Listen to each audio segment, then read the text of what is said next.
A novel species of anomalous entity has recently been found living in the bowels of the underbelly.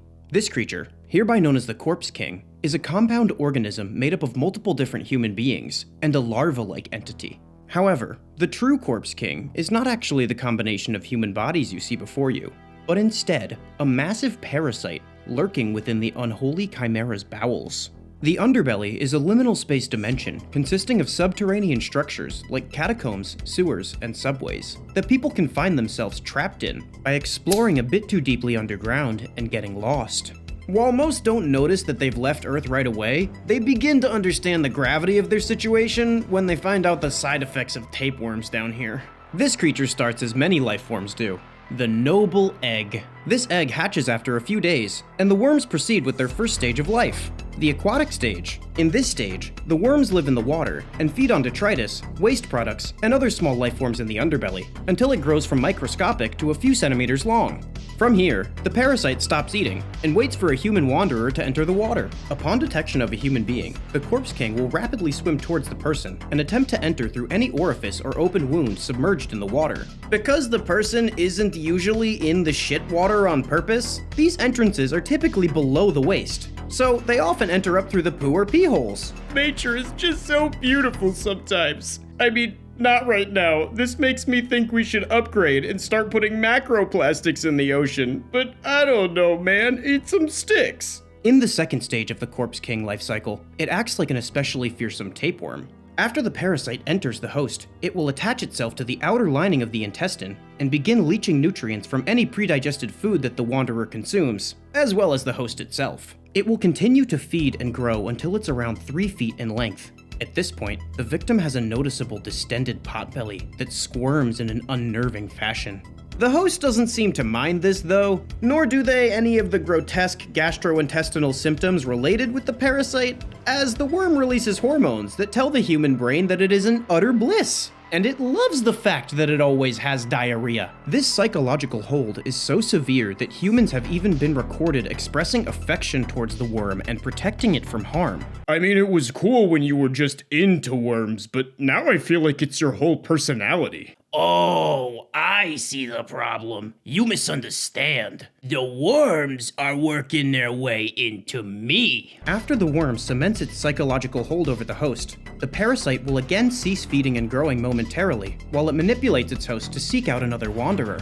The Corpse King can't reach the final stage of its life cycle until it finds one more person.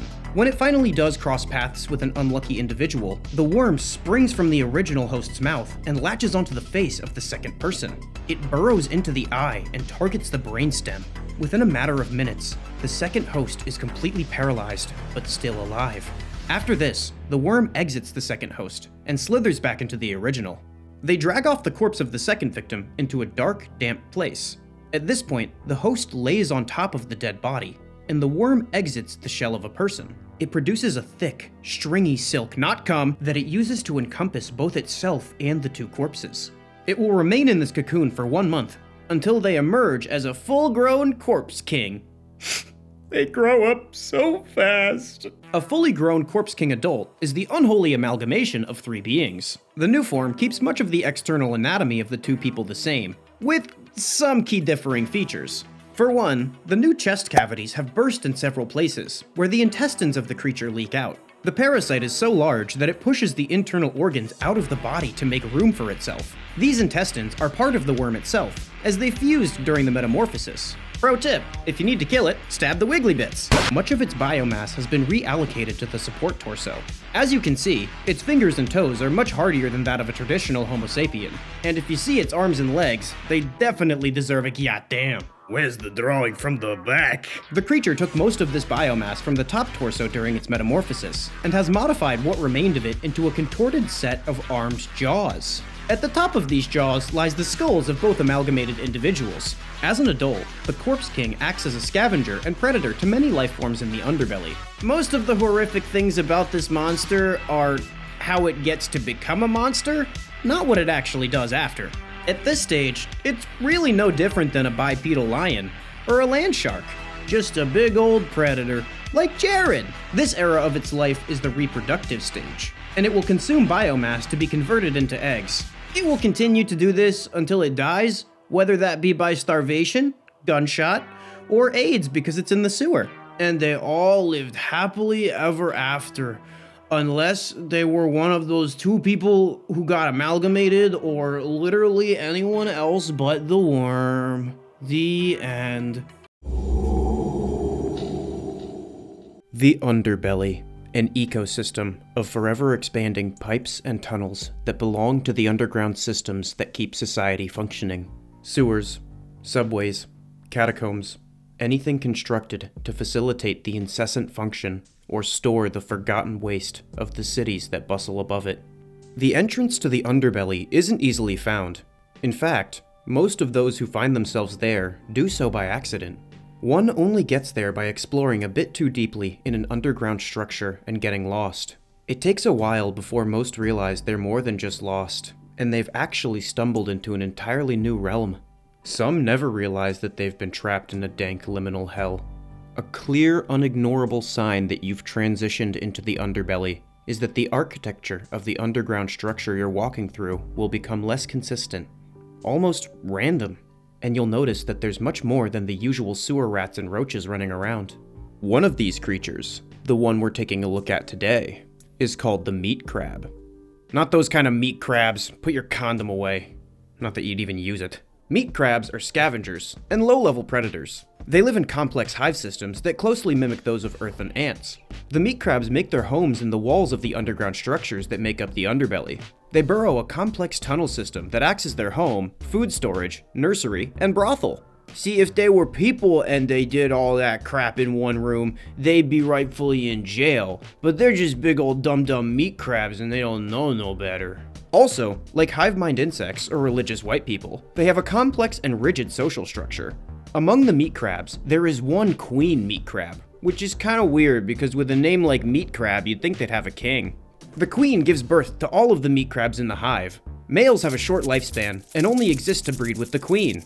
God, wouldn't that be nice and simple? Short and sweet. Nut and bolt straight to the grave, am I right? Oh, brother, this guy stinks! Weird thing about that is that they're both husband and son in that relationship, but we've already established that these crabs are degenerate, so whatever. Any females that do not find themselves as queen are sterile workers, gathering the food and taking care of the colony with everything they have until they take their last breath. Or however the fuck meat crabs breathe. These are the only meat crabs that can be seen outside of the hive, as they go out on expeditions to gather biological material to be turned into meat crab nectar. The hive survives solely off of this nectar, and it can be made out of basically anything that was once living, or came out of something that was once living.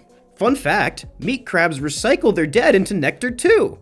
Nature is just so beautiful sometimes. I mean, not right now. This makes me want to coat the Great Barrier Reef in a thick layer of plastic, but I don't know, stick it in a fish's mouth or something. The nectar has a brownish-green hue, and its consistency is said to be between that of bone marrow and gelatin. The taste is described as a combination of artichokes, pork, and manure. While this substance has no known analogs on the surface, the closest thing found that resembles its chemical makeup is the Impossible Meat Burger King Whopper. These creatures feed indiscriminately on biological matter. Flesh, plants, excrement, bone, basically anything. These things are little living garbage disposals, I tell you. They not only gather refuse to create the nectar they so crave, but also actively hunt anything they can find for it as well. Meat crabs are only dangerous to human wanderers in large numbers. However, that doesn't mean you're safe if you only see one. It's actually just the opposite. It's a sign of encroaching danger. You should immediately move far away from your current location in the opposite direction of the meat crab, as they will be back in far greater numbers. Upon seeing a potential prey item, the meat crab will scuttle back to the hive and leave a trail of pheromones to where it saw the prey. If the prey item is still there when the meat crabs return, this time in the hundreds to thousands, the prey, in this case you, can consider yourself meat crab nectar. The meat crabs can attribute their hyper-organized nature to a pheromonal system of communication.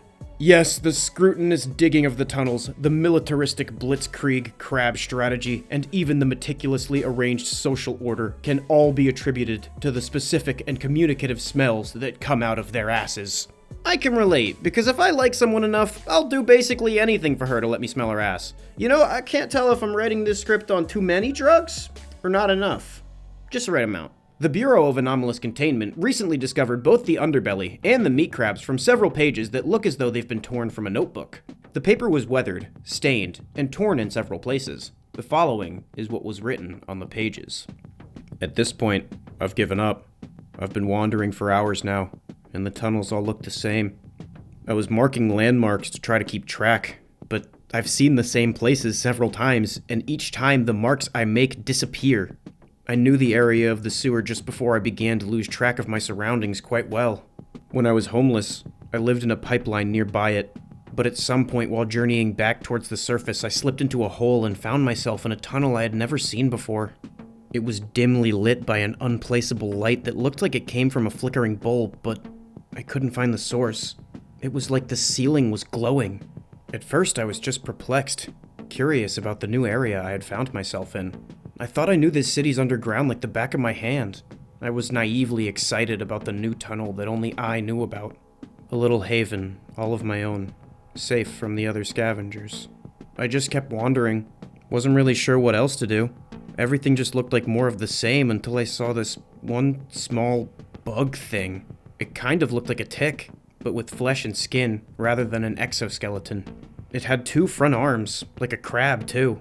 I didn't think much of it. It seemed like it was scared off by my mere presence and scuttled back into the darkness. I thought that was going to be the last of that and kept moving. Sometime later, I heard the rapid pitter-patter of a million footsteps distantly down the hallway. It got closer and closer until I saw a wave of those little meaty spider crabs coming towards me at full speed. I was able to cut around a corner and lock myself behind a heavy industrial door to avoid getting trampled, but they're still out there. I can hear them. I know they're looking for me. The pages were found at the mouth of an exit pipe for a wastewater treatment plant. The stains from the paper were analyzed and contained traces of human feces from several people, the blood of a single individual that according to DNA testing was not in the Bureau's system, and a peculiar novel substance with an earthy, meaty scent. Later testing suggested to the Bureau that this was a splotch of meat crab nectar. Not only that, but the DNA of the blood matched the DNA of the nectar, suggesting that the wanderer who wrote these pages was processed into food for the hive. And they all lived happily ever after, unless they happened to not want to be processed into nectar for the hive. A novel species of anomalous entity has recently been reported in the underbelly. This creature has features that closely resemble those of several species of rodents, as well as some that strangely resemble those of millipedes. This animal, hereby dubbed the Molipede, was found tunneling throughout the underbelly on an exploration mission by the Bureau of Anomalous Containment. The underbelly is an infinite liminal dimension made up of underground structures like sewers, subways, and catacombs that has many connections to Earth via the non-anomalous versions of those places. People often find themselves transported there by exploring a bit too deeply underground and losing track of where they are. While they won't notice right away, they may figure it out once they see this place's version of a rat. To get a better understanding of this creature, we should first take a look at its physiology and biology. This animal will grow to be 7 to 15 feet long as an adult, and the amount of legs that it has is directly tied to the length of its spine, sprouting more weird stubby rat feet as it grows throughout its life. They grow up so fast. In a traditional sense, the Molipede is functionally blind. While it does use those eyes for a certain type of sight, it's not a traditional sense of vision. The Molipede instead uses this weird little wormy star-shaped nose to find its way around. This organ paints a picture of the world with a combination of scent and touch. The wormy feely-dealies are 100 times more sensitive than human fingertips, and the olfactory system is magnitudes stronger than a human nose. These two senses allow the Molipede to paint an accurate picture of the world, so it's not just sitting there doing whatever the fuck Helen Keller did all day, which was probably nothing. While I did say this creature was functionally blind, that was a lie. Well, kind of. If you put this thing on the surface, it would definitely need a service dog, don't get me wrong. But that's oversimplifying it. You may be wondering why this animal has 4 eyes rather than 2 when it should have 0 because it can't fucking see. While the Molipede cannot see in a traditional sense, they still have 2 sets of eyes focused on different spectrums of light. The top set of eyes can see infrared, and the Molipede uses these to detect sources of intense heat from behind the walls of the underbelly to more easily find meat crab nests. The animal's bottom set of eyes are tuned to the X-ray spectrum. Remember that scene from Predator where, to hide from Predator, they put a bunch of mud on themselves to disguise their heat signature? Well, even if you hid your heat signature, this guy could still see your skeleton. This allows the molipede to hunt for warm-blooded animals as efficiently as cold-blooded ones.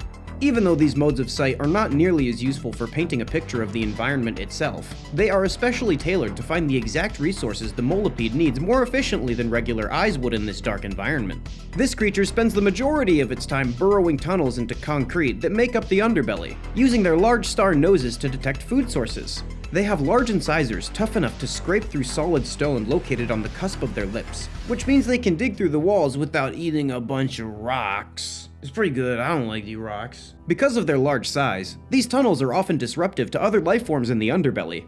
The tunnel systems they create are often responsible for making the architecture in the areas they inhabit unstable, resulting in constant collapses. Because the collapses create areas cut off from most of the other underbelly, it is in these collapsed areas that molipedes find a safe place to reproduce and rear their young. Strangely, while these creatures are warm-blooded mammals, like part of their namesake, the millipede, they lay large clutches of soft-shelled eggs, and their blood contains a lethal poison. Molipedes lay clutches of up to 30 eggs at a time, and they usually do it in one of the naturally occurring shit piles in the underbelly. The eggs are around the size of a baseball, but taste much better than one. The newly hatched molipede is only a few inches in length. However, the babies will scurry off and quickly grow to their full size in around 2 to 3 years. Like the majority of the life in the underbelly, to survive, this creature has to eat whatever it can find. However, unlike most of the life down here, it doesn't seem to directly target human wanderers. I mean, if it's starving and you look slow and stupid, don't get me wrong, it'll take a bite, but like most members of the opposite sex, it probably won't pursue you. These creatures are omnivores, mostly consuming refuse and the various species of fungus that occur in the underbelly. They do, however, supplement their diet with whatever meat they can safely catch. And in addition to this, they do have one favorite, dangerous treat to acquire. These creatures are the main predator of meat crabs, and will crack open and destroy their hives for the nectar they create. Kinda like a bear getting in a beehive for the honey, or an anteater getting in an anthill for the ants, or your uncle getting in your ass for a felony. While meat crabs are fearsome in their own right, since the molipede has toxic blood and flesh, the crabs die off as they attack it. Because of this, it takes a lot longer for the meat crabs to do significant damage to the molipede, giving it a healthy feeding window to slurp up all the nectar and munch on some crabs. And they all lived happily ever after, unless they happen to be a meat crab. The end.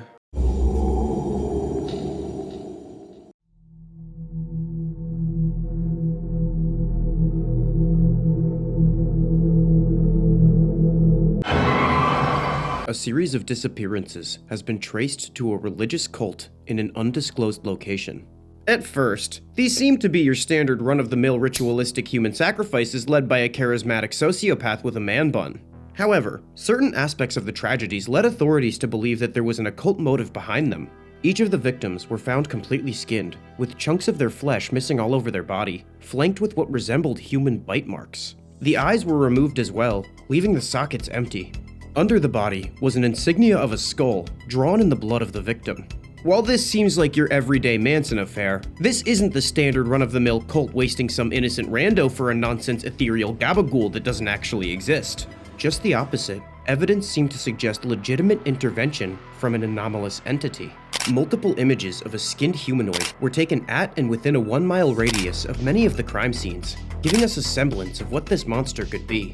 This entity appears to be a humanoid being with a skeletal facial structure, muscular build, and no skin. The outer layer of its body is made up of only muscle fibers. From my very legitimate research, human beings don't survive for very long without their skin. So this must be some sort of paranormal being. I feel like I know that guy from somewhere.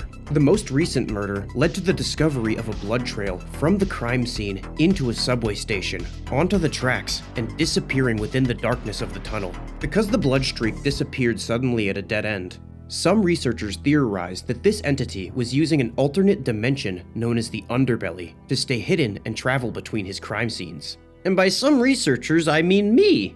The underbelly is an endless liminal space made up of underground structures like sewers, subways, and catacombs that has many connections to Earth via the non-anomalous versions of those places. People often find themselves transported there by exploring a bit too deeply underground and losing track of where they are.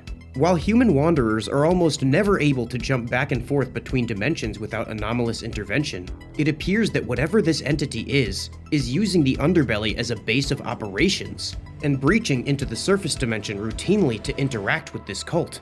After tracking the murders for an extended period of time, a high-status member of the cult was captured by the Bureau of Anomalous Containment. After researcher Dr. Volt subjected them to advanced interrogation tactics, she was able to reveal that the goal of these ritualistic sacrifices was to bring about the end times. When she pressed the member to explain what he meant by end times, he had genuinely no fucking idea in the slightest, but he was able to point her towards the source of his knowledge.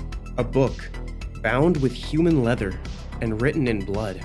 Cliché as that may be, this tome contained information describing the manner in which the cult sacrificed the victims. First, they strap the victim down and make a large incision from the top of the forehead to the belly button. Then, they leave a trail of the victim's blood from the sacrifice altar to the nearest underground structure. They would then wait for the entity to arrive.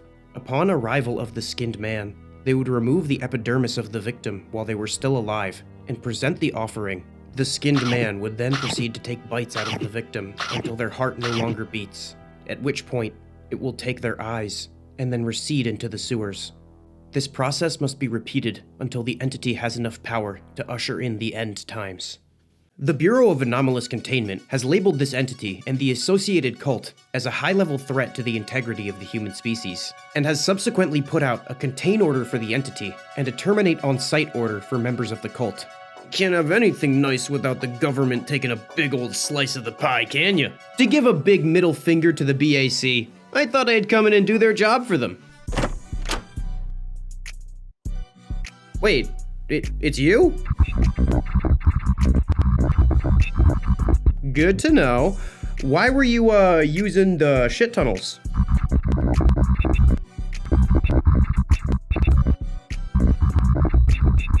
Ooh, I'm gonna put these on a pair of boots. The underbelly.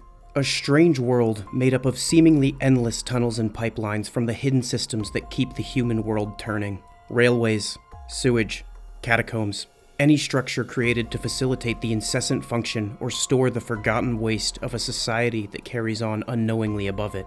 The entrance to this place isn't easily found, at least not by choice, as most of the wanderers who find themselves unfortunate enough to end up in the underbelly do it by mistake. They stick their nose where it doesn't belong and voyage a bit too deep underground on an unfamiliar path. It won't be obvious that they're in a new place right away, but most realize they've transitioned into the underbelly as the architecture begins to resemble a brutal industrialist Dr. Seuss book. The creatures that live down here tend to be much stranger than anything you'd find on the surface as well. One such creature, the one we're discussing today, is the chudfly. Chudfly are a humanoid species of insect that inhabits the underbelly. As do many creatures that live in this realm, this animal includes refuse and biological waste as staples in its diet, bringing a whole new meaning to the term shit-eating grin. However, also like most all life down here, the chudfly isn't picky, and has shown predatory strategies when given the opportunity. Like a regular housefly, this entity eats by vomiting up a corrosive acidic substance onto its food, and slurping up the resulting meat mush. Nature is just so beautiful sometimes. I mean, not right now. This makes me want to replace the Great Lakes with Mountain Dew and watch the fish freak the fuck out, but I don't know, sit on a sapling. This method of eating is incredibly useful for digesting the various ingredients of shit, but sometimes makes it difficult for the chudfly to subdue more active prey, since it's kind of a sit-and-wait situation. Although, the insect has demonstrated a form of ranged spittle attack, and has been known to stalk victims for extended periods of time while the acid eats away at them. While parts of its facial structure have grown to resemble a human skull, DNA testing has revealed that this is seemingly from convergent evolution rather than shared ancestry. In fact, the structures that look like the skull aren't even bone at all, and are instead made up of the same chitin as the rest of the creature's exoskeleton. Some researchers theorize that the skull appearance to the chudfly's face is a method of fooling the facial pattern recognition systems of human brains. It's thought that in the low light levels of the underbelly, the similar anatomical structures could cause a human wanderer to approach the chudfly to look for help. Just remember, if you see something that looks friendly, everything down here wants to kill you. So, same rules as Australia. While the chudfly does have wings, they're shriveled and vestigial like your penis, making them useless in terms of what it was once designed for. Similar to a housefly, this creature has compound eyes. Each receptor is a tiny eye in itself, which captures its own image, and the sensory information is converted into a larger, singular image. While these eyes have low image resolution compared to yours, they possess an exceptionally large view angle and the ability to detect rapid movement and the polarization of light. This is much more useful to the chudfly in this low light environment than the regular eyeball setup. Also, like regular houseflies, they have 3 larval stages. Unlike regular houseflies, the 3 larval stages are radically different from one another. First, an adult chudfly will lay fertilized eggs in rotting meat, and after a few days, the eggs will hatch into burrito-sized maggots. These burrito maggots will eat whatever dead thing they were laid inside of to gather enough biomass in order to metamorphose to their next stage. The next stage, the nymph stage, is similar in anatomy to a dragonfly nymph, only much larger. At this point, the chudfly nymph is around the size of an adult German shepherd. It shifts from scavenger feeding habits to predatory ones, as it skulks both the water and walkways of the underbelly in search for prey. The chudfly nymph will basically eat anything it can fit in its mouth. So, if you're traveling with small children, keep a close eye on them. Or the chudfly nymph will keep a close mouth on them. Wait, don't tweet yet, I didn't mean like that! While it cannot fit an adult human wanderer into its gullet, it will still attempt to subdue them in order to drag their bodies to a more private place for later consumption. After it consumes enough food to metamorphose again, it will begin the final metamorphosis stage, in which it forms a pupa, and after a period of around 2 weeks to a month, it emerges as a fully grown chudfly. As an adult chudfly, the insect will live for about a year before finding a mate, how the fuck does he have more riz than me, and starting the cycle all over again by laying eggs in another freshly made dead body. And they all lived happily ever after, unless they happen to be the guy who got the eggs laid in him. The end. The underbelly. An endless liminal expanse of tunnels and pipes that belong to the underground systems that keep society functioning. Subways, catacombs, sewers, any structure created to deal with the waste of society and keep it moving. Few know exactly how to enter the underbelly. In fact, most of who find themselves there do so by accident. All it takes is to take a wrong turn poking your nose where it doesn't belong below ground. One fast food executive, however, found himself in the underbelly searching for answers. There are many questions that may never have an answer. What's the meaning of life? Is there life after death? How many licks does it take to get to the center of a Tootsie Pop? Among those unanswerable questions was one that stood above the rest. One so shrouded in mystery that among every scholar and philosopher who came across it, none left with an appropriate response. Who the fuck actually eats at Long John Silver's? Even the absolute shittiest restaurants infect the one person willing to give them a shot with food poisoning every once in a while. This exec had never seen a single person enter one, so how the hell was he getting paid? Was Long John Silver's just one big money laundering operation? And if so, where was the money really coming from? He began to have trouble sleeping at night, with images of crack kingpins, human trafficking, and hamster prostitution. He needed to know. Looking to the internet for answers as his chronically online ass often did, he saw he was not the only one wondering this. He was looking for someone claiming to have eaten at the restaurant of his employment, but all he saw was more people looking for people claiming to have eaten there. He was at a dead end. In attempts to explain how they survive as a business, the executive at LJS searched everywhere for a possible market of where they got their customers. While watching the iconic LJS Dr. Norman Big Fish commercial, it finally hit him. What if people aren't what's eating there? Long John Silver's is a fish restaurant. Yes, that means it serves fish, but that's not all it means. If they couldn't find someone willing to eat at Long John Silver's, they must have found something willing to eat at Long John Silver's. The executive was looking in the wrong place. When your food comes from the water, why look to land for customers? He thought back to a local urban legend, a fishman who was rumored to live in the sewers, feeding on the refuse of the modern world.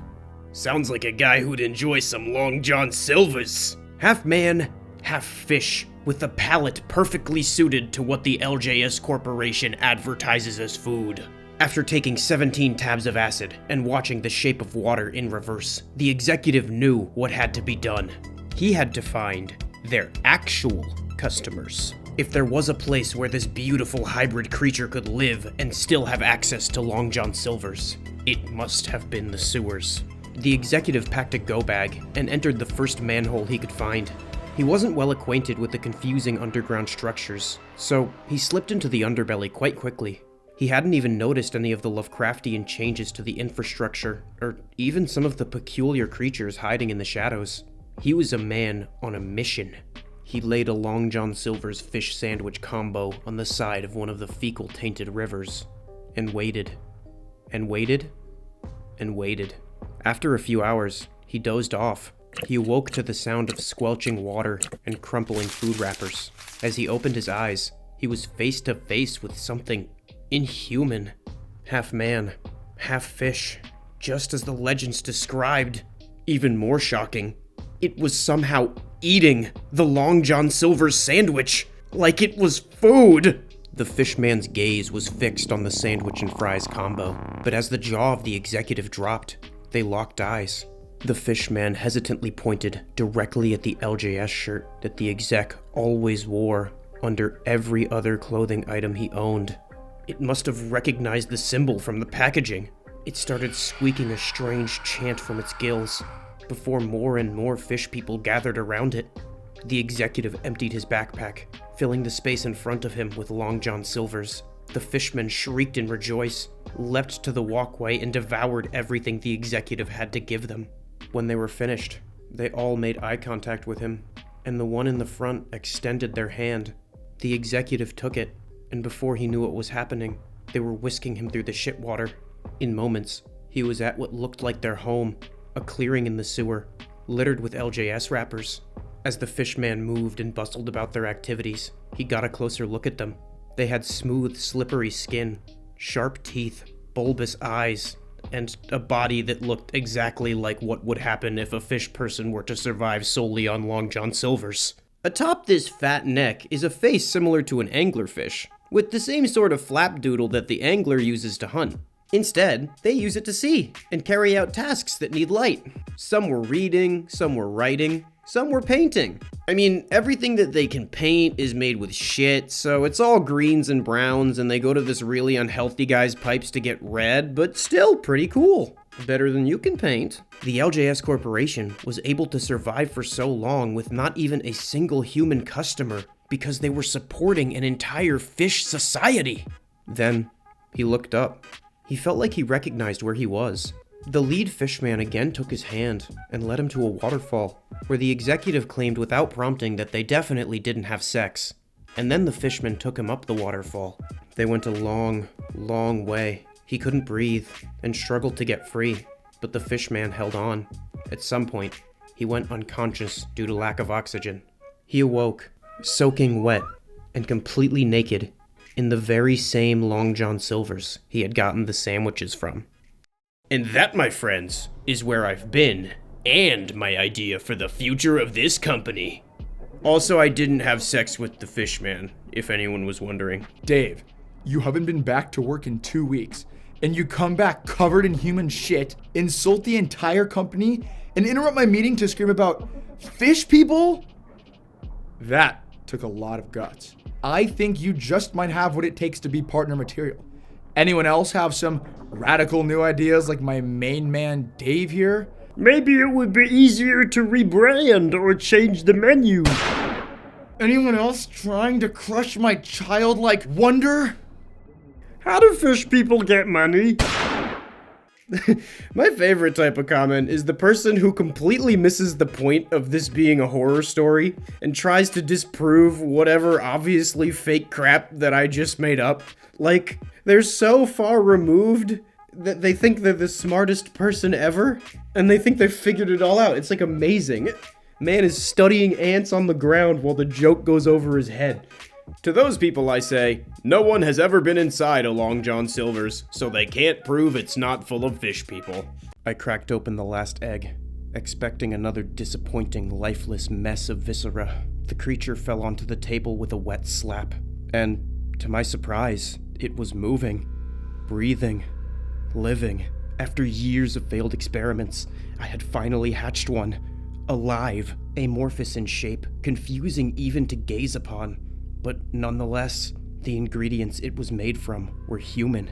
It was ravenous, gluttonously devouring anything I put in front of it. It ate by surrounding the food, and then absorbing it through the surface of its skin. At first, I just fed it crumbs, or any insects I could find around the lab. Then I moved on to scraps of steak, then a whole rotisserie chicken. Soon it was neighborhood cats, then large dogs. Whenever it wasn't being fed, it croaked a continuous guttural screech and demands for more. I was running out of things to feed it. He won't stop crying. I haven't left his side, other than to gather more for him. I read to him. I care for him. I love him. I know he doesn't look like it, but deep down, he's human, just like anyone else. At least he's made from the same stuff. He can't express himself in any way that I can understand, but when I look into what's beginning to take the shape of an eye, I know he sees me as his father. Why won't he stop crying? He's hungry. He's in pain.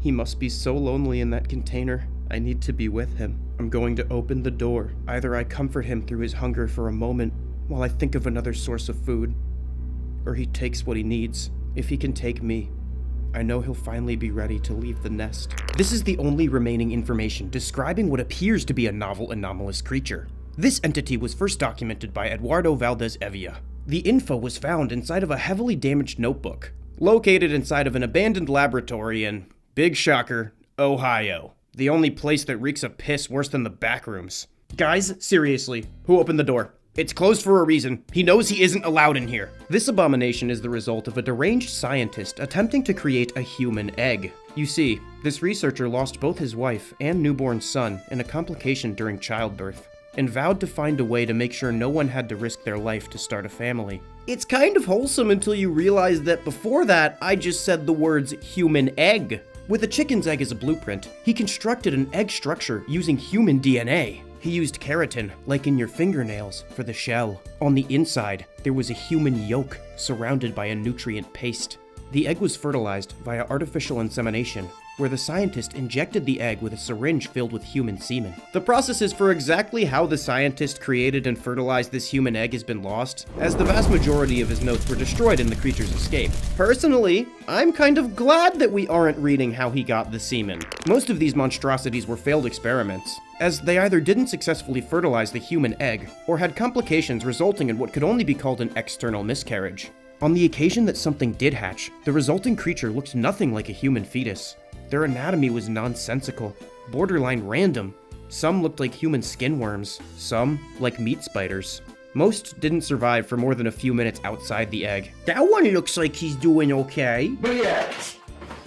Oh, never mind. After countless failed experiments, one finally survived for more than a few minutes. It had a great appetite and consumed anything it was in front of. As it grew, it began to look like a blob of pulsating skin. Because its basis was human, it started developing large, human-like sensory organs. Eventually, the researcher let his guard down, thinking that the creature loved him too much to kill and consume him. Just like every time someone lets their guard down and tries to let love in, it was his doom. The homunculus, which was the size of an obese house cat at this point, latched onto the scientist's face, suffocated him, and absorbed his body. After which, the gelatinous monster proceeded to feed on the surrounding human population. You may be wondering, what the hell are these abominations? This monster belongs to a family of anomalies called amalgamators. Creatures like the Blob, the Thing, the Stuff, SCP-001, Discord mods. By the way, has anyone taken the name The Goo?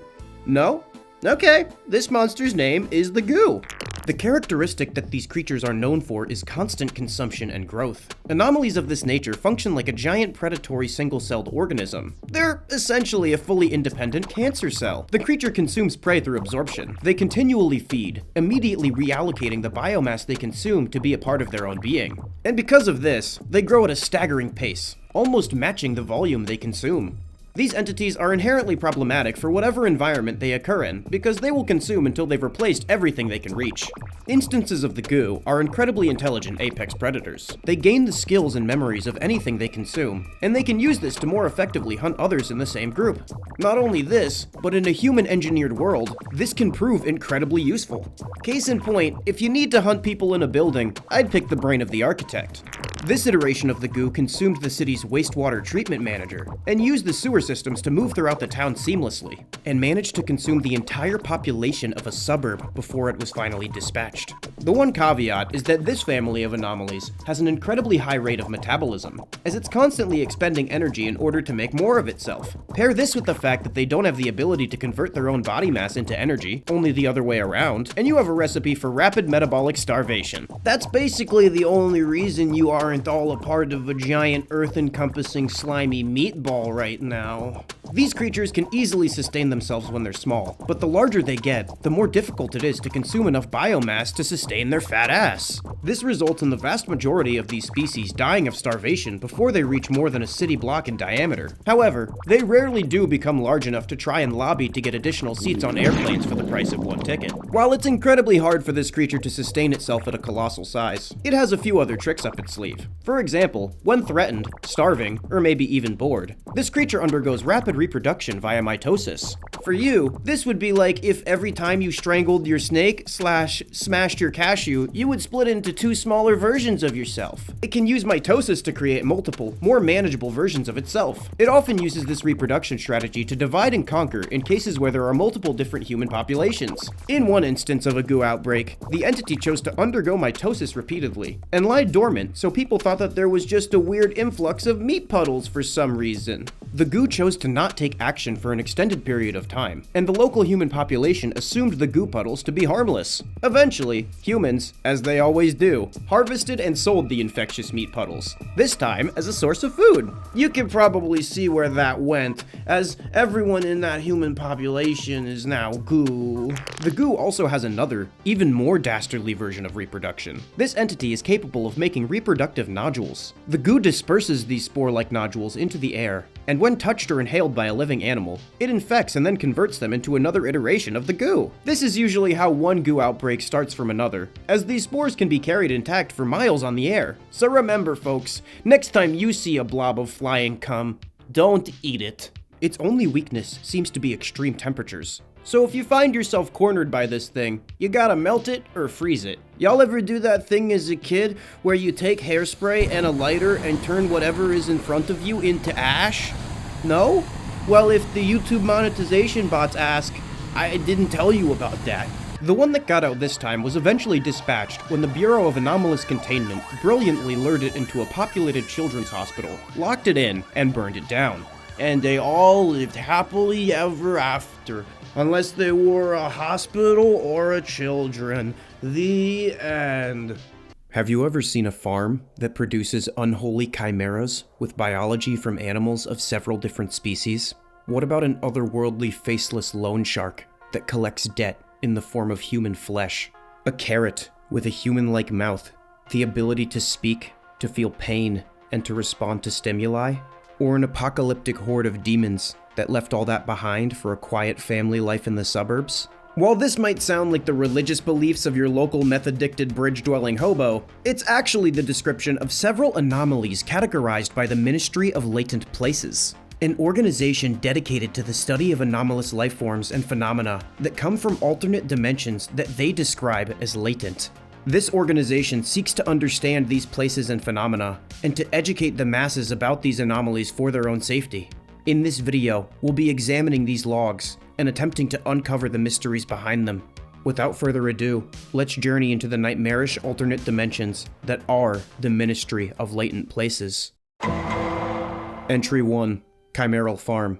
A localized distortion in the latent membrane has been recorded at a farm in Missoula, Montana, the result of which appears to be a cross-contamination of genetic code amongst the various animals on the premises. Ministry researchers have confirmed the presence of several chimeral entities in the wake of the anomalous event. Animals involved in the genetic shuffle include horses, cows, pigs, goats, emus, and more. Deformities such as polycephaly and caudal duplication have also been reported among creatures. About 30% of the livestock survived the event, while 70% needed to be euthanized due to the severity of their abnormalities. Farm owners Cheryl and Jonathan Miller have indicated that they intend to make up for these losses by auctioning off the animals at the upcoming Western Montana Fair.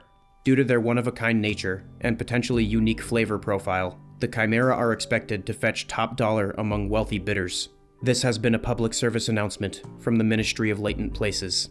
Aside from the obvious ones of what the fuck is up with these goddamn animals and what do they taste like, there's a few questions that I had following this video.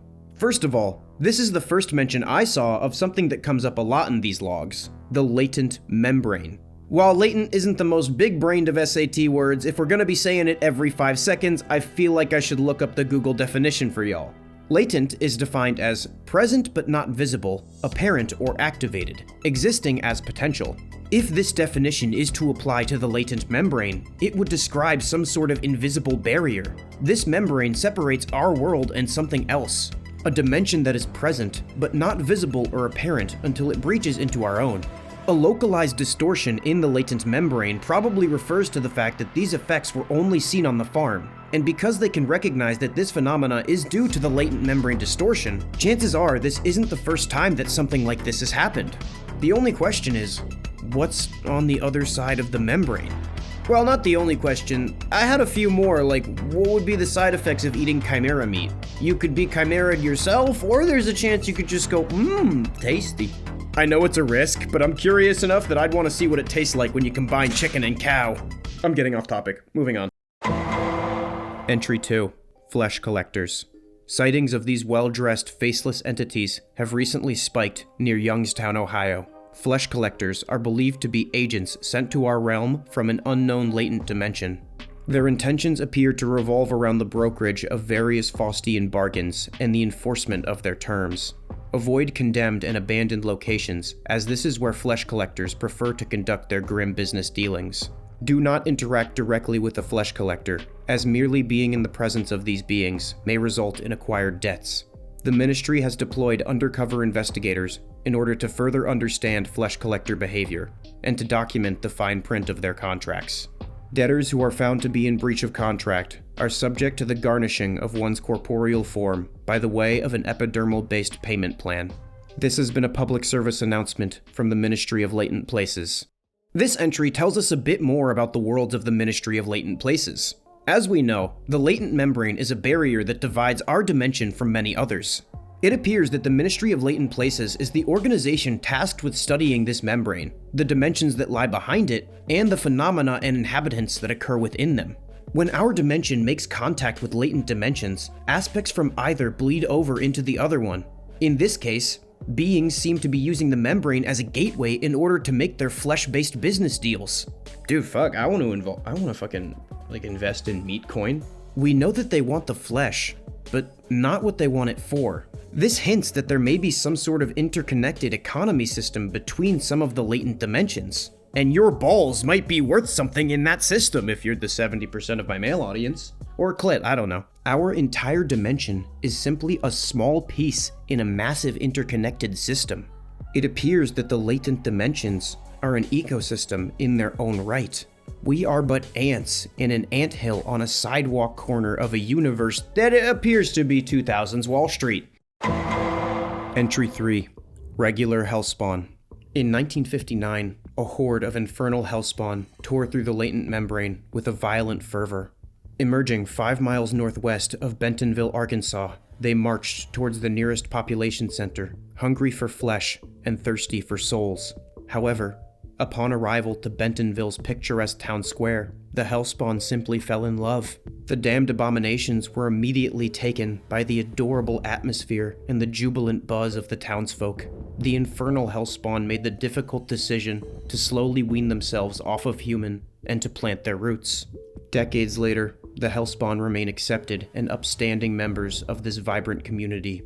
Some hellspawn even went on to start their own successful businesses, which are still around today. If visiting, avoid referring to the hellspawn as infernal, as the hellspawn have become infected by this descriptor. This particular gaffe has often led to dietary slip-ups from the regular hellspawn. This has been a public service announcement from the Ministry of Latent Places.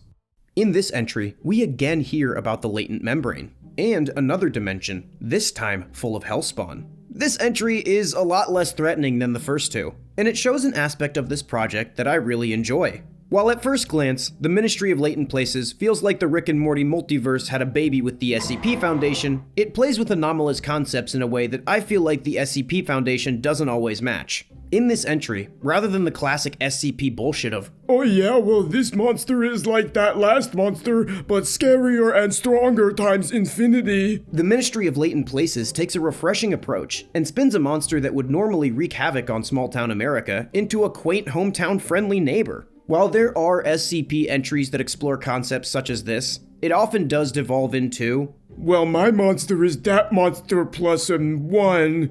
And I haven't seen any of that style of writing from the Ministry of Latent Places. There is a comedic style of approach to these horrors, and it seems as though it's subversive to the typical SCP fare while still using it as inspiration.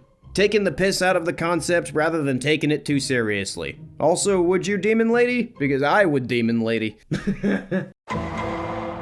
Entry 4. Veg Heads. The California Department of Food and Agriculture is reporting the appearance of human-like denticulations in recent vegetable crops being grown in the town of Arroyo Grande.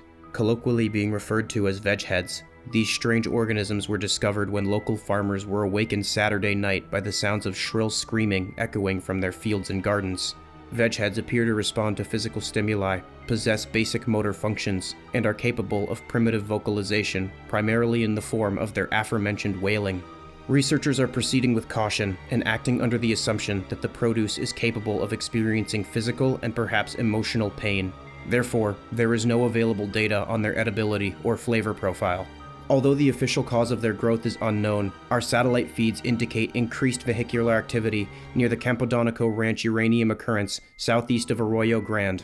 This has been a public service announcement from the Ministry of Latent Places.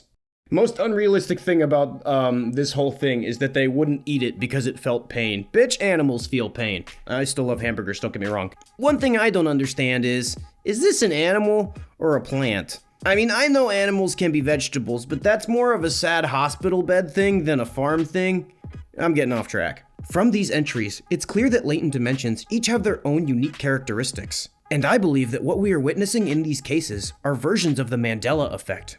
The Mandela effect is defined as an observed phenomena in which a large segment of the population misremembers a significant event or shares a memory of an event that did not actually happen. However, some people see the Mandela effect and believe it is the result of our dimension overlapping with others in which these events did actually happen. The population of each dimension bleeds over into the other, so some individuals are from the dimension in which the event happened, and remember it even though there's no record in this dimension's history. I don't believe that's what's going on in real life, I just think the human brain's weird, but it's a really cool concept to explore in writing. I believe the Ministry of Latent Places plays with this concept by giving us an especially grisly corruption of the interpretation of the Mandela effect. When our dimension overlaps with another, characteristics from each bleed over to the other, changing both dimensions. The result is the dimension we live in becoming unrecognizably altered by places we can't even imagine, but I'm gonna describe one to you right now. Entry 5. Skindianapolis. LP9524C could be accessed via the ladies' room of the 13th and Capitol Starbucks in Indianapolis, Indiana. The grisly landscape of this latent dimension is formed entirely of flesh, hair, and other living biotic material. No entities appear to occupy the realm. Rather, the realm is an entity unto itself. Through a combined effort by ministry biologists and geologists, experiments have concluded that the dimension possesses a massive interconnected network of cardiovascular, muscular, respiratory, and neural systems. The various biomes of Skindianapolis contain a vast array of organic features that defy taxonomy. Core samples taken from prominent Skindianapolis landmarks are currently being processed by geneticists. DNA sequencing is hoped to reveal more information about the unsettling locale. This has been a public service announcement from the Ministry of Latent Places. To finish off, I wanted to look at one of the rarer entries where we actually go into a latent dimension, rather than see a latent dimension bleed into our own. We learn that people can cross through the latent membrane through specific doorways into other dimensions. In this case, the ladies' room of a Starbucks. I know the male skewing demographics of my channel like I mentioned earlier, so if you ended up here, chances are you deserve it. Perv. The latent dimension we get a glimpse of seems to be both a living organism and an ecosystem at the same time. Being in this dimension is like existing as a virus within the body. And I wouldn't be surprised if this place has its own version of an immune system wandering around looking for invaders like you. Side note, I love that this one is in a Starbucks bathroom, specifically because coffee makes me shit. Imagine you take your first sip of brown laxative juice, and then your intestines begin to mudslide, and then you end up taking a big fat shit all over the entrance to Skindianapolis. What am I talking about again? The Ministry of Latent Places is a refreshing world-building project where the focus of the content seems to be absurdity and the uncanny, rather than the out-and-out horrific and shocking. Most of these aren't big scary monsters that will stop at nothing to hurt you, which I find all too common in the online variety of content. I'm just as guilty for this, by the way. I mean, who doesn't love a good monster? Half of my videos are about monsters being found underground. Don't get me wrong, the Ministry of Latent Places has its big bads too, but it's not most of what they do. This project focuses more on the strange and unexplainable, a section of demons that finds an appreciation for a town diner's homemade pie so deep that it supersedes their love of human flesh. Farmers that inexplicably begin producing vegetables with human teeth and behavior, or chimera animals featuring Old MacDonald's entire Happy Meat farm. An entire dimension made of, or a race of businessmen who trade only in, flesh. Yeah, these things are kinda creepy, but the writing focuses much more on the strangeness and the unknowability of the situation. Rather than being try-hard and edgy, like what I see from so much horror writing, the Ministry of Latent Places doesn't need buckets of blood or horrific screaming, because it has interesting concepts that stay with you long after for reasons other than horror. It's the same feeling you get going into an oddity shop. Am I afraid of the dead shark preserved in a bottle? No. Do I find it really creepy and cool? Yeah. Am I buying it? No, I'm shoplifting it. There's one thing that I do need to talk about in regards to this content, and it's the consistent use of AI. While Latent Places does use AI to create its world, I feel that there is still an inalienable human touch to this work. The concepts are well thought out and enthralling in a way that AI-written content is often not. There is humor and shock that comes from a human being who knows what it feels like to laugh and recoil. The imagery may sometimes be generated by AI, but the words that describe this world were written with a human mind. This is likely someone talented in writing, world building, and creature design who does not practice visual art as often and is just using the tools available to them. I'm not defending AI. I find it distasteful as well, to be honest, most of the time. I'm just saying I really enjoyed this content, and I felt as though this was still an example of a human being expressing something. Feel free to disagree with me and say that I should be sent to Skindianapolis for artistic treason. I'm just saying this was definitely a project worth covering that shows artistic merit, and you watched the whole time, so maybe you agree. Rant over. Ring once for your body. Ring twice for your mind. Ring 3 times for your fate. The Bell Ringer. An otherworldly abomination from an unknown source, a harbinger of either great fortune or tragic disaster.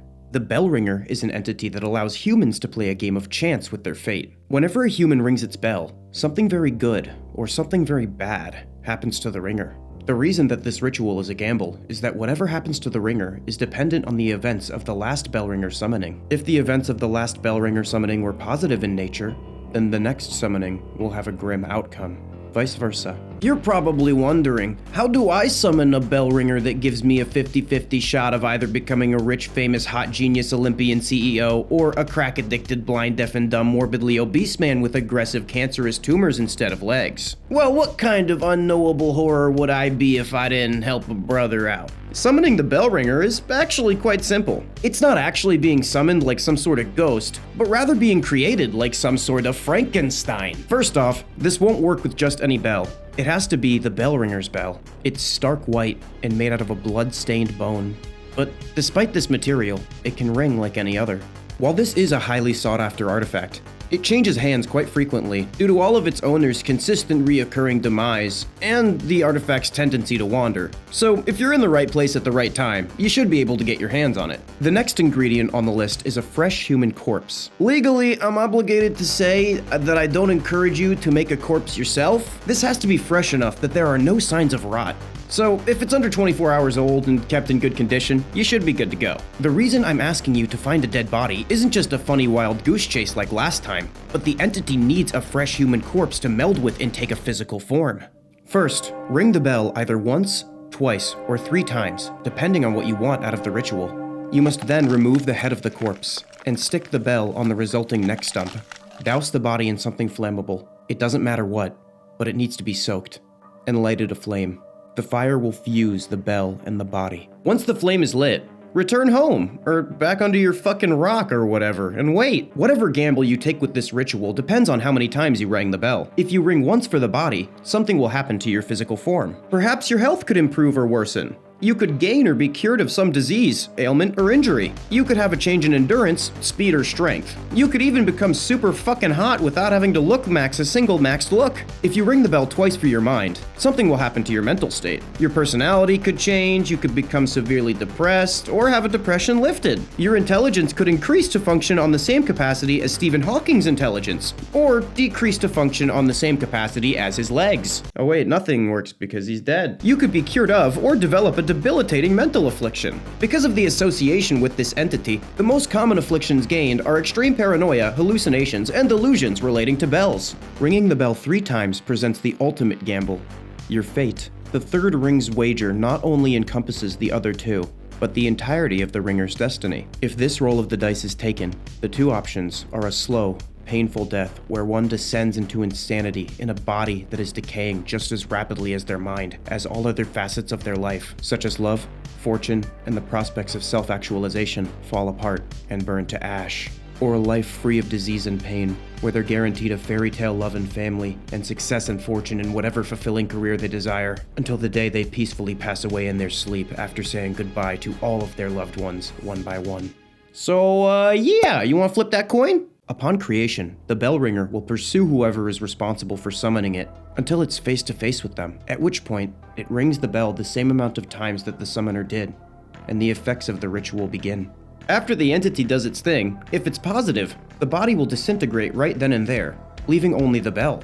If it's negative, the bell ringer will wander quite far before it disintegrates, but the ritual always ends in the melting of its physical form. Many people who don't fully understand the bell ringer's ritual ring the bell once, and then get lucky the first time, get greedy, and ring it again. If you were paying attention in the beginning of the video, you'll know why this is a really stupid fucking idea. The way in which the bell ringer affects the summoner is still yet unknown, but ever since the bell ringer ritual became popularized on the internet, it's been harder for the bell ringer to find work.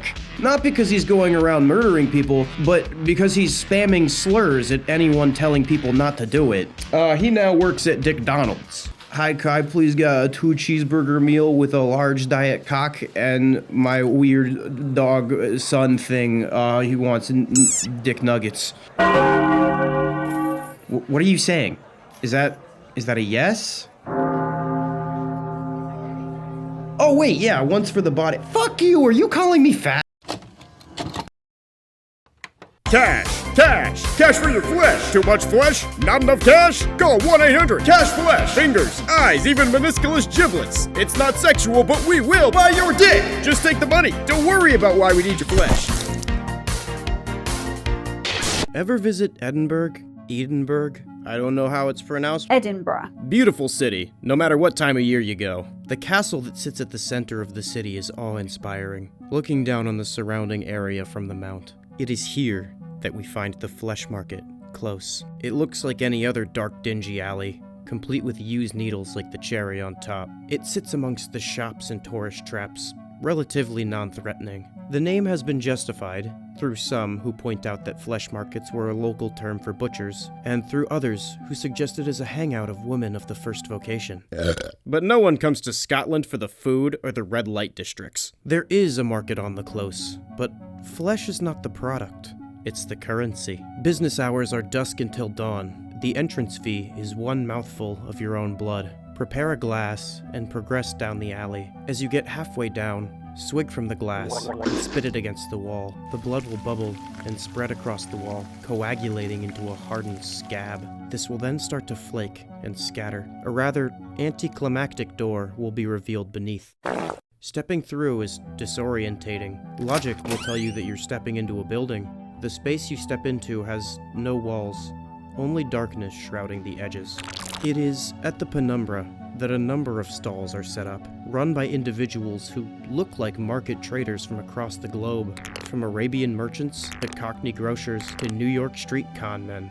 I think they might have gotten an NFT guy recently too. I blew my life savings on this crap. Somebody help me. All of their clothes are stained with blood and viscera. The faces of these merchants look uncanny, as if almost human, but not exactly. Nothing you can put your finger on, and I wouldn't recommend touching them anyways. These figures will entice you to come speak with them, and will gesture to numerous signs around their stalls regarding sales they are currently having. Upon approaching one of the stalls, they will pressure you to make a deal with them. Ah, hello, my funny eyeball friend. You want to live forever, yes? For just one kidney, you can afford the orb of immortality. You'll watch your friends die, but hey, at least you'll still be alive. No, come to me. Best eternal life in world. Usually charge all genital, but for you I give good price. 1 testicle. You certainly are welcome to do so, and the products available are certainly worth consideration. Starting at the cheap end of the spectrum, 1 breath. A lungful of air will net you knowledge of the weather for the next day. Pretty fucking stupid now that we have weather apps, but when Rain decided if you could eat, pretty important. Taking this offer will result in the seller reaching out with his hand flattened, then quickly grasping it into a fist. The air will literally be stolen from your lungs, and cause a few moments of gasping as you catch your breath. Are you attached to your fingers? Yes, I know you are literally smart-assed, but how attached emotionally? Could you do without your little finger? This sale will provide you instant forgiveness from any one person you desire for any wrongs you may have encroached upon them. Agreeing to this one will cause the trader to grin and shout, "1 Yupitsume special, coming right up." They will lunge forward and grab your wrist, pinning it to the table. Don't resist. No one likes a tough sell. A flash of steel and you will be minus 1 digit. Remember, you can only pay twice. Make no mistake, it will hurt. There will probably be a lot of blood, and if you don't take care of the wound, it may even get infected. They're cutting off your finger, idiot. It has consequences. As the price goes up, you may want to consider taking precautions regarding what you trade. Some of the trades may seem familiar from the stories of history. This is the influence the market has had on our culture, leeching in over the centuries. A pound of flesh will make it impossible for the next person you make a trade with to go back on the deal, especially useful if you don't trust the company you keep. Even usefulier if you have trust issues. It has no use within the market, as all of the traders here are trustworthy, and will honor a purchase to the letter and spirit. Just trust me, I wouldn't lie to you.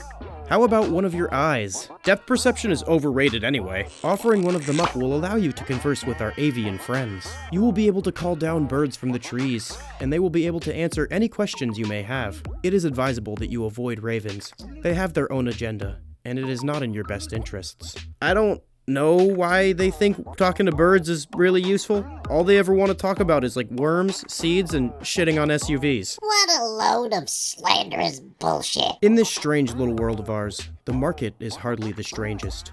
Artifacts and incantations exist that can allow the body to continue to function long past the point at which mortal coils would be shuffled from.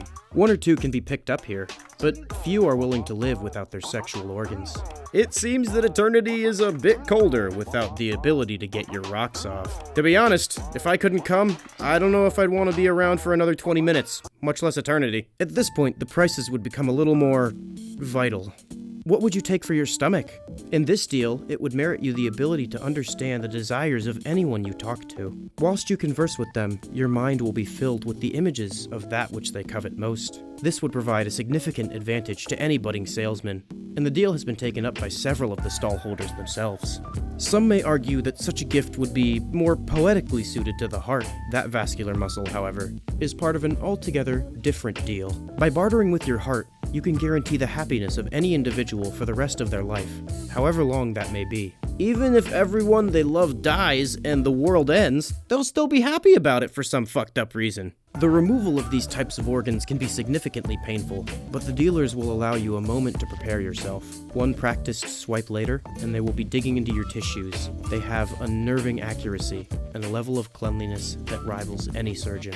I mean, mine left a watch in me last time, is not much competition. Now, it is acknowledged in some places that once the deal has been sealed, a buyer may have second thoughts and may want to back out. This is not one of those places. No refunds, buddy. Whilst most of the body can be put on the table, there are limitations. The fact of the matter is, the brain is the seat of sentience and cannot be fully placed in. I say fully. There was one individual who offered to lobotomize the part of the brain that holds memory as part of a deal.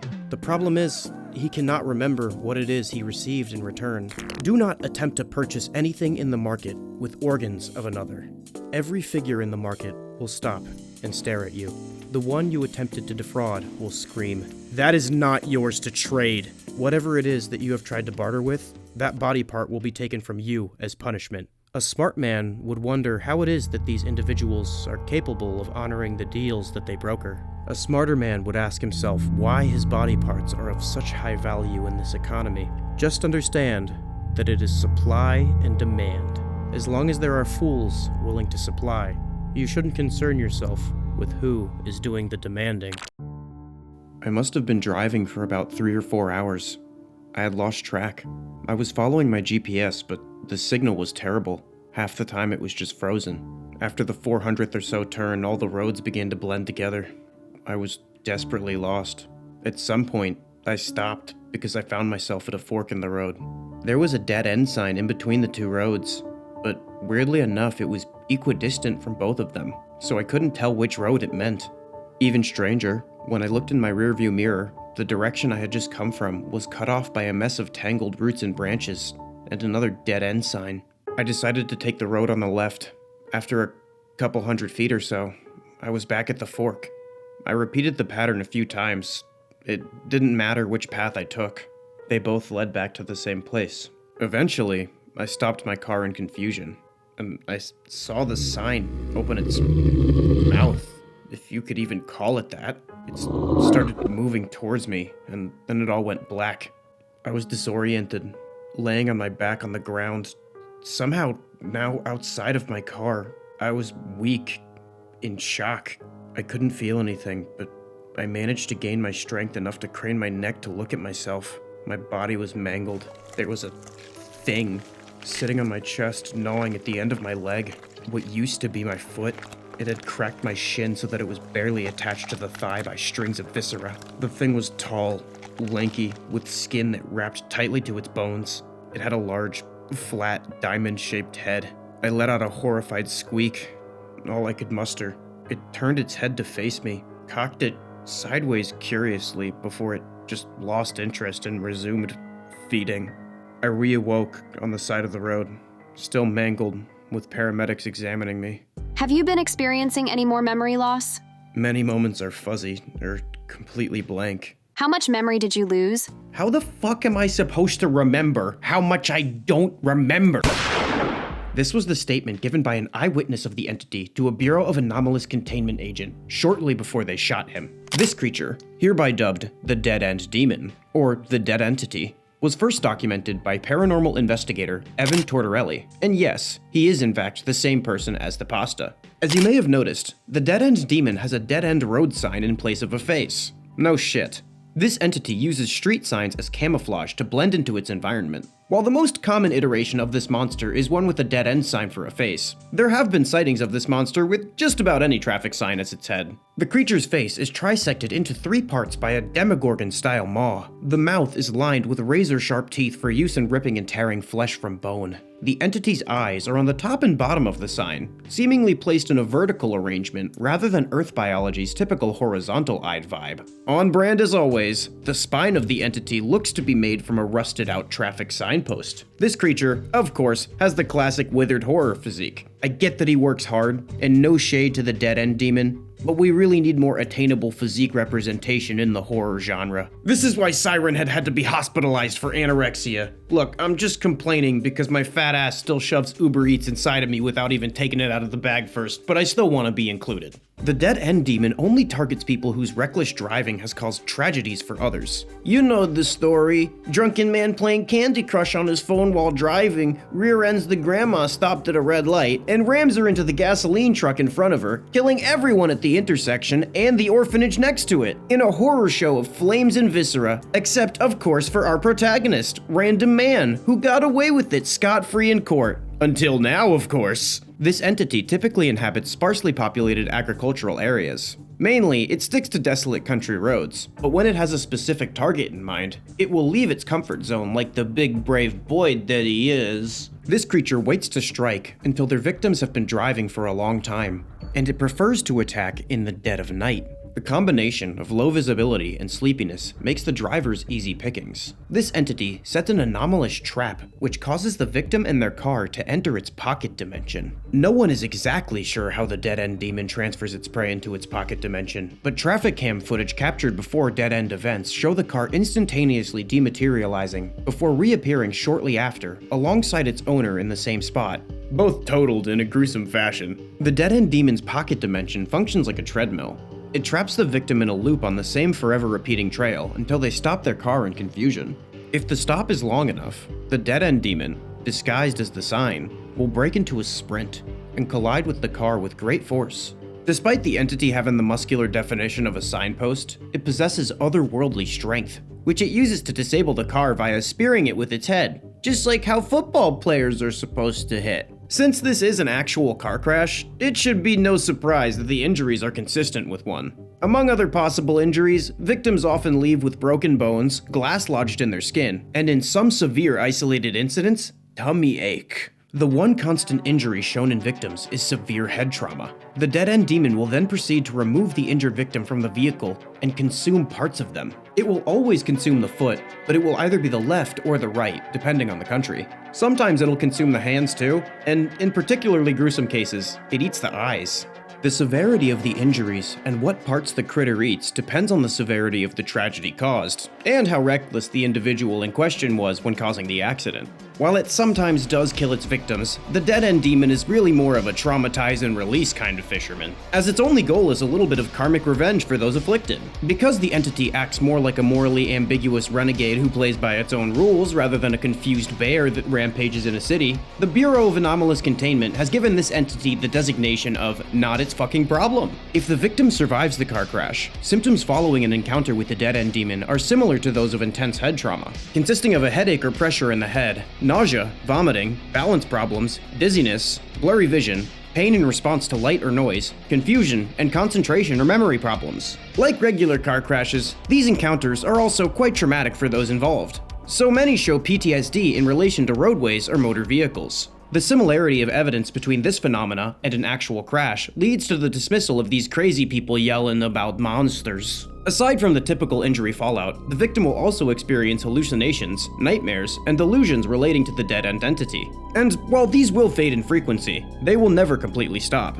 They'll be haunted forever, and they all lived happily ever after unless they wanted to not be haunted forever. And this is what he looks like on his birthday. The end. The scariest part about dealing with the dead-end demon is that he's uninsured. Oh, brother, this guy stinks! See, I told you, a real megahorn. But what does it mean? It means you're too high and need to go to bed. Or give me some of whatever it is. Megahorn, the destroyer of the Siren Heads. A nickname he insists that he did not give to himself. As the name implies, Megahorn is the primary and only predator of the Siren Head species. It is not only the consumer of Siren Heads, but in fact related to them as well. Ew. The Megahorn evolved from a lineage of Siren Head that consumed larger fauna than humans, such as cows or other cattle. And we're also not opposed to cannibalism. Over time, this sect of Siren Heads diversified enough that they were considered a separate species from the original. Larger, hungrier, and more aggressive, they began to stop consuming their own in favor of hunting their smaller, weaker cousins. They took a new form as their physiology changed with evolution. The Megahorn has a massive singular horn in the dead center of its head. It has a body similar to that of a typical siren head, but instead of the iconic shriveled horror physique, it has a flap-like beer gut used to store the consumed bodies of its former ancestors. It also has an additional pair of arms to help it both walk and accost its prey. This, along with its tubby torso, gives the megahorn an arachnid-like appearance. Some of you may be confused about the nature of siren heads and megahorns, but allow me to dispel any misinformation spread by the siren head news networks. Siren heads are actually an evolutionary tree of life, not one sole immortal supernatural entity. In fact, there are many different species of siren head. There are lamppost heads, traffic light heads, even vibrator heads, which, for some inexplicable reason, are the most popular variety. They populate the entire planet, as humans do, but in significantly fewer numbers. They are a cognitohazardous species, meaning that the trademark sirens and signals that the siren heads broadcast can manipulate the cognition and overall psyche of humans that hear it. While it is quite scary of a concept, some humans can become immune to cognitohazards through controlled exposure. Like that guy who tried to vaccinate himself against snake bites using snake venom and then survived, I'm pretty sure. I don't know, I didn't finish the YouTube video.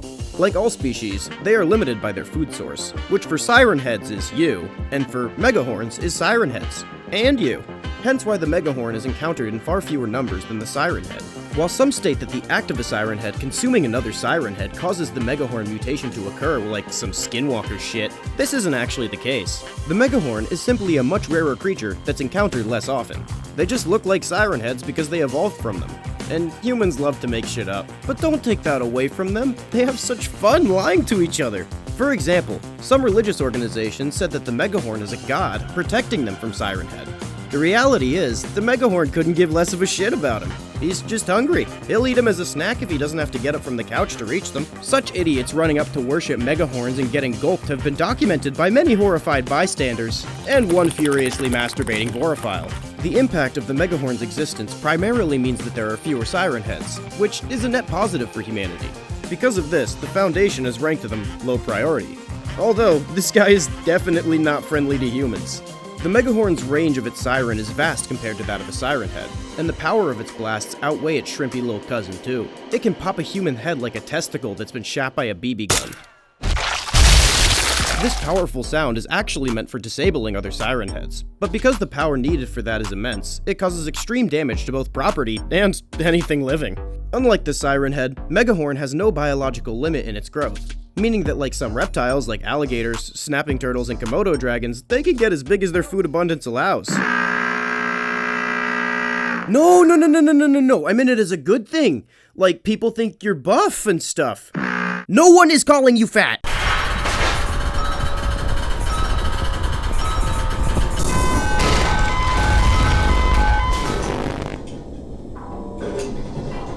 It's good to be back, baby.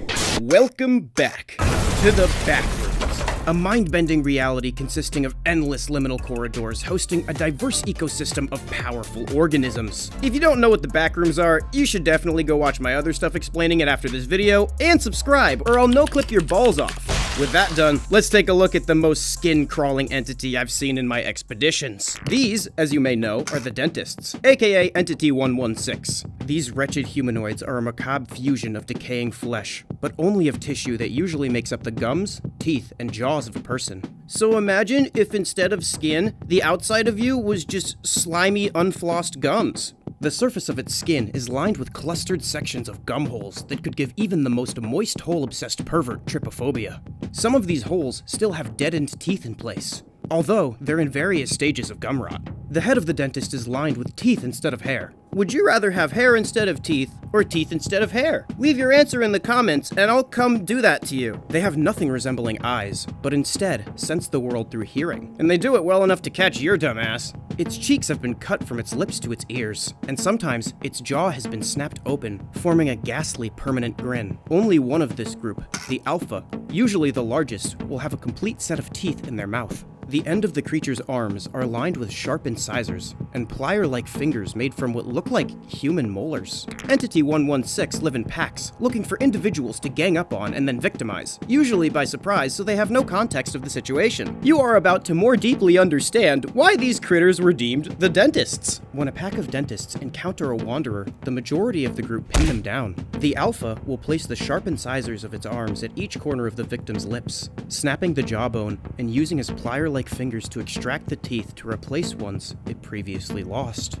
It is possible to escape from a dentist encounter. However, it's better to avoid them altogether. You can usually hear a dentist approaching from a great distance away by its trademark sexy, wet, garbled, heavy-paned breathing.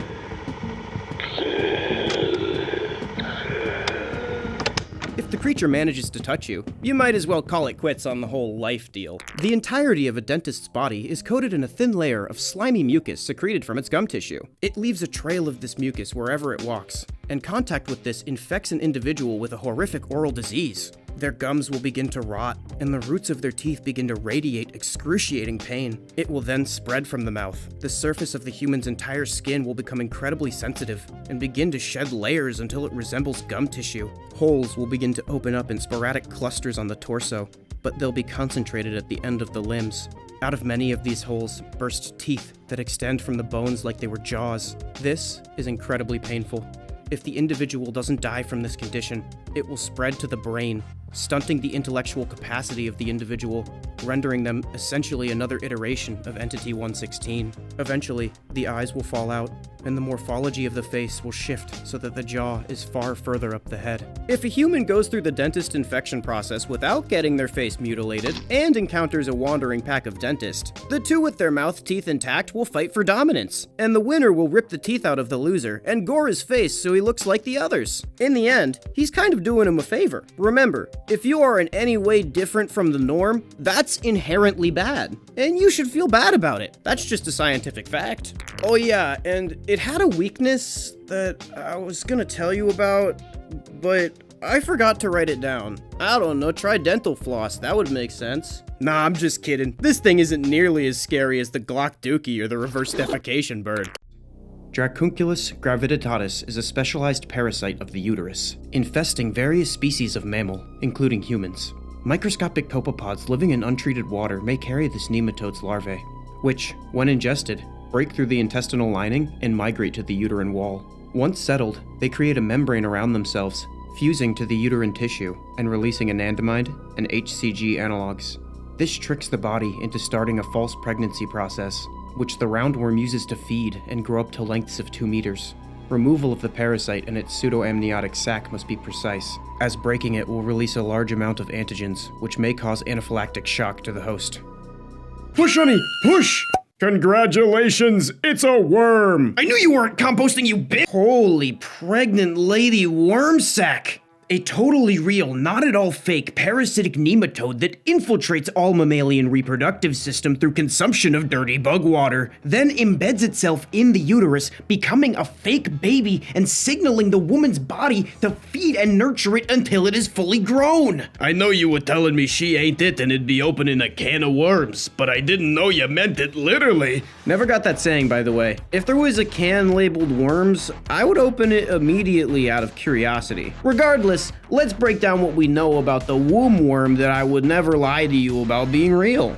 This parasite feeds on all mammals, but the only ones smart enough to detect and be afraid of it are humans. Infection goes a little something like this. When a mommy human and a daddy glass of water containing a worm-infested copepod love each other very much, the mommy drinks the daddy glass of water containing a worm-infested copepod. The copepod then dies by vor, and the worm is released into the intestines, subsequently burrowing into the woman's guts to get to the uterus, but not in the fun way. From here, the womb worm creates a membrane around itself, which allows it to fuse to the woman's uterine lining. It then mimics the hormonal and physical triggers of pregnancy, causing the woman's body to begin treating the worm like her baby, feeding it, nurturing it, allowing it to grow into a writhing, twisted, slithering mass. The worm is even well adapted to humanity's external intervention. As if the sac is popped, the worm releases antigens, or a foreign substance that elicits an immune response from the body, in this case leading to anaphylactic shock. Many other non-anomalous nematodes in the same family have evolved the same adaptation, and it's possible that they evolved this in order to dissuade hosts from removing their new skin roommates. Speaking of the family the worm comes from, understanding another member of said family may show us a bit more about our false fetus friend here.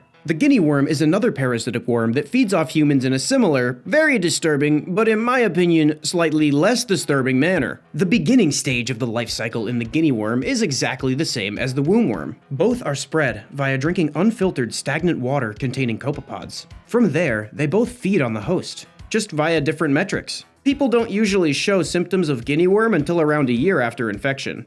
But at the end of its life, the worm has developed a ghastly way of leaving its host. The infected develop a fever, swelling, and a pain in the area the worm resides in.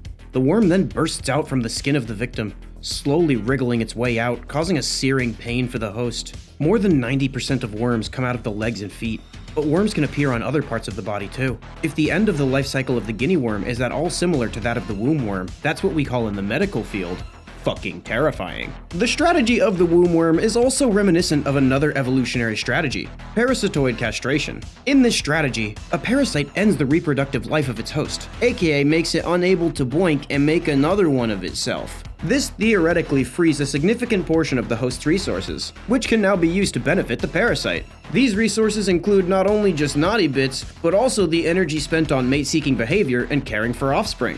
While this isn't exactly the same as that strategy, one can see very obvious direct parallels to it in the way that the womb worm siphons resources and prevents any actual pregnancy from happening. And also because they're both fucking horrifying. One question I have is, does carrying the worm affect the woman psychologically? I hope that current human ideologies haven't rotted their brains to the point that people will get mad at me for saying that growing another fucking human being inside of you affects your mind. All I'm saying is, she wasn't dipping pickles in ice cream before y'all forgot the condom, so maybe if she won't stop eating mulch out of the garden, it's time to be a caring partner and ask about that? More concerning, I theorize that after beginning the term of carrying the womb worm, the woman may begin to think of the nematode as her child, fixating on it constantly, protecting it from any harm, especially avoiding doctors who may remove it. This all begs the question, what happens when the worm comes to term, so to speak? That brings us to my next speculation. It appears that there are several small masses in the sac with the worm. While these could just be its poops, I have a theory that these are eggs. If the worm reproduces inside of its host, it stands to reason that the worm would want to spread its eggs. At this point, one of a few things could happen. It's possible that the worm would just sap the woman's body of nutrients until she died, and the worms would eat their way out. It's also possible that if it could affect their mind by some mechanic, it would influence her to play out the next phase of the worm's life cycle, leading the woman to a body of water, allowing the next generation of worms to escape and find copepods to infest. Starting the cycle all over again. Nature is just so beautiful sometimes. I mean, not right now. This makes me want to give myself an impromptu vasectomy with toenail trimmers, but I don't know, bite into a cactus or something. My theory may seem far-fetched, but this style of reproduction is not unfounded in the animal kingdom. One parasite, the horsehair worm, has this exact method of reproduction, infecting a cricket and then making it drown itself because that's the only way it can find someone else to have sex with. Next time you think finding someone is hard, just be thankful that you don't have to live inside someone else for years only to make them off themselves in a blow-up kiddie pool just to get a chance to get laid. If you have an opinion or speculation on my worm theory, or just womb worms in general, make sure to comment below. My opinion is that I'm glad it's only transmitted through drinking dirty water, because upon seeing the images, my mind initially created an implication about how that worm got in there that unsettled me to my core. A sharp increase in anomalous activity has been reported in the Death Valley National Park. More specifically, the source seems to be the Devil's Hole cave system. The cave is unmapped and was thought at first to only be around 500 feet deep and completely filled with water. However, a recent discovery suggests that the cave may be thousands of meters deep, and only some of the caverns discovered were flooded. Natural physics suggests that all the caverns under the water source should be flooded as well. But for some reason, some of these caverns were empty and completely dry. Things came to a head when authorities noticed a recent uptick in missing people, both locals and tourists, traced to the Devil's Hole. At first, suspicions were that the people were getting lost. However, some of the individuals were locals that gave cave tours for a living. Another suspicion was inspired by the People of the Cavern myth. The People of the Cavern are rumored to be a small tribe of human-like beings, claimed by locals to be responsible for the cultist insignias that line the mountains of Death Valley. This could make sense, as these same insignias were found in newly discovered caverns in the Devil's Hole. However, these people are thought to be an old wives' tale, held and spread by locals, perhaps to attract more tourist revenue. Despite the accusation, many locals remain staunch in their stance that the cave people exist. To find the cause of these missing people, the Death Valley Police Department has contacted a professional cave mapper, Maxwell Brodenberg, to shed light on what exactly is happening in the cave. In the attempted completed mapping of the Devil's Hole, new evidence would come to light, leading to the dismissal of the People of the Cavern theory. While there was evidence of human habitation in many of the areas, there were no actual people seen, and there was no evidence that these were anything more than temporary homeless camps. As the mapper went deeper, he noted a smell of rot and decay that became stronger the further he voyaged into the cave. The deeper Maxwell went, the stranger that both the cave and the cultish insignias became. Maxwell noted that the layout of the cavern made no sense in a 3D space, often displaying impossible geometry. Some caverns that were thousands of feet deep would lead to spaces that were so close to the surface, one could see sunlight, and vice versa. Droplets shot upwards from stalagmites, creating puddles of water that collected on the ceiling as if gravity were reversed in only that spot.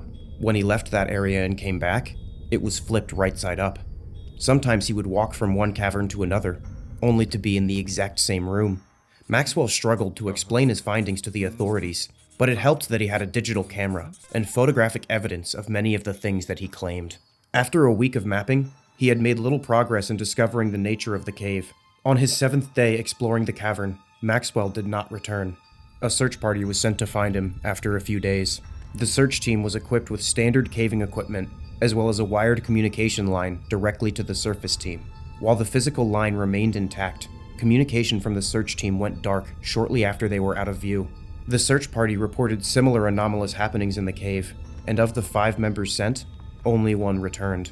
Even though communication was cut, the surviving member, Isaac Walters, claimed that he continued to converse with what he thought was the surface team throughout the expedition. He also claimed that the surface team gave some of his team members direct instruction to explore caverns in which they met their demise or disappeared. The only reason Isaac was able to find his way out of the cave was by following the phone cord. Isaac claimed to have found what he believes to be the remains of Maxwell Brodenberg. Isaac's report to authorities is as follows. There were only 2 of us left when I found the mapper, or what was left of him. His body looked deflated, like an old balloon, a juice pouch slurped dry, a deflated trash bag of a man that looked like his skin could be draped out like a yoga mat. When I approached his body, if you could even call it that, I saw that he had 2 large puncture wounds in his lower back, like someone had stuck metal pipes into him. His skeletal fingers, loosely adorned with skin, were wrapped around a digital camera. I took the camera and examined the contents. After doing so, I froze, not only because of what was on the camera, but because I had realized the body, and the only other remaining member of my team, were gone. The final photo taken on the digital camera is dated on the same day that Maxwell went missing. This is the photo.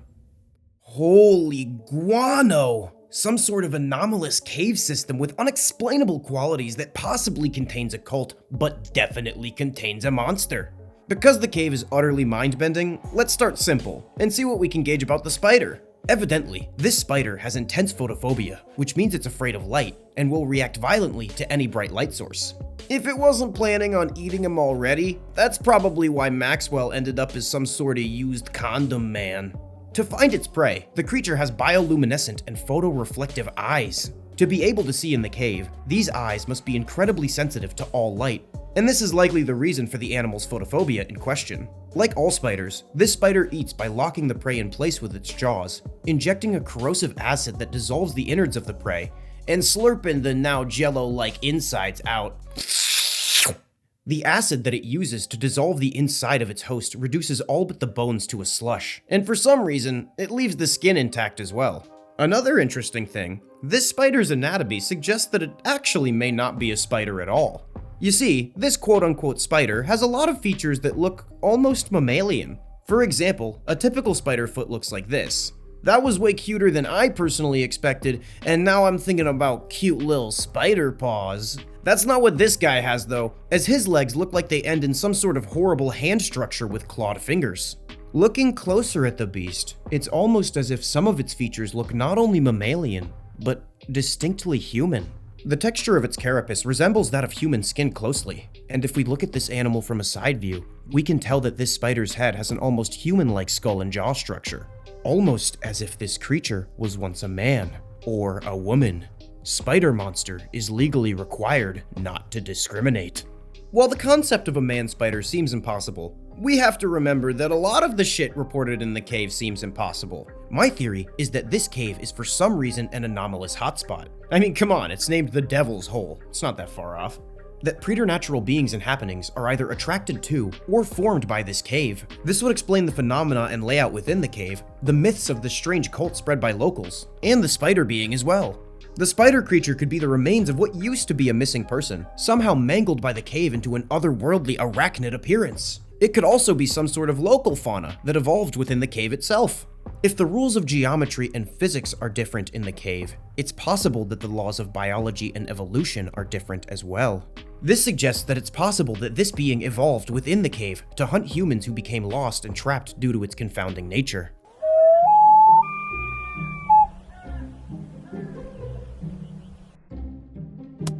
This unassuming device is the breaking wheel. To use this device on someone, you would first have to thread the limbs of the victim through the spokes of the wheel to keep them suspended on it. Excuse me? Do you work here? Or are you just reading off of the info plaque? Well, if you're such a genius, you tell me how it works. Probably none too well. There's no way a fully intact human bone is plastic enough to be interwoven into the— Correct! You would first have to shatter most of the limb bones of the victim so you could easily thread the resulting wiggly yet crunchy appendages into the device. After they were trapped on the wheel, sometimes they got roasted on an open flame until their skin was crispy, sometimes they were sliced and diced for days and nights, and among other probably really creative methods, sometimes they were left there until they just fucking died. Sometimes even until the smell was unbearable. Fun fact, if the wheel for some reason didn't work or broke during the execution, the accused would get to go free because they thought that God loved them just enough to keep them alive. I'm not sure why God thought it would be suitable for the innocent man to have all his limbs broken before he intervened, but I'm not God, so don't listen to me, I guess. Well, he doesn't deserve to die, but I also don't think he appreciates having bones enough. Next up is probably one of the most over-the-top examples from one of the most over-the-top warriors in all of history, the Blood Eagles by the Vikings. In this method, the victim is laid on their stomach, and the executioner slices the entire backbone down the middle to sever the ribs on both sides. The ribs are then pulled out to each side, and the torturer then stretches out the lungs around the ribs to look like wings. Now, I'm not sure if they ever checked if these mutilated human remains could actually fly, but despite what every rule of aerodynamics says, I say they should have given this a try for sheer entertainment value alone. Now, that's pretty brutal, but it's a bit convoluted if you ask me. Maybe you're the type of person who yearns for a simpler time. A time when the only way kids had fun was playing push the wheel on the stick, unnecessary racism, kick the kid with polio, or go into a good old-fashioned public sawing. Humans have been sawing each other in half for a long time, and these sick creeps have gotten prolonging the suffering down to a science. The most effective way to keep the accused alive as long as possible was to flip them upside down so the blood rushes to their head. The victim was restrained upside down, and the two executioners would saw from one set of cheeks to the other, connecting the poo hole with every goo hole, creating the one holy canyon of body orifices. I really hope they go around the scrotum, because the only thing worse than getting sawed from taint to head is getting sawed from sack to scalp. Fun fact, the Roman Emperor Caligula had people sawed in half while he ate, because something about it appetized him. Humans be like, the internet causes violence. Humans before the internet be like, saw go burn. Maybe sawing in half is a little too barbaric for you. Now, I'm not saying anything crazy like we should use punishments that aren't inhumanely violent for seemingly minor crimes. I'm just saying let's get creative with it. If that's the case, the next method is for you. Next is being drawn, hung, and quartered. In this method, the accused was hung until the brink of death, but similar to the intended method for autoerotic asphyxiation, they were cut down before they died. The executioner would then sever their lever, remember to disembowel of course, dismember their members using some horse, and burn the corpse to embers to show no remorse. Fun fact, did you know that some species of bamboo can grow almost 3 feet in only a day? This fact gets even more fun when you learn that sometimes, people who had gotten themselves in trouble for one reason or another would be placed with their bunghole directly over a sharpened shoot of bamboo. Sometimes a person would have their hand, face, or gut right above the bamboo, but obviously I gotta go with the ass. It's for the viewers, you understand? The person is tied in place so they can't move, and the bamboo grows upwards and slowly impales them. While this might sound terrifying, I bet there's at least one person watching who would pay big money for this. Another really strange punishment was called scaphism. The victim was nailed into a floating box with only the arms, legs, and head sticking out. They were then continually force-fed Nikocado-level amounts of milk and honey, and had their face covered with it as well. They eventually have to expel some of this food, and the boat fills with their waste. Obviously, like every time you leave a large pile of sugar, fat, and feces, which by the way, we have talked about this, a bunch of insects showed up. They begin to feast on the pile of sugar and poop, and also the victim's skin and internal organs, which are also full of sugar and poop. Fun fact, flies like to lay their eggs in rotting meat, so I'd be willing to bet they were laying their eggs in this still dying victim. Anyways, the victim slowly dies by insect food orgy, and they all lived happily ever after. One particularly twisted punishment that was sometimes utilized was being sewn up in a sack. The sack was then usually thrown into a large body of water so that the accused would drown. In the worst version of this punishment, they threw in an ape, a venomous snake, and just to make sure it was overkill, they threw in a dog and a chicken too before throwing it in the river. Obviously, the animals would all freak out and probably attack you out of fear. I mean, I would. You kinda look like that thing that just threw me in a sack. So basically, you're getting your danglers and face ripped off by a chimp, while a snake puts its venom into any blood that you do manage to keep inside, and then a dog and a chicken fight for the scraps. I know what you're thinking. Hopefully drowning will be fast. Many times, they used a leather sack, which was almost airtight, so it might take a long time. At least you can take solace in the fact that you'll probably black out from the pain long before you drown. Damn. After all that, I kinda just feel bad for the animal. Like, I bet the person in the sack did something kinda crappy. Even if it's not worth all the torture, like the snake was just sitting there, being a snake. To even this out, let's look at some karmic revenge for the animals. Sometimes, elephants were trained to stomp people's guts out like a tube of toothpaste. The elephants would be instructed to break the bones of the victims, but to avoid the vital organs. That way, they could prolong the suffering. Sometimes, the elephant would be given stabby shoes with blades on them to inflict more damage. When the executioner wanted to deal a lethal blow, they would instruct the elephant to put its foot on the person's head and crush it like a grape in a vice grip. Sometimes they just use these elephants as a display of power. Oh, don't worry, he's just playing. He only kills people that betray me, and you would never do that, right? The following content is for authorized forensic agents from the Department of Counterintelligence and Threat Analysis. Any public performance, copying, or other use is strictly prohibited. Anomalous abduction cases. You are assigned to review 3 classified cases. Retrieve details from designated secure channels and submit your comprehensive report within the designated timeframe. Maintain utmost confidentiality. Case file number 059272. Name Eugene Wilkins. Age 31. Sex male. Cause of death acute hemorrhage. Medical notes not applicable. Eugene's body was discovered in a patch of grass 2 miles from the town of Classified, Pennsylvania. The individual has been reported missing 3 days prior to his body being found by the local authorities. Eugene stopped showing up to work and did not answer phone calls made by his company. The details regarding the state in which the body was found are not for the faint of heart. Eugene was subject to surgical mutilation. Victim's eyes were removed, along with the teeth and tongue.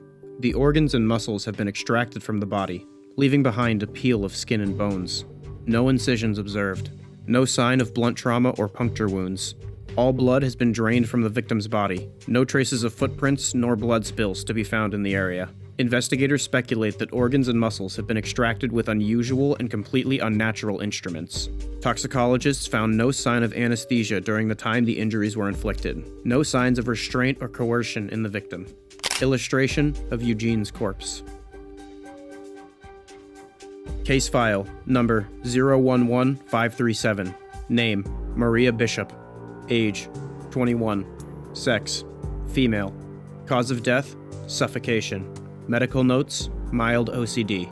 Maria's body was discovered by a local farmer underneath a light post in the highway of Classified, Tennessee. The victim's parents contacted local authorities after no communication for 8 days. She was last seen in a gas station, 6 miles from the place her body was found. Stella Davis, the clerk at Classified, was the last person to have seen Maria alive. Stella recalls Maria's strange behavior. Further investigation needed. She bought laxatives, chocolates, sleeping pills, and cigarettes. She took the items and left hurriedly. It seemed like she was running away from someone. The victim's body underwent extreme physical contortion and stretching. Investigation is to be further conducted to determine the cause of elongated limbs. The force required to create such damage and fractures is extremely high, much more than a car crash. No external wounds found. Apart from rigor mortis, the body was covered head to toe with a yellowish substance, similar to motor oil. The origin of this substance is unclear. As with previous case, blood has been drained from the body and organs removed. Although bones present acute fractures, the official cause of death is asphyxia. Illustration of Maria's corpse. Case file number 096173. Name unidentified. Age late 40s. Sex male. Cause of death chest trauma. Medical notes unknown. At 0200 EST, 10 miles from the Classified County, a local hunter, Edwards, witnessed an incident over the Classified Hill. Upon overhearing screams of help echoing into the dark of the fields, Edwards ran towards the location. He witnessed a mysterious triangular object hovering 30 feet above the ground. A man was dangling mid-air with metallic cables wrapped around his body. As soon as Edwards approached, a click was heard, and the man was dragged away from sight. The metallic triangle had no resemblance to any modern vehicle. It silently shot up into the dark skies, vanishing from sight. Illustration of the unidentified flying object. The hunter called the authorities, and soon a group performed a search, scouring every inch of ground in the abduction area. They stopped after 4 hours. Edwards was interrogated for 3 days until the remains of the man were discovered 5 miles from the state of the abduction.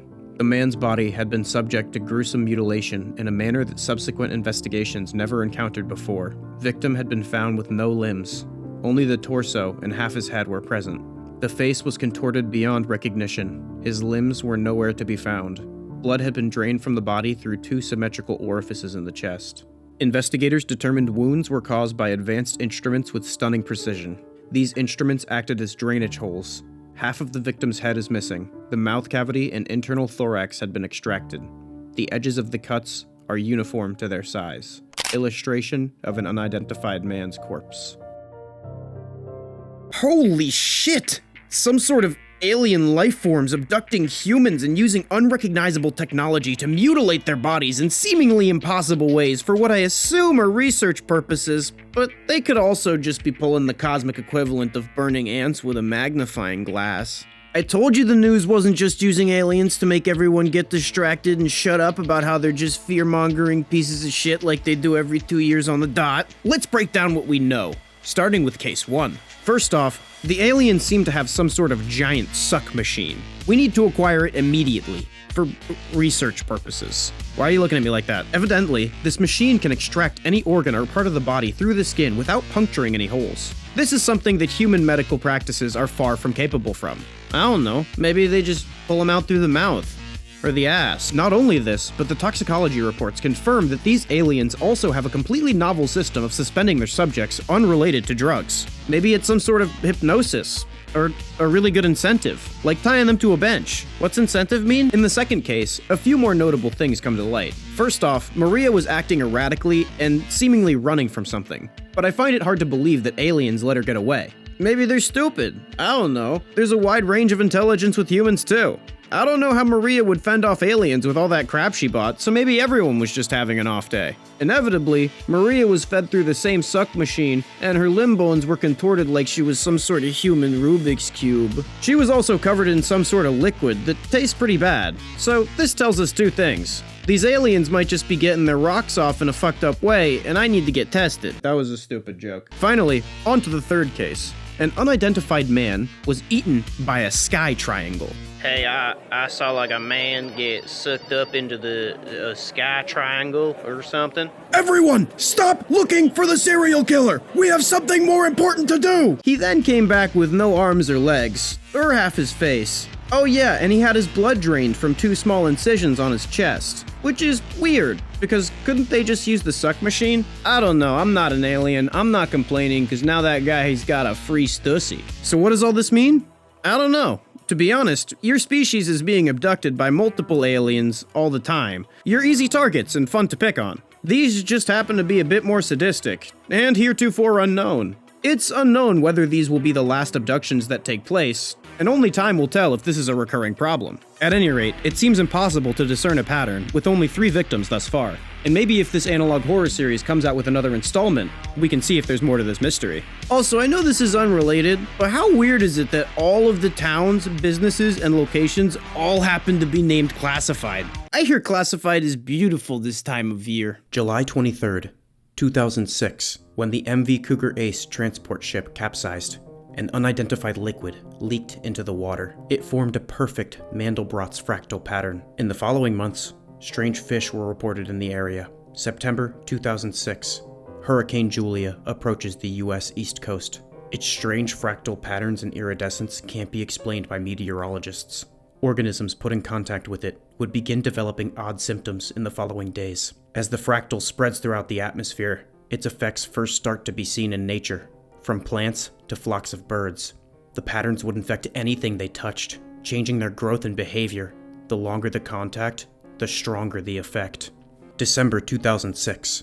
The first signs of fractal infection appear in humans. Strains of Rothia dentocariosa, bacteria otherwise normal in the mouth biome, start growing in strange patterns.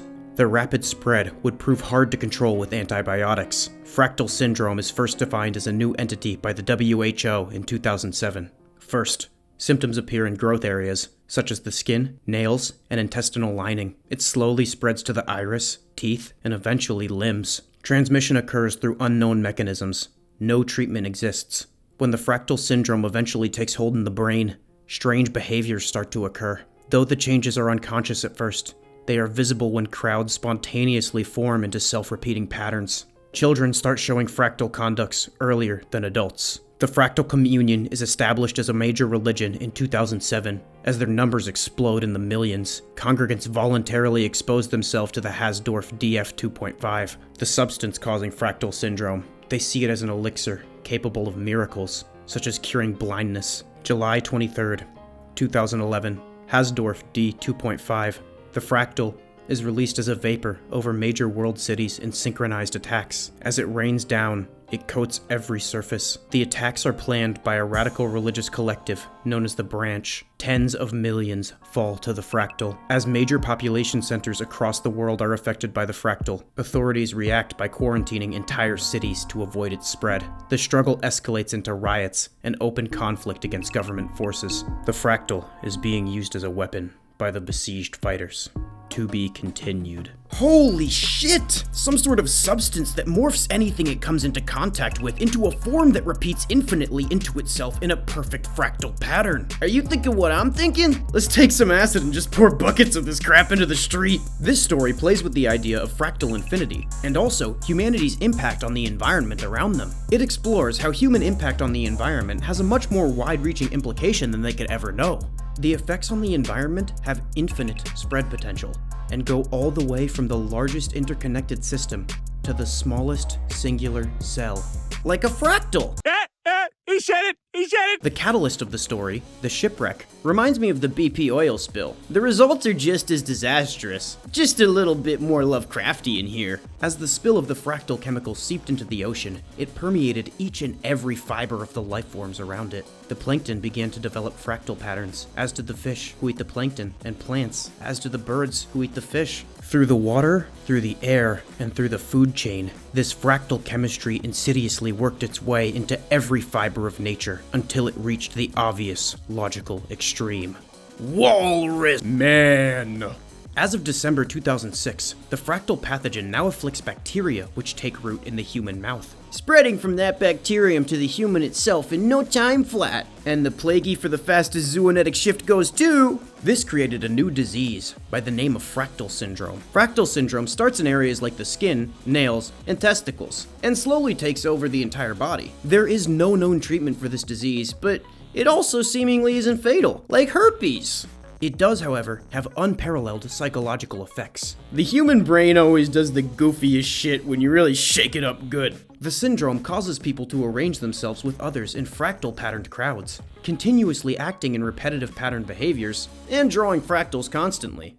Eventually, enough people have their brains altered by the fractal syndrome that they begin to develop some sort of groupthink.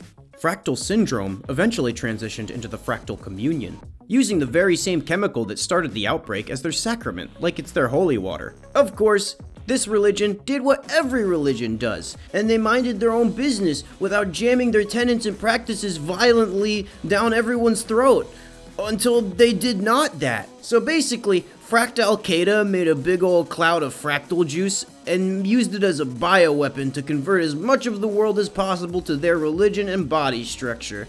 And they all lived happily ever after, unless they happened to not want to be a forever repeating shape.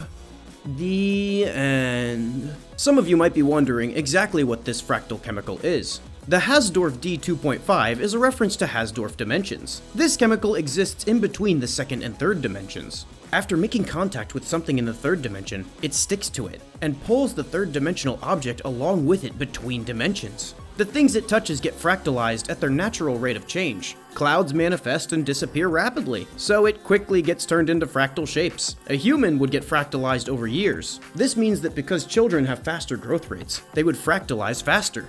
This is why the Earth itself looks relatively unaffected, as a mountain would turn into a fractal over millions of years. Real talk though, I love how this work uses so many disparate elements of cycles and combines them to show how easily things can get out of hand. The fractal is a perfect symbol for forever repeating intensifying cycles, as that's exactly what a fractal is. Hence, it can be used to perfectly symbolize, I don't know, the layers of damage humans can do to the environment without even realizing it by taking action on what looks like the surface levels. Or the functions of an ecosystem and how overlapping systems are actually interconnected on scales of size and intricacies. Or maybe the gradual morphing of a religion intended to bring people together based on sameness and how that's actually the same as dividing other groups based on difference. Or some random goofy examples like that. I don't know. I'm a firm believer that explaining a concept is like dissecting a frog. You understand it better, but it dies in the process. Even though I'm butchering Eduardo's symbolism with my words, I feel as though the message of this story still shows through. You never know how far one teeny tiny catastrophic oil spill can go. TLDR, even the smallest of actions can have far-reaching consequences, like when a butterfly flaps its wings. And you're gay now. Anomaly species, Desolivore. Risk profile, cognitohazardous. Threat level, societal. Description. The Desolivore is a humanoid creature that feeds on human emotions, primarily loneliness and associated feelings like jealousy. To the naked eye and from far away, it resembles a slim human figure with long, shimmering black hair.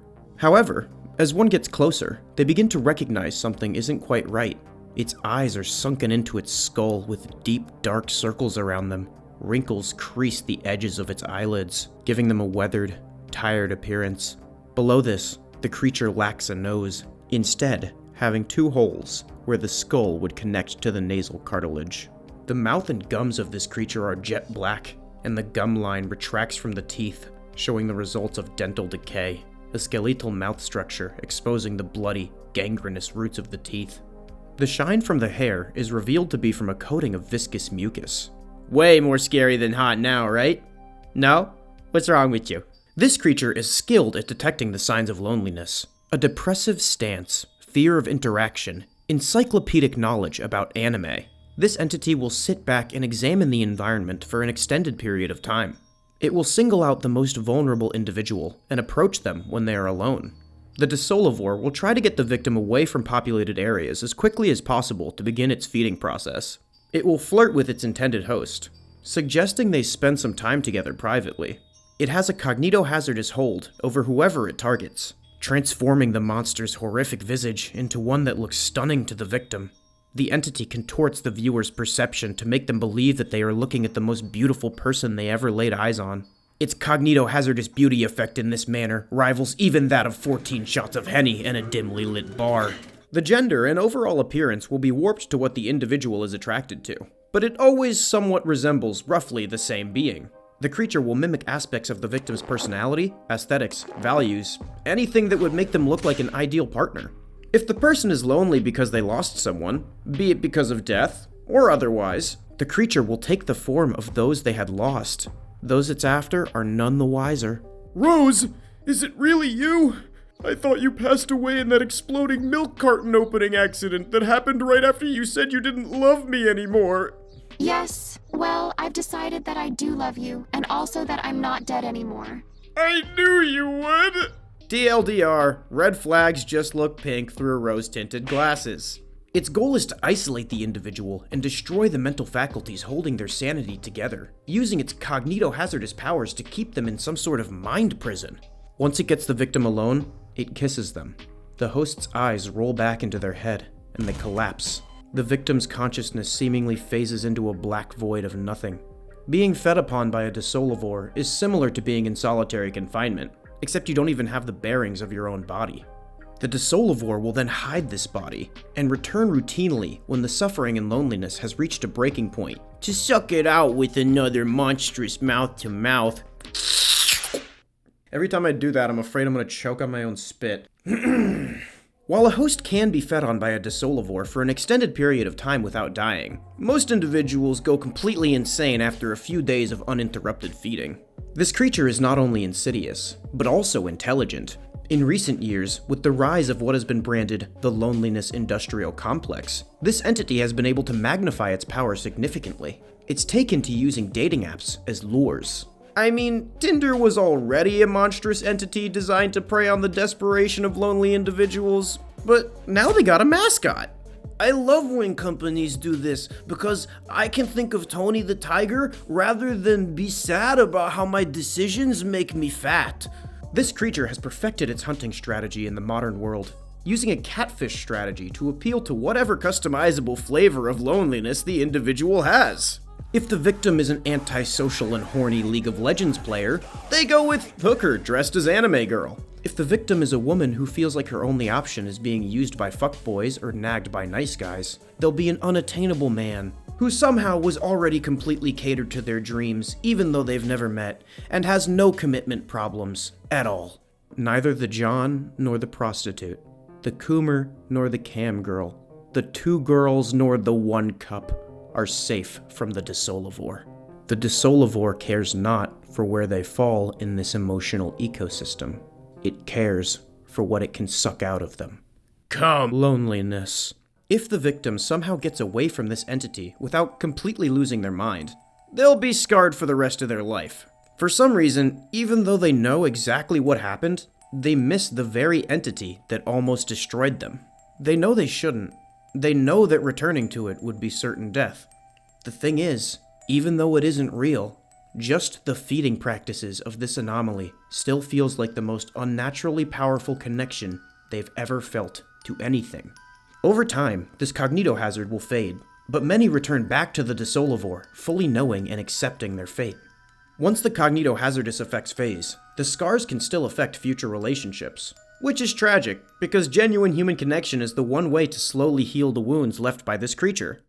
Anyways, this little critter has nothing to do with any problems, be they individual or societal. I actually have never felt lonely before in my whole life.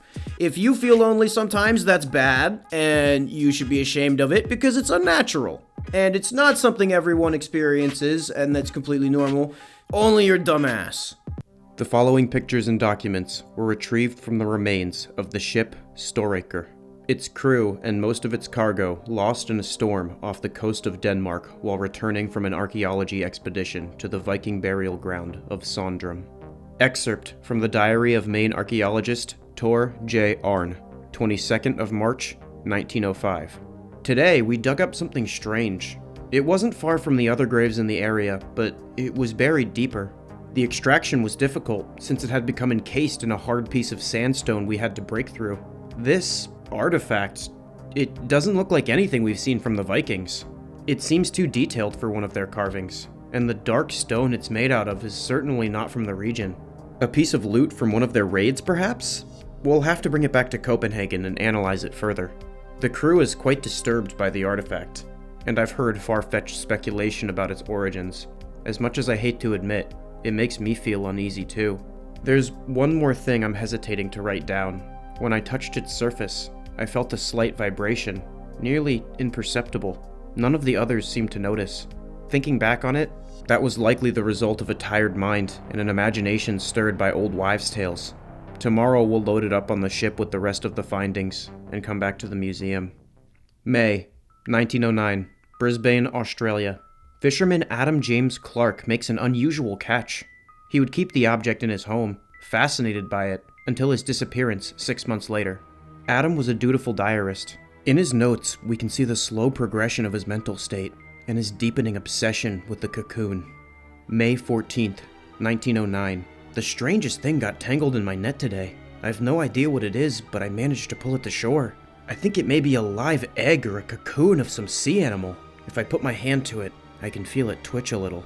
Seems to survive well enough out of the water, for now. Wonder if something will come out of it.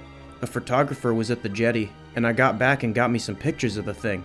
We'll be here to keep some record if it ends up rotting away.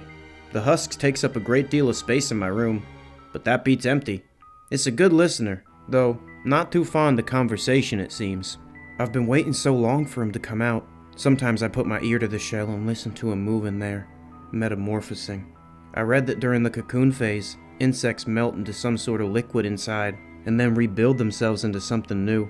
Whatever he looks like, I can't wait to welcome him into this world. I wonder if he'll see me as a father. Sometimes I'm afraid to leave the room and fear that the husk that traps him may open while I'm not here. I hope the grandkids haven't missed me. This last diary entry is dated November 3rd of that year. Adam was never seen again. November 3rd. He nearly doesn't move anymore. Is he dead? He needs something to finish his metamorphosis. I think he needs me. He needs me! I must enter. I must unite with him. Give his body structure. He is Adam Clark. I am him, bound by a husk, prison of flesh and chitin. I will bring him to where I found him, pry his shell open, climb inside, and jump into the water as we become one. We will finally complete his beautiful transformation. We will be free. Weeks later, a fishing boat would discover what appears to be the remains of the shell, broken and completely empty. 1910, Northport, Maine. An unidentified carcass washes up on shore. Local newspapers report, strange shell washes ashore. Residents from Northport reported a strange animal washing up ashore this morning. "'Tis a honkin' lobster. We thought it was a whale at first," said Eugene Morel, local fisherman. "We were going to boil it, but tain't no meat inside." The carcass was left on the docks, so a biologist from Maine University could identify it. Tragedy in Northport. Friday morning, the body of Jimmy Hall, 12-year-old boy from Northport, was found lying on the docks. The child appears to have slipped and fallen on his head while sneaking out at night to see an unidentified carcass that had washed up on shore. The town's fishermen who had discovered the animal claimed it carried a curse and took it upon themselves to destroy the remains of the lobster-like shell by burning it, much to the chagrin of 2 Maine University biologists who had come to inspect it. Unearthed pictures from the Australasian Antarctic Expedition. Year, 1913. Something strange is found in the ice. Cecil Madigan's diary on the subject. 17th January, 1913. The sleighing party was a total success. We mapped a large area east of the base, but the most fascinating finding was what appears to be an enormous larva, as big as a man. I am no biologist. McLean keeps saying it'll be the discovery of the century. The insect was perfectly preserved in the ice, so we sawed around it and brought back the whole block. The whole team had a toast to the discovery. Due to Mawson's team's unfortunate journey, a small group was left in Antarctica for a whole year more than expected. 9th of February, 1913. It is starting to dawn on me that we were staying for more than 1 year. Mawson came back and told us of his tragic journey. We will miss Ninnis and Metz, but no use wallowing. The ship has sailed. This year, I will assist McLean in studying the insect. The crew has taken to calling her Margot, after Maggot. We will not break the ice as the body might be fragile. Jeffries, the new arrival, has taken a lot of interest in the bug, and keeps coming to see it, asking all sorts of questions. He could become an annoyance. Excerpts from Sidney, Jeffries, and Madigan's diaries from the incident that led to the loss of the specimen in the winter of 1913. Jeffries would never recover his sanity after the expedition. 2nd of August, 1913. He broke it. That madman, Jeffries, completely lost his block. Went to the storage room in the middle of the night and took an axe to Margot. He minced her so thin we couldn't recover a single piece of her. Still this work, and we will not be able to bring a thing back to Australia. We found Jeffries outside, repeating that he had freed her over and over. We locked him in, since he's become a danger to the mission. Last surviving photographs from the secretive De La Cruz family, Mexico, 1910 to 1920s. The following documents were smuggled out by Adrian De La Cruz, a disowned relative. According to him, the thing in the photo is who the family called Tio Alfredo. The De La Cruz were local landowners. They lived in an isolated estate in Morelos for generations, surrounded by croplands and pastures. They were rarely seen outside, leading locals to circulate many rumors about the family and their sickly disposition. Adrian de la Cruz was the only household member known to have escaped. After fighting in the revolution, he chose not to come back and left to Mexico City, where he studied chemistry and met his wife, Christina. The pictures were retrieved by him, sent with the following letter. Christina, I am sorry for leaving without a word. I came back to my family home. Something was left undone. You will not believe this, so I put some photos in this envelope. This thing, Tio Alfredo, it has always been there, in the attic. I gave it my blood. We all did. I don't know how long it has been with us, since the time of my great-grandfathers, or more. And for this long, everyone has been convinced that it is a part of the family. Maybe it used to be, but none of that matters. I need to break this cycle and save them from this torture. I have brought a vial of cyanide. I will drink it, then go into the attic and let the beast feed on me, just like it used to. That horrible, empty sensation. If all goes well, I will then drink my antidote and come back to you, having rid the world of this devil. Adrian. We have not been able to find any more documentation on the incident, except for a photo, dated to around the same time as the letter, taken in a cemetery near the De La Cruz estate. Italy, 1917. An art collector finds 3 unusual statues in a small museum in Aquila. They appear to represent angels with insect wings, pincers, and extra sets of limbs. Entranced by them, he would acquire the sculptures for his personal collection. To find out more about them, he contacted Francis Aidan Gasquet, archivist in the Vatican. They found a codex from 15th century Spain. It was commissioned by Antonio Perez de Ayala, a nobleman's son turned monk. It describes his spiritual experience after finding an angel. The angel was said to come from a cocoon found in the sea. It was likely worshipped in Ayala's monastery, as proved by the surviving works of art. We do not know what happened, only a letter that was found in which the Vatican asks for a local noble to help destroy a heresy. The art collector never released the statues from his personal collection, so the old pictures are all the proof we have of their existence. You open the old binder. Inside, some pictures, torn pages, and a letter. Let me tell you of the time I saw one of the megalomorpha. You heard this story before, but these documents should help clear your skepticism. It was 1923, and I was traveling through British Tanganyika. After finishing my studies in anthropology at the age of 24, I was eager to go out and document unknown cultures. During that trip is when I met the Jammu people, a wonderful and rich society with barely any interaction with the outside world. During my 3 weeks with them, I observed their peculiar customs, particularly the constant motif of stag beetles, apparent from their clothes to their buildings and weapons. I first thought it was expert craftsmanship, but I now suspect the objects came from a different source. Myuu culture is very different from that of the surrounding tribes. They show a mix of hunter-gatherer and agricultural traits, and do not seem to have a clear social structure. Their art and religion are unlike anything I have seen. Stories are passed down from the elders to the young. Many of them are centered around the figure of Kinya, depicted in statues as a hybrid of a man and stag beetle. Communication was quite difficult due to the uniqueness of their language, which the translator was not able to fully grasp.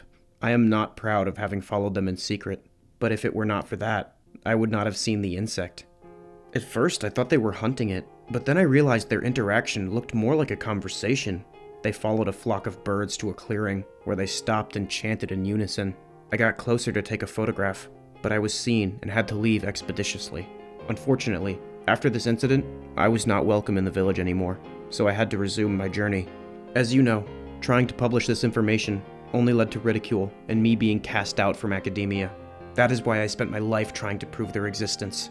Thank you again for your help, friend. I cannot do this alone at my age. Sincerely, Nigel Buckley. 1927, the Turner Bros Circus begins touring the USA with an unusual exhibit. Their publicity claims it is an Amazonian mammoth ant, though no such species has been described. For 2 years, they would tour the Midwest, attracting the curious and skeptics. Very little documentation remains apart from the posters and 2 photographs. The man who appears in the picture and poster is Henry Turner, one of the 2 founders of the circus. In later recollections from his brother Robert, he claimed Henry became obsessed with the ant. Towards the end, he was even sleeping in the cage with it. One day he just took off with the ant, left everything behind. Henry would not be heard from again. The loss of the founder and the stock market crash of 1929 was too much for the circus, which closed that year. Norway, 1953. Erling Jorgensen, a local journalist, visits the isolated parish of Ernis, accused by many of being a cult. His unpublished notes and photographs are the only remaining source on this group and the events that culminated in its destruction. The small parish was based around a modern church. Though initially unremarkable, starting around 1947 the community would take an isolationist turn. Parishioners started shunning external contact, except for the occasional missionary sent to recruit people into the group. In August 1953, journalist Erling Jorgensen was allowed to visit the community, take pictures, and interview their members. Though Erling was given relatively free rein, he was not allowed to enter the church during sermon hours, at which time he was put under watch. The community was headed by Thorhagen, often just described as the bishop, and his 3 sons.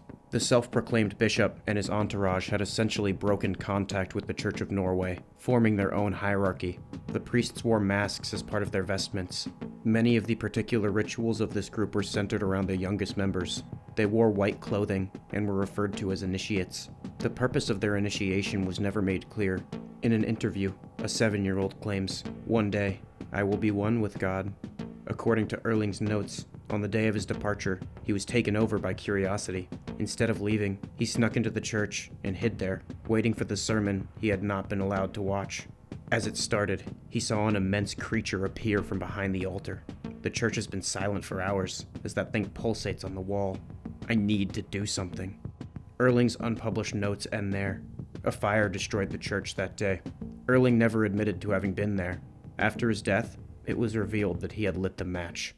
Leaked report from the USSR Committee of State Security, KGB, 1961. Full report and translation below. In June 1961, a group of Navy personnel carried out a survey on sunken merchant ships in the Kara Sea, taken down during the Second World War by the Germans. The divers carried underwater cameras with them to document the state of the boats. Upon investigating the survey ship, Academic Shokalshish, sunken by a U-boat in 1943, the diver came upon the nest of some sort of creature resembling an insect of enormous size. Analysis has determined it to be an unknown species and was given the provisional name of Vivishkova. The details are unclear, as only the camera was recovered, and the rest of the crew deemed the waters unsafe to investigate further. The pictures were taken back to KGB headquarters for analysis and deliberation. We have determined these documents to be of national security interest, and thus will be kept with utmost discretion. The rest of the diving crew has already been dealt with appropriately. Our next aim should be to recover the eggs shown in the pictures. A team will be discreetly assembled to deal with Vivishkova and bring back as many eggs as possible for the study. Scientists are also being gathered in attempts to train the animals as they are born. All of this will take place in our base in Dixon. The aim is to use them on enemy ships in response to American aggression, to neutralize them without leaving a trace of our actions. This could take a toll on their forces without linking back to us. Further developments will be communicated through private channels to the parties involved. Communicated for your information. Signed, Chairman of the Committee, A. Shelepin. 21st of August, 1982. A report on a local TV channel in Sicily. A Roman ruin has been found last Monday when building a hotel near Modica. Archaeologists are asking for more time to study the elaborate mosaic, but are under pressure from the owners, who want the building done before July. This beautifully preserved mosaic has puzzled historians. Among rich hunting scenes, what looks to be an enormous wasp appears to be eating an antelope. This piece stands out from the other realistic scenes, and does not seem to match any known Roman myths. The photo above was recovered by the daughter of the late head archaeologist, Piero Baglieri. No other sources on the mosaic can be publicly found, nor information about the hotel that was built on top. Among the documents Nigel Buckley sent in 1984, you find his notes and illustrations. What can we glean from the new sightings we have documented of these creatures? They clearly appear to be related to insects, only at a much larger scale. Are they a part of the same species? Or perhaps a broader genus or family? Provisionally, I have decided to treat them as a single genus, which I call Megalomorpha. I cannot say if the myriad forms we see are due to extreme individual variability, or if several species exist. What makes me lean towards the single species variability hypothesis is the shell found in Maine. These molts are more common in insects going through partial metamorphosis, which suggests Megalomorphae may be capable of radical changes in form later in life. Nigel had spent all of his life studying these insects since he reportedly found one in Tanganyika in 1923. He passed away in 1986, not being able to complete his life work of redeeming his image in the scientific community. Most of the evidence you've seen so far is his work. Pictures found in an abandoned, remotely operated vehicle, 2004. It was recovered from the seafloor, damaged, and with its umbilical cord cut off, 3 years after being lost during the survey of the sunken ship Myuu. The vehicle was found during a seafloor survey by the Polynesian Oil and Gas Company. They were attempting to build an oil pipeline in Hawaii. The company closed in 2014, but an ex-employee managed to hold on to these documents. The note reads as follows.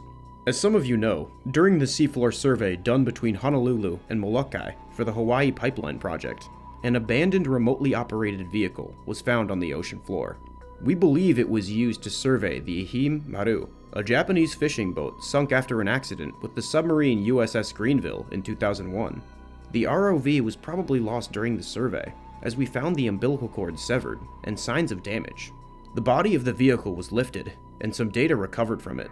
Among it, some pictures were found. These were, to our knowledge, not obtained by the Navy. The CEO wishes to inform you that this matter will be resolved internally, as to not cause a delay in the pipeline project that may make it go over budget. We urge all employees to handle this matter with discretion, and not share this information with external sources, as it may trigger an unnecessary environmental inquiry that could damage the company.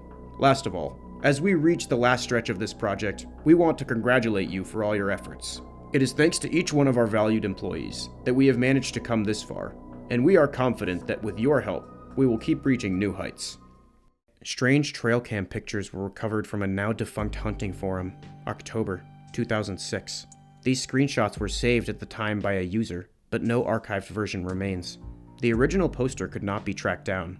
Any new information on this subject would be greatly appreciated.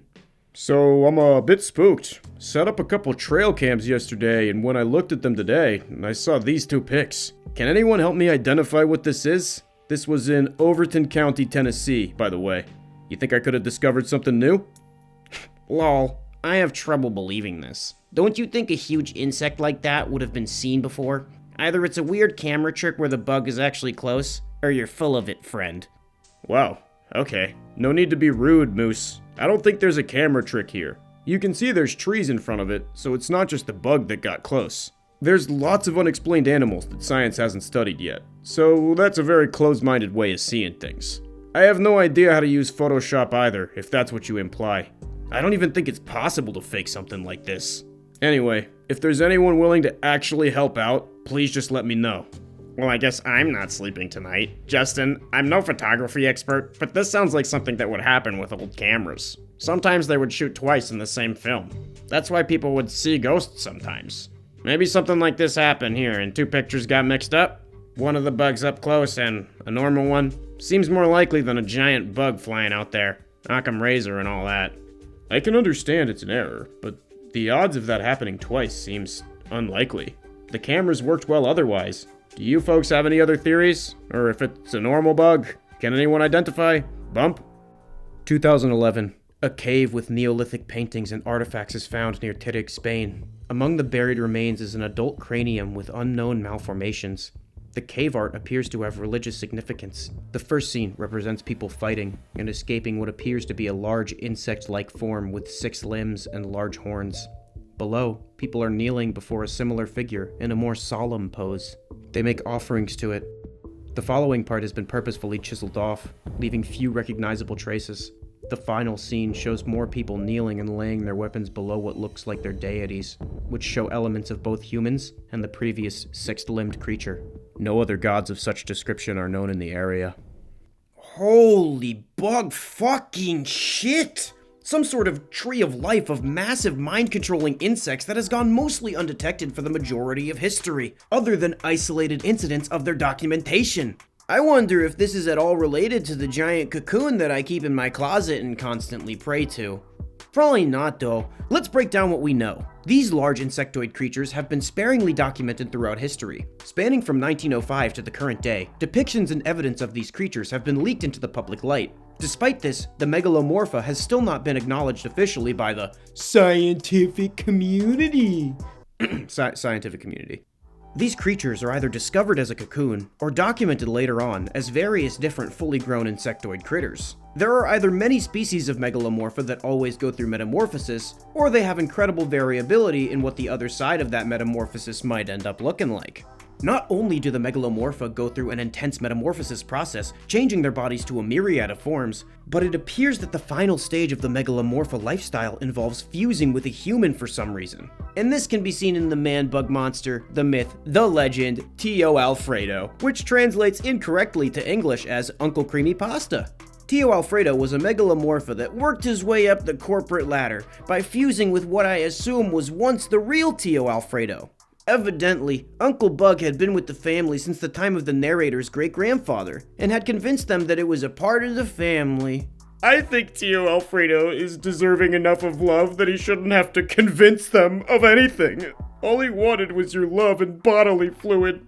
Isn't that what we all want? Even though this looks like a clusterfuck of random bug family information, combined with some research from another video, this may illustrate what exactly the hell these creatures are.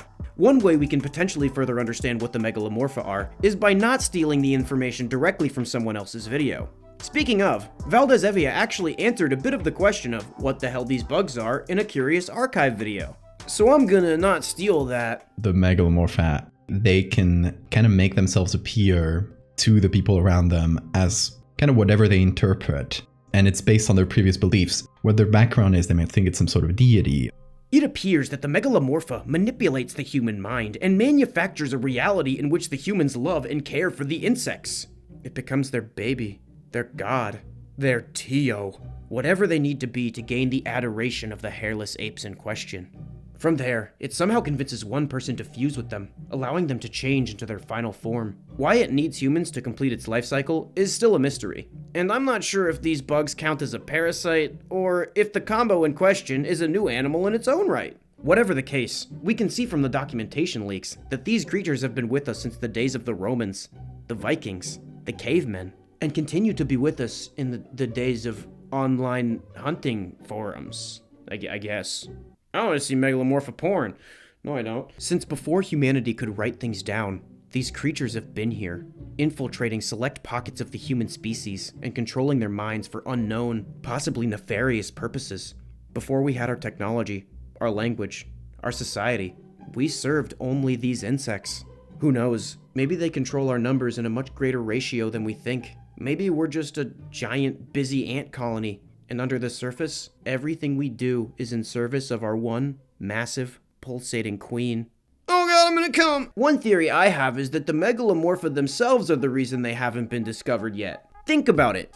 If you were a giant mind-controlling insect, would you want the little weird hairless apes that you're controlling to know enough about your existence to be capable of forming an opinion about what you're doing? Because I wouldn't. I would mind control the apes into thinking it's not a problem because I'm not real. One giant question I have about these mind-manipulating buggies is, what the hell do they want?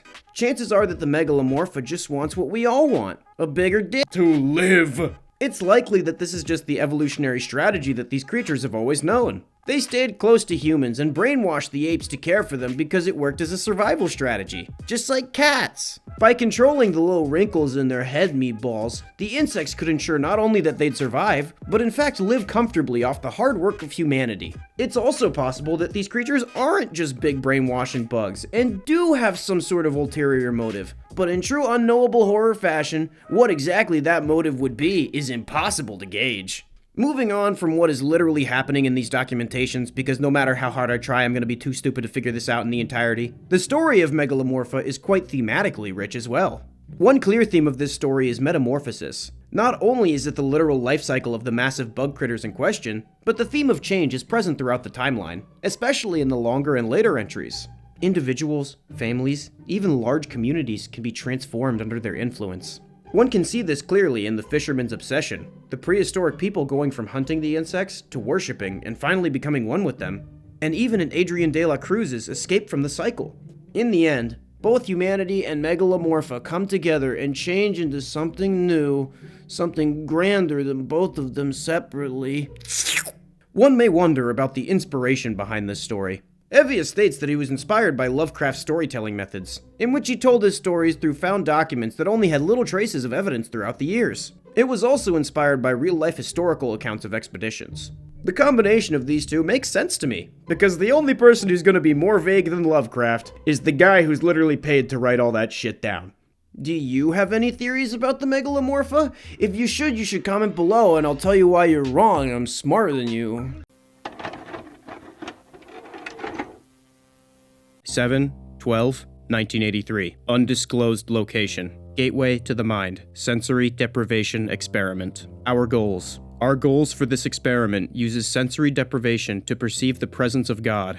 Our theory states that the five senses cloud our perception of the otherworldly, and without them, a human could establish a connection with God through thoughts. Our test subject. For this experiment, our test subject was purged of all his senses, so he could not see, hear, taste, smell, or feel. Our test subject had no possible way to sense the outside world, and was left with only his thoughts. Audio and visual monitoring. Our scientists have developed a way of monitoring a person's thoughts. They have electronic signals sent from a computer to enter a person's brain and exit back into the computer. The signals are then converted into images and audio waves for the scientists to see.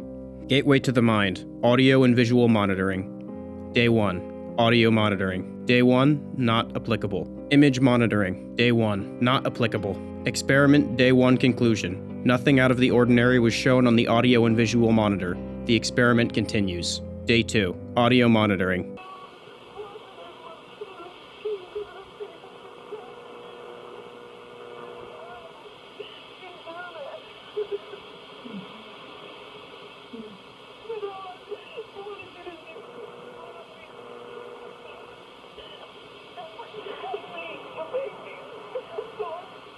Image monitoring. Experiment Day 2 conclusion. The audio and visual monitoring suggests that our test subject has reached contact with otherworldly beings. We are one step closer to God. Day 3. Audio monitoring. Image monitoring. Experiment Day 3 conclusion. According to the audio and visual monitoring, our test subject has made contact with the damned in hell. Contact with God is in sight. I can't see, I can't feel, I can't smell, I can't taste. Their voices are so loud. Their screams are louder. No heaven, no forgiveness. No heaven, no forgiveness. No heaven, no forgiveness. Day 4. Audio monitoring.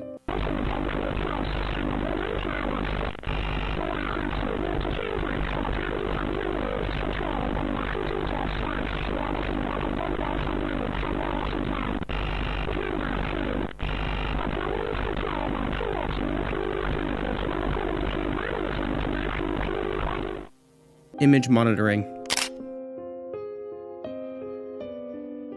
Experiment day 4 conclusion. Our test subject has sadly passed away, but before he passed, he said this: "I have spoken with God. He has abandoned us." Yeah, I mean, God was gonna talk to you, but then he saw you got a poor old man of all his senses, strap him to a dentist chair, and stab HDMI cables in his nose, ears, eyes, and mouth, so he decided to keep his distance from you sadistic fucks. For those who don't know, this analog horror, Gateway to the Mind, is based off a creepypasta of the same name. In the creepypasta, we only get the man's reaction to what he could see, and not the things he was experiencing himself. This is an interesting contrast, and I enjoy getting to see the horrific things his mind was put through, because there's something wrong with me. This creepypasta may also help us more deeply understand the media in the days. The days don't line up, but some of the information may correspond. The subject's experience in the creepypasta goes a little something like this. After 4 days, the man claimed to be hearing hushed, unintelligible voices in his head. 2 days later, the man cried that he could hear his dead wife speaking with him, and even more, he could communicate back. The scientists were intrigued, but were not convinced until the subject started naming their dead relatives and repeated personal information to the scientists that only their dead spouses and parents would have known. Do you see my ex-husband in there? Is he in hell? No! Fuck! After a week, the subject became distressed, saying the voices were overwhelming. He frequently threw himself against the wall. Trying to elicit a pain response, he begged the scientists for sedatives so he could escape the voices by sleeping. This tactic worked for 3 days, until he started having severe night terrors. The subject repeatedly said that he could see and hear the deceased in his dreams. A day later, the subject began to scream and claw at his non-functional eyes, hoping to sense something in the physical world. The hysterical subject now said the voices of the dead were deafening and hostile, speaking of hell and the end of the world. At one point, he yelled, "No heaven, no forgiveness." For 5 hours straight, he continually begged to be killed.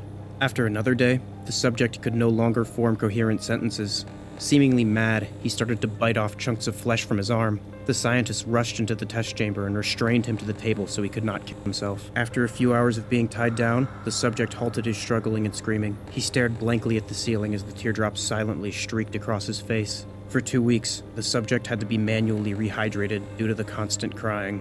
Eventually, he turned his head and, despite his blindness, made focused eye contact with the scientist for the first time in the study. He whispered, "I have spoken with God, and he has abandoned us," and his vital signs stopped. Since God has abandoned me, there is no one to answer for what I'm about to do. Now, that's all well and good, but what does that actually tell us about the information in the analog horror? Let's go day by day, shall we? On day 2, the audio log sounds like a mix of scared babbling and crying, but I can't make out anything she's saying specifically. If anything is clear to any of you about what they're saying, feel free to comment below. But whatever she's saying, it sounds distressed. Perhaps these are the deceased that the subject spoke with in the creepypasta. The first image contains a naked, bald, alien-like woman with what looks like a set of eagle wings. How do I get the man with no senses to know that I want to be introduced to his hot brain friend?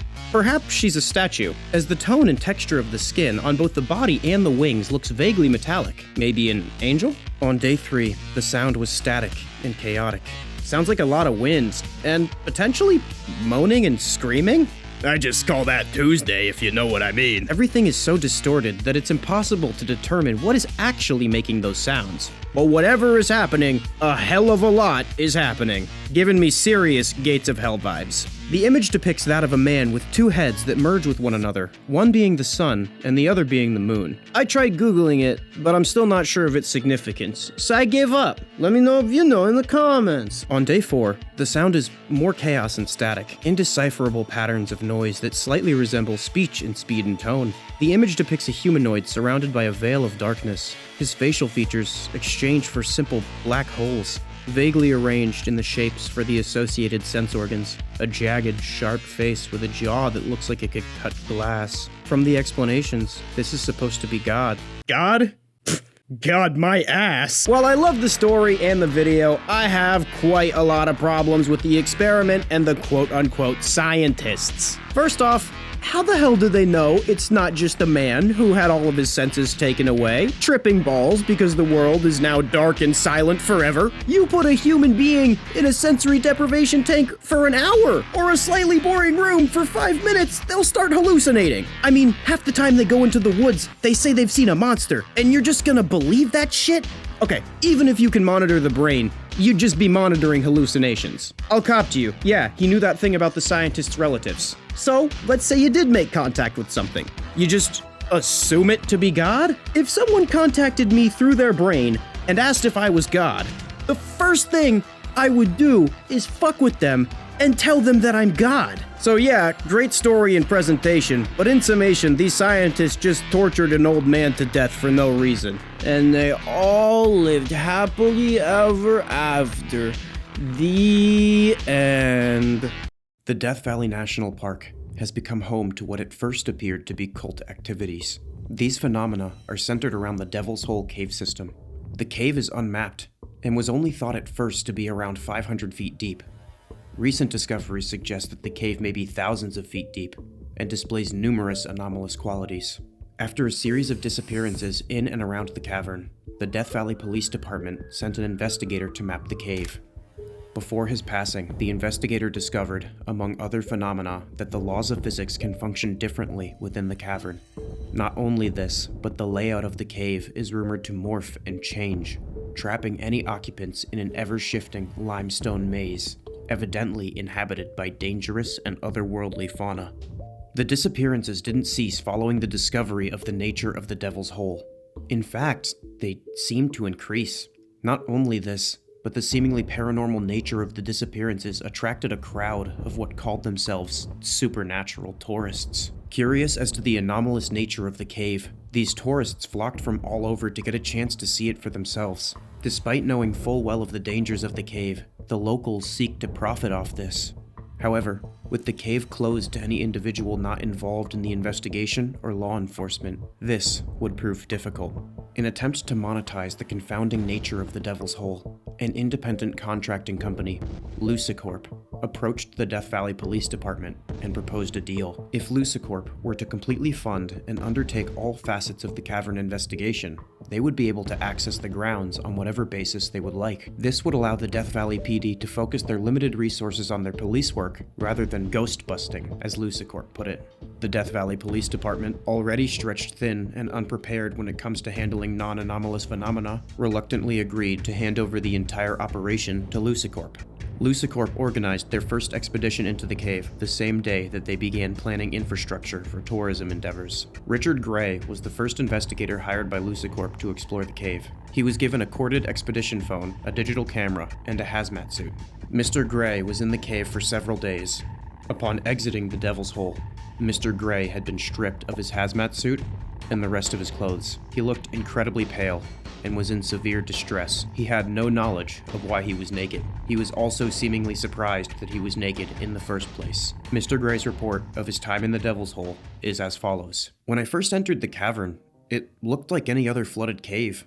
As I turned back to face the surface, the light that had previously illuminated my back dissipated, and I was facing a solid rock wall. I turned back around to reveal a circular room, lit by a fire in the middle. The cord to the phone was now outstretched in front of me, leading me further into the cave. The walls were lined with what looked like a deep red mix of cave paintings and cultish iconography.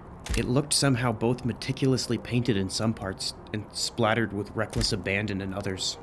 I followed the phone cord and cultish symbols into another room, then another, then another.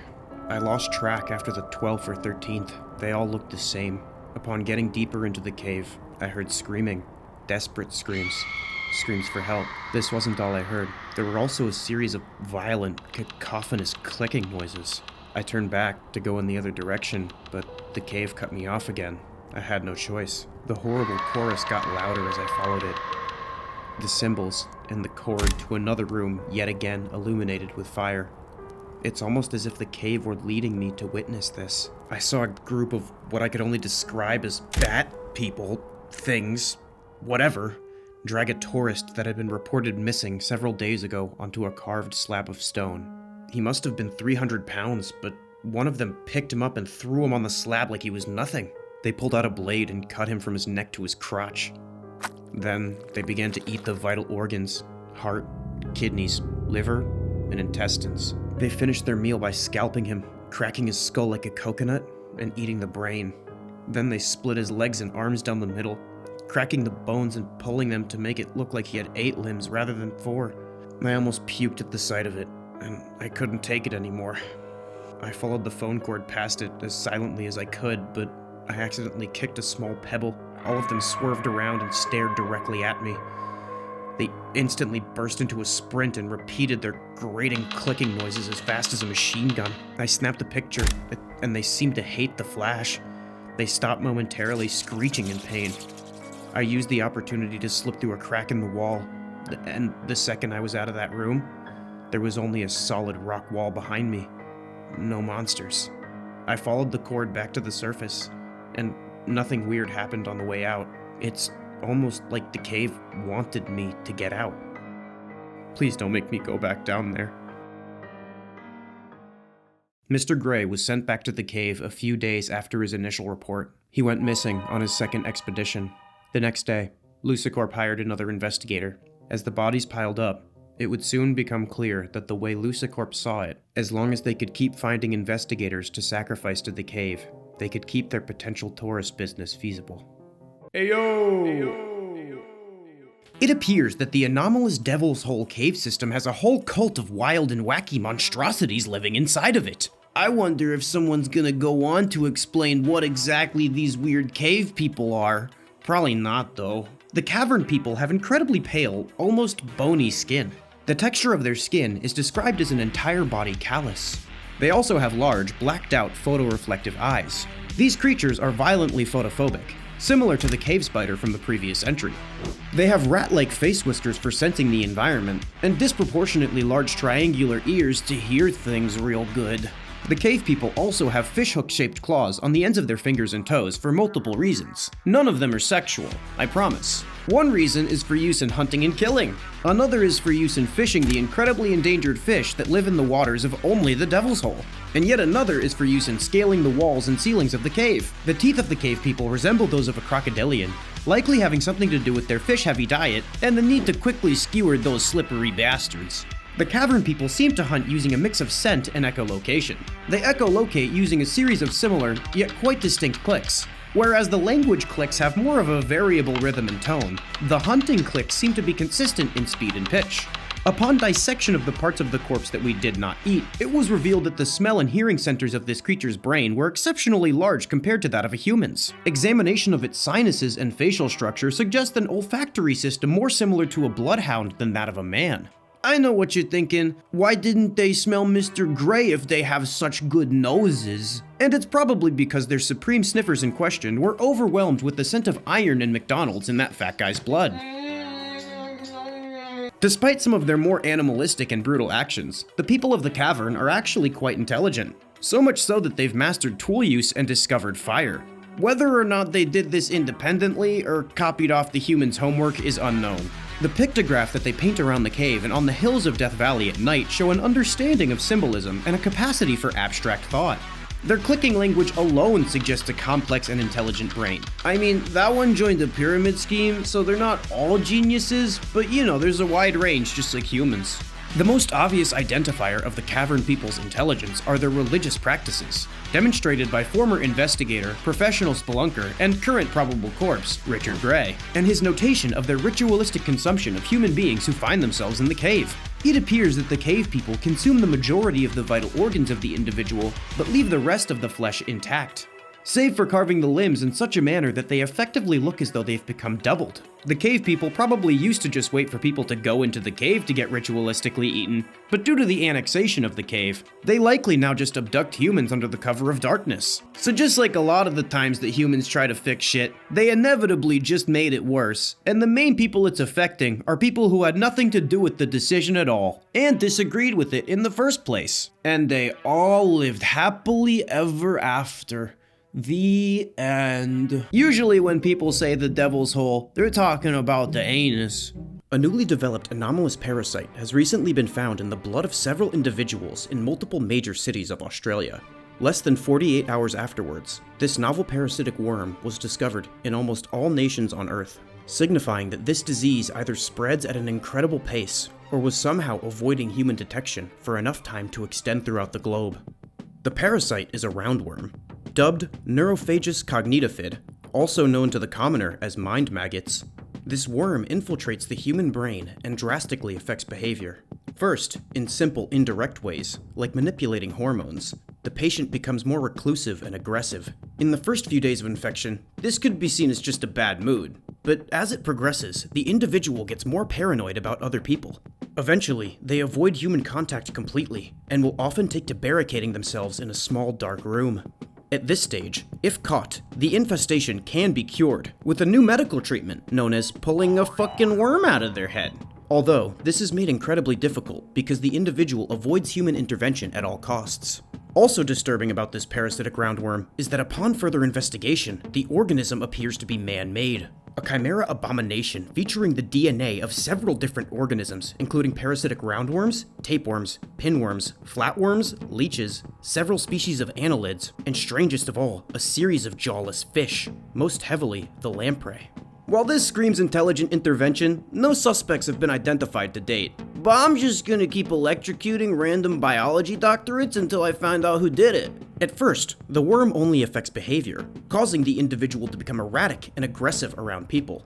They retreat to an isolated, damp, dark area so the infestation can progress. Slowly, the worm grows by feeding on the host's tissue, and when ready, it travels to the brain and begins to metamorphosis into an adult. They grow up so fast. I'm not crying, you're crying, fuck you. The adult form of this parasite is more along the lines of a beetle.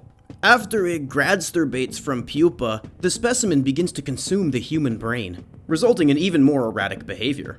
At this stage, there has never been a successful attempt at removing the parasite without killing the patient. I mean, we got it out, but he's dead as shit, man. The beetle then hooks into the nervous system of the host, taking the place of the brain, leaving the former human being no more. The next stage of the disease is the most unsettling so far. And I just told you the part where a beetle eats someone's fucking brain, so that's saying something. The beetle dislodges from the nervous system of the individual, which results in them collapsing. It travels out of the empty skull and down the spine. The visuals for this are unsettling, to say the least. An alien lump under the skin that moves with an unnerving scuttle. The beetle's legs writhe underneath the epidermis, resulting in a repeated sickening squelch of wet flesh as it travels all the way to the base of the tailbone. From the poo hole to the brain, it lays a massive cluster of eggs, a grotesque lump that encompasses the entirety of the spine and spinal cord. Nature is just so beautiful sometimes. I mean, not right now. This makes me want to set fire to the entirety of Yellowstone National Park, but I don't know, watch a horse give birth or something. After laying the eggs, the beetle returns to the empty skull cavity, and the individual reawakens. However, they reawaken paralyzed. For several days, the former person lays on the ground as the beetle fuses with the spinal cord, after which, the eggs begin to hatch. Thousands of worms begin to consume the entirety of the host, other than their external features and the most vital of organs.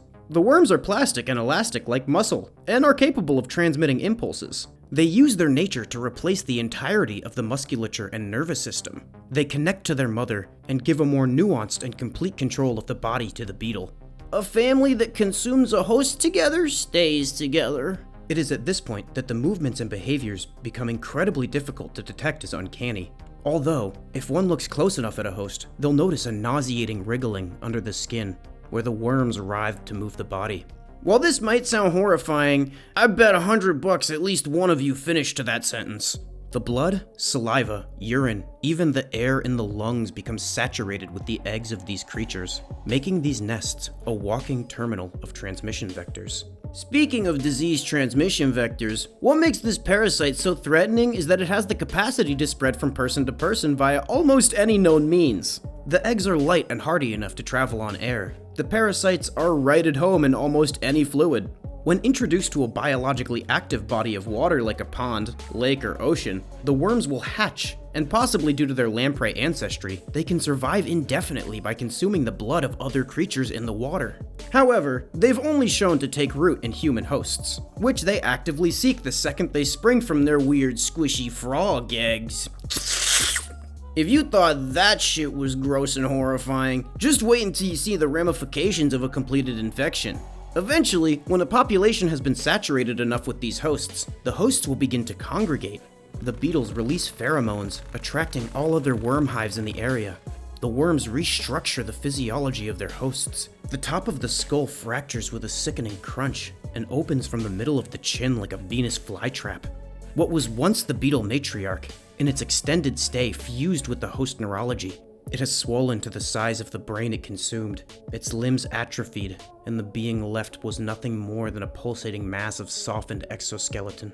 The worms begin to eat the skin that kept them together, dissolving the body and cradling their matriarchs to the ground slowly. The worms then carry their beetles to an isolated area en masse, devouring any living thing they come across. Once they find a suitable place, they spin a large cocoon that has a fleshy consistency, and it immediately fills with fluid.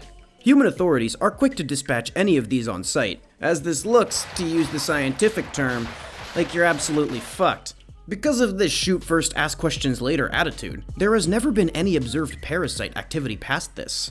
However, when human researchers examined the material from the popped flesh bubble, it looked as though a massive, undeveloped arthropod was suspended in the cocoon, almost like it was gestating. Oh boy, wow, I sure wonder what would happen if it finished gestating. A skeleton recovered from the Leyland-Chon experiments on human evolution. In these tests, volunteers were subjected to procedures to accelerate the development of mankind. No subject is recorded to have survived. Their crab-like form is thought to be an instance of carcinization.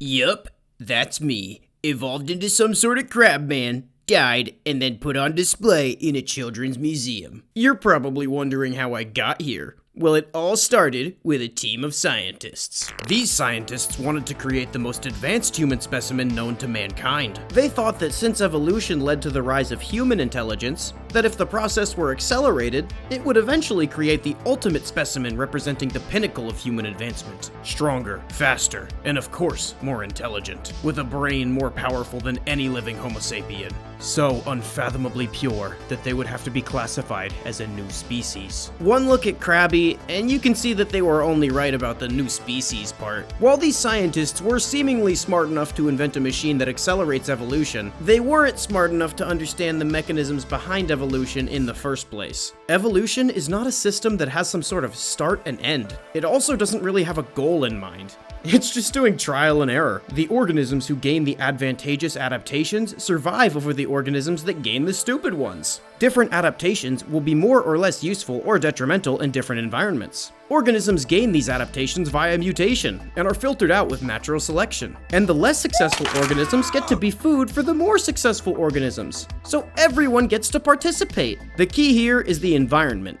Case in point, lungs are great for breathing air, not for breathing water. Since humans change the environment around them rather than just having more kids until they die less immediately, they've seemingly removed themselves from the selective pressures of evolution. Now, I know what you're thinking. How the fuck does that add up to crab? Hey, get that camera out of my face. And I got a theory about that too. Evolutionary biologist L.A. Borradale coined the term carcinization in 1916 to describe the convergent evolution process in which a crustacean evolves into a crab-like form from a non-crab-like form. He didn't just coin this incredibly stupid process for no reason. It's actually very common. There are two schools of thought as to why everything always turns into crab. It turns out, hilariously, that the most efficient and adaptable body plan is the crab. And therefore, if given enough time, any being will eventually evolve into it. I don't know, maybe being crab is fun. Don't knock it till you try it. A machine such as the one needed to accelerate evolution would likely just accelerate mutations. Large-scale mutations in one generation would lead to unstable organisms. These organisms may have organs or limbs that cannot function properly, making them future dog food, to use the scientific term. But there's likely one form hardy and adaptable enough to survive for just a little bit. Even with a bunch of mutant tumors in its body, the crab. Being the most adaptable body plan, an organism that somehow survived having its evolution accelerated would come to resemble a hybrid of their former physiology and a crab. While the crab is undeniably the most effective body plan, a bipedal mammalian body would have to go through a complete restructuring to even slightly resemble one. For one, humans have 4 limbs, and most crabs have 10. To have a gait at all similar to crabs, we would need to have 3 limbs used as legs, and 1 used as a pincer. This would result in a hilariously clumsy tripod style of walking. Evolution can't magically make us sprout new limbs, so only 1 arm would be available to be turned into a pincer. This gives the crab man a strange, asymmetrical appearance. The shell is quite similar to a turtle's, essentially being a modified ribcage that the head and neck receded into. The bones in the man's face have cracked and reshaped to resemble the jaws of a crab. Finally, one of the hands lost all but 2 fingers, and its nails grew longer and sharper to resemble pincers. This structure is made of keratin, like a cow's horn. Hence, the longer the crab man lives, the longer his pincer is. While this might seem cool, it essentially means he's in gross hobo mode and never trims his nails. Pro tip, you can bite off your nails and eat them so you don't have to cut them. While the initial report states there were no survivors, this is humans we're talking about. Of course they're lying. Multiple of these organisms actually did survive, but only the ones that most heavily came to resemble crabs. The scientists were shocked and horrified at the results of their experiments. The crabmen were also notably not more intelligent, but less so. In fact, they seemingly lost most of their humanity, and their behavior became much more crab-like. One of the most notable changes to their behavior was their eating habits. For those who don't know, crabs are often scavengers. The quote-unquote hyper-evolved humans became less discerning when it came to what they ate. Whereas before, they had what could be called a regular human diet consisting solely of McDonald's and beer or some shit. They upgraded to consuming actual trash and their own and other individuals' feces. The crab people also became notably more aggressive, attempting to kill and consume whatever is in front of them, especially other crab people. The strangest behavior displayed by these crab people was not crab-like in nature, but instead revealed a fraction of the humanity they had left. The scientists found this out when they took little precaution with interacting with them. They thought that a being more evolved would be more intelligent and moral. Thing is, evolution doesn't breed, intellectually stimulating friends. It breeds killing machines. The crab people pursued the scientists relentlessly, and then the scientists that didn't immediately commit sewer slide upon seeing what they had done were dispatched and consumed by the crabmen. Although, they did it with tears streaming down their heavily mutated faces, and they all lived happily ever after. The end. This story cements once and for all that the pinnacle of evolution is not in fact human, but crab. Remember folks, next time someone gets mad at you for giving them crabs, tell them that they should thank you for making them more evolved. I know you still watch my videos, you can't be mad at me. Anomaly species, Dynastis adipophagus. Threat level, moderate. Description: the Dynastis adipophagus, or gutsucker as it's commonly known, is a large carnivorous animal with both insectoid and mammalian traits. This creature is most commonly described by eyewitnesses as a hybrid of a grub, a beetle, and an obese man. The animal gets its name from its unique feeding pattern. It has a proboscis that it uses to suck fat from under its prey's skin. Each time it does, it leaves a little star-shaped scar on its prey. The gutsucker feeds on all animals that can deposit fat storages in their body. However, it displays an apparent preference for individuals with a high adipose tissue content. The creature begins its life as a small worm-like parasite inside of a host, and when it grows large enough, it eats its way out of its host and switches to a different hunting strategy. This entity creates a large nest underground. It then secretes pheromones that disable higher thinking and makes anyone affected by them intensely pursue carnal desires. This affects most animals the same way, but individual people vary differently. Human psychology is incredibly complex, and humans are motivated by a litany of different stimuli. Some people respond to these pheromones sexually, propositioning anyone or anything indiscriminately to do any number of disgusting acts that I can't describe on YouTube, or whatever fucking platform you see this on. Some people go on drug benders that can last for weeks, taking anything they can get their hands on, and doing anything to get more. Some people feel an otherworldly compulsion to consume sugar, salt, and fat, regardless of the source. These are the targets of the the adipophagus. Once the animal has a target in its sights, it will expel a trail of sucrose, adipose, and electrolytes with an intense greasy smell. The more food-motivated in nature will voraciously consume this calorically dense poop stuff, following the creature back into its lair. Nature is just so beautiful sometimes. I mean, not right now. This makes me want to press glass into my eye, but I don't know, go shake a beehive or something. The creature will leave them there and enter a secondary hunting period, consuming small animals, plants, and insects voraciously like a filter feeder to produce their greasy nutrient paste. It vomits this paste into the mouths of its prey upon returning, and feeds off them later after the sludge digests and turns to fat on their body. While the feeding process of this creature is not necessarily lethal immediately, after a while of forced beetle liposuction, this prey either dies from starvation if the gutsucker is unsuccessful in secondary hunting, or succumbs to infections in the wounds made by the proboscis. Another infected hole. That right there is why you use a condom. I mean, I don't, but you should. This creature was first found in... This area is quite poor and was experiencing an intense famine. They had no obese people, so the population of these creatures was low, bordering on endangered, and they were sparsely dotted around the landscape.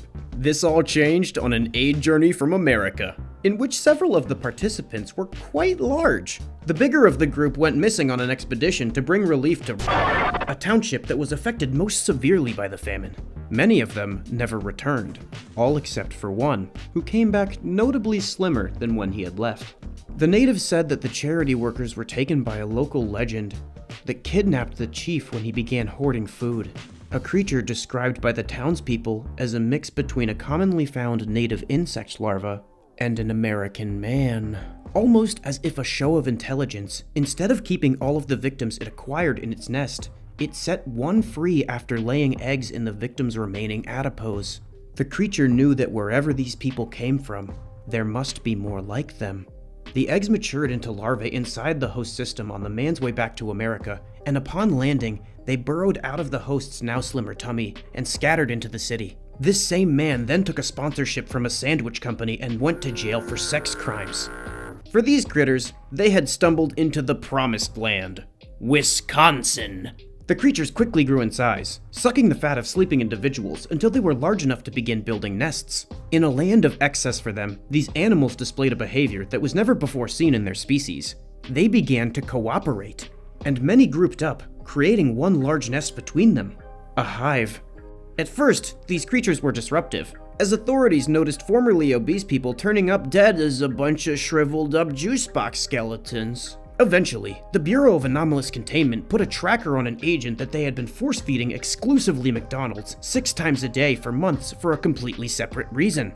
They assigned him to patrol a hotspot for these missing individuals. Upon tracking his body, they seized 10 of these creatures, burned their nest, and put an invasive species kill order out on them.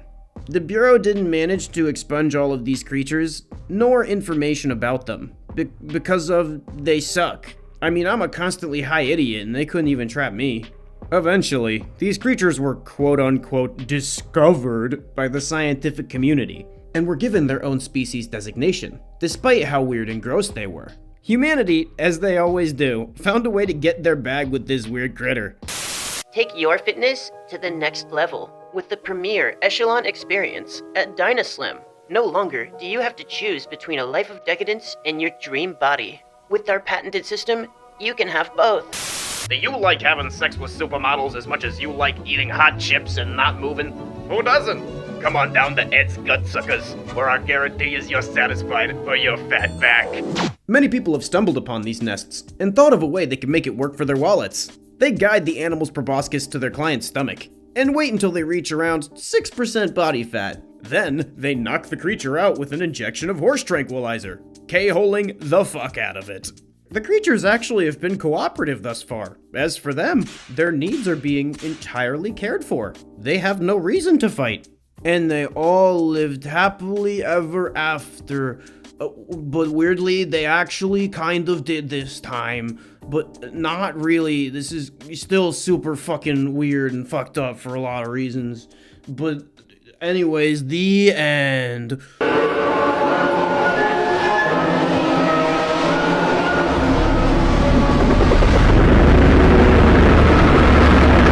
what me and John found on the beach that summer, July 15th, 1995. This was the only information posted alongside this image depicting what looks to be a possibly anomalous creature. This image was uploaded to Twitter by anomalous investigator Trevor Henderson, who basically just takes a big steamy dump on the Foundation's rules and regulations as part of his morning routine at this point. While this isn't a ton of information, we can still gauge a lot about the nature of this creature by examining the photo and caption presented. It looks as though this evidence was taken from a family photo album, and the writer of the photo's caption seems to be completely unaware that they've stumbled upon a possibly preternatural creature. Just another Tuesday, finding a demonic sea cucumber for this oblivious fuck. The creature's anatomy looks almost nonsensical. From what we can see, it has 2 mouths, one on its side and one on its head where it's supposed to be, 2 eyes, and what appears to be an additional sensory organ that might be used for smell, but it could also detect electrical signals like some species of shark. It's important to note that this creature may have the same setup on the other side of its body, if it's bilaterally symmetrical,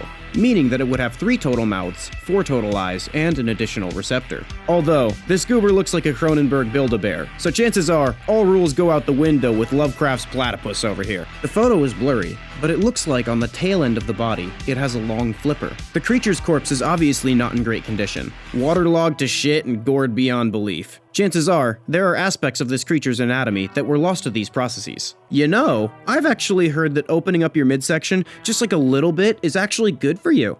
It's nice to feel the breeze on your bare organs. Really let your insides breathe, you feel me? Because it looks like it went through the garbage disposal, we can't know if it had something on its side, like a flipper or an arm or a dick. Although, we know it has bones now, I guess.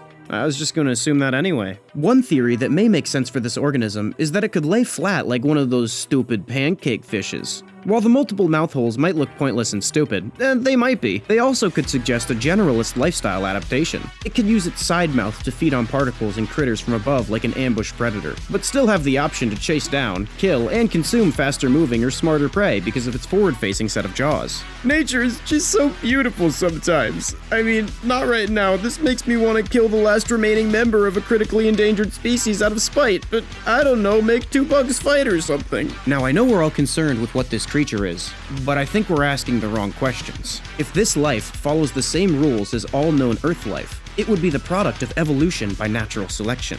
Question is, what kind of environment would lead to the evolution of a creature such as this? Whatever the hell kind of selective pressures bred this thing looked to be incredibly intense. Snakes didn't evolve venom that can kill creatures 10 times their size to fend off mice. Sharks didn't evolve multiple rows of jagged teeth to eat and defend themselves from guppies. And whatever the fuck this phallic thing is, didn't evolve 2 mouths full of razor blades to eat shrimp, damn it. You think this washed up sea dildo is scary? Imagine the creatures this thing needs to defend itself from. This brings up my next question. Look at the large wound on its body. I can't spot another wound on the creature's body, and that's not how natural decomposition works. This means that this was likely an injury sustained while this creature was alive. Something as frightening as this would be an apex predator, right? You'd think, but if you look at the gash on its torso, not that one, for long enough, you may notice that it resembles a bite mark. If those are the size of the jaws, what took the bite? Tape 1. After North Shore Research was shut down in 2001, an extensive audit of its files and research was performed. The following is a series of documents, videos, and pictures centered on the St. Roche quarantine of 1998. Despite hundreds dying, history considers the quarantine a huge success. The supposed efforts of North Shore Research eradicated the itch and saved many lives. Their role in the quarantine and developing a cure led to their premier status in the Southeast Louisiana community. Unfortunately, it seems North Shore Research enjoyed a reputation it didn't deserve. St. Roche Quarantine File 1. The alert was first issued on January 10th, 1998, at 8:15 p.m. on all channels in Southeast Louisiana 3 hours after state and local officials became aware of the Omega helminthes.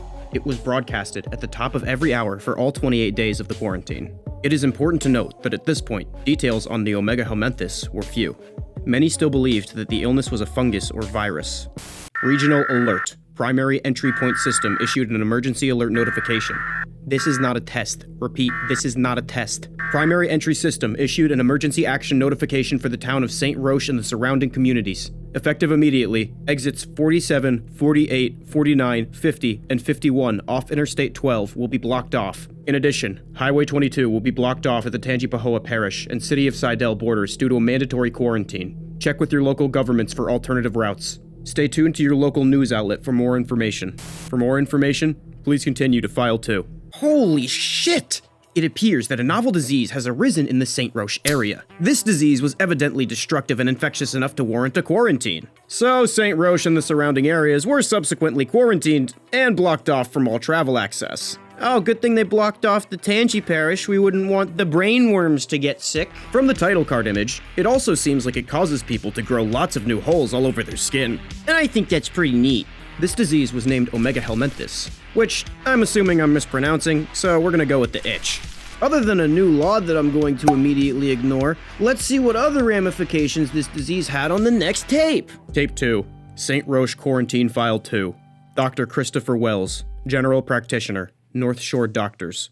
January 5th, 1998. Patient, Scott Griffin. Appointment, 1 p.m. Date of birth, 4/1/58. Reason for visit, possible allergic reaction. Patient is an undersea diver for the North Shore Research's Deep Sea Project. They are stationed on multiple oil rigs off the coast of Louisiana. It is a partnership program between the oil industry and the research facility, created in hopes of discovering new aquatic creatures. Patient claimed that during a routine expedition, they discovered what they thought was a new species. The unnamed specimen was harvested and brought on board to be studied. When unloading the specimen, he claimed that a white discharge from the animal touched his right forearm. Shortly after returning to shore, a cluster of hives appeared on his arm. By the time he arrived at my office, the patient was covered in hives. The patient has no known allergies. He should have gone to the hospital and was very lucky not to develop anaphylaxis. The patient received 2 milliliters of epinephrine, and after 30 minutes, the hives receded. After an additional hour of observation, he was sent home. January 6th, 1998. Patient, Scott Griffin follow-up. At 8 a.m., my nurse followed up with Mr. Griffin. Overnight, the patient's hives had returned and developed into large cysts. Upon getting this information, I asked the patient to immediately return for a follow-up. Mr. Griffin's wife, Suzanne, called at 11, stating that the patient got extremely ill on his way to the follow-up appointment. They pulled over to the St. Roche gas station. On the way to the bathroom, his cysts popped. The patient got extremely agitated and demanded to be returned home. The nurse has made repeated calls, but there has been no answer. I will stop by his home after work. Final follow-up. What I found was horrifying. I had discovered the patient had murdered his entire family so he could soak in their blood. All the cysts on his body appeared to have opened. He was covered in hundreds of holes. When I asked what he had done, he would only reply, "They won't let me kill myself." I called the police immediately. I personally had never seen an allergic reaction as intense as this one, which leads me to believe this is something more serious. Everyone he came in contact with needs to be examined and placed under quarantine. Additional information on Dr. Christopher Wells' role in the St. Roche quarantine can be found in subsequent files. This disease is being characterized as an allergic reaction to a novel substance. The source was apparently from some sort of deep sea creature. If he thinks he found a new species, he sure as hell got that right. Because I don't know what kind of sea cum makes you grow a bunch of tiny new little vaginas all over your skin. I know the second they said milky white discharge, y'all were like, AZFK's gonna say cum. For the last time, stop touching every white discharge that comes out of every slimy wet hole. I told you were gonna get a disease, and look at what happened. It appears that after an initial epinephrine injection, the reaction subsided. But it didn't stay that way for long. Evidently, this wasn't any sort of regular allergic reaction. The patient's hives developed into large cysts, and one of them burst, likely infecting Susan. But don't worry, as you remember from the tape, that problem's kind of about to solve itself. After demanding to be brought home, Mr. Griffin, no relation, murder-sturbated his entire family and drained their bodies in a tub, soaking in it, before trauma dumping all over Mr. Wells. Well, that's a mess and a half. Just get the dog to lick the shattered remains of what was once your family off the ground. I'm telling you, those little goobers are like living vacuum cleaners. Anyways, with this tape, we get some new information. That being, why the St. Roche authorities felt the need to quarantine the entire county. That being, that it's a rash that makes you fucking murder people and soak in their blood, so a quarantine is only slightly an overreaction. It appears that this disease has anomalous capacities that allow it to affect the host's behavior in extreme and violent ways. Either that, or Scott just really hated his family, and the thing to push him over the edge was just an especially itchy rash. But I don't think so. He attempted to Kermit sewer slide, apparently, so he probably didn't want to turn the love of his life and his beautiful children into tomato soup. If there are answers to be found here, I'd be willing to bet they're on the next tape. I'm done talking about this one. We're moving on. Tape 3. St. Roche Quarantine File 3. St. Roche Hospital. Infectious Disease Ward. January 6th, 1998. Patient, Scott Griffin. Quarantine. We placed Mr. Griffin in the infectious disease ward, where we bound him to his bed. During the transport to the hospital, he ripped the skin from his forearm. I could literally see bone. I'm surprised how little he bled. Once we arrived at the hospital, I prescribed a series of powerful antihistamines and steroids. Unfortunately, it did very little to help Mr. Griffin's situation. Sheriff Lane wanted to question the patient, so we used the telephones as a makeshift intercom. I took notes of the conversation. Scott Griffin, interrogation, 7:18 p.m. Why'd you kill your family there, Mr. Griffin? I didn't want to, but they made me? Who made you? The things in my skin, the rash, this damn itch. So, you hurt your family because of the things on your skin? They just wouldn't stop itching unless I fed them. How did you know the blood would stop the itching?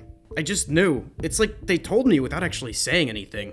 The more they told me, the more my skin itched. It was 1,000 times worse than anything I've ever felt. Every part of me felt like it was covered in ravenous ants, and it's not just my skin, my insides too, my brain, my heart, even the inside of my stomach felt like it was itchy. And to be honest, I don't remember hurting them. I didn't have a damn moment of clarity until I sat in that damn tub, and then I was me again, but better. The itching didn't stop. I felt better than I ever had, at least until I realized what I had done. I tried to slit my wrist, but my muscles tensed. They kept me from doing it, and I know why. My body is infested with whatever this is. Thank you, Mr. Griffin. We'll be talking again. You have a nice day now there. What do you think, Dr. Wells? Are you buying any of this? Because I'm having a hard time believing he committed murder because of some sort of allergic reaction. I can only say I've never seen anything like what's happening to his skin. And I think the best course of action would be to quarantine anyone he's been in contact with, examine them, and possibly alert the CDC. How fast can you test him and let me know if there's any truth to what he's saying? I can expedite the tests, but please, find those people. Agreed. Unfortunately, we were too late. By the next morning, several new patients with symptoms similar to Mr. Griffin's were admitted. 3 others were reported to the police for murdering and butchering their victims in the same fashion as Mr. Griffin. Update. Patient Scott Griffin. Quarantine. This illness is obviously contagious. I made sure to take the proper precautions when gathering blood samples. For the newest patients, their open sores did not react in an unusual manner, but Mr. Griffin's sores sprayed a white mucus in my direction with alarming aim. The closer I got, the more intense the reaction. Mr. Griffin told me that he wouldn't live long if he didn't feed them. I think the patient is delusional from lack of fluid and nutrition, but it's also possible the reaction is impairing his thinking. Also, getting the proper sample size for Mr. Griffin proved to be a challenge. His body seemed to struggle to produce enough fluids for a proper sample. I decided it was in the patient's best interest to keep him sedated and revisit this in the morning. My hope is that the reaction subsides, but I fear things may unfortunately be worse. Update. Patient Scott Griffin. Quarantine. As I feared, by morning, Mr. Griffin looked much different. Overnight, Mr. Griffin's entire body had swollen. He died at 10:14 a.m. When the hospital staff approached to resuscitate, he exploded, possibly further spreading the infection. To say that I've seen nothing like this is an understatement. Hell, I don't think anyone has. Evidently, this disease has the ability to severely manipulate cognition and emotion in human hosts. Not only that, but its ability to manipulate the host's physiology is seemingly unrivaled in modern-day disease. Look, I usually gotta give humans a whole mess of drugs for them to rip off their own forearm meat and not bleed. So, something is special about this ocean cum rash. We also get our last nail in the coffin on the whole allergic reaction theory. Cause after a whole bunch of antihistamines and liver king juice, our boy is still a big old red tumor. Evidently, after the initial examination, they brought the sheriff in to question this guy, cause he murdered his whole family just a little bit. From this interview, we learned that this disease can manipulate his thoughts and behavior completely. Not only that, but by listening to the pustul's murderous intent and bathing in the blood of others, one receives a euphoric bliss unlike any other available to mankind. Finally, I've been looking for a new drug! Not only can this disease control every facet of its host, it seems like the sores themselves are conscious, allowing them to target Dr. Wells in hopes of infecting him. The thing is, if this thing could projectile attack goo, why was he struggling to produce fluid for a sample? I think that this was the disease defending itself from discovery, or at least delaying it for as long as possible. In response to his condition, Wells gave him a bunch of Xanax or something to sedate him. So whenever you want a Xanax, just start oozing. Anyways, this didn't work because he fucking exploded, which did in fact make me giggle. Now that we know more about what we're dealing with, let's ask the questions that have gone unanswered. What in the hell was that aquatic critter with the infectious cum? This is why you wear condoms. They aren't just for babies. Remember, STDs are much worse. You can always get rid of a baby. It's likely that this creature expels some sort of substance unlike anything seen by modern medicine before. And chances are, this is something not even modern science has ever seen before. Whatever the white goo was, it contained an intelligent pathogen that's capable of spreading from person to person. As infections rise, the violent tendencies this disease tends to inspire will have more wide-reaching implications. And unfortunately, I believe this is only the beginning of what this disease can do. The only thing that can really let us know is if more tapes come to light. St. Roche, Quarantine File 4. The second alert was issued on January 11th, 1998 at 8:15 p.m. on all channels in southeast Louisiana. It premiered 24 hours after the first was broadcasted. The alert followed the previous video until it was later updated. Regional Alert 2. Primary Entry Point System issued an emergency action notification. Alert.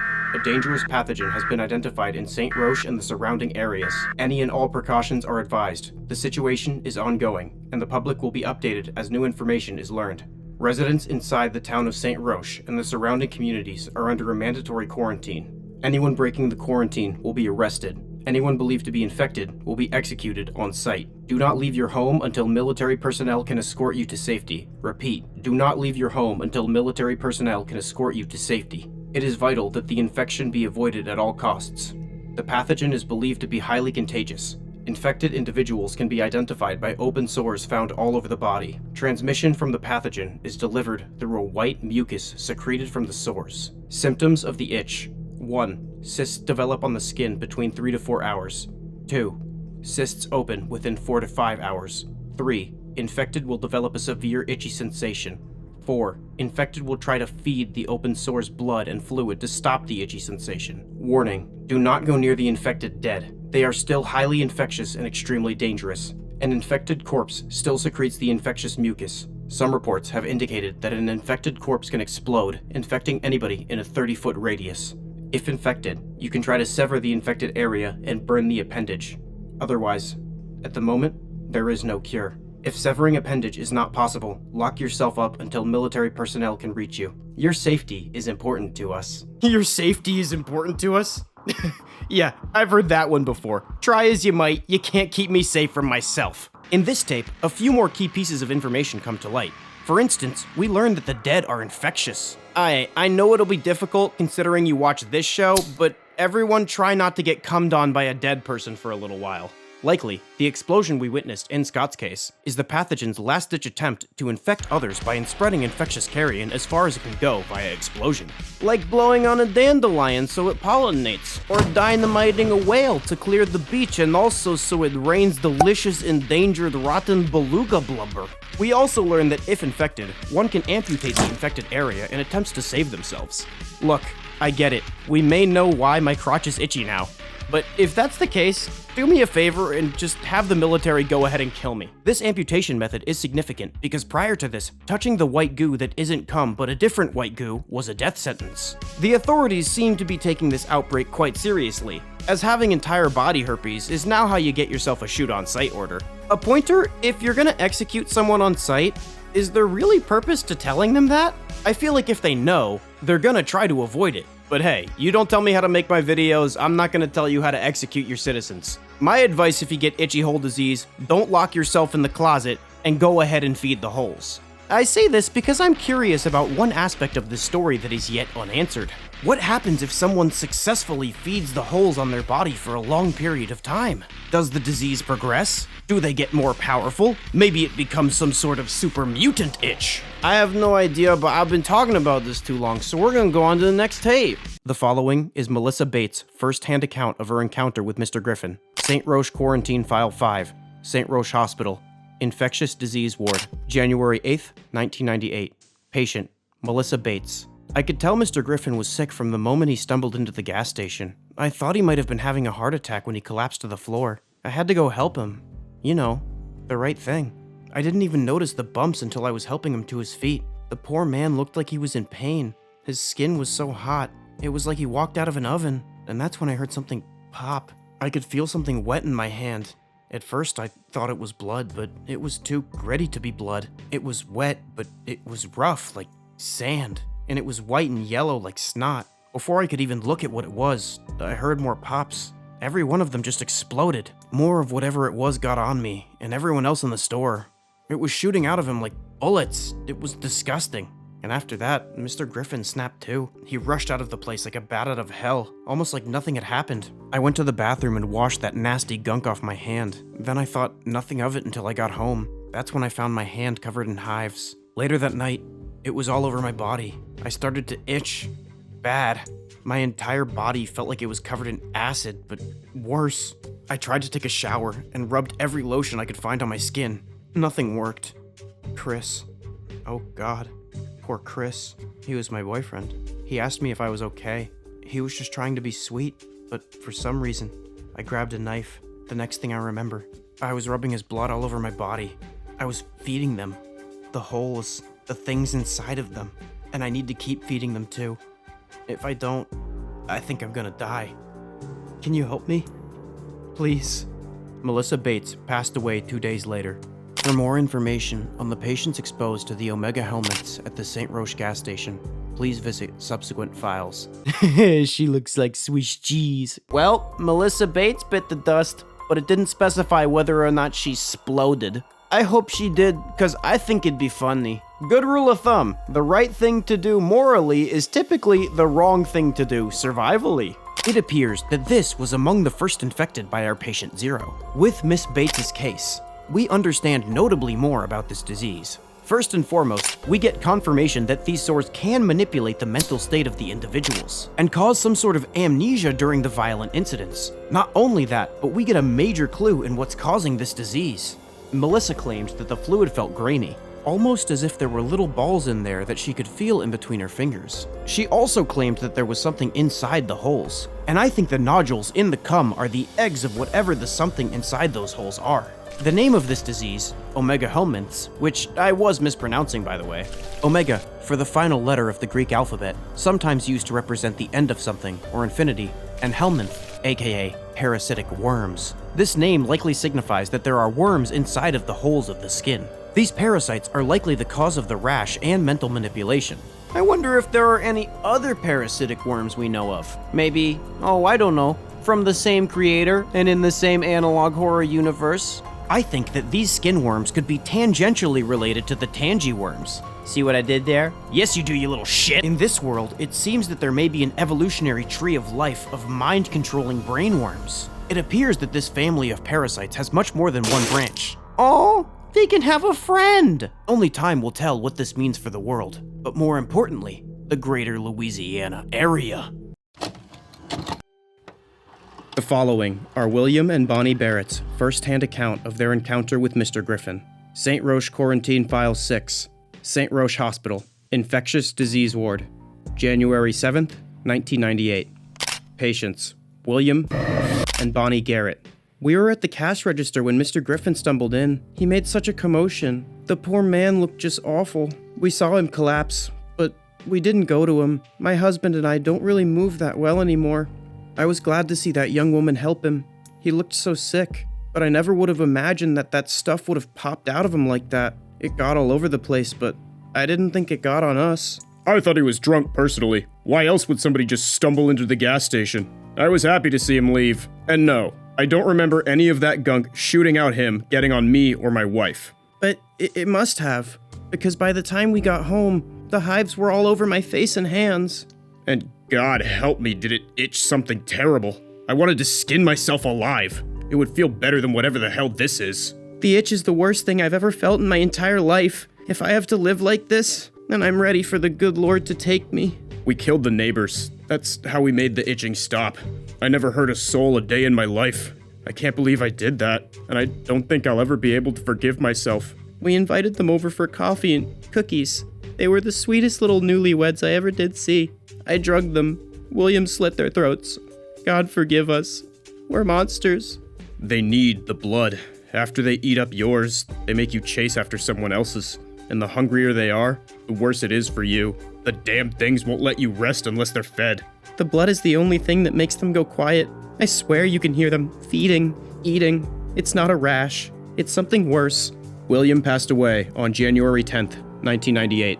Bonnie passed on the 11th. For more information on the patients exposed to the Omega helmets at the St. Roche gas station, please visit subsequent files. Our favorite deep-sea cum-based worm rash is back, now in the form of 2 elderly people's skin. That's my favorite flavor. Let's break down what this new tape tells us. According to the couple, neither of them went over to Scott, meaning that A, they're selfish, and B, the disease pustules spread much farther than initially expected.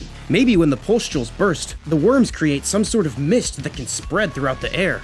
In its airborne form, it would be almost invisible.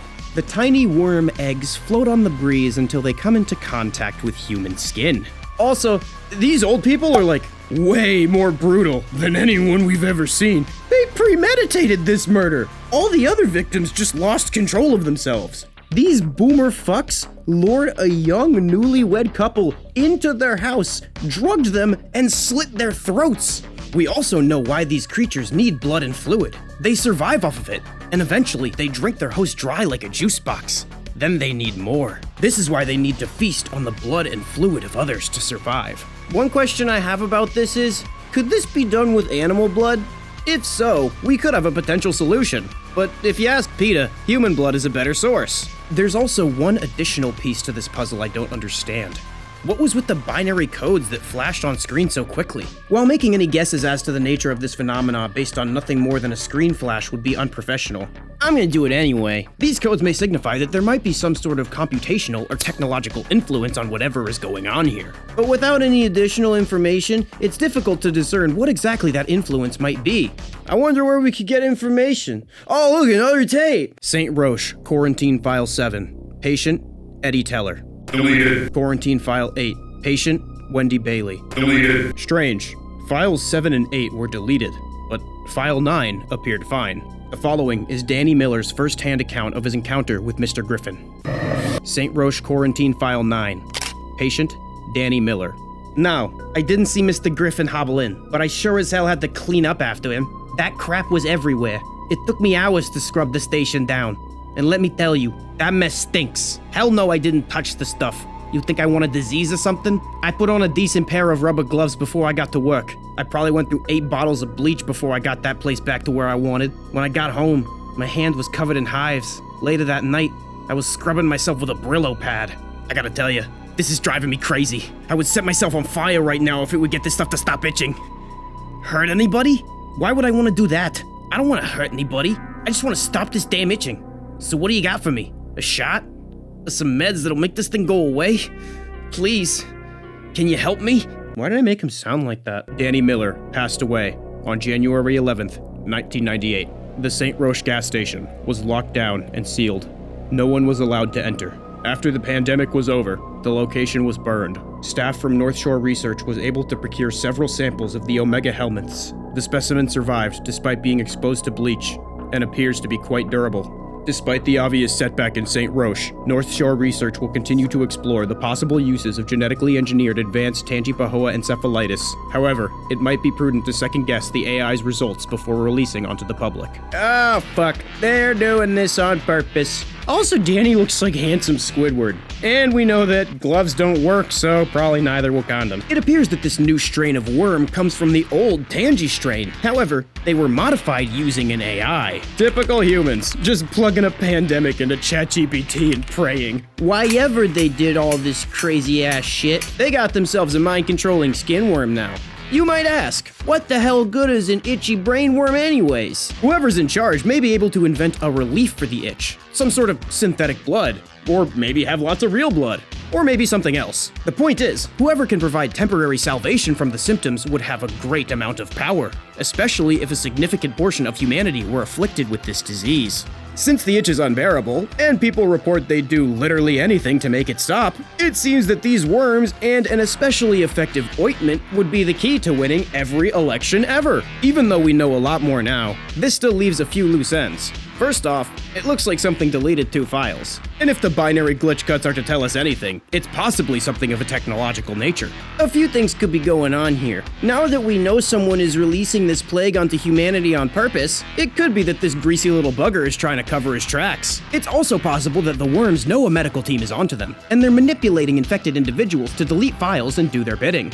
Or, my theory, the AI is pulling the strings on an even grander level than the scientists. Or something goofy like that. And they all lived happily ever after, unless they happen to not be a worm. Warning, this video contains explicit subject matter on the topic of sexual misconduct. Viewer discretion is advised. Alright, this crap is probably the most problematic entity I've ever covered in my entire career, and it's also just all utterly ridiculous, but I recently found out that this thing exists, so I just gotta dump everything I've heard about it all over your neck and chest, and we can deal with the consequences later. Offenderman is a parody spin-off of Slenderman, described by the fandom as a user of women, a rapist, to use the monetizable pronunciation, a possible pedo, necro, and zoo. So the obvious question, what the actual f***?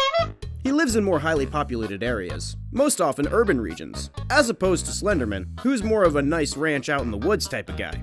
Offenderman needs the hustle and bustle of the city. Also unlike Slenderman, Offenderman typically targets adults rather than children. Thank f***ing God. Offenderman wears a black trench coat and tie, but no shirt for some reason. Like, what is the tie even for, though? He's also pretty jacked, but he unfortunately wears a black fedora, which, now it makes sense why he has to, trick people. Offenderman truly lives up to his name. He has an extremely perverted and provocative nature. He is primarily known for his charisma and being overtly sexual. He tends to use his charms to lure in victims. However, only to indecently assault them. Okay, here's my thing. It's okay to be into some weird stuff, but you still have to respect consent and personal autonomy.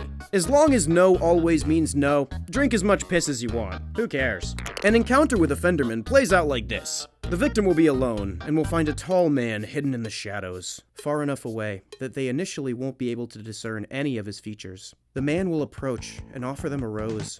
As he does this, his details will not get any more clear. For some reason, this won't startle the individual.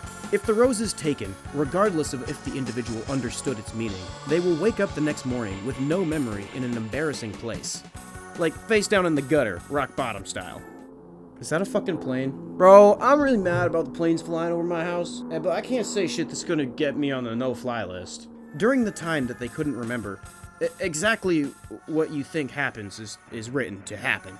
Jesus Christ, dude, this one's just a paranormal roofie monster. If they don't accept the rose, in typical toxic fashion, he will stalk and harass them for a few weeks, doing anything from downloading a bunch of nightmarish and embarrassing porn on their computer, stacking furniture into towers in their house, leaving dead animals around the house like some sort of sexual misconduct monster cat, and appearing for split seconds in the corner of their vision. Usually when they're exposed. Eventually, he'll trick the victim into following a trail of rose petals to wherever he is, and do the problematic frat boy tango. That's right, the Slenderman political dynasty has some serious skeletons in its closet. Not all victims return though, and no bodies have ever been found. It's not clear what he does with them, but unfortunately, I think it's also painfully obvious what he does with them. Offenderman comes with his own STD. Sitting on his tendril will get you what's known as the slender sickness. The effects are different from person to person, and can range anywhere from an awful hangover to a stomach bug to a rash to nosebleeds and coughing up blood. The only real similarities as far as side effects go are having erotic nightmares involving someone resembling him. Look, I know how horrible this all is. But to be honest, I think the concept is kind of in poor taste too. But I didn't write this. I'm just documenting it. What do you want from me? You needed to know that he's out there. I mean, eventually you would, I guess. I'm pretty sure he has to go door to door now, since he offered to trade that guy a maple syrup foot job at a Denny's for half his Grand Slam. Hello. Smile non-threateningly to homeowner. Oh, I wasn't supposed to read that part. As per a court order from the Parts Unknown District, I am legally mandated to inform you that I am a convicted sexual offender. You already got to me. Oh, you didn't tell anyone, right? No, of course not. Aren't you the smash or pass guy? Hey, f you, buddy. Deal. 1849. Last page of Renard de Savinge's notes. Years ago, I found the shifting skull while exploring the Paris catacombs. I have studied its mysteries since. How does it keep transforming? Is it alive? The answers must lie in the marrow. For this experiment, I will break it. 1865. A photographer reveals his latest invention to the French emperor's court, the portrait tournant. One of the portraits shows Baron Renard of Savinge. It was deemed defective. Unbeknownst to them, the one in the photograph was not Renard. The facade disappeared in 1895. 1896. During the X-ray craze, people buy machines to show the strange radiation to party guests. In one such event, in Hamburg, financier Franz Mansfield has his plate taken, revealing him to be the facade. He kept the print a secret until he vanished during a trip to the Americas. The location of the facade from 1917 to 1960 is unknown, but a string of unsolved disappearances throughout the United States point to it changing forms in a quick succession. 1960, a 6-year-old kid in Chicago is admitted to the Lurie Children's Hospital after a panic attack. She claims there is a monster pretending to be her mother. Her records show another panic attack at age 23, thought to be at the time when the facade chose a new victim. 1977, a report to the Chicago PD. I swear he ate her. They were fighting, she lunged at him, it was a blur, and then she was gone. There he was, swollen, down on the floor, his face shifting. The report was not investigated. The facade's current location is unknown. Yeah, damn! Some sort of shape-shifting being that disguises itself as members of humanity by jumping inside of them and then morphing into them only to skip town and disguise as someone else the moment it's discovered. This is a lot of information, so to help your smooth human brain to understand, let's go through the situation the evidence presents step by step. Our story starts in 1849, when a researcher finds a skull while exploring the Paris catacombs. The skull is warped and distorted. Not only that, but it appears that the shape of the skull continues to grow and change, almost like it's still alive. The researcher claims that he will attempt to break the marrow to see how the skull functions. But we never learn if he had any findings, because he's bad at following through on his promises because he's the facade now. Following this, the facade, disguising as Renard because it jumped inside his body, is documented in France when a photographer uses what looks like a combination of a lazy Susan and an old-fashioned camera to reveal that half of this guy's face is a hideous chicken monster. I was uncalled for. 30 years later, the facade disappeared, and then 1 year after that, the creature reappears in Hamburg, Germany. The facade, now disguised as one Franz Mansfield, has his X-ray plate taken at a party. Weird. Humans nowadays normally just drink fun poison at parties. This X-ray plate reveals his weird shifty skull, which seemingly makes him self-conscious because he kept the plate a secret, and then a little while later, skipped town again. No one knew exactly where the facade went, but in this time, a string of disappearances in the US pointed to traveling incognito through America. The land of opportunity. Wait, sorry, so that's a typo. The land of obesity. In 1960, the facade reappeared, this time in Chicago.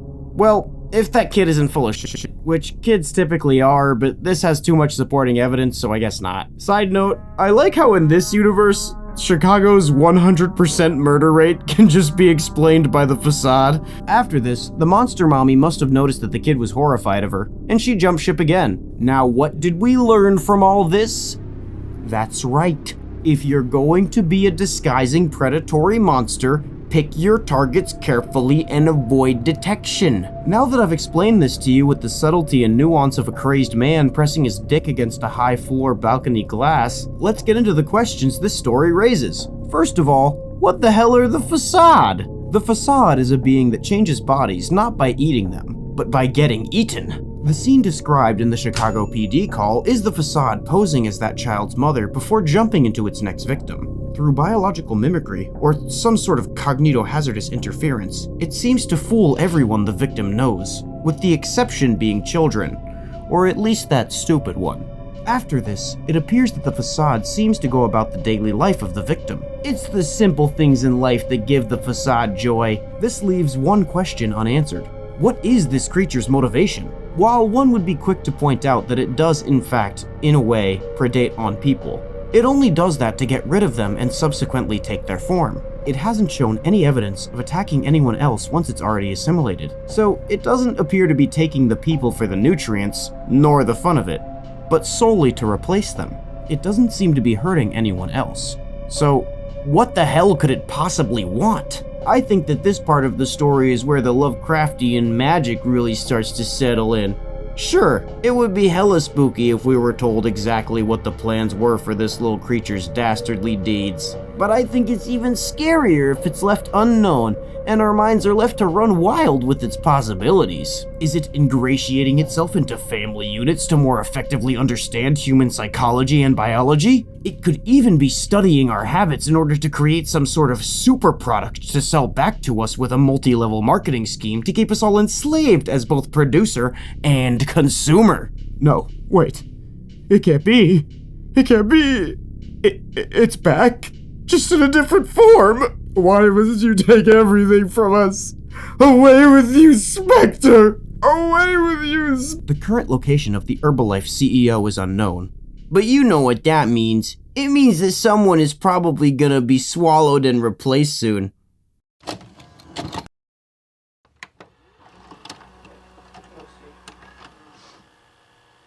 This is Bree. She's 17, and she's vulnerable. This is Michael. He feeds off vulnerability. You see, Michael wanted to bring unity and help people, so he was thinking, and he decided to make a cult.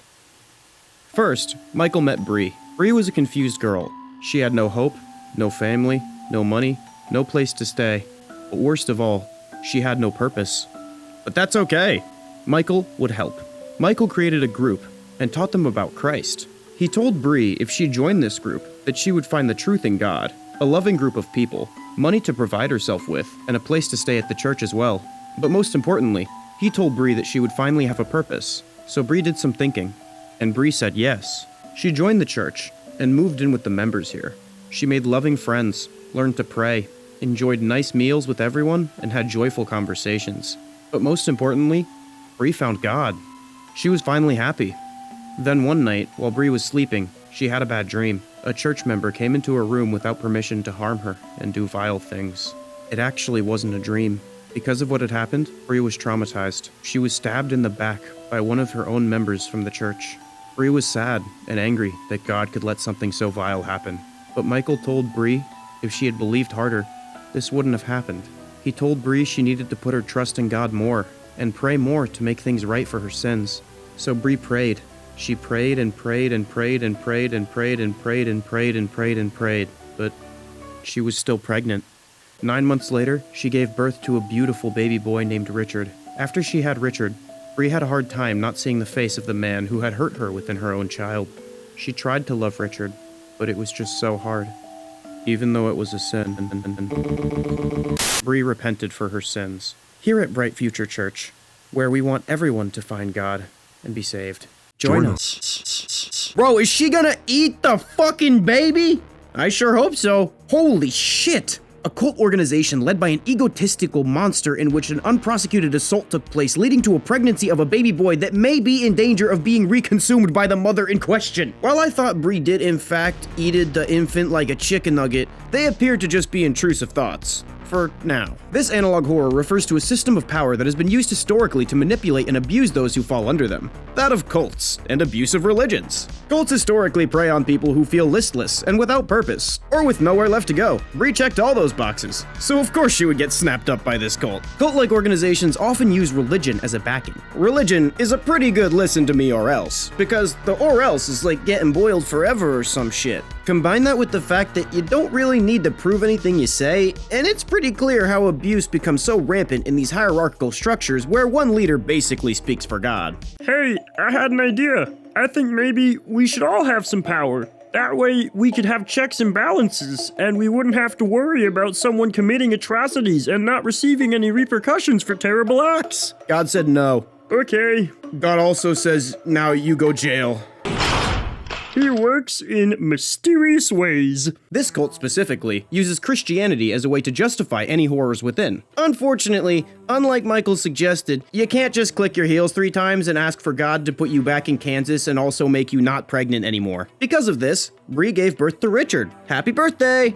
Although, the birthday probably wasn't all that happy, because if the face of your baby is a dead ringer for the man that assaulted you, that's what we like to call in the business a less than ideal situation. But it's okay that Bree has intrusive thoughts of cannibalizing her own baby, because she said sorry to God, and then God said it was okay. Just remember, if you ever have thoughts of doing something inhumane, or if you do something inhumane, just say sorry to God, and everything will be okay, regardless of what you did or who you hurt. You know, when you phrase it like that, I can kind of get into this whole God thing. This analog horror is part of a larger series, and through examining the rest of the entries, we may be able to get a sense of the full picture. And also, if Richard gets eated. This video is simply me analyzing and dipping my toe into the first entry. And if it interests you guys, I'll come back and cover the whole thing. You know how I do, I fuck around and I find out, and once I find out, it tells me how I should go about fucking around in the future. The Devil's Hole cave system in Death Valley National Park has become a locus for supernatural phenomena. After a troubling pattern of disappearances in and around the cavern, authorities began sending investigators into its depths. Some had successful expeditions, but in the end, those who sought to map the cave only joined the numbers of those it claimed. On the occasions that the explorers did return, they always described monsters and hazards of an indescribable nature. Which I always thought was kind of weird, because, like, if you're describing them as indescribable, then they've just been described.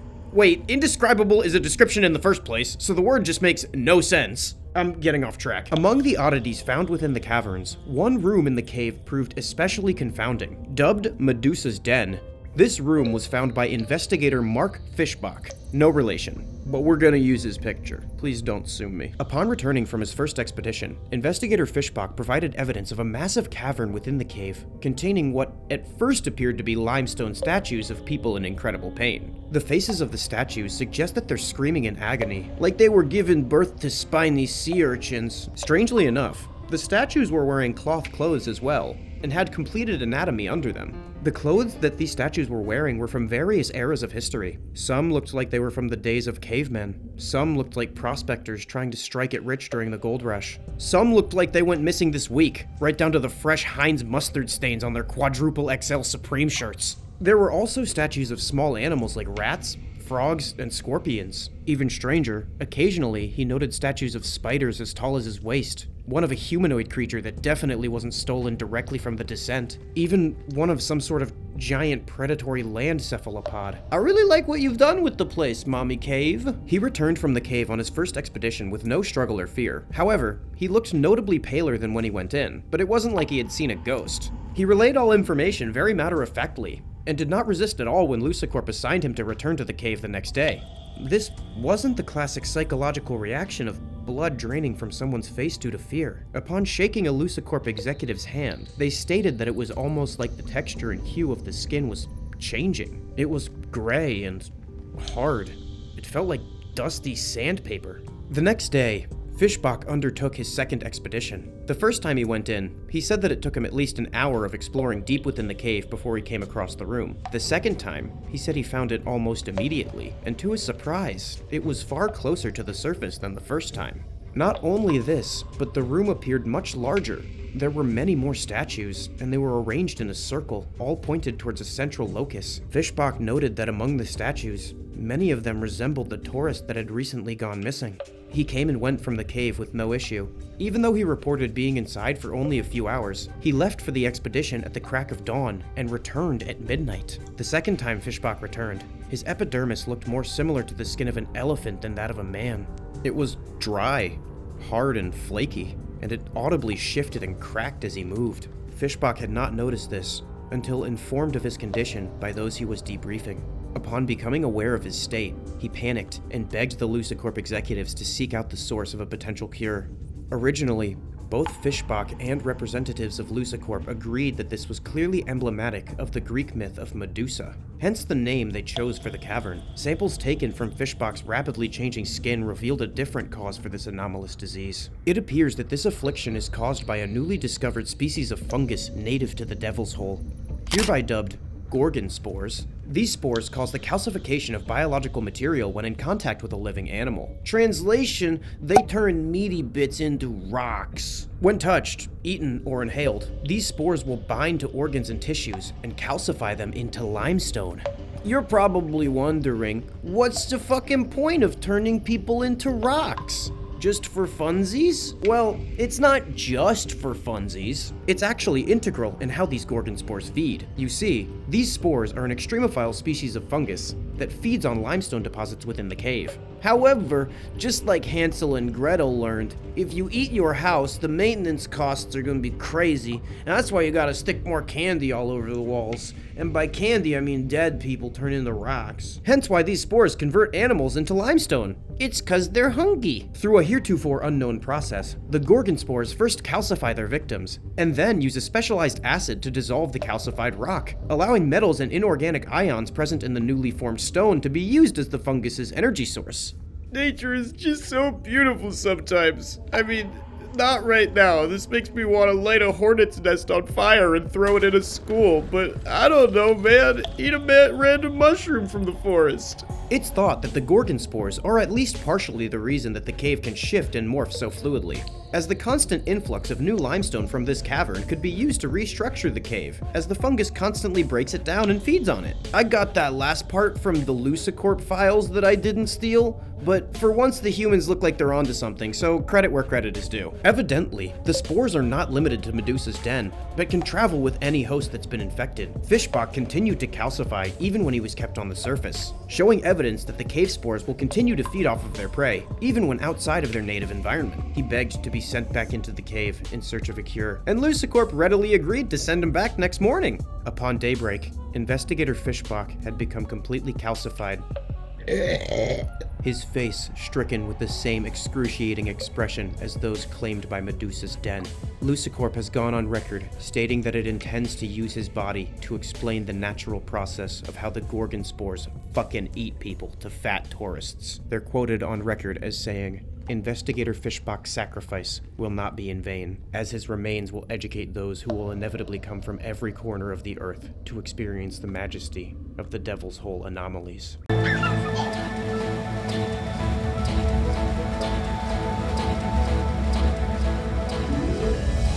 Over the hills and far away.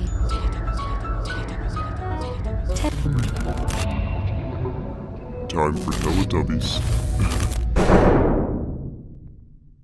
Teletubbies was a kids' TV series that premiered on cable in the late 90s and 2000s about a group of multicolored creatures with televisions implanted in their stomachs. This show also featured a living vacuum by the name of Nunu, and the disembodied head of a newborn baby, which takes the place of the sun. Hearing this summary, you may be wondering, what the actual fuck did I just say? But buckle up, folks, because this version, the version you're all familiar with, this is the more normal version. Introducing the Elder Tubbies. Created by One Jar Arts, an eldritch, nightmarish distortion of these nostalgic creatures from childhood. The Council of Elder Tubbies. The council gathers after a long night. Only one more viewer to collect before the break of dawn. Elder Tubby Tinky Winky, the greeter. Elder Tubby Dipsy, the curious. Elder Tubby Lala, the maternal. Elder Tubby Poe, the sovereign. Along the lines of Gorefield, another nightmarish distortion of a simple yet incredibly popular media franchise to an unknowable extent. This depiction reflects how truly otherworldly the concepts in the show actually are. It takes into account the questions the more seasoned viewer must have. What exactly are these creatures? Isn't it strange how happy the Teletubbies are to have a TV wired directly into their gut? How do you think you would truly react if you saw a pack of humanoid creatures with screens bored into the bare flesh of their stomachs? With joy? Is it me? Or is Elder Tubby Lala kinda hot for some fucked up reason? Why does the sun have a face? And why is it the face of a baby? Rather than just suspending disbelief and accepting that's how the Teletubbies world is, or answering these questions, Elder Tubbies weaves a sense of unknowability into this world. Instead of just ignoring the strange aspects of the series and going on with a simple happy-go-lucky storyline, Elder Tubbies fixates on them and exaggerates them. Nunu is a perfect example of this. In the regular Teletubbies show, he cleans up after any messes in the Teletubbies world. And he's happy. And that's it. Not so much the case in Elder Tubbies. Nunu's story goes a little something like this. Elder Nunu, the Vacant. They say the machine once lived coexistent with the Tubbies. However, as they grew older, larger, and wiser, the machine instead grew restless and jealous, for its stagnant shell had only served the same hollow purpose throughout the years. The machine left the group and wandered the forest in search of the vitality and life it so severely craved. Over time, it amassed pounds upon pounds of flesh, and it indeed began to grow larger. Yet, it felt empty all the same. Perhaps one more body, one more limb, one more lung, one more heart. Maybe then Nunu would feel alive.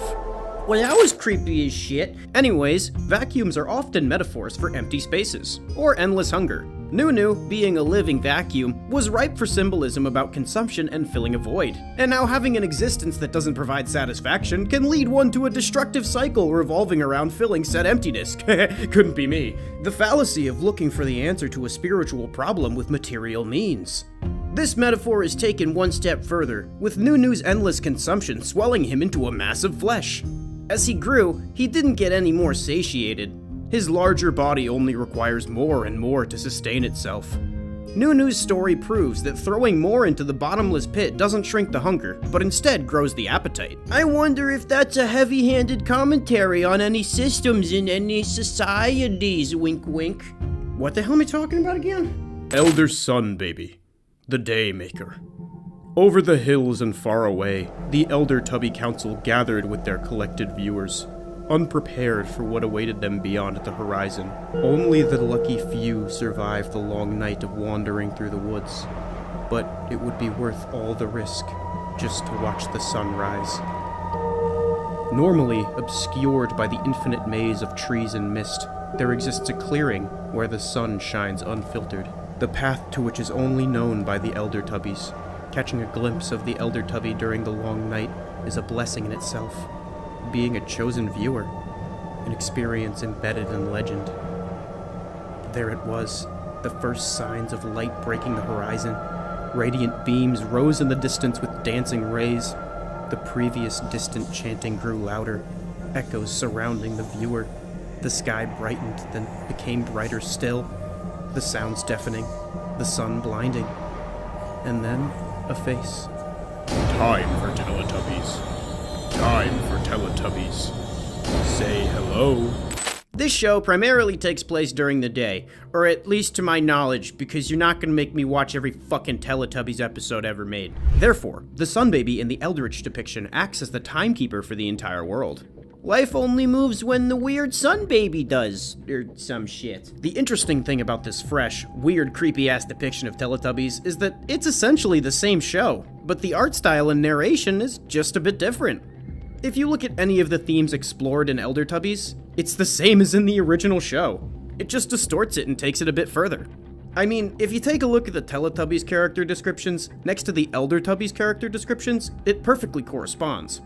Tinky Winky is the Elder Greeter, and in Teletubbies, he always goes first. Nunu exists solely to consume refuse in both iterations. He's just a little bit more pissed about it in the new one. Consuming refuse might sound like a terrible existence, but it's important to remember that one man's hell is another man's fetish.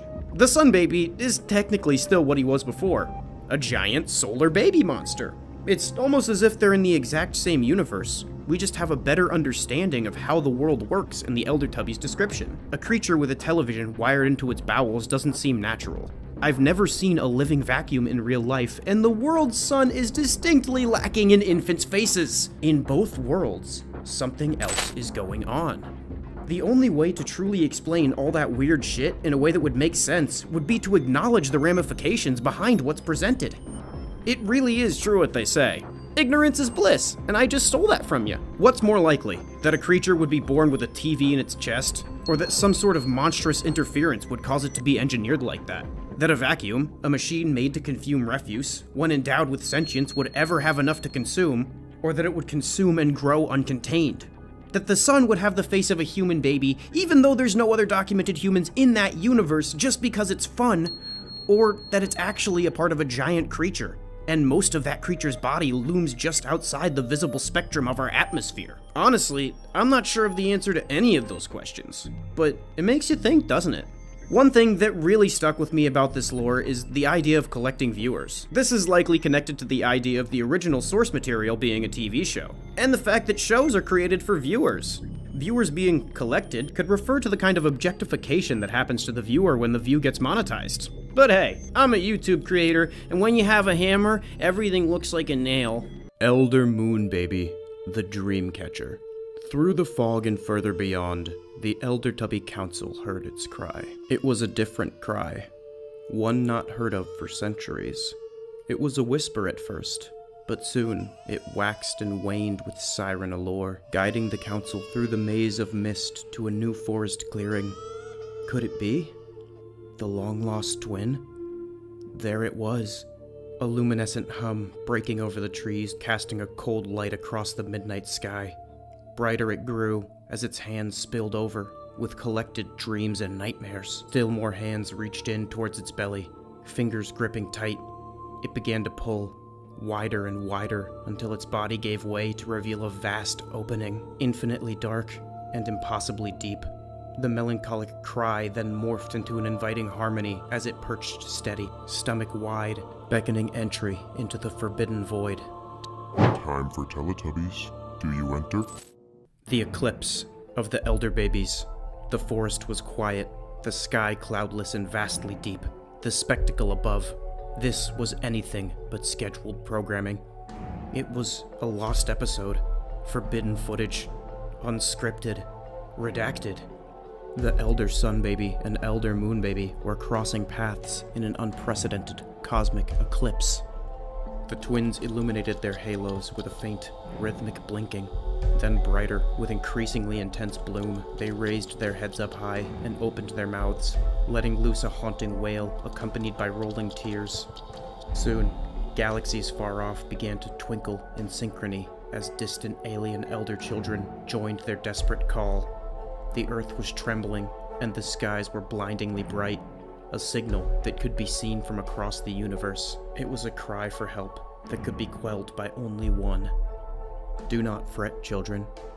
Everything will be okay. Mother will be here soon. Holy shit! Time for Teletubbies is right.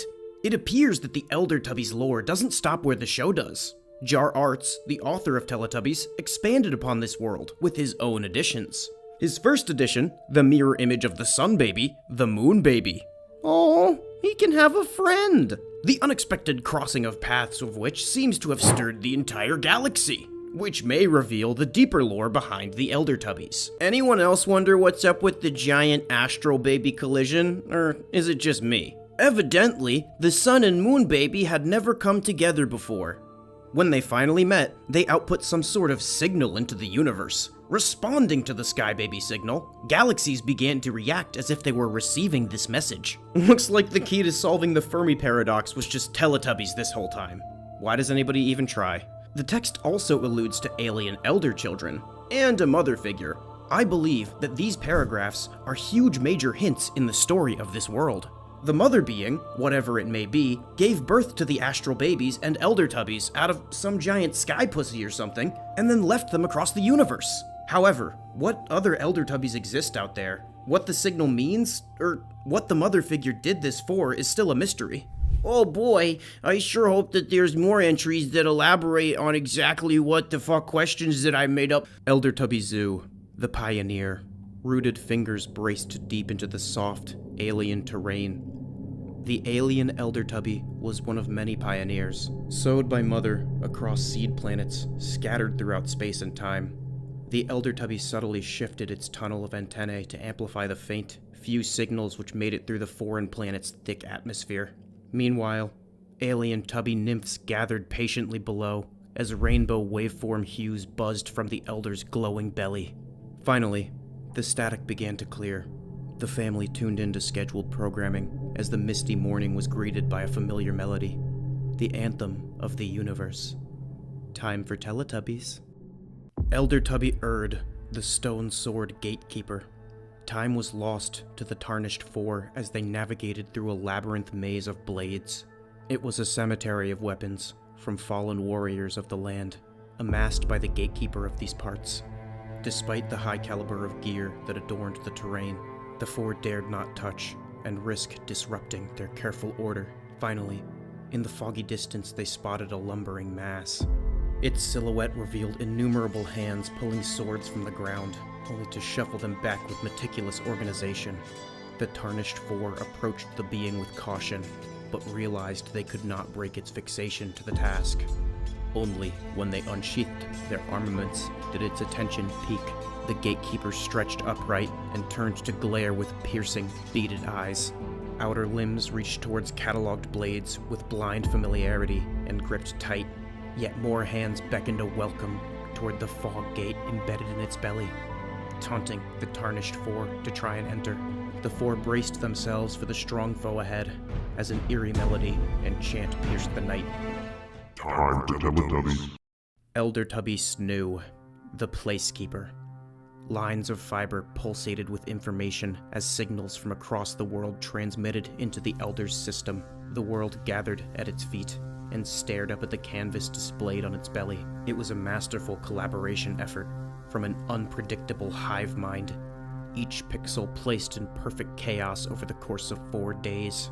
It was beautiful. It was art. It was coming to an end. The Elder's body began to sparkle as pixels began floating off into the sky. The community watched with melancholy as their masterpiece inexorably faded into white.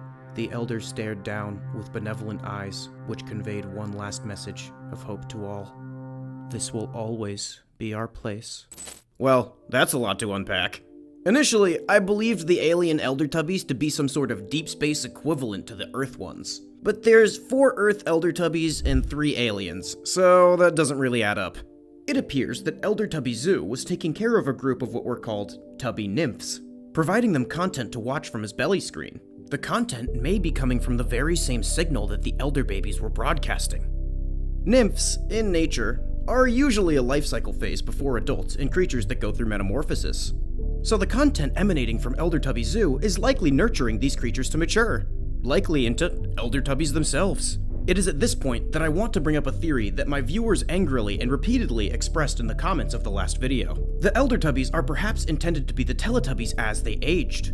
The Teletubbies were babies of some sort of eldritch species, and this is just what happened to them and the world as they grew up. In this world, the Teletubbies as we know them from the actual television series are actually Tubby Nymphs. We're seeing them in the future, when fully grown to their unknowable, otherworldly potential. The entire world is the same, it just got older. It's possible that 4 of these Tubby Nymphs became the quote-unquote Tarnished Four that fought to get into the stomach of Elder Tubby Erd.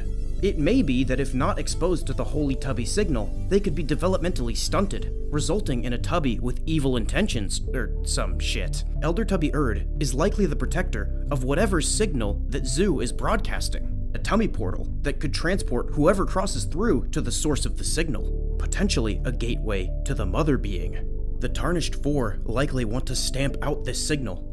Finally, Elder Tubby Snoo, the Placekeeper.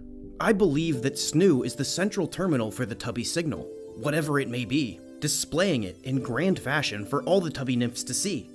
This planet would be like a mass nursery for the Tubbies, allowing the species to grow and prosper untarnished. He was called the Placekeeper because he kept this grand signal alive in his holy spot.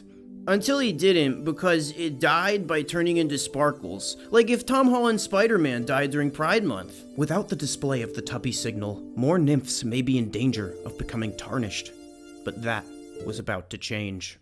The perpetual cries of the Elder Tubbies echoed through the vast empty space. Their cacophony turned into a sharp melody, and then became imperceptibly shrill until it was audible to the mortal ears. Instead, The cry of the eclipse was heard deep in the souls of all things living, sending the world into an era of existential dread. The unending colic could only be quelled by the arrival of Mother, prophesied to take away all pain. However, her promised advent went unanswered for what felt like millennia. Life went from daily anticipation, met with disappointment, to desperate clinging onto a rumor of relief, to despondent whispers of legend nearly long forgotten, until she arrived when the dread of the world was at its zenith. The visual feat was incredible. The heavens were illuminated by the ever-brilliant birth of stars, while simultaneously being swallowed by the inescapable gravity of voidal spheres, emerging from infinite fingertips of palms poised in prayer. An ornate crest of galaxies and ancient symbols danced delicately about the edge of her event horizon, orbiting a pitch-black void at its center. Her scale was beyond gargantuan, beyond cosmic, beyond words and time. It was her in full, unending glory. Mother Void, the Maker. Beneath her crown and within the void peered outward the eyes of Mother down at her children below. The elder babies gazed upwards at the spectacle of their maker. Pained faces yearning for respite. Fret not, children. Mother is here now, and all will be okay. In an instant, Mother pierced open the aura of her void, unleashing a vacuum that silenced the weeping children, absorbing not only light and sound, but also negativity, despair, doubt, anxiety, fear, loneliness, anger, sadness, all absorbed by Mother. Tears of burden rolled down her cheeks. All that remained was an intense quiet across the stars, and every living being stared up at the skies in anticipation. A melodious hum swelled into existence. It was a million angelic tones of lullaby, previously hindered by distance and muffled through static, but no longer. The song's source now stood before them all, and she began her tune with an unbelievable symphony. The elder baby's cry was quelled, liberating the world. The melody rang, resonant in the core of every being, persisting for millennia beyond, and bringing about an epoch of peace across the lands. It was the birth of a golden era. It was the age of tranquility. It was time for Teletubbies. Well, that really ties a bow on all of it nicely. Let's break down that final piece of lore, shall we? No? Fuck you, you sarcastic piece of shit. Mother Void birthed these creatures and placed them all around the galaxy to broadcast her glorious holy signal through their torso screens, using their bodies as a vessel. God, what I wouldn't do for a Mother Void to use my body as her vessel, if you know what I mean. 'Cause I don't. She left her children, and they became forlorn without her. Weird, that's usually the dad's job. Even her holy signal was not enough to keep them pure in her absence. They grew larger, fearful-looking, and lonelier, surrounding her ever-fading signal like moths to a flame, dreading the day that it would one day be gone, until she returned and ushered in a final age of peace between her subjects. No more tarnished ones, no more loneliness, no more horniness, no more hunger. All beings unified under the Mother Void's signal. At the end of the day, it really is true what they say. It's time for Teletubbies. Whatever the fuck that means. Well, that's it. Except for one pattern that I noticed that I didn't quite know what to make of. The repeated suggestion of crawling inside another creature's stomach. Like the Elder Moon Baby's gut. Or the Elder Tubby Erd's doorway tummy. Well, are you getting in the giant magical Sky Baby's horrifically stretched out belly button or not? I don't know what to make of it. I just had it in my notes, and I'm putting in because I thought it was notable. The Elder Tubbies. A nightmarish eldritch version of the children's TV series Teletubbies, that delves into the mysterious and bizarre elements of the original show, raising questions about the nature of the world and other surreal elements of the program. Elder Tubbies shows what happens to the Tubbies as they grow up. And by grow up, I mean grow into massive creatures of unknowable scale.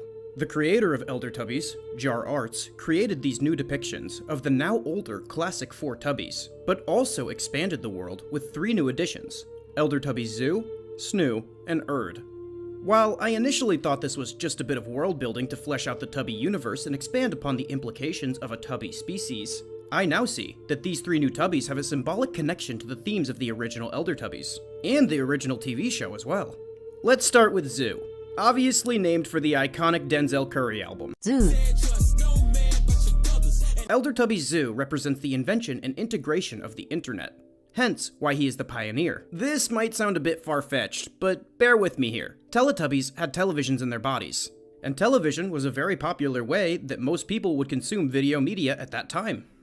If the world were to age, there would likely be tubby forms that represent other ways to consume video media. Elder Tubby Zoo amplifies faint signals from faraway places to show new content alien to anything these new tubby nymphs have seen. It even specifies that his weird collection of curved back penises is actually a tunnel of antennae, tools that receive or send out signals. This is why he also comes before the two new tubbies.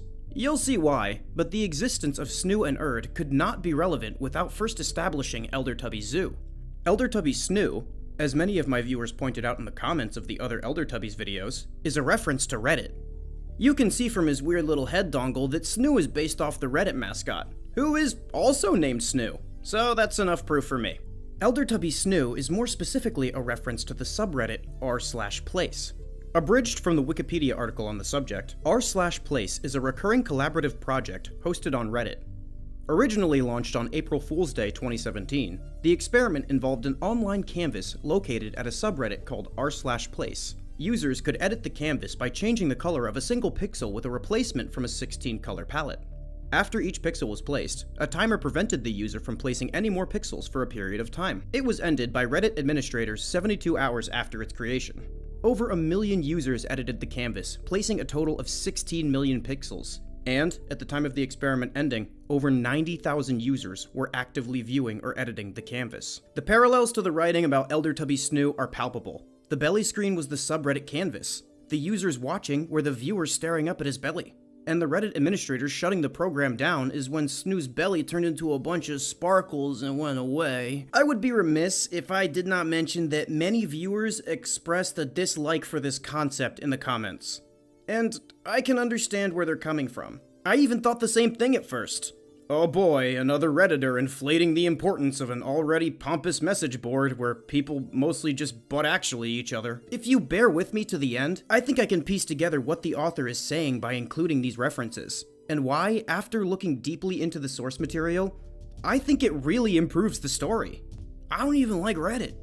Elden Tubby Erd, the Gatekeeper. He represents a challenge. To get through his tummy to the other side. To see something that is very hard to obtain access to. Elden Tubby Erd represents the video game Elden Ring. He has the logo for the game as his little head dongle, and he's the only Tubby in the story that has Elden as his name prefix rather than Elder. Elden Ring, for those who don't know, is an RPG game notorious for its intense difficulty. The game all but requires you to temporarily turn into a basement dweller and spend days of your life without natural light to figure it out. People who are shit at video games, like myself, complain about this because you cannot change the difficulty setting like other games. So it means that not everybody who buys it can enjoy the full experience. Some people say that this enhances the experience because you have to work for it and learn about the game and its mechanics more deeply by spending hours dying. Personally, I wouldn't charge someone with no legs for a bus ticket and tell them they have to use the stairs to get on or they can't ride. I think that's actually a fucking crime, but sure, sell my dumbass Elden Ring with no easy mode. I'm not salty. As I mentioned earlier, all three of these Elder Tubbies are connected to each other by their symbolic representation. Reddit could not exist without the internet. You could make the argument that a form of non-downloadable, disc-only version of the Dark Souls franchise could exist, but the community around the game and the consensus on its gatekeeping style of difficulty would not be nearly as popular without the internet. It's the place that both of those communities were built upon. You might be saying, sure, they all connect with each other, but what the hell does all this have to do with the concept of Teletubbies in the first place? I got an answer for all your questions, smartass, so you might as well save them to the end. Elder Tubbies is about how TV and video media in general grew up. Not only did the Tubbies grow up, but what they represented, media viewership, grew up too. Not only did it grow up, but it distorted and changed into forms that would be unknowable to those who were watching TV when the Tubbies first came on. Like if someone showed a 2000s person TikTok, they'd be convinced that the world really did end in 2012. The new Elder Tubbies, Zoo, Erd, and Snoo, represent the new age of consuming media. If the Tubbies grew up, it would make sense that the landscape around them would update with the times. The Teletubbies fostered a community of fans when it was on TV. r/place fostered a community of fans when it's on the internet. And so did Elden Ring. I'm not sure if I would have picked the exact same examples, but I still think it's a really interesting and well-constructed way to develop this concept. Also, I'm literally extrapolating, so Jar Arts, if you see this, I'm sorry. I love your work. I'm an idiot. I might have gotten all this wrong. Who fucking knows? The Mermaids of River John, 1918. This town in Nova Scotia has seen many stories of animals described as mermaids over the years. This picture caused a lot of debate, and although many dismissed it as a hoax, some believe it to be real. A picture from the same area in 1922 shows another strange shape below the water. Critics claim it was just a small whale. The North Atlantic Mermaids, 2016. The controversial image was taken by a pair of divers as they approached a pod of what they described as mermaids. Some have claimed this as evidence of an undiscovered cetacean species. The Mermaid Fall, 2019. This cetacean carcass was found during a seafloor expedition near Puerto Rico. Some have called it a mermaid owing to its strikingly humanoid features, but biologists claimed its heavily decomposed state cannot offer a positive identification. Well, mermaids are real. Who knew except all of humanity for literally the entire amount of time you shitheads could document things? Let's go over what we know. First of all, these mermaids are notably different from many other mermaids of lore. Rather than being half beautiful woman and half fish or some sort of weird eel man, these mermaids are massive in scale, looking more along the lines of a whale-human hybrid than a fish-human hybrid. While a popular explanation for these creatures was that early humans, or some sort of human ancestor, went into the ocean for one reason or another, probably resources, and slowly evolved into dolphin people, as displayed by this dumbass Animal Planet CGI documentary, upon further investigation, this does not appear to be the case. DNA analysis of the parts of the corpse that we did not eat proved that the quote-unquote mermaids are actually a species of yet unidentified cetaceans, the same family that includes dolphins and whales. Though these creatures are related to whales, through convergent evolution, they have evolved more human-like characteristics. To be able to hunt more effectively and use tools, they've traded their front flippers for hands. The ability to skillfully manipulate the environment could prove very useful in the ocean. For one, the amount of foods that require either great force or great thought to extract from their shells/skeletons/houses down here are vast. And said skeleton houses are made from calcium, which is a prime material to be reshaped into tools. Maybe, I don't know, don't Google it. I at least know it would be a lot harder for a regular whale to jerk off. While the facial structure in the skull and the grabbers on the end of their arms suggest a relation to humanity, these creatures are actually genetically much closer to deer than to people. Not that there's really much of a difference in my eye. Both look the same in headlights. Moving on, looking at their skull structure, it looks strikingly humanoid, with roughly the same dentition as a human as well, suggesting that they've maintained an omnivorous diet. Not only this, but it looks as though their head is structured to allow for a large brain. How smart these things are is a mystery, but if they can use tools and avoid human cameras for decades, chances are they got a lot of wrinkles in their head meatballs. I hear what you're saying. Wait, so sea people just evolved completely separately from land people and somehow have identical front limb and skull structure and are even similar enough to have human-like tits? Yep, you're not nearly as special as you once thought. Weird how that keeps happening. These creatures are around 6 to 7 human wingspans long from head to tail, and chances are they can get much longer.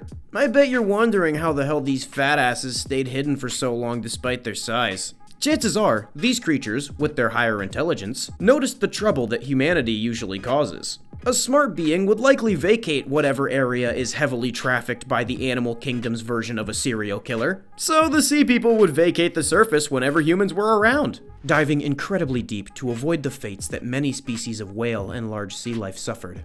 I mean, if I were them, I would run from you guys too. I saw what you turned wolves into. Humans and cetaceans are among the most intelligent organisms on the planet, so chances are, these mermaids are pretty smart too.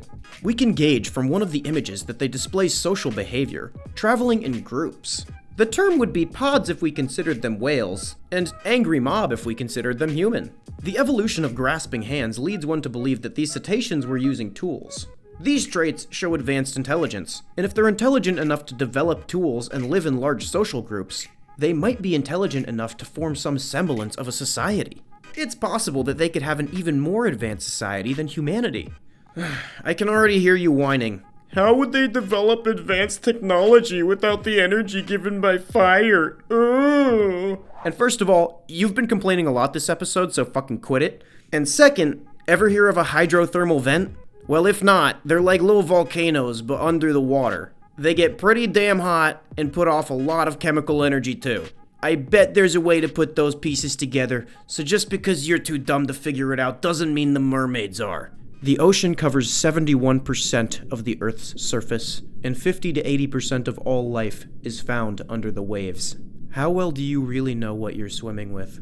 Or worse, what's below you?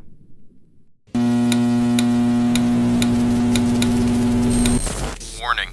This is a national alert.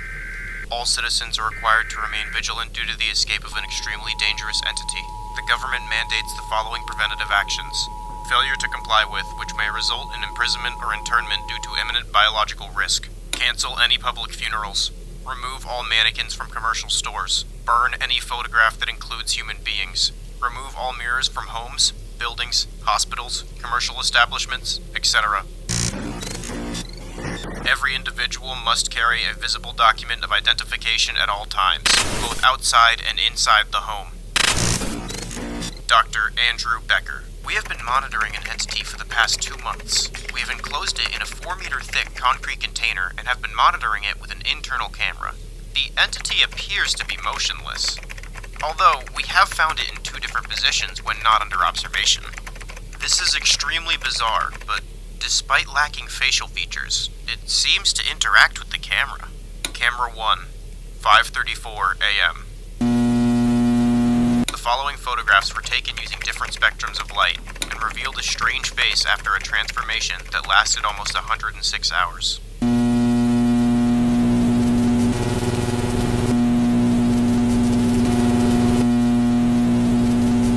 The entity always remained silent. However, some laboratory workers reported feeling that the figure spoke directly to them through the screen.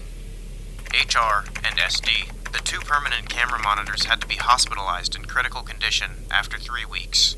A strange infection and enormous tumors rapidly spread across their faces. HR, SD. The discovery of the real. Jacques Lacan, renowned French psychiatrist, conducted an intense lifelong inquiry into the ontology, linguistics, and psyche of the truths of reality.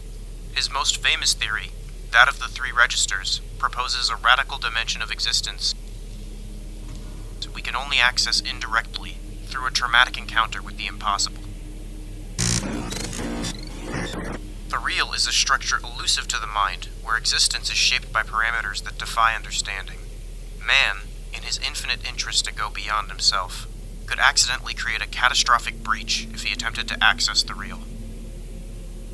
In the real, there is no identity, no figures, only horror and uncertainty.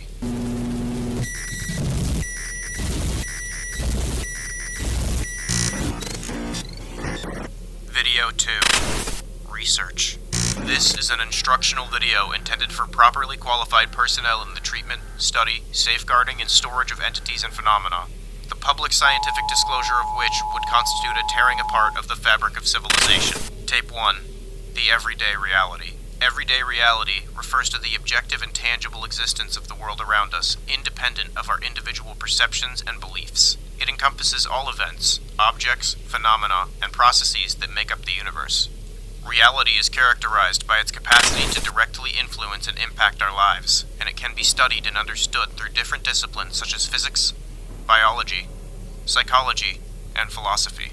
While our interpretations and understandings of reality may vary, reality itself is considered a fundamental and objective concept that exists beyond our individual perceptions. Tape 2.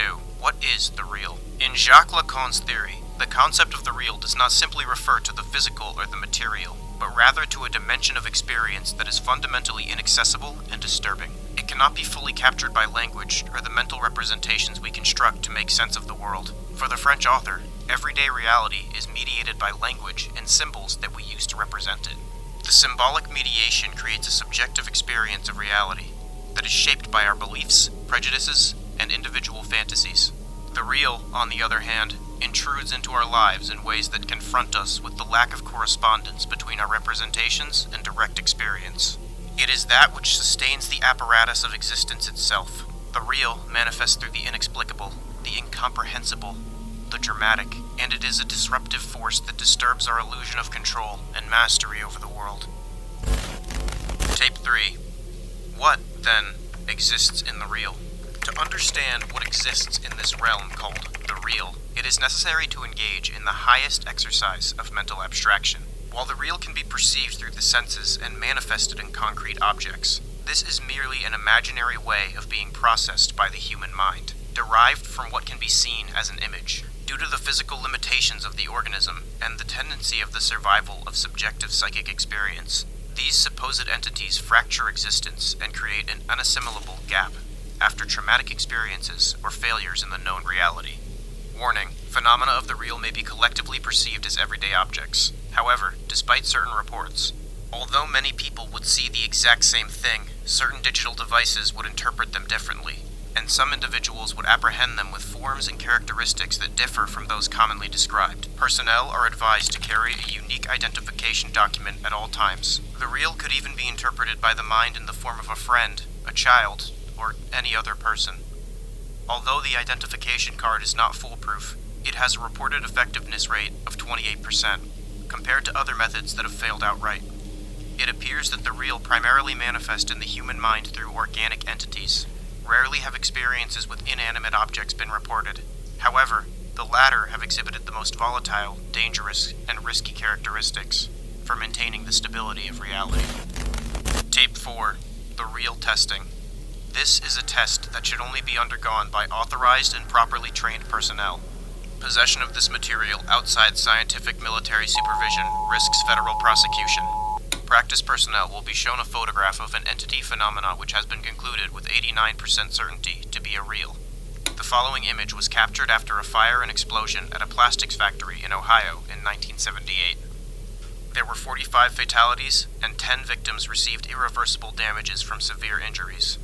Personnel are advised to observe the material under the following conditions. Failure to comply will result in capture and permanent quarantine at the study center facilities.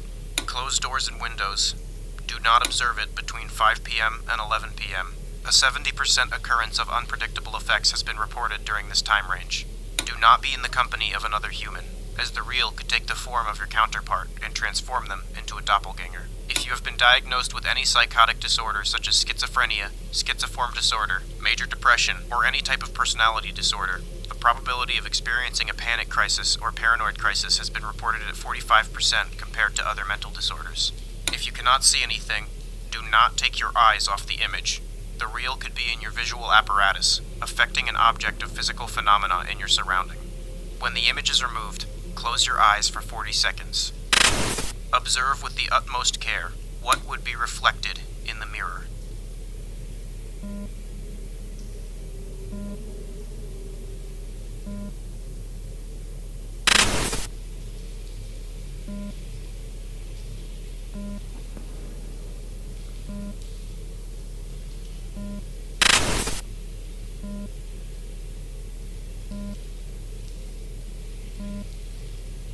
Results. 35% of people claim to have seen nothing. 21% of people claim to have seen a chair like this. 18% of people claim to have heard a voice inside their head. 10% of people claim to have seen nothing behind the mirror, but they felt tremendous terror. 9% of people claim to have seen something like this drawing. 7% of people were never seen again. Video 3. First Contact. Tape 5. The White Mannequin. The most dangerous entity reported to date. 1989. Dr. Alexander Simard, head of the Department of Anomalous Reality Investigation Cases. Presenting case 0014-Z-21 regarding the White Mannequin. It happened in Toronto in 1988. The workers of the renowned clothing store called Salvatore Boutique in the city's downtown area reported that for several weeks, they found a series of mannequins in different positions inside the store. The security cameras captured this, showing the figures in places where they shouldn't be. A few weeks after these curious occurrences, the death of 3 individuals were reported, 2 female employees of the clothing store and a passerby. This all happened on the night of June 10th. The footage of their deaths was captured by internal and external security cameras. Apparently, a figure with strange arms suddenly emerged from some of the store's mannequins and attacked two of the women inside. A man who happened to be passing by also suffered a fatal end. The police prohibited the disclosure of the audiovisual material. 3 weeks later, after an apparent calm in the activity of the mannequins, this image forced the permanent closure of the clothing store. Half a year later, the American Security Department requested the intervention of the Canadian government for the study of these mannequins. The team from the Department of Anomalous Reality Investigation Cases selected 2 of their top doctors to initiate the study of these strange creatures. They were kept in a laboratory, 1 kilometer deep, in a specially contained room, for observation purposes for several days. The examination of this mannequin revealed a series of issues, as despite the images showing the presence of muscular material inside of it, as well as relatively human-like nervous tissue, some members of the medical team were emphatic in stating that they never saw what the images recorded. They claimed to have only examined an ordinary mannequin made of wood and metal that they disassembled and found nothing unusual. This event led the department to conduct an exhaustive study of the nature of this entity, as well as others that exhibited similar characteristics. Tape 6.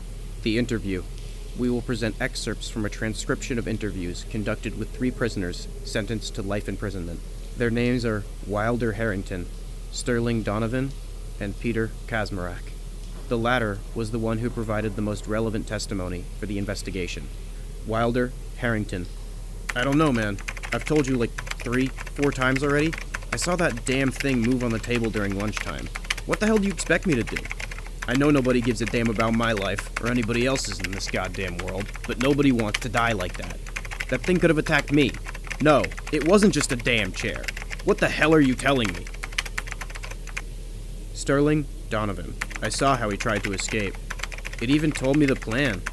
I'm not stupid enough to fall for that crap, especially after seeing what you guys did to him in the cell with those black-hooded men.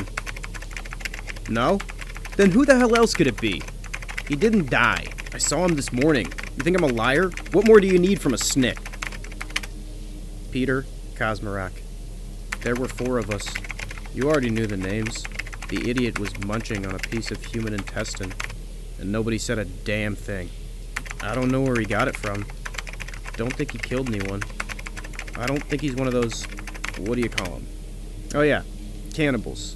No, he wasn't eating an apple, man. I'm telling you, he had a piece of meat in his hand. I wasn't about to start a fight over such stupidity. You guys have surveillance cameras. I know what I saw. The other idiots must have conspired to get me locked up in isolation.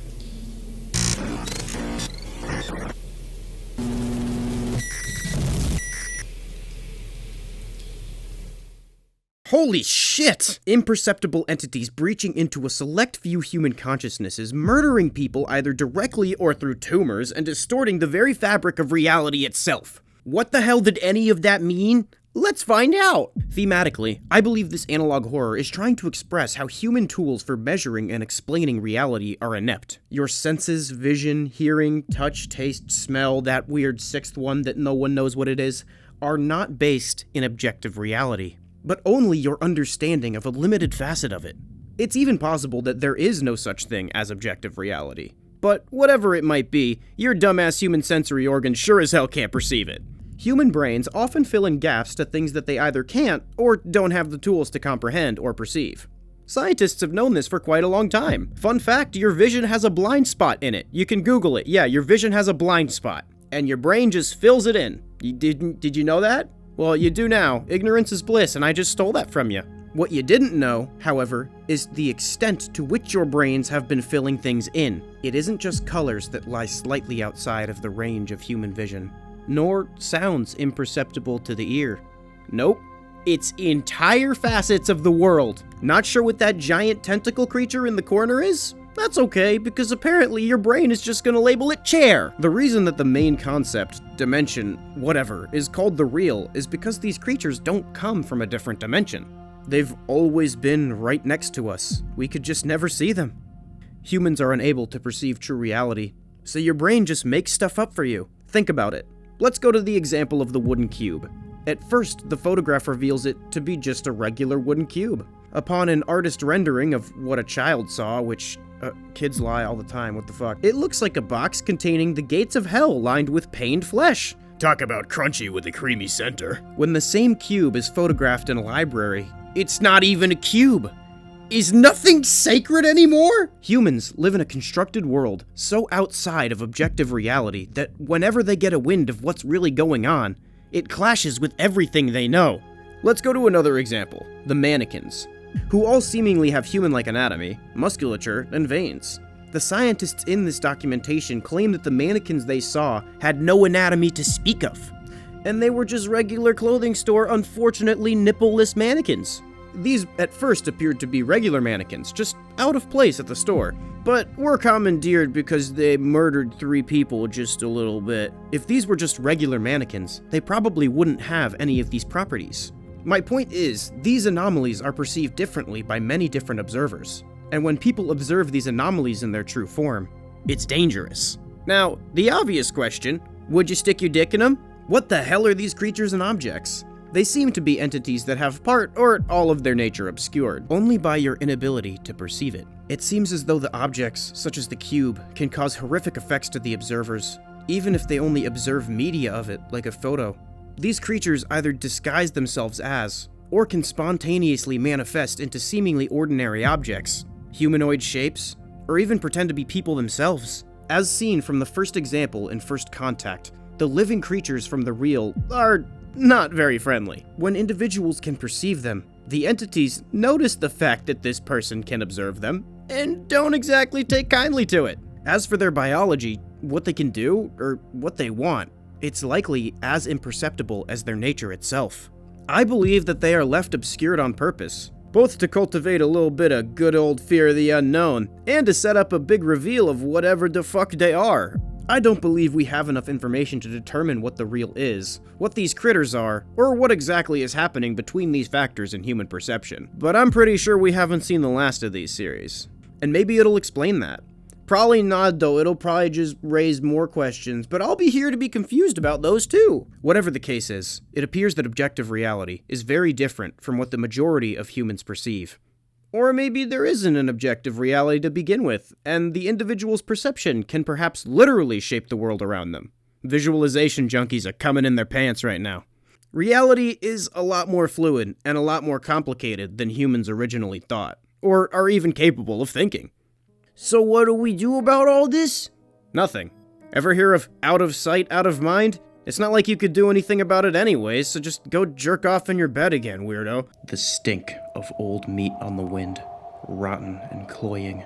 Something moves through the long grass. It sees you through holes in ancient skin like leather, breaking into a sprint while it mumbles and croons through the wound where a head should be. Heed the cries of the rot-walker. It never sleeps, forever wandering restlessly, searching for a face it remembers, but can never have. Every witness spurs the beast with mistaken hope, until it realizes that the new face doesn't feel right.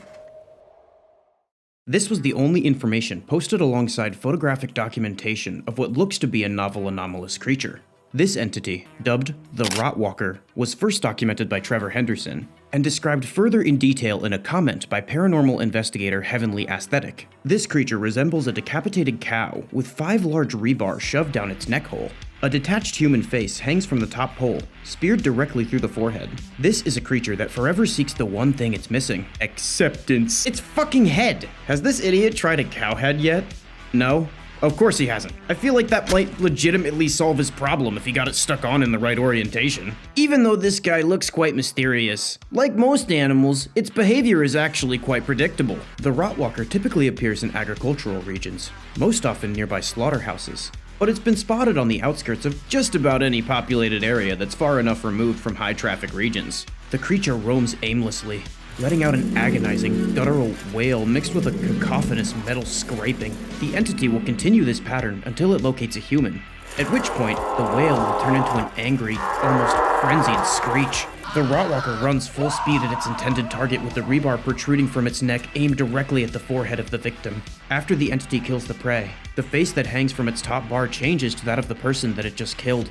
Nature is just so beautiful sometimes. I mean, not right now. This makes me feel like all national parks should be replaced with Walmarts, but I don't know, put your hand in a dog's mouth or something. If the corpse of the individual is located, the face of the victim is removed with surgical precision, leaving the muscles of the facial structure exposed. Since the Rotwalker doesn't have any sharp teeth or claws, or damn thumbs to hold things, how exactly it cuts off the face so perfectly baffles researchers at the Bureau of Anomalous Containment, as they were already struggling to figure out how a cow without a damn head would be able to function biologically. Thing is, I'm pretty sure this creature isn't of a biological nature at all. While this entity's body initially appears bovine in nature, upon closer examination, one can see that its front legs have more segments and joints than a regular cow's. The skeletal structure of this animal looks as though if it tried to run, it would have a worse top speed than an overweight toddler in Crocs. But all the dead people with no fucking faces could probably run faster than that, so where do we go from here? Simple. I believe that there are fundamentally different factors animating this abomination of what looks to be alien carrion and industrial scaffolding materials. Preternatural forces. This brings us back to the whole ripping off people's faces and wearing them thing. It's all fun and games when you do it once or twice, but I think this guy's starting to get addicted. The reason why this creature hunts individuals for their faces is yet unknown, but theorizing the reason may lead one to a better understanding of the nature of the entity. Some researchers believe that the Rotwalker is symbolic of a loss of an animal's identity and farming's humanity associated with the meat industry. A lumbering abomination of bovine flesh brutalized by industrial steel, given a hollow human facade. This begs the question, where did the Rotwalker come from? A scientific abomination made by a vegan genetics doctorate with a loose understanding of their own morals and diet? An aggressive marketing campaign from the Chick-fil-A Corporation gone wrong? Maybe it's just Cow God saying fuck you. The universe is pretty weird. The answer is often stupider than you think. Homo domesticum. Exhibit A. Now, you're probably wondering what in God's name this unholy monstrosity is. This is what is known as a domestic. So you know how humans encountered wolves in the wild and then made them have sexy times with their own relatives to refine them for traits like Preston snouts or useless stubby legs? Then they did this for generations until we had created several different creatures that are all in varying amounts of pain, all from this one incredibly majestic animal. So imagine that, but with people. Enter the domestics. A subsection of humanity bred to different styles of monstrosity in a similar manner to how the wolf was transformed into this shivering rat creature. The domestics became this way because they have been selectively bred by another more intelligent species, resulting in some wild and wacky forms. Meet the successors. They're like humans if they were a little bit more human. And yes, they named themselves. That's the most human shit about this whole situation. That same human urge to advance, build, develop, kill, consume, multiply, but amplified to the logical extreme. Successors live in an incredibly divisive society in which no beings can agree on anything.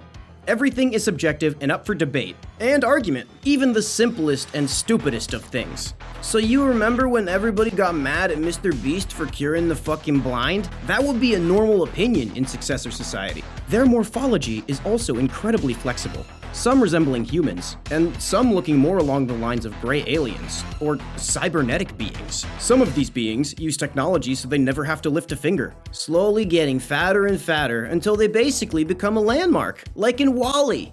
Some of these beings use technology for the exact opposite, to become the peak physical standard for their species. The point is, just like humans, there is a wide range of what these creatures are and do. The only difference is, the spectrum has more complications and is much wider.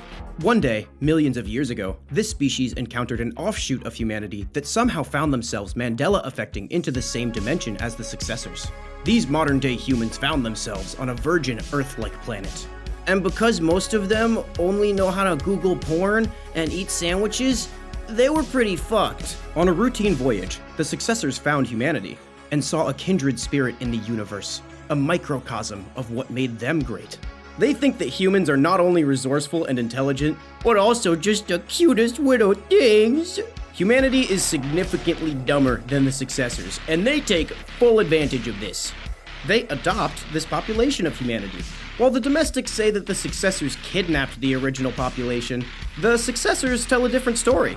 They claim that when this happened millions of years ago, humans were helpless in this alternate dimension, and stayed close to the more intelligent successors for resources and protection. Eventually, the subservient humans began to act more like pets, similar to what happened between humans and wolves. Whatever the reason, the successors began to breed humanity to the point of monstrosity over generations. And because successors lived for so many human generations, they refined this breeding process efficiently. Some were bred for menial physical tasks. Some were bred for repetitive mental tasks. Mostly just for things none of the extra-dimensional creatures wanted to do. The really weird-looking humans come from the breeds that were bred for cuteness. The successors have the same parameters we do for cuteness. So just imagine a cartoonishly tiny human with bug eyes that don't fit in its damn head like a chihuahua, a pressed-in, barely breathable face like a pug, and stub arms and legs that don't even work. And then you got roughly what they were going for. Without further ado, let's get into what your new grandchildren look like. First and foremost, meet the Chihuahua Man. 2 giant bulbous eyes, a respiratory system that barely works because his fucking nose is an innie. Not that he needs any oxygen to do anything all that intensive with its stupid little stub legs. The Chihuahua Man is small in stature, and there's no way in hell it could have survived on its own in nature.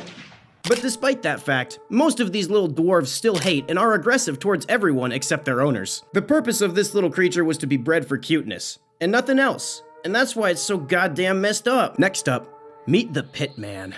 Short, stout, and incredibly muscular. It stores fat reserves in its torso, arms, and thighs, giving an extra layer of padding over the top of its muscles. The Pit Man was bred for fighting, with huge incisors in its mouth, and thick meaty sausage-like appendages for gripping and tearing. The generations upon generations of fighting have left the Pitmen scarred. The Pitmen were bred over generations to be, as they say, pitted against each other in, you guessed it, a hole, or a ditch, one might say. These pitmen were bred to fight for the entertainment of the successors. The sport was banned by the successors at one point, but the breed still exists, and underground man fights still take place. Many pitmen have actually relocated into the wilds when given the chance, as their stature and strength, plus the higher intelligence needed for strategic fighting, allow them to survive independently on the outskirts of successor societies. Here we got the Long Man. These were bred to emphasize the musculature associated with the long human torso, and the complicated, lengthy musculature in the neck as well. To make this a bit more exaggerated, the breeders would also breed for features like stubbier legs, which, by comparison, would make the rest of the creature look longer. The result was this strange and abhorrent, pasta noodle-looking wiener dog man. The long men are friendly companions and just great with kids. While the Long Man is significantly better off than the Chihuahua Man because it can actually breathe, their wonky and inefficient movement limit them incredibly, and they are therefore fully dependent on the successors. Next up on this list of abominations that I totally didn't just make up are the Shar People. The Shar People were selectively bred for loose skin, and because of that, they tend to look like the man version of those hairless cats, but somehow even worse. Like the Shar-Pei, these people were bred for home protection, not only because, despite their looks, they are actually quite fearsome fighters, but also because all those flaps and folds look fucking terrifying. If you think this fucker looks weird, I can't wait for you to see the next abomination on the list. This is the Boar's Boy. The Boar's Boy was bred to have an exceptionally long snoot. Now, on a dog, that looks weird enough. Sock puppet ass dog. On a human, the facial structure was never designed for a snoot in the first place, so it looks absolutely horrific, but hilarious all at the same time. I was cursed with all these weird dog shits, and the fact that these stupid things exist, and now so are you. While these humans might look extremely different physically, like different breeds of dogs, they all have incredibly similar genetic profiles. The differences, while great, do not go to the point that these domesticated humans can no longer interbreed. You might say that no human would willingly subject themselves to this. I'm a big smart boy, and it wouldn't work on me. You forget, this isn't on an individual scale. It's on a generational scale. So imagine someone comes up to you and says, hey, you get free sex for life, and we'll feed you and give you whatever you want as long as you keep piping your really hot partner, and you two will be in love, and we can guarantee that we'll scientifically make that last forever. Is the first question you ask going to be, hey, what does this mean for my potential but yet non-existent future great-great-grandchildren? Or is it gonna be, where the fuck do I sign up? Successors are not inherently evil, but they also aren't good. Just like if you ask a human about dog breeding problems, every successor has a different opinion about what they did to humans. Some think it's an atrocity and protest its very happening. Others breed humans with giant eyes and breathing problems to fund their coke habits. However, this was awkward when an advanced human society met the successors. The humans looked at the domestics and they were like, "Those poor people." The successors looked at the humans and they were like, "Those are the ugliest goddamn dogs I have ever seen in my entire life." Tape 1. Missing persons. Missing. Margaret Jacobson. Frank Strother. Angie Muniz. Sherry Travis. Mark Ordonez. Herman Reed. Roger Elliott. Angela Hawthorne. Lisa Stanton. Tape 2. Company training tape.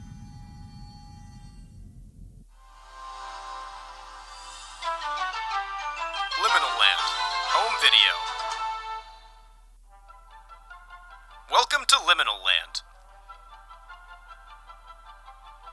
We are so grateful to have you join our team, and hope we've given you a warm and memorable welcome thus far. As you've seen, we pride ourselves in ensuring that each visitor's experience is nothing short of positive. In this tape, we hope to teach you how to spot dissatisfied visitors. Example, can you spot the dissatisfied visitor? This is the person. You try. Look at the photo. Can you spot the dissatisfied visitor? This is the person. Look at the photo. Can you spot the dissatisfied visitor? This is the person. Look at the photo. Can you spot the...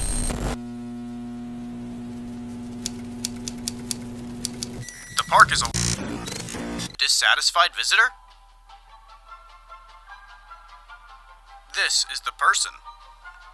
If you encounter a dissatisfied visitor, be sure to make their day by suggesting additional park activities. When you're ready, inform your manager to initiate Course 7 with the passcode RIGHT. At Liminal Land, a happy visitor is a forever visitor.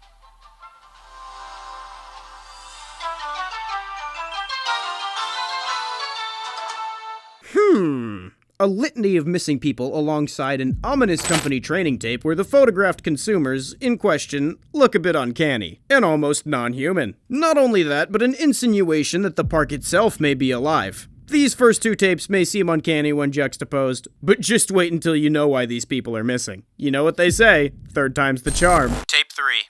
Investigation tape. New Mexico State Police. Exhibit C301. Case file 112182. The anomaly within Liminal Land. In recent months, NMSP has been made aware of an anomalous attraction at Liminal Land Park. The ride is believed to be tied to numerous cases of facial deformity, as noted by the Lake Valley Regional Hospital. LVVT has declined to cover these cases on local television, as visual depictions are not suitable for a general audience. We hope this record will serve as a suitable and alternative case study for the Liminal Land anomaly. Name: Rick Ackerman. Age: 42. Height: 5'11". Occupation: sales agent. Medical notes: mild anxiety. Rick visited Liminal Land in July of 1988. He has a wife and 3 children. He allegedly snuck away from his family to ride the Liminal Land anomaly alone. The photograph was the last time his family saw him alive.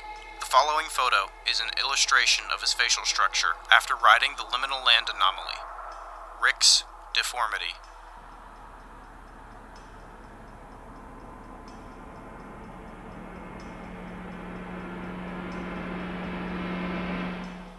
Rick's cause of death remains under investigation until further notice. Name: Linda Sorensen. Age: 44. Height: 5 feet 4 inches. Medical notes: not applicable. Linda brought her first grade class to Liminal Land in winter of 1984. While there, Linda decided to take the children to the park's Paradise Playrooms. Linda remained with the children for 7 minutes before she suddenly left the building through the rear exit. The children were left alone for 8 hours and never noticed she left. Linda's body was discovered in a patch of dirt behind the Liminal Land anomaly. The following is an illustration of her facial structure after her body was recovered. Linda's deformity.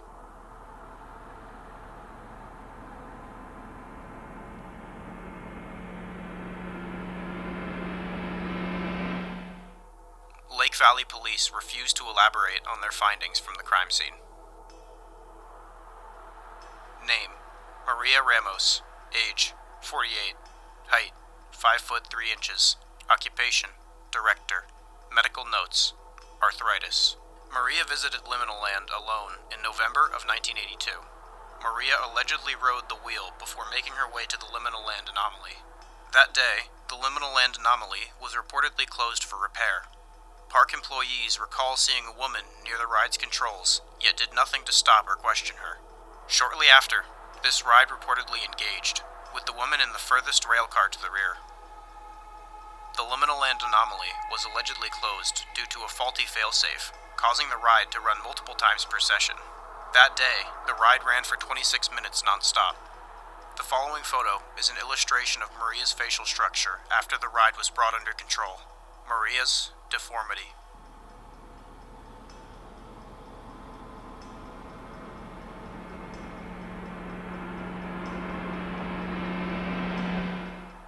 Maria's incident marks the first known death by the Liminal Land anomaly. The investigation by the NMSP is ongoing. Did the NMSP classify this ride as the Liminal Land anomaly, or did Liminal Land name this ride the anomaly? Horrific facial deformities aside, that is one kick-ass name for a roller coaster. In all seriousness, this roller coaster is taking people's faces and distorting their skull and jawbones until their visage resembles an uncanny cartoonish smile. A smile that doesn't say, "I'm happy to meet you," but one that instead screams, "I'm happy to turn you into meat." Like, bruh, Maria looks like an Amazing World of Gumball character. That's a shame, because she was kinda hot before. You know, the looked disappointed in you kinda hot. In each of the deformities, there are a few similarities. One being that the mouth widens and the lips upturn into a permanent, monstrous, yet somehow kinda dopey grin. Another being that the eyes darken and become black holes with no whites to speak of. It looks kinda like they lose their sentience. But fortunately, it's not like anyone would have prolonged exposure to the park and its seemingly deforming anomalous effects. Tape 4. Found footage. Licensed for private home employee viewing only. Any public performance, copying, viewing, selling, or other use is strictly prohibited.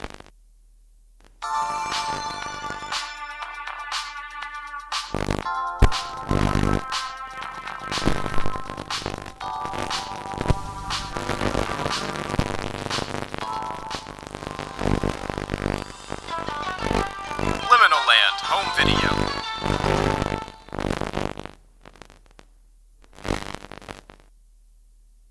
Greetings, new home associates. Thank you for joining our team.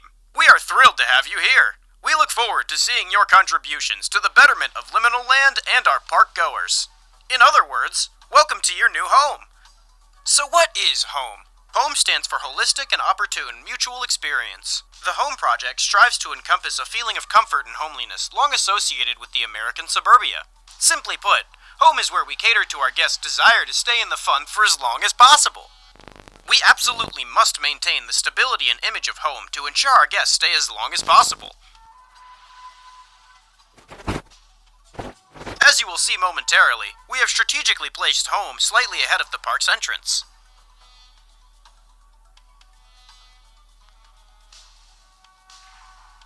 Home is an opportune place to stay. Here our guests can venture into the park and access all our esteemed attractions right from the starting line. Now you might ask us, doesn't home seem rather small and far away from a lot of the park? Well, there is more to home than meets the eye, lying just beneath the surface. Here is a visual comparison between the total area of home residencies to the overall size of the park. Since home is situated directly beneath the park, let's overlap the two and zoom out so we can more accurately showcase the true size of home.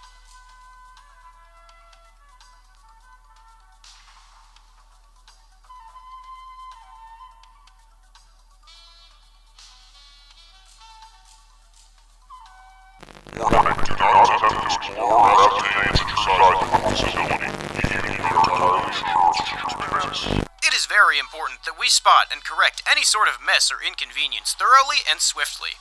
We do not want our guests to feel uncomfortable and wish to leave prematurely. It is time for you to use what you've learned here so far. Try to spot the inconvenience in the following images. Do you see it? No? There you go, silly. Let's try again, shall we?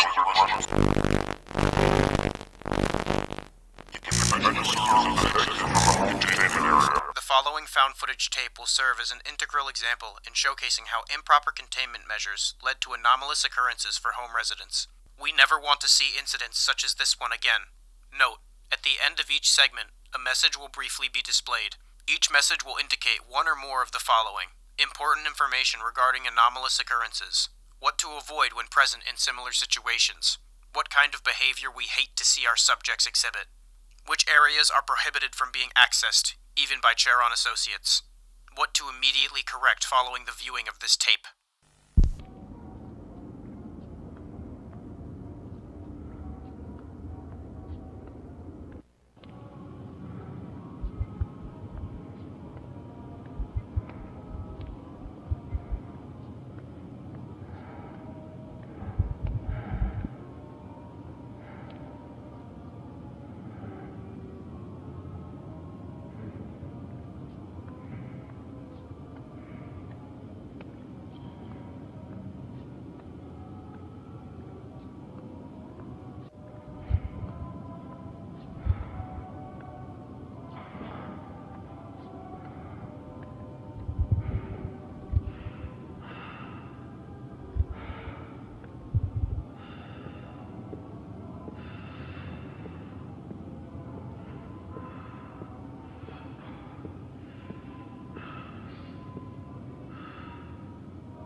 process to torture and use themselves.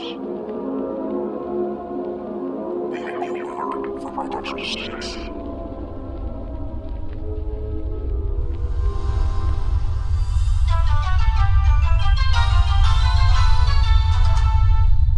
Looks like that idiot was following strange sounds in a stranger's home and leaving passages unblocked. Now he's probably dead. Rookie mistake.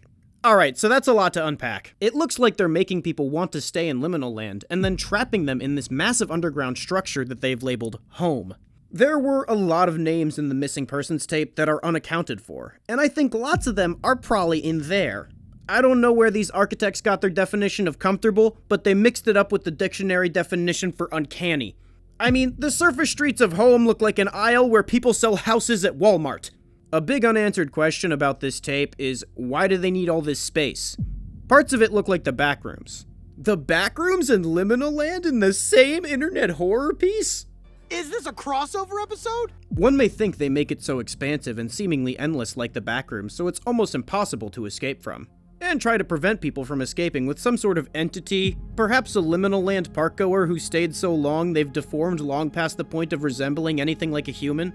But in a part of this tape, it's revealed that not even they know how far the expanses of home truly reach.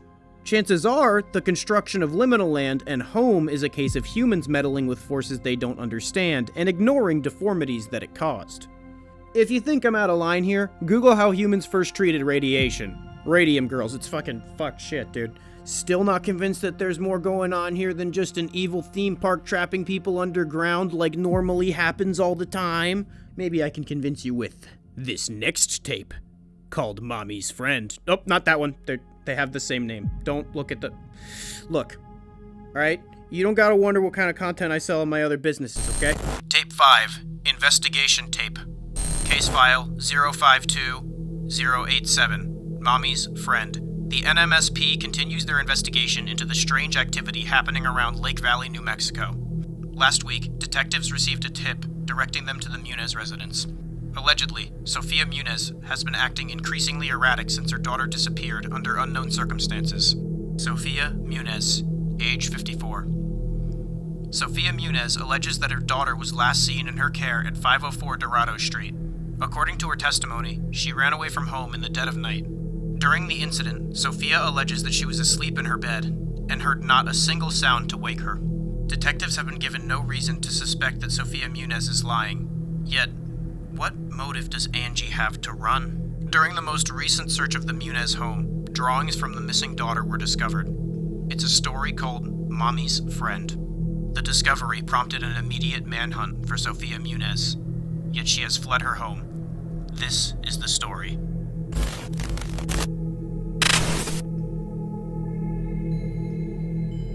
Mommy's Friend, drawn by Angie.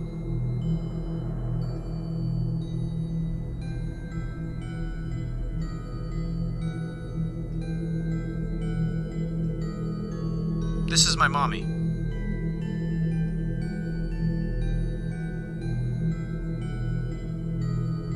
Mommy takes me everywhere.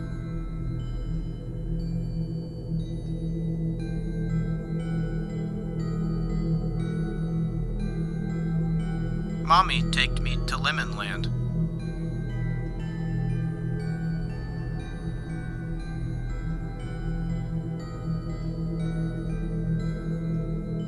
I was so exited.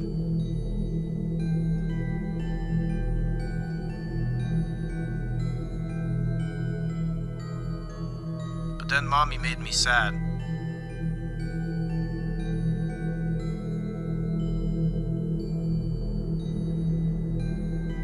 Mommy take me in this house.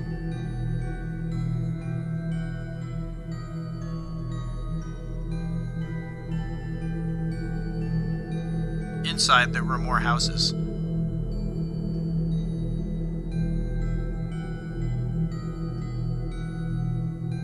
Mommy looked.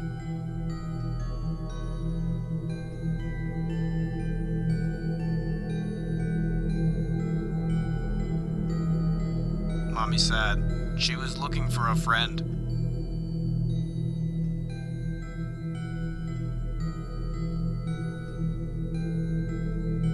Follow me. It's okay.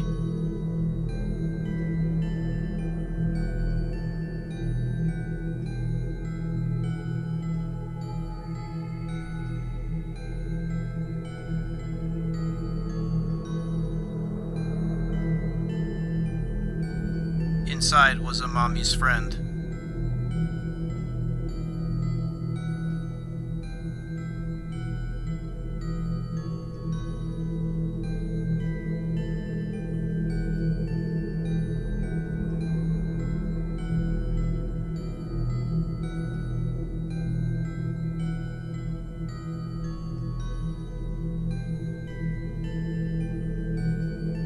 Mommy's friend.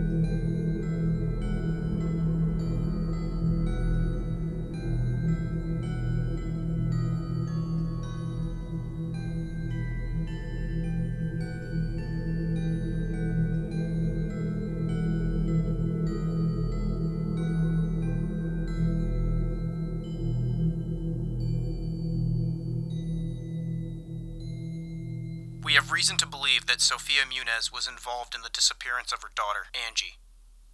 Wanted. Call 505-666-4075. In my defense, I would run away too. It's never easy learning that your mother is getting piped by some sort of demonic creature. This means that Liminal Land has a paranormal influence, not just an anomalous one. What's the difference, smartass? I can hear you muttering to your Taki dust-stained phone screens. Well, the difference is that anomalous happenings are ones that cannot be explained by any force, be it science or supernatural. Paranormal happenings are ones that are often explained by saying, the answer is ghosties beyond human measurements. Why does that matter? Well, it means that it operates on a paranormal system of understanding. So, spiritual means like symbols or rituals may have power. Since this guy kinda looks like the devil, I think we need crosses and exorcisms. We also know where Angie Muniz from the first tape went. Straight into this demon's bowels. Hopefully through the mouth, because even though they're both horrible, I just feel better about it that way. So, what does this all mean? Liminal Land had a demonic influence behind it, and it's my theory that whatever this influence is, for some reason wants the guests to stay in the park for as long as possible. It has the ability to manipulate people, such as Sophia, to get them to bring more victims into the park. In this case, a kid. It's also possible that exposure to this demonic influence warps its victims, and maybe the signal is strongest at the Liminal Land anomaly. You know, like a cell signal when you go high up. I think that Liminal Land was the result of a theme park company stumbling upon this vast demonic power, and then attempting to use it to their advantage without thinking it through, like Async discovering the backrooms. It went poorly, big shocker, creating the vast amalgamation nightmare we see here. As far as what this supernatural force wants with the patrons of Liminal Land, or why it deforms them, that is still a mystery. It is pretty funny, maybe they do it just because it's funny, that's why I would do it. November 15th, 2021. A new dwarf planet has been discovered in our solar neighborhood. It was given the provisional name Zipe Totek. It has gone unnoticed due to its small size and complex orbit, but it recently passed close enough for the first image to be captured. August 7th, 2022. Zipe Totek has completed an unexpectedly close orbit of the Earth, grazing its Roche radius. Tidal waves are expected in the coming days. Authorities are warning not to approach the falling debris that was torn from the planet by Earth's gravity. May 30th, 2023. Concerns are mounting worldwide as flesh organisms grow unchecked. Seeds that fell on Earth during a close encounter with the living planetoid Zipe Totek appear to be fusing and consuming everything around them. Large swaths of the ocean floor being covered in flesh may lead to an ecological disaster, warns biologists. Breaking. We have lost connection with the James Webb Telescope. Its final message contains the last 4 images it captured before losing signal. New data received from the spacecraft Voyager 2. Its trajectory was disturbed by a moon-sized object outside the solar system. The probe took this photograph of it. It appears to be the organic husk of a member of Zipe Totek species that did not survive its interstellar trip.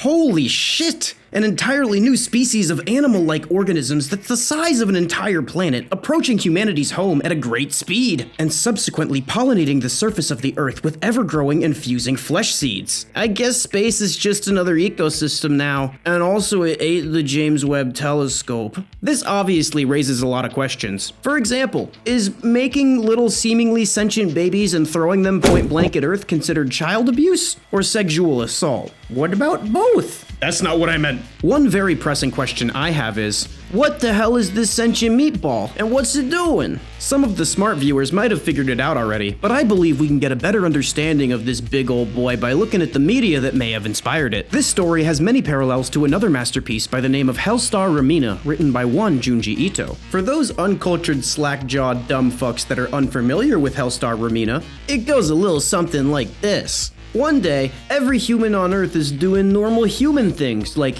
eating processed cheese and penetrating each other and expelling said processed cheese, when all of a sudden, they see another celestial body approaching their home planet of Earth. Eventually, they realize that this planet has a giant mouth, and when it gets to them, it slowly begins devouring Earth until it's all gone, cleaning its plate like a very good boy, and then they all lived happily ever after, unless they happen to not be a monster planet. The end. While the original concept of Hellstar Ramina was to make the reader question everything they knew about the universe, like how planets usually aren't animals that run around consuming each other like the galaxy was the goddamn Serengeti, Zipe Totek seems to be more interested in explaining the nature of how creature planets would work. And I believe I understand the life cycle of this fascinating new little critter you got here. Well, I don't know if I believe it, but I sure as hell can make it up from source material and evidence. This planet starts as tiny pimple-like spores that branch off from the larger planet.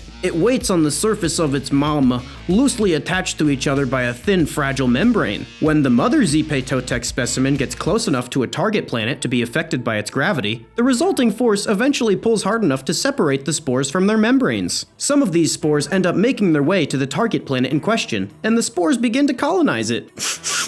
They grow up so fast. As all creatures do, the spores begin to convert environmental biomass into their own bodies. However, unlike Earth life, these meat blobs all work together in attempts to convert the entire planet into iterations of themselves. You could learn a thing or two from these giant cancer cells, I tell ya.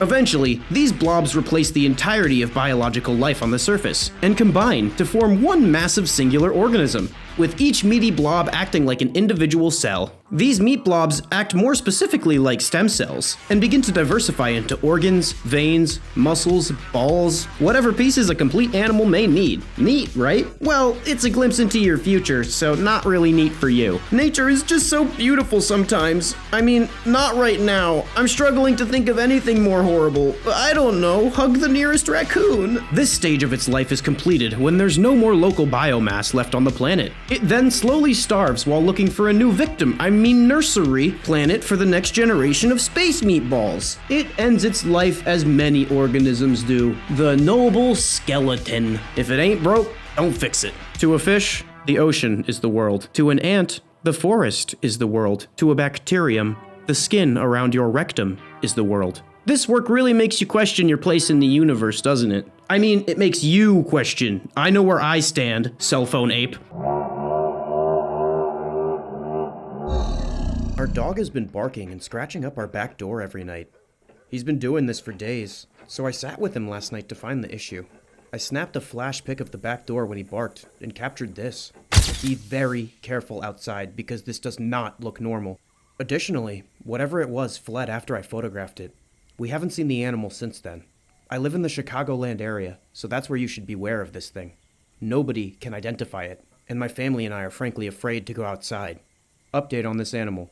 I am having a garage sale, and one of the neighbors came over with his kids. I talked to them about the weird animal, and they've actually seen it too.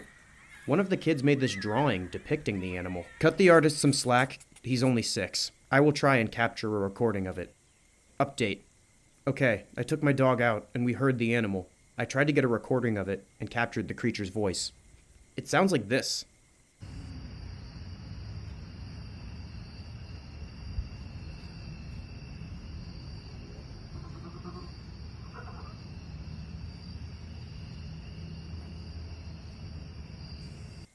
Additionally, in this pic, you can see its eyes in the distance beyond my yard. It was very loud. The clip doesn't do it justice. Update on the animal. I did something really stupid, and left the back door completely unlocked for hours. I actually heard something hit the floor downstairs. When I looked, the chicken I bought from the store was missing, but I found the packaging outside through the open door. I'm just grateful that it left for one thing, and that my dog was in the office with me. Okay, I zoomed in through the window and flashed it again, opening its mouth and turning around behind the woven couch and patio wall. I tried to get a video, but it fled again. Horrible pic, I know, but I had to be fast. It's making its way in front of my kitchen windows. I'm gonna try and sneak a picture. Got one. But it was weirdly easy. The thing just stood up completely still with its neck craned up, unblinking. I think as I was studying it, it was doing the same. Like it was fascinated with my light or something. It's a little over 5 feet tall if I had to guess. Something started to scream and yelp in the front yard. I am thoroughly freaked out by the noises, so I'm going up and locking my door. The noises have stopped. I don't want to go outside to see what the commotion was. I should seriously invest in security cameras, or a drone. After doing a decent amount of digging, it doesn't seem like there is anything like this animal. My community may have something entirely foreign to deal with here. I do know that it has feathers, is smart, and is nocturnal. But apart from this, I'm in the dark. Any ideas? Still no idea what it is. I do know that it's not afraid of people like most wild animals are. Something weird happened too that made me shut my bedroom window. There's a god-awful smell coming from outside, and it wafted into the house. I think it's a skunk. Maybe unrelated though. Update on the animal. So I was looking for tracks of the creature and couldn't seem to find anything. I guess it's light on its feet, but I did find a clump of animal matter. This seems to be some kind of pellet, like the owl pellets I dissected as a kid, but way bigger. About that large pellet, it had some bones in it, including a complete turtle cranium. I'm going to go back and see if there's more. I have not found any other pellets, but there are actually some tracks in the backyard. I had only checked the front. Some very heavy ones, and a single cleaner one. Could this be just a deer track? Okay, so I spotted a different animal, but it is just as bizarre as the first. It looks like some kind of little mutant bird? There was more than one of these, and this one here was catching flying bugs. They move quickly and are very skittish, but this one has been fighting the other birds over something. Should I go outside and see what it is? I figure it should be safe right now, since the patio lights are up and running. Guys, what the fuck?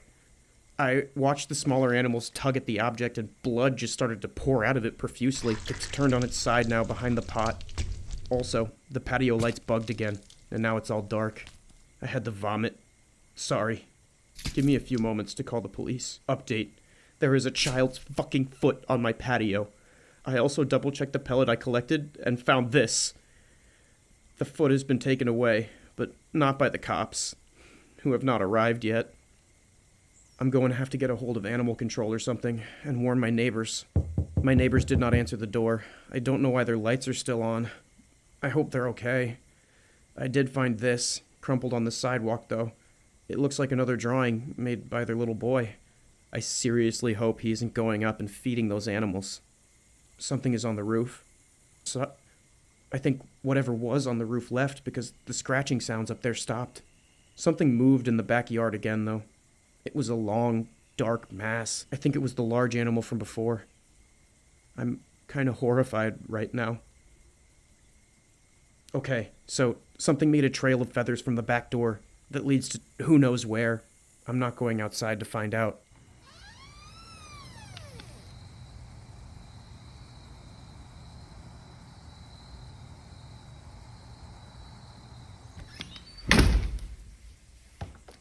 You can very clearly hear these animals vocalizing outside my kitchen window.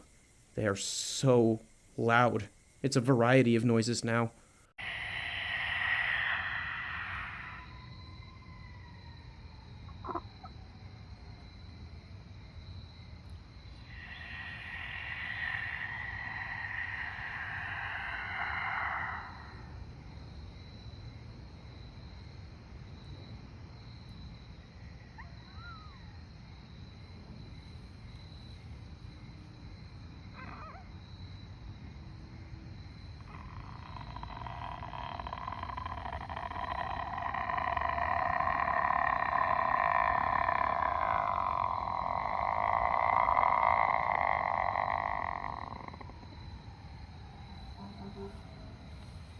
Also, service vehicles are on the move hauling ass everywhere. This is like a living nightmare. So that trail of feathers is just fucking gone now. I hear someone talking outside, but something's not right with their voice. Should I take a look? Whatever was on my roof never fucking left. I'll try to record the voice when I hear it again. This thing on the roof is definitely different than anything else, though. It's spindly. It can go fuck itself. By the way, my dog is currently at my grandma's house, so I'm all alone here. Wish me luck. After the goddamn dead kid foot, there's no going back from this. Animal update. The animal is talking to me. I think it's trying to get me to come outside. Yeah, fuck that. Have a listen.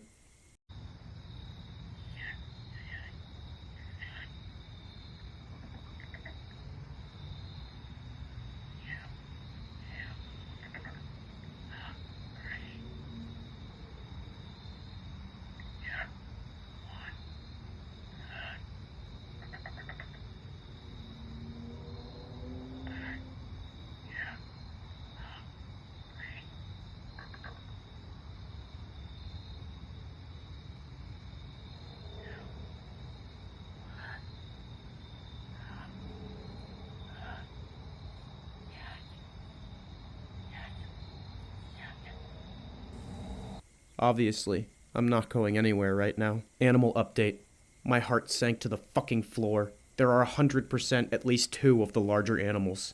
I just walked away from the kitchen where the first one was talking and turned the corner into my family room and saw the second one outside the window, motionless. Take a look. I'm not leaving this basement till day breaks. Update. My charger is all the way upstairs. I'm taking a dumbbell. I went up and heard several doorknobs being jiggled in different locations of my house. I'm back downstairs now. My phone is going to die soon. My phone is at 3% right now, and I'm in the crawl space, hiding behind bins of Christmas decorations. I heard glass shattering upstairs and thuds, which is why I'm tucked away. If I don't make it, you stay safe. This could be it.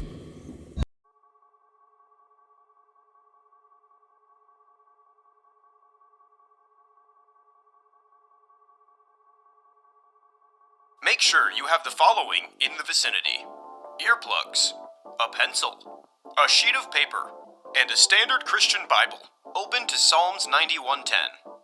If something unusual begins speaking in tongues tangible to the naked ears, insert your earplugs and turn to your pencil and paper.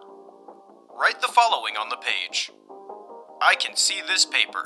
I can't see this paper. I can see my hand. I have no hand.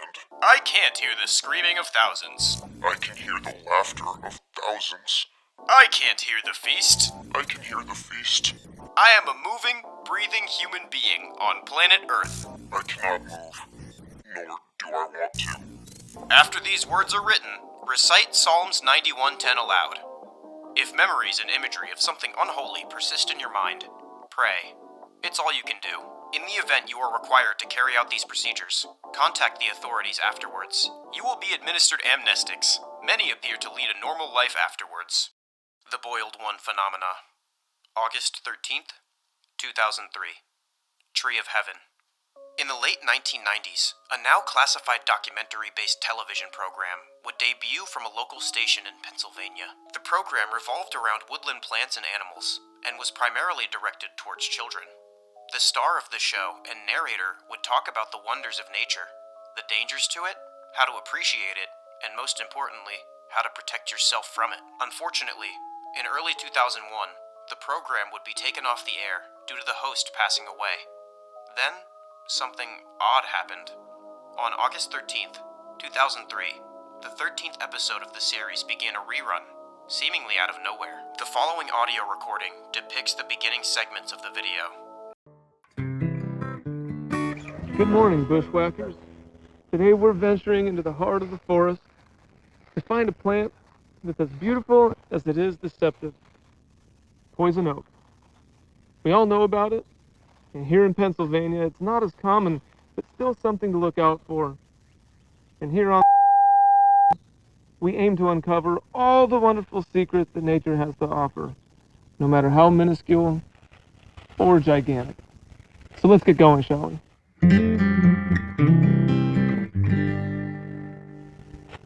Found primarily in deep North American woodlands, Poison oak has many different names and places of origin, also referred to as the tree of heaven. Imagine that?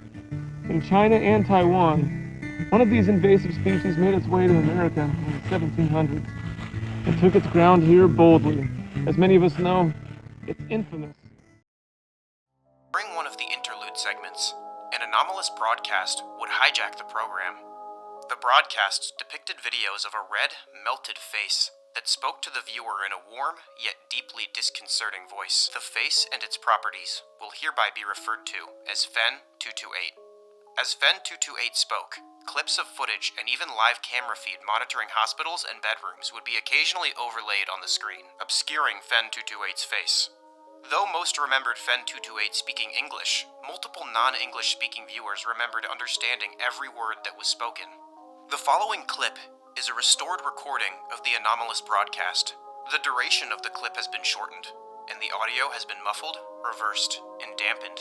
These altercations are absolutely necessary to suppress its hazardous attributes as effectively as possible. For maximum safety, watch with blue light glasses and insert your earplugs.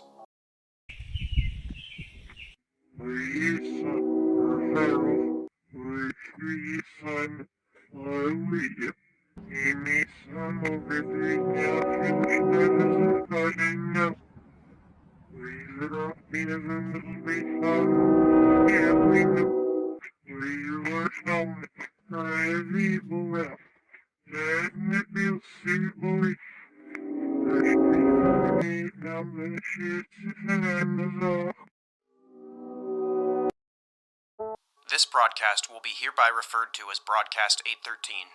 Broadcast 813 was viewed by roughly 530 residents throughout the southern Pennsylvania area, and upon viewing, left many severely distraught. Aside from the discomfort and paranoia FEN-228's television presence had brought to the viewers, there were other side effects that these viewers experienced that were highly unnatural. Many viewers reported not being able to keep the image of FEN-228's face out of their minds. Some even continued to hear its voice days after viewing.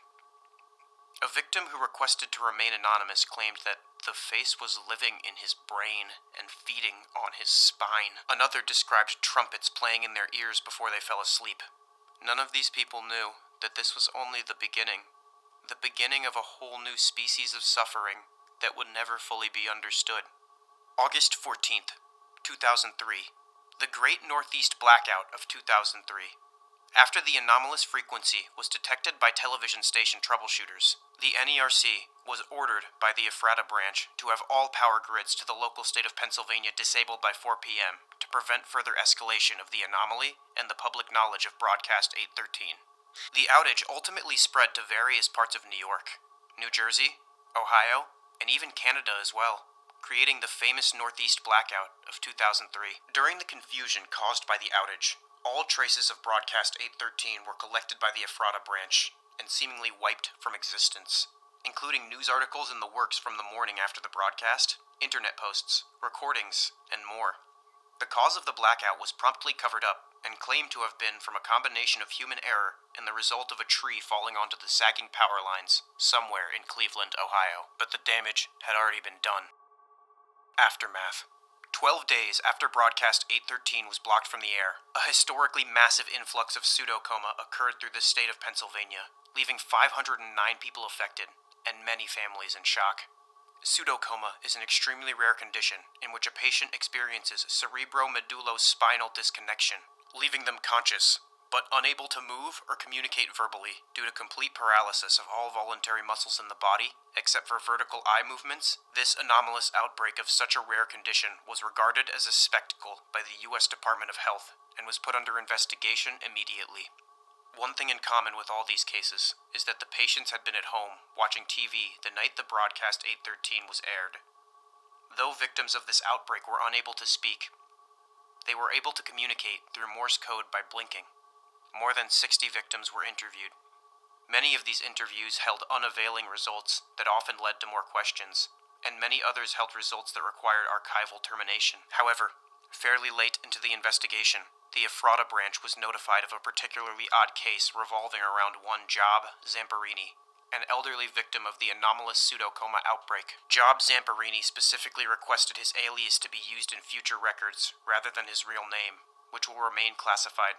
Zamperini was a war vet and fluent in Morse code, putting him on the mark as a potential interviewee as soon as the outbreak was put under investigation. After a very odd photo was taken in his backyard by his visiting grandson, his family became deeply troubled and convinced his house was haunted.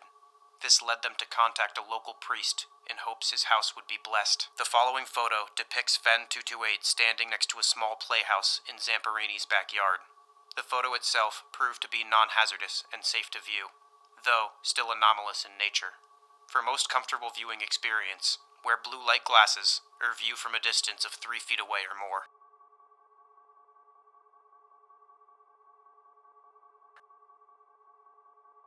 Zamperini claimed something horrible and unholy was with him, and would hurt him and possibly others if he described it and what it was telling him. The following is a recovered, previously archived recording in which Officer T. Gomez of the Ephrata branch interviews Job Zamperini. Hello, Mr. I'm Officer Gomez. Hope you're doing well today. Do you mind if I ask you a few questions regarding your condition and possibly unholiness within your home that your family had mentioned? Ask. Okay, first and foremost, did you notice any onset symptoms before you lost complete mobility of your body? There was a face. Face, huh? When did you begin seeing this face? After I saw it on TV, it never left me. Interesting. Many of the people who have seen the broadcast that you saw on August the 13th described having vivid and upsetting hallucinations. Do you think this is something your brain has created? No, it is in the window. Can you please describe this face to me? Horribly burnt. Not of Lord Christ. I still don't see it. Have you been having any hallucinations aside from the face? I hear screaming of many voices. I'm sorry to hear that. Are these screams constant?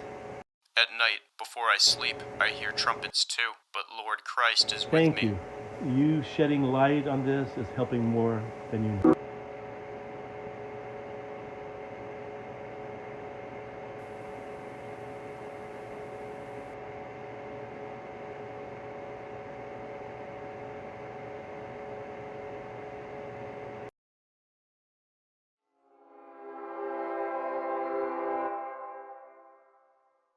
Listen closely. Do you hear it? You will hear the laughter of thousands as the sky opens up. You will hear the trumpets play their happy sounds. The scalding blood of life will pour down onto us all. Together, we will be still. Together, a feast fit for a king.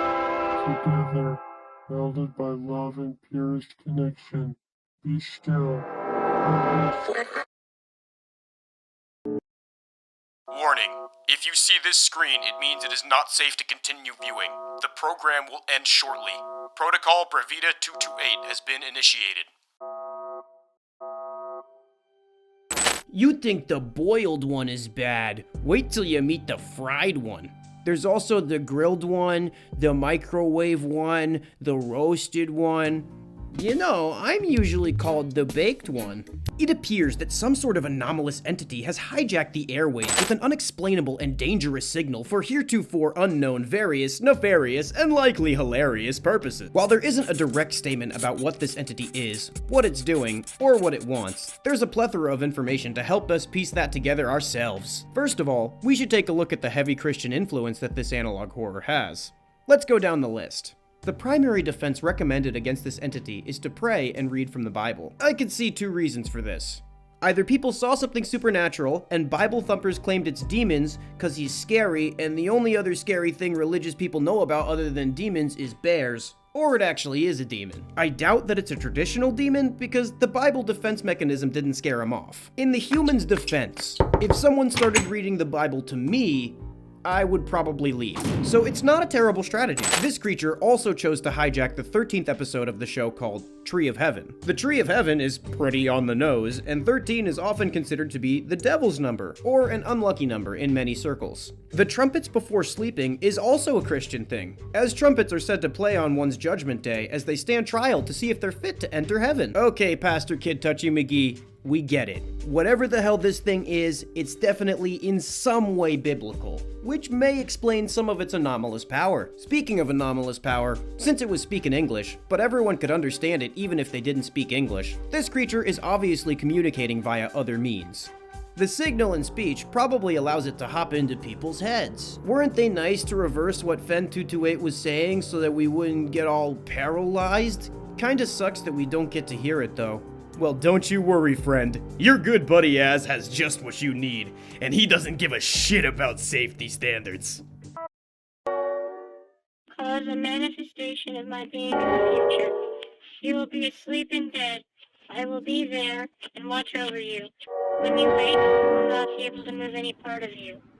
When the doctors eventually find you, they will not see me, but you will, and I'll see you too. Forever, I'll see you. Even in reverse, this dingus with a sweet potato filled with needles for a head still talks like his mouth is full of oobleck. I speak mouthful of goo for reasons that I won't admit, so I'll translate. From the manifestation of my being, you will be asleep in bed. I will be there and watch over you. When you wake, you will not be able to move any part of you. When the doctors eventually find you, they will not see me, but you will. And I'll see you too. Forever. I'll see you. Apparently, after everyone heard this, it eated all of their spines, which is pretty fucking rad. And then it left them as less smart than Stephen Hawking's. The hospital beds in the hijacked broadcast could have been referring to the beds that the victims found themselves in. And in that case, Fen228 clearly has an understanding of foreshadowing and is a very good writer. One thing that particularly drew my eye was the wording species of suffering used in the video. The word species makes one imagine a living creature rather than a classification of a mental state. That may mean that this is a new creature that can jump from body to body, living in people's minds as a quote-unquote species of suffering, or something goofy like that. Fun fact, the Northeast Blackout of 2003 is a real event, which was actually attributed to the same cause as the cover-up in the video. Weird how that turns out. I don't know what Protocol Bravita 228 is, but it's likely shutting down the power grid like they did to stop the spread of the weird lumpy-faced guy. Well, let's hope we never need to do that again. Side note, I like how Zamperini was like, I hear screaming of many voices. And the cop was just like, no, I'm sorry to hear that. Fen228 is the name. Paralyzing people whilst they sleep and giving them horrific nightmares to take away the one sanctity that would be their brain is my game. So can I get your digits, shorty? I want to touch that yacht. Have you ever looked at that tree in your backyard and thought, damn, I really wish that thing could get me pregnant right now? No? Well, that's too bad because it's what we're talking about today. SCP-401 resembles an ordinary tree in form and function, but with human physiology substituted for plant biology. Basically, that means instead of using photosynthesis, it eats. Instead of using plant respiration, it breathes with its lungs. And instead of plant-based vasculature made out of xylem and phloem, it's got flesh and blood veins. TLDR, if you cut open this tree, the inside would look kinda like you. You might be asking yourself, if this thing eats, does this thing poop? Or does it do whatever the trees normally do? I can confirm that this tree does have a butthole on the side of its trunk, which it does use to poop. Funnily enough, there aren't any roots directly under this spot either. What I'm wondering is, since this tree can't walk, when these things occur in nature, do they just exist until they slowly drown in their own shit? That doesn't make any sense. Moving on from this, you may be curious as to the physiology of this man tree. The trunk of this tree is supported by multiple vertebral columns, held together by a series of tendons and muscles.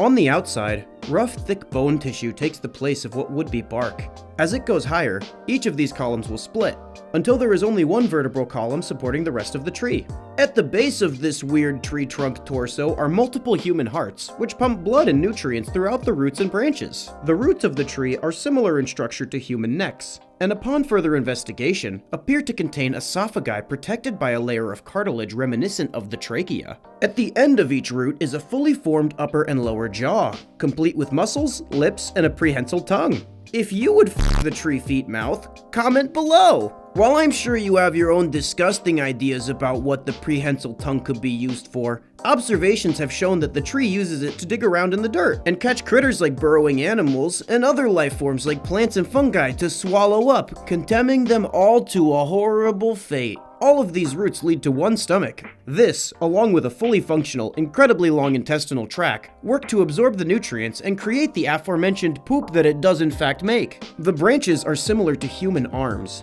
They extrude themselves from the bony trunk, but have no bone bark themselves. Many branches will split at the elbows to allow more than one forearm. The palms of the hands all face upwards, and the tip of each finger has a human eye growing from it. The eyes are hazel in color. I'm a sucker for big brown soulful eyes. Dissection of the eyes show that they are all myopic. But through multiple annoying flashes from my iPhone flashlight in the eye, I can see that they do react to light stimuli as a normal eye would. The theory behind the condition of the eye is that it acts as a protective feature, preventing excessive damage to the retina from direct sunlight. Although that doesn't really make any f***ing sense to me, because the sun can still give you a sunburn even if you can't see it.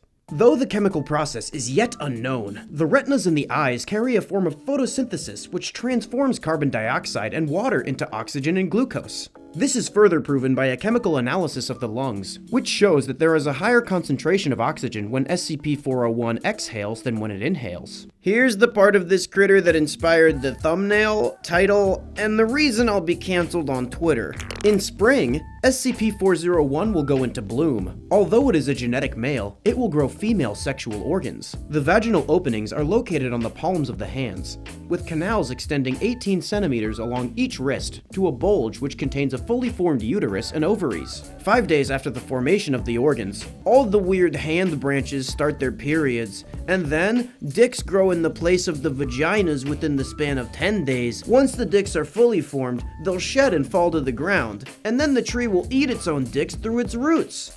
Nature is just so beautiful sometimes. I mean, not right now. This makes me want to cause an XK class extinction event, but I don't know, stick your tongue in an anthill or something. During this phase, SCP-401 will attack human females for the purpose of reproduction.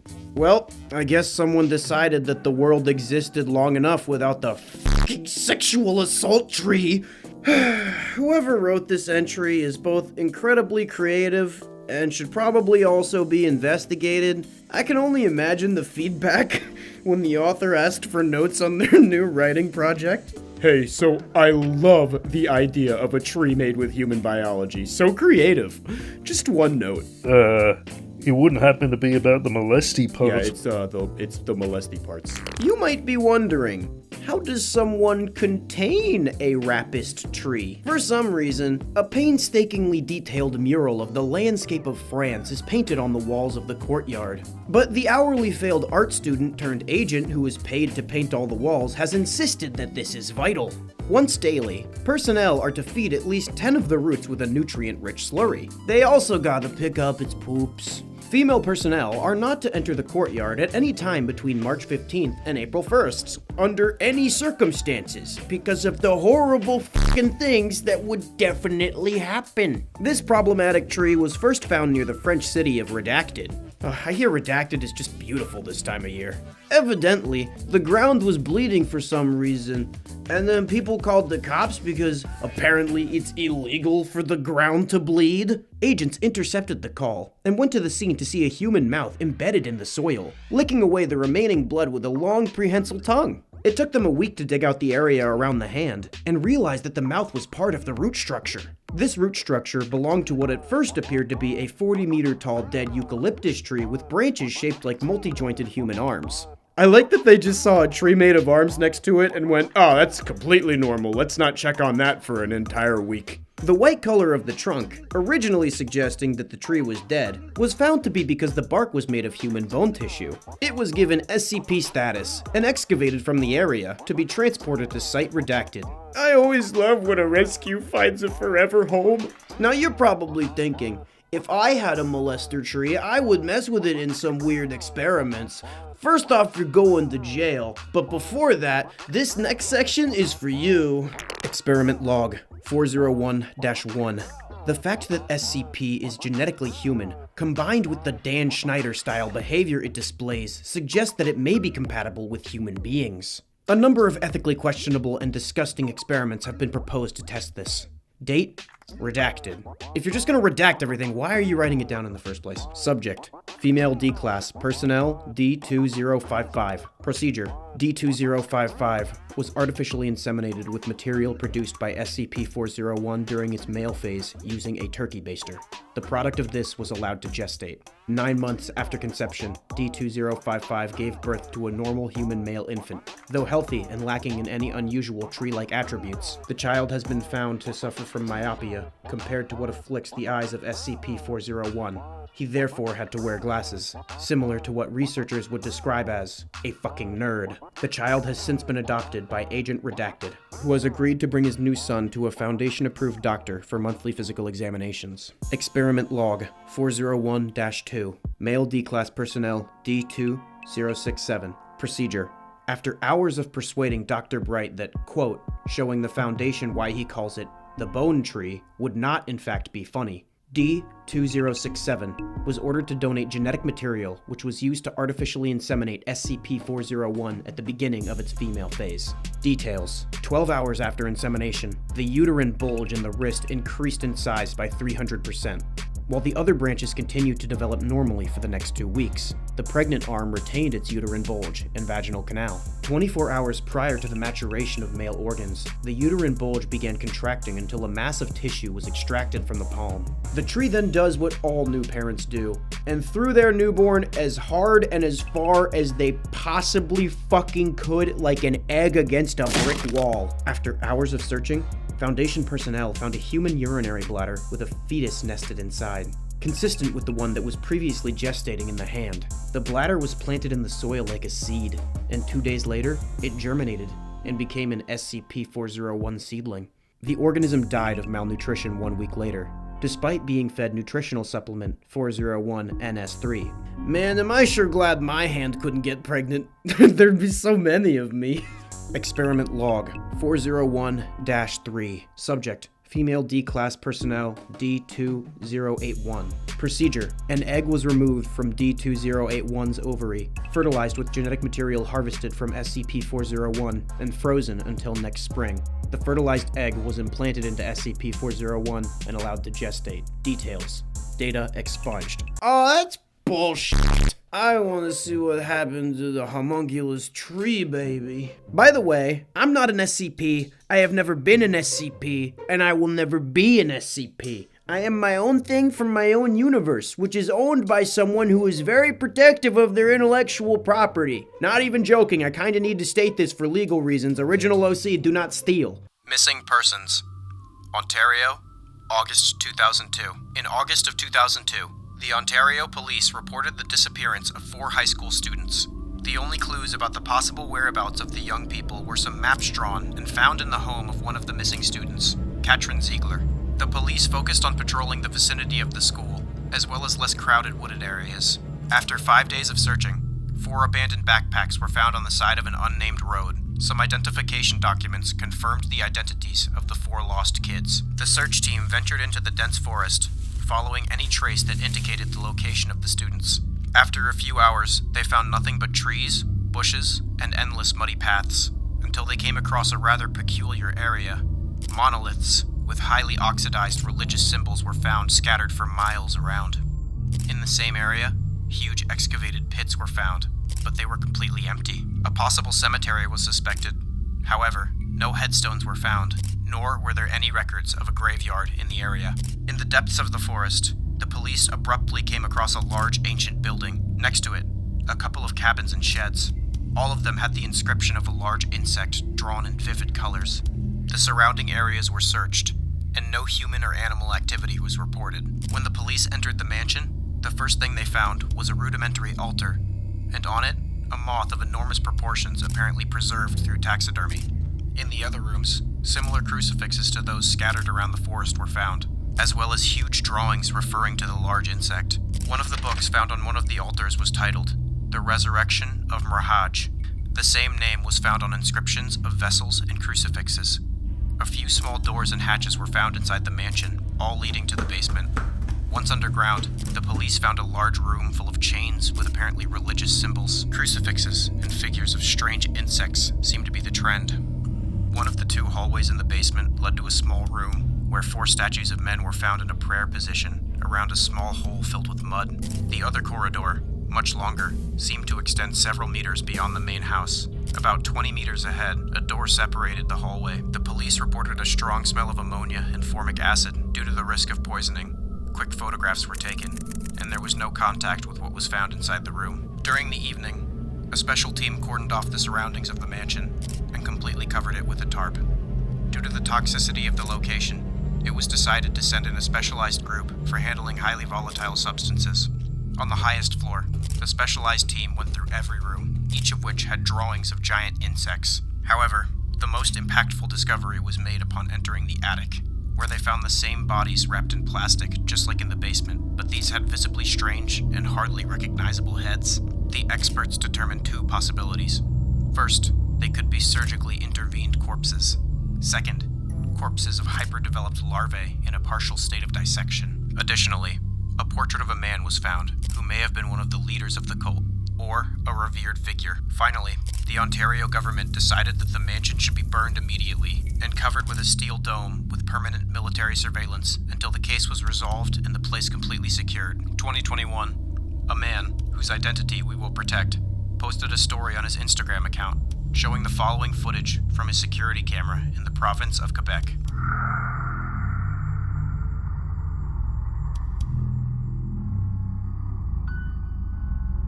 Holy shit! Some sort of moth-worshipping cult that somehow morphs its followers into anthropomorphic insectoid beings for heretofore unknown reasons. That's pretty sick. I wish you guys could turn into bugs. Now, when looking at this humanoid larva, the obvious question is, would you stick your... What's the deal with all these bug people? It appears that members of this cult, or something else, are either capturing or recruiting people in order to transform them into giant moths with some sort of anomalous interspecies metamorphosis. This process, of course, has many parallels to the Kafka classic Metamorphosis, which goes a little something like this. As Gregor Samso woke one morning from uneasy dreams, he found himself transformed in his bed into a gigantic insect. Yes! Fuck yes! Finally! It's likely that all of the religious iconography signifies that to this cult, the moth is sacred and to be worshipped. Not only that, but the transition from human to moth tells me that the moth is possibly thought of as the holiest of forms. Something for average cult members to aspire to. This means that the cult likely has some unknown ritual to start the transformation from human to insect. It's likely that this cult, like many others, uses multiple brainwashing techniques into getting their members to believe in this moth propaganda.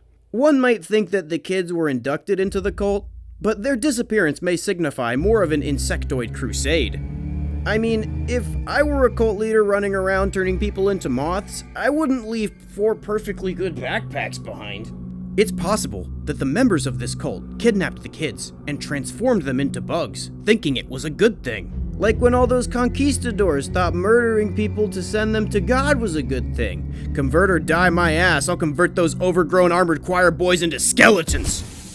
Now that we know this moth cult is likely converting their own members into moths, as well as kidnapping non-members to mothify them, we can move on to other questions. For instance, what was the toxic gas filling the metamorphosis room? And what were all those holes dug in the ground for? Well, many species of insects release ammonia, as well as other gases when metamorphosing. And this is likely what the gas is coming from. The holes are likely dug for the early larval stages, like a honeycomb for a bee larva. Eventually, the man worms burrow up out of the ground and build their own man cocoon. Nature is just so beautiful sometimes. I mean, not right now. This makes me want to convert Yellowstone National Park into the world's biggest Walmart. But I don't know, insert a leaf in yourself. After seeing all this bizarro shit, Canada decided to burn down the house. Evidently, that didn't stop whoever the cult leader was, because it looks like another giant moth just pulled up, spelling doom for any nearby lamp emporiums. I was still confused about this whole situation. Like, yeah, guy turning other guys into moth. Pretty straightforward, right? But my biggest question is why? Why the hell is he doing all this? For answers, I decided to go to the most powerful anomalous entity I know.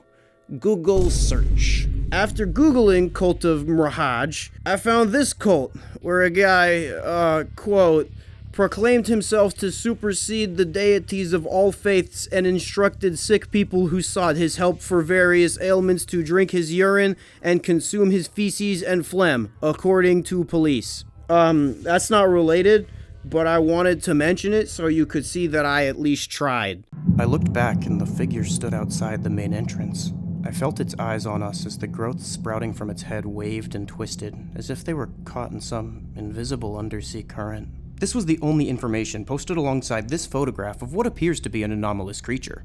This entity was documented by Trevor Henderson, who rightfully took a dump all over the Foundation's anomaly report process. Who has time for it? It's like going to the DMV. While this might not seem like a lot of information, there are just enough clues in this post to theorize on what this creature could possibly be. One theory I have is that this is an animal in some way related to undersea worms. That sounds a bit far-fetched, but just bear with me here. The head of this person bears a striking resemblance to a few species of undersea worms, and while not a perfect fit, when you take into account the few sentences that Trevor left alongside this image, it begins to make more sense. More specifically, I believe that this entity is an undocumented and possibly anomalous species of Osedax worm. I don't know if I'm pronouncing that right, but I'm banking that you don't either. Osedax worms are worms that typically survive by burrowing into whale bones. They have no mouth or internal digestive system, which is refreshing because most of these critters are just full of gross red stuff. These worms rely on a symbiotic bacteria to digest the fats and oils in the bones for them. I believe that this image depicts an Osedax worm that, through either anomalous or evolutionary means, made the adaptation to prey on humans rather than whales.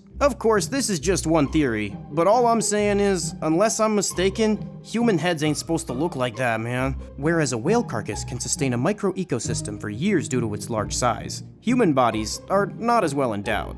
I'm not referring to the fact that whale dicks are 8 to 10 feet on average, and you can Google that. I'm referring to the fact that when an Osedax worm gets into a human's neck, it tends to suck them dry like a fat kid with a Capri Sun. Hence, a human Osedax infestation would likely be fatal. It's unknown how these worm eggs infect their hosts, but similar to the oceanic species of Osedax, it's likely that they have larvae that can latch onto the human head, feasting on the brain of the person first, incapacitating them, and proceeding to use acids to dissolve the rest of the human skeleton in meaty bits. In the water, these larvae move with the current. I see no reason they couldn't use air currents on land as well, floating en masse along the wind until one happens to get in contact with a human, after which they burrow under the skin and make their way to the brain to begin the infestation process. If you're a fan of Trevor Henderson, or of my show for some godforsaken reason, it would be hard to look at this entity and not notice a thematic similarity to several other Trevor Henderson creatures. Previously, I documented another anomaly that Trevor reported on, the invasive species of anomalous birds appearing in forest ecosystems. These creatures were controlled by the Pacific Northwestern Forest lamprey, an anomaly that reportedly used dead animals as hosts by sliding in one of their orifices and puppeting their head meatball. In a later installment, a similar creature showed that these entities had made the leap to controlling humans. I believe that undersea current is a different species of parasite that functions similarly to those two entities, although this is a new third style of feeding that is yet to be seen. Whereas the bird and human variants were predatory and scavengers in strategy, using their host to hunt other creatures, this variety has no mouthparts or attacky bits of any kind. It rather acts as a predator in a different fashion. Rather than using its host to feed on other animals, it uses its host like a typical disease does, as an infection transmission vector. Like some sort of STD-based vigilante giving HIV to sex criminals who escape jail time through legal loopholes. Who is my original OC, by the way. Seriously, if you take my idea for the AIDS Avenger, consider yourself a dead man.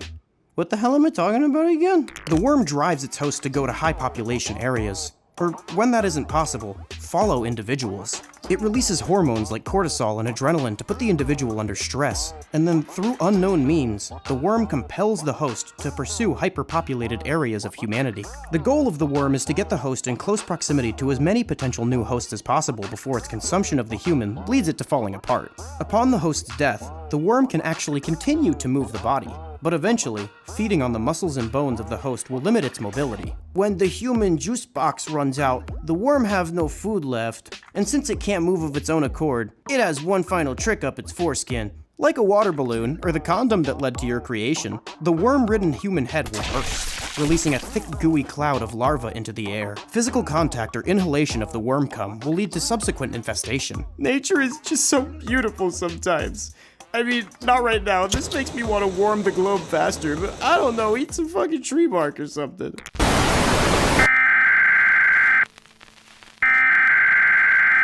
Emergency alert system. Local authorities issued a warning. Location, Basewood County and neighboring counties. This is a warning from Basewood County Police Department and neighboring counties. We have received alerts about a humanoid creature that invaded the county.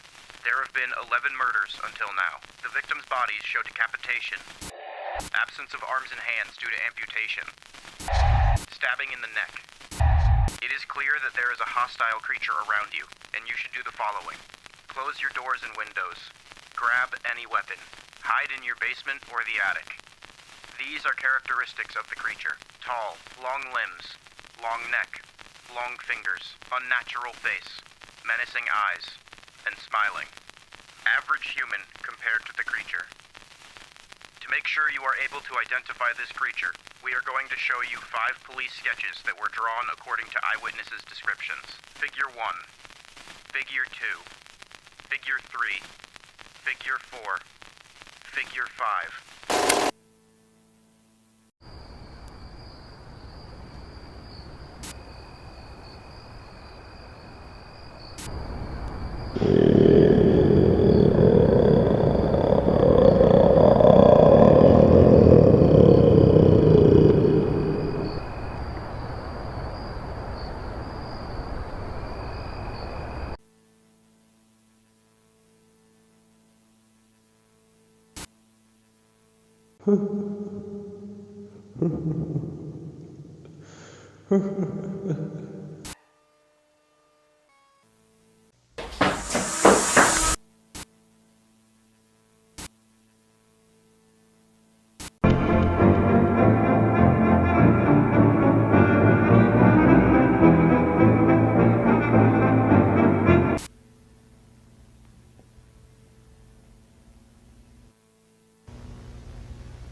Holy sh! Some sort of tendrily humanoids masquerading as members of humankind in order to prey upon your species for heretofore unknown reasons. It appears that Basewood County and its residents are under siege by anthropomorphic entities known as humanoids. These creatures stalk and kill humans in incredibly gruesome ways, usually centering around the mutilation and amputation of body parts. The entities themselves are described as incredibly uncanny, with anatomy that looks vaguely human, but upon any sort of further inspection, is quite off. Long fingers. Are you thinking what I'm thinking? I sure hope not. This all seems pretty clear from the tape, but there's one part that I couldn't quite piece together. When we get this illustration and image of the creature, the inscription seems to be a combination of Old English and modern-day English. I can't read the whole thing, but the words "killeth thee and thy family" and "looks liketh a human" definitely aren't the syntax that Shakespeare was writing in. So either someone's faking how old this is, or something else is going on. Great analog horror. My one note useth a fucking translator. Now, these things are incredibly scary, but as a mentally unstable individual who enjoys keeping unregistered firearms on their person at all times, I don't really think I should be the one afraid. I can't believe these survive in America. I've seen squirrels that get shot for looking less creepy. Tape 2. Detective Jeff Alberson's tapes, 1998. During the investigation of one of the victim's houses, Detective Jeff Alberson found some tapes recorded by Redacted, the house owner. The police scanned the tapes and found the recordings of the victims' rooms before breaking into the house by the anomaly. Under the supervision of Detective Jeff Alberson, these tapes were named Jeff Alberson's Footage Collection Tapes, 1998. The police also found a sketchbook that belongs to the victim. These were the drawings inside of it.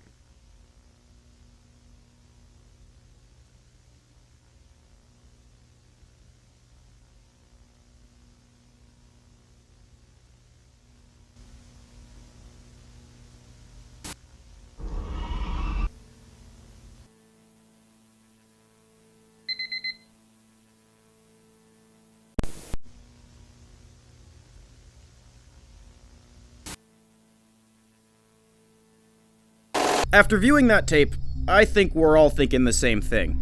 Wow, Jeff really knows how to make a title. Shouldn't we call these the Basewood Creature Investigation tapes or something? That's what's on them. I'm sorry, did you find the tapes? No, Jeff Alberson found the tapes. So Jeff Alberson gets to name them whatever Jeff Alberson wants. Yet you wonder why people don't want to work with you, Jeff. Aside from Jeff's ego, these tapes get us closer to the beings in question. With a clearer look, we can now discern that it has root-like structures coming from its body. As was suggested by the first tape, these creatures likely use the tendrils on their body to hunt humans. And perhaps the uncanny valley faces that the entities sport could be some sort of camouflage, even though you could easily spot their fake-ass face one-on-one. If this thing was in a crowd, you might not notice until it followed you home. With that comforting thought cemented, let's take a look at the next tape. Tape 3, Identity Test, Basewood County. Viewing this tape is prohibited by law. You will be shown images of human faces to test your recognition of uncanniness in them. We can hear you. Normal. Normal. Normal.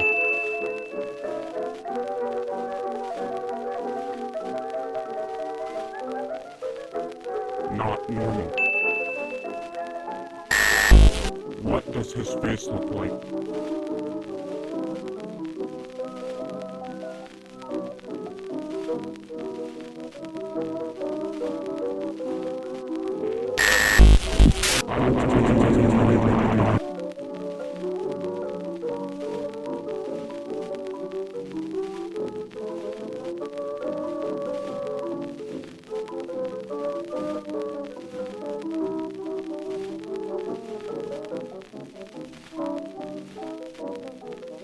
Visual hazard, the failure of Jeff Alberson.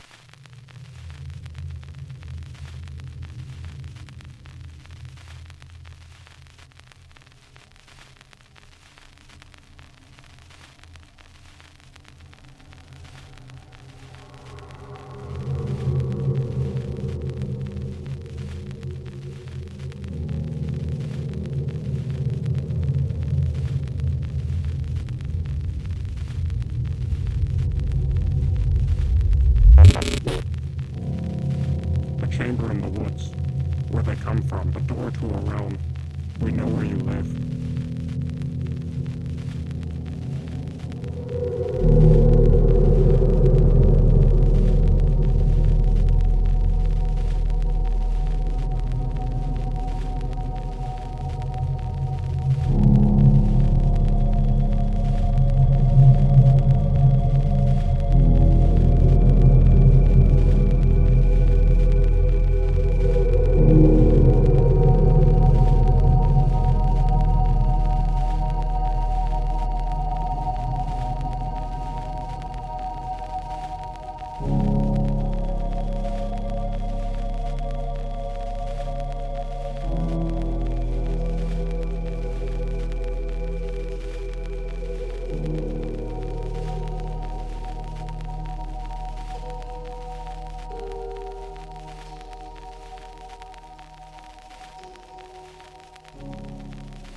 You kinda look dead, my guy. You might want to try something different with your hair.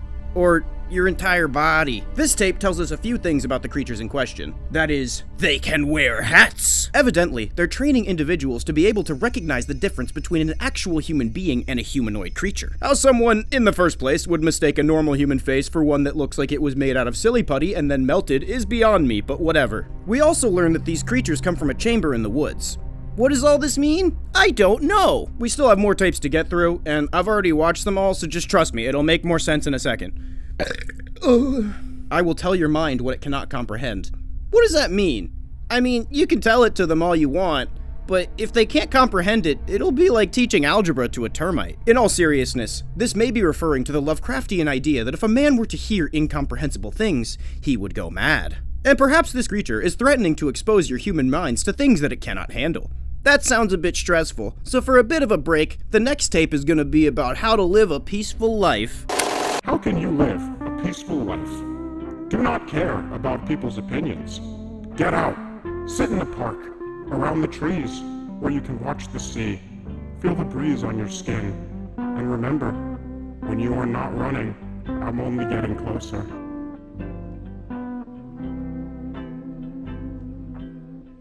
Trust me, dude, you don't want it from me. I'm gonna stomp out all your teeth, make you eat them, and then put your tooth-filled shit under your son's pillow, and I'm not even giving him $1 for it. I'm not sure if that video added any new information or if it was just a threat, but I enjoyed it enough to watch the next episode. Tape 5. The Chamber. Basewood County, a chamber in the woods.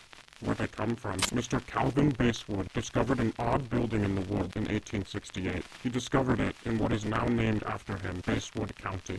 In his diary, he said that it looked like something from the future, a building no one knew existed. He entered the building and saw people. They looked like human beings, but something was strange about them. They showed no emotions. They had unnatural limbs and tree roots coming from their backs. They began to show hostile behavior. He escaped the place. He called it the chamber. Missing. Andy Stevens, after the transformation. Philadelphia Group. In 1996, a group of researchers from Philadelphia, U.S. went to investigate the cases of missing people in only 1 month in Basewood County. They went across the county, Basewood Forest, and recorded the journey. This is what...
Location, the chamber. Left zone. Entrance from the hallway.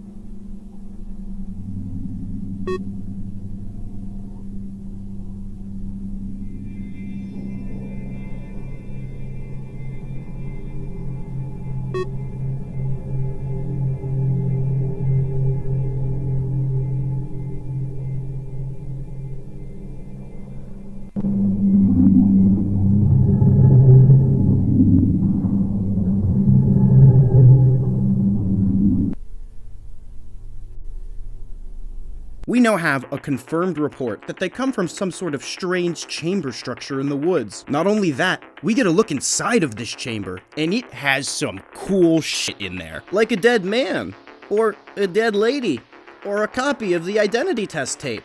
Which could mean a few things. First of all, these creatures are intelligent. We could already confirm that they could talk to us, so this is just the nail in the coffin on that argument as far as I see it. Second of all, it means these creatures either A, made the tape for some reason, or B, discovered the tape, knew it was referring to them and how to effectively avoid getting dead via skin suit, and decided they needed to study our evasion tactics to flip the script. I believe personally that it's the second one. What is a human? Hello, I am Doctor. In this tape, I will teach you about the human anatomy. The human is a chamber for them. I will show you how they control your body. Here is the human head where consciousness exists. Here are the nerves. That's how the head looks after the creatures use it. These are the small nerves, and here is the core. They create it so they can control your body. Here is the structure of the humanoid brain. The brain of the humanoid is different from the brain of the humans. It functions only to serve one purpose. Let us in. Characteristics of the humanoid: long limbs, long fingers, tall, roots coming out of the back, can extend their neck, uncanny facial features, no emotions. Transformation of the humanoid. Stage 1, true form. Stage 2, Stage 3, Stage 4, Stage 5. It takes time for them to reform their face, to look like a human, to look like you. We also now know that they use skin to transform into an almost one-for-one doppelganger of the person that they've mutilated and murdered. The statement, "I will wear your skin as a suit," sounds like a perfectly valid response that I made to a Chick-fil-A employee when they asked if Pepsi was okay, but in reality, it may be a hint as to how these creatures operate. Maybe it isn't just a threat, but an explanation, meaning they wear skins as suits. This tape confirms this theory by showing us one Andy Stevens, who was seemingly skin-suited by one of these root creatures, becoming a fashion accessory for them in real time. We also learn that they have 5 stages to becoming a human alternate, and they can only really blend in when they get to stage 5. These tapes raise a lot of questions about the creatures. First off, what are they exactly? It is my theory that these are some sort of parasitic invasion of the body snatchers type organism, using humans as skin puppets to expand their numbers. This theory is all well and good. The only problem is, like any other theory, it just raises more questions. What do they want? What do they use those little feely tentacle bits for? Would they go halfsies on a sandwich with me? Warning, this episode of AZFK contains graphic depictions of violence and gore. Viewer discretion is advised. Anomalous Foundations have recently seized all evidence relating to a police case believed to be connected to several brutal homicides. The reason behind it remained mysterious, until recently. Leo Vincible released this image depicting an entity, alongside the caption, Ragboy. While these might seem unrelated at first, it's the nature of the murders and the caption of the evidence that prove their connection. The bodies of the deceased were all found displayed in unique, strange, and horrific art house manners. However, there are some consistencies in each case.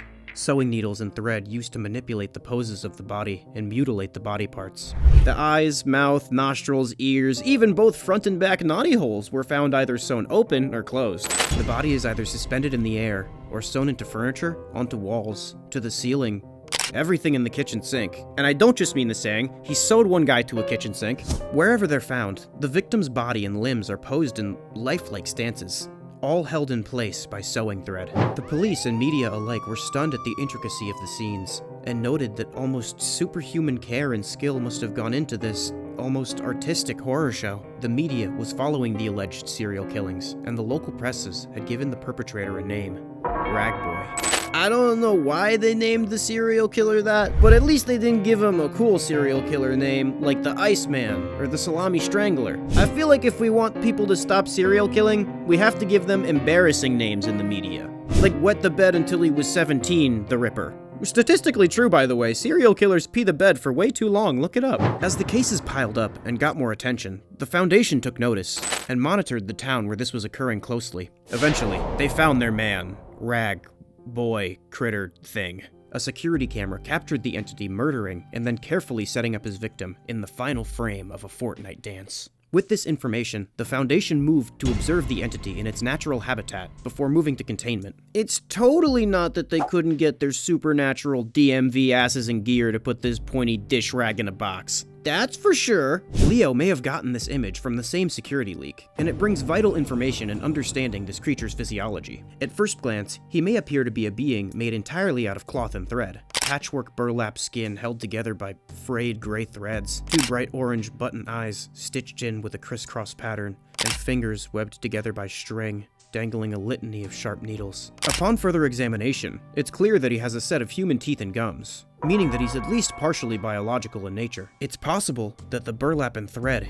is only skin deep, leaving a possibility that what's under it was human. From the Foundation's observation, it became clear that this entity was violent, but perhaps not inherently malicious. While Ragboy is murdering individuals in horrific manners and using needles and string to pose them like action figures on a chubby kid's desk, evidently, he's only doing it to people who have done some fucked up things. The majority of his victims have abusive tendencies, violent felonies, or at least littered or something. We can only hope that Ragboy's idea of good and bad line up with your own. Everyone thinks they're the good guy, especially the bad guy. I'm fairly sure that Kim Jong-un thinks he's the best guy. So, just saying.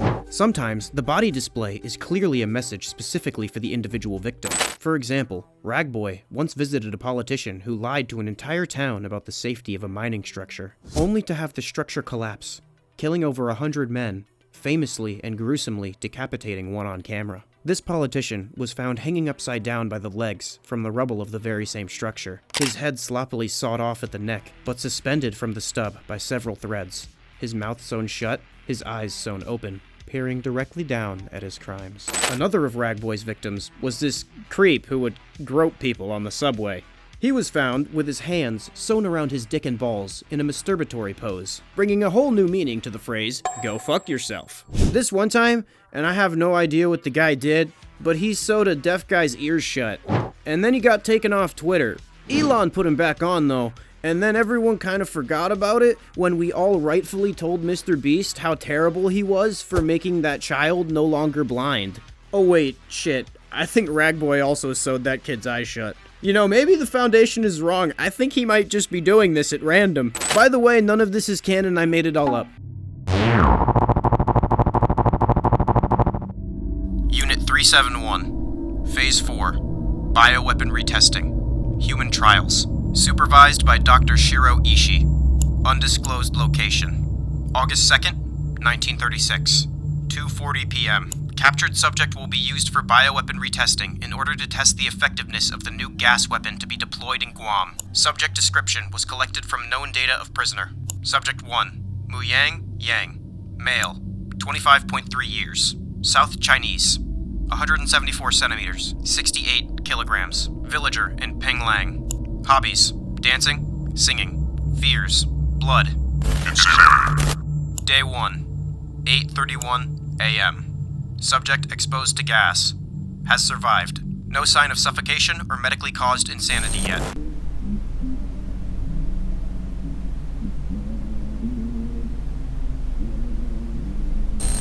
Day 2, 8:30 a.m. Subject beginning to show symptoms the insanity gas was designed for. Murmuring about war and violent deaths can be heard now. Subject spasms.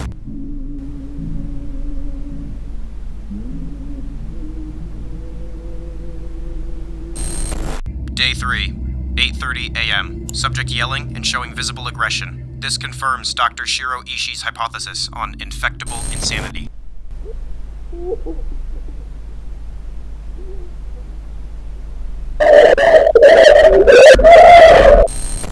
Day 4, 7:12 a.m. The subject has stopped maniacal dancing, laughing, crying, or singing. After waking up at 3 a.m. early this morning, the subject began smashing floor tiles to acquire a weapon, which he later used to cut his own limbs off.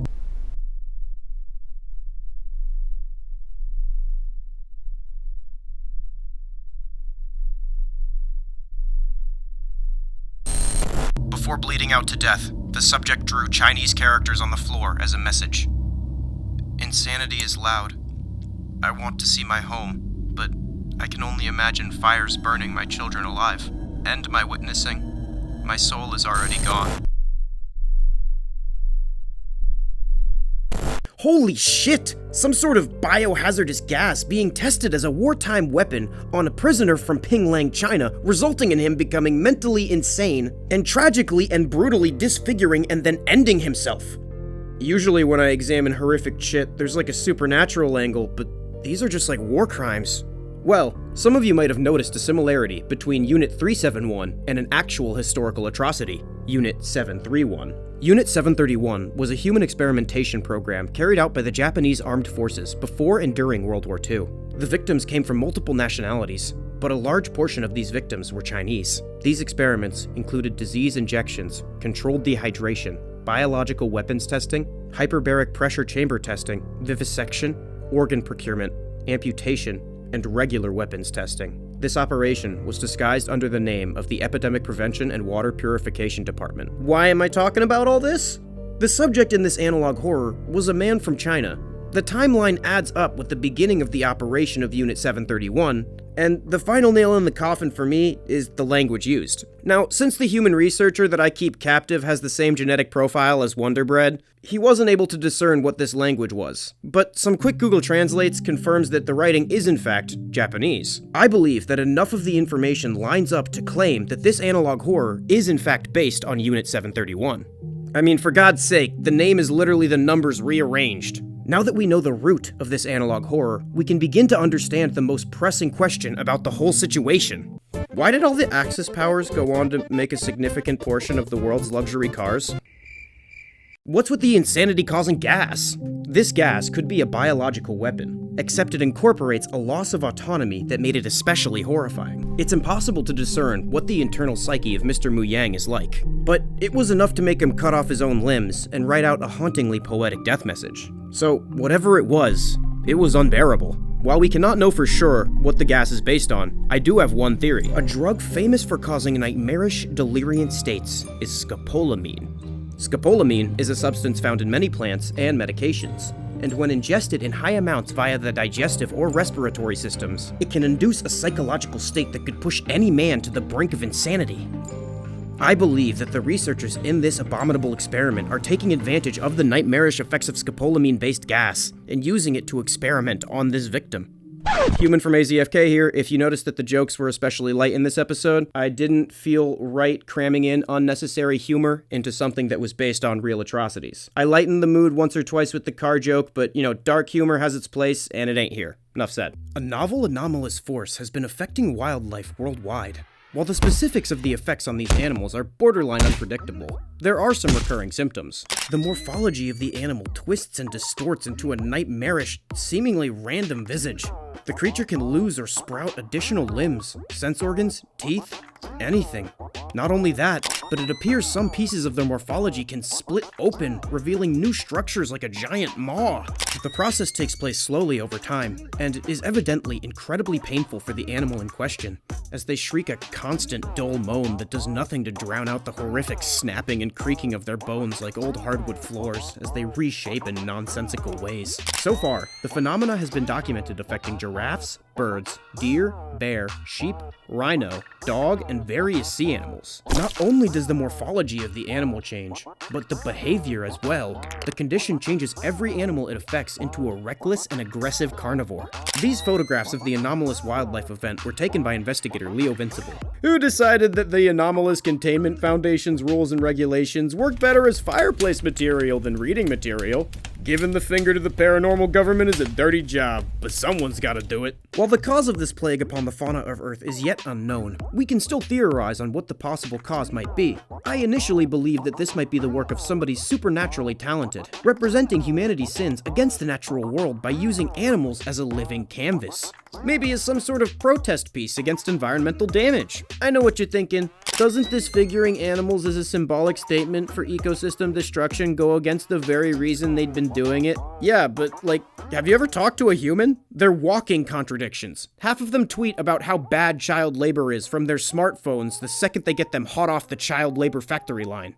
Sure, we could guess it's some sort of curse, or a metaphysical manipulation from a supernatural source, or perhaps some energy leaking in from another dimension, but there's little to no evidence for those ideas, aside from just suspension of disbelief. So, I guess it's back to the drawing board. While information about this phenomena on the internet is scarce to say the least, there is a popular theory floating around about what's making these animals into literal fucking monsters. The theory is that this is caused by a virus making rapid zoonotic shifts between species. This virus causes genetic sequence disturbances in the form of virus-induced gene mutations. These virus-induced mutations are not fully understood by human scientists. and are probably due to the insertions of fragments of viral DNA into the host chromosomes. Essentially, the virus corrupts the DNA of the animal, and for some reason that we don't fully understand yet, the animal's body begins to act as some sort of horrific physiology randomizer, morphing the poor creature's form to look like some sort of Cronenberg Mr. Potato Head for limbs and sense organs. Question is, if it is a virus, what happens when the virus makes the shift to mankind?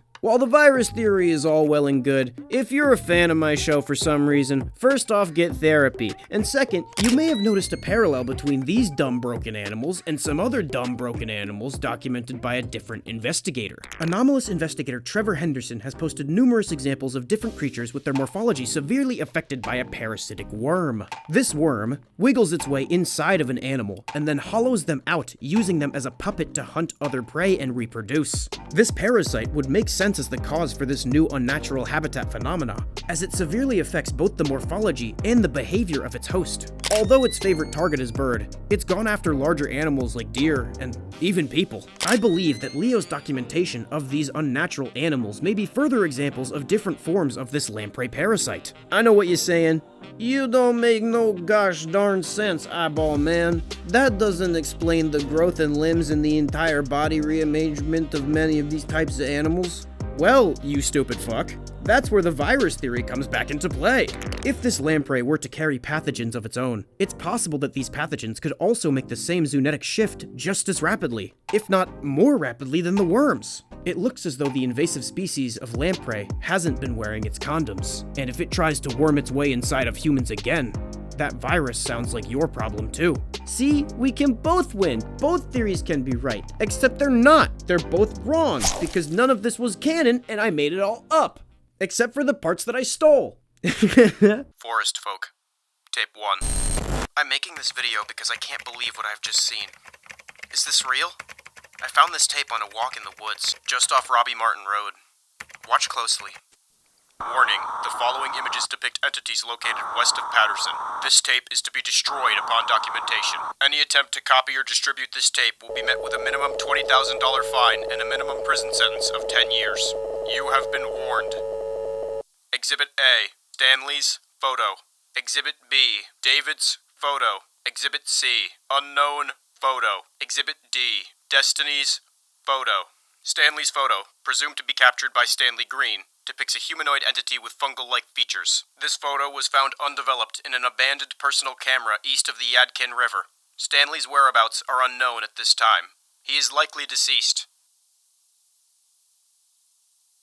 David's photo, presumed to be captured by David McClare, a nearby trail camera, depicts another humanoid entity with fungal-like features. After a call placed by David, the authorities responded to his report of a stranger lurking near his home. Signs of forced entry were apparent, and David was found deceased at the scene. Upon further examination, David's mutilated body revealed that his skin had been violently ripped away.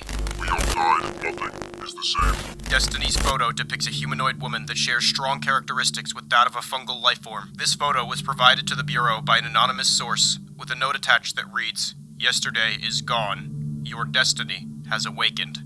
Further analysis required. End tape." What were those things? There is something going on. There's more. Today's programming.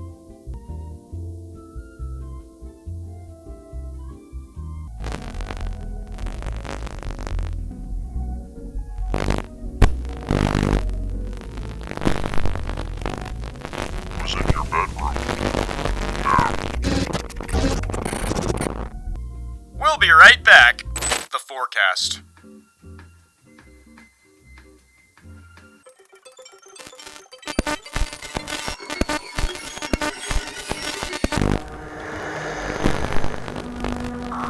Emergency alert system. The NC Forest Service issued an emergency action notification for the following counties: Alexander, Allegheny, Ash, Avery, Burke, Caldwell, Catawba, Cleveland, Iredell, McDowell, Rutherford, Watauga, and Wilkes. Please remain calm and pay close attention to the following message. What you are about to hear is of utmost importance to your safety.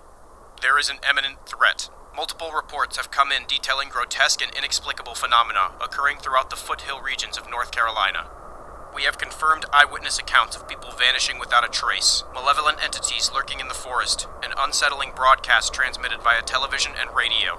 Stay away from the forest. After this message, turn off your televisions and keep them unplugged until 6:30 p.m. In the event of something trying to break into your home, defend yourself with any sort of weapon you can. Remain calm. Stay vigilant. Have you seen this man? Reach. Foothills. Containment status. Not contained. Cause. Redacted. I'm going to go back. I will find more of these tapes. Holy shit! Some sort of fungal humanoids likely mutilating people in the woods and perhaps turning them into other fungus people themselves. It appears that whoever has found these tapes has stumbled upon a government cover-up. And he's risking a $20,000 parking ticket to tell us about it. Not only are these new humanoid mushrooms walking around and seemingly disappearing people, but it also appears that some unknown force is hijacking radio stations in order to play unsettling messages. These messages raise two possibilities. Either A, the mushroom people learned to hijack airways, which I think is unlikely because I'm racist against mushroom people, or B, someone else is masterminding this fungal plan. If someone planned to release these creatures, or perhaps a mushroom pathogen that turns people into these creatures, they could potentially control the spread to further their own goals, like a controlled burn. Thing about a controlled burn is, fire tends to get out of control.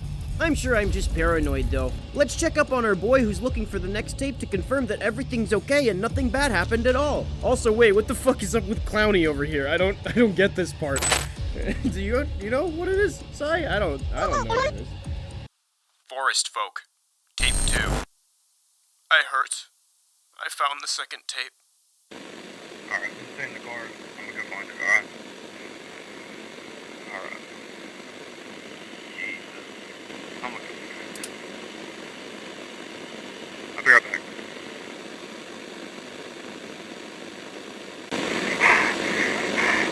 What the fuck? There's somebody out there. They were described that there was grass leaving. I barely got... What the hell? I shouldn't have done this. This was a bad idea. Warning, the following tape is a recording of a conversation between Dr. West and Dr. Steele at Dark Hollow Medical. Mistakes destroyed by documentation. Any such document should be $20,000 fine and imprisonment of 10 years. You have been warned. Dr. Steele speaking. Dr. Steele, it's Dr. West. I need your help. It's urgent. What is it this time, Dr. West? I'm in the middle of something important. It's a patient. Something's terribly wrong. His limbs, they're elongating, and his skin is turning rigid and pale. I've never seen anything like it. Elongated limbs? Rigid skin? Dr. West, that sounds highly improbable. Are you sure that's what you saw? I swear, Dr. Steele. I've examined him thoroughly. It's real. The call abruptly ends. Dr. West was never recovered. Dr. Steele denies his presence at the hospital that night. The anomalous patient was never located. Dark Hollow Medical remains off-limits to non-military personnel. Home is so far away. How did it come to this? The thing I keep seeing. Video evidence.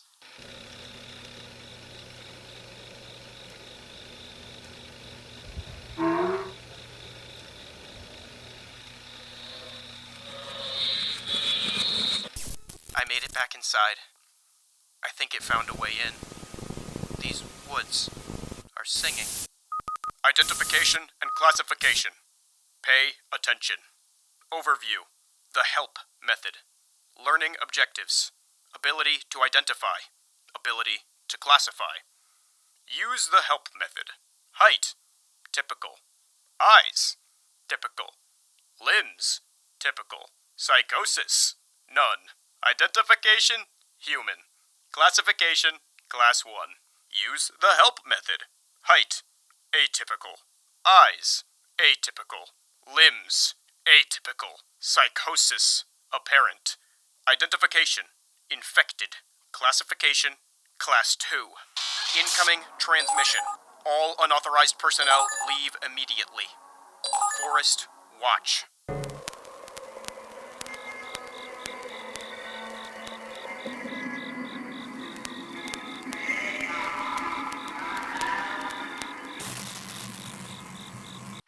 drove away. She thinks that's me. Operation Spore Torture. Mission objectives. Infiltrate guarded cave site. Retrieve specimen samples. Eliminate any perceived threats. Set off timed explosives. Head to timed evac site. Infiltrate. Collect. Eliminate. Detonate. Escape. Mission failed. All men MIA. If you find this, I'll miss you. What we know. Cave stumbled upon by Appalachian natives. John Dula becomes infected. Outbreak occurs at Dark Hollow Medical. Telepathic anomalous behavior is observed. Dozens of fungal-like entities are reported. Strange transmissions via television and radio. FBI sends in failed task force to eliminate entities. FBI sets up arcades as fronts to monitor electrical disturbances. The last tape is out there. It is all I have left. That's how to give the gift of homemade chocolate chip. Get those brownies out of here, goddamn! Fun just got more fun, but only God at damn it, Marco's we Magical lost Arcade it. Grand Opening. We're waiting for you. People get the car keys! Looks like our buddy behind the keyboard got wrecked. Most likely by the mushroom people. Funny thing is if he's found alive, he'll get a ticket for 20 grand and thrown straight to fucking jail. To make sure his either death or becoming a prison bitch isn't in vain, let's go over what this new tape tells us. Now listen the fuck up so I can get this over with and go to Marco's Magical Arcade. First off, it appears that the human medical system has found these shroomy critters. Well, maybe. These two guys saying doctor so many times, it's like two people who aren't doctors pretending to be doctors, reaffirming that the other one believes them by saying the word doctor so much. Hello, doctor. I'm going into the doctor building to do doctor things, as I am a doctor, and that's what doctors do when they're doctoring, doctor. Are you sure that guy's a doctor? You're just terrible at listening, dude. Didn't you hear him say doctor? He even called you doctor. Look, regardless of whether or not he was a doctor, he now is a corpse. Probably. They said he was missing, but my money says that's a load of complete shit, because the entire medical facility is now under military containment. Next up, who's in the not a mushroom but still failed the help method test gang? Apparently, the help method didn't help very much because the FBI lost the fight against a bag of mushrooms. Wouldn't be the first time. No, wait, I think that was the CIA. Anyways, Operation Spore Torture was a complete bust. The Shroomies probably saw it coming with the name like Operation Spore Torture. Resident criminal here, you don't really codename your operation with something that very clearly indicates what you're doing. Name it, I don't know, Operation Smeared Feces or something. Something harder to guess. Also, I'm not sure what telepathic means here, but it looks like these Shroomies might be psychedelic. My advice, get your college roommate to eat them. This thing should take care of itself. The person in the Gojira suit was unknown at the time, but the story the actor has with Gojira is odd. This is a photo of him in the suit. Here is another picture. He got the acting job of being and wearing the Gojira suit, and the actor fell in love with it. He would wear the suit most of the time, even to the point that you never saw his actual face. Even when we take breaks, he would just wear the suit. The suit would sometimes heat up, but he didn't care. It was like he was addicted to the suit. Like, if it's calling his name. It's gotten to the point where he brings the suit home even though we tell him not to. He wouldn't really speak a lot, but he would say that his name is Goji, basically the nickname we gave to the suit. The last time he was seen on set, he was acting in the suit until he just stopped. This is the photo that was taken. Several minutes later, he would start to walk and stop again. His breathing was muffled, yet he was also breathing oddly. The director thought this was a joke, poking at him to get him back into place, but he wouldn't budge. After 2 minutes of oddly breathing, the director would tell people to check on him and to make sure he takes off the suit. This was the photo someone took before the person saw what was inside. The man opened the costume to see that the actor was growing into the suit. His flesh would slowly rip away as he tried to open the pocket where actors would enter the suit. This suit was now his skin. Somehow his body deformed to the point that he was filling the inside of the suit. This is what they expected. This is what they found. Whoa! A man who was hypnotized or somehow addicted to a Godzilla suit to the point that it enraptured his entire psyche, causing him to never leave it and become the lizard monster in his mind, eventually leading to his flesh melding with the suit itself. I mean, who hasn't been there? It's just a regular Tuesday for me. While the concept of a man meeting a horrible fate such as flesh fusing with a Godzilla suit is horrifying, It is in no way unprecedented. Fun fact that I stole from a commenter on the original video. this was based on an actual accident of the suit while filming, where they needed to trigger some explosions in the suit. This sounds dangerous in the first place, but it caused the actor and the suit to be electrocuted. But he was okay after some medical care. Well, that wasn't really fun, but it was a fact. Evidently, when Godzilla was a monster played with suits and practical effects rather than CGI and Hollywood execs that inject children's blood in their eyes or whatever the hell makes Godzilla nowadays, the suit was really dangerous. and there were several hazards related to being inside of it. The most notable guy that almost died several times in a lizard suit while pretending to destroy a city was one Hiro Nakajima, whose name I definitely just butchered. Throughout starring as Godzilla in 12 movies, he survived heat stroke, head trauma, electrocution, and getting burned like a bajillion times. But he just kept getting back in the suit. This is the most wholesome source material for an analog horror I've ever seen if we discount all the safety negligences that put him in those situations in the first place. I mean, shit, if I got paid a crap ton and got to be famous to pretend to be a big angry iguana, I'd hold on to that job for dear life too. It's not actually so different from what I do now, it's just less dangerous. Getting back to the analog horror itself, That's gonna be one ridiculous open casket if they can't detach the goddamn magical dinosaur suit. He died doing what he loved, pretending to be a giant insurance gecko or some shit. it appears that the Godzilla suit had a psychological hold over the man's mind. Gojira enraptured every waking thought. He wanted to become one with the Gojira. Gojira was him, and he was Gojira. His flesh liquefied so it could fit into every fold of the suit until he was no more, and there was only Gojira. In my opinion, they shouldn't have pulled him out of the suit, because I think he was just halfway through his Godzilla metamorphosis. He was just in the sludge phase. If he got fully melded, they would have had a free Godzilla actor for ever. Or at least until technology could make a better one, and then in that case, we'll just toss this goober in the soup. I believe this analog horror could be a metaphor for the struggles of fame and character. It exemplifies in an exaggerated fashion what can happen when someone has to fit themselves into a box, or a giant lizard suit, let's say, to repeatedly get the attention of the masses. Human beings are not characters or brands. When one receives mass adoration for something fictional, the pressure to adhere to those sometimes impossible concepts can be painful, even damaging. This analog horror exemplifies the slow and constant toll that can take by melting the man slowly as he plays his role, like a candle melting from the wick. But hey, I'm a YouTube creator that definitely is and always was 100% an unknowable eyeball thing, and when you have a hammer, everything looks like a nail. And they all lived happily ever after, unless they happen to not want that guy to be a melted popsicle Godzilla man. The end. The man in the Godzilla suit still came along for the next movie. If they stopped and told anyone about the suit man, Toho would have been sued and ridiculed for keeping such a disgusting creation. So they decided to keep him out of the public eye so they could bank off the success of Gojira. The man in the Godzilla suit has been examined by private doctors. The doctors say that he had consumed a drug that made his skin and flesh inflate inside the suit, and the skin and flesh fused together, making the outside of the suit his new skin. His bones were rearranged inside, matching with the height of the suit. It turned out that he could see out of the eye sockets of the suit, but his eyes were bloodshot. The name for the actor who plays Anguirus is unknown. People on set noticed how he was weirded out by the man in the suit. No one had told him what happened, and what he was now.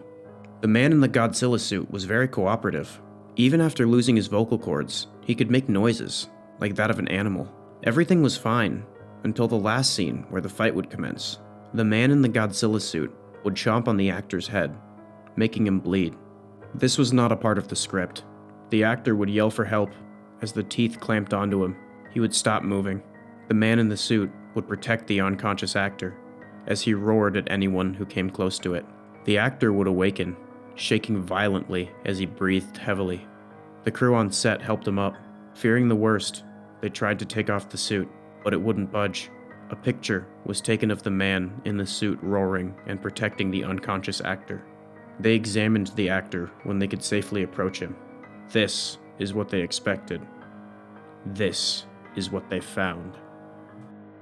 Neat! It looks as though the Godzilla suit incident is not an isolated occurrence. Evidently, we learned that this man didn't just melt into a Godzilla suit because that's a normal thing that humans do all the time, but he did it because he either took or was given a drug that altered both his thought processes and his body to fit perfectly into Gojira. While some might state that he could have taken this drug of his own volition because he's fucking crazy or some shit, I believe that the fact that the company keeps the lizard soup monster is proof enough that they drugged the original actor in order to get a free Godzilla actor for life, like I theorized in the first section. We also learned from when the first unnamed guy bit the second unnamed guy that the effects of this drug are infectious. By the way, did they just never write down the names of their actors?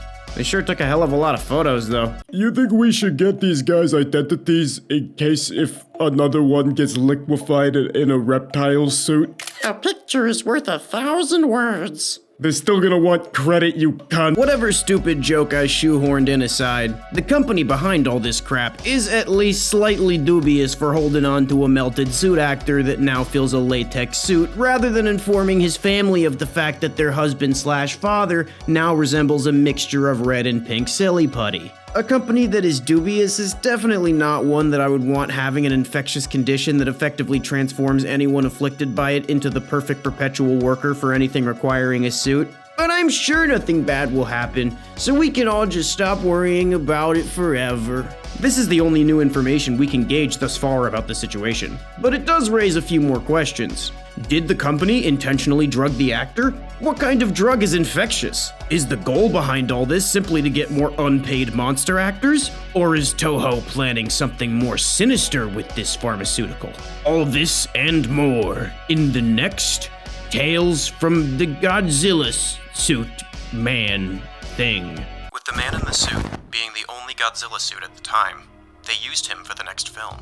With King Kong being an American film, the man in the suit wasn't having it. This is where I come in. I will be hiding my eyes and name for my family's sake. I was put into the job of being the cameraman. They told me what happened before, and told me to stay quiet about it, or I would be arrested. But the truth needs to come out somehow. The man in the suit wasn't happy about making a movie with the Americans. Toho producers forced him to look more appealing to a younger audience. He wasn't happy with how this all played out. He had a distinct dislike towards the actor in the King Kong suit, Shuichi Hirose. He either thought Shuichi was a traitor for portraying an American monster, or saw something in him. He would roar at him and try to attack him. We treated him like a lion at a zoo. We had to film one more scene. I was instructed to not stop filming.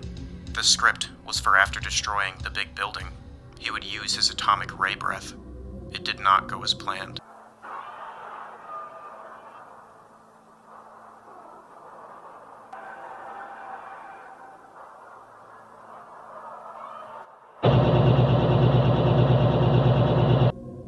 The man in the suit would push Shuichi off of the cliff.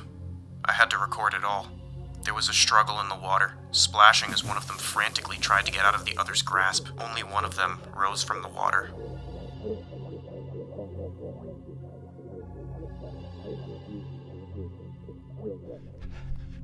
I was sick to my stomach, not wanting to know what he had done to Shuichi.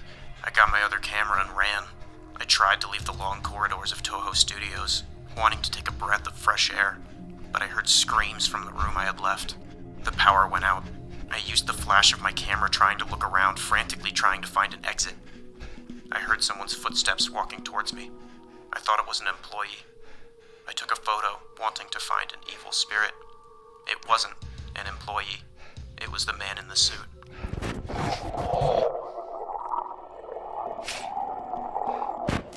Am I the only one who saw the first two and thought that the entire series would just be like, oh, he melted in the suit? I like how rather than finding another Godzilla suit, and despite the numerous problems this warmed ice cream cone of a man has caused, they were just like, fuck it. Beats the hiring process. It appears that the Godzilla suit incident has more wide-reaching implications than initially expected. One of the things I didn't understand was the random nationalism that the monster began to present in this episode. Like, his brain melted and reformed, right? I guess every part except the 2 remaining brain cells that hate Americans. USA, baby! One thing that I thought that's likely completely unrelated to the true meaning of this random country-based racism is that it isn't the monster's nationalism. It's the nationalism of whoever is handling the monster leaking through. I mean, doesn't he have melted vocal cords only capable of making animalistic grunts? I'm just saying. Maybe he had a translator that was the nationalist one.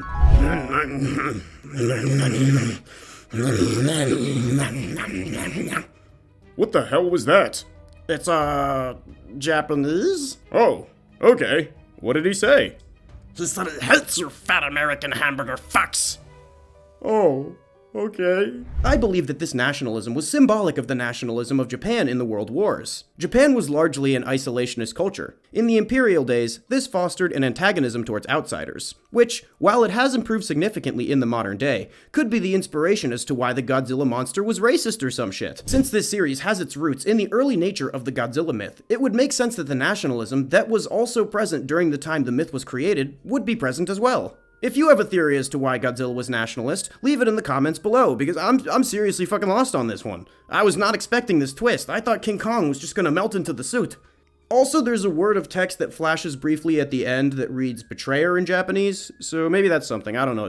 Comments, just figure it out, goddammit. Confusing melty monster nationalism aside, another thing I fail to understand is, why did this guy include his picture if he's just gonna blur out his face? What the fuck? That's stupid. Hey, this is a picture of me, but please don't remember it for the sake of my privacy. Obviously this went wrong. They hired this dumbass to do it. I'm just saying, if I was the cameraman, I would have stopped the racist monster from doing a murder. I mean, they hired a monster as the leading man, so despite all the moral problems here, I think this is just a really poorly run production company. Human eye transplant. That's right. For the first time in history, doctors have successfully administered a human eye transplant as part of a partial facial transplant. Up until now, conversations about the possibility of eye transplants have gone in this manner. Why isn't it possible? It's just not. Why not, you stupid bastard? The patient's name is Aaron James, and he is a 46-year-old military veteran that was injured when he accidentally touched a 7200-volt power line at his job maintaining the American power grid. The damage sustained during the accident caused him to lose his nose, lips, front teeth, left eye, and his left arm as well. He agreed to undergo a facial transplant, as well as an experimental procedure that would soon become the first successful eye transplant. I'm not sure how many failed eye transplants there were before this, but I'm guessing a lot. The operation lasted 21 hours in total, and the surgeon transplanted the face, the left eye, and the eye socket. This was an exceptionally difficult procedure, as the surgeons had to attach 6 muscles to the eye. Small goddamn muscles, by the way. And attach the optic nerve of the donor eye to the optic nerve of the patient. To promote healing, adult stem cells were taken from the donor's bone marrow and injected into the optic nerve. Over 5 months later, he still has some trouble speaking out of his new face, but it seems to be getting better. This motherfucker is a hero of science. Not only is this a big step forward scientifically, this man's new face also gave him the confidence he needs to live his life fully. Now, the obvious question on everyone's mind: why he looks so goddamn sexy with 2 mismatched eyes? Oh, brother, this guy stinks! Can the motherfucker see? As of the current date, the eye is not capable of vision. Some of you might be asking, if he can't see, then what the fuck? Why? What's the point? Why are you putting that big old orb in his face in the first place? While Mr. James isn't able to see out of his new eye yet, getting the damn thing to stay alive in someone's head in the first place is the first obvious step to getting that whole 9 yards. Attaching an organ and getting it to function are 2 completely different ballgames entirely. To attach it, you just gotta make sure it's integrated into the bodily systems just enough so it won't get rejected and it has enough blood to, not immediately die. To actually get an organ, let's say an eye, random example off the top of my head, get it? To function, you would need to attach the literal 1 million connections that the eye has to the optic nerve of the brain. And if each 1 million connection is smaller than a human hair, and if you have the dexterity of the average person that may or may not have been drinking for the past 18 hours, that may be a little difficult. But hey kid, you're already strapped to this table, and I'm already holding this scalpel. So let's go ahead and give it the good old I didn't go to med school try.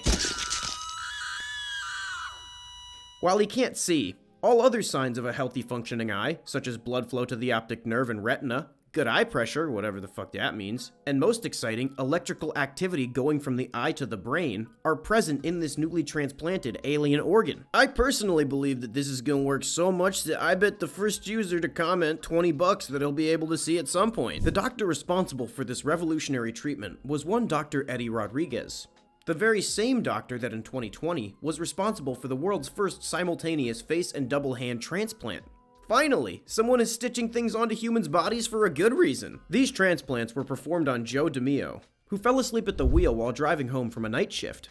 The car flipped and caught fire, where DeMio sustained severe damage to his face and hands. He was in a coma for 3.5 months.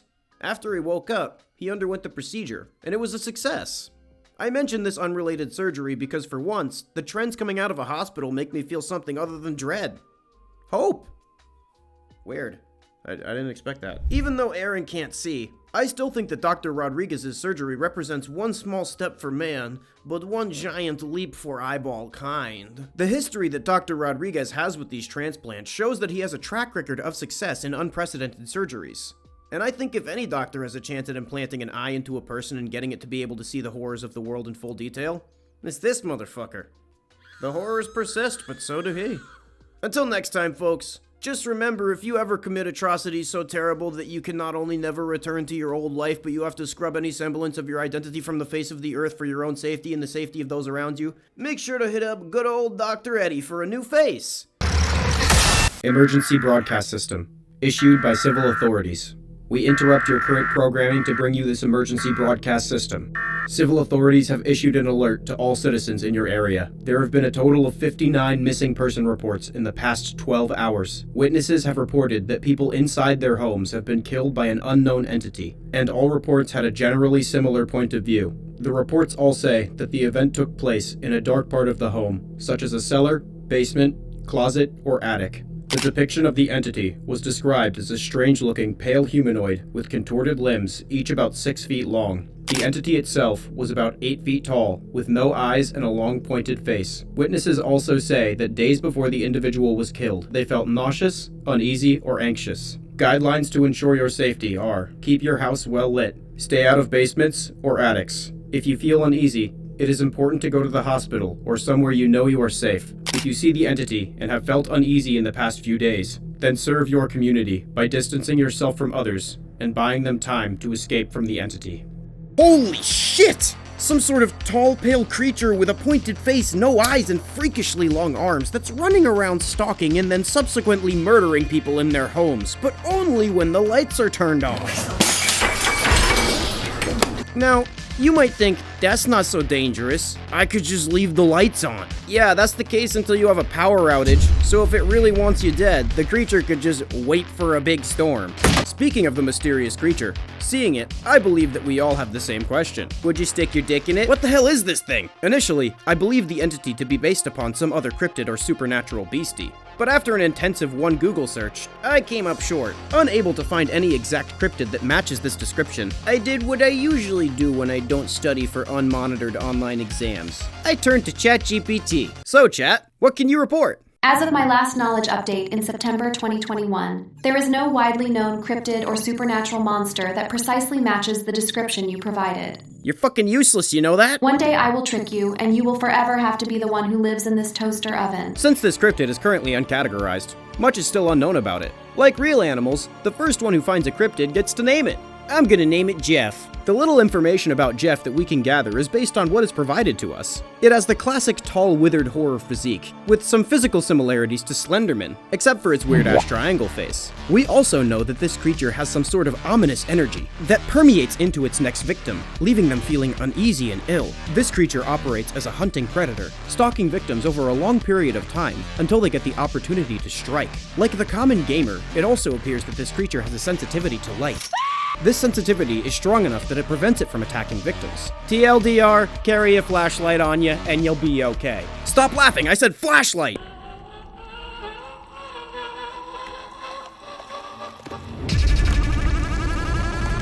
The faint sound of a powerful heartbeat coming from above. You tilt your head towards the source of the pulsation and see a swollen mass of what looks like hamburger meat dripping an unknown viscous black fluid. It fixates its empty eye sockets on you and makes a garbled, pained screech before releasing its grasp and plummeting towards you. Paranormal investigator Trevor Henderson has yet again uploaded anomalous evidence to Twitter despite all Foundation protests. A swift kick to the balls to their supernatural level of bureaucracy is always welcome in my opinion. This evidence takes the form of 2 images of seemingly related entities, and the caption, meaty. It's very likely that these are just 2 entities that Trevor encountered and wanted to document, and without much field observations about them otherwise, just said meaty is a fun little wink to the audience. Which is pretty ableist because some people can't wink. These creatures have faces resembling human skulls, seemingly made out of a combination of bone, teeth, and skinless red flesh tendrils. The second documented creature also displays an open ribcage, which means that there's likely more complex structures in both of them that aren't just earthworm-looking hamburger meat. Their shape, while amorphous, is consistent in a few key aspects. They seem to be suspended in the air by a variable amount of slender limbs, and unless those entities are stationary, it could be surmised that they would move via suspensory movement, similar to species of non-anomalous primates, tracking prey from power lines, trees, rooftops, 5G towers, parking lights, that bridge that I took a dump under before taking the perfect opportunity to strike. It could also, as previously mentioned, be a stationary ambush predator. This would mean that it would wait above human settlements, suspended along their own structures for an unsuspecting individual to cross under them. At that moment, they would let go and drop onto the victim, subsequently latching on and rappelling back up to safety, ensnaring the prey in a web of flesh, consuming them slowly from the comfort of their meaty spider web. The creature from the first image looks to be swollen, which could suggest that it is in the midst of actively digesting a prey item. I wouldn't want to be under that thing when it takes a supernatural human-sized shit all over the sidewalk. I assume these things are dangerous just based on how creepy they look, but I have no concrete evidence. He could just eat plants or like fucking gravel too, I guess. Hell, he could be a used car salesman for all I know. I have 2 fucking pictures. The first one kind of reminds me of a living cut-off bull testicle. You guys ever have Rocky Mountain oysters? I haven't, but they're on the list. Also, some may note that the pictures look as though they fit together. And while I'm not ruling that possibility out, some key factors lead me to believe otherwise. First off, they have different tones in their flesh, and key differing factors in their morphology, suggesting that they are unique individuals. Also, I put one on top of the other and it didn't fit, so I don't know, man. You try it. If any researcher watching has any ideas about how these creatures are related more than just being the same species, leave your findings below. One may also question the text that looks as if it reads A1 behind the second creature, and how the background of these images look as though they could be in some sort of metal room. While I initially thought it was just a cloudy backdrop, this could suggest something else. This may lead some to believe that it's being contained at a facility, seeing as how they usually label and categorize their anomalies. And that may be correct. Some may think it's the SCP Foundation, some may think it's some other shadow government. Everyone's got one nowadays. I don't think so, though. We've uncovered something much more devious. I believe that we now know an integral piece in the mystery of how they make A1 steak sauce. We at Anodyne want to address the tragedy of what happened in 2007 at the Mystery Flesh Pit National Park. From the bottom of our hearts, we apologize. Our irredeemable negligence caused an unforgivable oversight that cost so many people something irreplaceable. Money. In life and in business, you can either live in the past or you can move forward. We at Anodyne intend to right this wrong as a gesture of good faith and a start to our apology to the families affected by this tragedy. We will be providing all individuals who were affected by this travesty a 20% off voucher for the new gambling and entertainment attraction located at the former site of the Mystery Flesh Pit National Park. That's right, we've based our experience off Las Vegas, Amsterdam, Berlin, Los Angeles, all the sin capitals of the world. Not only can you find everything that you could hope for in these hotbeds of debauchery, but all that and more. We have developed our own line of specialized slot machines and gambling games. These machines are capable of literally spiking your dopamine through airborne pheromones. Oftentimes, the clients opt for this, as it makes the pastime of gambling feel a lot more rewarding. We once switched this system to also dole out dopamine when someone loses, and saw an increase in profits, so we just kept doing it. I mean, don't you want something to make all that loss feel worth it? These machines regularly liquidate the entirety of people's bank accounts. I know what you're thinking, don't worry. Our MFP legal team has been lobbying, so they never have a possibility of getting banned as they rightfully should be. Not a gambler? Fine. Be like that, Who doesn't like sex? Asexuals? You got an answer for everything, don't you, smartass? Welcome to the new and improved amniotic fluid springs, taken to their full potential as the newly dubbed amniotic brothels. Stay safe with our patented amniotic fluid condoms. Some say it even feels better than without them. We have, of course, our regular run-of-the-mill escorts, but for the more adventurous customer, our flesh pit amalgamated organism escorts can do anything you could dream of. And more. I would wink, but I only have one eye, so people can't really tell if I'm winking or blinking. You know what, I'm getting off track. Some people like to get willingly vored by the pit. We don't understand it, but what we do understand is that we can charge for that too. Especially the retrieval fee for those who didn't think it out. Of course, what cultural capital would be complete without the Arts and Theater District? Using the strange and marvelous biological creatures in the pit, our team has been able to arrange bizarre circus-like performances to enthrall our valued patrons of the flesh pit. We're pretty sure we can contain them. I mean, we do a better job than you at it. Right next to the theater is the Arts District, in which you can find creatures from the pit bred to reflect society onto the customer itself. As Hollywood-style artists do, they are the peak of complaining about capitalism in their art, while still selling said piece of canvas and acrylic for $4.2 million, to a man who made that money selling children's organs in third world countries, and only intends to resell it as it appreciates. Of course, in all major cities, especially ones that center on a business like ours, crime will be an issue. Fortunately, our team has found a solution to even this. Monetize it! Some rando Walter type was caught engineering a love drug from the amniotic fluid. While this substance was initially banned nationwide, companies soon lobbied to legalize it once they saw its potential profitability, and succeeded at the state level to at least allow consumption of it in the mystery flesh pit under a religious technicality. These will be available from vendors around the park. Kinda feel like Molly. I can't feel my face. Some may say this construction to a monument of indulgence may seem insensitive to a place on the former site of a national tragedy. We at Anodyne can understand this. To make sure this endeavor is sensitive for the families of those who are lost. To avoid a potential suit or bad press, we have constructed the Mystery Flesh Pit Memorial Garage bathrooms. We hope that when you see these, you know exactly how much Anodyne valued the lives of your loved ones. When reopening after a tragedy such as this, we want to assure you that safety is our main priority, and at this time, nothing can possibly go wrong. Should we do something about that? Why do you care? Neither of us work here. I'm stealing from the register, and you apparently have just been filling all the condoms up with SpaghettiOs. Oh yeah. These images are the only known pieces of evidence of a novel anomalous creature. This entity has been dubbed the Last Customer by its discoverer Leo Vincible, who against all Foundation protests decided that this sensitive paranormal information belonged on his very notable Twitter account. Someone's gotta take the SCP Foundation behind the bar and face it towards the sun and shoot it in the back of the head. There's no quality of life anymore. The Last Customer has been documented in a few different locations, but without fail, this creature appears consistently in retail stores. While the exact pattern of its appearances is yet unknown, this creature usually appears in stores that feel especially liminal, like large nationwide retail brands or particularly highway gas stops. You know the ones where they always look exactly the same regardless of where you are, and you're always there high as balls at 3 a.m. and you don't even know how the fuck you got there, but you really hope you didn't drive yourself. This critter has appeared in several different scenarios in these stores, but it's most likely to appear at the end of the last shift, when the final customer is browsing the aisles, or the last employee is closing the doors for the night. All those who have had an experience with the Last Customer disappear soon afterwards. While there's no direct evidence connecting the cryptid to these disappearances, come on, idiot. I mean, that sounds kinda sus, but in my opinion, he's pretty cool. He didn't say shit when he saw me pocket that gum. It's not stealing if it's a big corporation or an old lady on the street, that's what I always say. To understand a bit more about this creature, we can examine its physical characteristics.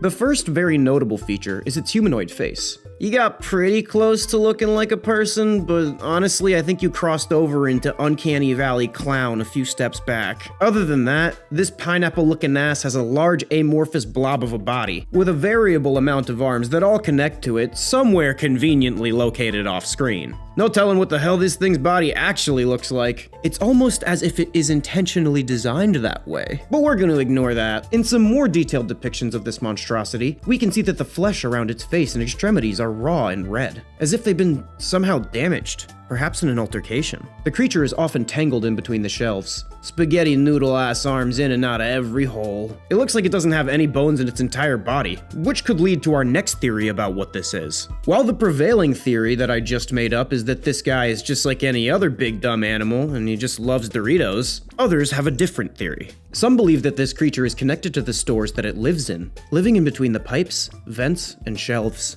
I think that each of these creatures is a separate entity, that at some point found a store to graft onto. This creature is a species that remains connected to this retail store its entire life, like a snail protected by its shell. See, the thing is, the store is a snail shell, but it's also a spider web. The chip dust and snack cakes lure obese clients to the last customer like flies to, well, flies like snack food too, so.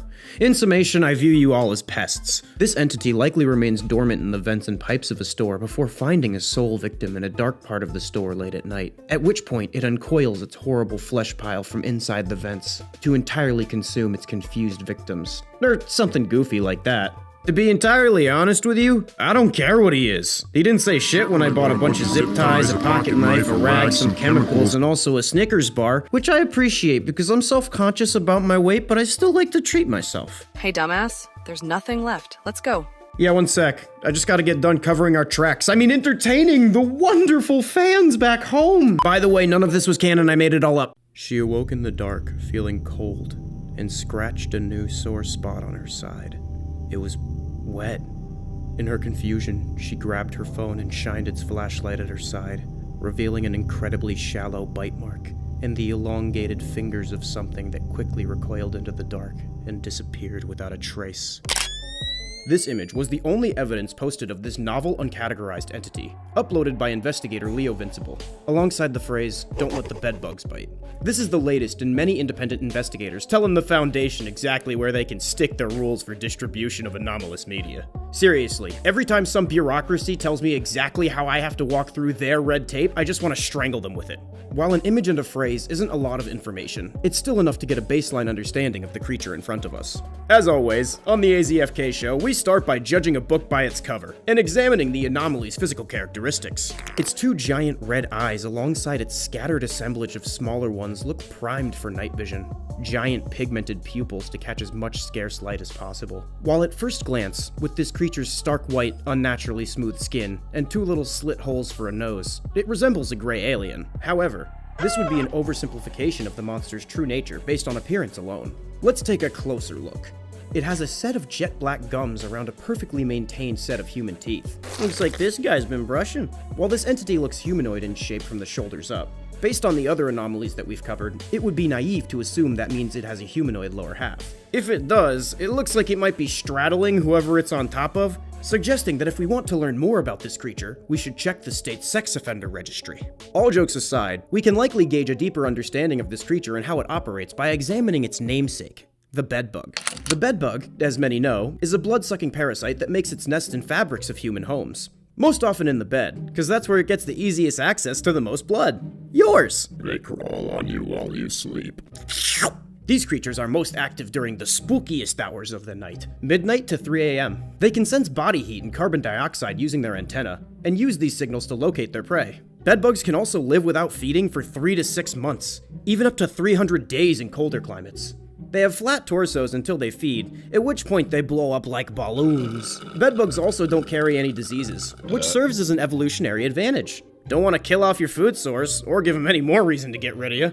I know what you're saying. Why are you spouting off about a random species of bug? What are you, some sort of bug fucker? That has nothing to do with the situation. That brings me to what my theory about the original creature really is. I believe that this is an anomalous parasitic creature that lives in the dwellings of humans, feeding off of them for sustenance. Leo Vincible likely wrote, "Don't let the bedbugs bite," as a fun wink to the audience. But it could also signify that this monstrosity shares traits with the everyday pest. Like a bedbug, it takes root in someone's home and begins to feed while they sleep at night. It's almost impossible to drive away, staying with the prey, consuming their blood, slowly making them weaker and weaker until they wither away. Or something goofy like that. When it only has a few people to feed off of, such as an individual or a family, it sucks them dry quickly and needs to relocate. When it lives in a larger group, it can sustain itself for longer. In complexes, dorms, departments, it can live unnoticed for years. In this one frat house, they put it through hazing. It's a member now. All the pledges have to get sucked off by it, and I guess that's better because they used to use a person for that. It isn't the goal of the bedbug to kill an individual, only to feed. But if it's hungry enough, it won't care for the fate of its food. This isn't malicious, it's just an animal like any other. Like regular bedbugs, this creature can go long periods without feeding, and can reactivate from its inactive state upon detecting body heat or carbon dioxide from blood-having animals such as yourself. If it drank mine, I think it would just straight up die. Most creatures do. Game got really drunk, but that was a rare exception. The idea that this creature may be related to bedbugs make me guess again for what the red dots on the face might be. While I still think the two large ones, as well as some of the others, are solely sight organs, I believe that some of the red sense organs may be responsible for sensing things like carbon dioxide and body heat. This creature could use these like bedbugs, but take it one step further, and attempts to locate the largest populations of humans for the most assured supply of meals. I wonder if we put this guy in a crack house, would he get really high and then addicted? If we put him in a brothel, would he get an STD? What about if we put him in Wisconsin? Would he get diabetes? I ask the questions that really matter. Now let's say this critter is really close to bedbugs in nature. Like really close. Fun fact, bedbugs mate through a method known as traumatic insemination. Translation, the guy bedbug has a really sharp penis and stabs the ass of the girl bedbug and then nuts into her bloodstream. That wasn't very fun, but it was a fact. Nature is just so beautiful sometimes. I mean, not this. This makes me want to turn the entire Earth into a fucking parking lot, but I don't know, go drink some ocean or something. The photo in question was likely taken when this bedbug had completely filled itself. Like a regular bedbug, it has a lower half that's just kinda like an empty balloon when it hasn't fed, and then it fills this stupid sack until it's bursting at the seams with other people's blood. Then it drags its fat ass away on its two front limbs. It may have been too overzealous in feeding in a large apartment complex, and got too obese to waddle away before someone pulled out their iPhone, or some shit like that. The Hat Man. What is the Hat Man? Is this the Hat Man? What about this? How about these? Are you aware that the majority of humanity's cultures have observed this shadow monster independently from one another seemingly since the beginning of civilized society? Maybe even longer? The Hat Man is most often described as a shadowy figure standing 6 to 10 feet tall. It has seemingly no discernible characteristics other than a soupy black void-like appearance, and in some depictions, 2 pinprick glowing crimson eyes. His namesake comes from his trademark large-brimmed hat, the edges of which extend past his shoulders. As with any unknowable entity, the drip is on point. This being often appears in the corner of rooms or the foot of one's bed, doing God knows what. It does not always come alone, sometimes accompanied by other shadow people. Whenever it does work with associates, there's always been a sense that the Hat Man is in charge. The entity has been reported independently in numerous different cultures and societies, and some think that the Hat Man is ingrained deep within a universal and archaic part of human consciousness. The Hat Man's presence is often associated with intense fear and paranoia. Among other scenarios, this figure commonly appears to those who are under the spell of sleep paralysis. The victim awakes, unable to move. They open their eyes to see their bedroom unaltered, save for an otherworldly, alien figure looming over them from the darkest corner in the edge of their vision. 2 piercing blood-red pupils burning a hole into their retinas. This is, of course, only one way to see the Hat Man. Another more notable way to summon the Hat Man is one that has recently been repopularized in meme culture. That is, excessive drug consumption. The Hat Man's drug of choice is Benadryl, and more broadly, deliriants in general. Some people associate the Hat Man with overconsumption of any drug, but this is more in a meme context. The deliriant's namesake comes from the word delirium, which is defined as a serious change in mental abilities. It results in confused thinking and a lack of awareness of someone's surroundings. This is an incredibly apt description for what deliriants tend to do. Deliriants are unique amongst other hallucinogens because they can cause true hallucinations, which are hallucinations indistinguishable from reality. Let me give you an example. If you asked a sober person the directions to the library, they would probably give you the directions to the library. If you ask somebody on deliriants the directions to the library, there's a decent chance they'll just rip off all their clothes and scream about the shadow people. Other than the Hat Man, people taking deliriants often report hallucinating insects, smoking fake cigarettes, or seeing other shadow people. These drugs are considered to be the most terrifying and least pleasant hallucinogenic drugs on the market. Why would anyone willingly subject themselves to this, you might ask? Most often, deliriants are only consumed because some rando bought a pack of off-brand pink pills from CVS and didn't think through their actions clearly. Or anything, clearly, for the next 48 hours, for that matter. From Wikipedia, the effects of deliriance are as follows. The hallucinogenic experience and delirium produced is characterized by stupor, agitation, confusion, confabulation, I don't know what the fuck that means, emotional bluntness, dysphoria, memory deficits, incoherency of thoughts, hypo or hyperactivity, lucid intervals, akathisia, I don't know what the fuck that means either, realistic visual hallucinations or illusions, and regressions to phantom behaviors such as disrobing, plucking, or interacting with imaginary objects or scenes. The effects of these kinds of anticholinergic compounds have also been likened to delirious fevers, sleepwalking, and fugue states, or psychotic episodes. In addition to this, deliriants can cause memory loss, meaning they can make you forget large portions of the trip. This can result in the user suddenly regaining consciousness in unknown places, or forgetting that they've taken a drug in the first place. Some think that the Hat Man's appearance comes from a primal fear of the unknown, an ingrained evolutionary scar left from strange outsiders with ominous intentions. A ghostly figure with no traits save for an uncanny valley human shape embedded in the minds of every single member of humanity for an undetermined reason. Or something goofy like that. The theory goes that when the mind is under great stress, say for example, sleep paralysis or a Benadryl binge, the brain would hallucinate this being to rationalize the experience in the mind of the experiencer.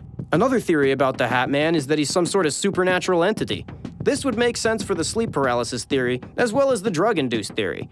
I don't know why it would, but just take my word for it, I guess. So basically, I guess he's like a Benadryl demon. The Benadryl demon? You know, in high school, I knew a guy who had the nickname Benadryl Demon. He's not doing too well. Others still think that the shape of the Hat Man may be a map of the body imprinted in the brain for the purpose of locomotion and proprioception, the perception of your body in space. Because your brain is in such an altered consciousness, it's theorized that it could project this map into reality during the state of dissociative delirium. The large hat may be a distortion due to the exceptional amount of allocation of space in the human brain related to advanced reasoning and intelligence. That last part is just me talking out of my ass, but I'm pretty sure that the first part was someone else talking out of theirs, so whatever. Now some may think, I don't believe in anything unless a famous person tells me to. To those idiots, I present to you dedicated Hat Man awareness advocate, Green Bay Packers quarterback Aaron fucking Rodgers. That's right, ever since he went to Peru and did ayahuasca, he has been witnessing the Hat Man routinely. According to Rodgers, sometimes he appears in the distance, usually veiled by darkness holding the corpse of a dead rabbit, and sometimes a blade.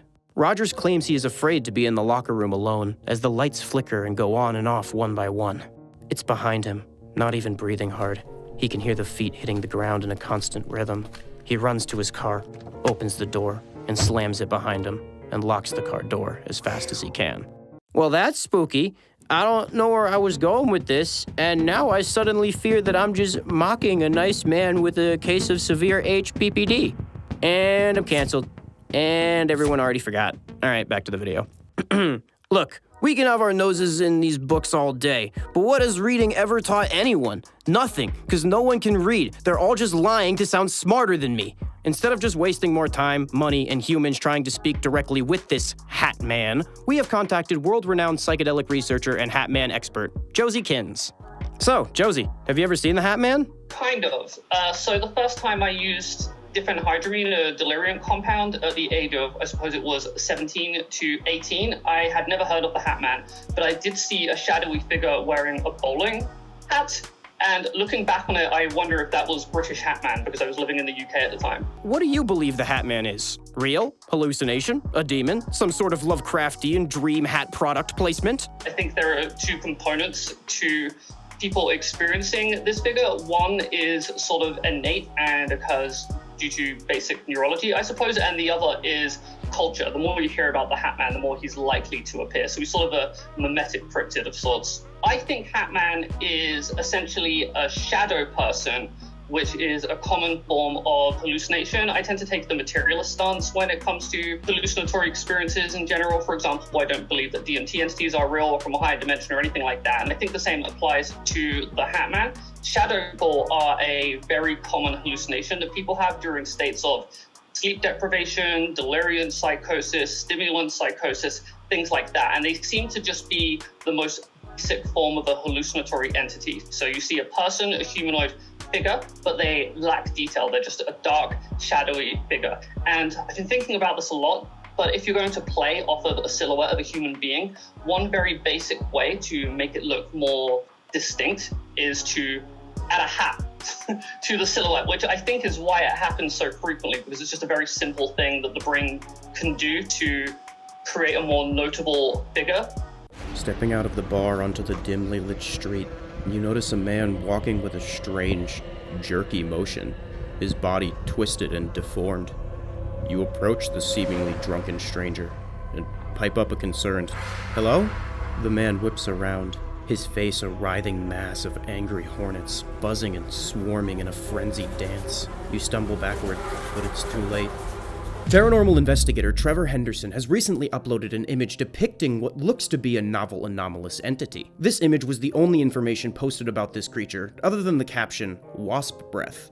Usually people submit paranormal evidence to the Foundation for approval, but I prefer it much more when Trevor submits it to Instagram so a spook can pop up in between all of the butts. Scary and horny, the two original human emotions. Even though the information alongside this creature was minimal, we can still find out quite a lot about it by examining its physiology. What should we start with?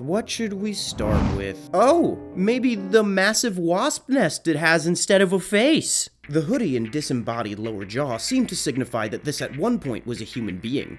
But the giant fucking wasp's nest it has instead of a head signifies that this has something to do with wasps. Wasps are split up into two groups, social wasps and solitary wasps. Social wasps are likely the ones that have taken root inside this poor young man's cranium, feeding off of his brain like an old man slurping the brainstem out of a succulent fish head, or some shit. More specifically, the nest structure, which sats where his thinky meat once sat, signifies that this is a new anomalous species of paper wasp. Anyone who spends enough time around wasp nests can tell you that emergency room visits are expensive. Like what happens when you call an exterminator in Ohio. You're the one who gets exterminated. Fun fact, did you know that many species of parasitic wasps lay their eggs inside of other insects? The larvae can then release chemicals that change the insect's behavior to make them act in a manner that produces the ideal environment for the growth of the larva. Well, that wasn't very fun, but it was a fact. I believe that this man may have fallen victim to a species of anomalous insect that physiologically resembles a regular paper wasp, and builds a similar style of nest, slowly consuming and subsequently replacing the head of their host. Oh god, I'm gonna come! How this human pistachio shell moves is a mystery, but I have a theory that this is a specific type of anomalous wasp with the ability to replace the neural network provided by a brain with a nest in order to pilot the corpse like a sock puppet. In this system, the nest and its occupants would act as the brain, conveying information to one another, bringing a whole new meaning to the concept of a hive mind. After his whole entire brain got eaten by a wasp nest, he was less concerned with human things like purpose and family, and more concerned with wasp things like chewing up wood pulp to make hexagons and shitting eggs in other living beings. While at this point, I feel like I'm pointing at everything and saying anomalous mind-controlling parasite, there's literally a fucking beehive where his head should be. I mean, come on, how obvious does it need to be? This is not only a coincidence stemming from my own lazy writing, but in fact, it may be tipping us off to a larger scale happening. It may be that a genus of anomalous mind-controlling insects has found a new host, humanity. Paper wasps usually construct their nest out of a mix of wood pulp and saliva. Since they're usually constructing it in trees, there's plentiful wood to go around. When you're constructing your nest in a human face, however, wood pulp isn't as plentiful. Chances are, something heretofore unknown about this species allows them to take bone, and possibly flesh, and combine it with their saliva in order to produce a similar substance. Nature is just so beautiful sometimes. I mean, not right now, this makes me want a Kermit sewer slide. I don't know, lick a slug. As is consistent with Trevor's research, there's no indication of where this insect species resides. Not in the photo, not in the post itself. So I don't know, I guess you all have to be afraid. Sucks to suck. But hey, I'm just looking at an image and making wild extrapolations because I wanted to make a spooky video. It's a fucking wasp nest, man. Screw you, I know I'm right about this disgusting monster. Please stop making fun of me. I have a skin condition.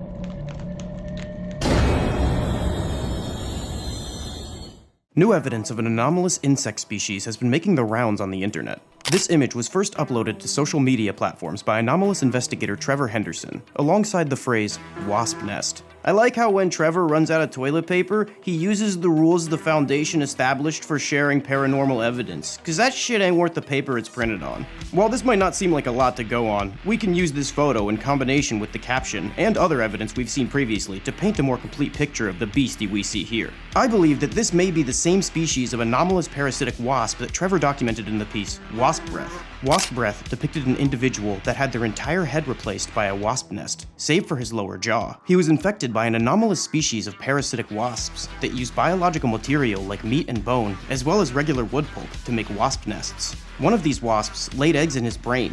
As the eggs hatched, they secreted chemicals to make the man behave in a manner ideal for the construction of a nest, and the wasps slowly overtook the function of his brain. The man began to change. Rather than caring about human things like finding and fulfilling a life's purpose, he started thinking about bug monster things like hunting and killing humans in order to provide more biomass for the wasps to expand the nest structure. As for the individual depicted in Wasp's Nest, the infestation is in a much more advanced stage. Atop the figure's spindly neck lies multiple large wasp nest structures combined in a brain coral-like mass. This person likely fell victim to the same insect species, but had a more severe infection for a much longer time, and had more biomass to build a larger nest. Using the flesh and bone of the initial victim, and then others it encountered and subsequently consumed, it created a network of nests much larger than any other documented case of this preternatural parasitoid wasp. Nature is just so beautiful sometimes. I mean, not right now. This makes me want to burn down the last remaining rainforest, but I don't know, snort a worm or something. The entity's body below the head has almost completely atrophied. Many of the organs and bones likely recycled into the large tumor-like mass that appears in place of the head.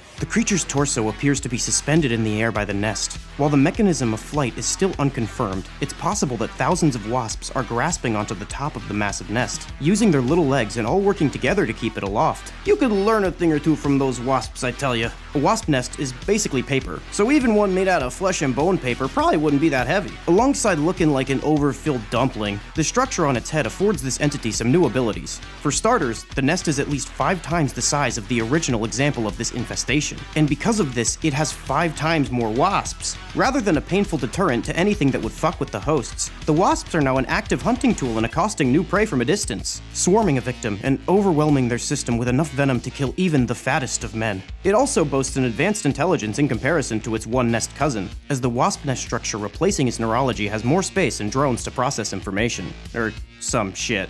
Also, all the other insect monster ladies find his bulbous, unkempt wasp nest-filled head sexy. Oh, so when I flirt while my head swells to the point of almost bursting and leaks a honey consistency liquid as bugs crawl out of my eyes, nose, and mouth, I get pepper sprayed and then jailed. But when he does it, he's hot. Double standards. Multiple of these wasp nest network humanoids have been seen congregating in forested areas with a low density of animals. Some anomalous investigators theorize that they may be attempting to combine these colonies into a megastructure made of multiple humanoids. Putting their heads together. Huh? Fuck all of you, I don't care, you're still watching. The possible ramifications of this anomalous wasp megastructure and the probable hyper-intelligent hive mind sentience that would emerge from the nest and its army are unknown. But I don't know, maybe they'll be friendly. You were a good sport listening to this cocaine-fueled rambling, so I'm going to ignore that big old problem and take you out for ice cream. Yup, really.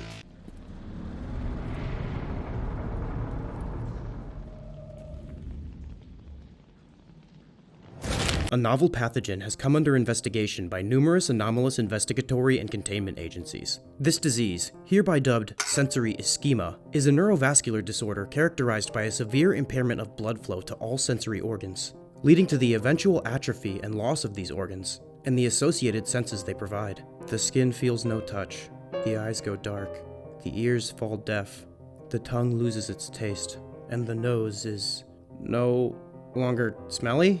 I don't know, whatever. So you know everything you use to gauge the entirety of your reality? Imagine if that was fucking gone! Try finding the right hole now, idiot! The pestilence has been nicknamed the Withering, but no one who has it knows that because they can't hear it or see it written down anymore.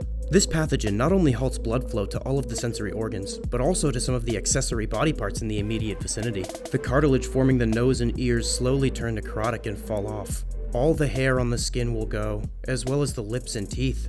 The lips and teeth themselves, not hair. There's not the hair on the lips and teeth, which you guys don't have that, right?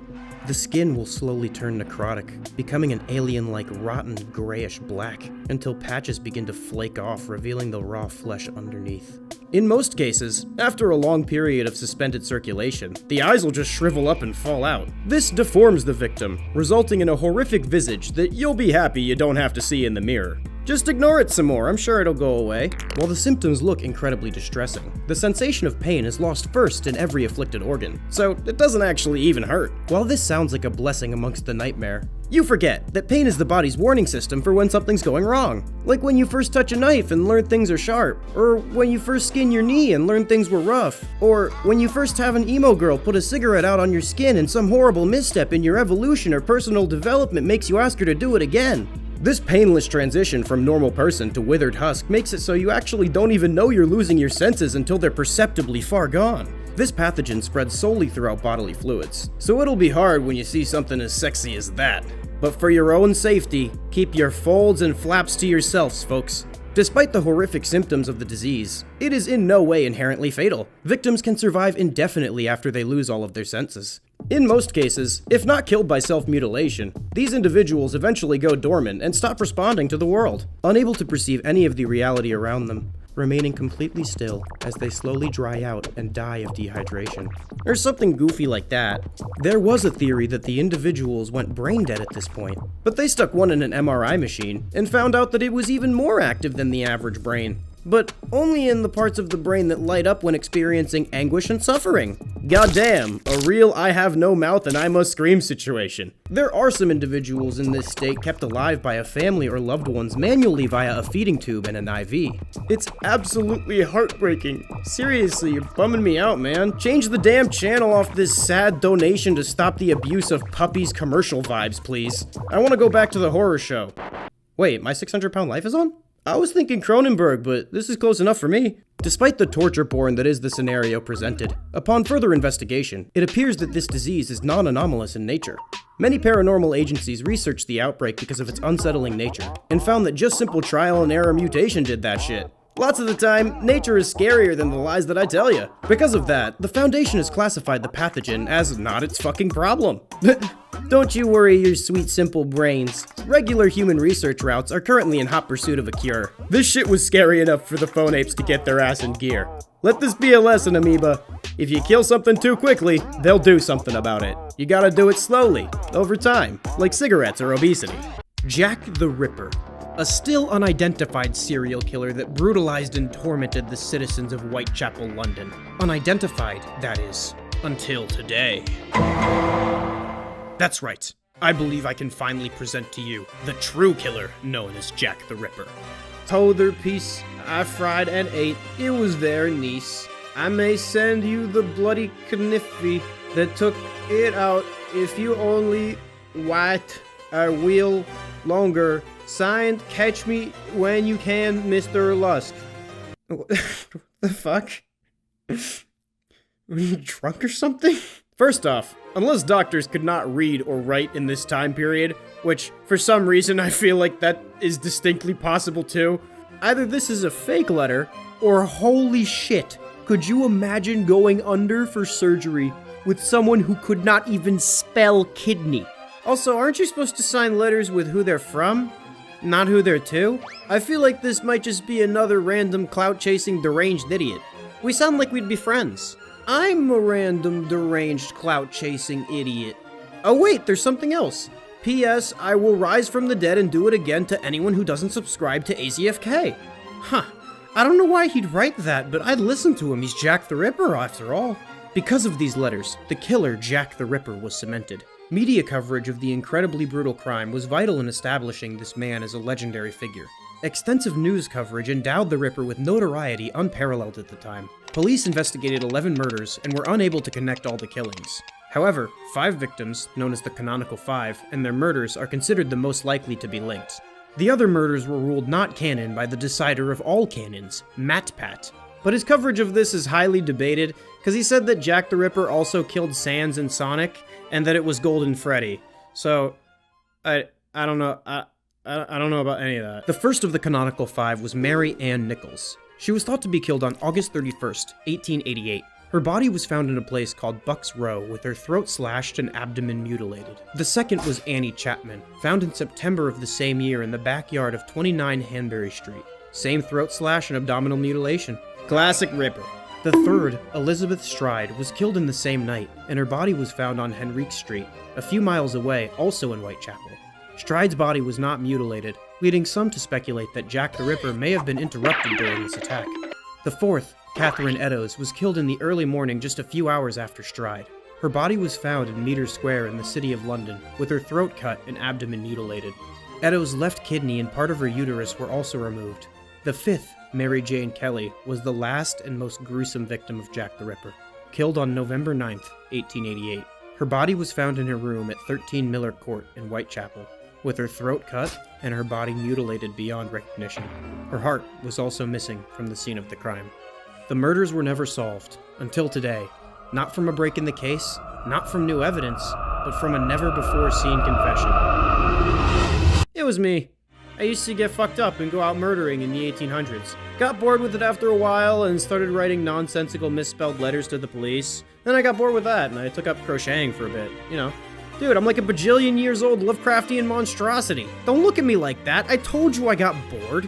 It's the equivalent of you burning ants with a magnifying glass. I'm sorry, it was a bad time for me, and I promise to never do it again for the rest of the day, okay? Also, it was over 100 years ago, so it's not too soon to joke about. Fuck you. And they all lived happily ever after. The end. As you walk down the dark hallway, you hear the sound of your own footsteps echo on the hard linoleum floor. Suddenly, you notice that the timing of the footsteps don't match your own. Almost like there's two sets of feet moving. You stop and hear a distant patter of feet, a different sounding set of steps, a series of unnaturally fast squelches. You turn around to see nothing but a set of legs sprinting towards you.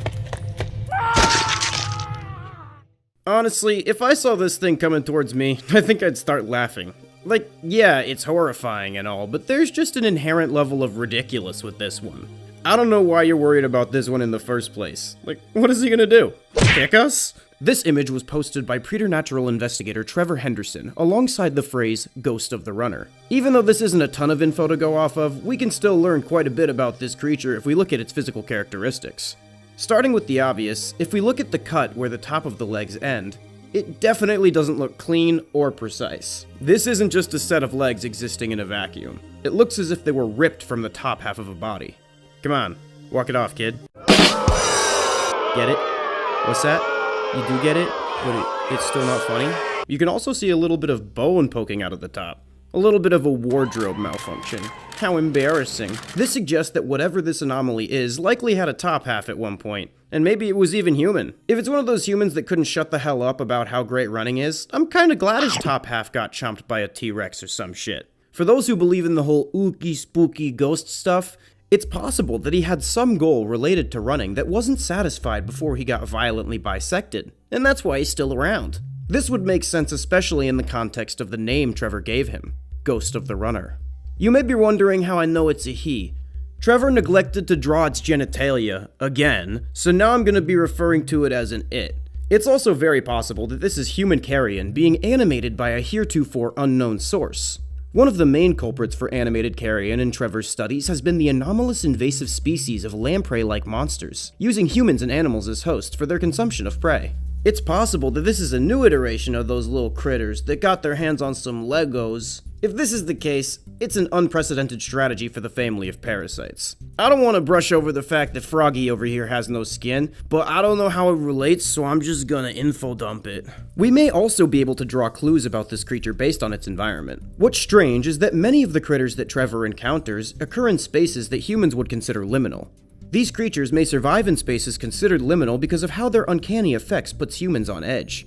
These elevated levels of fear would likely make humans exude more fear-signaling chemicals in their sweat. If these things are invasive species like I suspect, chances are they're equipped with sense organs to smell these chemicals. Here's the thing though, that operates on the assumption that this thing is biological rather than supernatural. Maybe it exists for no reason other than to scare the shit out of people.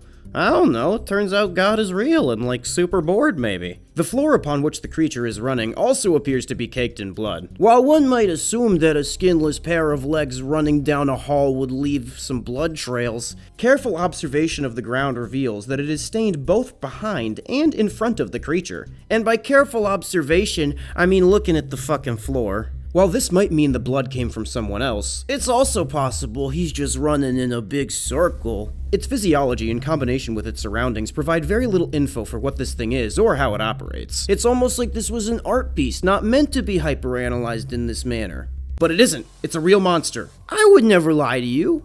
As for a final verdict on what the hell this thing is, I don't know.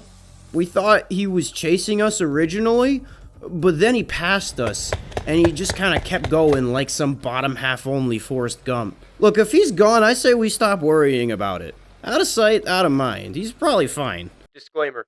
This video contains graphic depictions of decomposition. Viewer discretion is advised. The tangled mass of fly-blown, putrefying corpses shifts and moves ever so slightly. One body tumbles off another, and a lone, decrepit figure slowly rises from the carrion. This image was recently posted to social media, depicting what appears to be a novel anomalous creature. This was posted by paranormal investigator Trevor Henderson, who basically pulled the equivalent of responding to the Foundation's cease and desist by sending back the first dick pic on Google Images. Absolute savagery in the first degree. It was also given a label, or perhaps a name, by its discoverer, Flyblown. Now looking at this creature, we have to mention the obvious. Looks like the worst blowjob ever. Braces aren't fixing this one, buddy. Jesus Christ, it's like she's triple British. The horrific set of chompers she got aside, perhaps we can learn more about this monstrosity if we take a look at its name. Flyblown is defined as dirty or contaminated, especially through contact with flies and their eggs or larvae. It usually refers to food, carrion, aka dead animals, or rotting meat. In the most gruesome cases, living, but you know, probably dying, animals can get fly eggs laid in them, slowly being consumed by the creature that takes the crown for symbolic embodiment of things that are fucking disgusting. The fly. This brings me to my theory about what I think this creature may be. I think that this was perhaps a regular woman at one point.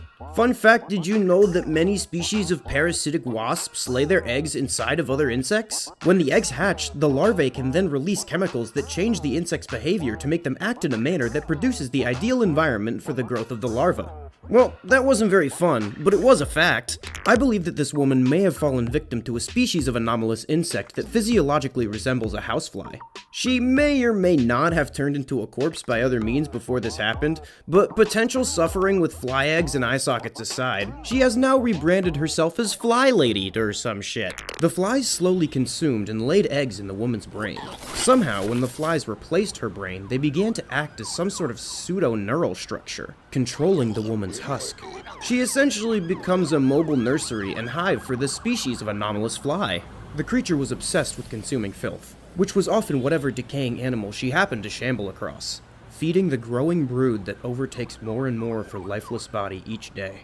After stuffing herself to the brim with rotting carrion, she would shamble off, searching for a warm, damp place with filth penicillin, providing for her children with the ideal place to gestate. Nature is just so beautiful sometimes. I mean, not right now. This makes me want to fill my shoes with fucking vomit, but I don't know, stare directly into the sun.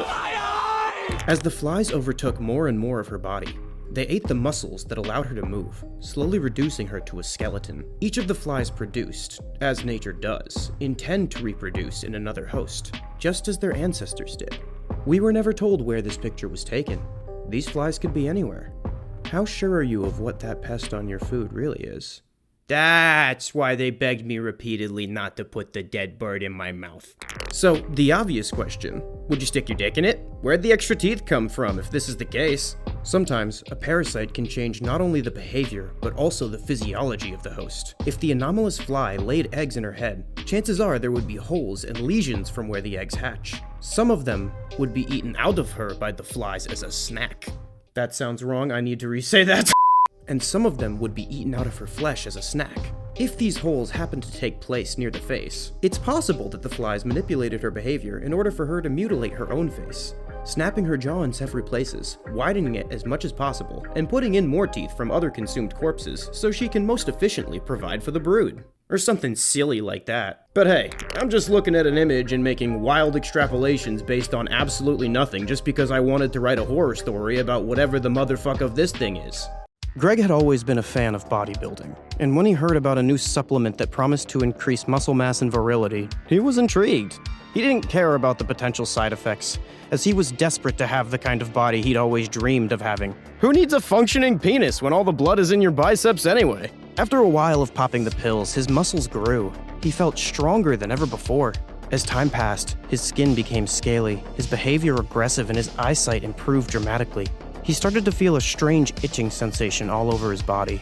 At first, he thought it was just a side effect of the supplement, but as weeks passed, the changes became more pronounced. His bones began to crack and shift. Slowly, Greg watched himself transform into a fleshy humanoid mantis. His arms had become elongated and covered in sharp, razor-like blades, and his body was covered in a hard, chitinous exoskeleton. He looked in the mirror and saw that his eyes had become large and compound, and his mouth had elongated into a pair of sharp, jagged mandibles. He was pulling a Jeff Goldblum from The Fly. I wish there was a movie where a random insect slowly transforms into Jeff Goldblum and has to navigate being a famous actor even though its bug brain just now gained the capability of sentience. You know, rather than the other way around. What the hell am I talking about again? Unsurprisingly, Greg struggled to maintain his human relationships. He became a recluse, living alone in a dark, damp basement, where he could indulge his urges without the fear of discovery. Eventually, Greg cared less and less about human things like family and purpose, and cared more about mantis stuff, like eating things and killing them, or eating things without killing them first. Greg had lost his humanity, but since Greg was a mantis, he had not a single shit to give. The transformation had come with increased energy expenditure. Greg struggled to control his newfound hunger, which was insatiable. He found himself craving raw meat and insects. He started attacking random strangers on the street, ripping chunks of flesh from their body with his claws and mandibles, and consuming the entire person within a matter of hours. What a goofy guy. So whimsical. Authorities were soon called and shocked at the state of Greg, and they undertook the necessary precautions to make sure Greg was given the help he so desperately needed. And they definitely didn't just shoot him in the fucking face. This wasn't the end of the mantis people, though. No siree. Greg got this shit off the internet, which means, you know who else can get it? Fucking anyone that wants it. People on social media only showed the benefits of the drug, and took the affiliate links and sponsors from some strange company called Graves Industries to misrepresent the drug as some sort of legal no-side-effect steroids. When it did finally come to light that these pills were transforming people into were-mantises, the internet bodybuilding subcommunities around this glorified, even fetishized the transformation. When I say fetishized, I mean it exactly how it sounds.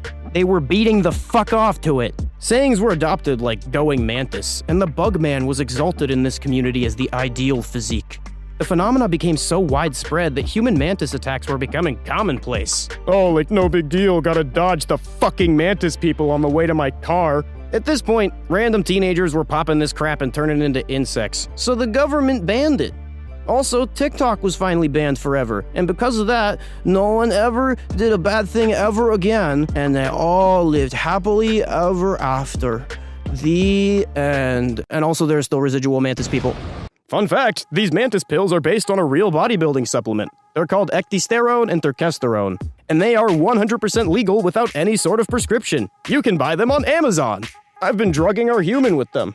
They haven't turned him into a mantis yet, though. It's just because I want to make him less of a virgin so he can manipulate incels like Andrew Tate and the liver kink types. By the way, if you're listening exclusively to men to try to understand how to be better with women, you're an idiot. Like, the beyond saving level of idiot. Something scuttling and quick, writhing and clicking under a sheet. White linen slowly stained black with blooming spots of ichor. This was the only information posted accompanying this image of what looks to be a novel anomalous creature. This file was posted by Trevor Henderson, alongside all of the other paranormal evidence on his Instagram, that he slaps up there to make the fat bags of dick at the foundation suck a fat bag of dick. The man simply never quits. It has 4 sets of legs, making for 8 total appendages, or at least the ones that are visible. This means that this is likely some sort of arachnid, as the amount of legs combined with their insectoid appearance would suggest some sort of relation to a spider. The creature has an upright upright posture, suggesting that it's some sort of virus-shaped entity, or a pseudo-humanoid. Like my mattress after a fun night, over its entire upper body is draped what I'm assuming used to be a pristine white sheet. Now, the sheet is leaking blooming spots of ichor. Ichor is defined as a watery discharge from a wound. This could mean a few things. Either A, the thing is injured, B, it's some sort of harbinger of health misfortune, hence it being in a hospital, or C, he's just a leaky dude who likes to spread his bodily fluids around. Who can say they haven't been there? Whatever the stains are, like the rule of thumb with most bedsheet stains, you should make sure to promptly lick it off because you will not get a disease. It also looks like the ichor is dripping and trailing behind the entity. Now, when looking at this creature, I have to try and answer the obvious question. Would you stick your in it? What's under the sheet? Obviously, this creature roots uncannily in the human mind based on the fear of the unknown. If you don't know anything about me, it's that the unknown doesn't scare me, it turns me on. So in order for me to stop being so horny, we have to figure out more about this thing before I get sent back to inhuman resources. The yellowish lighting, wallpapers, and floors look very familiar. This may suggest that whoever has taken the image may have unknowingly clipped into the back rooms. I wanted to mention this because I knew if I don't, someone else will. I could go with this explanation, but seeing as how I made most of this crap up anyways, going with this would feel lazy to me. My theory about this creature is that it is a symbol of disease and death, as I mentioned earlier. These harbingers are quite common in folklore, and it seems that this one may be specifically tailored to situations in modern medicine.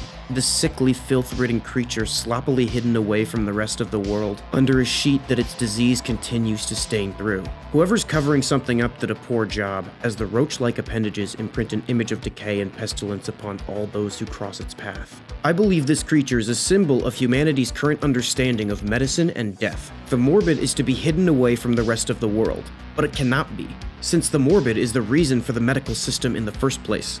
Death is a part of life, and when we hide it in the shadows, the very same darkness can allow monsters to rise. I don't know, whenever I take myself seriously for too long, I start cringing, but if I was someone who took things seriously, that's what I would say. Okay, so if you believed anything in the past video, you have failed anomalous diversity training and are fired. He's actually just a very strange looking patient with hyperspecific insectoid disease-based disabilities. His name is Jeff, he has feelings, and you should feel terrible. If there is a hell, you are going straight the f*** to it. Just because someone's ugly doesn't mean they're evil, just most of the time. Only I'm allowed to assume that. Of course, none of this information past the first 2 sentences of the video actually came from Trevor Henderson. This video is more than nonsensical ramblings of an oddball eyeball and his weird blue dog drinking buddy protege son thing that I'm still not quite sure what he is, but that's besides the point. Humanity has come into contact with a newly discovered form of sentient life, the Yoblins. These creatures are aliens. These goobers hop from one planet with sentient life to another, selling various types of intoxicants to the population. These substances, being alien in nature to the native population of the host planet, are entirely novel to them. It's often reported as the most intense high they've ever experienced. The Yoblins are a species of short, stout humanoid creatures that look similar to what humans have depicted in the movie Gremlins 2, which is one of the greatest movies of all time. And the original Gremlins, which is also one of the movies of all time. The vast majority of Yoblins that other sentient life interact with are drones, serving the upper echelon of the Yoblin hive with the sale of their products. As the dealer Yoblins are typically scrawnier and have sharper teeth and claws than the upper class Yoblins, which are quite fat and kinda look like those soggy hairless cats. One day I'm gonna get me one of them living testicle cats. These creatures are eusocial, and the organization of their Lovecraftian cartel is actually more similar to an incredibly complex anthill rather than a society of individuals with individual goals. If it gets you high, the Yoblins sell it, but what they're really famous for is the drug that their namesake comes from, Yobble. Like floppy baby syndrome, this cartoonishly ridiculous sounding thing is actually quite severe.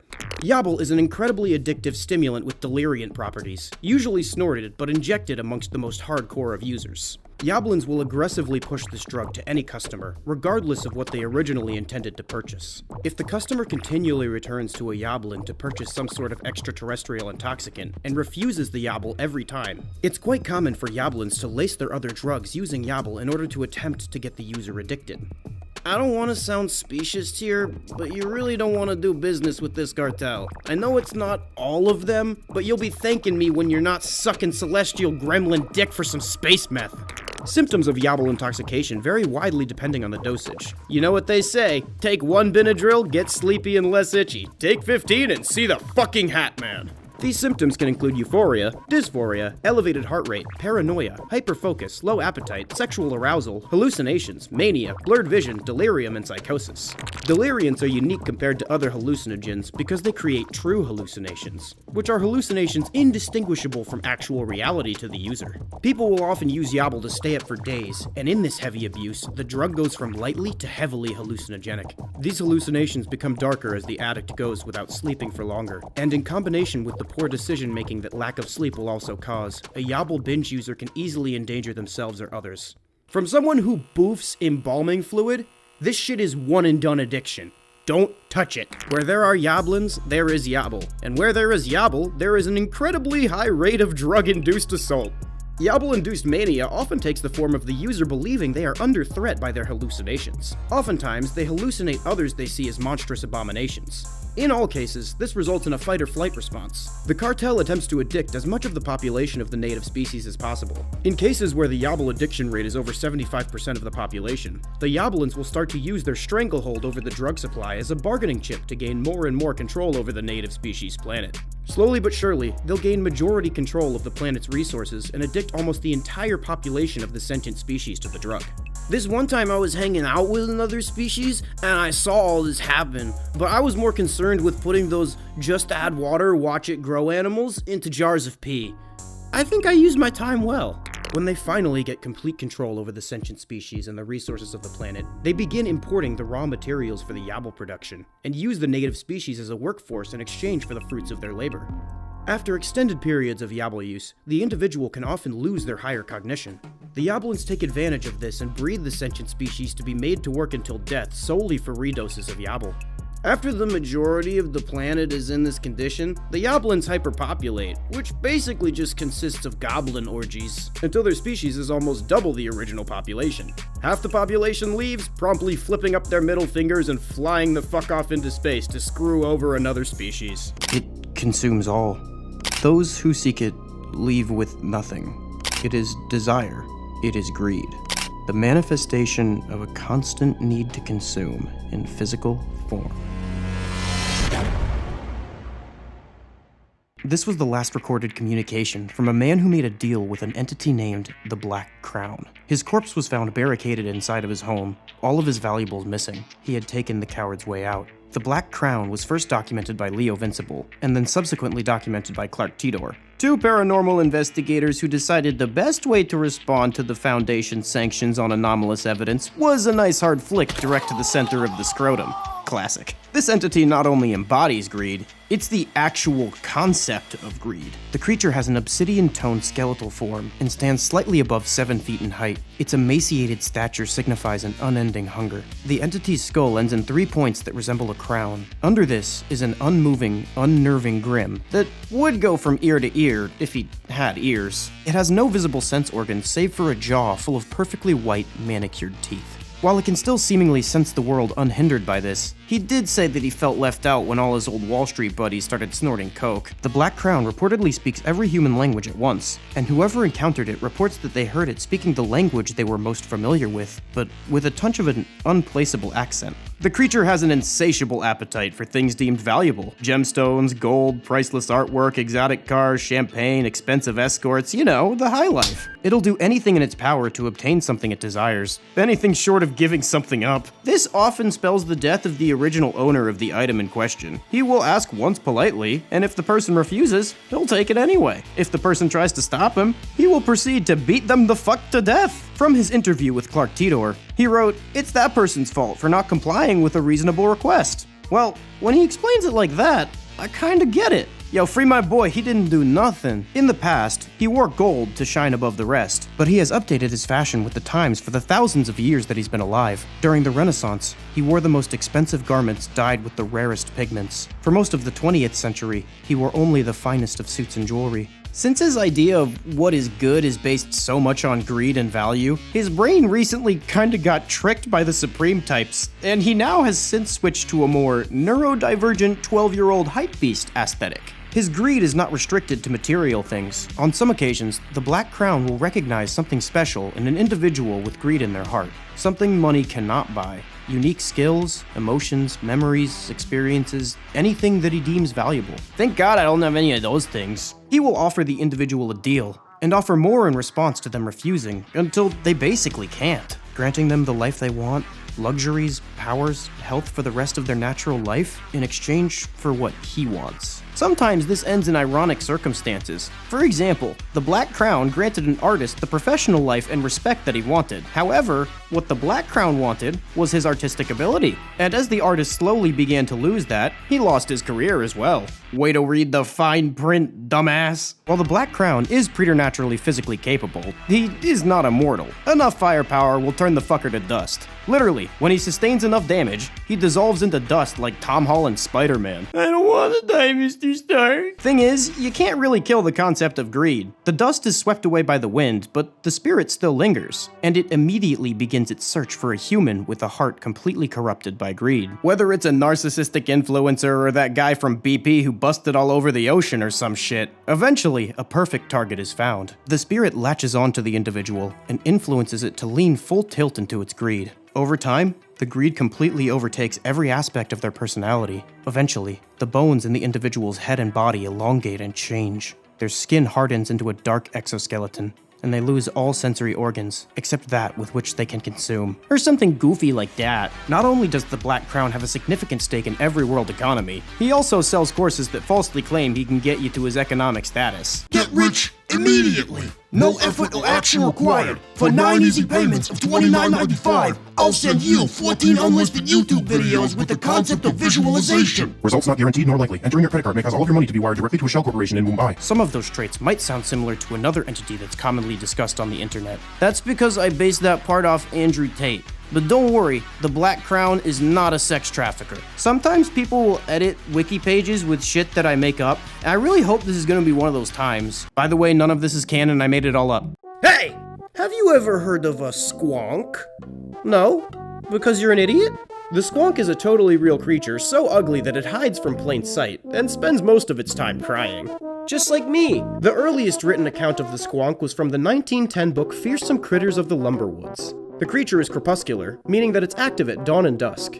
It has loose, misfitting skin like those fat testicle skin cats, except it's covered in warts, moles, pimples, and pustules. The squonk is actually very self-conscious of its appearance, and cries constantly due to how ugly it is. That's like the saddest indication of a species being self-aware and intelligent that I've ever seen. And I watch you guys constantly. Don't cry, squonk. It'll be okay. No matter how ugly you are, or how much you smell, or how violent your tendencies may be, I promise there's someone out there who will not only love you for it, but they'll fetishize like all that crap. Just look at me. When the squonk is cornered or captured, it has a unique ability in that it can dissolve the entirety of its body using its own tears. Scientists are still baffled as to how the squonk dissolves itself in its own tears. Well, human scientists are, but we'll see how mysterious it is when a species on Varsity takes a crack at it. The squonk actually does not simply dissolve and die, but rather can survive in a liquid state. It's a bit like playing possum, except instead of playing dead, you turn into a puddle of brown, foul-smelling, cum-consistency liquid. The creature's strange crying ability gives it its Latin name, Lacrimacorpus dissolvens, which is Latin for tear, body, and dissolve. I mean, I don't know, I assume it's Latin, unless the guy who edited the Wikipedia is just f***ing with me or something. Which never happens, because it turns out that school was the one who's just f***ing with me all along. Or something. What the hell am I talking about again? Despite being uglier than a pile of shit, the squonk has become a hometown hero in the town of Johnstown, Pennsylvania. Not Jonestown. Different thing. I don't know why they don't just rename it to Squonksville. It looks like they need tourist revenue. And if your main event is called Squonkapalooza, I fail to grasp why you are still resisting the urge to be ridiculous. The town of Johnstown, Pennsylvania celebrates the squonk at the Squonkapalooza every year in August. I don't know where I'll be this August, but it's now a life goal of mine one day to get so incredibly sloppy drunk at Squonkapalooza. So drunk that I can never return, not only to Squonkapalooza, not only to Johnstown, but to the state of Pennsylvania entirely. Whoever wrote this was really hammering home the narrative of self-hatred for the Squonk. Is the guy who wrote the Squonk like, okay? I want to go up to whoever wrote the Squonk and give them a hug. I mean, come on, just send a picture, you can't be that ugly. Okay, I see your point. I think we all can relate to the Squonk. Some of us more than others. But to be honest, I find that the most attractive individuals are often the most insecure. So they can relate to the Squonk just as much, if not more than the Uggos. I'm not very secure in my looks, but it makes me feel happy to know that even beautiful people suffer. Perhaps even more so. I don't know, I feel like a Squonk would be like one of those dogs that's so ugly it's cute. The Squonk was later described in greater detail.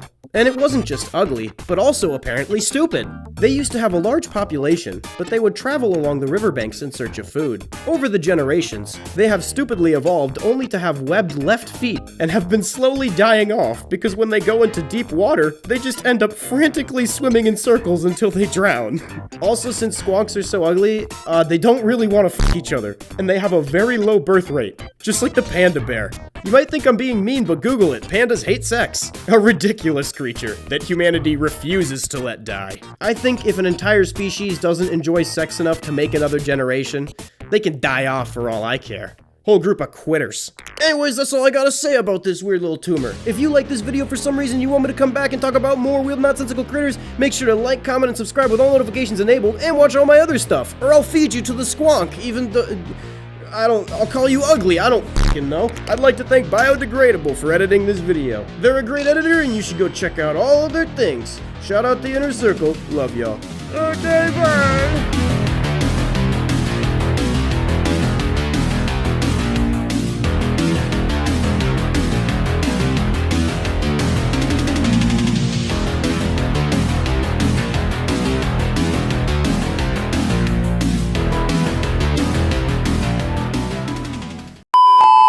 Dedicated to bringing you the absolute best in exotic synthesized flora and fauna, ever since 1989, when we were founded by Harold Watson.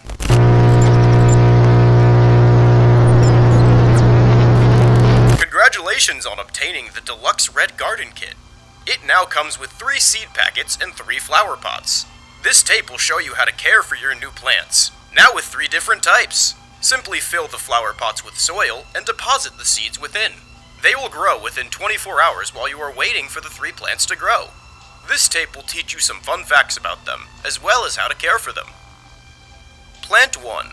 Weeping Lily. The weeping lily is a floral entity, featuring an eyeball at its center. It is known to cry a red substance which resembles blood, and stains its pale leaves crimson. How to care for the weeping lily. To sustain itself, the plant requires access to screens, as it uses a sort of photosynthesis by its eye to translate blue light into energy. However, be careful to keep it more than 3 inches away, to avoid the plant tampering with the chosen device. The eyeball can be removed with some effort and mess from the plant, which can then be planted to produce a new lily. However, the base plant will die without its eyeball. Warning, do not attempt to communicate with the weeping lily. Although it may look sentient, it is not. Do not let it deceive you. Delusions are harmful. Plant 2. Tooth Thistle. The tooth thistle is a red bush-like plant which sprouts teeth at its branches. It sheds its teeth regularly. As they grow older, these can be used to grow new plants, and thus can be effectively used as seeds. Care for the plant by pouring a cup of milk into its roots at least once a day. This will keep the plant healthy and nutritionally satisfied, and provide enough calcium to promote healthy tooth growth. Warning, do not give the plant anything other than milk. Do not plant darkened, rotting, or diseased teeth. Destroy excess teeth, as without proper care, they will continue to multiply into families of the plant and overtake local existing vegetation, becoming a nuisance, or worse. Plant 3. Face root. As the name suggests, the face root appears roughly in the shape of a humanoid head, and is a fleshy colony of roots. The plant is closely related to fungi. Care for the face root by preparing a cup of flesh or blood every month and placing the food into its mouth to digest over the period of a week. The plant and its food will smell, so you may want to keep it in a remote location. That is all. Thank you for doing business with us. Please enjoy taking care of your new exotic plants.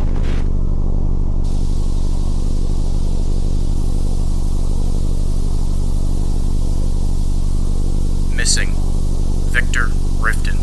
September 3rd, 1989. Missing. Jeremy Collins. September 2nd, 1989. Missing. Alice Watson. September 1st, 1989.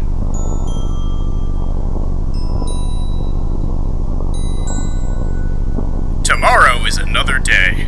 Tomorrow is another day. Tomorrow is another day.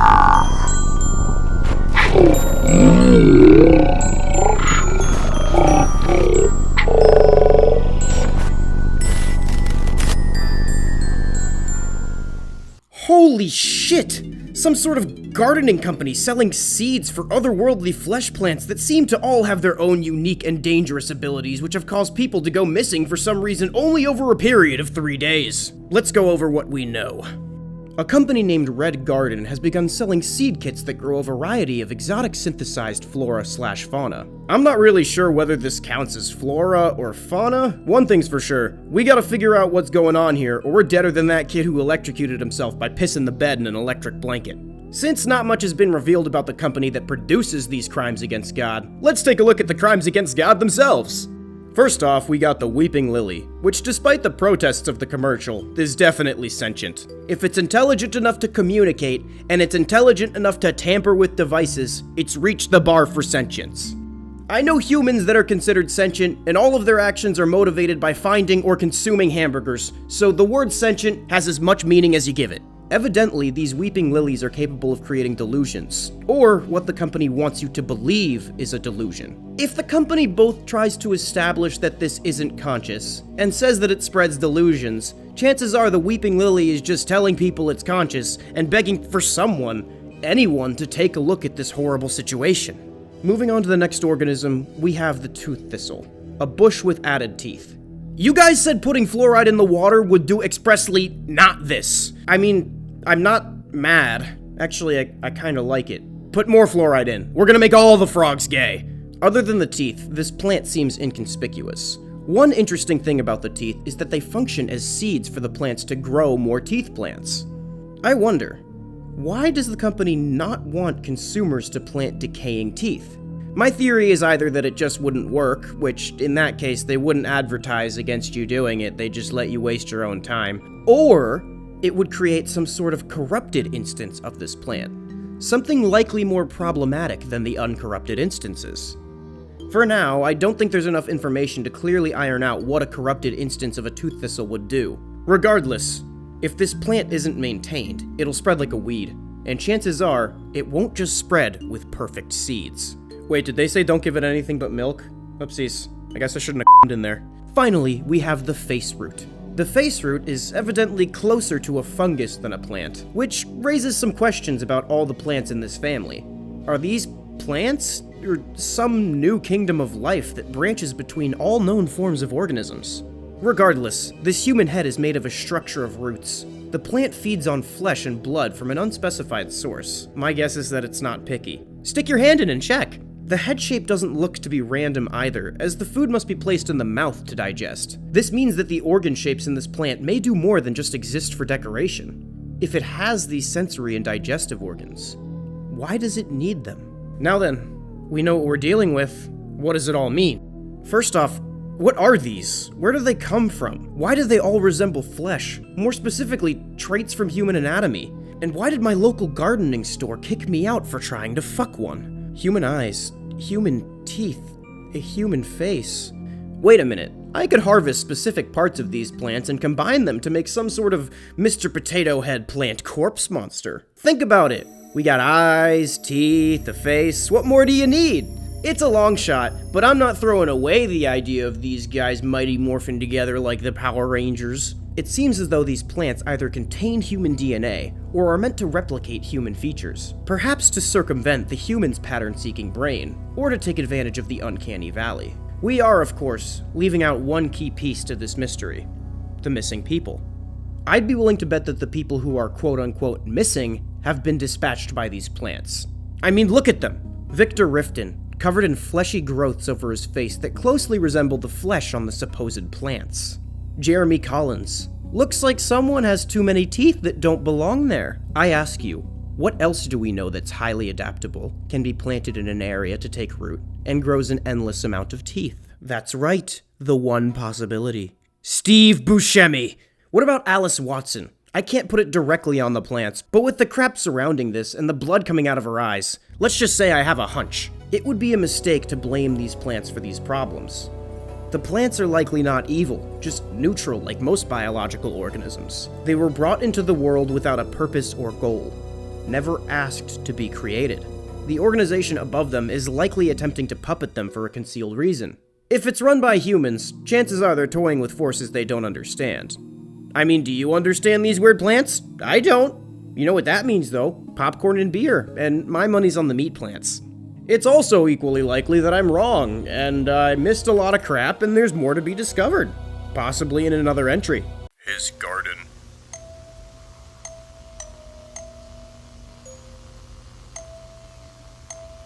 The gift.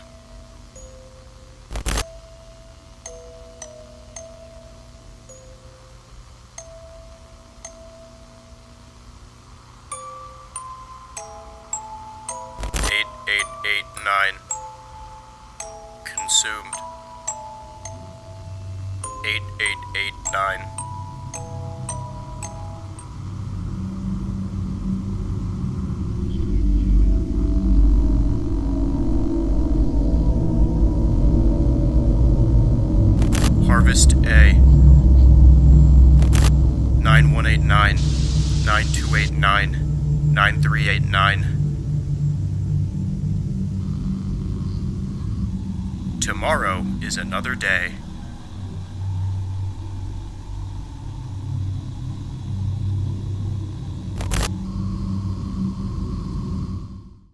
Red Garden Part 2, baby. Let's do it! Let's break down what we know. Real quick, if you haven't seen the original Red Garden, as well as the explanation of it I did, go watch them or I'll piss in your eyes. I don't know, dude. I'm running out of weird threats. If you're not gonna do that because you suck, here's an oversimplified rundown. A group named Red Garden has provided plant seed packets to the public to grow 3 strange plants that mimic various aspects of human anatomy and behavior, as well as having their own Cronenbergy vibes going on. These plants are the weeping lily, the tooth thistle, and the face root. Alongside the distribution of these seed packets, several people went missing over the span of 3 days, and looked to be distorted in fashions reminiscent of the plants in their missing posters. Got it? Good! In the first section of this new edition, his garden, we get a pixelated representation of what is seemingly a regular garden. I think this may be the seed, those are the roots, and that's the flower, I believe. Above it is likely the moon, from the name Moonflower Metamorphosis. This brings us to the second section, the gift. As we can see, the moon has its period from its eyeball, as is normal for the moon to do, and then it covers the flower in its blood, in what some perverts refer to as a scarlet shower, to use the scientific term. The blood then flows through the roots, providing it to what has now been transformed into a face root. This is followed by both the moon and the seed going dim. After this, we are shown what looks to be a face root with a set of eyes. I have theorized that these 3 plants could fit together, and I believe this face root with eyes may be an example of that happening. I mean, the first thing that I would do if I got weeping lilies, a face root, and a tooth thistle would be to try to combine them in some form of Mr. Potato Head unholy abomination. I think that the quote-unquote moonflower that we see could be a combination of all of the plants that we've seen from the previous video, Red Garden. Under the image of the special face root is the number 8889, which could either be a serial designation number or a code. We are then flashed the word consumed. By consumed, is someone or something eating these? Like, other than me? Could we maybe do maybe a little dinner party? Just as friends? Or maybe more? I don't know. The face root is then shifted off of center focus, and the image distorts in a way that makes me think it must mean something. But I just can't figure out what. This is your cue, come on. Figure it out for me in the comments so I can take credit. The next section, Harvest A, shows us what are likely 3 other iterations of this specimen, labeled 9189, 9289, and 9389. If I'm interpreting these numbers correctly, there have been almost 10,000 of these things grown in succession. But why? And also there's a snake that's eating its own ass, but not in the fun way. I can already hear your questions. AZFK, how do you eat your own ass in the fun way? Why is there a snake eating its own ass? This is a symbol known as an Ouroboros. From Wikipedia, because that's the only place I do research anymore, the Ouroboros is often interpreted as a symbol for eternal cyclic renewal, or a cycle of life, death, and rebirth. The snake's skin sloughing symbolizes the transmigration of souls. The snake biting its own tail is a fertility symbol in some religions. The tail is a phallic symbol, and the mouth is a yonic, or womb-like symbol. This could mean a few things. In my opinion, the idea of transmigration of souls sounds interesting, and combining multiple possibly sentient beings into one sounds like it would qualify for that. But I don't know what transmigration means, so who fucking knows? But maybe I'm wrong, so tell me I am in the comments. I know I made a period joke earlier, but this now involves blood, the moon cycles, and possibly a fertility symbol relating to wombs. There actually might be a level of validity to that immature joke I proudly made earlier. If so, I'm gonna start charging desperate people money to be their psychic, cause that was a goddamn epiphany.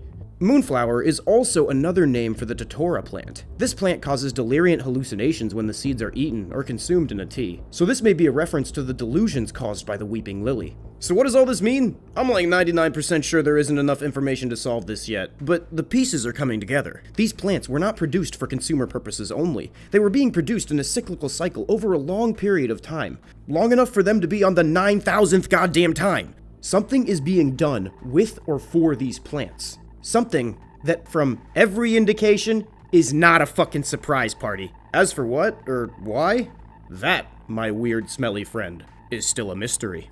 A neurological fungal infection has been devastating the mammalian populations of Eastern Europe and the United States. Symptoms of this disease include fungal growths on the skin and fruiting of mushrooms out of the skull, inebriating psychedelic mind states, disassociation, schizophrenia-like hallucinations, and loss of sentience and autonomy.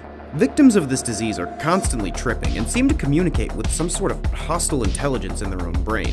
The fungus. I'm not ripping off The Last of Us because the fungus is alive and it communicates with the person, and also there's drugs in it, so it's completely different, and also because shut up. It influences their thoughts, emotions, and behavior, and eventually can seize full control of their speech and movement. Patient Zero was a man who shot psychedelic spores into his arm. After reading the story online of the guy who did it and died, this man also decided to do the TikTok injecting mushroom challenge. Instead of dying when the spores took root in his vein, this idiot was just fine. Like the 90-year-old woman that drains a fifth of vodka and a pack of Marlboros a day. Meanwhile, some guy dies from cardiac arrest going up 2 flights of stairs. Sometimes shit just doesn't make sense. Slowly, the fungus spread to the entirety of his body, probing and surrounding all of his major organs with mycelial tendrils. It wove its main mycelial complex into the brain of the man, taking advantage of the pre-existing neural structure as a skeleton for an even more powerful setup. Eventually, the mycelium in his brain fruited mushrooms that pushed through his cranium, cracked his skull, bursting his blood vessels, and rising upward out of his head in a messy scene of bone fragments and viscera. Even more disturbing when I caught the human Googling if reducing his cum in a saucepan would work. His behavior became increasingly erratic. Hysterical shrieks and cries about the entire world melting and the shadow figures leaving happy time tissues around his home were most of what he talked about then. As the fungus took root and slowly wove its way into every nerve and fiber of his brain, Patient Zero's consciousness completely disappeared and was replaced by the fungus. At this point, his behavior seemed to balance out. The fungus wanted to blend in as much as possible to not draw attention to itself. Kinda hard when your face looks like the side of a moldy oak tree, but whatever. He would only come out at night, and would infect as many people as possible by leaving spore pods that would fall from the growths on his face in high-traffic areas. Local police neutralized this afflicted individual when they noticed him holding down a woman, vomiting a viscous spore-latent fluid into her mouth. Let's all take a moment to remember our dearly beloved, friendly, expendable mushroom junkie one. We can all take solace in that when we die, at least the things we made will still be loved. Unless the future thinks it's like racist or something, then everyone's gonna hate you when you're dead. What am I talking about again? Higher-level human authorities quickly confiscated the spore vomit evidence for testing. When the strain of fungus was analyzed, it revealed similarities to both Psilocybe cubensis and cordyceps. Psilocybe cubensis, aka magic mushrooms, are the famous psychedelic fungi that Silicon Valley CEOs like to microdose rectally, and cordyceps are those fungus that turn arthropods into exploding spore zombies. This anomalous species has no known relatives currently, although after this discovery, I intend to investigate this genetic lineage further because I got fucked up and forgot to do it before the video. In the following incident, the same, now infected young woman made her way to the water source for a small town. She completely submerged herself and displayed behavior unprecedented up until now. The soles of the woman's feet began to sprout mycelium roots that burrowed into the bottom of the water source, and her skin began to ripple and bubble. Over the course of an entire day, the woman transformed her entire body into dozens of spore pods that soon burst in the water supply. Soon, the entire town turned. And in a last-ditch attempt to contain the infection, the population was neutralized using augmented antifungal chemical warfare. But the government didn't get in trouble because there were no witnesses, and they all lived happily ever after. The end. An anomalous apex predator has recently been reported stalking remote towns in southern Africa. A stark bone white faceplate, jagged razor-edged teeth, a virus-shaped body with 4 legs, the front ending in finger-like extensions and the back ending in cloven hooves. In the center of the torso, an open gash containing a writhing pile of human heads. A cacophony of pained, desperate moans escape the pulsing maw. He told me the end of the life was Cletus, and I believed him. This creature was first documented by preternatural investigator Leo Vinciple, who instead of submitting it to the Foundation for approval, decided to submit it to Twitter for likes without a single given for what the Foundation labels due process. What can I say? He's built different. He didn't really give it a name, so I will be dubbing this beastie the Cacophony. The first thing about this creature that instantly grabs the eye is the collection of heads inside of its split chest cavity. These heads inside are not its own. This predator targets humans and steals heads from its victims, inserting them into the center of its chest cavity. It integrates these heads into its own neurology, keeping them alive and preserving the consciousness inside the brain, trapping the human with barely enough processing power in their brain to know their own suffering. This allows it to access the head's memories, and it can even use it as a meaty biological processor. The more heads the Cacophony has, the more cunning it becomes, using more and more advanced hunting techniques, and even constructing complex tools like traps to catch its victims. Keep in mind, if it has like 4 McDonald's employees, it still might function on a capacity lower than if it has 2 CEOs, and nowhere near as skilled as if it had 1 YouTuber. The classic Cacophony quality-quantity quandary. The Cacophony's top head often screams a range of vocalizations at the victim it's attempting to decapitate. While it's fully capable of communicating with humans, it most often doesn't even bother to. The vocalizations include voices and sayings from former victims in their lives.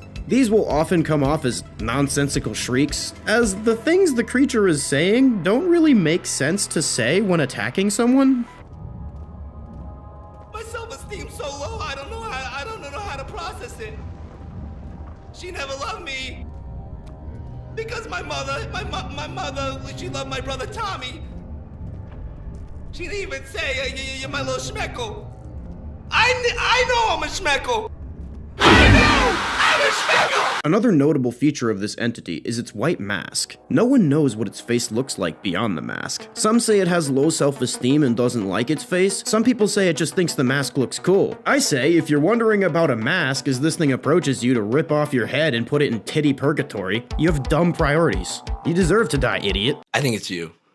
I think you're the problem. Just beneath the mask lies an agape mouth with a set of razor-sharp teeth. This jaw is used to hold the victim in place while removing the head with its 2 front limbs, and then it takes bites out of the resulting corpse for sustenance.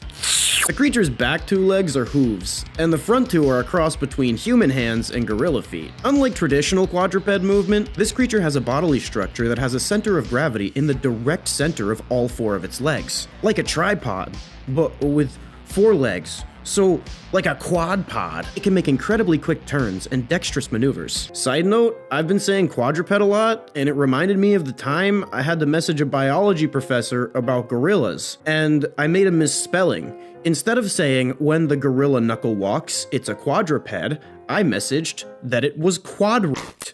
because quadruped is one letter off from quadrant. Dumbest disciplinary hearing ever. What the hell am I talking about again? The combination of hoofed legs and the quad pod structure makes it so that in close quarters, the cacophony is deadly. At the end of the day, if you're happy and you love yourself, do good. Do good, children. Hey dude, I'm kind of like doing something right now.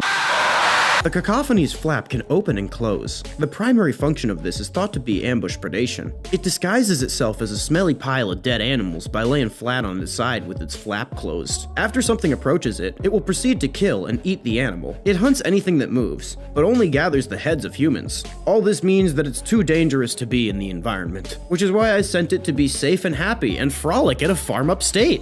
Hello? Hello? It's dark in here. Guys, everybody, AZFK, he locks me in the locker, he locks me in there, and he makes me do drugs. You just like fucked that man's whole world up, bro. Like he thought the darkness was forever, and then you gave him light again and put it right back in. Wait, who's in the cage?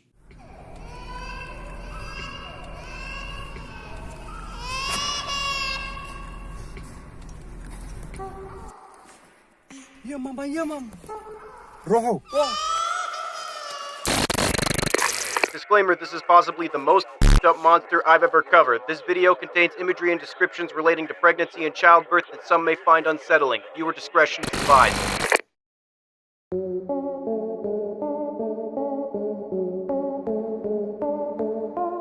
The Forgotten Baby is a man-sized fetus-looking creature with pinkish slime-covered translucent veiny skin, no teeth, and eyes that are disproportionately large, even for its already disproportionately large head. The Forgotten Baby was rumored to have been a believed miscarriage. When the doctors informed the expecting couple of this situation, the couple opted to remove the mass of cells that they believed to be dead from the woman's uterus, and placed it aside to be discarded in a medical waste receptacle. However, the doctor noticed it barely moving, and out of morbid curiosity, hid the being and only claimed to get rid of it. He took it home and began using everything in the kitchen sink to get it to grow. I'm talking growth hormones, steroids, insect testosterone, something that only has research about it written in Russian. He even buried it legs deep in plant fertilizer. I'm so sorry to all the little boys and girls lifting hard in the weight room that look up to Forgotten Baby because he transformed his body, but the Forgotten Baby is a fake natty. He was just lying to sell his patented brand of birth canal creatine. The doctor never really thought to restrain the man-sized fetus that he kept in his basement. Seriously, how the hell did this one get through human medical school? It means nothing. I like how our species does it. We just let anyone do surgery. Same as owning guns and drive-bys. So anyways, like any responsible, self-respecting physician, one day this doctor blacks out after taking a lot of horse tranquilizer that he prescribed to himself. Thought the man-sized fetus scream gurgling in his living room was his dog barking to get outside, which he didn't have a dog, and proceeds to let it outside. The huge problem here, aside from everything else that's beyond belief about this entire situation, this being never acquired a brain past the point of a barely developed fetus, leading to strange and horrific consequences for its behavioral psychology. Immediately upon being let outside, this being began to look in the windows of every house it encountered until it found an expectant mother. This being would then wait until everyone in the house was asleep and compress itself into an impossibly small size to squeeze through any crack in the structure of the house. It will then attempt to put its hand on the belly of the pregnant woman, causing the woman to miscarry. After making contact, it will leave the house. Before too long, the Forgotten Baby will return to the house with much more sinister intentions. It enters the bedroom of the sleeping woman and attempts to compress itself and crawl the up inside of her. The slime its skin secretes puts the woman in a sedative state when this happens, so she doesn't freak the out about the horrific things that are happening to her. Sometimes it re-expands on the way in by accident. This usually kills the woman in an explosion of viscera, as, you know, there's basically the entire body of a full-grown fucking man up there. This reminds me of that one porn of that lady who had a giant vagina and stuck the entire head of a bald man in there. Do you know that one? No? Okay, then me neither then. The most fucked up part is if it actually gets inside of the womb. From here, the Forgotten Baby hooks can somehow override the mother's normal behavior to essentially brainwash them into protecting it. Like how that wasp who shits eggs in caterpillars makes the caterpillar love the worms growing inside of them. Nature is just so beautiful sometimes. I mean, not right now. This is fucking awful, but I don't know, touch some grass. She will forget that she lost her baby and refuse any attempts to convince her otherwise. Even if shown evidence, she will reject the notion and protect the monstrosity at all costs, even isolating herself from all those who used to be closest to her. This monster never grows or comes to term, just leeching nutrients off the mother until she slowly withers away. A slow, painful death. Her skin begins to pale, her energy levels drop, along with, bone density. Nails, hair, and teeth fall out. F*** it, the eyes fall out too. That's one hell of a tapeworm you got there, baby. Maybe just a shit ton of vodka and cigarettes then? Don't pussy out halfway through or you'll end up something like our resident human, the eye prophet. Fucking asshole. I really hope I didn't just lose the entire female section of my audience with this one. Don't look at me like that. I didn't write the concept. I just based it off of Clark Tidor's video, extrapolated the science, and wrote some jokes. This is a really disturbing one, even for me. I feel like someone's gonna use this video as evidence for their Huffington Post listicle about why unbirth porn is problematic. Most gruesome case yet. Same style of trophy as the other 3 victims. Made out of her skin, too. I warn you, sir, this won't be easy to see. Investigators have recently found several artifacts relating to what appears to be an active crime scene. These artifacts resemble regular Furbies, except with all non-mechanical components swapped out for human body parts. These flesh Furbies, or flesh bees / skin bees, as they have now been dubbed, have been popping up all over London. These flesh bees emanate a stench of decay, both because they're actively rotting, and also because there's usually a decomposing body with a bunch of pieces nearby. Looks like Jack the Ripper and Ed Gein had a baby with a Gen Z sense of humor. In cases where the victim is not easily located nearby, DNA testing of these flesh bees have revealed that these pieces were taken from individuals that have been declared missing shortly beforehand. Look on the bright side. We know they're not missing anymore. The first skin bee found was assembled using human skin, hair, and teeth, and had weird little Furby feet made out of fingers. Other variations of these horrific children's toy recreations have been documented containing human eyes, ears, toes, as well as some seemingly random internal organs as well. In some instances, flesh bees were found constructed entirely of scrotums, labia, and genitalia. For some reason, these ones sold out the quickest on my murder memorabilia site that I'm totally not stealing Furbies to sell them on. These flesh bees still contain the mechanical parts that standard issue Furbies come out of the factory with, and thus are entirely functional. They have some standard Furby behavior, as well as some unexplainable quirks. For instance, these skin bees have new sayings that I highly doubt a board of executives approved, such as, "The pain! It is unending! Please don't kill me, I have a family." Why the fuck am I a Furby? The flesh bees can seemingly quote memories from their past life. The most common recalled memory among these flesh bees is their brutal end. Dude, it was like this morning. Get over it. Some theorize that both the consciousness and soul of the victim has been trapped inside these children's toys. And by some, I mean me. The skin bees have also displayed disturbing behavior. Among other things, flesh bees have been noted following people around, hiding and staring at people for extended periods of time until discovered, and even displaying violent tendencies. Most often, they will latch down on the appendage of a victim and increase the tension until said digit is severed. This was the end of the infamous self-appointed Furby fucker. With any situation like this, there's a lot of unanswered questions. First of all, what the actual fuck? Is this perhaps a serial killer trying to get out some sort of Hasbro-themed message? Or maybe it's some dirty witch lady trying to attempt an occult Furby ritual. These theories were stupid enough on their own, but something was about to happen to disprove them entirely. In the coming weeks, these flesh bees randomly appeared on store shelves, replacing all their non-human organ-made counterparts. The same day that this happened in the brick-and-mortar establishments, suddenly, all regular Furbies from online retailers were replaced by the haphazardly created monstrosities. Not only that, but all previously purchased Furbies were replaced with their horrific counterparts as well, suggesting that we're dealing with more than just a serial killer. I mean, like, probably. I know the amount of effort it takes to turn multiple human corpses into Furbies is likely immense, but I don't think that makes them capable of something this grand of scale. No, we're dealing with an anomalous threat to humanity. And that means someone is f***ing with my turf again! There's only one being powerful enough to do something like this. We can't just let this happen, Amoeba. We have to do what we should have done in the first place. Take on the biggest threat to mankind.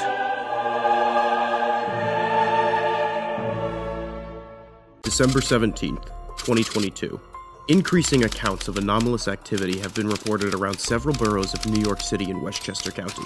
Eyewitnesses of this anomalous activity report seeing branches of blood-red tree root-like extensions attached to the walls and ground. The tendrils are warm to the touch and move and pulse in a heartbeat-like pattern, signifying that this is a living organism with animal-esque organ systems. It sends out tendrils into its environment like a slime mold, sensing, thinking, feeling, tasting, coming. Some witnesses report that the tendrils attach themselves to living organisms, draining people, animals, and even plants and fungi of their biomass through a lamprey-like mouth on the end of the tendril. Looks like that thing has pretty good suck. Are you thinking what I'm thinking? It seems that the pulse of the tendrils comes not from some sort of blood circulatory system, but rather the tendril pumping this biological material back to wherever its strange source is. We go now to an anonymous eyewitness of this scene. Listen, the rich and powerful control the world. The only way they live long is by smoking cigarettes. I don't think that was the right footage. It appears that the tendrils seem to be not one organism, but a part of a larger colony. Like some sort of meat beehive. One that can operate on an apocalyptic scale, which is weird because the extinction of every sentient species usually begins when they invent plastic. Shortly after the appearance of the anomalous tendrils, what can only be described as amorphous tentacle drones were reported camouflaging amongst the crimson twisted roots, slithering between them, squeezing their slick bodies into the impossibly tight cracks and back out again with ease. These drones use tentacles identical to the ones that line the walls of their environment to move. The only consistencies between the drones are the ground hamburger texture of their skin and the presence of a varying number of tentacles.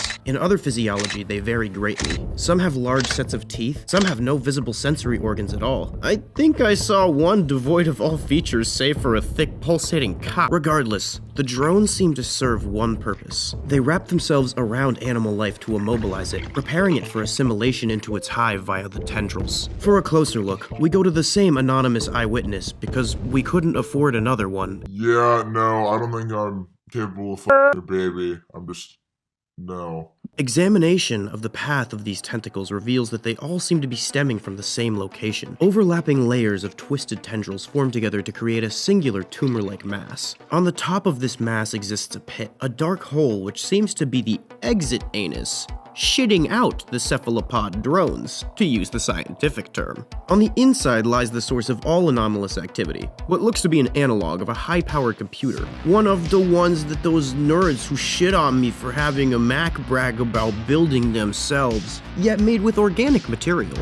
Upon examining the machine, it was revealed that it seems to run on its own alien artificial intelligence, more advanced than anything programmed by a human. The closest analog we have for this technology is Stable Diffusion image generation, except instead of a medium of images made from pixels and code, it uses a databank to create art of living beings from flesh and blood. Like many AI visualizers, this creature has incredible difficulty replicating certain details of regular biology, notably faces and hands, and thus, its creations often take the shape of amorphous flesh blob abominations. Many traditionally skilled flesh artists, such as myself and your human god, fear that this machine and intelligence like it may one day put us out of business. The machine seems to collect information on the biology of its host planet, and uses a menagerie of the animals, plants, and fungi, and whatever other living material occurs there as a dataset. The lampreys that drain biological material for the generation of new drones doubles as an informational absorption organ, connecting to the nervous system or analogous systems of the organisms, learning all it can from its biology and internal processes, including thoughts, and then draining it dry of biological material. It seems that the data from the planet is, in a sense, the prompt for what the machine creates. In this instance, the machine seems to be creating organisms that facilitate the spread of its own biomass. For more information of this anomalous activity, we go to this acclaimed expert. And by acclaimed, I mean that he claimed he was an expert.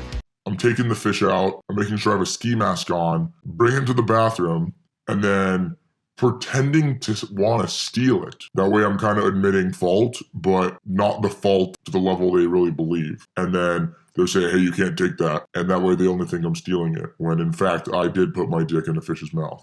Hey, if this big meatball thing is an artificial intelligence, I bet it's pretty smart. I gotta ask, what's the meaning of life? Turn water into pee. I'm gonna take a sip of water. My mouth feels all craggly. The neighbor is a pseudo-humanoid entity first reported upon by anomalous investigator Leo Vincible. Leo posted an image of this creature on the internet displaying its strange form in detail. It has 3 arms, 2 where a human would normally have them, and 1 on top of its head. These 3 arms all rotate around the central point of its vacant slack-jaw mouth. This mouth is lined with large human-like teeth all dripping with snotty saliva. You know this man is both a mouth breather and doesn't brush. These teeth aren't sharp, but are rather used for mastication, similar to how a human eats. In the center of this mouth is a face, rendered immobile and held in place by the incredibly strong muscles in the creature's throat. The face inside the neighbor is not actually a part of its original biology. That face is of its last human victim. The victim only exists from the voice box up now, as the rest has been entirely digested. The neighbor has an anomalous evolutionary adaptation where it can manipulate the nervous system of the decapitated head through rudimentary electrical stimulation. The heads are technically still alive and conscious, but not in control of any of its actions. It's like I have no mouth and I must scream, but also really gross and nothing like that. All they can do is wait helplessly for the creature to find another victim and swallow their head to digest and then replace them. Through its manipulation methods, it can move the face and even speak through the mouth of the victim. It can do other things with that mouth too, but I can't show you that on YouTube. The voice sounds similar to that of the original humans, but because the methods of manipulation are simplistic, there are a lot of discrepancies. The neighbor will often use this ability to get humans out of their house. It knocks on the door of its intended prey and places the face of its former victim up to the peephole, obscuring the rest of its monstrous figure. You might think this wouldn't work. What? Hello! What do you want? Hello, I am your real human neighbor and not a man-eating creature keeping your neighbor's head alive as a flesh puppet in my gullet. May I come in for a cup of sandwich? Ow, my nose! Humans, even the smart ones, will believe almost anything you tell them. If you are dumb enough to open that door, you'll be in more trouble than I was when I replied to my teacher's end-of-class Kahoot by saying I wanted to Kahoot myself. Upon the human opening the door, the creature will seize one of the victim's arms in each of its torso arm's hands, and the head of the victim in its top hand. It will then swallow its current decapitated meat puppet and force the new victim legs first down into its gullet, securing its face in the back of its throat, and digesting the rest of its body. It then hooks itself into the nervous system of its new head. As is the life cycle of the neighbor, the only trail it leaves is an entirely intact, shitted out human skeleton. Nature is just so beautiful. I mean, not right now. This is an affront to life itself, but I don't know, go look at a spider web. The older one of these entities becomes, the more skilled it becomes at manipulating the human head's speech patterns and facial expressions. Over a short period, it can jump in language skills, starting along the lines of a child with fetal alcohol syndrome, and ending with something indistinguishable from the original human speech patterns. If not killed by a few years of age, it will progress at this neural manipulation from the proficiency level of a man attempting to put on a sock puppet play using only his penis, to a skilled marionette performer, pulling the strings of its victim to perfectly imitate its voice. One of these creatures got so advanced that it actually rose through the ranks of corporate America and is now an executive at Papa John's. I don't know how many bones you have, but if you don't stop, that number's gonna double. Dude, we just met. You know I only eat humans. This is about the no smoking code in the building. If you call the cops, I'll tell them you eat people. The shelf life of a decapitated human head is very limited. I learned that from Paula Dean. As the head rots inside of the entity's gullet, the brain will get less and less functional, and the neighbor's speech patterns will decay along with it. Eventually, the creature will get desperate and become more and more bold in its attempts to capture a human, which sometimes leads to its death by the fatal condition of getting f***ing shot. A strange handmade automaton found in the hidden back room of the Church of the Benevolent Sound in Claremont, Ohio. Discovered by 2 teenage urban explorers in 1986. Both claim to have heard it sing in their presence. While both claim its sound was like, quote, nothing I've ever heard, both suffered from extreme insomnia, difficulty concentrating, and a desperate need to go back to the clergyman to hear it sing again. This was the only information posted alongside images of this newly discovered entity dubbed the Singing Clergyman. This entity was discovered by paranormal investigator Trevor Henderson, and in his usual MO, he just posted it dicks out on social media. Never gets old. While this is the only information that we have on this anomalous creature so far, it can still tell us quite a bit about this entity. For starters, we know it was found in a hidden back room of a church in 1986 by 2 urban explorers in, Ohio. Go back to covering creatures in hell, why don't we? The location it was found, in combination with its clothing and its name, suggest a heavy religious association between this creature and possibly Christianity. God damn it, I hate these ones. I get a mild skin irritation whenever I walk past the threshold of a church. What do you think this humanoid doll with a leaking open mouth could be used for? That's incorrect. You are gross and banned from participating from the rest of the episode. Because of the religious association, the first idea that comes to mind about what this thing is for would be religious purposes. But what specifically? I can see one of two options. Either humans assembled this purely out of hubris and curiosity without knowing what would happen, or they've designed it with a clear idea in mind. Knowing humans, it's likely the former. Whether or not this creature's paranormal abilities after construction were intentional is impossible to know. But if it was on purpose, we can potentially get an understanding of its use by looking at its effects. The teenagers claimed it was like nothing they'd ever heard before, but they provided no more information about what it sounded like specifically. Some eyewitness you are, dumb shit. It looks from the evidence to be pleasurable, and even seems to have a cognitohazard-like effect on the human mind, making any victim desperate to go back to hear them sing again. Not only this, but all human victims suffer from extreme insomnia and difficulty concentrating. As someone who's a bad focus boy, that last part just sounds like ADHD. One victim of this creature also blames it for his piss kink, but I'm not so sure about that. Easy 'cause you're beautiful. Trevor claims that at the time of him writing the description of this entity, the machine's location is unknown. I don't have it. Why would you even suggest something like that? I see two possibilities for where it could be. It could be that someone who became addicted to this machine's songs grabbed it and brought it home, making a jerk-off shrine to it. It could also be possible that someone learned of this machine's power, slipped in some earplugs, and grabbed it to be used for various nefarious and likely hilarious purposes. Using this creature as some sort of god figure could allow you to control the minds of the masses, holding the machine from them until they bend to your will so they can finally hear its sweet song again. I got $500 on this being invented to create some sort of sex cult.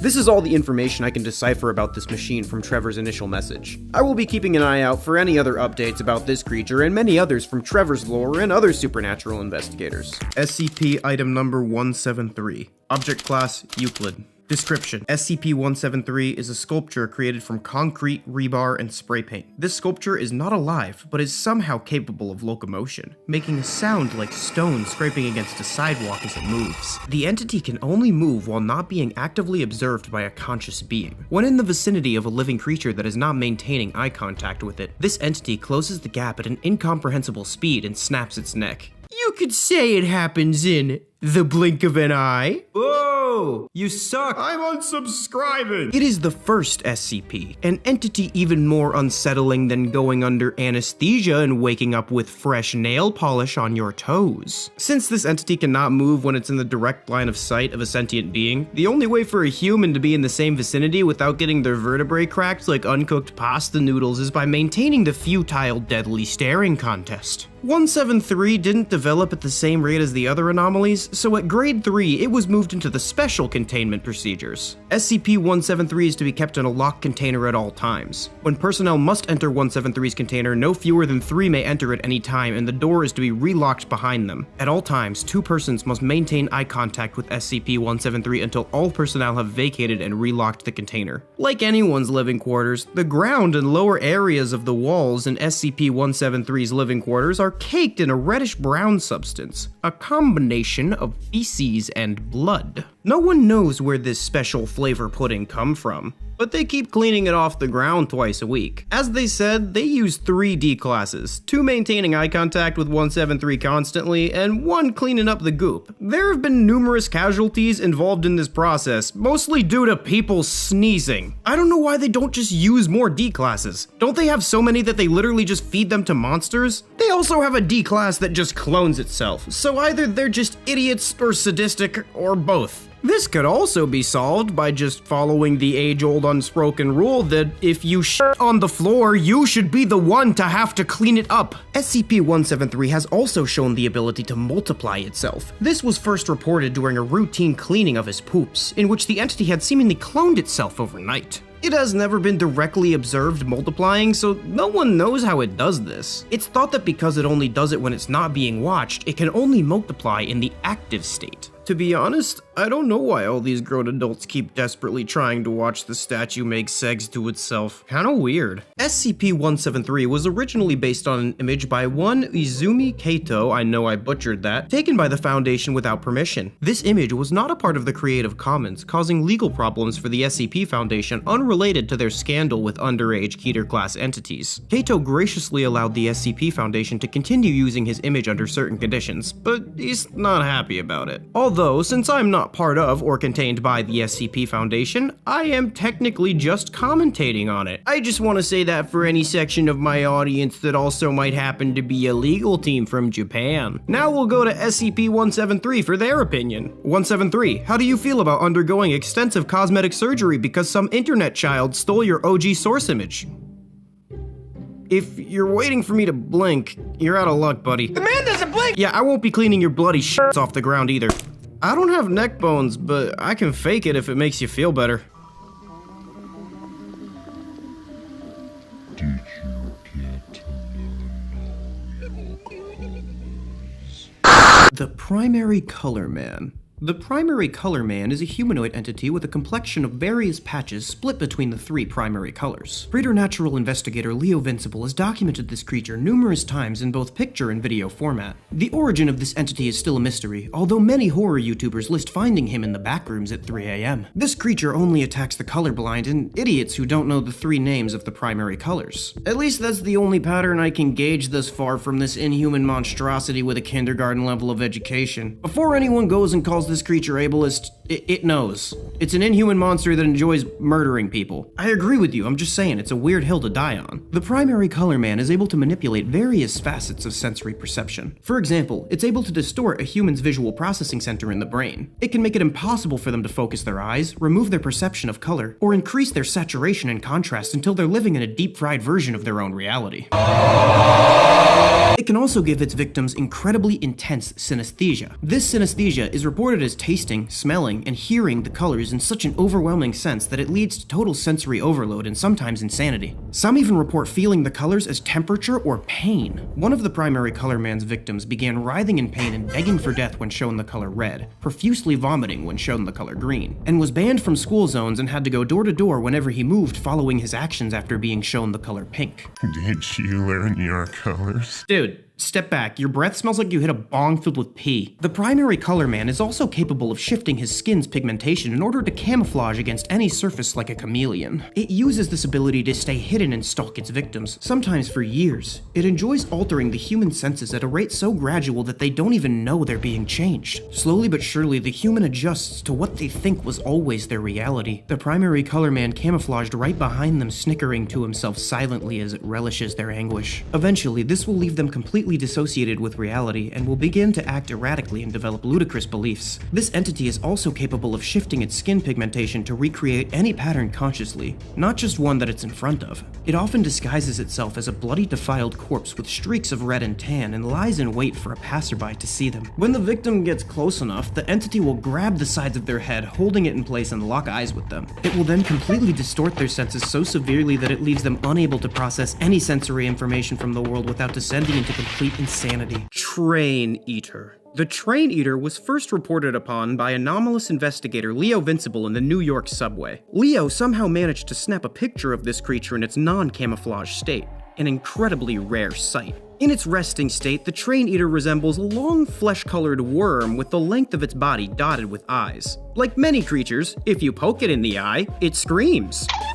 In the front, this creature has a large mouth lined with razor-sharp teeth. Its mouth is usually agape, with a muscular structure in the front that looks like a trapped humanoid being. Scientists are unsure of what purpose this serves, but one theory is that it is a vestigial organ that ancestors of the Train Eater used to lure humans into its massive maw, which is why many of these lures have humongous tits. When in the presence of human beings, this entity is usually unrecognizable. It modifies parts of its body, bio-shifting to perfectly mimic man-made vehicles such as trains, buses, hot tub stripper limos, etc. This appears to be an incredibly advanced anomalous form of camouflage, like a stick bug in a tree, or a leaf bug in a tree. or you at a clown convention. Indistinguishable. The train often shows up at vorophile conventions or busy subways during rush hour in order to have the largest potential meal. This entity gathers as many victims inside of itself as possible and then shifts its physiology to trap its victims inside, removing the doors they enter from. It will then speed off to an abandoned section of the tracks before filling its gut with corrosive digestive juices, digesting the entirety of the contents of its stomach. After this, it promptly enters a hibernation state before waking up a few weeks later with a renewed appetite. It operates like a regular train until full to the brim with passengers, so some people actually ride the train eater home from work being none the wiser that they were almost worm food. The train eater acts in a similar capacity to natural ambush predators. This is becoming a trope. We've covered a whole lot of anomalous ambush predators recently. Come on guys, get a new shtick. Paranormal researcher Clark Tidor has theorized that the train eater is actually an incredibly large insect capable of modifying itself in its physiology, but upon further investigation, this creature shares more in common with worms, and also somehow a lot with legless lizards. While some theorize that this is some sort of genetic amalgamation with DNA from the two, some always theorize that, so who the hell knows really? Some speculate that the train eater could be used as a fleshlight for a giant and that someone is me. The train eater is also capable of sprouting legs across its entire body, coming to resemble a monstrous fleshy centipede. It uses these legs to burrow under the ground, creating a nest to lay clutches of eggs. It also uses these legs to traverse between subways and the streets to avoid suspicion from human authorities. The FBI even occasionally catches really disturbed train eaters that masquerade as school buses. Fortunately, these train eaters are always the first to get murdered in train eater jail by the other criminal train eaters. Maybe karma is real. Human researchers are astounded at the level of intelligence that train eaters display. I don't know why your species is always so shocked when another animal is smart. Oh sure, fill your oceans to the brim with plastic bottles and be surprised when the collected microplastic amounts to you eating one credit card a week, but they're the idiots. While train eaters typically remain in one area and nest, there have been cases of nomadic train eaters. One of these entities masqueraded as a Greyhound bus, traveling around the entire country multiple times. This particular train eater was much larger than the average for its species, and contrary to their typical behavior, on occasion displayed aggression and active hunting rather than its typical sneaky behavior. Before its termination that many anomalous enforcement agencies claimed credit for, it left a trail of chaos in its wake. It imitated a travel van for a band before massacring and consuming the entire concert, transformed into a yacht before eating an entire cartel. It even had a travel vlog.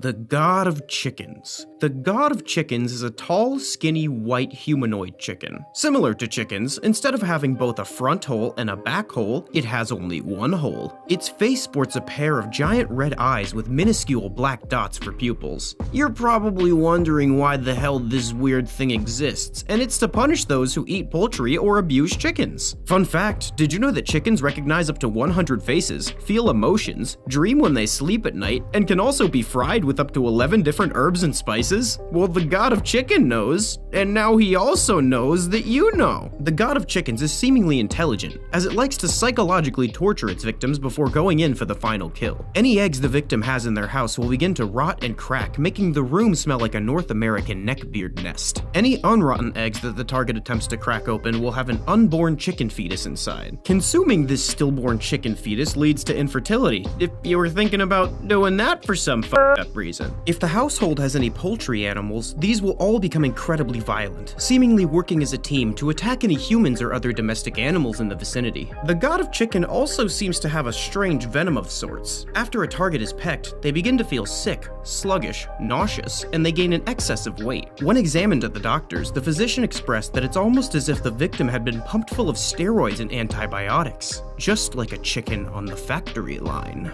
The God of Chickens will eventually appear after enough Chick-fil-A themed torture, murdering the victim with a well-placed and incredibly deep peck to the center of the heart. The body is usually found later being fed upon by chickens. You can tell if the God of Chickens is nearby because all chickens in the area will go completely silent before going batshit insane and clucking repeatedly as loud as they can. It can command all poultry in the area, often spurring them to violence. It can be hard to tell if the God of Chickens is nearby because lots of chickens are just naturally loud dickheads. In some egg farms with cruel practices, there have been mysterious cases of all of the chickens in the farm somehow getting outside of the property and wandering together in large groups away from the facility. Upon inspection of the building, it was found that the workers of the factory were crammed into the cages that are considered much too small for even a chicken. Their bones and joints distended and cracked to fit them into these boxes like a jigsaw puzzle. Despite these injuries, every worker was somehow alive and responsive upon discovery. One worker was quoted as saying, "Oh God, why?" In other reports of factories where the chickens have escaped in a similar manner, investigators found the human workers clogging the grinder they used to kill the baby male chickens to turn them into dog food. Fortunately, this did not interrupt the supply chain, and even more dog food was shipped out on time the next day. Unconfirmed accounts of the god of chicken shoving eggs up into people's asses has also been reported. To keep our resident human safe, we've begun feeding him a diet of raw red meat and microplastics only. Side note, this one time I was in a Whole Foods, and I remember the line was taking an incredibly long time. This kind of annoyed me, so I peeked my head out to the front to see what the issue was, and there was this woman just screaming at the poor dude behind the registers because the Whole Foods was apparently out of grass-fed chicken. I don't think I've ever seen anything funnier than the expression of the checkout man on the brink of tears trying to explain to this Karen that chickens don't eat grass. This chicken monster also carries a special chicken egg, which is often seen levitating between both of its strange chicken feet hands. It lays this egg to gain control over poultry, manipulate other eggs in the area, or cause any dead poultry products to move as if they were still live muscle. It often unlays this egg back up into its weird one waist/egg hole to protect it, but you can easily just stomp really hard on its stomach to get it to shit it out so you can crush it. I have not had a single lucid thought in the past 2.5 years. If you can smash this egg, the god of chickens will lose its higher cognition and the rest of its abilities, becoming a regular human-shaped bipedal chicken, also known as delicious. I know what some of you are going to say. Isn't that the same image you used for your basis of the stalker in the back rooms? The answer is yes. There could be a simple explanation of me not knowing the god of chicken's existence at the time of making that video, but since I definitely know all and would never make a mistake, I now suspect that they are the same person. Think about it. Have you ever seen the god of chickens and the backroom stalker in the same room at the same time? Coincidence? I think not. Highway worms are incredibly large animals that resemble dark yellow worms. They have glowing eyes, leathery rough skin, and a mouth with an uncannily similar structure to that of a human's. Similar to an eel, it can bend and contort itself in any direction, and squeeze into tight spaces like tunnels and under freeway overpasses, either to wait for prey or to go dormant and remain hidden when inactive. These creatures hunt entirely at night, since it'd be impossible for them to remain hidden during the day, as individual instances have been reported at up to 65 feet long. Some paranormal researchers have theorized that the highway worm is actually the next stage in the bridge worm's metamorphic life cycle, but none of these claims have been substantiated, and are likely false due to the many differences between the two species. Also, if this were true, because of the bridge worm versus highway worm videos, highway worm would go to jail for beating his son, but because he's just physically assaulting a random stranger to the point of death, no harm done. While highway worm seems fearsome, he's thought of among other monstrosities as not threatening since he was rendered irrelevant after getting banned from most socials due to his controversial comedy special. Raising a child is about discipline. You gotta hit them just the right amount. Too much and they become a serial killer, but too little and they become a serial killer. Whoa! You suck. The highway worm frequents highways, dipshit. These worms have been spotted all around the world, but are more concentrated in highly developed countries with numerous roadways. The highway worm is a solitary ambush predator, waiting for cars to cross its path, then accosting its human prey, similar to the bridge worm. Unlike the bridge worm, however, only the smallest of highway worms have to tear people out of their cars, as large ones can just swallow cars whole, and digest not only the animals inside, but somehow the entire car itself. This worm will not only eat humans, but literally any living creature in sight. Is this okay? I'm touching your worms. Is it cool? We cool? You're not supposed to touch someone's worms without asking. This is what's going to be going into our food later. Highway worms are worms in name alone, as they are actually more closely related to moray eels. It's thought that the highway worm is a distant relative of the moray eel that resides in caverns on land rather than holes in coral reefs. Nature has proven that wherever there is a hole, there will be many, many worms to fill it. If you want proof, just check your intestines. While the highway worm can reproduce by laying eggs, it also has a defense mechanism that allows it to clone itself. Although it's more similar to a moray eel in behavior and general anatomy, it shares an ability with many worms to regenerate lost body parts. The first reports of this ability came when an interstate transport driver attempted to kill the highway worm by hitting it with her truck. She successfully bisected the worm, and then in true human fashion, left the truck and started celebrating as the worm's head grew a new body, and its body grew a new head. Both highway worms proceeded to fight over the transport worker's limbs. You're probably wondering where I got all this information about this creature that hasn't been stated by Trevor or isn't on any of the wikis or videos. Why don't you back it up with a source? My source is that I made it the f up. So this is that highway worm everyone's been talking about. Well, I like it.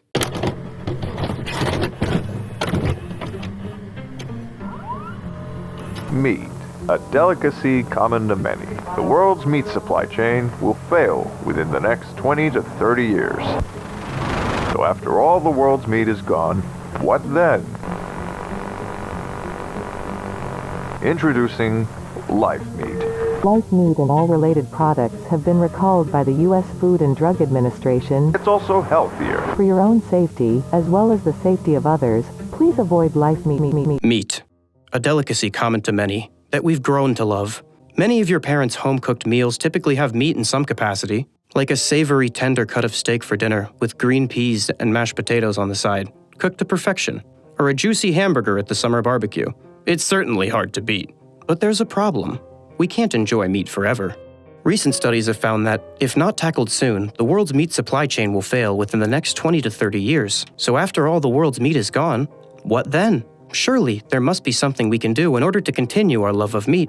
Well, we here at Universal Food Solutions Incorporated have developed that solution to tackle the impending loss of all the world's meat. Introducing Life Meat, meat made with no meat. After years of research, development, and testing, we've created a solution that will allow us to continue savoring the sensation of meat long after it's all gone. Depending on what you're looking for, Life Meat comes in a variety of forms for you to choose from. Canned or sealed, Life Meat provides everything you need to continue enjoying meat as you already have. Unlike conventional meat, which is highly inefficient and is limited in supply, Life Meat can not only be produced much more quickly and in higher quantities, it's also healthier. Life Meat and all related products have been recalled by the U.S. Food and Drug Administration due to an outbreak of an unknown pathogen. The consumption of Life Meat may cause abnormal behaviors, occurrences, and deformities. Dispose of all Life Meat products immediately. For your own safety, as well as the safety of others, please avoid Life Meat products. The following was taken from a clipping from the Global Times in New York City on August 7th, 1986. Title: Death Meat Plagues U.S. Subtitle: Widespread Panic, Deadly Fake Meat. Body: Life Meat, a line of meat substitute products produced and manufactured by Universal Food Solutions Incorporated, the company behind Life Meat. A product that was once considered the potential cure to world hunger is now under intense scrutiny and questioning by the U.S. authorities after its products started a nationwide epidemic. Reports have been made of abnormal swelling, skin and muscle deterioration, mud mucus, and in most cases, severe illness and/or death upon consuming Life Meat. Federal authorities and experts are now investigating what could be the cause of these strange, even deadly side effects, with authorities questioning why this is happening now, almost 10 years after the product's introduction in the United States. It just tastes better. In fact, Life Meat is so good and widely approved that NASA will be supplying astronauts with Life Meat as part of the first manned mission to colonize Mars. So why not try Life Meat today? We guarantee a better, healthier, tastier, and no-compromise alternative to conventional meat. Life Meat. Available now at supermarkets everywhere.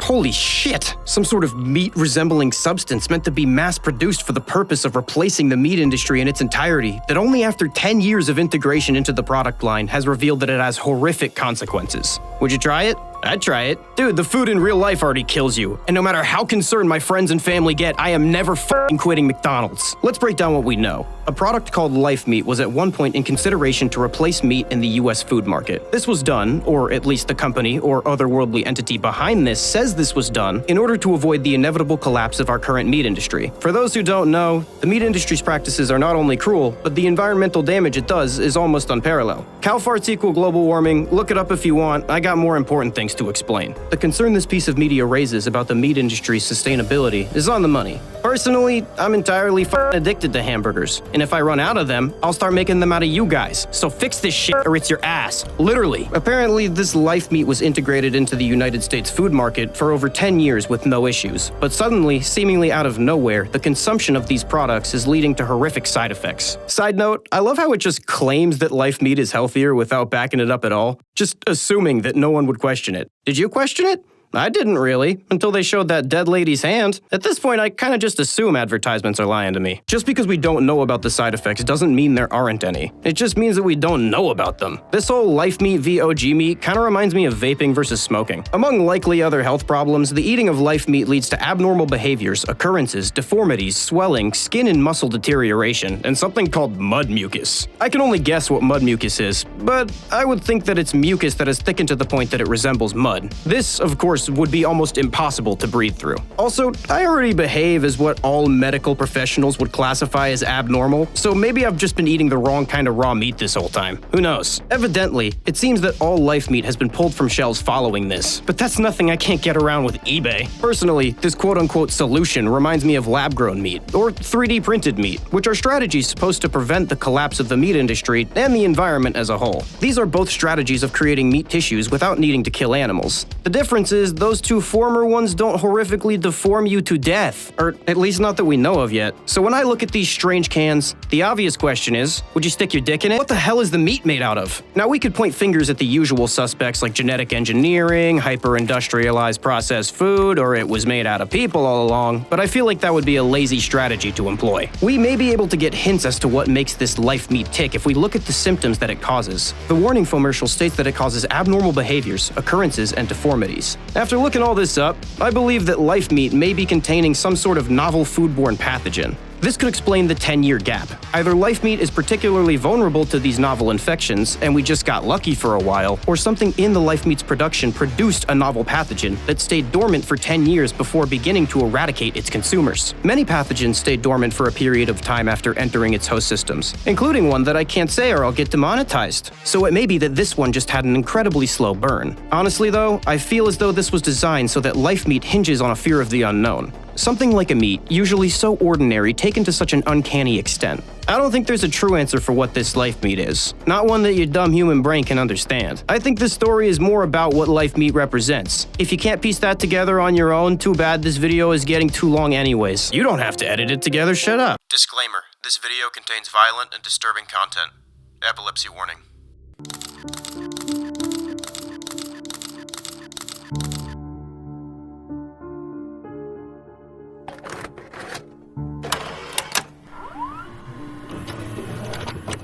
Tape 1.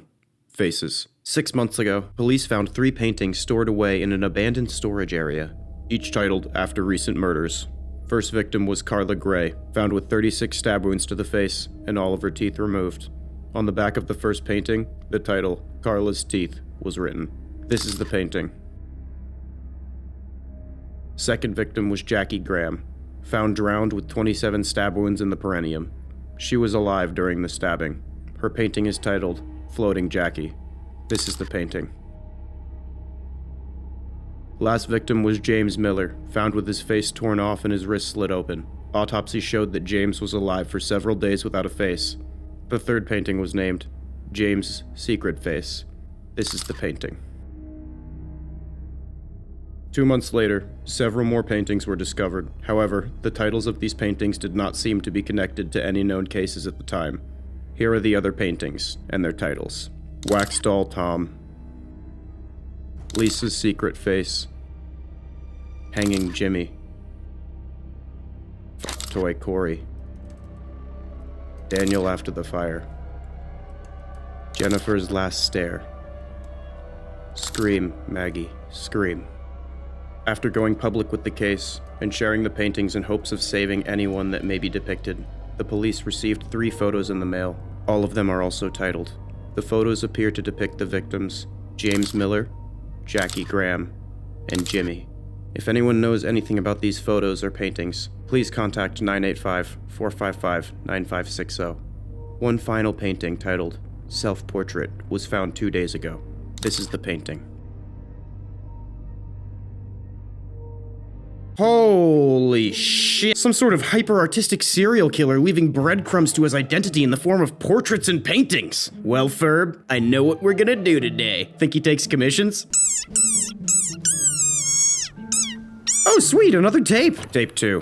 Lighthouse. 4 weeks ago, a police officer named Bill Collins went missing along with his wife and 2 daughters. Bill had previously discovered this painting in his home, clueless to how it could have ended up there. While searching Bill's house, the police found one of his daughters hanging by the neck from the ceiling in the attic. She was only 2 months old. The Collins family car was found 12 days later by the ocean side. In the car, the police found a painting titled Long-Necked Angel. Angel was indeed the name of the youngest daughter found in the attic. This is the painting. The search would lead to an old lighthouse standing just a few miles away from the abandoned car. The lighthouse hadn't been in use for several years. On the door to the lighthouse, an abstract face was painted in red. This is the painting. Inside, the charred corpse of a missing teenager named Daniel Williams was found. Police later proceeded into the tunnels under the lighthouse. Here, the police would find 2 more corpses belonging to Jennifer White and her daughter, Lisa White. They had been missing for several months. Lastly, the police found a moist barrel emitting a foul stench. The barrel was filled with mangled meat and bones. Tests later showed that it belonged to the rest of the Collins family. The tests also showed extreme volumes of amphetamine. Photos of the Collins family moments before death were found scattered about the barrel. Here are the photos.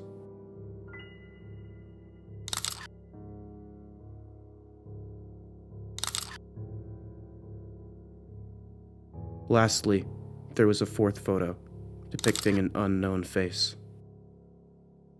My God, those poor people. I can't even begin to imagine what that's like. Missing something like that? Someone's gotta call the rest of the Collins family and tell them that we found their barrel full of mangled meat and bones. Oh, I get it. This is definitely the same guy. If this isn't the same guy, he looks enough like the same guy to get identified as this guy. I know I mistake humans for one another a lot, but you all have 2 eyes, a nose, and a mouth, so excuse me if this isn't exactly the f***ing same for most of you and you're just tuned into your own small differences. It's obvious that this killer is a bit of an artist, and he likes to document his crimes using his favorite mediums, painting and photography. There's evil, and then there's killing a baby and painting it to look like a penis evil. Tape 3.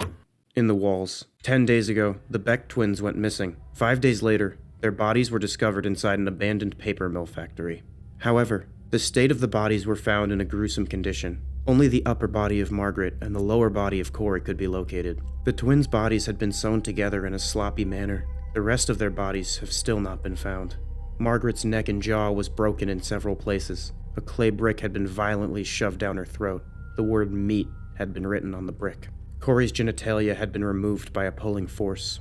1 week before their disappearance, Corey had been dared by 2 of his friends to spend an hour in a remote cabin near Tiger Lake. Allegedly, Corey went inside alone with his digital camera while his friends waited outside. After just 4 minutes, Corey ran out screaming that he had seen a face. According to his friends, Corey's left arm was badly bruised. While investigating the cabin, police found a wardrobe connected to a crawl space inside the walls. Corey's camera was found on the floor inside this open wall cavity. This is what was on the camera.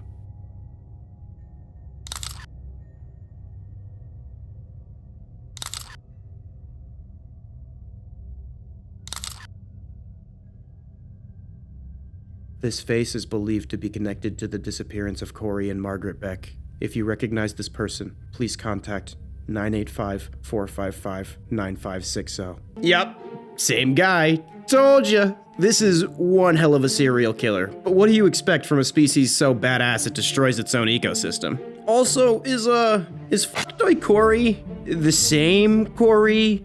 Because we now know that this guy is like 11. So I mean, like, I guess we already knew that this guy belongs in jail, but I didn't know the degree to which he belongs in jail. You know what they say, kid diddlers are always the first to die in jail. Besides that, a few things come to mind.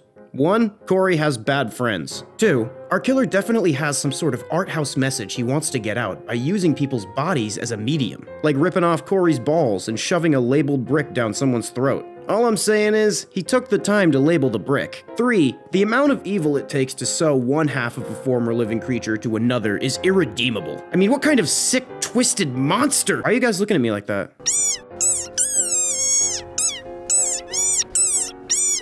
So I'm thinking, as like a joke, I would pretend to be his lawyer and say, Your Honor, if you are what you eat, my client is an innocent man.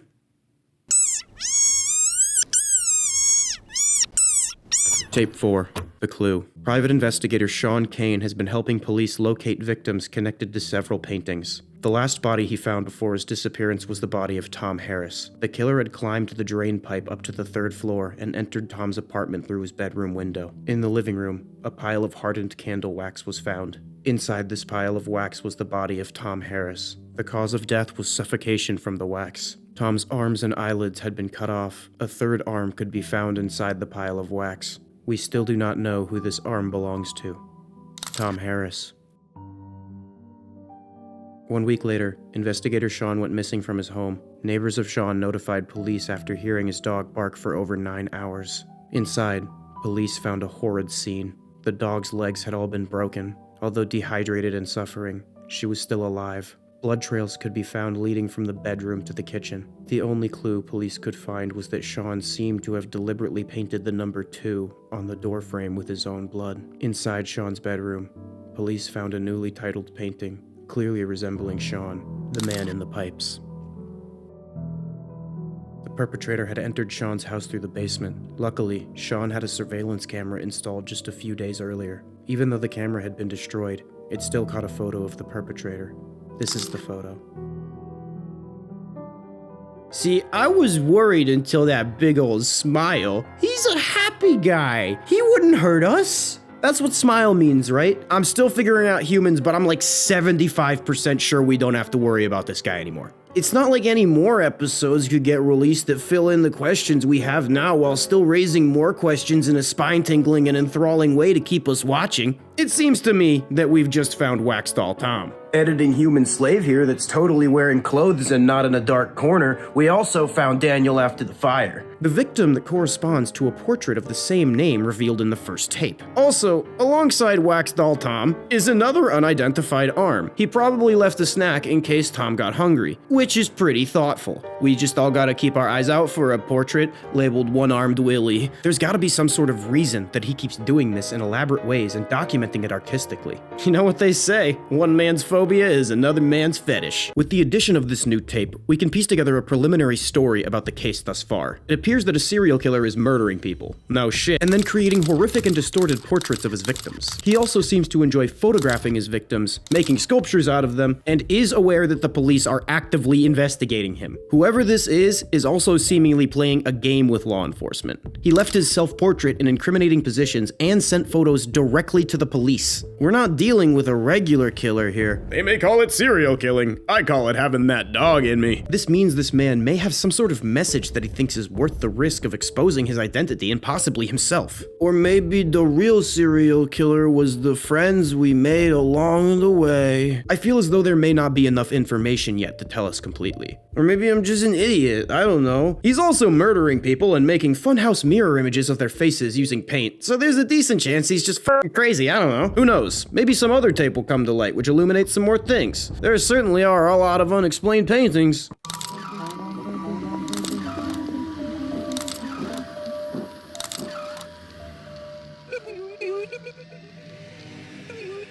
Three days ago, Tina Rosenberg was reported missing, along with her boyfriend and younger sister. Her boyfriend, Jack Stryker, wanted to take Tina on a South Coast road trip for her 20th birthday.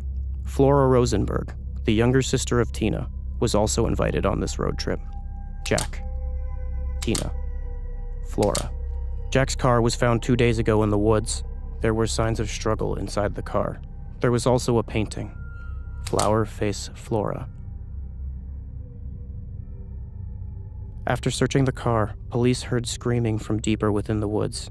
Police followed the screams until they found a grisly sight. Tina was found tied to a tree with her feet and arms cut off. She was still alive and conscious. The mutilated corpse of Flora Rosenberg could also be located. Her head had been smashed in with a hammer.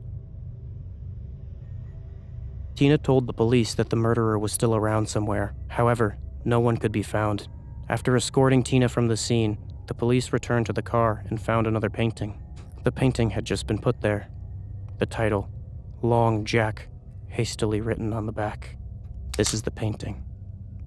Jack has still not been found. In Tina's own words, this is what happened that night. I remember waking up in the car. Jack was gone, and I could hear someone approaching. Next thing I remember, I was tied to that tree. I was injected with something. I could hear my sister screaming. She was screaming for our mom. Oh, Flora. I don't know. I remember whispering in her face. Oh, God. Her face. This is a police sketch of the murderer based on Tina's description. Holy shit! This is the first victim that our killer has left alive. While some might state that leaving a witness suggests that our killer is getting overconfident and perhaps a bit sloppy, I would argue that this is very clearly on purpose, and our killer is yet again toying with the police. Think about it. She was injected and tied up. The painting wasn't left at the scene until after the police took her away and came back. These are calculated moves, not disorganized mistakes. From this witness, we found out that he gives, at least in this one instance, drugs to his victims via injections. I'm the cool guy with the drugs around here. Using this information, I would advise that the human investigators test the other bodies for foreign substances. We also haven't found Jack Stryker, so that brings total missing/rumored body count up to 7, for a total rumored body count of around 17. I don't know, it's at least close to 17. I actually don't know how to count above 15. Still missing thus far are Lisa's secret face, Hanging Jimmy, Jennifer's last stare, Bremblow's prolapse, Scream Maggie's scream, Sean aka the man in the pipes. Oh wait,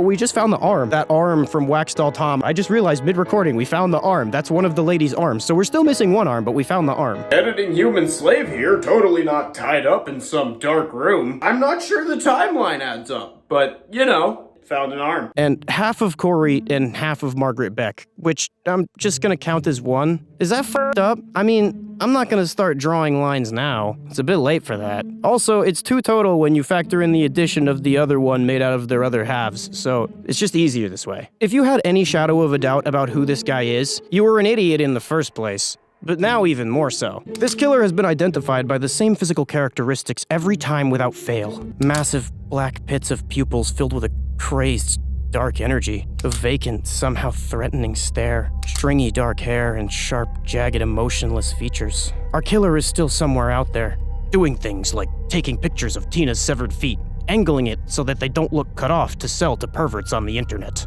Absolutely devious. As for the strange message that I hinted this killer might be trying to show through his crimes in the last video, I believe that leaving a witness alive in this strange and nauseating fashion suggests there's more to this than just murder for murder's sake. If he's able to evade law enforcement this effectively, our killer is not an idiot. If he was just killing to kill, he would cover his tracks as best as possible. But he doesn't. No, he wants the opposite. He draws attention to his crimes. He wants people to see this. But why? I feel like the answer is right in front of me, but I just can't see it. As for what he's trying to say, I'm still drawing a blank. If you have theories, put them in the comments below to help solve this, because I'm very likely just stupid. Although, I feel I can say with 100% certainty now that he wants as much attention on his atrocities as possible. And careful planning of his crime suggests that it's for a deeper meaning rather than inflating a sick ego. This is all I can really gauge thus far, and we may have to wait for more information before this is solvable. Former police officer Ian Ford and his wife May were recently reported missing. When police went to their farm to investigate, they found an awful stench coming from the barn. Inside, they found the brutalized corpse of May Ford. She had been handcuffed to a pole inside one of the stalls. However, her hands had been ripped right off. Even though her body had been badly mangled, tests showed that she died from internal bleeding. A dead horse could be found within the same stall. The cause of death was heart failure due to a sildenafil overdose. Inside the milk house, police found a bloody mattress. Sildenafil citrate was found scattered around the mattress, along with used bandages and packets of penicillin. Someone had been sleeping here for some time. The decapitated head of the Ford's granddaughter was found wrapped in a blanket. The head of Fiona Ford. The worst smell came from within the second stall of the barn. Several faces were found nailed to the walls inside of the stall. Some of them belonged to previous victims, malformed beyond recognition. There were also several decapitated pig carcasses. In the middle of the stall lay an abnormally large pig. Its belly had been sliced open and then stitched together again. Stuffed inside the pig carcass, the police found the corpse of Ian Ford. The pig's eyes had been cut out and replaced with the eyes of Fiona Ford. Inside the back room, police found the rest of Fiona's body, along with several disturbing paintings. These paintings depict Fiona, Ian, and May, along with an alarming amount of other victims. Be warned, these images may be very distressing. Here are the paintings and their titles. Breeding Mount May, Wet Skin George, The Jigsaw Baby, Ian the Pig, Blowhole Isabel, Hide and Zeke, Four Holes Fiona, Breathless Janice, Fleshhead Fred, Tina the Waitress, Observing Paul. If you know who any of these people could be, please contact 985-455-9560. A heavily damaged tape was found in the mud outside the barn. Even though the tape was almost completely destroyed, police were able to recover some of the footage. This is what was on the tape.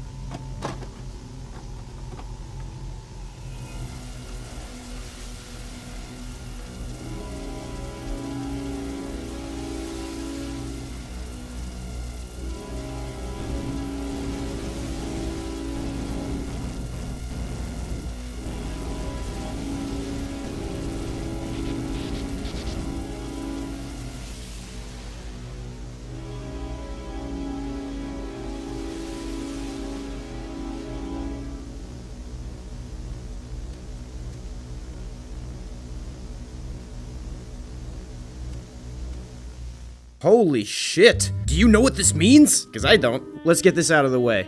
Sildenafil, or whatever the fuck, is another name for Viagra, aka boner pills. Mine works fine. I know from Googling it, smartass. Feel free to comment it anyway. Engagement is engagement. This means he was giving boner pills to a horse. Obviously, enough to make it overdose and die is enough to make it hard. So let me put these pieces together for you. The painting was called Breeding Mount May. She died from internal bleeding 5 feet away from a horse that died of a Viagra overdose. Is this killer using a horse to fuck people to death? 'Cause there is no cock like horse cock. That's kind of hilarious. Like, it wouldn't be if it was real, but because this is just an analog horror, come on. It's funny enough that I say we just let him go. Like, I thought I was making a sick joke before I realized it's what actually happened. Let's move on from this, because I could make horse dick jokes for hours, but that's not what you guys clicked for. Wait, is it? I never know with you guys, because it might be. Next up, we got the several faces that have been stapled to the walls. I really like, how you decorated your house. These belong to several victims that have been defaced that we know about, and likely a few others. Okay, guys, be on the lookout for someone with no face. I was gonna draw a depiction of their face to help, but, you know, that's kind of a moot point. So everybody just be on the lookout for this still watermarked stock image of a raw steak. The killer now has switched to primarily targeting cops and their families. Bold move. Also, let's talk about how he stuffed one pig inside of another. See what I did there? 'Cause he's a cop? Don't know why he replaced the eyes of the pig with Fiona's eyes. It's likely something related to his strange art house style message that he may or may not be trying to put out there. Don't exactly know what that's supposed to say, but he definitely got creative with it. Also, from Four Holes Fiona, it's very likely that he was, using eye holes for something that eye holes aren't usually used for. Yeah. At least I don't have to say she'd never unsee it. I heard of somebody eye fucking, but this is ridiculous! This video would not be complete without examining the new paintings. As is his MO, he depicts each of his brutal acts in gory and cartoonish forms. Also, after counting above 10, which I'm very proud of, this adds 11 more victims to our total body count. 11 more paintings. So basically, wherever this killer is, people would just be disappearing left and right. Like, deadass, you would have a labor shortage at this point. Either the police are idiots, or the man is just ungodly good at hide and seek. Finally, let's take a look at our killer. The Homicide Unit's #1 special boy. Future death row inmate of the month. Yes, he is. Yes, he is. Here's our goober. His mouth is stinted open at the sides by staples. I just thought this was notable and wanted to make sure you're learning and having fun. Also, was he saying something on the tape? Unfortunately, there aren't any clues in the closed captions, and I couldn't decipher anything. This is the moment in which I call upon the masses to do my work for me. Come on, figure it out. There is one thing that many of you have not noticed upon first watch. I certainly didn't. There's likely Morse code in this video. I don't know how to read Morse code, nor can I extract it past the music and send it through a translator. I don't know where every message is exactly, but I found examples of it. If anyone can decipher the message under the music, please leave your finding in the comments below. The following are moments where I believe the Morse code to be. 2:12. 2:29. 3:06.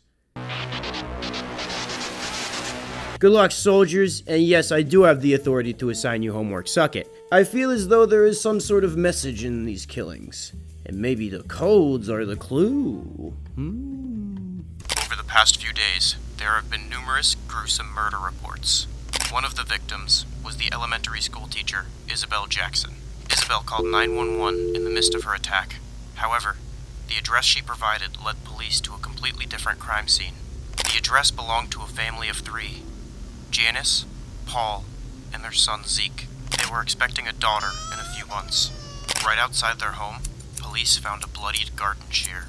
What awaited the police inside the house was so shocking and repulsive that one of the officers requested a period of leave from duty the next day. Janice and Paul's bodies were found in the kitchen, both ruthlessly executed. The fetus had been violently cut out from Janice's stomach. Janice was then strangled to death with the umbilical cord.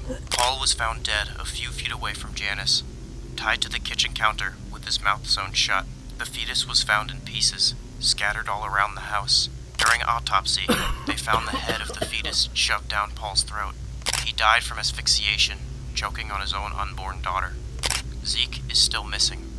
Inside the house, there was also a painting. Its title had been painted over, except for the word, Pipes. This is the painting. Police later managed to track down the real address of Isabel Jackson, although they were too late. The headless body of Bruce Jackson was found right by the open door. He had been stabbed in his chest 7 times. Where one would expect to find his head, a painting lay instead. It was titled, Infinite Ma Bruce. This is the painting. Isabel was found murdered inside the bathroom. The lock to the door had been completely destroyed by a hammer drill. Isabel suffered multiple skull fractures, and a hole was drilled directly through her frontal lobe. A rolled-up note had been put inside of the hole. The note read, I live where I can't breathe, and I eat without teeth. What am I? A pivotal clue emerged at the crime scene, unraveling new possibilities in the investigation. The presence of 2 sets of footprints in the blood suggests that there was more than one culprit. The police now firmly believe that whoever is behind these paintings and murders does not work alone. As for why Isabel gave the address leading to another murder scene is still a mystery. Isabel's 911 call stands as one of the most disturbing calls ever recorded. Warning, what you are about to hear may be very distressing. 911, what's your emergency? Okay, ma'am, what's the address? They killed my husband. Oh, okay, the police are on their way.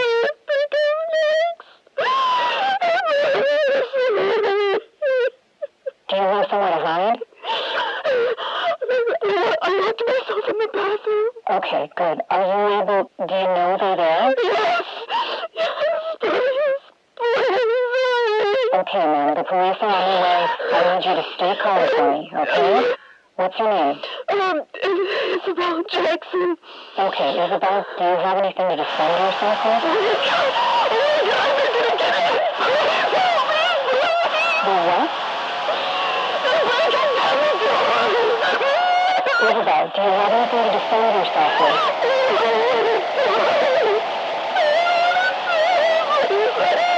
Okay, listen, stay calm. Are there any windows in your bathroom? Isabel?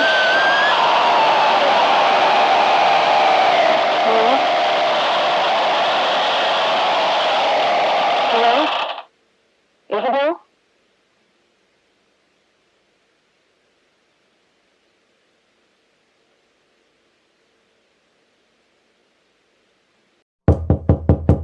He's back! Real quick, if you haven't seen my other videos about the analog horror series from Urban Spook, covering the videos Faces, In the Walls, The Clue, The Lighthouse, The Witness, and Pigs, go check them and the original videos out, because this will be confusing without context. If you're not going to do that because you're a butthole, here's an oversimplified rundown. A serial killer has been murdering people and documenting his crimes using paintings and photography as a medium. He has continued to do this even when his investigation was publicized and gained media attention, and began to toy with and even murder the people investigating him. Even to the point that he got a horse to fuck the wife of a policeman to death. Some people think that this killer may be trying to send a message with his brutal murders. And that, people, is me. As it stands, he is still an active killer, and there are many paintings out there depicting victims that are still unaccounted for. Got it? Good.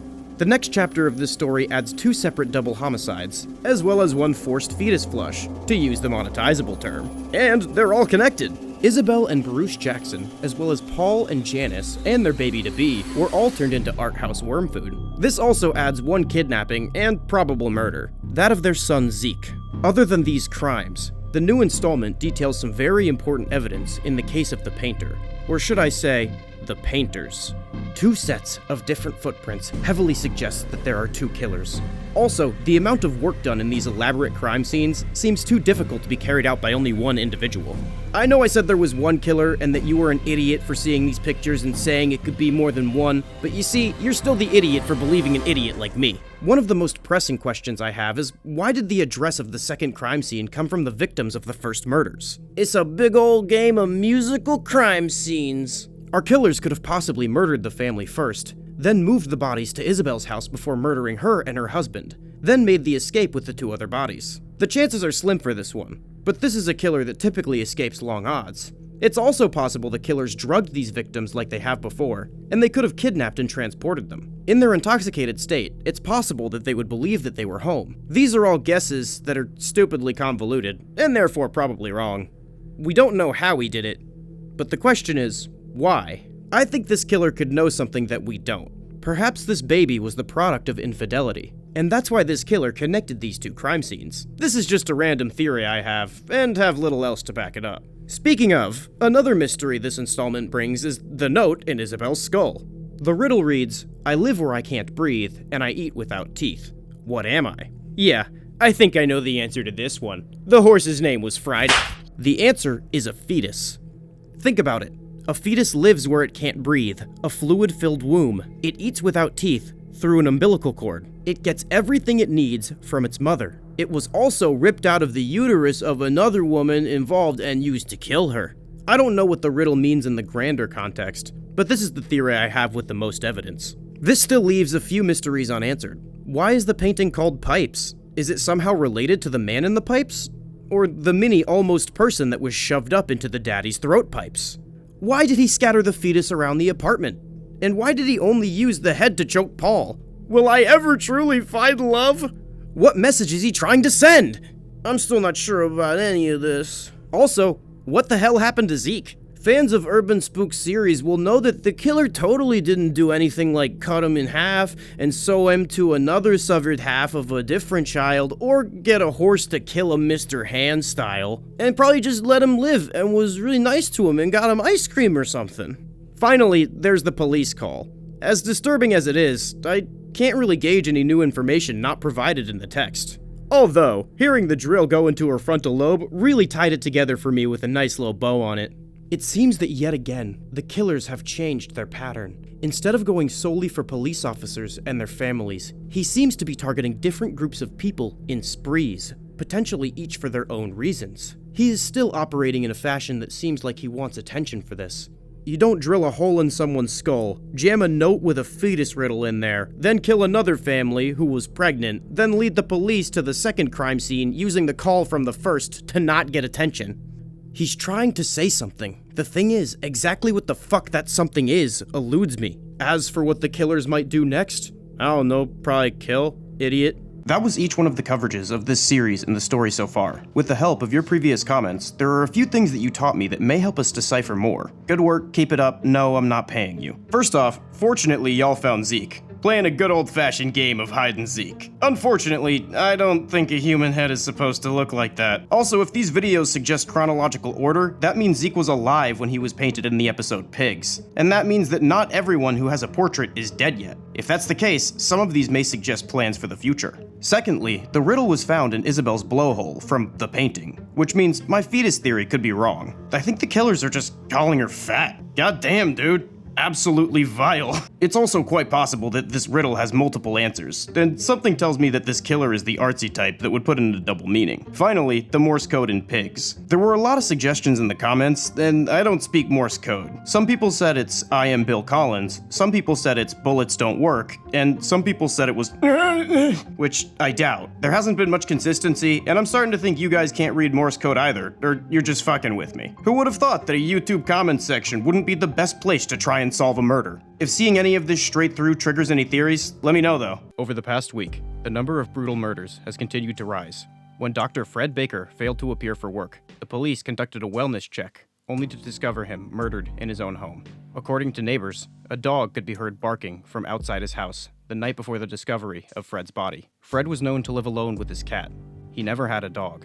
As the police entered Fred's home through the breached back door, they were met with a disturbing scene. Evidence of a struggle was discovered in the kitchen. There, the police would also find a copious amount of sildenafil. It is believed that Fred had been stealing medication from his workplace for quite some time. Fred was lying in his bed with no skin on his head. The bedroom floor was littered with used sandpaper. Neither the cat nor any signs of a dog could be detected. However, a gruesome painting was found hidden under the bed. Warning: the graphic painting seems to depict Fred's cat. This is the painting, and its foreboding title, Pocket Pussy. 2 days later, the body of George White was found in his family home. Again, the neighbors reported hearing barking on the night of the attack. The extent of the damage to the body made post-mortem identification nearly impossible. Similar to other recent murders, George's face had been cut off. He had approximately 487 stab wounds across his entire body. 4 of the wounds contained traces of seminal fluid. During autopsy, several photographs were found inside the body of George White. One of the photos was found tucked inside the heart. The last photo was found crumpled up inside the pelvis. Despite the extensive damage to the photos, police were able to successfully restore them. Here are the photos.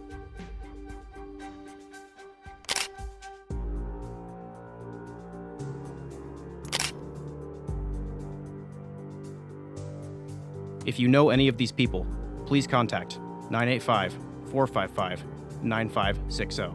Last night, police dispatcher Sarah Stone and her husband Michael were abducted from their residence. The building's basement hatch had been destroyed from the inside, though the entry had been through the front door. Fortunately, Sarah had a security camera installed at her front porch. The camera footage captures the murderers entering the house of Sarah and Michael Stone, ultimately providing the most damning evidence yet. What you are about to witness is a glimpse of the most violent killers in American history. This is what was on the security camera.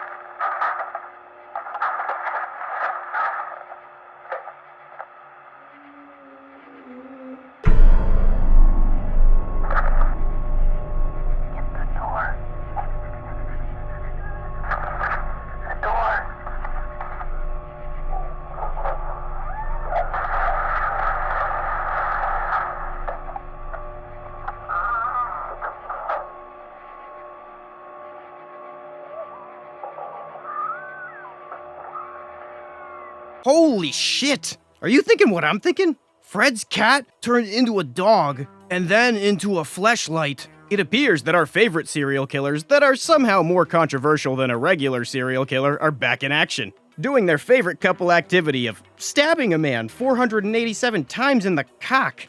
In all seriousness, let's break down what we learned. Evidently, these men took Fred's cat, skinned it, and then made an honest woman out of it. Oh, he's not happy. They also sandpapered off Fred's face, giving us the inspiration for Deadhead Fred. You know, I really find that knowing the meaning behind the art changes the experience of viewing it. Don't you?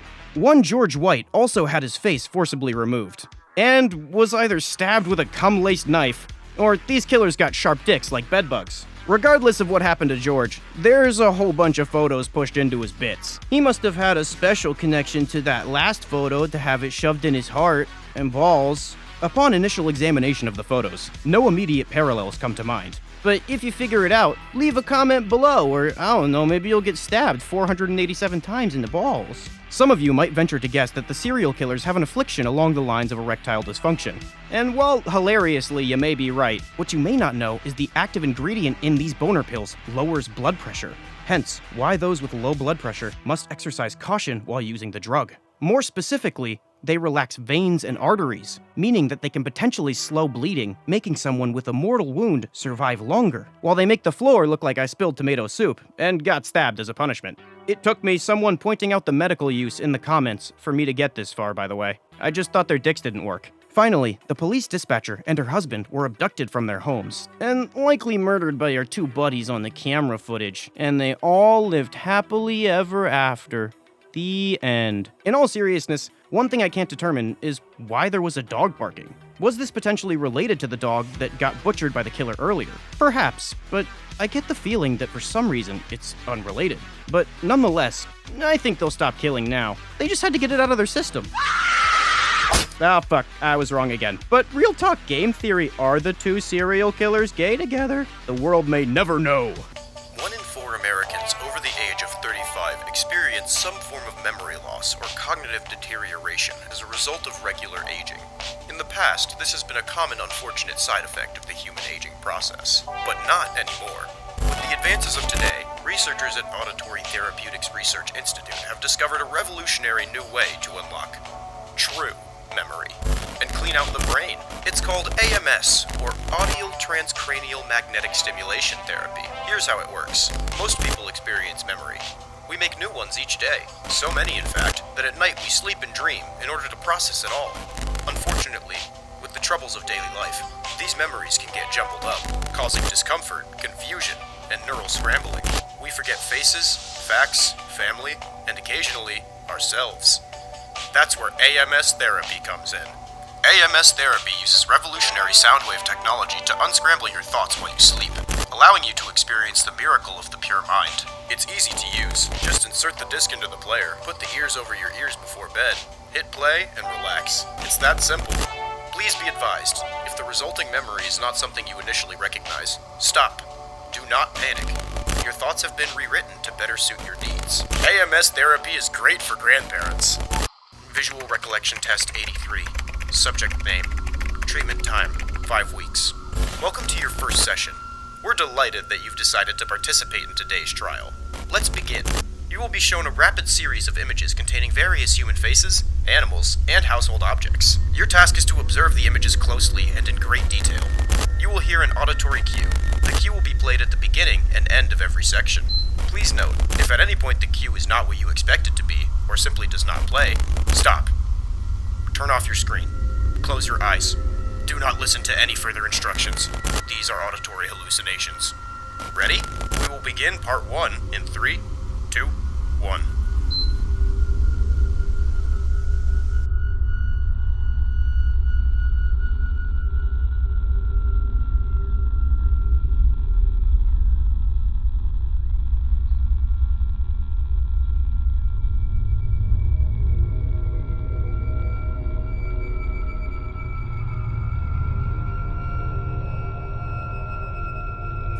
Well done. Part 1 completed. Now on to part 2. Have an associate position you inside the machine. Once again, you will hear an auditory cue. Each time you hear it, you will have 10 seconds to remember the corresponding face from part 1 and maintain that image in your head. Try to be as accurate and detailed as you can. Ready? We will begin part 2 in 3, 2. Well done. Thanks for participating. We thank you for participating in today's trial. Before you go, we encourage you to take some time to go over your test results. And please keep in mind, the following images are recreations of the ones you were shown in the first section. They are only as clear and accurate as your mind. Results.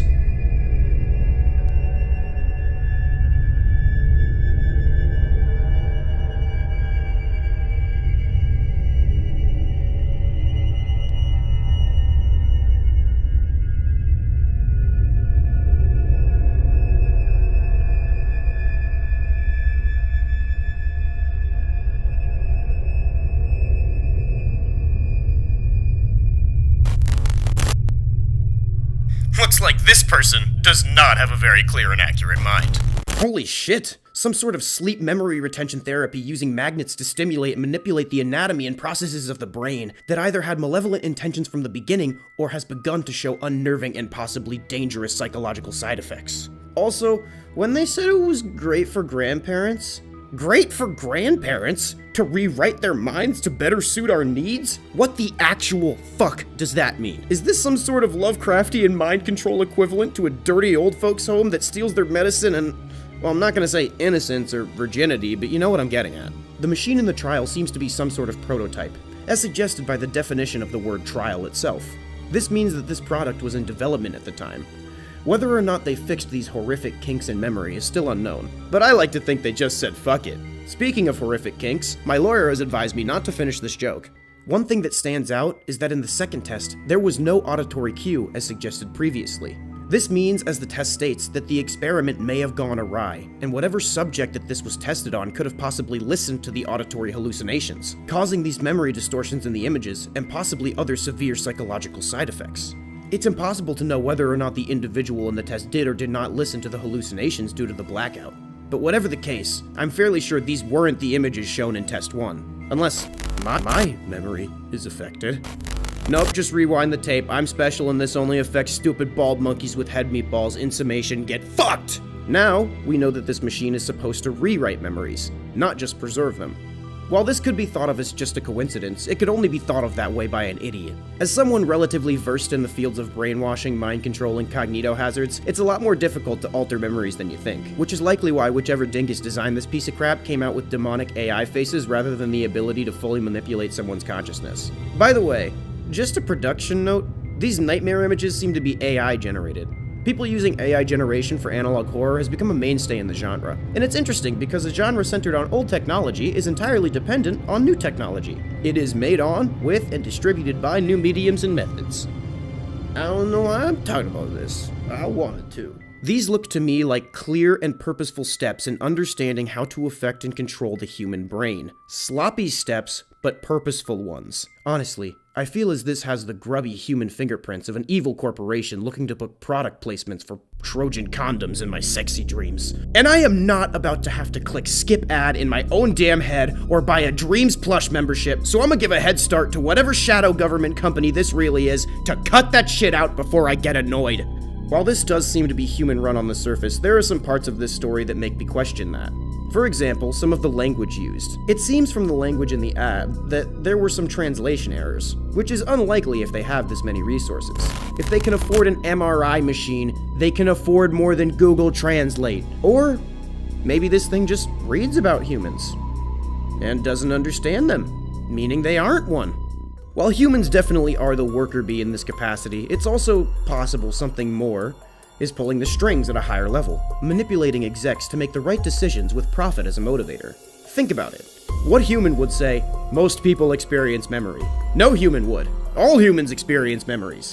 That's some otherworldly entity that only knows about humans from what they taste like and watching 50 First Dates with the titular Adam Sandler. Of course, I'm anomalous, so when you have a hammer, everything looks like a nail. I could be wrong. Maybe you guys did this on your own. Wait a minute. Not human. Unknowably powerful. Adam Sandler? Oh my god. It can't be!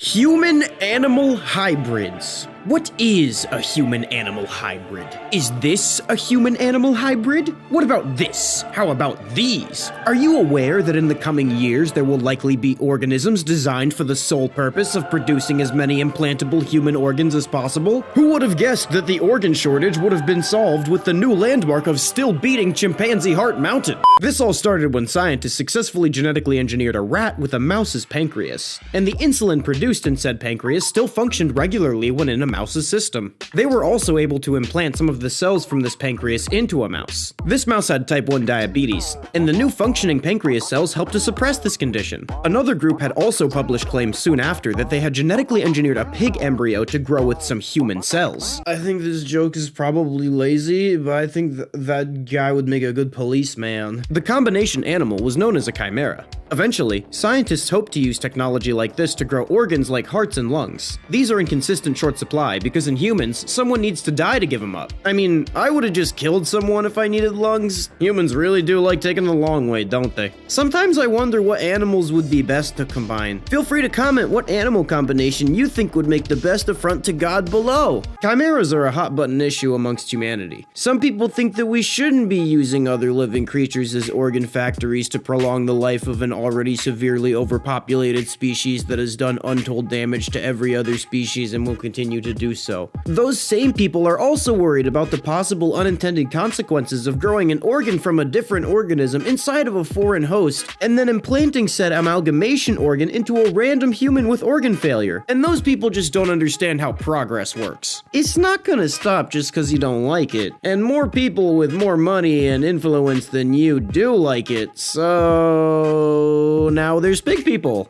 And there's nothing you can do about it, bitch. Do you like hypotheticals? No? Let's say hypothetically I owned a fast food company. If I was in this situation, I may or may not profit from overall poor health and conditions that result from the overconsumptions of my hypothetical products, such as heart disease and diabetes. If I were to potentially use the same farm animals that I grow for people to eat to make organs that may or may not replace the ones that I destroy with said food consumption, I'd stand to exponentially multiply my hypothetical profits. Let's say I used a similar genetic engineering technology that I used to make these organ factory pigs to make the food cause organ failure more quickly, and the pig-generated organs short-lived and in need of replacement every few years. What a weird yet incredibly profitable evil idea that just was. Now let's say you watched a YouTube video discussing a topic that may or may not break international law, and like 20 years down the road you see a news story about the very same topic down to the last detail. Would you make the mistake of ratting out the individual who created said original YouTube video? Feel free to choose your words very carefully in the comments below. There's also technology in development that could let us skip the whole genetically augmented human penis producing elephant in the room. 3D printed organs. Scientists believe that they may be able to 3D print organs using either pluripotent fetus stem cells or some kind of novel designer cells as a printing material. Some people lean towards the novel designer cells because if you drink your old liver to death, it's kind of weird if the new one is made of dead babies. I mean, like, that's not a political statement, I just find it strange. This, of course, would be a modern miracle of science, and that is something that I cannot allow to go uncorrupted. Enter designer organs. Any fault with humanity corrected by the intelligent design of their own engineers. Intelligent is a strong word.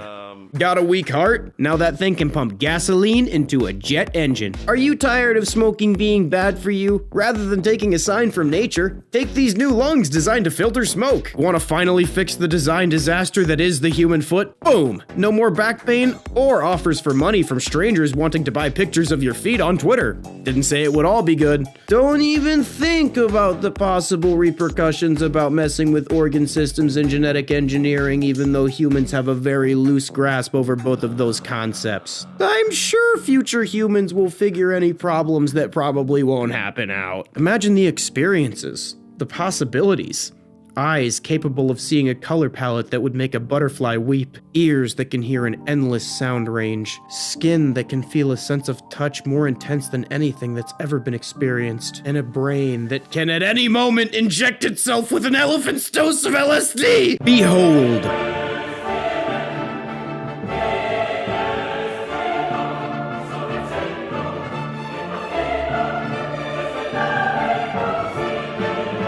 I found him outside. That's my story and I'm sticking to it. Recently, I went full P.T. Barnum, like when he stapled the top half of a monkey to the bottom half of a fish, and I decided to order a taxidermied centipede and tarantula with the intent of combining them into a tarantulepede using a scalpel and superglue. In honor of that, I'm gonna tell you about some stupid folklore animals that humans used to believe in. The first creature on the list is something I could never hope to correctly pronounce.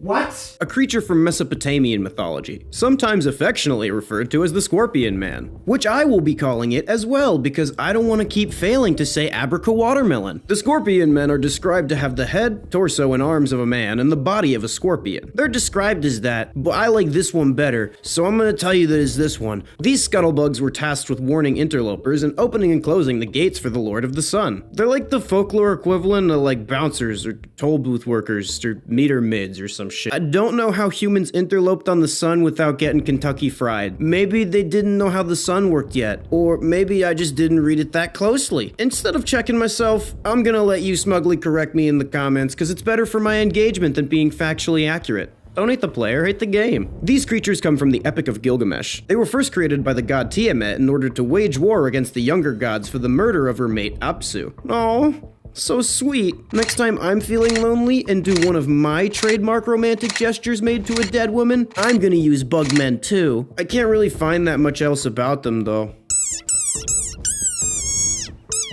Oh yeah, and also, they're gay. Okay, next old-timey cryptid. Does anything grab your attention when you first see this? That's right, this man has clearly dropped something. This is the, I'm gonna butcher this, Shiraim Yokai, and it translates from Japanese roughly as But-I Strange Apparition. I know I make a lot of shit up. This one, you guys, I wish I made this shit up. There's a whole bunch of images of this thing that I don't feel confident putting in a YouTube video, so just know you can Google it. From Wikipedia, the story goes as follows. Long ago, a samurai was walking at night down the road to Kyoto when he heard someone calling out for him to wait. "Who's there?" he asked nervously, only to turn around and find a man stripping off his clothes and pointing his bare buttocks at the flabbergasted traveler. A huge glittering eye then opened up where the strange man's anus should have been. Although it has a very startling appearance, it does not mean to harm people. Its joy comes from scaring the shit out of people. Okay guys, I know how this looks, especially because of like who I am and what I can do. I promise you that I did not have a phase of my life where I would get drunk and run around Japan flashing people my ass. I wouldn't do that. Why would I do that? The next unique little critter on this list is the Hecatoncheires. These entities were from Greek mythology. They were a group of 3 giants, all with 50 heads and 100 arms because the Greeks hadn't invented the concept of overkill yet. They were the children of Gaia and Uranus. Monstrous in size and strength and ugliness. So ugly that someone with a name like Uranus did not even give them a name. In fact, in some versions, Uranus saw how ugly the Hecatoncheires were at their birth and pushed them back up into Gaia's womb. Jesus put it back in. It's clearly not done yet. But in the end, they overcame being ugly and were the only way that Zeus and the Olympians overthrew the Titans. They had a lot of arms and could throw lots of big heavy rocks at everybody. They were weirdly specific to the job in question, and for some reason this kinda reminds me of Rudolph the Red-Nosed Reindeer. Next up is the Camazots, a creature from Mesoamerican folklore. The first line that every source repeats is that they are associated with night, death, and sacrifice. This creature is most commonly depicted as a humanoid bat. Some of the cultures who had this myth also thought of it as the god of bats. In one version of the myth, he appears before mankind and brokers a deal between humans and the Lord Tahil, the patron god of Quiche. By the way, if I'm getting pronunciations wrong, I know I am. I'm just gonna say I'm getting it wrong. What do you want? I was written by a white guy who was uneducated. Humans got the use of fire, and Tahil got their armpits and waist, cause he's kinky like that. That's where certain Mesoamerican cultures got the ritual sacrifice of cutting people open at the torso. Learning is a non-stop adventure. In my version of the myth, he's a used car salesman and an alcoholic that is not allowed near school zones, and I don't know why I made that up, but I think mine's the funny one. An anomalous entity has been reported making rounds around local antique shops and auction houses, leaving a path of tragedy and viscera in its wake. This entity was originally reported on by Trevor Henderson, who instead of relinquishing his anomalous evidence to any foundation, decided it belonged on his Instagram page. A man after my own heart. This entity's head resembles a skull split down the middle to reveal another skull inside, like one of those little Russian nesting dolls that everyone used to put in their ass. Both skulls have a wicked, almost mischievous smile. Since it has no legs, it stands on a pair of abnormally long arms. This entity, hereby dubbed Bonesworth, was originally found in the demolition site of an abandoned playhouse. It was hidden in a room in the foundation containing old costumes and puppets, so Bonesworth was originally thought to be a puppet. At first, people thought it was just really good craftsmanship, and it just looked a lot like a skeleton. It turns out that the case was, not that. 100% genuine human bone. From multiple different people, too. Confirmed by some antiquer who just thought he bought a weird old puppet. No, sir. You just spent antique puppet kind of money which for some reason I bet is a lot of money for something that is at best to be confiscated for evidence. What's more is, remember that old playhouse where they found Boney over here? Yeah, apparently there were just frequent freak accidents that would hurt or kill people, like just regularly.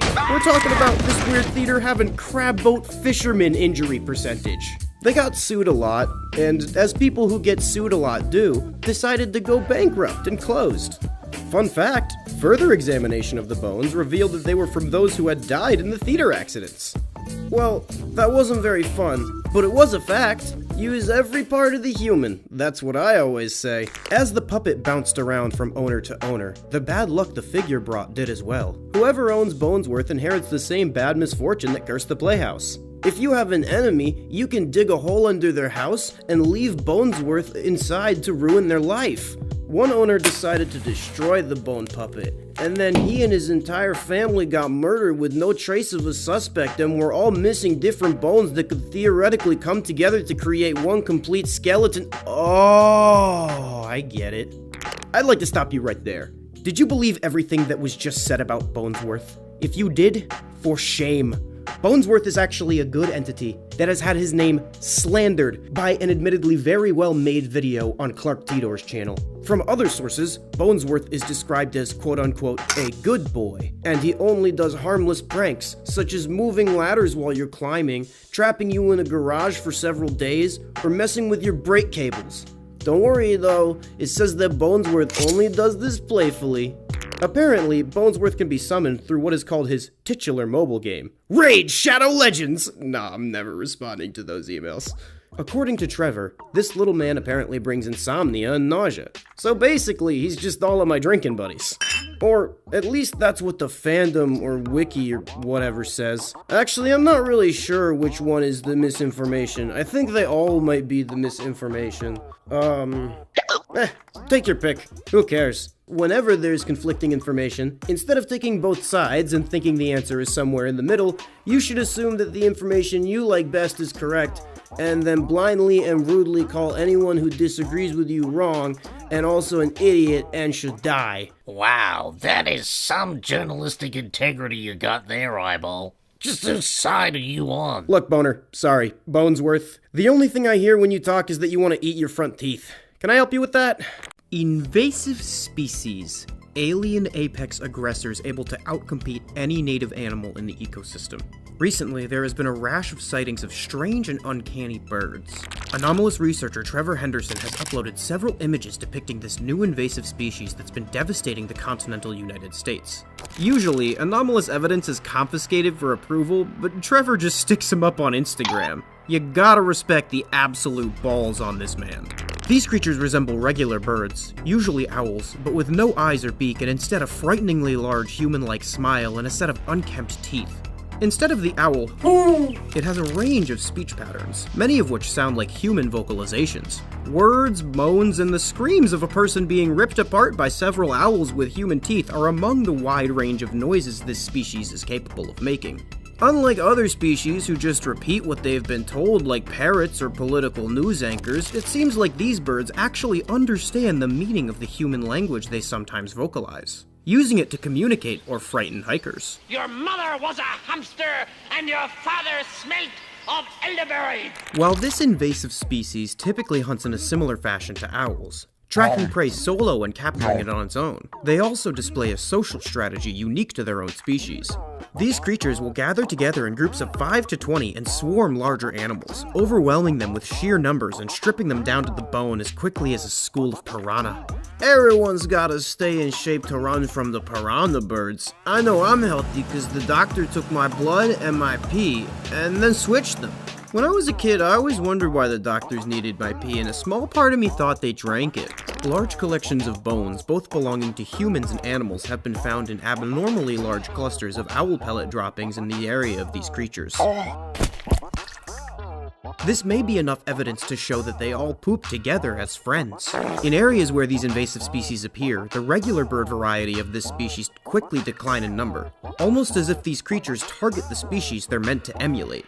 This is also backed up by the significantly disproportionate amount of owl bones found in the pellet piles. While this species is most commonly reported mimicking owls, if there are none native to the area, they will select another bird. After clearing every potential suspect for bird bestiality, an investigation was launched into the genetics of this strange specimen. As suspected, there was a combination of both human and avian DNA in each sample found. Even stranger than a human breastfeeding a squirrel. It is unknown where these hybrids have been coming from, but some other phenomena could shed light on the situation. Trevor uploaded another strange avian sample with 2 beaks and no eyes on his Instagram page as well. This provides further evidence to the theory that these creatures come from some sort of man-made source. A prototype, if you will. Even though human scientists are consistently ready, willing, able, and mentally unstable, the man-made theory is not universally accepted. Some believe that these creatures came from natural, or potentially preternatural, anomalous evolutionary processes. These are not the only strange avian varieties that Trevor has cataloged. For example, he recently posted a picture of this bird-like specimen called the mocking nightfisher, displaying a miniature human face. These photos are the only evidence of this specific species, and little is known about them other than the fact that it likely has human DNA and probably came from the same source as the toothy birds. There is one more piece that looks as if it fits into this weird bird mouth puzzle, but it still leaves questions unanswered. For example, would you stick your dick in it? Trevor posted an image depicting an owl-like creature with 2 lamprey mouths for eyes. He titled it Pacific Northwestern Forest Lamprey, stating that it uses carrion as an ambulatory host to propagate and feed. Translation: this worm-like creature hijacks dead owls to fly around, make sexy times, and hunt. Just know if your partner dies and you want one last time with them, go with the rhyme. Shove lampreys in their eyes and brains to say goodbye with a bedsheet stain. What the hell am I talking about again? It is unconfirmed whether or not the invasive species are related to these creatures or if they occurred naturally. But what is certain from the evidence he presents is that there is an increasing number of anomalous avian predators cropping up in multiple ecosystems. Hey, don't throw your garbage down here. Locals call her the Hag, which she hates, though she can see why. She's a humanoid hagfish that looks like a decayed, waterlogged corpse. She's been around for a long time. She wasn't always like this. She floats face down and waits for people to jump in her pond to drown. This was the only information posted alongside these 2 images of this newly discovered entity dubbed the Hag. This creature was first reported by the preternatural investigator Trevor Henderson, and in his trademark style, he posted full, uncensored, anomalous evidence just spread eagle on Twitter. What a badass. While this is the only info we have to draw off, it does still illuminate quite a bit about this mysterious entity. She's described as a humanoid hagfish, so we can take a look at the non-humanoid analog to understand more about the hag's physiology. I feel bad calling her a hag. You look like an Agatha. I'm calling you Agatha. The hagfish is one of the oldest living fish on the planet. It has a skull but no spine, and tiny holes run the length of its body for breathing and secreting a thick mucus-like slime. Its face sports a jawless mouth lined with rows of razor-sharp jagged teeth which it uses for slicing through dead fish. These teeth are attached to 2 bony plates that it can manipulate to tear into corpses. Yummy! The hagfish also has a single nostril which it uses to find dead animals to feed on. You know, if you get past the eating dead bodies and being covered in a viscous slime, she's pretty chill. Makes a mean moonshine out of dead raccoons too. We can also draw on the physical attributes visible in the photo.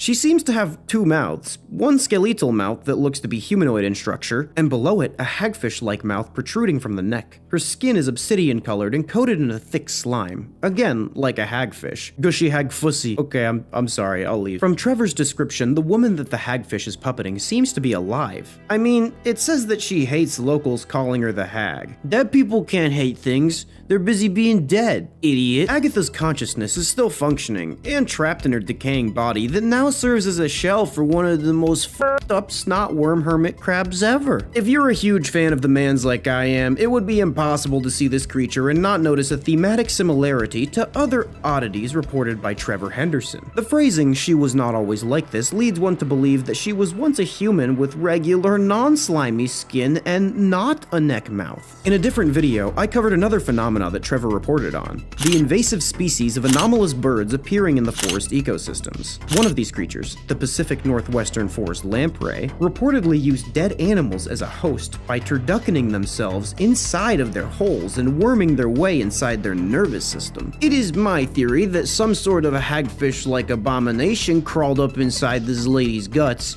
but not in the fun way, and now uses her body as a captive meat puppet to feed on the people curious about the bloated corpse. Some anomalous researchers have theorized that this species uses humans to make it seem like they're drowning and attract passerbys, scavengers, and curious kids that want to poke it with a stick. Be honest, wouldn't you try to go help if you saw a body in the water?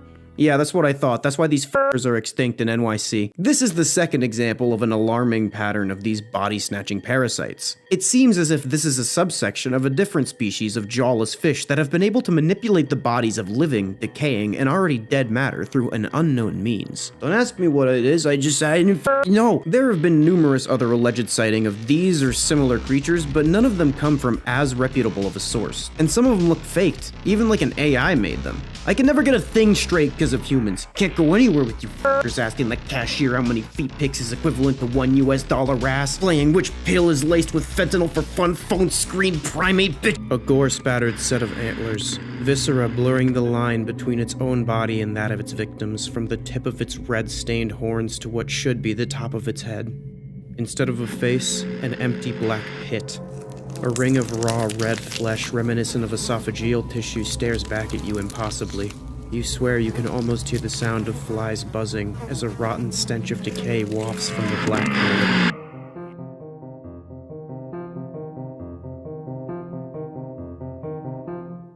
Anomalous expert Trevor Henderson has recently posted classified images of this unexplained entity to his Instagram page.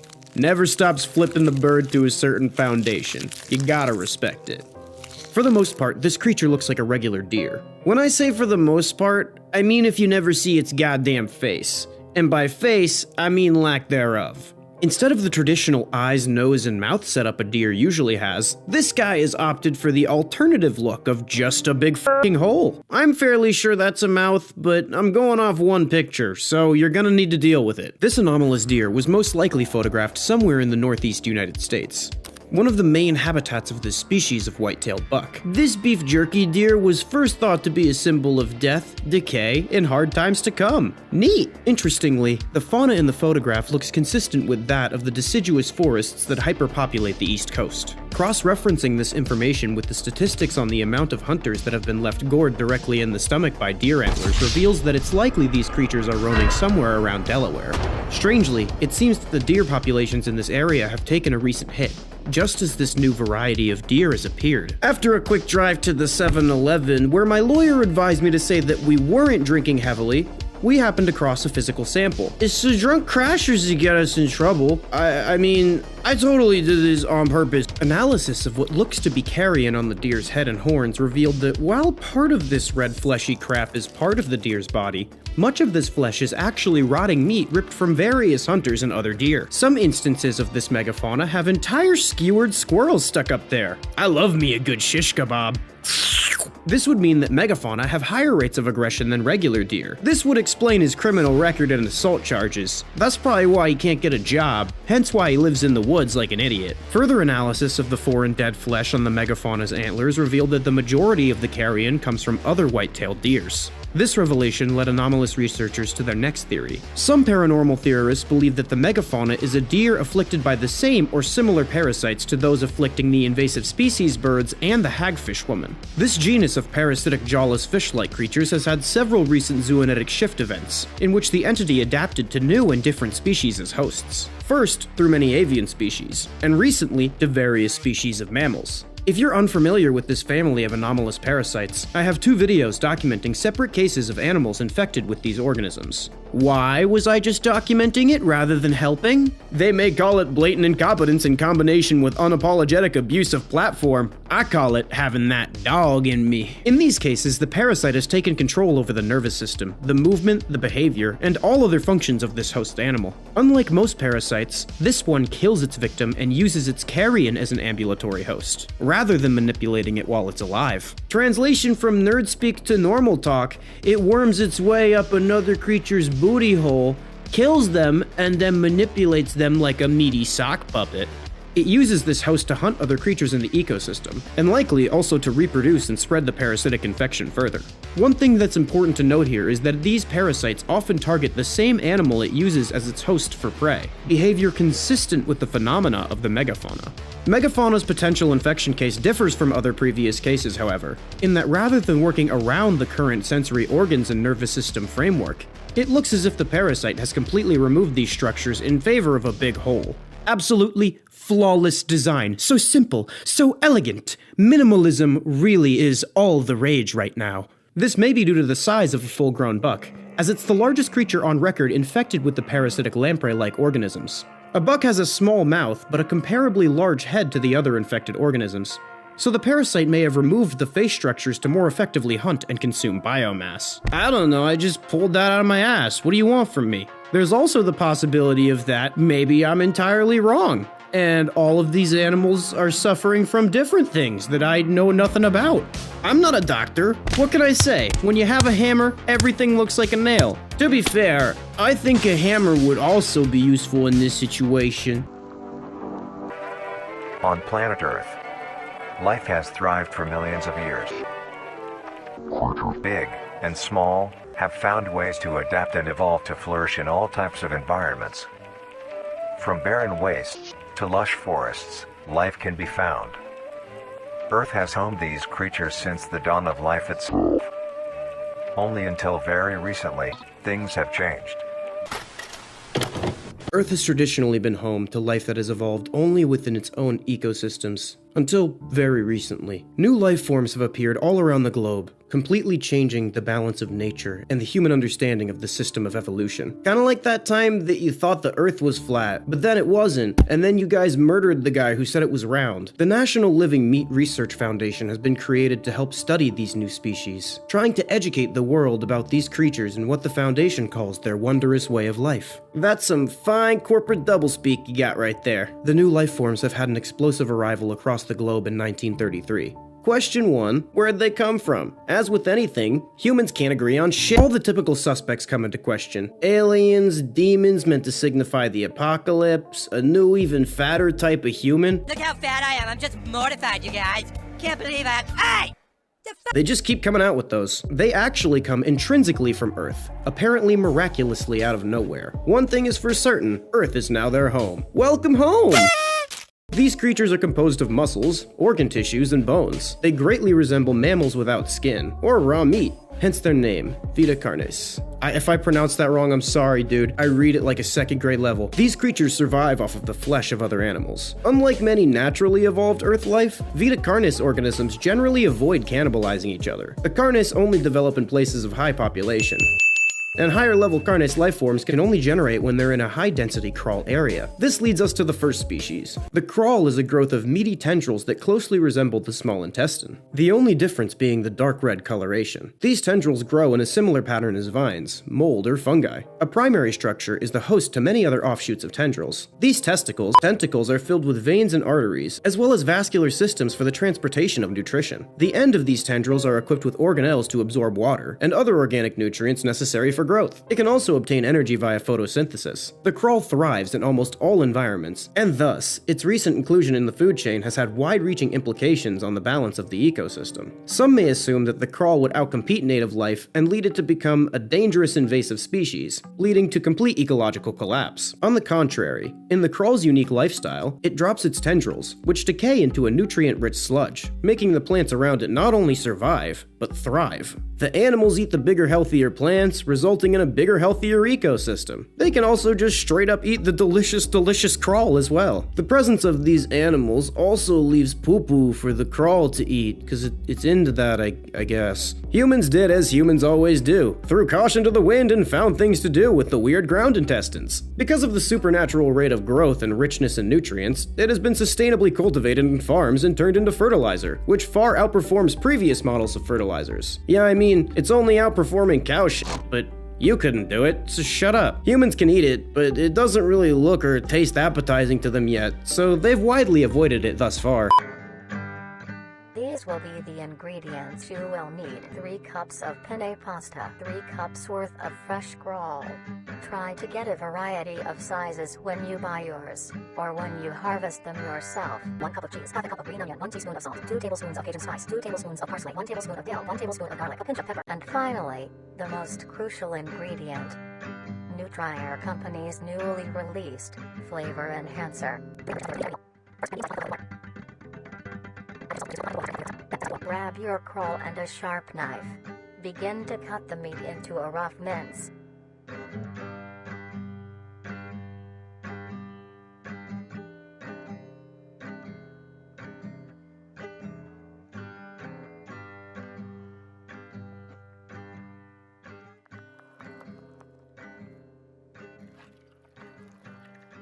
Doesn't that look appetizing? Don't you want to put this weird intestine monster directly into your mouth?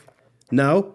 You're just gonna sit there and insult our gracious dinner host like the horrible little goblin you are? Shut up and snort some flavor enhancer like the rest of us, you puss. Karl is soft on the outside, but the interior has a surprising sturdiness.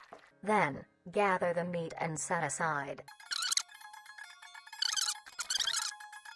Take your minced Karl and spread it evenly across the skillet. Stir occasionally until crisp and brown. Your Karl will be brown and crisp. I'm not trying to roast anyone's cooking, but I'm a bit of a chef myself, eating almost every creature I come across. And honestly, looking at this Karl, I think some nice cream sauce, maybe a penne alla vodka with some deep fried Karl dusting over the top would be nice. Or maybe just not eating the abomination in the first place. The Karl also provides the backbone to the other Vita Carnis lifeforms. Sometimes, a nice juicy little meat tumor will form on a section of the Karl. God, I'm getting hungry just thinking about it. This little giblet will fall off and become its own independent organism, one of which is known as a trimming. Trimmings are small animals that resemble skinned raccoons, which are things that aren't piled up in my garage. They're described as having a plump body, round head, small eyes, nose, and ear holes, and an agape mouth. Yeah. Each of the individual trimmings are different with a unique body shape, number of limbs, and other characteristics. The largest recorded instance of a trimming is 20 centimeters in length. It feels good not to be the only thing described as an unsightly and cowardly creature, as the trimming chooses to run and hide from danger in all circumstances rather than fight. It will first separate from the Karl and wander to find anything it can consume. Its diet consists of rotting plants and meat. Trimmers are omnivores and can hunt for meat and look for plants, but they're almost entirely scavengers. They lie at the bottom of the food chain, and in a normal species their numbers would decline. But the Karl's constant production of new trimmings keeps their population healthy. These creatures reach maturity in around 7 months, and have a lifespan of 2 to 4 years. They're often considered pests, as they dig through human trash cans like me, but some people keep these meatballs as pets. You may want to get yourself a trimming. These lumps of meat have grown a reputation to be a loving companion for many people in the recent months, although most people may not know the proper ways to care for them. Taking care of a trimming is fairly easy. The first thing to keep in mind when keeping a trimming is the temperature of your home. While trimmings are resilient to both high and low conditions, you want to keep your base temperature near room temp, maybe slightly cooler. That being said, trimmings prefer warmer areas to nest. A simple setup you may use is a box with some blankets on the inside. And now, you have a comfy bed for your buddy. Trimmings are not picky eaters and will eat anything you give them. A diet of dry cat or dog food that is high in protein, provided 2 times a day, is best. Trimmings are nocturnal and make plenty of noise.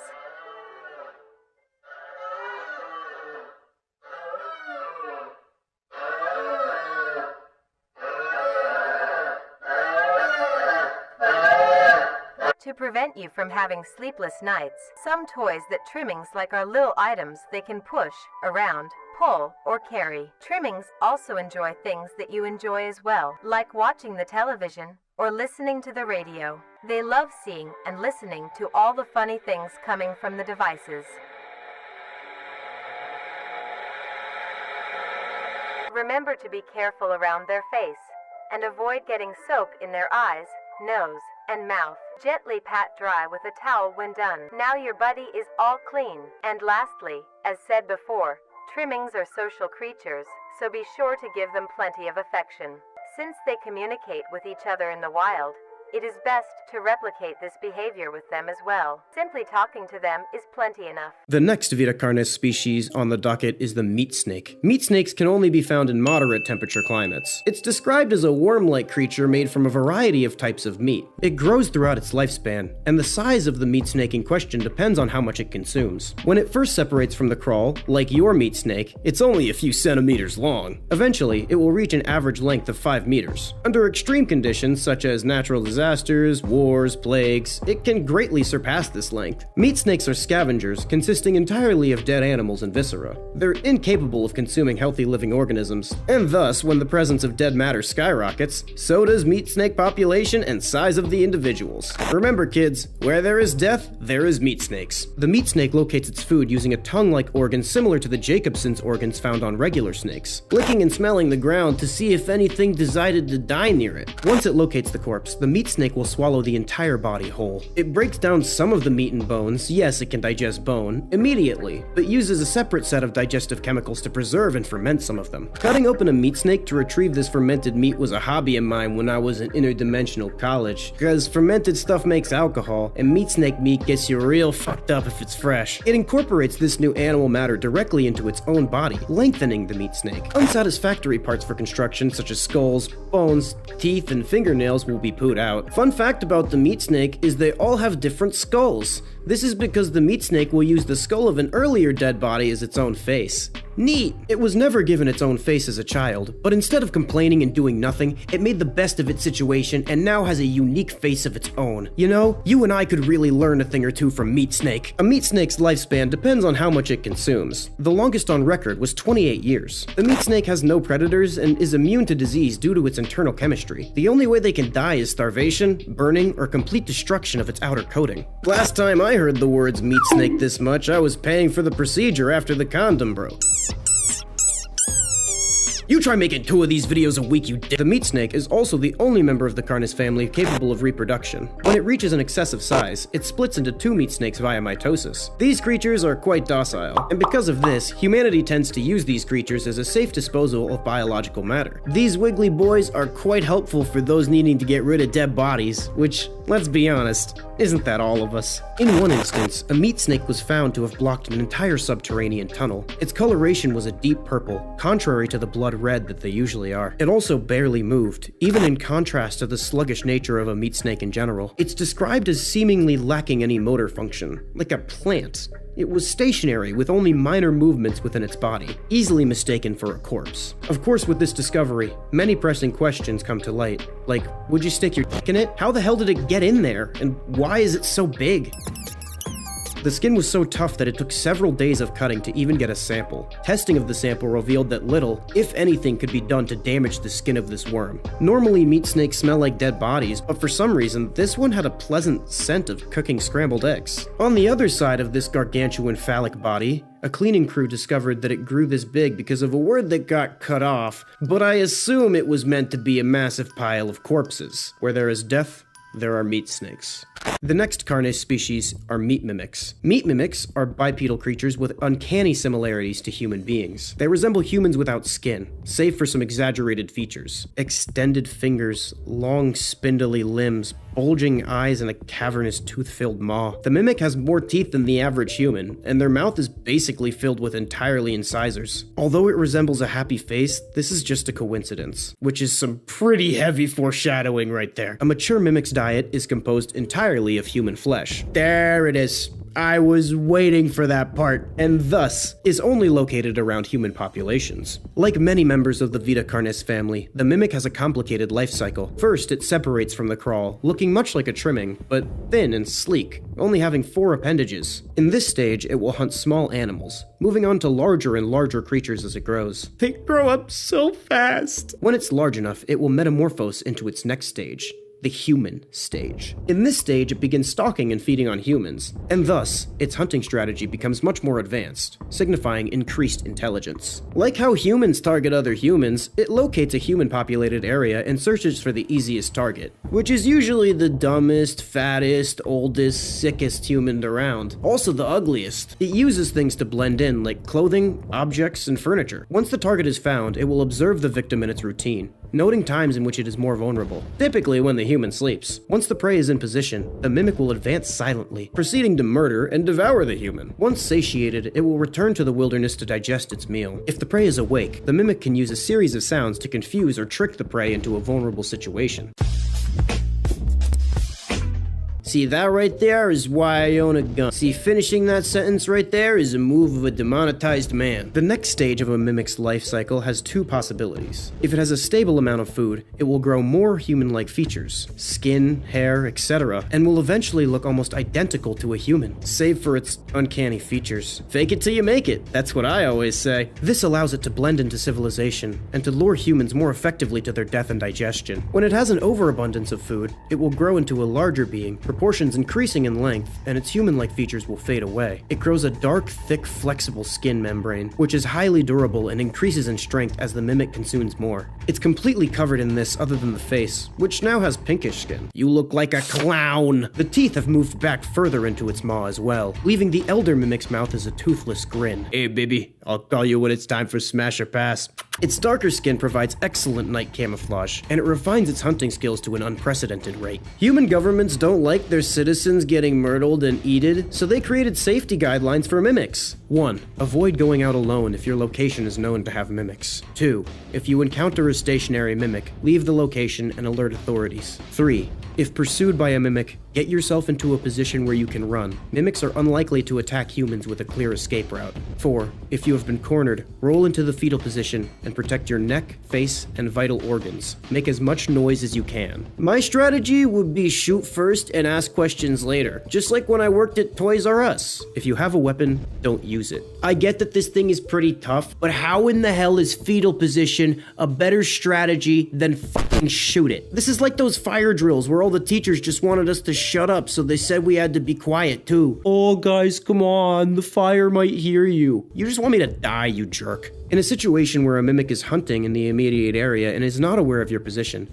hide somewhere low, as mimics have ADHD and won't linger long to search for prey. The harvester is a specialized form of crawl, one that functions in a unique and deadly way. Its crawl mother first grows its iconic meat tumor, but instead of it detaching like the case of a mimic or a trimming, it continues to grow using energy from its crawl mother. That right there is an example of an anomaly that knows you don't always have to take the traditional route to be successful. You do you, harvester. Prove them wrong. From here, it grows a bulbous center mass and its own tendril root system. Its center mass grows to 3 meters in height and 2 meters in diameter. The harvester has 2 different types of specialized tendrils, which it can extend up to 150 meters outward from its center node. The first type of tendril is bulky and flat, lying just beneath the surface of the ground.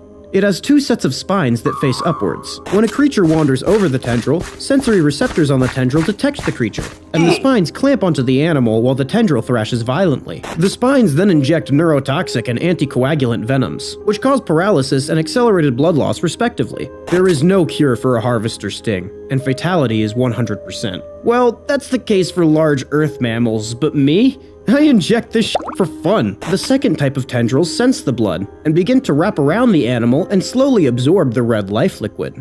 They then pull the body underground and feed until there is nothing but scraps left. The remains decompose, leading to prevalent plant life, hence attracting more animals. Oh, so when the harvester leaves decomposing remains, it's good for plant life, but when I do it, it's you better hope we don't find the other half of her. Humans are warned that if they find themselves near a harvester, they should throw something heavy towards the bulb to activate the first type of tendril and walk away from the bulb. I say, if you see one, run up and hug it. That way you can't fucking complain anymore. Next unique little critter on the docket is the host of influence, but its friends call it the host. Its name is derived from a host who invites guests to an event, not to be confused for a host, a harborer of parasites or disease. That sounds like something someone specifies when they're nervous that someone else might be nervous, which I am. The host is only found in North America. It's a semi-humanoid looking organism with the structure of a head, torso, and arms, but sharing no other characteristics with humans. Its head stands on a bent neck, with a slit inside that's used for feeding, and if you're super adventurous, maybe other things if you know what I mean. Okay, I'm sorry, I'll leave. The host's back is lined with pores that have hollow hair-like structures protruding from them. These fire biohazardous spores out into the air. Obtaining info about the host is very risky due to these spores, but that's okay, cause I got plenty of humans to throw at it. When inhaled, the particles will infect the brain of the organism. After a few hours, the brain and thought process of the affected individual will change. The first wave of symptoms include restlessness, sluggish movements, numbness, and lack of coordination. After a few hours of this, the second wave of symptoms begin: dizziness, migraines, impaired speech, and trembles. 6 to 7 hours later, the organism will proceed to cease all activity and wander towards the infector host, and graciously open their chest cavity so the host can nom nom on all their delicious organs and viscera giblets inside. If the infected doesn't get to the host in 36 hours, the effects will fade and they will return to normal. Again, Earth life is a lightweight. We used to huff these spores in high school. They're just like really strong shrooms to us, but with a meaty undertone. If hosts can't find enough prey, like the common predatory oak tree, they will unroot themselves and move to find more animals to eat.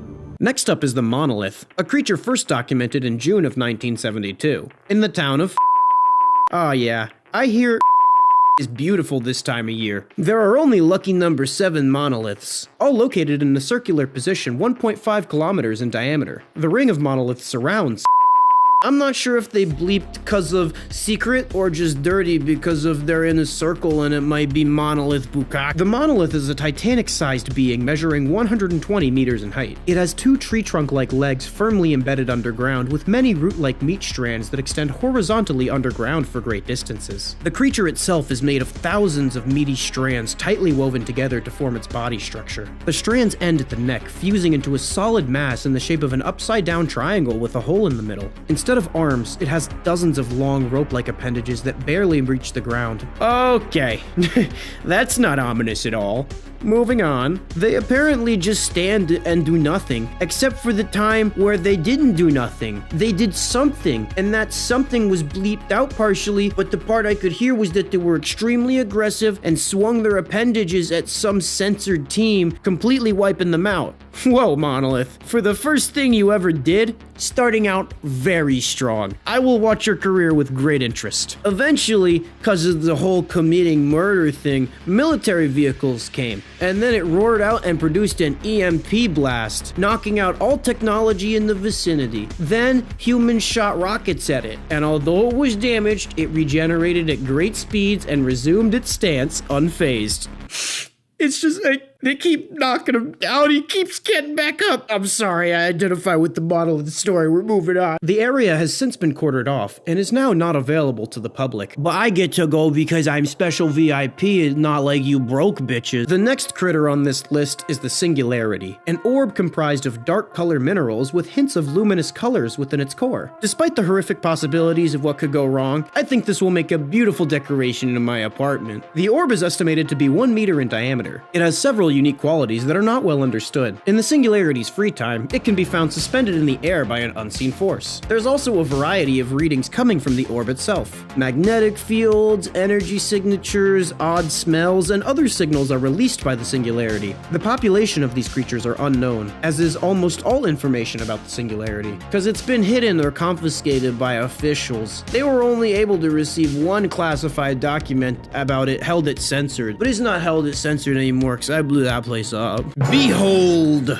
New animal just dropped. Who's the cutest little testament to man's great hubris? You are. Yes, you are. Like all good stories, this one started when scientists tried to make a dog-sized horse. The thought was that by creating a pony that could feasibly be kept responsibly and safely in the space available to the average household, they'd be able to appeal to the ultimate fantasy of every little girl and a certain subsection of unwashed 35-year-old men. They'd be rich! See, that was the thought anyway. The thought from one incredibly rich, short-sighted, and uneducated toy company executive fired for hosting Tupperware Arena bug fights in the break room. He'd heard that genetics were a thingy, and he'd seen that one Family Guy bit with gene splicing, so he felt pretty confident that he had enough money to throw at it that others would be convinced that he knew what he was doing. See, Thing is, genetics are a little bit more complicated than dog plus horse equals dog-sized horse. That seems like something a 3-year-old that you just taught the most surface-level genetics to would say. In fact, most times, dog plus horse equals a seemingly haphazardly assembled animal struggling even only to survive. The resulting creature, rather than being just a dog-sized horse, was a monstrous amalgamation that shared traits with both dog and horse. Each one of these hybrid creatures were slightly different, but the only ones that seemed to survive past infancy had the consistent look of a horse's body and a dog's face. Many of these creatures were quite friendly, having behavioral patterns and temperament consistent with domesticated animals like horses and dogs. While this might sound like a good thing, if you've ever seen how a spooked horse or a regular chihuahua behaves, you'd know that this is far from perfect. Like the hybrid animal of a horse and a donkey, a mule, these creatures cannot produce offspring when they breed with each other. Because it's so expensive to produce the genetic hybrids in a lab, one particularly disturbed man involved with the project experimented with seeing if we could produce this unnatural monster the natural way.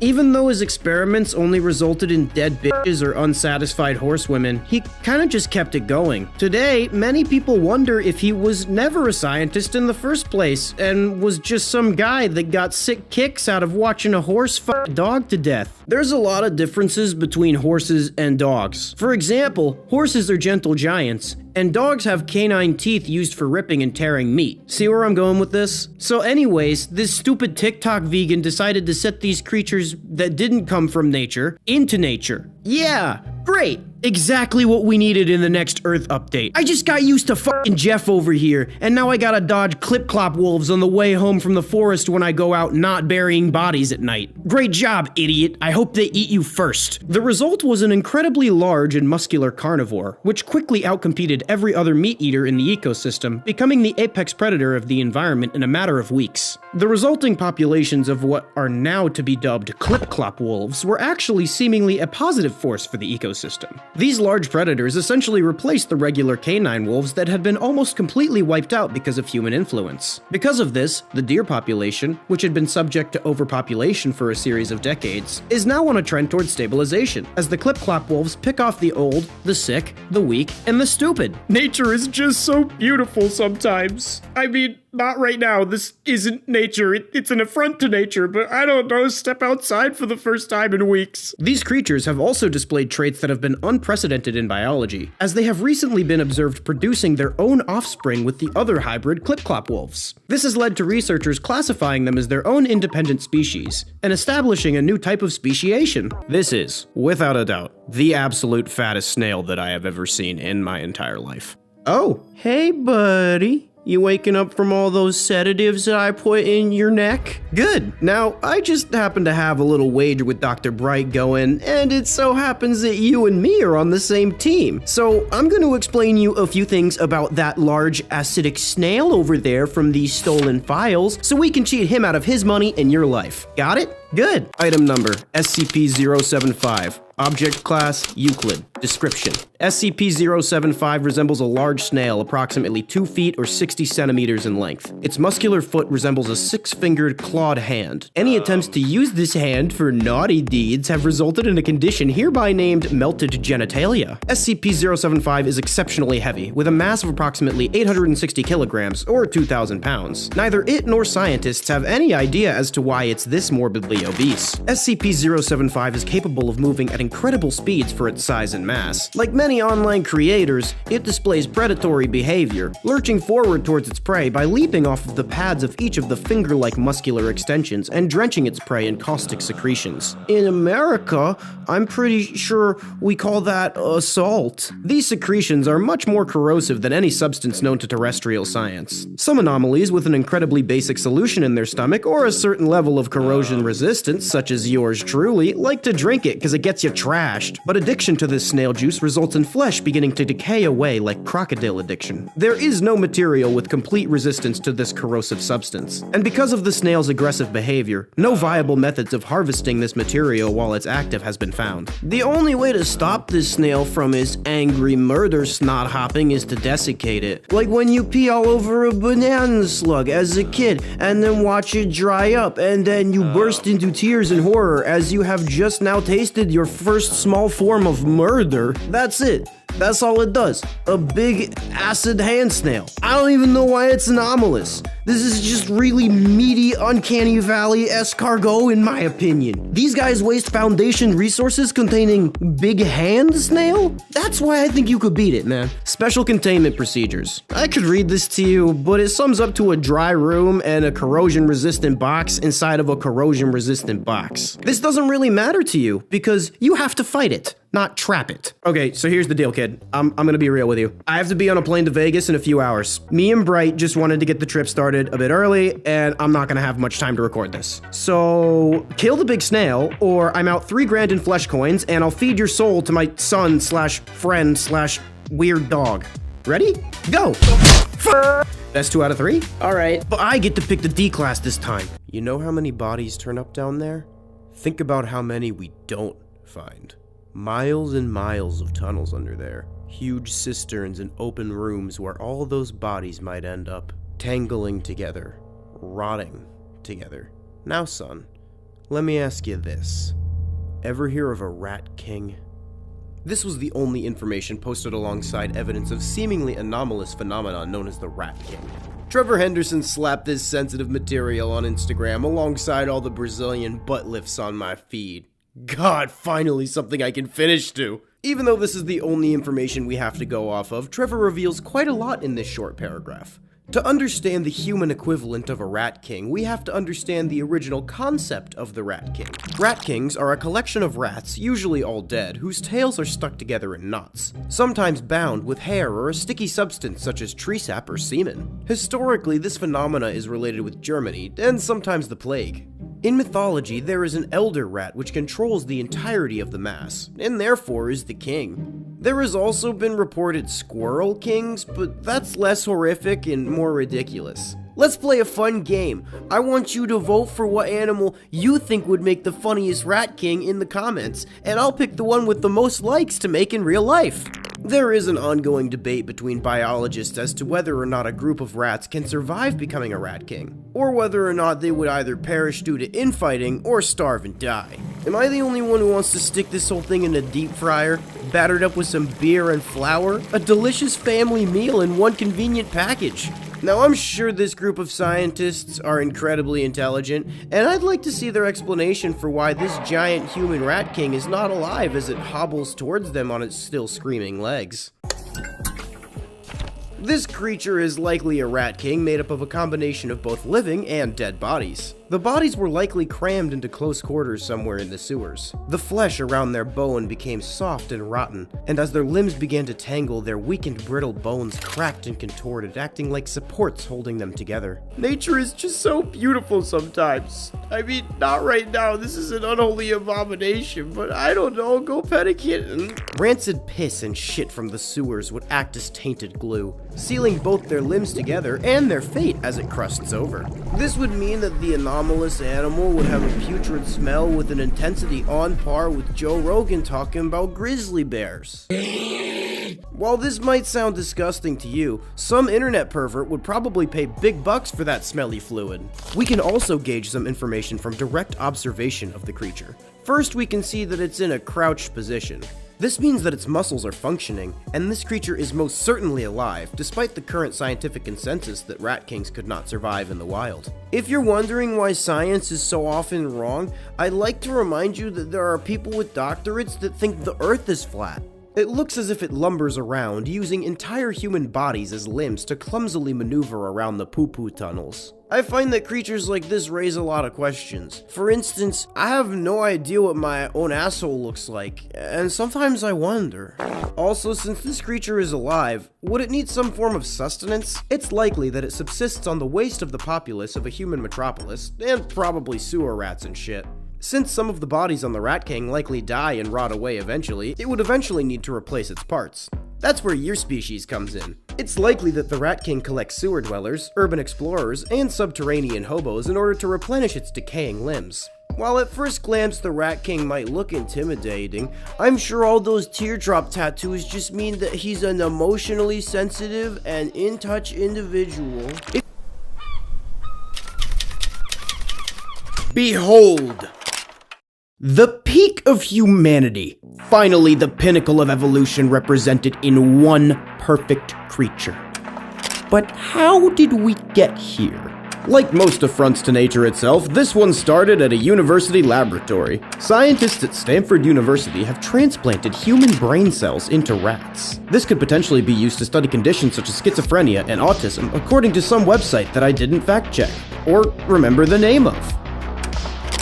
Typically, humans frown upon stabbing other humans in the brain, even if the intention was only learning. That's why they put the brain cells into a rat, because humans don't give a shit about those animals. I don't know where they got the human brain cells, but we're gonna ignore that part. The scientists started this process by growing stem cells into tiny 3D structures called organoids, and then they transplanted them onto baby rat somatosensory cortices. This is the part of the brain that receives signals from their sensory organs, meaning this is the part of the brain that lets you know when you're having a certified epic gamer moment. The structures melded with the rat's growing brain, sprouting new neurons complete with blood vessels and connections to other cells. Now that they committed this crime against your human god, they decided to see what they could learn from it. First, they tested if the human parts of the rat brain would respond to external stimuli. The scientists probed the rat's whiskers and the human cells fired, meaning that they receive and transmit information. Then they wanted to see if they could influence the rat's behavior. They slapped a genetically altered set of organoids that get stimulated when they get lasered with blue light into their brain. They then got a light that changed from blue to red and a spout of water. When the rat licked the spout of water, when it was blue, it got water. When it licked it when it was red, nothing happened. Or they f***ing shocked it. I don't know, dude. I wrote this script like a month ago, and I think it's a hell of a lot funnier if I don't know what the f*** I'm talking about. By the end of a 2-week study period, the rats licked the spout more frequently when the light was blue, indicating that the human cells were activating rat neurons to drive reward-seeking behavior. I don't really know how that worked. Let me reread. This technology could potentially be used for a plethora of different science fiction-y brain stuff. For example, it could be used to repair destroyed sections of the brain from conditions such as stroke or Alzheimer's or stabbed in the f***ing brain. You could expand the brain. It wouldn't make you smarter, but you know, make it bigger or something. I don't know what it would do, but find out is a good reason to try it. While some of you might say you can't beat evolution, you did it with the human knee, and some of your species inhale f***ing computer duster. You could even maybe make a giant fleshy brain computer to transmit information using stem cells and human brains. However, these guesses are all coming from an uneducated idiot cramming different pieces of brains in random animals by the name of me. So in conclusion, I don't know. While some say this entire thing is an example of science gone horrifically too far, to that I say, wire me some bitcoins and I'll make an AI deepfake video of your enemy yelling the Forbes top 10 most offensive slurs, and then we'll see, you know, maybe science going too far ain't too bad.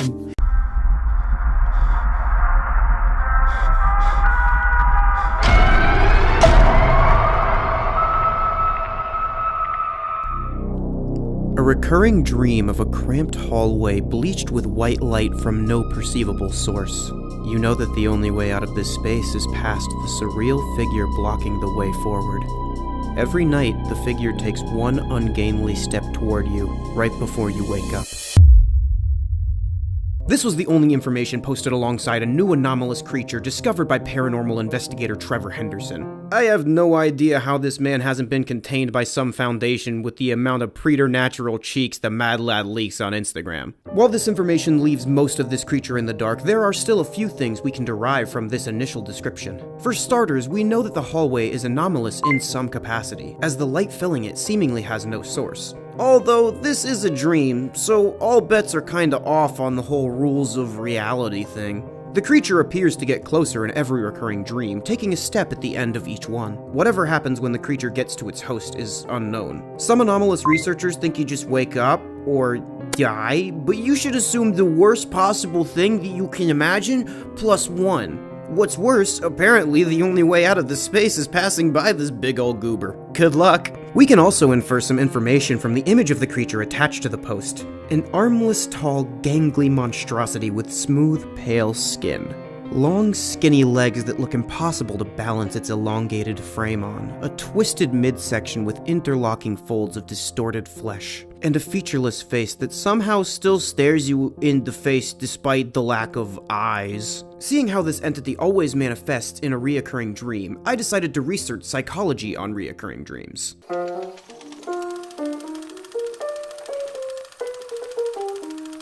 I love human psychology because the entire field is about a monkey that fails to understand itself, and for some reason the founder of it did massive amounts of cocaine and wants to bang his own mom. He was also just wrong about a lot of this but he's the only psychologist any humans can name. What the hell am I talking about again? Some researchers believe that recurring dreams reflect themes in one's life, such as past trauma, neglected or unmet needs, or current severe psychological stresses in the waking life. My theory is that this monster is a manifestation of an entity that could be unique to the psychology of the person that sees it in their recurring dream. Either that, or it's just some sort of regular demon that appears in dreams, and I'm an idiot that drank maybe a tad too much airplane glue. This guy kinda looks like a mangled dong. If this creature is based on the fears or needs of the person's internal psyche, it's very likely that the crampedness of the corridors, along with the massive creature, suggests something about the nature of this recurring dream. Of course, this is all speculation from half-assed research in the initial description, but just like putting metal in the microwave, there's only one way to find out.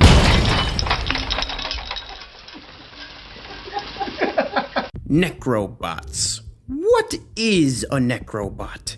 Is this a necrobot? What about this? How about these? Did you know that scientists at Rice University have taken a bunch of dead wolf spiders and turned them into grabby claws for picking things up? Why'd they do this? I don't fucking know. They say this research could be used to make biodegradable gripping machines for small objects. But I say, why do you need an excuse to make dead spider robots? That seems like a good enough reason to do that on its own.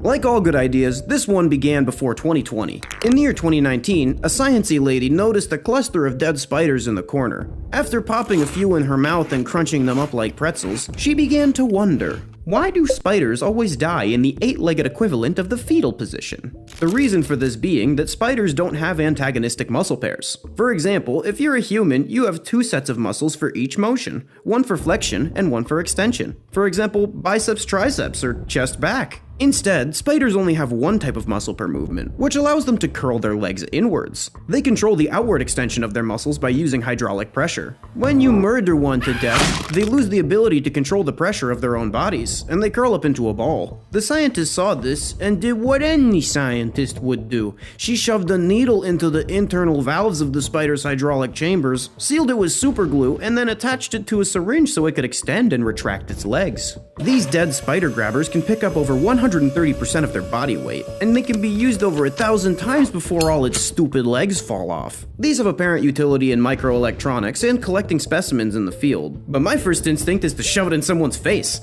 There are many potential jobs for these spider necrobots, including a spider necrobot job, if you know what I mean. Okay, I'll leave now. Also, these are likely more environmentally friendly than completely robotic parts, because dead spiders are 100% biodegradable. We're only a few steps away from living in scorn, and I'm so f***ing excited. Don't have send, humans.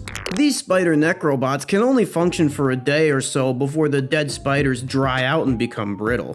They extended its lifespan by coating it with beeswax, and that slowed the rate of desiccation. Fun fact, those delicious looking don't eat packets that come in food things are actually meant to keep them desiccated. But when I was a kid, I thought they were to drive away spiders. I don't know why I included this, but someone lied to my dumb ass. Future research will likely be based on improving this coating or incorporating other spiders and whip scorpions into necrobots. Who knows, one day a scientist might turn you into a necrobot by jamming a syringe into your spine and pumping air into you so you flap around like a mechanical claw. And then we can use you to grab other dead humans from a giant mechanical claw game. But enough about my intergalactic horror-themed Dave and Buster's expansion headcanon. The scientist's name is Dr. Faye Yap, and she seems pretty chill. Thank you for making spider bots, Dr. Yap. That's pretty neat. I also like how your name is the same as the dentist from Bob's Burgers. That's also pretty neat. These are not the only spider necrobots in existence, as another research group at Graves University has taken this a step further. They not only use the hydraulic system to get the legs to open and close, but have also connected microscopic electrodes in the muscle cells and nervous system of the spiders, giving them almost complete control of these creatures, including the webbing organs, venom sacs, and small appendages such as the fangs. This research is obviously incredibly useful for military applications, except don't fact check anything I just said because I did it for you and it's totally not something I pulled out of my ass. I wanted to throw my hat in the ring by using bugs to make but after trying to market my cockroach milk with a McDonald's logo, I received a cease and desist. Ray. Ed had been almost 2 full days without a drop of water. He was beginning to go mad. Every thought rattling around in his brain was about the very thing he couldn't have. Water, water, water. He feels a single droplet splashed onto his forehead. Ed wakes up. It's the middle of the night. He's in the street, feeling much better, satiated, hydrated. He looks down at his dead phone to see his reflection covered in dry blood. He blacked out. It happened again. I've been there! He wasn't always like this, but for as long as he could remember, this was his life. This strange condition stemmed from an accident in his childhood. Some would say Ed's parents weren't the most attentive, but I think it depends if you're talking about attentive to Ed or their liquor cabinet. The couple soon learned that leaving their child unattended next to a family of raccoons can lead to unintended consequences, as Ed was bitten by one as a child. Oh, you motherfucker! The wound wasn't noticed immediately because Ed's parents kinda sucked. Upon noticing their infant foaming at the mouth, displaying what looked like aggression, which, by the way, what the fuck does an aggressive baby look like? And a fear of water, they finally decided it was time to take him to the doctor. In the emergency room, the doctors informed the parents that because his rabies had progressed to a late stage, there was no confirmed cure. There was, however, a new experimental treatment, a drug that could potentially cure late-stage rabies. At first, this seems to work. Ed's symptoms reduced and then completely disappeared. Relieved, his parents left the room to go back to drinking as the doctors began to hydrate Ed via IV infusion. His parents soon stumbled back into the hospital after parking their car wrapped around a tree, and opened the door to the room to a scene from a horror movie. Dried blood was caked on every surface of the room, and a doctor and nurse lay in the corner looking wrinkled, almost drained. Ed's parents, the alcoholic idiots that they are, spoilers, picked up the dried viscera-laden newborn and went, "No, silly little guy, looks like you could use a bath." Ed was cared for by the state after his parents' unexplainable bathroom accident. The disease continued to follow him. You think life is hard for you? Imagine not being able to fuck because if you get wet, they die. You can relate, he's an incel. One drop of water turns him into something else, a monster. Bright red glowing eyes constantly weeping a thick black ooze. His jaw snaps and reforms into multiple structures that overlap in impossible and seemingly painful ways. Rows of jagged teeth point in every direction, stabbing the flesh of his cheeks. After Ed blacks out from the pain, that's when the real fun begins. The rabies had permanently damaged his brain, but in a lucid state he was able to somewhat control his emotion, resist his thirst. That single drop switches the logical part of his brain off. He will then seek to drain any source of liquid nearby. What's that thing that the campus police keep telling me? Your body is a container? Oftentimes, the greatest source of moisture is the closest person in the room. Your body is 70% water, and Daddy is thirsty. He will expand his large jaws over the victims' heads, the sockets popping as they dislocate like a snake's. He snaps his mouth shut, making a series of puncture wounds at the temples, sucking the victim dry in a matter of minutes. At least when he wakes up, he's finally satisfied for the moment. One time his neighbor Chad squirted him with a water gun. There were no survivors. Crushing guilt weighs on him for committing these acts, and he does the best he can to avoid liquid around people. In mourning what he has become and done to others, he often turns himself back into this creature with his own tears. The most toxically masculine person you'll ever meet because he can't cry or everyone he loves dies. He's gone through 3 sets of loved ones and 2 families, and yes, those are separate. He can't jerk off either, and sometimes I think that's what he's actually sad about instead of the murders.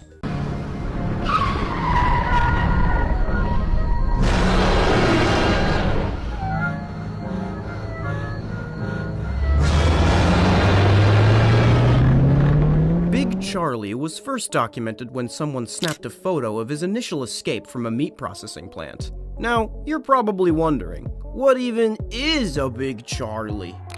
This creature's DNA analysis revealed that it is a man-made genetic hybrid of both chicken and cow, the ultimate meat product abomination. No longer will my McGangbang have to come from two different animals. Its body resembles that of an emaciated cow with its ribcage tightly encased by leathery skin. This creature can reach up to 30 feet or 9 meters tall. Its legs are structured like those of a chicken, and its head has a cow skull shape with a beak-like protrusion for a mouth. Big Chunkus's eyes are cloudy and milky white, like those of your friend's really old dog that he insists can still actually stand up, but you're not so sure. These hybrids are still in production around the United States, and their meat as well as other products like milk and eggs are being sold to consumers in America and overseas as well. You can't tell me you didn't already have a suspicion that something was up about your food. Take a bite of a McDonald's hamburger and tell me it tastes anything like a hamburger you make at home. Yeah, I still bought this, f*** you. Oat milk? Yeah, okay. Show me the nipple on an oat. You f***ers have been consuming Big Charlies this whole time. I'm telling you though, the meat is delicious when you actually prepare it right instead of just mixing it with dog food ingredients like your fast food places. Despite its totally radical entire body mohawk, this entity has never displayed aggressive tendencies towards humans. While he might seem frightening due to his appearance, think about how smart a cow is, and then think about how smart a chicken is. This guy is somewhere in between there. This thing's primary concern is eating things off the ground. I bet you feel about as dumb as him for being scared now, don't you? It's not really all that threatening of a creature compared to the rest of the crap that I drag y'all to.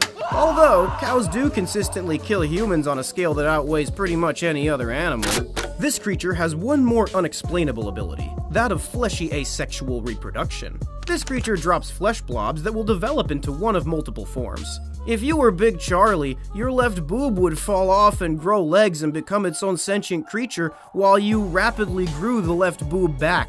The first of these three forms is a perfect clone of Big Charlie, the second of which is called Lil Nugget. I'm not talking about that vertically challenged Atlanta rapper that fell into a deep fryer. I'm talking about a small amorphously shaped creature with 4 nubbins it uses to walk around on and 2 comically large oval eyes. Lil Nuggets act like cockroaches or rats and survive inside human settlements by stealing their food and resources and nesting in their walls. I'd nest in your walls. Aside from the destruction to environments that regular pests create, these are basically harmless, and they can even be domesticated if you feed and take care of them. The lamb is a different story. The lamb is a monstrosity that looks to be made from veins and other vascular structures. Okay, so you know those bodybuilders that have skin so tight that all of their skin looks like veiny dick skin? It's like that big pile of veins, but without the skin. It levitates in the air using some form of telekinesis, but this is just the tip of the iceberg of what it is capable of. It can cause psychic damage to the brains of any creature in its vicinity. This includes psychological/emotional damage, but it can also just literally burst your gray matter. Make your head go. It's also capable of causing all the blood in a creature to instantly clot, causing the veins in its body to explode under the pressure of gelatinous blood, causing the skin to become reddish in hue. This creature, like any other cool, unknowable horror, is worshipped by a cult of followers. There's also triple question mark Nugget, but when people pressed lead paranormal researcher Trevor Henderson for information regarding this new discovery, he kept saying, "We don't talk about him." I know what that means. It's either that he's buried in Trevor Henderson's backyard, or he traumatized Trevor to a point he can never recover and his brain made up a bunch of random monsters as a defense mechanism.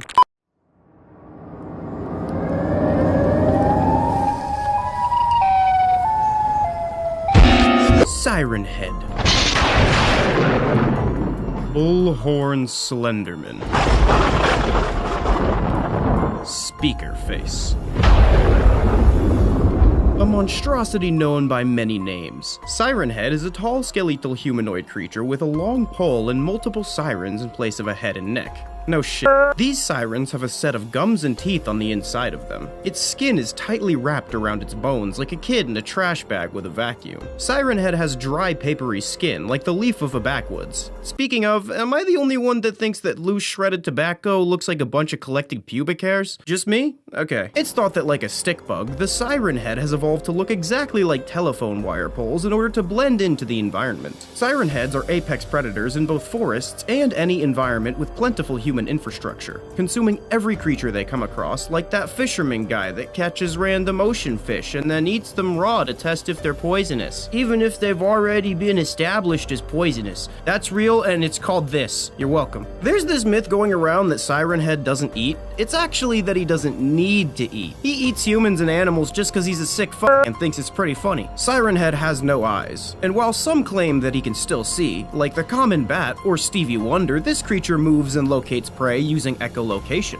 sending out indetectable pulses of sound constantly and receiving accurate feedback as to where your dumbass is hiding. The two sirens on its head will often speak in unison and throw out seemingly random words and numbers in a static-filled, echoey electronic hum. This creature is also capable of replicating any noise that it hears, including human speech, animal calls, and of course, sirens, digital, and other mechanical noises. Bring a bucket and a mop for this wet-ass pure. Siren Head seems to be more intelligent than your average human. You gotta be smart to get a human out of their house if you look like the result of someone tripping balls on mushrooms on Halloween night and seeing an especially creepy telephone pole. The noises that he uses to lure victims will change from person to person. Similar to a skinwalker, Siren Head often uses the voices or screams for help of a loved one or any other voice that it thinks could manipulate a victim into leaving safety. It will also specialize the noises by stalking a victim for a series of weeks to understand its behavior.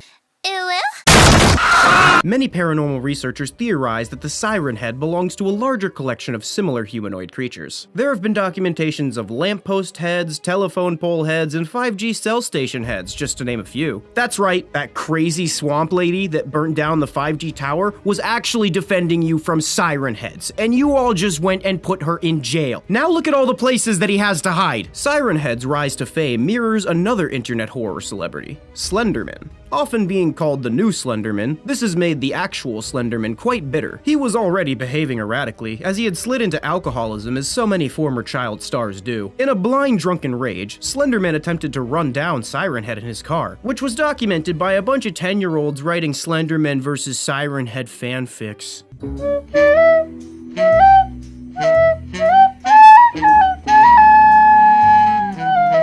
Open the door or I'm gonna throw rocks through your windows, you dumb whore. Hey Satana, add polycephalic human skeletons to my shopping list. I've added polycephalic human skeleton to your shopping list.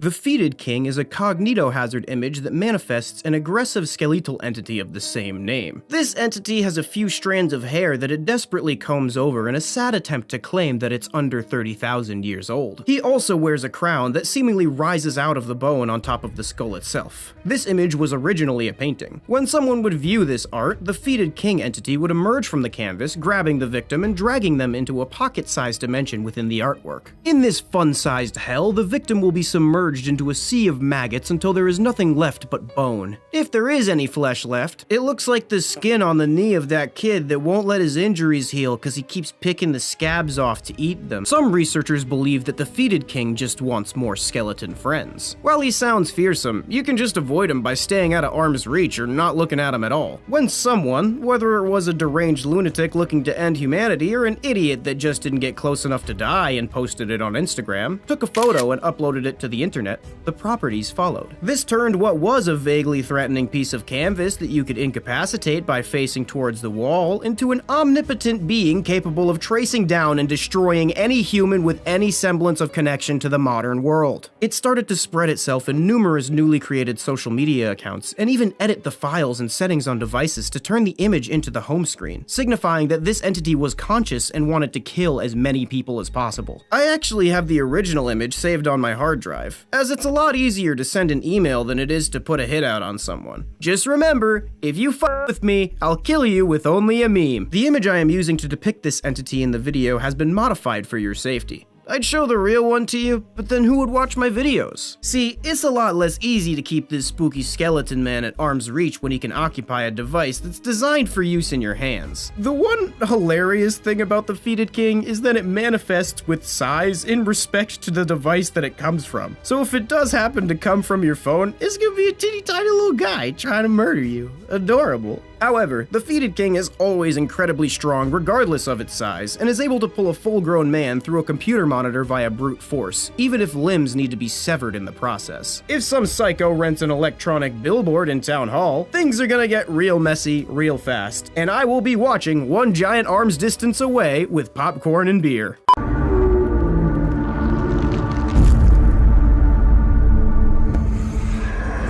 Bridgeworms are mysterious ambush predators located across the majority of the North American continent. These worms are often discovered by unlucky urban explorers that stick their nose inside the wrong place at the wrong time, like that one incident with the butthole. These creatures have a long worm-like body covered in a layer of sickly-looking gray skin with a waxy shine to it. They have two large arms protruding from each side, which they use for dragging themselves along using walls of tunnels like a lubed-up man crawling quickly across a slip-and-slide. They also use these arms to secure prey and bring it inside their face holes for consumption. The bridgeworm usually resides in bridges, tunnels, sewers, subways, abandoned buildings, and rarely in natural caves. Like you and I, this creature very much enjoys slippery holes. This creature preys upon the majority of large North American fauna, but has a tendency to reside in man-made areas and target humans. It's theorized that this predator not only targets humans, but has evolved over millions of years to favor humans as prey. It's thought that this creature needs the large mass of gray matter that is most present in human brains. Evidence for this evolutionary relationship can be seen in its false face adaptation. Kinda like dealing with someone on the street handing out their quote-unquote free mixtape, or a girl who's only on Tinder to promote her OnlyFans. You shouldn't be fooled by this false face. Its gray skin opens up just under the chin of the creature, creating a retractable flap. This flap has a fake, vaguely humanoid face on it. When ambushing its prey, it retracts this flap to reveal its true face, which is a blood-red skeletal face eerily similar in bone structure to a human skull. While it was theorized that this was designed to fool humans as a manipulation of their hard-coded facial recognition patterns in their brains, this theory falls apart when you realize that most humans are smart enough to know it's not a person if it's a giant worm with an uncanny valley face. Keyword: most. Instead, I theorize that it is not designed to trick humans, but instead to pique their curiosity, taking advantage of the human's natural proclivity to seek knowledge even if it puts them in danger. What's that saying? Curiosity killed the cat, and also that transient, that taxi driver, that paranormal investigator. As they age, their faces get more and more human-like, and some of them attach themselves inside of their habitat like some sort of horrible roadway snail. Another adaptation that suggests the bridgeworm specializes in human hunting is that it oozes a thick slime. This not only lubricates its body to slide through tunnels, but it also serves to make the road incredibly slippery, causing many more accidents. Numerous corporations have captured and farmed these worms to milk them of their lubricant and sell them as intercourse aids worldwide. When the slime freezes in the winter, this accident rate skyrockets. After causing a car crash, this creature will rip the doors from the vehicle and pull the prey out of the car and devour it like my rabbi did with my foreskin after I was circumcised. The largest recorded bridgeworm on record was over 1,500 feet, and was the culprit responsible for some of the numerous New York railway transit disappearances from 1994 to 1998. Bridgeworms usually keep to isolated areas to avoid detection by human masses. Nothing on your planet is more dangerous than a big group of humans under groupthink. Although, when food is scarce, the worms will sometimes relocate in search of more, sometimes across vast distances. There have been a few rare instances of bridgeworms entering cities and large towns. For example, the most infamous incident in 1998 in which a bridgeworm followed the train tracks from rural New York directly into Grand Central, consuming railway workers, drunken humans, and homeless street performers in the subway, only to be cut in half by an express train from Connecticut before it could reach the high-population transit center. I actually witnessed this, but in the moment, after the night I had, I wasn't sure if I actually saw a train cut a giant worm with human arms in half, or I was just a bit too gone and needed some sleep. What is strange is that there are no evolutionary trees which the bridgeworm would fit into, as it has no known species relatives. How the bridgeworm came into existence is a complete mystery. Some say it's related to snakes or worms, some say it was created in a laboratory, some, as humans always do, say it's got something to do with the occult or the paranormal. Examining its genetic lineage is like going on TikTok. Rarely have I opened TikTok and I was like, yeah, that was a valuable use of my time. Most of the time I just open it to post and spend like 15 minutes and I'm staring at memes and thirst traps and I'm like, shit, I've been tricked. What the hell am I talking about again? I would advise against searching for the bridgeworm due to the fact that you're their primary source of food that millions of years of evolution have bred them to be the perfect ambush predator for, you idiot. I decided to message my associate and take this investigation into my own hands. The following is the message log leading up to the expedition. Yo, where's the abandoned house? In the woods. I need some footage. We need to find the bridgeworm, motherfucker. This guy. Where? Oh, you're asking me? I'm down to do that tonight. Blair Witch Project. Yeah, I'm asking you, lol. We need to find the bridgeworms. Redacted. If we believe hard enough and get high enough, it will be real. Hey man, you don't gotta tell me twice. Lift today. I'm glad you understand the importance of this matter. Also down. Lift today, dinner, vodka, wander into the woods.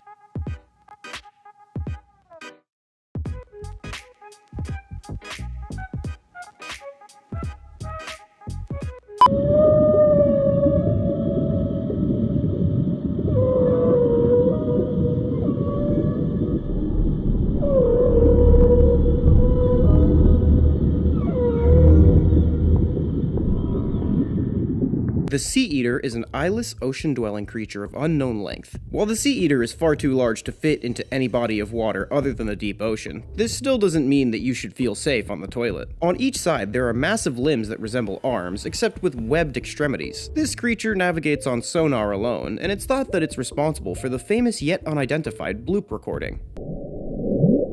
Shut the fuck up, Animal Planet. It's not fucking mermaids. Anyways, if humans were smart, they'd just nuke this big stupid fucker with sonar and get it over with. Get rid of all the whales too while you're at it. This creature consumes anything it comes across, including but not limited to small to large sea fauna ranging from clouds of plankton to pods of whales, ocean vessels such as boats, cruise ships, aircraft carriers, and submarines, and other ocean megafauna such as the Marianas Trench megalodon population. The tip of this creature's gaping maw is just above 32,000 feet high when it rarely breaches the surface. This trait gets even more unsettling when one realizes that airplanes fly at around 30,000 feet. One of the rare direct surface encounters with this creature was found in the black box of an airplane that was swallowed and found full of skeletons in a giant legendary undersea turd. It's thought that this creature moves by dragging itself along the seafloor with its giant uncanny valley arms. While this behemoth seems like it would be slow if it was dragging its belly across the floor like a morbidly obese slug, it can actually reach speeds of up to 575 miles per hour.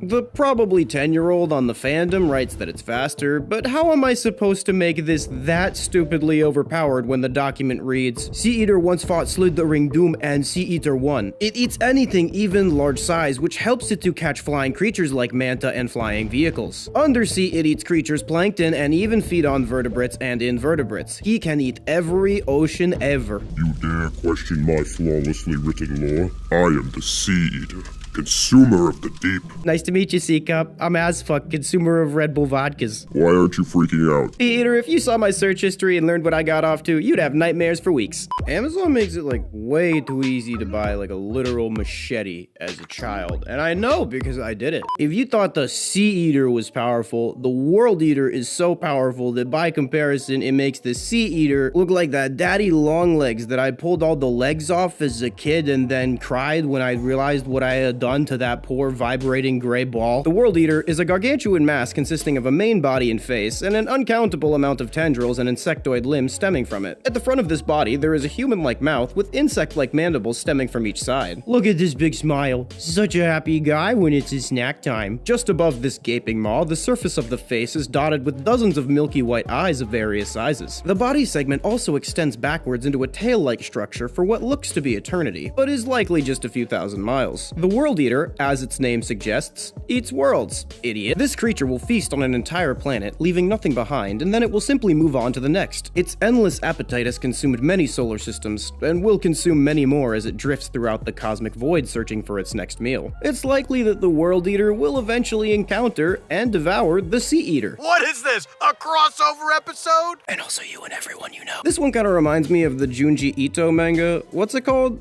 Hellstar Ramina. Yeah, this whole creature gives me a lot of Lovecraft vibes too. You know what's weird? A lot of people think that Lovecraft was squeamish towards sex, and you can see this in his work. Like how he made a fertility god, the equivalent to a horrific sentient fleshy termite egg sac hive full of gods. If you're a true literary scholar, you can look past this and realize that H.P. Lovecraft definitely had a fetish for sticking his penis into random insect hives and getting it all bit up and shit. What the hell is it talking about again? This is the cum eater. It eats cum, the end. Cartoon Cat is a tall, slender, anthropomorphic black cat-like creature with cartoonish proportions and features. It has white, soulless eyes with black pupils and white gloves similar to that of Control the Entire World Mouse. Like fans of FNAF, furries that want to fuck slashers are the most common victims of Cartoon Cat. Some believe that Cartoon Cat was sent as punishment for humanity's anthropomorphic sexualized cartoon representations of animals. Oh yeah, and his teeth are consistently stained with blood. When pressed as to why, he said don't worry about it. So I'm not gonna worry about it. The creature does not usually display typical feet, instead having sharp points at the ends of their legs. Finally, a solution for those who have both feet and knife fetishes. Cartoon Cat can change his form, size, and body at will. Its arms and legs can extend almost indefinitely, allowing it to reach high windows where you sleep with ease. The creature's limbs can squash and stretch like that of a typical 1930s rubber hose era cartoon, except without all the racist parts that make everybody uncomfortable. His entire body seems to be malleable, as if it were made of some sort of solidified goo. The creature seems to be emulating Felix the Cat, a cartoon that ended around the 1930s. In the Felix the Cat Wikipedia article, it details the struggles and decline of the show's creator, which is incredibly sad, right? At the time of Googling Felix the Cat, I had not read this article, and I scrolled down to why did Felix the Cat end, and it said, he slumped into an alcoholic depression, his health rapidly declined, and his memory began to fade. He could not even cash checks to Mesmer because his signature was reduced to a mere scribble. He died in 1933. But my dumbass thought it was referring to Felix the Cat, and I was like, they wrote that in the show? On a drunk AMA Trevor did on his Twitter, he revealed that Cartoon Cat loves to commit violent atrocities. Oh, to be drunk on an AMA. Trevor's doing it right. He has not revealed much about Cartoon Cat, likely because he knows the truest fear is fear of the unknown. Cartoon Cat is considered to be so dangerous that other monsters avoid areas that he tends to frequent. Not me though. This cat is just a big pussy just like every other. It's theorized that Cartoon Cat has unknown metaphysical abilities that allow him such power. Cartoon Cat, and any other cartoon monster for that matter, can take the distorted form of almost any animal. But since dogs, mice, and cats are the animals that usually come to mind when cartoons are mentioned, these are the forms that are most often used. Cartoon Cat used to take the form of Cartoon Mouse, before the only entity more powerful than itself threatened litigation. This brings us to the entity of Cartoon Dog. While some believe that Cartoon Dog is a separate entity completely different from Cartoon Cat, others are convinced that they are the same creature, and that it just changes forms very often. Since their traits are all basically the same as far as I see it, the answer is very obviously that it doesn't fucking matter. If the majority of the population focuses on a new cartoon character, Cartoon Cat may take their form. And if it makes Cartoon AZFK, I'll see it the fucking court. Based on this info, it's likely that Cartoon Cat took its form around the 30s, and looked quite different before the advent and popularization of animation. Trevor has gone so far as to say that these creatures understand morality, and quite enjoy doing the most horrific of things they possibly can. So basically, it's like that kid that's edgy for edginess sake. Oh, you don't like that?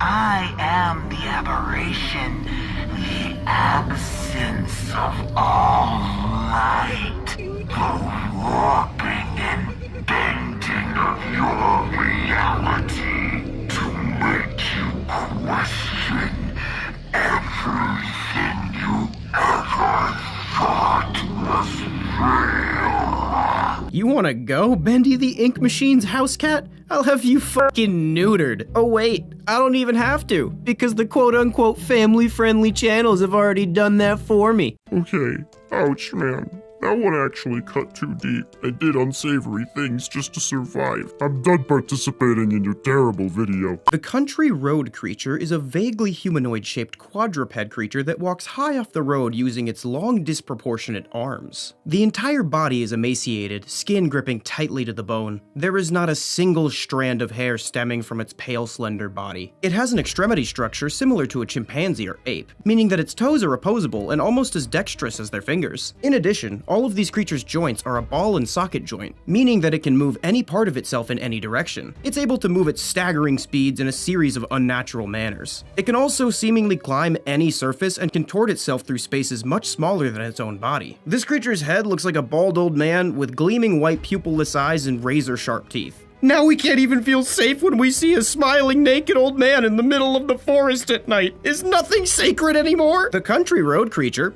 frequents country roads. Idiot. It's an intriguing paranormal version of an ambush predator, disguising itself as a human by contorting its body to fit into items of clothing from its previous victims while obscuring its distended limbs. While some say it can shapeshift, it actually can just contort into a variety of forms. It is fully capable of overpowering a human on its own if the person is out in the middle of a backcountry road on foot, but in a car they move far too fast to catch up to and capture. From here, it has one of several strategies. It sometimes attempts to hitchhike, showing that it's either intelligent or can at least mimic behaviors that it has seen humans undertake. Other times, it will make its way to remote rest stops and wait in the shadows for someone to get gas, slipping underneath the car and holding on until the human pulls away, at which point it smashes open the window, attacking the human and causing a car wreck. It quickly consumes the victim and disappears back into the wilderness. Some have even speculated that this creature disguises itself as truck stop hookers in order to get the fattest of truckers to make sure it gets all its nutrients, and that someone who speculated it was me. Now you're probably thinking to yourself, I wouldn't get tricked by this. It would take some sort of dumb idiot to get fooled by this goober. That confidence is usually what kills your species in the first place. Just saying. I'm willing to bet there are more people alive that think the Earth is flat now than back then in the 3rd century BC. You're not getting smarter, there are just more of you.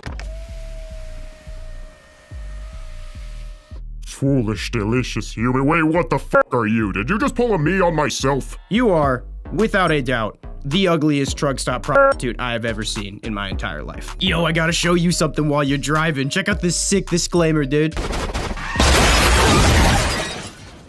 The God of Roadkill. The God of Roadkill is an entity that manifests either just before or shortly after animals are killed by a vehicle. Through an unknown method, this being causes humans to have car accidents, either to protect an animal from an oncoming vehicle or to avenge their death by flipping an inattentive motorist into the nearest ditch. This entity is theorized to be a spiritual one rather than a biological one. It's rumored to help the souls of dead animals cross over to the other side after their lives ended tragically and violently, subsequently consuming their physical form as a reward. Some researchers suspect that the God of Roadkill is actually just some sort of freak engaging in necrophilia and bestiality at the same time. And by some researchers, I mean me. It has a human-like upper body that looks as if it's had its lower half severed just above the hips on the spine, almost as if it was cut in half by a car. Because of this, it moves around by using its disproportionately long arms to crawl. Reports of the creature have ranged in size from 20 to 35 feet tall. It has no skin, only ragged and torn musculature with jagged bones piercing through. Its head looks like a vulture's, except a much longer and distended beak and many human-like eyes placed seemingly at random about the skull. His form can vary depending on the severity of the creature's demise. If it was quick and painless, the entity usually has minimal flesh and stark white bleached bones. If the animal were to have a gruesome demise, the God of Roadkill appears caked in dried blood, with organs trailing behind, leaving a trail of blood and viscera as it drags itself along the road. This is kind of messed up, but that actually made me kind of hungry. The creature looks, and especially smells, to be in a state of constant decay, although it never actually decays. Maggots, fungus, and other decomposers call this creature's rotting body home, making it a harbinger for various diseases. If a human makes contact with this creature after surviving the car crash, they are very likely to develop a fatal infection in the days to come. This infection mimics how dead matter decomposes to the letter. The only caveat is the person is alive to watch themselves fall apart. first. While it is not fully understood how the god of roadkill causes these accidents, there are a few hints in the reports that help paint a picture. For starters, the cars always look as if they've been hit by something incredibly large and heavy, like a tree, but the patterns look more similar to an accident where the motorist struck flesh and bone rather than a plant. Human authorities know of few animals large enough for this, and the regions that have these unexplainable car wrecks can't really blame it on elephants. It's thought that the god of roadkill either manifests immediately in front of a car or leaps out in front of it at a great pace. It's like the classic movie scene where the friend jumps in front of a bullet for another friend, except the friends are the animal and the god of roadkill and your car is the bullet. Now, some of you might consider the god of roadkill evil for murdering humans for a bunch of squirrels, but from the god of roadkill's perspective, he just saw you murder a squirrel because you wanted to order chicken nuggets from the highway so you wouldn't have to wait 35 minutes when you got home. He's kinda got a better reason than you.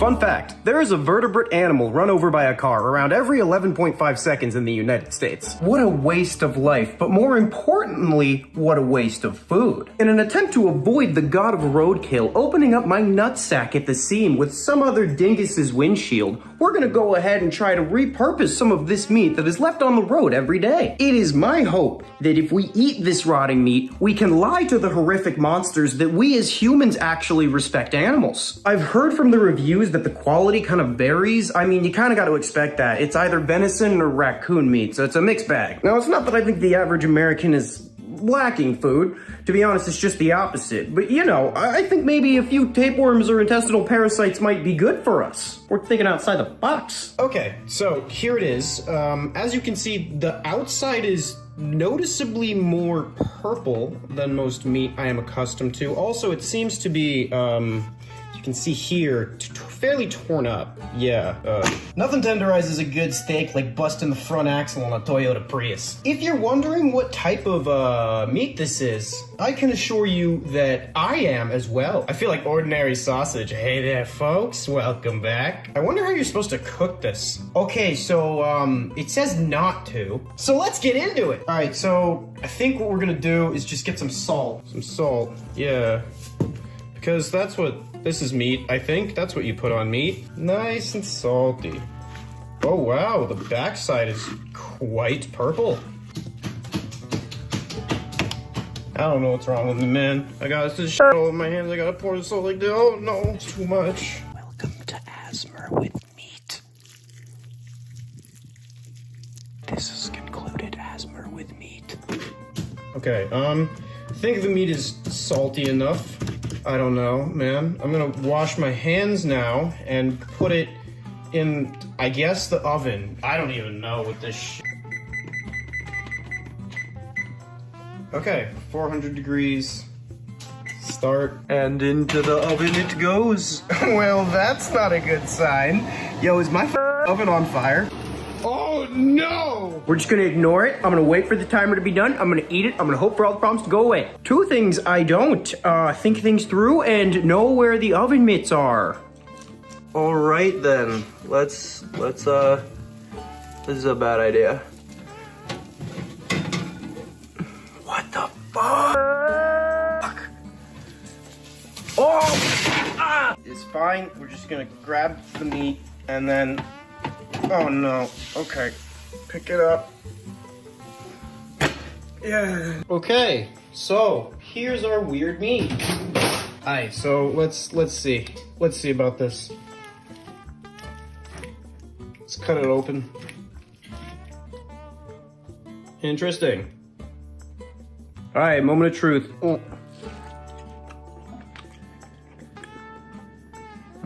Not bad.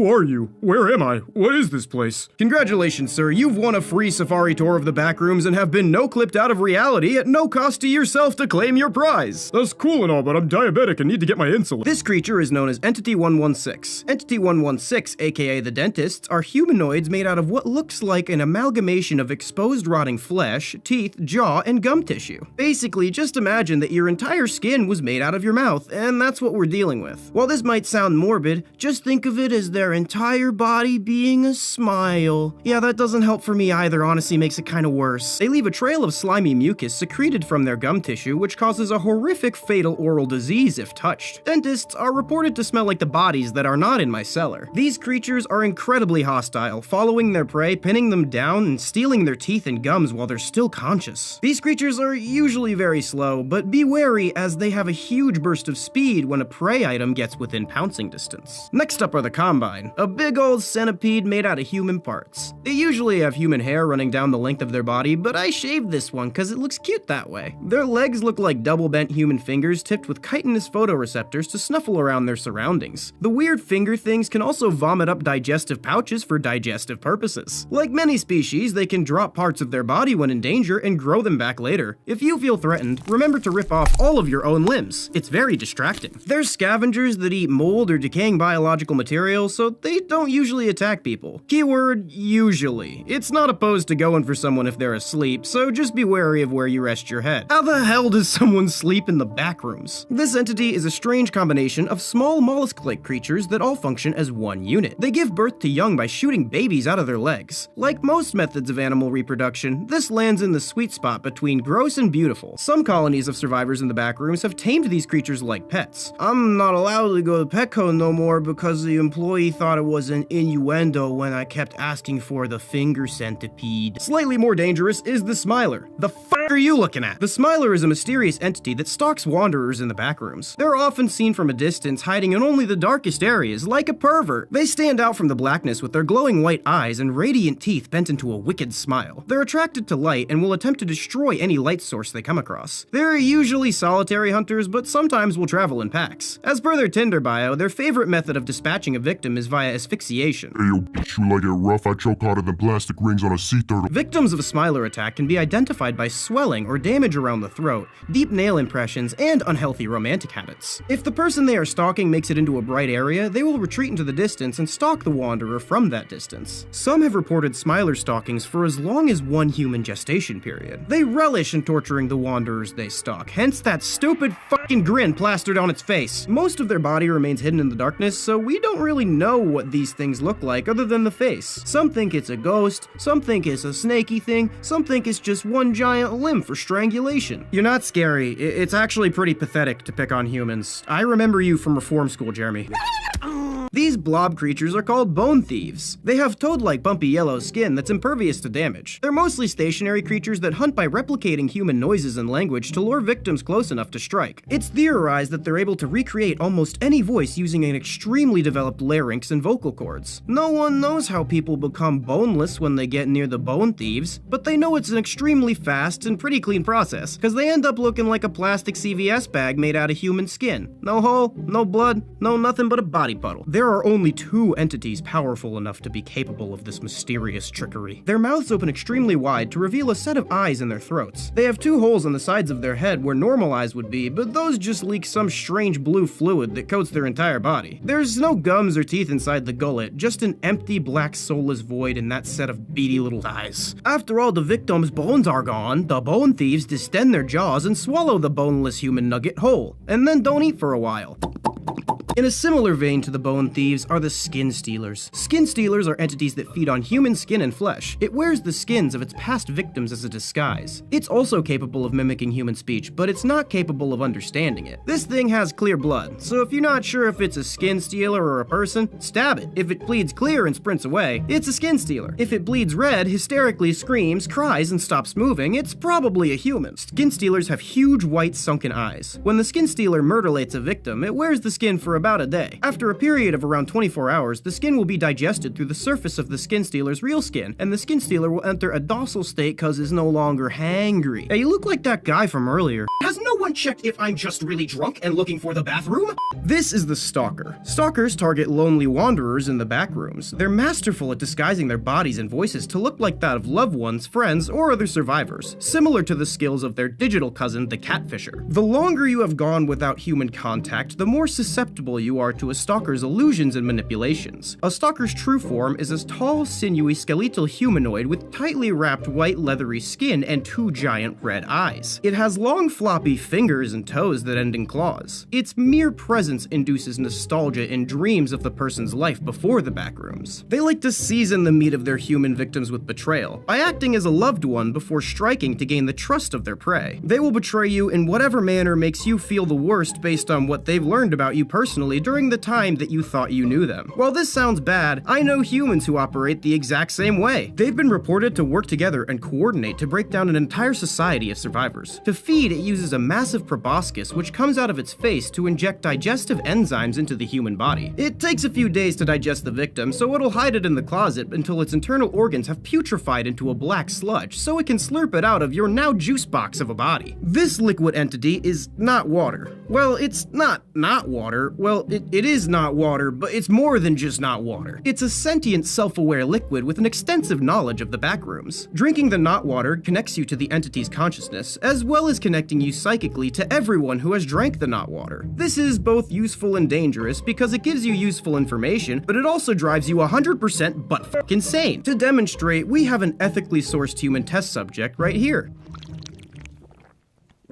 I just peed on this COVID test. I'm definitely pregnant. I wonder if anyone has ever been murdered with the binging with Radish Branch chef knife. You shouldn't have the thighs of a pregnant 15-year-old. I subsist solely on bugs that I scrounge up from the ground.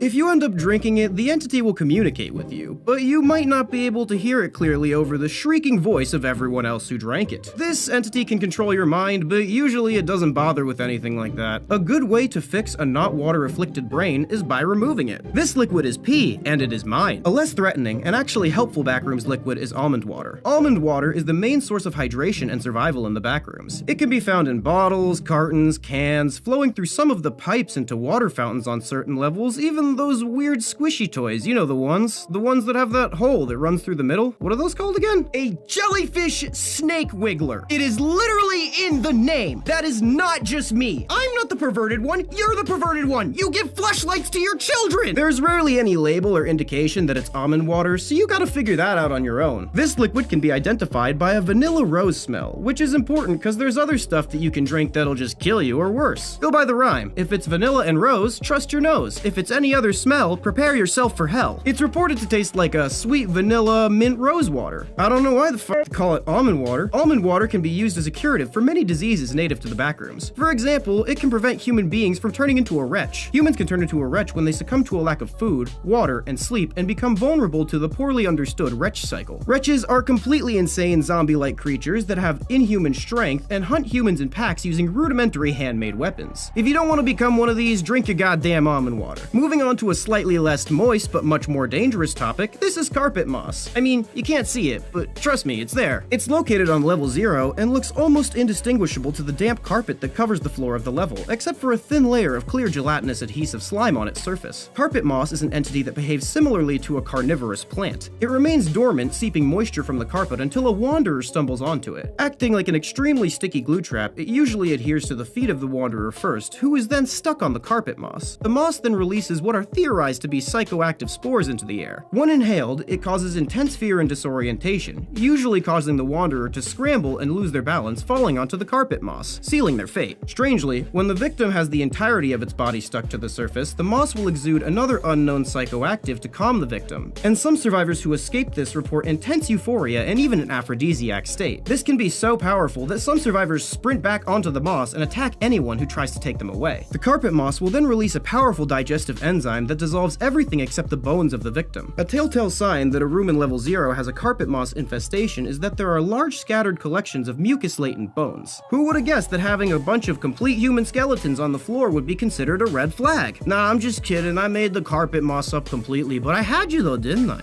Today's Backrooms Mania-induced psychotic episode is on Level Fun. Level Fun is similar to that of Level 0 with its damp piss yellow carpets and walls, but it has some key differences. Level Fun basically looks looks like one of those laser tag birthday celebration rooms, but if you took the Uncanny Valley factor and dialed it up to 11. You know, plastic chairs, table in the middle, creepy off-brand wall decals, cake that some kid has obviously just been shoving into his mouth with his bare hands that just also happens to be made out of human flesh, the whole 9 yards. Wandering around this smells almost as weird as Chuck E. Cheese's party room level are the partygoers. Partygoers are intelligent and aggressive humanoid creatures that used to be human. They are tall, sinewy, with long, smooth, yellowish, leathery skin. In place of an eyes and mouth, they have bloodied empty sockets and crudely carved smiles, but they can still somehow see and vocalize. They use balloons as distractions and almond water as bait, so if something is weird, that's probably a good indication that it's weird. They can be outrun fairly easily because they can sprint for more than 20 seconds. Actually, I'm not sure if everybody watching this video can sprint for longer than 20 seconds, so who knows, maybe you'll be okay. You'll know if you're spotted because you'll begin to hear a distorted nursery rhyme. The song is actually a cognitohazard and results in whoever hearing it becoming extremely tired and numb to everything. So basically, it won't affect most of us in the slightest. The partygoers are skilled at no-clipping themselves or others, so you often don't even know if you've changed levels into their domain. Partygoers use strategy in hunting, where some will chase from behind as the others barricade off exits with the furniture and wait around corners of doorways to ambush prey. The ends of the partygoers' arms have holes that contain retractable fishhook-like claws that they use to latch onto their prey. After breaking the skin, the partygoer transfers a venom to the victim and then retreats like a pussy. The process will first take place in the affected area. You can cure this in the early stages via amputation or using super almond water. If you're wondering what super almond water is, it's the result of intense oversaturation and that kid that always has to top your story with a better made-up story. The skin will begin to become leathery around the marks and spread across the surface of the skin. Blood flow to the hands will stop and they will go numb, turn purple, and fall off. The radius and ulna bones will dissolve and fuse in an incredibly painful process, rendering both arms immobile temporarily. Over the next few days, the victim will develop what looks like bruises that quickly turn into pustules. These will soon pop when the hooks have grown enough from the newly formed compound bone to pierce the surface, revealing a sore-like hole that the hooks can retract into. The victim's hair and face will seemingly begin to melt away like a plastic CVS bag that I left in my friend's oven. The venom degrades any memory of the victim's past life. They basically go full batch at this point and carve eyes and a mouth and begin receiving telepathic communications from the party host that the infector partygoer belonged to. Party hosts are weird fat man-baby fetus creatures with a party hat crudely stapled onto their scalp. They're completely immobile with shriveled human eyes, and they're often sitting at a table with a human flesh cake with a candle in it. Because of their defenselessness physically, they're often guarded by partygoers. Oh yeah, they telepathically communicate with the partygoers and can see through their eyes. Happy birthday, little guy. Thanks for inviting me. I got you a gift.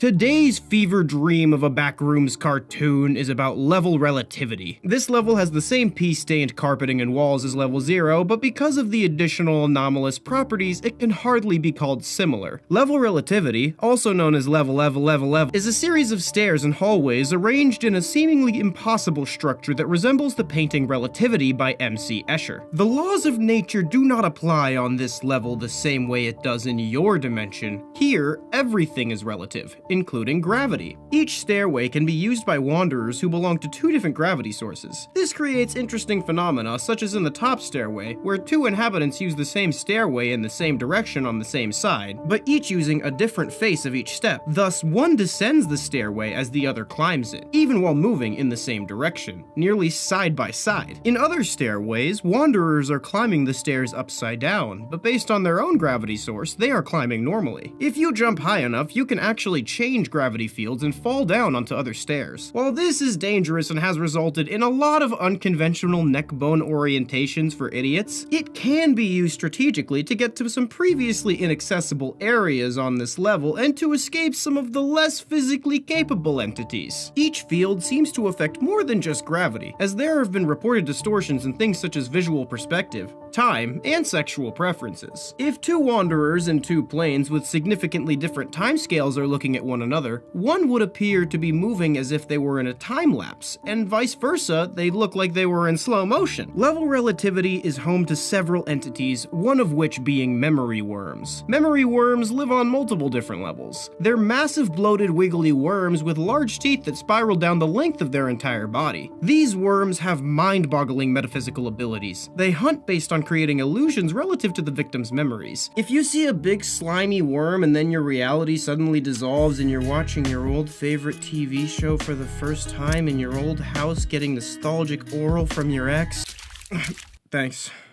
They eat their prey whole, digest it partially, and then give birth to a ton of little wormlings made out of the remains. Like most methods of reproduction, what you would consider gross, this species considers so arousing they'd just pay someone to watch. These wormlings can be smashed up and boiled with almond water to create memory juice. Be careful when collecting these creatures, as too many wormling bites can lead to amnesia and even a vegetative state. Memory juice just gets you high as balls. Maybe it has something to do with your memory. I don't fucking remember. People say it helps you accept your situation in the back rooms and reduce your stress. I know lots of people who do this. You don't have to live in the back rooms to need to drink something to get high as balls to accept your situation. It's just called alcoholism. Wanderers report that it's not addictive and they can stop anytime they want, but also don't check the wiki. An entity that can only be found in level relativity are the staircase mollusks. They may be hard to see at first as they are camouflaged amongst the mucus-colored walls and floors. They have thick shells that resemble the wallpaper and a muscular foot like a snail that has a slimy texture similar to the damp semen-crusted carpet. They can flatten out against a wall to disguise themselves and then pop into the air like those weird pop things that iDub made a giant one of that you can get as a reward for not biting the dentists more than 3 times. They can stick to any surface and are incredibly skilled at navigating gravity fields while hunting. They often launch full speed at a wanderer, switching gravity fields in the middle, subsequently accelerating their attack, shattering the wanderer's bones on impact with their thick chitinous shell. Afterwards, the mollusk will sit on top of the victim, its muscular foot oozing a digestive enzyme for a few hours before leaving behind only a spooky skeleton. Oh yeah, by the way, I made this whole fucking level up because the backrooms has like 3 cannons at this point, and I was like, fuck it, let's make it 4. I mean, like, memory worms and the worm juice are actually real. They're from the wiki, and I plagiarized a little part of this from MC Escher's Relativity Wikipedia page. But the rest, I was just pulling stuff out of my ass. I had you though, didn't I? What would you do if your friend snorted what you thought was a regular old fleshipede and then wouldn't shut up about how you should really change your lifestyle and fill your kidney with insect eggs? This guy looks like he's struggling. Maybe we should give him a hand. Huh?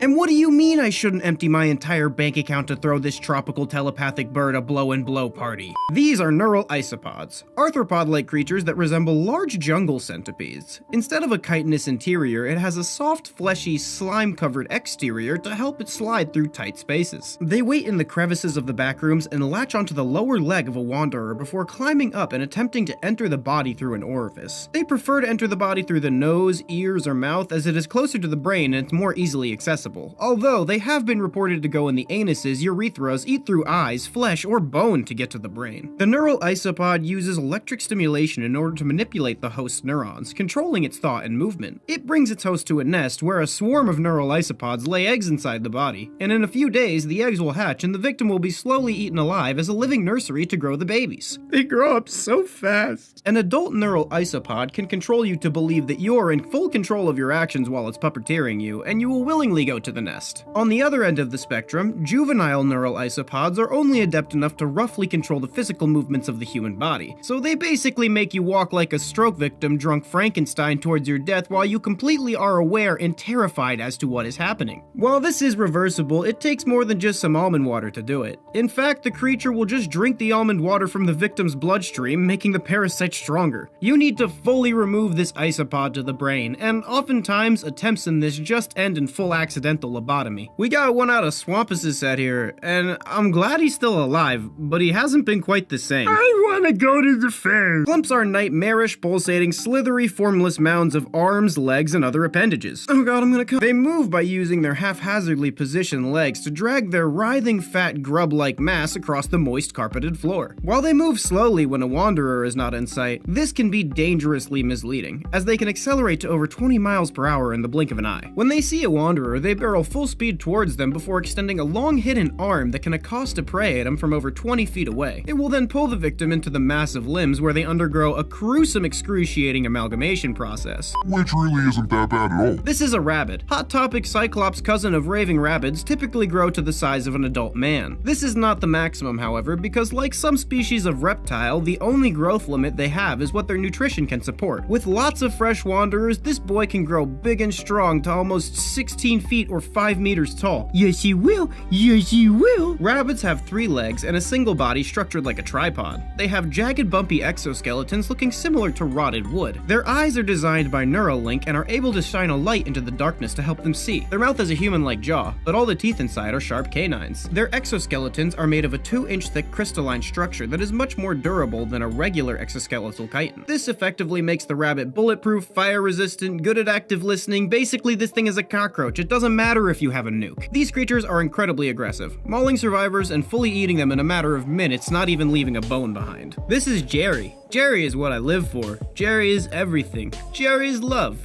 Jerry is life. Jerry is a small bird that looks suspiciously similar to a parrot. It can control the mind of the person holding it, making it say things like Jerry is everything. All hail Jerry. I'm not gay, but I'd let Jerry peg me. Those controlled by Jerry eventually go missing shortly afterwards, with the parrot eventually reappearing on a seemingly random level to find a new host. Giving Jerry sunflower seeds or almond water will tame Jerry, allowing you to pick him up safely. This will only work with the person who fed Jerry, and anyone else who holds Jerry will be affected normally. With this knowledge, you can weaponize Jerry and use him to your advantage by basically creating a missing person bird trap to get rid of anybody you hate. Let's play a game, huh? One of these I made up on my own, and the other 3 are from the fandom page. Leave a comment which one you thought I made up below. If you get it right, I'll let you live. Some of you have to be expecting that I'm lying to you at this point. I'll staple a dead snake to your forehead. Today's fever dream of a Backrooms cartoon is about the Shady Gray. The Shady Gray, spelled like an emo kid's online alias, is a collection of incredibly unstable sublevels that are all in black and white and affected by a unique glitching distortion effect. There are 5 documented levels in this collection. There are 3 more, but no one knows what happens to the documents or the wanderers that recorded it. The first sublevel is level 00. This level is a jungle affected by the glitchy black and white phenomena that affects all Shady Gray levels. The trees glitch within one another and all animals appear distorted.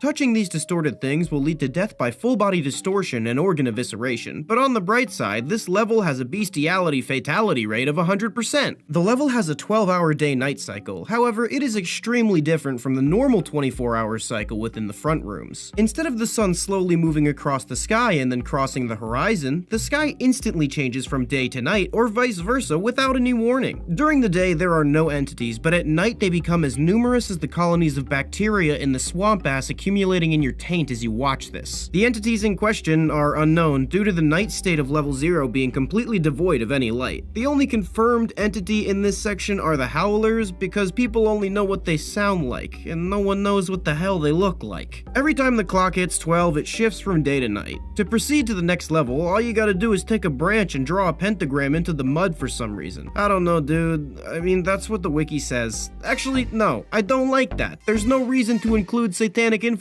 in the Backrooms. It's a hat on top of the additional 9 hats it's already wearing. You just no clip out. What do you mean this isn't the bathrooms? Level 1-1 is an extremely unstable, old-timey manor. Much of the furniture is glitchy and distorted, and again, touching it results in full-body distortion and organ evisceration. There is one entity on this level known as the Landlord, who looks like a tall, slender man from the 50s in a fedora and business suit, except he has the same glitching as the furniture in the level. Actually, no fight, he's just literally Slenderman. If he sees you, he will approach you slowly. Attempting to run will result in all doors closing and locking before you can exit. The Landlord will continue to approach, claiming you are trespassing to watch him on the toilet. Contact with the Landlord results in death in the same fashion as when one touches the furniture. Humans usually either perish when he gets to them or break down one of the doors leading to level 2-2. Level 2-2 is a large, thick forest covered in snow. Despite being covered in snow, this level is actually incredibly hot, so much so that wanderers often die of heat stroke or heat syncope. I don't feel so good. Because everything in this level is tinted black and white, sunburns are very hard to see forming, and people often get severe blisters in a matter of minutes if not in the shade. There is one type of rarely seen entity on this level known as the Fallen Angels. They are humanoids with large black wings and horns. They all look to be fatally injured and will mostly just ignore wanderers, but if provoked they will clip wanderers into level 3-3. If you for some reason want to provoke them, simply point out how cliche their entire design is and they'll give get super defensive and immediately resort to violence. Level 3-3 is an infinite ocean filled with anomalous time-altering clocks. The ocean consists of an incredibly toxic mix of distilled water, mercury, and motor oil. There are 3 different types of clocks floating on the surface of this ocean: analog clocks, digital clocks, and grandfather clocks, each with unique anomalous properties. Analog clocks will clip you into level 4-4, digital clocks will freeze someone in time, usually resulting in them just drowning, and grandfather clocks either age the person into an incredibly elderly person or a fetus, which usually also just results in drowning. There are boats on this level filled with faceless, fat, sunburned tourist guys in grayed out Hawaiian shirts, and islands on this level as well, all seemingly having the same blistering weather conditions as level 2-2. Level 4-4 is an expansive gothic city where the glitching of the shady gray becomes incredibly severe. Some buildings are upside down, some are clipped inside of each other, some are floating. All the buildings are locked, but like the skull of those who are unsubscribed, they can easily be busted into. This is basically asking for death though, as the buildings are infested with smilers, skin stealers, and a hostile entity known as the Mangled. The Mangled are skinless human heads that move with a series of spider-like limbs constructed from human bones and muscle tissue.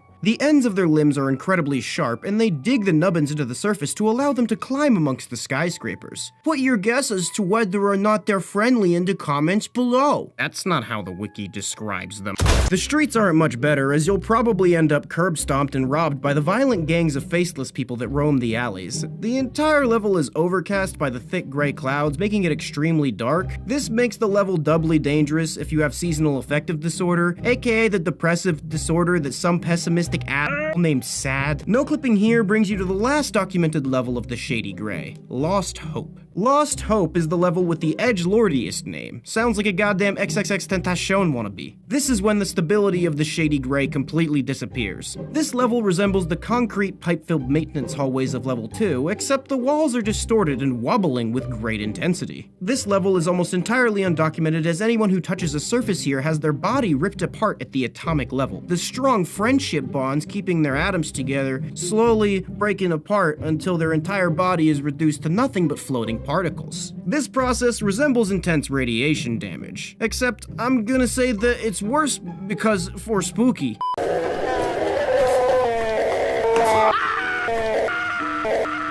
Bursters are small, vaguely humanoid, quadruped-like creatures that scurry around the halls of the backrooms. I like to call them pimple chimps. Their back legs are distended to look more similar to a canine than that of a human crawling. The burster's skin is covered in lesions and pustules that are filled to the brim and leaking with acidic fluid. These creatures will stay in the fetal position until another living being happens across them, at which point they will pop their weird, gross back pimples all over the victim, spraying their entire body with incredibly potent acid, dissolving them in a matter of minutes to hours. The burster will wait for the victim to succumb to their wounds out of laziness before consuming them. They can also damage themselves with the acid, and like that guy who drowned in his own cum, many of the bursters succumb to their own fluids. Surgeons appear to be a door in a wall that is indistinguishable from the rest of the surroundings unless you are on the arm side. Oh yeah, there's like a buttload of arms on one side. These arms will lie dormant until a wanderer, animal, or other entity passes through the doorway. The arms will then spring to life and restrain the wanderer by the wrists, ankles, and neck before slicing off the extremities and sometimes the head of the victim with their scalpel-like professionally done acrylic nails. The arms will then skillfully rearrange and sew the victim Frankenstein Reanimator style back together in a new strange form. Occasionally, the surgeon will add additional body parts from a slit in the fleshy door frame, which I like to call the extremity hole. It's theorized that this extremitory repository is filled with pieces of former victims left over. In some scenarios, surgeons will combine wanderers with animals or entity parts, forming an entirely new abomination. They are very creative. The victim will somehow always survive, maintaining locomotion abilities in all of their limbs, including any new additional ones. While locomotion is technically possible, it results in extreme agony for the first several days after bodily reconstruction. The surgeon transforms the victim into one of a variety of forms, sometimes quadrupedal, sometimes just a leg and a head, sometimes they shuffle the functions of every hole in your face. Pretty random. Nah, I'm just kidding. I made this up because I'm obsessed obsessed with the movie Tusk and people didn't vote for me to cover it. I had you though, didn't I? Crawlers are the collective name for all those affected by an anomalous species of fungus native to the backrooms. This fungus is visually similar to something I'm not gonna try to pronounce and just put it on screen. A strain of cordyceps fungi which zombifies insects, and currently has a lawsuit levied against it by the Last of Us development team. This fungus growth is extremely aggressive, and the infection is present in abundance on many levels. The crawler fungus can only spread to humans through liquids such as saliva, although it can spread to animals and insects via contact. It thrives in warm, dark, damp places like backrooms carpets or that weird space between your crotch and your thigh. This infection will progress, with the mold covering more and more of the organism until it's completely engulfed in it. As the infection progresses, the entity will become more and more aggressive and attempt to spread the infection through biting. In the final stages of infection, victims will have every bodily fluid in their system saturated with spores. And before you weirdos ask, yes,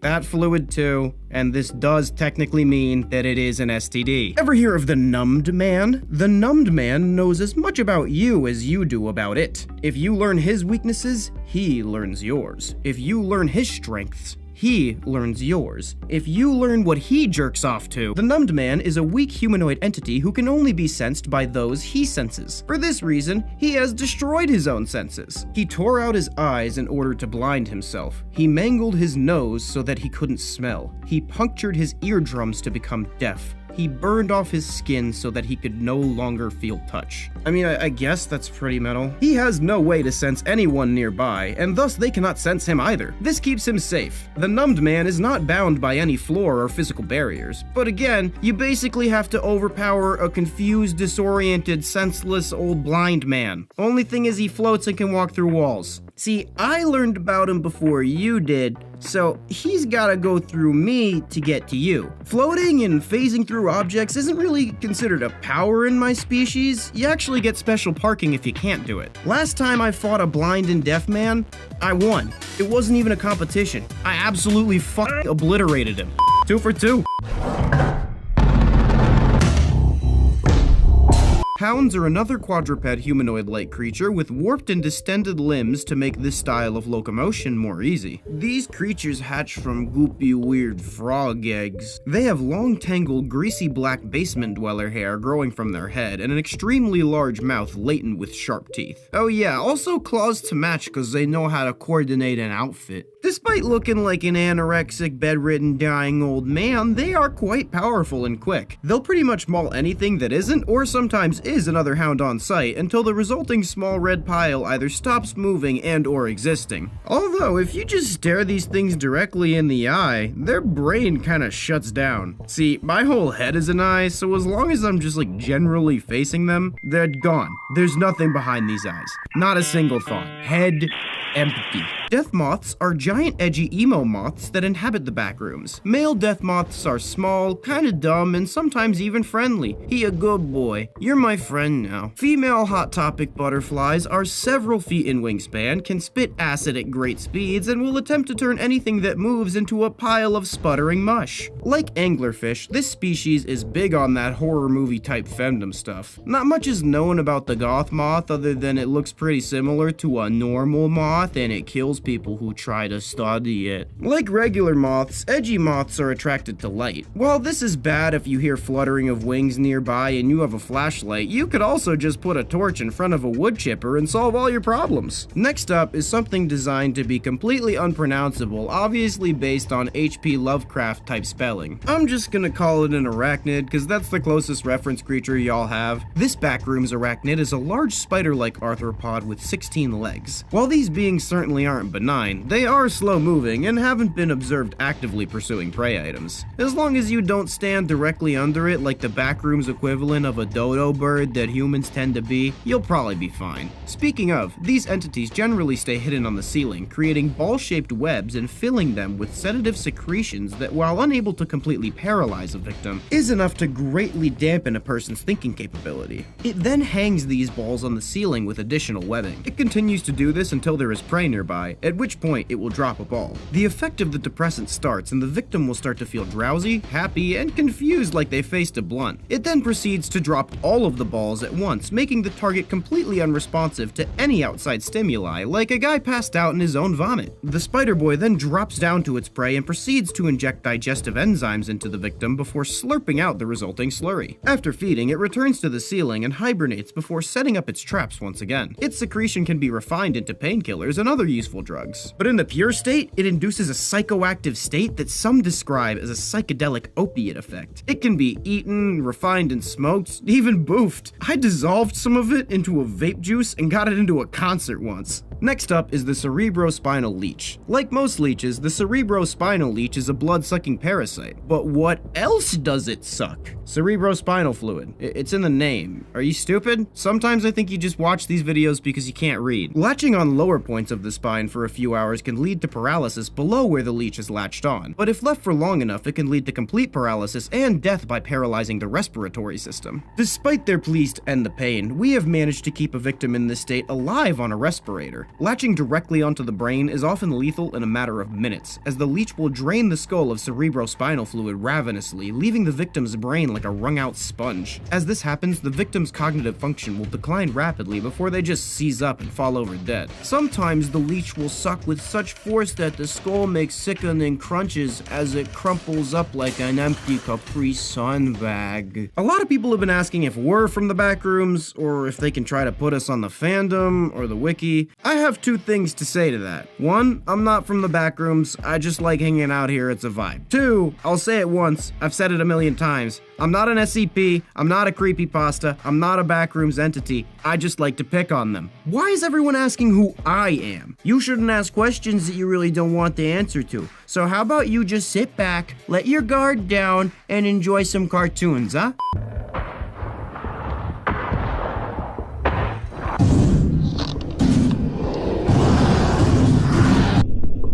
These entities are known as the putrid. They look like a decaying, bloated corpse of a morbidly obese human. The literal embodiment of decay and depravity. Mushrooms, mold, colonies of decomposer bacteria, and insect infestations are very common on the surface of their skin. Their smell is reported to be somewhere in between dead camel and living Discord mod. The entirety of this entity's distended gut and body is filled with a coiled and twisted mass of intestines. When this entity opens its mouth, you can see the tip of this pile of intestines resting at the back of its cavernous throat. These intestines are filled with rats, maggots, flies, beetles, and various other decomposer friends that are common in front rooms environments. If you think this is gross, I'd like to remind you that you are constantly covered in microscopic bugs. Don't like it? Too bad, you die without them. If a putrid spots a wanderer, it will frantically wobble its large, uncoordinated mass towards them. It can vomit up some of these decomposers to attempt to subdue the victim. If it can incapacitate or catch up to the wanderer, the putrid will then swallow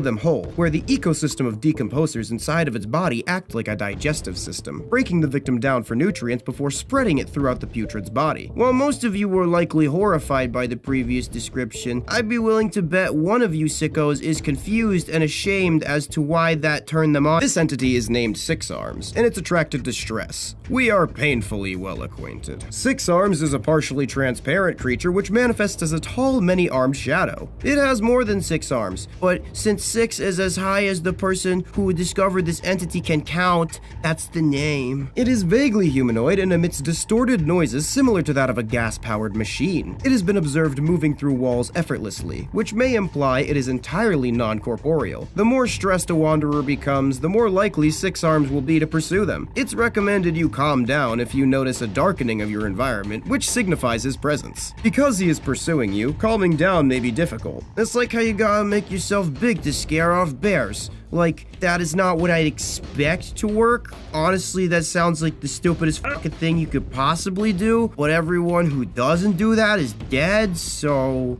yeah. Sugar is also effective at repelling it. While this is a useful survival strategy, it's pretty mean to pick on someone for having diabetes. I don't think that's gonna age well. This meat is gummy. That's the title.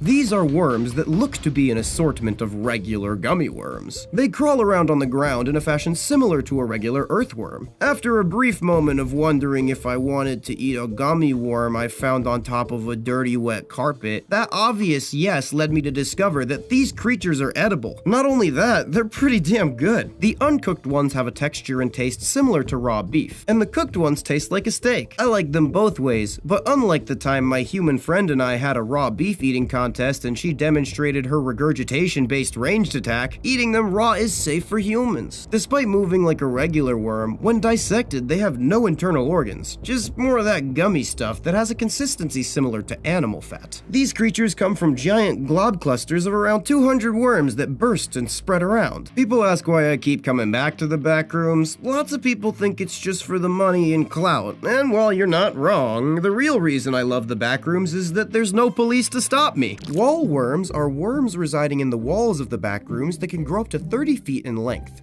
These worms resemble, but do not taste like, the common earthworm. They move in an unnatural, seemingly robotic pulsating rhythm. Someone please sample it and make me a wallworm type beat. Wallworms vary wildly in size, with possibly only the environment limiting how big they can get. Worms in level 0 and similar levels will be around 2 feet long, whereas levels with large uninterrupted sections of land can have wallworms as long as 20 feet in length, with unconfirmed reports of worms growing to be around the size of a few city blocks. Wallworms contain robotic cores in their interior which serve to animate them.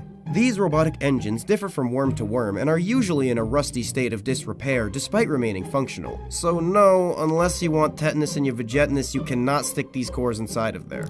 Some wallworms have been described as a layer of skin approximately 1 lambskin condom thick stretched out around a cylindrical mass of electrical wires that extend from their core, while others have a small core buried deep within an extensive and otherwise natural mass of flesh. To date, no wallworm in captivity or otherwise has been observed to die of natural causes, but they can be killed easily by destroying this inner core.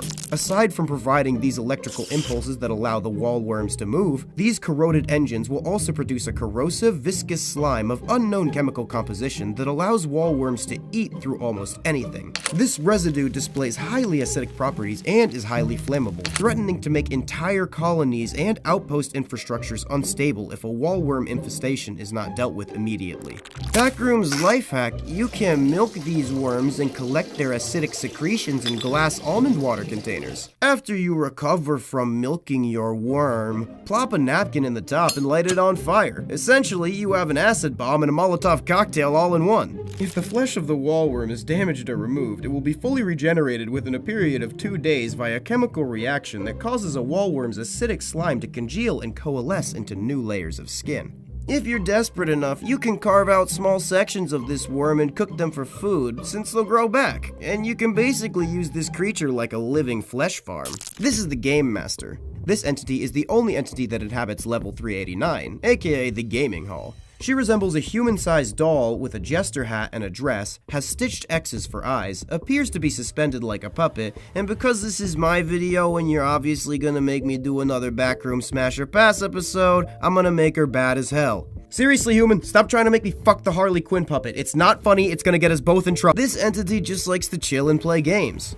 When playing a game with a survivor trapped inside level 389, the Game Master will always attempt to cheat without the player knowing. However, if called out on her breaking the rules, she will instantly be forced to stop.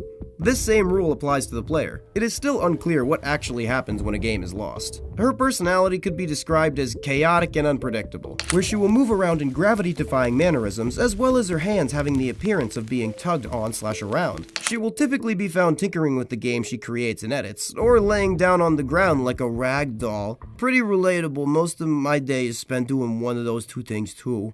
The Game Master will often go several hours or even days completely limp. While the Game Master exhibits control over the entire level, she cannot leave and claims to be trapped inside. It is assumed that she is a puppet in the literal sense, and something unknown to us is currently in control of her physical body. Alright, this is getting more and more sus by the moment, and that's exactly what I was worried about. The Game Master seems to have powerful telekinetic and reality-altering abilities, being able to create games that break the laws of physics and edit these games without making physical contact. In addition, Level 389 itself seems to move and change its layout to her will. Fortunately, she does not use these powers to harm survivors on this level, except a little bit in the fun way. Any photos taken of the Game Master will inexplicably show up as blank. Well, to you it's inexplicable because you don't have interdimensional internet and you haven't seen her post about content theft from her OnlyFans. Scorpses are scorpion-like creatures that like to remove heads from dead bodies and talk using their voices. Well, that's a pretty neat party trick. They can do a lot more than just your average talented puppeteer that just happens to use decapitated human heads. They can psychically project the deceased's memories. If they cannot find a pre-cut head to communicate with, they will use their club-like tails to bludgeon wanderers to death and use their heads for communication. They measure on average 10 feet or 3 meters long and weigh around 200 pounds. When they have a human head to speak through, they are about as intelligent as a regular human being. But without it, they are about as dumb as a regular scorpion. Once in possession of a human skull, scorpses are able to project mental images into the minds of anybody within a 50 feet radius. These images will be composed from memories belonging to the decapitated head, but are used by the scorpses to communicate through a vaguely understood pictographic language. The scorpses will torture their victims with disturbing memories such as the deceased dying moments, hysterical shrieks and laughter, or images of a dead person fondling their bits to porn you didn't even know existed. However, as the brain matter within the skull continues to decompose, the entity will also begin to lose its enhanced intelligence until it is unable to project telepathic images and has returned to its baseline intelligence. When this happens, scorpses will proceed to seek out another corpse which they can decapitate and use to start the cycle all over again. The circle of life never ceases to amaze and inspire me. That's it for this episode. If you want me to come back to Backrooms and do more such things, make sure to like, comment, subscribe with all notifications enabled or I'll turn you inside out. These are the woodlands. They manifest as face/humanoid-like carvings most commonly in wood. Woodlands are entities that visually manifest through the patterns found in plank wood, the interior of logs, or other materials that appear at least visually similar to wood. Its exact form varies, but generally it appears as a humanoid figure or face. They can also scrawl threatening or taunting messages in the wood. The woodland's verbal assaults consist of death threats and body shaming, but trying to cancel them by carving it into wood hasn't done any good. When exiting its surface, its physical body seems to be made from the material itself, and the entity becomes corporeal. The woodlands target wanderers that are losing their grip on reality. Now, there's a fine line between being paranoid and being cautious in a dangerous situation. A backrooms wanderer needs to be able to jump rope with it. If the target is mentally healthy, or at least as close as you can get in the backrooms, they'll stalk them for miles and make their presence known to induce paranoia. Once a wanderer is questioning the nature of their reality, the woodland will partially no-clip out of the surface and grab them before pulling them inside and disappearing. The wanderer will then be partially no-clipped inside of this material, severing whatever is in contact with the wall. Full vertical segmentation is lethal, but if the woodland only manages to get a part of you in the wall, you can live if you amputate the appendage before it can drag you further inside. This seems like a rock and a hard place thing, cause it's either chainsaw off your genitalia or die. I don't know what I'd pick. Fun fact, the chainsaw was originally invented to make the removal of the pelvic bone easier and less time consuming during childbirth or any other time you'd need to remove a pelvic bone. I won't tell. This creature is the Strangler. Stranglers are furry bipedal hoofed creatures with a large beak and tentacle-like arms to coil around their victim's neck. Their entire anatomy is designed to minimize noise. They have spongy hooves and soundproof beaks to make sure bone crunches aren't too loud for them. They also tend to have a Doofenshmirtz-esque hunch, theorized to be a defense mechanism against other stranglers, as they have been seen standing completely straight, reaching a height of at least 8 feet tall. This extra height would make it difficult for other stranglers to attack. Stranglers reside in level 58.1, a dimly lit and very dangerous level. Like the town drunk, stranglers only seem to become violent during blackouts. Blackouts are when all of level 58.1's lights shut off in unison for a seemingly random amount of time. Like a desperate man at a rave, they skulk throughout the dark room, feeling for anything with a pulse. They then grab whatever they find and squeeze it until it stops struggling and begin to consume it. These creatures will do this to their own kind as well. I'm not sure how they reproduce, but regardless, it's definitely a lot of choking with the lights off. I regret nothing. When the lights turn on, all stranglers flip shit due to sensory overload and scramble back to their dens, dark holes they can tort into and hide in till the next blackout. Stranglers are just afraid of loud noises, so if the level blacks out, just and they won't come near you. The reverse defecation bird. Just when you think you've seen it all, in walks a bird that unshits itself. People are gonna think I made this shit up. I didn't make this shit up. I wish I made this shit up. You can go to the wiki and check. Instances of Entity 40 are extremely common, almost invasive species to the backrooms. Visually, instances of Entity 40 just resemble typical pigeons that would be found populating rather urban and lived-in environments of most western towns and cities. While initially coming across as extremely basic, almost one-to-one replicas of typical birds, the rather numerous instances of Entity 40 possess one distinctly differential and somewhat disturbing characteristic. Sometimes something is just so gold that no jokes about it will even hit the same, so I'm just gonna read this straight from the wiki with very little embellishment. Instances of Entity 40 unshit themselves. Yes, they absorb crap on the ground and bring it back into their own bodies. They are known to force feces from the ground back into their own rear during periods of flight. Instances of Entity 40 have the somewhat unsightly and morbid ability to suddenly cause previously dropped bird excrements to quickly shoot up and become a part of them. My god, I love it. This is unironically my favorite entity so far. How this process is done is unknown, and any investigation has proved fruitless. Sometimes people can get hit at such great speeds with this entity's feces that it can prove lethal. To the untrained eye, it may seem almost impossible to detect when bird droppings may rip upwards towards the sky, or which droppings are ones that can rip up into the heavens. A few seconds before the droppings are going to depart from the ground, they will often act like a magnet towards the bird in question, with any looser parts on the ground lifting or moving up towards the creature, usually happening about 10 seconds before the process occurs. Oh yeah, and there's like a goat that eats popsicles. Entity 666, aka Happy Files, is a string of several websites on the Backroom's internet that host instances of an anomalous, seemingly sentient computer virus disguised as various applications. Instances of Entity 666 often masquerade as Backroom's file sharing sites such as fileshare.backrooms and piratebay.backrooms, or video sharing sites such as youtube.backrooms or pornhub.backrooms. These web pages all share the same name, only differentiated by a set of random numbers within the URL. You can only get onto the Backroom's internet in the backrooms or with a powerful force known as suspension of disbelief. Like a toilet seat for gonorrhea, these websites are basically just the carrier for the Entity 666 virus. When an individual is downloading the desired program from any variant of Happy Files, it will instead download as a zip file. Once extracted, there will be an unzipped folder containing a TXT file stating, "Thank you for downloading this program. I hope you enjoy it.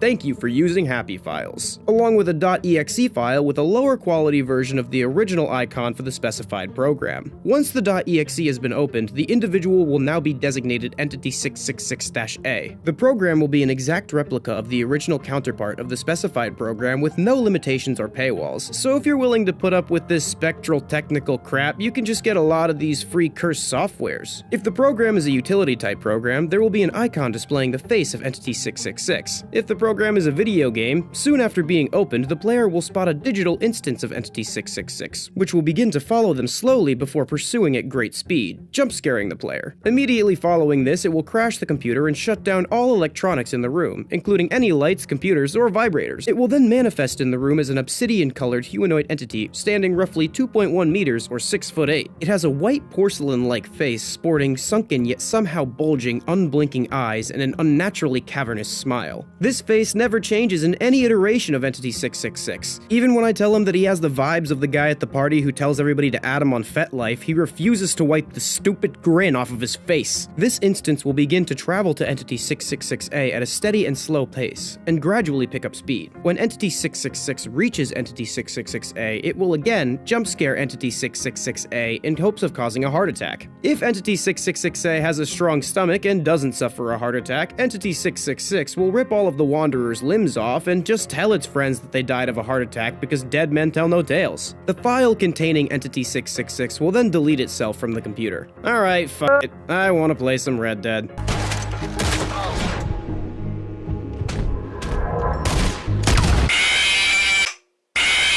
Then I totally scared him until he had a heart attack.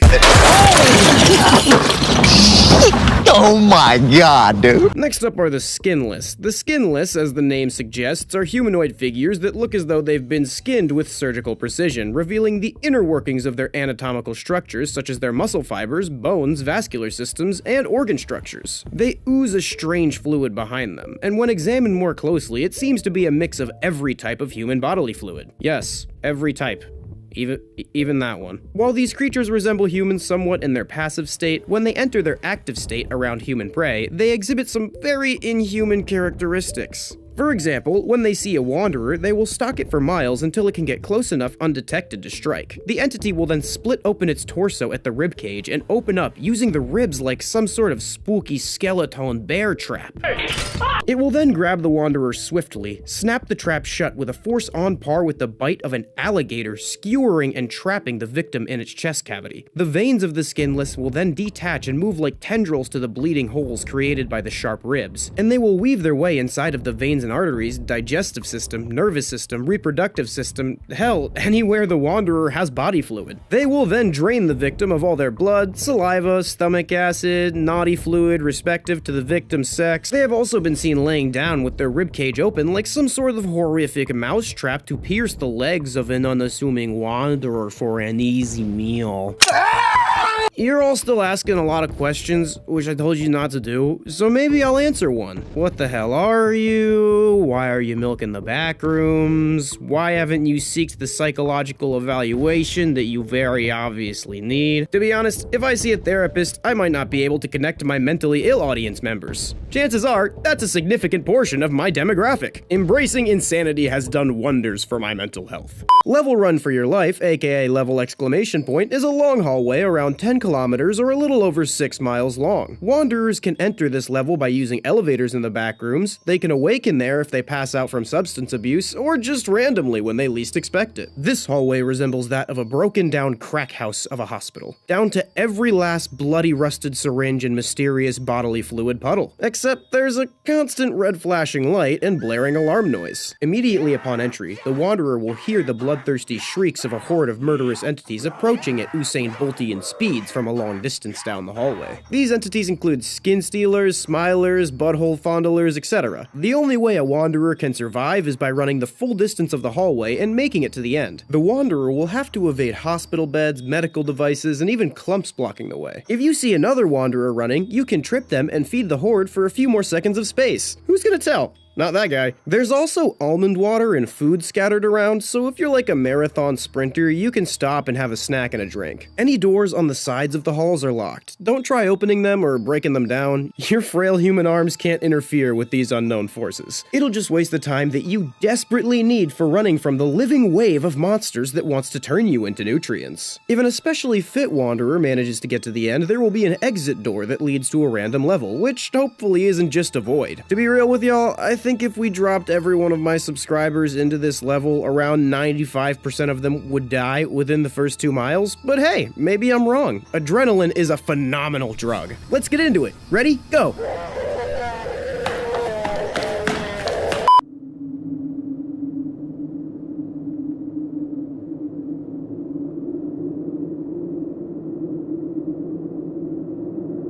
Welcome to the end of the back rooms. After fighting through hordes of entities, traversing an inordinate amount of hazardous levels, and finally smashing the game master, you've pulled up to what looks to be the very last level of this insanity-inducing hellhole. That's right, according to some, this seemingly infinite dimension actually has an end to it. Level 9223372036854775807 is what humans consider to be the final true level of the back rooms. This number is the 64-bit integer limit on a computer, and because y'all are obsessed with simulation technology, the theory is that the backrooms are a simulated reality. Look dude, I've been there. When you have a hammer, everything looks like a nail. You humans realize that you're the ones categorizing this. Just because you found carpet land first and called it 0, doesn't mean a literal dimension gives any semblance of a shit where you started counting, right? Your species logic consistently confounds me. This is one of the hardest to enter and most dangerous dangerous levels in the backrooms. It looks like a simple, cold, brutalist staircase, around 29 steps tall, that leads upward into an end. Like the frostbitten end of a homeless man's phallus he aimed towards the sky at 7 in the goddamn morning on the Sunset Strip, the color of the end is not humanly describable. The most one can compare it to is black or white. It is void of any color, so empty that looking directly at it for too long can make humans begin to cry. But I think it's pretty fucking hot. The space continues for at least billions of miles in all directions. Beyond this void is rumored to be the front rooms. However, stupid human ape technology has not yet reached a point in which you can breach this void to escape. This is the final level known to man. No official number can be beyond it. I mean, what did you expect? If you can't get past the void, you're not gonna find it. Just because you can't find it, that doesn't mean it doesn't exist. That's like not looking to your right and then assuming nothing other than left exists. I'm not mad, I'm just disappointed. Human-made cameras have trouble processing this void, as they are terrible at capturing literally anything interesting other than nudes, and sometimes not even then. It is currently rumored that this fake reality, the end, could be a decoy or secret entrance to the true end. There is one exit to this dimension, the elevator right before the staircase. If the elevator opens for you, there are many buttons in the elevator that can take you to all sorts of different places, one of them being level 0.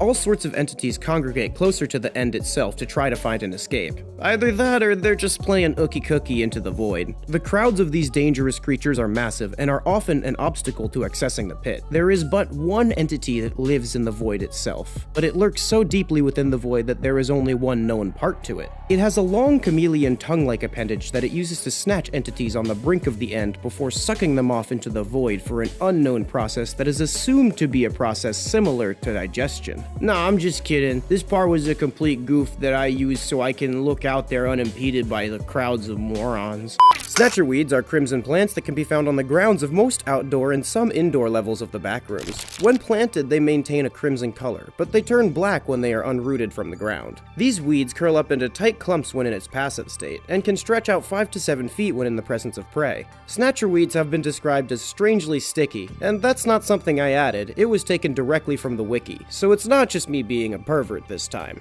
Wanderers have also reported an odd sensation akin to burning. This burning sensation from the weeds has caused them to be used in many forms of strange Uncanny Valley versions of BDSM. These entities are also known to be able to release toxins similar to the consumption of liquid pain, which is exactly what it sounds like. Unlike Cali weed, Entity 143 leaves are incredibly sharp, capable of causing lacerations and dismemberment.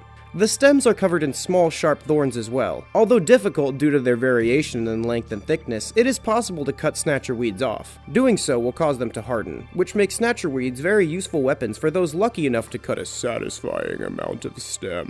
Snatcher weeds act like normal weeds when not within a 5-foot radius of wanderers or entities. However, when the targets are within range, like a man on bath salts who sees a delicious face, the behavior of the weeds becomes erratic. Some, like me, do not get harmed by the snatcher weeds at all, because they know I'll just roll them up and smoke them if they try. Skin givers are creatures with blood-red skin, white sunken eyes, and skeletal arms with hundreds of layers of thick skin on the hands. Since the majority of their weight is in their hands, they move in a chimp-like knuckle-walking fashion. While these wet dreams for those with an elephantitis fetish are extremely strong, they move slowly and methodically. These creatures have the ability to apply extra layers of skin to anything their hands make physical contact with. The skin will grow and wrap around the victim, causing itchiness and heat to the real layer of skin. Imagine your entire body becoming biologically uncircumcised, and it's basically like that. Once contact is made, the skin giver will slowly chase the affected person. Over time, more and more layers of skin will grow on the victim until they pass out due to heat exhaustion. When unconscious, the skin giver will tear open the new layers of skin and eat the flesh of the wanderer. The remaining skin will be left to rot behind. Analysis of this extra skin has revealed that it is almost entirely made from scrotal/foreskin. These entities have a mutualistic relationship with skin stealers, as they often congregate, and the skin stealer will alleviate some of the weight on the hands of the skin giver by taking the excess skin to patch up their own wounds. This symbiosis was partially the basis for the theory that evolution is at least partially also how life came to be in the backrooms, and also this t-shirt. Next up are the Curabita birds. The Curabita bird is a large avian that looks like it huffs glue out of a bag. Couldn't possibly be more than goldfish-level intelligence behind these eyes. Well, that's not very nice. big jerk. This cross between a glow stick, a soap bubble, and a dodo bird can be found in any level that contains a decent-sized death moth population, as they survive off of the smaller male death moths. They use a long sticky tongue to snag their prey and slurp it back inside of their face hole. Humans have attempted to use this tongue for exactly what you're thinking, and I'm happy to say it went exactly as poorly as you would think. Other than that, they are mostly harmless when it comes to interactions with humans, as they will flee like a little bitch if they notice any creature larger than themselves. They are extremely slow, only able to locomote by flapping their nearly vestigial wings to pathetically doggy paddle through the air. The curabita bird is almost always in a nearly completely dormant state. They can spend days at a time floating in a single spot, only snapping into action when a perceived threat draws too close, or when a male death moth comes into contact with their tongue. Like a deep-sea guppy to the glow of an angler's dangler, or EDP to a cupcake, the death moth is attracted to the bioluminescent tip of the curabita bird's tongue, and will get stuck in the highly adhesive saliva that coats it. Perhaps the most striking feature of the curabita bird is the bioluminescent gel which it stores in the hump on its back. Despite the fact that this gel is semi-solid, it is significantly lighter than air, allowing this strange creature to stay airborne almost indefinitely. You can actually use this to fly, but the caveat is you have to shove a few gallons of bird fluid up your ass. When extracted from the curabita bird, the gel will maintain its light-giving properties for up to several days. This window of usefulness can be extended almost indefinitely when the gel is exposed to a significant amount of heat. This means that a jar of curabita gel could serve as a constant light source in warmer levels of the backrooms. I've eaten it. Fucked me up real good, although it's pretty toxic for humans. Oh yeah, and also there's this hermit crab that instead of claws has pool noodles, and he sucks you. Entity 36, known as Cannibal Cuisine, is an anomalous type of vending machine found within the backrooms. They can look like any sort of front rooms brand vending machines. On the back of these machines always reads a tag, Cannibal Cuisine Productions, Iris Family, from humans, by humans, for humans. As of now, no one has a goddamn clue who the Iris family is, or if they even exist at all. Cannibal cuisines are supernaturally durable and cannot be destroyed using normal methods. These machines don't require any payment to operate, and the internal systems seem to be a blend of biological and mechanical. For example, instead of a metal coil pushing the product off the shelf and into the slot, this system uses a skeletal human hand. And instead of a button, like a human, you would use the clit to turn it on. I regret absolutely fucking nothing. All products made from Entity 36 are made from human parts, and like a noble hunter-gatherer should, Entity 36 uses all parts of the animal. Some of my favorites from these vending machines include small blocks of flesh wrapped sloppily with a candy bar wrapper, entire heart, carbonated blood with sugar added, dick in a box, chip bag containing chips made from human bone marrow, skin strips dipped in cum, and my favorite, the fermented alcoholic piss. Every 12 hours, the products within a cannibal cuisine will all be instantaneously replenished, appearing out of thin air. Products that have not been taken will simply remain inside. While safe to consume for most multidimensional entities, products from Entity 36 spike human dopamine levels so much that humans can get instantly addicted to these products. Addicted individuals devote themselves to obtaining as much food as they can from the cannibal cuisines and are willing to risk their lives to do so. What's that saying? Crack addiction doesn't give a shit whether or not you think you're gay? Multiple wanderers that are victim to the same instance of Entity 36 may also attempt to harm one another to ensure more food for themselves. Normal side effects of high amounts of dopamine include euphoria, binge eating, addiction, poor impulse control, heightened aggressiveness. Oh shit. Besides generally inciting an extreme feeling of joy, products from cannibal cuisines may also cause a few other effects. For example, the complete and permanent removal of any prior memories pertaining to cannibal cuisines. Any further information on the entity is wiped from the victim's memory after an average of 4 hours. They will also be unable to eat other sources of food and water, including almond water. Attempting to eat non-Entity 36 food items will result in the food remaining in the stomach and not leaving via digestion unless removed by other means. They'll also have increased hunger and thirst, regardless of the amount of food the victim has consumed. Sometimes they even hear voices emanating from the cannibal cuisines, which become more and more prevalent during the machine's replenishment and the consumption of a product. These voices are often described as blood-curdling screams, soft yet discomforting sobs, and/or coming noises. Most victims recall that these voices manifest in the form of a loved one from their past life before entering the backrooms. Oxids are small, bronze-colored arthropods native to level 61, although they have been sighted on other levels. Eyewitnesses have compared them to crabs crabs or pubic lice, albeit much larger and with sharper mandibles. Oxids scurry around various levels searching for objects made out of base metals, such as copper or iron. Much like a snake, they have 2 glands in the back of their mouths. However, instead of venom, these produce an unidentified acid with the ability to spread rust and oxidation. Once an oxid finds such an object, it will use its acidic saliva to corrode the metal for much easier consumption. If you ask an oxid what that mouth do, the answer would be dissolve. These rusted metals compose its entire diet. Oxids are naturally curious entities and will search any bags, containers, or fleshy orifices for something to eat. Tupperware is recommended as a way to keep them out of your belongings, as plastic does not oxidize. Oxids have strong mandibles to help chew up the rusted metal they live on. However, they will use these in combat if they feel threatened or just bored and sadistic. I'm warning you. I never warn you guys, so you know this is gonna be bad. This entity is cursed. And I'm warning you now because the following content is so foul it goes far beyond the not-for-human consumption nature of most of the cognito hazards I upload. With that being said, allow me to introduce the most cursed entity in the entire backrooms. The Glock Dookie. This entity empties out a toothpaste tube, fills it with its own feces, urine, seminal fluid, and vomit, and then proceeds to aim the front of the toothpaste tube towards a victim. It will squeeze the end of the tube so as to squirt the contents of the tube out rapidly. This mixture cannot be removed once it touches a person. No known substance can wash the Glock Dookie off. This entity will display different tendencies while in large groups. They've been reported to mass Glock Dookie a victim and then knock out the wanderer with blunt force trauma, pull down their pants, and scream, "Get that ass." Soon, a swarm of entities appear and spread the wanderer's ass cheeks open, subsequently spitting into the anus of the unconscious victim. This entity is not cataloged in the wiki or the fandom, and the only place one can find an account of these entities is in a video that I will be linking in the description. It's canon now, and there's not a single fucking thing any of you can do about it. Also, this is the knot goldfish. It swims through the air. I'm gonna give you all an AZFK fun fact. I'm 100 meters from your location and approaching rapidly. Start running! Wallpaper wraiths are giant slug-like creatures that stick to walls and ceilings using a red mucus secretion. Their skin is covered in advanced chromatophores, which can replicate the patterns and colors of the walls and ceilings with great accuracy. While this seems like a powerful ability, you can use this to your advantage by leading them to stick to walls with hate symbols and then get them cancelled. These creatures hunt by sneaking up on their prey and extending a tendril-like tongue. They will wrap this tongue around the victim, like any skilled murderer, starting with the mouth to silence any screaming. After encasing the prey completely, they will either retract the tongue and eat the victim whole, making every mollusk vorophile's dream come true, or drag the prey back into the nest to leave it for its young. Injuring a wallpaper wraith will cause them to spit a paralyzing black liquid that will freeze any entity or wanderer in place, making them incredibly easy to consume. The tongue of these creatures is easily capable of snapping a human neck. Wallpaper wraith's ears are extremely sensitive, and if the entity hears a loud noise, it'll just straight up have a heart attack and die. Boo!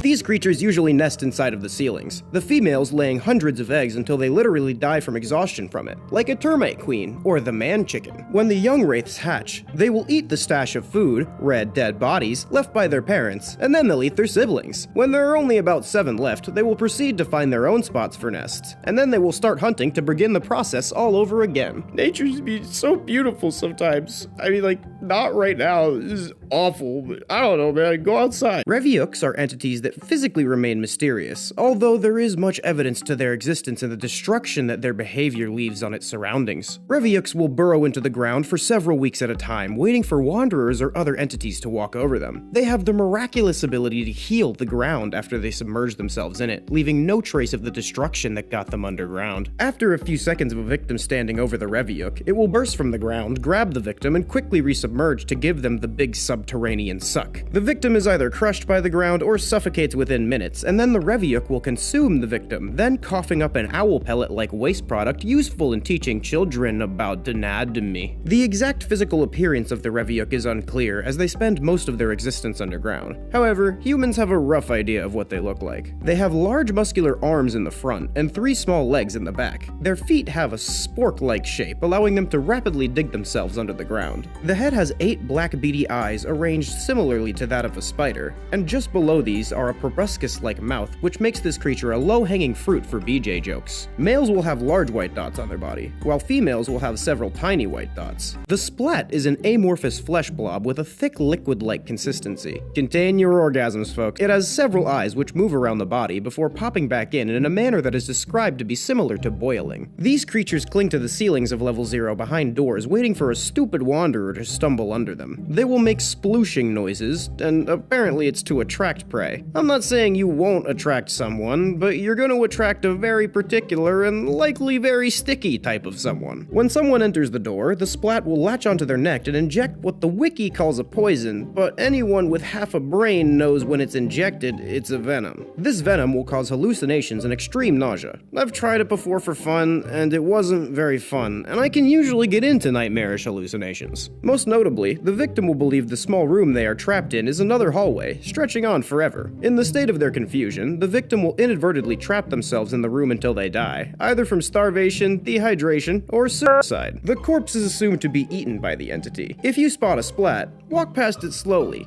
Act natural, but not too natural. And don't run, as like the common movie T-Rex, their vision is based on movement, and they seem to be attracted to fast-moving objects. You're scared, coward. You got man enough to f with me. You can't last 2 minutes in my world, bitch. Look at you scared now, you hoe. Scared of the real man. I'll f till you love me. I had to get high. I had to back then. I'm not sure if this is the weirdest backrooms entity I've ever seen, but it's definitely up there. Entity 161, more commonly known as Leon, is a toddler-sized leech with a pair of long noodle-like boneless arms that end in little points instead of hands. At the very front of his body, he has a ring-shaped mouth filled with 3 large sharp teeth. No matter what climate one finds this entity in, his skin is somehow constantly wet and slippery, leaving a visible trail of mystery fluid as he slithers around. No valuable scientific data was gathered by forcing a series of humans to drink varying amounts of it. This entity is always adorned in a white collar, a multicolored necktie, and white tuxedo cuffs placed slightly above the points of his arms. Do not insult his tie. He'll take it very personally. He's also always seen with an exaggeratedly tall and skinny light brown top hat. With him, Leon carries a black leather briefcase which he uses to store items he's collected. Despite looking like a standard briefcase, it's able to store objects significantly larger than both it and Leon himself. This entity has been known to function as a wandering salesman of sorts, and is fully capable of human speech. However, his teeth are so large that he can't seem to close his mouth over them, causing him to have a permanent lateral lisp. What the hell did you put me on the show for? I wish one of your guys had children so I could kick them in their fucking head or stomp on their testicles so you could feel my pain, because that's the pain I have, waking up every day. If a wanderer encounters him, he will usually make an attempt to peddle a small variety of items to whomever he stumbled upon in exchange for the person's blood. Offering Leon another bodily fluid results in him contacting the authorities. These items can range greatly in value, consisting of anything from random junk to highly sought-after objects such as royal rations, life insurance, or mescaline. Leon is generally friendly with wanderers, if not also kinda slick. If a wanderer happens to encounter this entity or vice versa, he'll make an immediate attempt to strike up conversation and temporarily join the wanderer on their travels or duties. He'll accompany the wanderer until he's either successfully sold them an item, been shooed off, or simply decided to go somewhere else all on his own. During the times in which Leon is conversing with a wanderer, he'll often make attempts to shift the conversation to the topic of his wares in hopes of making a sale. Leon's not really my friend, he just wants my business. Should the wanderer agree to his products, he'll open up the briefcase and advertise a selection of 4 to 5 items that usually range in quality and usefulness. While Leon claims to not be a drug dealer,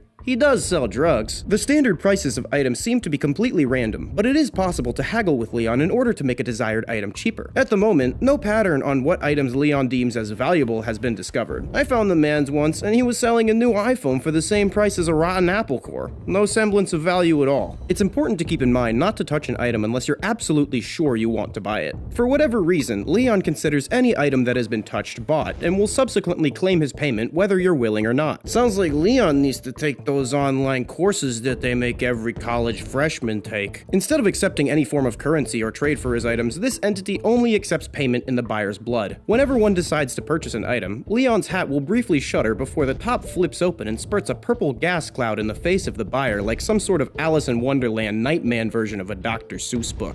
This gas will completely knock out most wanderers approximately 15 to 20 seconds after inhalation. When the buyer is unconscious, Leon will then proceed to plunge his 3 teeth into one of the shoulders of the buyer vampire and consume the amount of blood he's owed, using a blood-sucking method similar to that of an actual leech. It's believed the gas his hat spits out is supposed to function as an anesthesia, so the buyer doesn't have to feel their blood being sucked out. It's an instant knockout for humans, but for higher level species, it's kinda like getting hit with the dentist gas.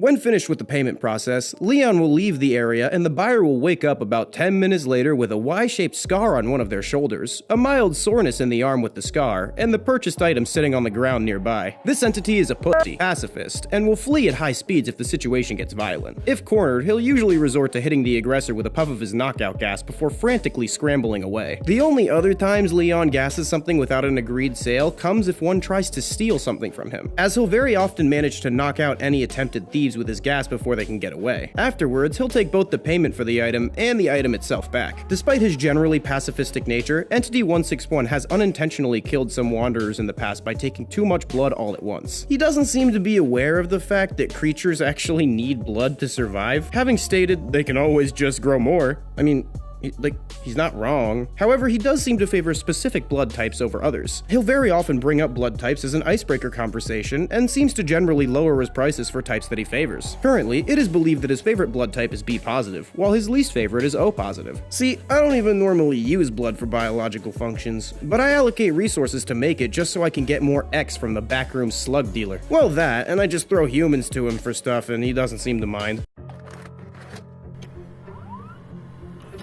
Tape 1. Unidentified disease.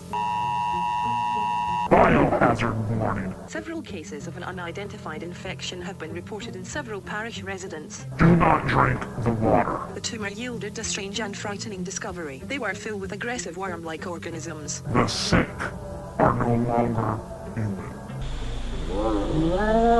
It appears the organisms are being birthed from the virus.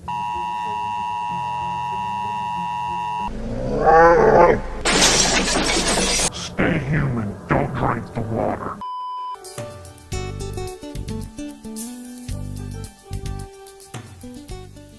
August 8th, 1988, an unidentified viral disease begins infecting people in the Tangipahoa waterways. The first evidence of this outbreak is reported by one Dr. Julia Williams. She claims that a virus, hereby nicknamed the Tangi virus, has begun infecting people who swam in the Tikfa River. Several patients were admitted with symptoms consisting of rashy skin, itchy throat, irritated eyes, nausea, and diarrhea. Patient 1, infant, asymptomatic. Patient 2, deceased, complications due to meningitis. Patient 3, child, stable. Patient 4, pregnant adult, stable but lost child. Soon after the discovery of this disease, Dr. Williams learns that tumors are growing inside these patients. Not only that, but they seem to be gestating worm-like creatures inside of them. That's pretty neat. The virus initially reproduces in a lytic cycle, but undergoes metamorphosis in time, becoming a swarm of parasitic worm-like creatures. The virus state is likely the immature form, making the worms the next stage in the disease's development. The worms, once hatched, make their way to the brain and nervous systems. That's not ominous at all. Apparently, the only way to detect a secondary infection is via autopsy. Upon reporting this to her supervisor, Dr. Williams was assured that samples would be sent to the CDC. For some reason, her supervisor didn't really consider the brainworms a serious threat, despite Julia's tumor-latent research. Julia nosily contacts the CDC herself, and the CDC says it hasn't received the samples. When she confronts her supervisor, he says another parish confirmed the substances to be Giardia. Virology 101. I know you're a human, but a human child wouldn't confuse these two for each other. In the following tape, we find out that despite her repeated warnings, the parish government has been promoting and supplying the water to all the people. The human researcher thinks the CDC was not alerted because the waterways are big money and the parish didn't want a possibly deadly disease tainting that valuable income that can be used to do white stuff out of hooker butthole. From an outside species perspective, I doubt that's the case, but we already know y'all love green paper more than controlling your own brains. She fears this may be a potential pandemic, but that's not the most concerning aspect of this. But first, a quick word from our sponsors, the Tangipahoa Waterways.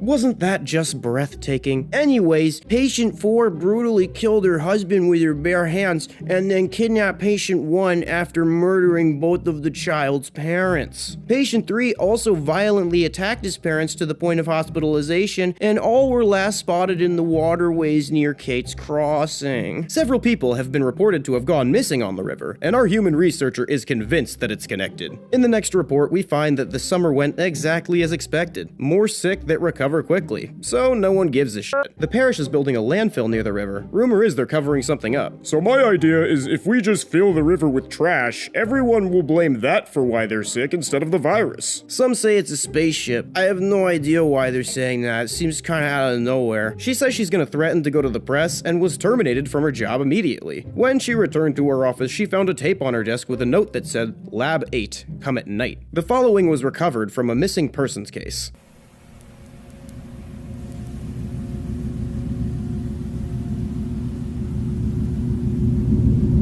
Tape 7 is called Alien. Apparently, her supervisor and his assistant were the ones who left the tape. They were trying to figure out who they can trust with the current threat. They believe most of the parish government has been infected. The virus is sentient. It doesn't want to just spread, it wants to control. The worms spread throughout the nervous system so they can override the host when needed. Hell, alright, game recognized game. This entity knows how to control a nervous system like a natural. The tumor acts as a second brain. Most will simply succumb to the virus and lose control. A small portion will die, and the remaining victims will mutate into giant amphibious-like creatures, as is the obvious next step. Afterwards, they went to her supervisor Jim's home and had an orgy. Jim explained that the local government was going to introduce the virus into the water supply. They discussed plans of how to go public over a nice bottle of wine. So romantic. Suddenly, she awoke and realized she had passed out. Don't worry, this story gets dark, but not that dark. She was alone, and Jim had left a note. "Welcome to the family, and see you back at work in 2 weeks." Last night, Jim seemed confident that they could get the CDC and military involved. She returns to work feeling under the weather.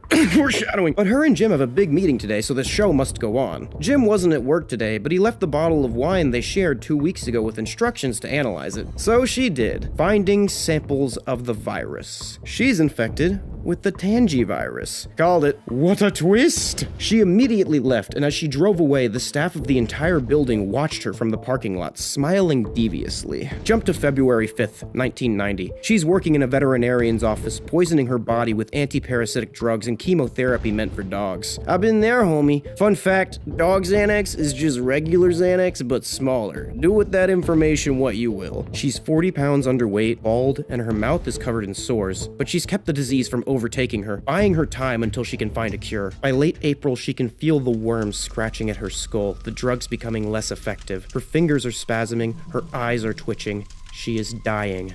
May 5th, 1990. She's been having strange dreams, thinking about Ireland, France, moving to the States for med school. June 15th, 1990. I miss my mom and my dad. There's so much I wanted to do. I wanted to meet someone, grow old, have kids. Now I'll never do anything. August 27th, 1990. I can hear them now. They want me to consider them my children. I consider them a plague. September 21st, 1990. I lost my job at the vet's office. My memory isn't what it used to be. I'm mailing these tapes to the FPTV cable station. The council too. Maybe they can use what I learned to save us. October 5th, 1990. I'm ending things tonight. If anyone watching this wants to know my last words, there. Boil anything you drink. It kills the virus. After the old FPTV building was torn down, hundreds of VHS tapes needed to be digitized and cataloged. Most of it seemed mundane, but on 12/03/90, a mysterious message appeared in the channel's nightly ad sections. It appeared only once. Don't trust your government. They have sold you out. You have been warned. Why would anyone trust the government? What do you think, I'm an idiot? 3 days later, an ill-timed boil advisory appeared during a pre-recorded newscast. And it's hysterical. By working with the property owners and other concerned groups throughout the parish, we have made great strides in cleaning the river such as this. The Netabany River is a big concern of ours. By having the landfill nearby, it does create a possible image of polluting that river, but I can assure you, we at the landfill are making every effort that we possibly can to see that the landfill does not pollute any river, any stream, any body of water throughout this parish. And I am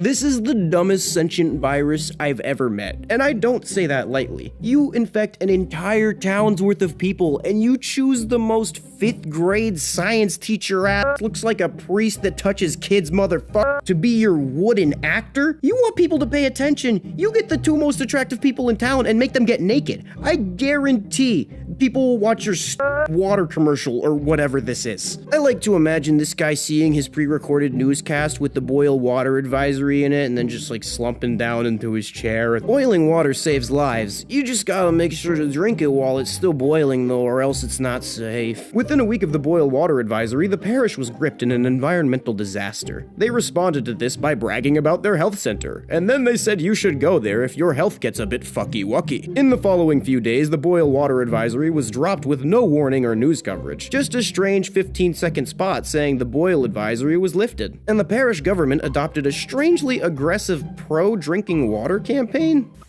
And terror has come to America. And this typical day in anywhere USA, whether rural or urban, will be forever changed. In the aftermath of such devastation, we'll see a shift, a return in focus to the small town roots of morality, a morality that has remained rooted and intact beneath the camouflage of the everyday citizen's hustle. Life is a fragile gift that is delivered to us in pieces, in small moments, and it only achieves meaning as we cherish and blend the pieces, even the seemingly insignificant pieces, into a full, universal whole. Okay, this ad immediately screams to me that the water is not safe. Despite the continuous pro-water ads, the Tangifoa parish seemed to be getting back to normal. We then see a newscast with a pro-drinking water ad, followed by an anti-drinking water biohazard warning. Biohazard warning. Unknown substance detected in the water. Do not drink the water. Do not bathe in the water. Do not give to pets. Boiling is not enough. Water could be highly toxic. Something unnatural is in the water. The sick are no longer human. Stay human. Don't drink the water. Guys, this is human politics all over again. I'm not gonna pick a side just because you hate each other. You need to recognize that you're both stupid. According to those living in the parish at the time, panic followed this message's broadcasts. No idea why that would happen. It just pointed out the one resource keeping you alive is literal poison. Anti-water messages began to appear during random broadcasts.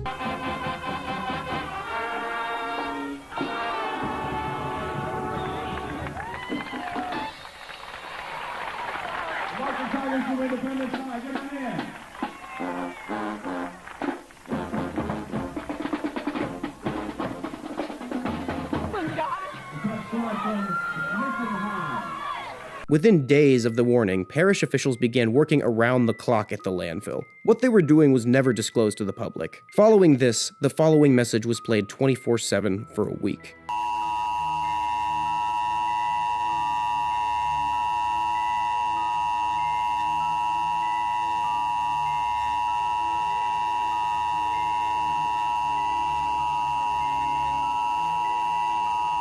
Until it was abruptly stopped by a different message.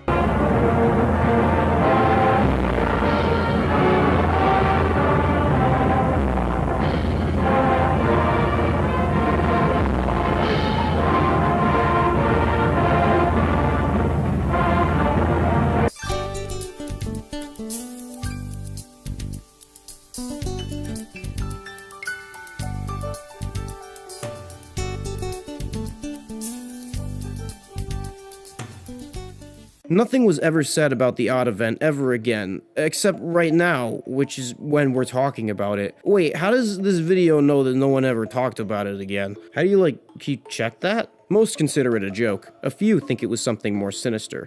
We will probably never know, but I'm gonna tell you it's monsters definitely. Update, the Tangifoa government has asked the uploader to take down the videos, and he's not sure how much longer they'll stay up. Well, I'm gonna go ahead and say fuck the Tangifoa government, and keep my videos up.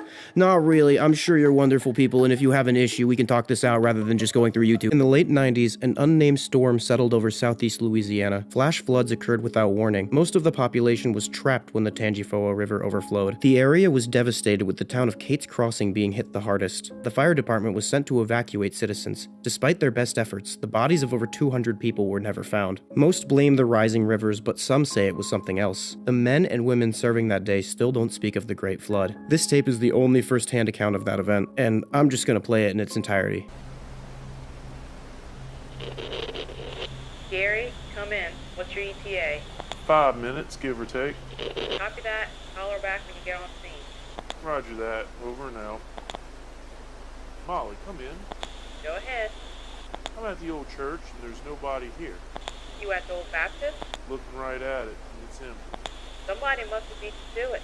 Look, we got an elderly couple southbound. Can you do it? 10-4, I'm on it.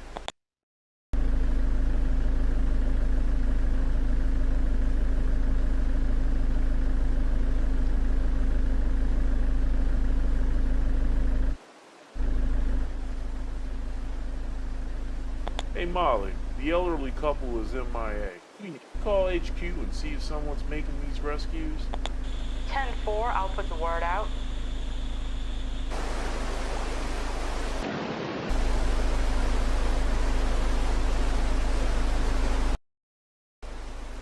Hey Molly, I'm at the Collinswood subdivision. Where are they? All the way in the back. 10-4.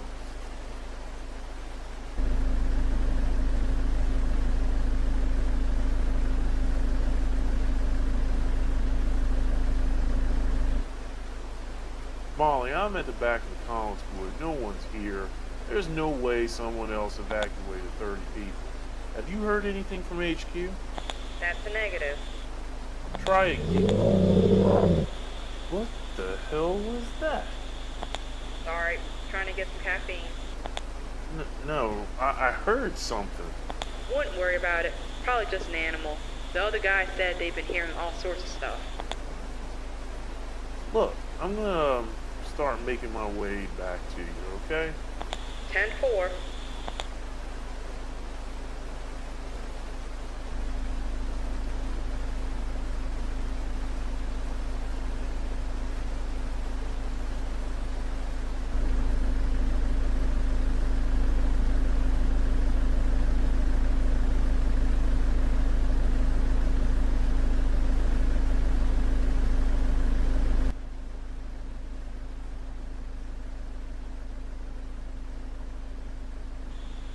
Gary, come in. How close are you to North Street? About a block away.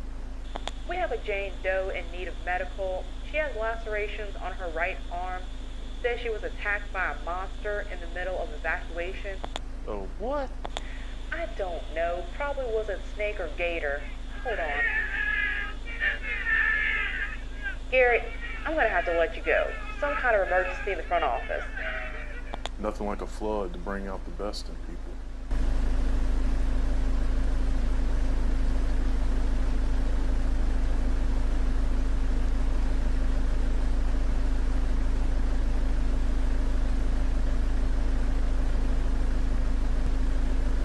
Molly, again, there's no one here, but something doesn't seem right.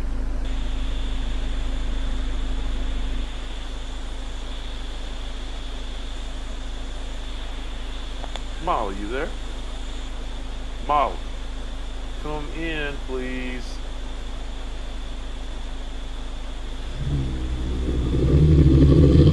Jesus Christ, that sounds close.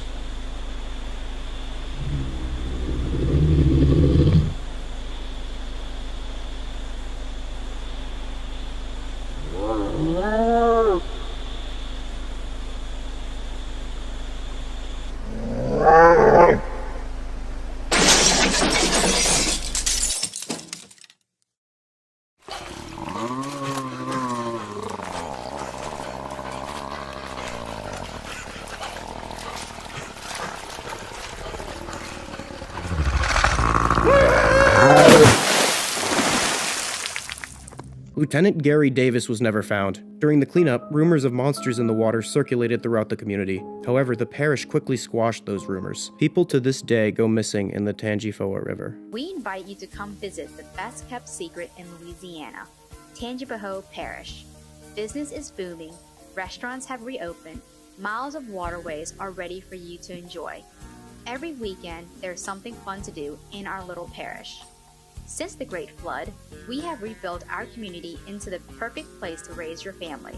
So come and visit your friends in Tangipahoa Parish. You might even find you'll never want to leave, but if you do, we'll be happy to send a piece of our community home with you. We here in Tangipahoa Parish are proud to announce Tangi Water will be available in every major supermarket in America. And who knows, maybe soon, people all over the world might get a chance to enjoy a cool, refreshing taste of Tangi water. Tangi water, it'll change you.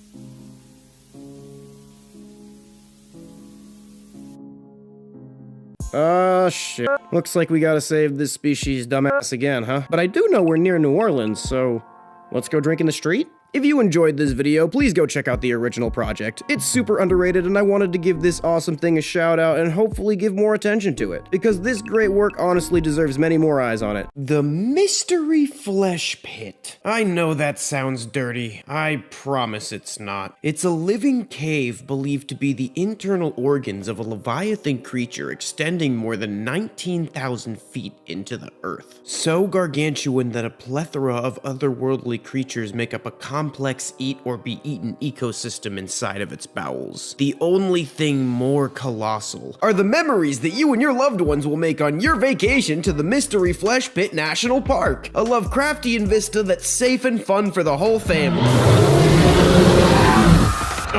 God damn it! The Mystery Flesh Pit National Park is a now defunct national park in Texas. We know about this park because of one artist, Trevor Roberts, aka Strange Vehicles on Reddit, who has an extensive collection of media and artifacts relating to the park. They've done a great job documenting it, and I'll be linking to their work in the description. The cave was first reported in a letter from an employee of an oil company to one Colton Fleming on May 2nd, 1973. To better understand the gravity of this discovery, I'm going to read a section from this letter. This thing that those old boys found is some kind of organic deposit that must go down at least 500 or 600 feet by my reckoning. Not a fungus either. This thing breathes and makes sounds same as any other creature, and it bleeds.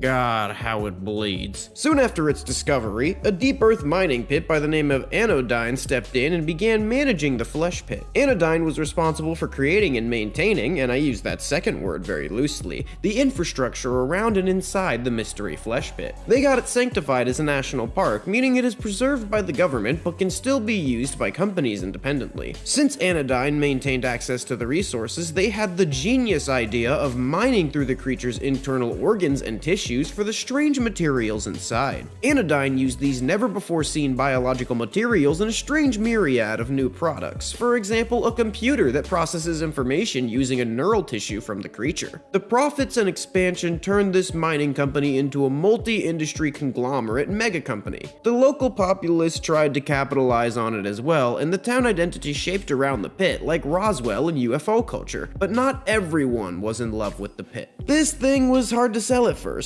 Okay, so we have a giant sarlacc pit in the middle of Texas, and we want people to willingly climb down its throat. But how do we market it? Hypnotize the children? Get out of my head. Enter Caver Coop. Caver Coop was a fictional character that starred in animated children's propaganda films to make people not afraid of the cave. This character became so popular that they created Caver Coop's Spooky Halloween Carnival, with fun children's activities such as haunted hayrides, scary petting zoo signed liability waiver required, and blood.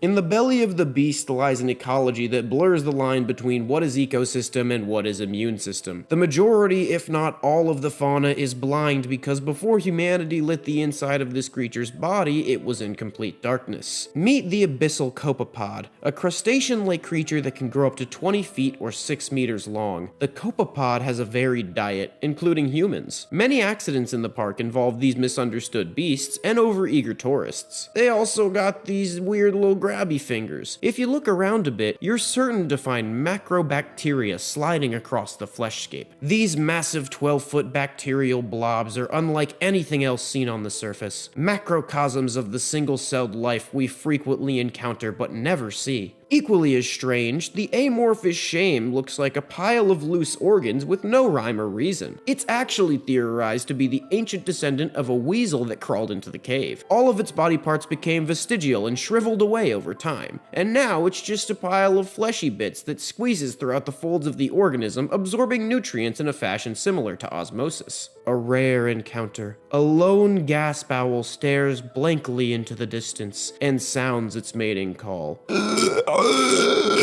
These are just the tip of the iceberg, as there are many more elusive oddities such as the shrieking cloistropod, stinging triocanth, gastric bristleworm, and the Venus shamble. Keep an eye out for them. I mean, as long as you've signed your waivers, I don't really care, but you're probably gonna want to anyway. Now that you've signed your liability waivers, it's time to have some fun. But before we get going, here are some state-mandated safety tips that we've developed from good old-fashioned trial and error. Remember to stay a safe distance away from creatures in the pit. If it changes its behavior because of you, looks at you, raises its antennae, secretes scent enzymes, or begins making territorial clicks while trying to locate you, you are too close. Allow all organisms to continue unhindered, and you may just be afforded the opportunity to safely observe these amazing creatures in their natural habitat. It's always important to be aware of your surroundings to avoid hazards. Remember, you're in the internal systems of a living organism, and this environment is actively hostile towards human life. This calcified multicolored formation is known as the circus clown chimus, a beautiful yet dark reminder of why you should always stay on the trail. A group of performing clowns fell into the upper maw of the entry orifice, and a dilation of an epiglottal fold allowed them to slide into a then unreinforced area of the pit. Rescue personnel were able to locate them in a digestive sac, but they had already been heavily digested. Many of them were still alive, but they fused together as their giblets melted, and now existed as one large, runny, writhing mass. An experimental antacid was applied to the gooey, screaming mound, but it was too late. The compound flash calcified the mass to the hauntingly stunning formation you see in front of you. While this is brutal, it's still not the worst case scenario of what can happen in the pit. I mean, could you imagine what could have happened if these performers didn't sign waivers? On rare occasions, creatures from the megafauna's body will venture out onto the surface and drag animals back down into the pit. In the uncommon instance that they aren't immediately consumed, they can undergo strange phenomena known as anatomical amalgamation that we are proud to say happens nowhere else on the planet. This process results in a compound organism, which is a hybrid of different surface animals. This process is not fully understood, but we do know that it often results in partial fusion of major body elements and sometimes the relocation of internal organs to the outside of the body. Should you encounter one, please don't feed it or engage in any other activities that could prolong its suffering. In the unlikely event that you find a compound organism containing one or more human beings, please contact the park staff, and you'll be entered in a raffle to receive a complimentary Flesh Pit t-shirt or hat. Have you or a loved one been combined with one or more whitetail bucks while visiting the pulsating vistas of the Mystery Flesh Pit National Park? All new from Anodyne, it's the Brain Case. Now your brain, and if you're lucky, spinal cord, can exist in the new streamlined state-of-the-art fishbowl life support system. If you purchase the premium package, you could even get a vocoder to communicate and some of your sense organs back to deliver a sensory experience close to which of that you previously enjoyed. All for one low price of $99.99. Your journey into the flesh pit will begin as you descend an elevator deep into the beast and arrive at the lower visitor center. This expansive multi-story shopping complex has everything: restaurants, clothing stores, romantic depots, the whole 9 yards. Some of the restaurants were accused of serving the meat from the walls of the cave, but it was denied by the park. People have tried the meat though, and confirmed that it was too gamey to market to even the most adventurous of eaters. However, the arthropod monsters running around are reportedly delectable when steamed with a side of butter. I'm guessing they taste like somewhere between lobster and crab. Experience the majesty of nature from the inside on one of our many hikes. For a breath of fresh air, try visiting the Northern Bronchial Forest. On the Swallowed Hole tour, you experience a vorophile's dream in reverse and climb up an 8-story esophagus. Be careful, this one is marked for those who don't have a fear of being eaten alive. For the refined consumer, consider visiting the Intra-Park Wellness Resort in the Stomach, overlooking the the beautiful gastric seas. This isn't just a family park, if you know what I mean. If you're looking for a romantic getaway, the amniotic fluid springs are the perfect place to put the spark back in any relationship. The fluid is an aphrodisiac, has healing properties, and guests sometimes report making life-lasting emotional connections in the pit. The springs range in dilution. The higher the dilution, the stronger the effects. If you are visiting a spa below the green line, please consult a physician beforehand. If you are visiting a spa below the yellow line, please consult a religious figure or sexual wellness counselor beforehand. The areas with lower concentration are open to all ages, but after a few people caught cases from the FBI, we decided to restrict the springs in the pit with the highest concentrations to 18 years of age or older. You may have come across this amniotic fluid before you even stepped foot in the park. This juice has led to an effective treatment for Alzheimer's, cancers, and many other life-threatening illnesses. Anodyne also provides it to companies to create consumer goods like Coke Heartthrob, the Feel Good McFlurry, and our proprietary aphrodisiac liqueur. So you're probably wondering why this place got shut down. Let me read the entire incident report from July 4th, 2007, because I'm legally obligated to.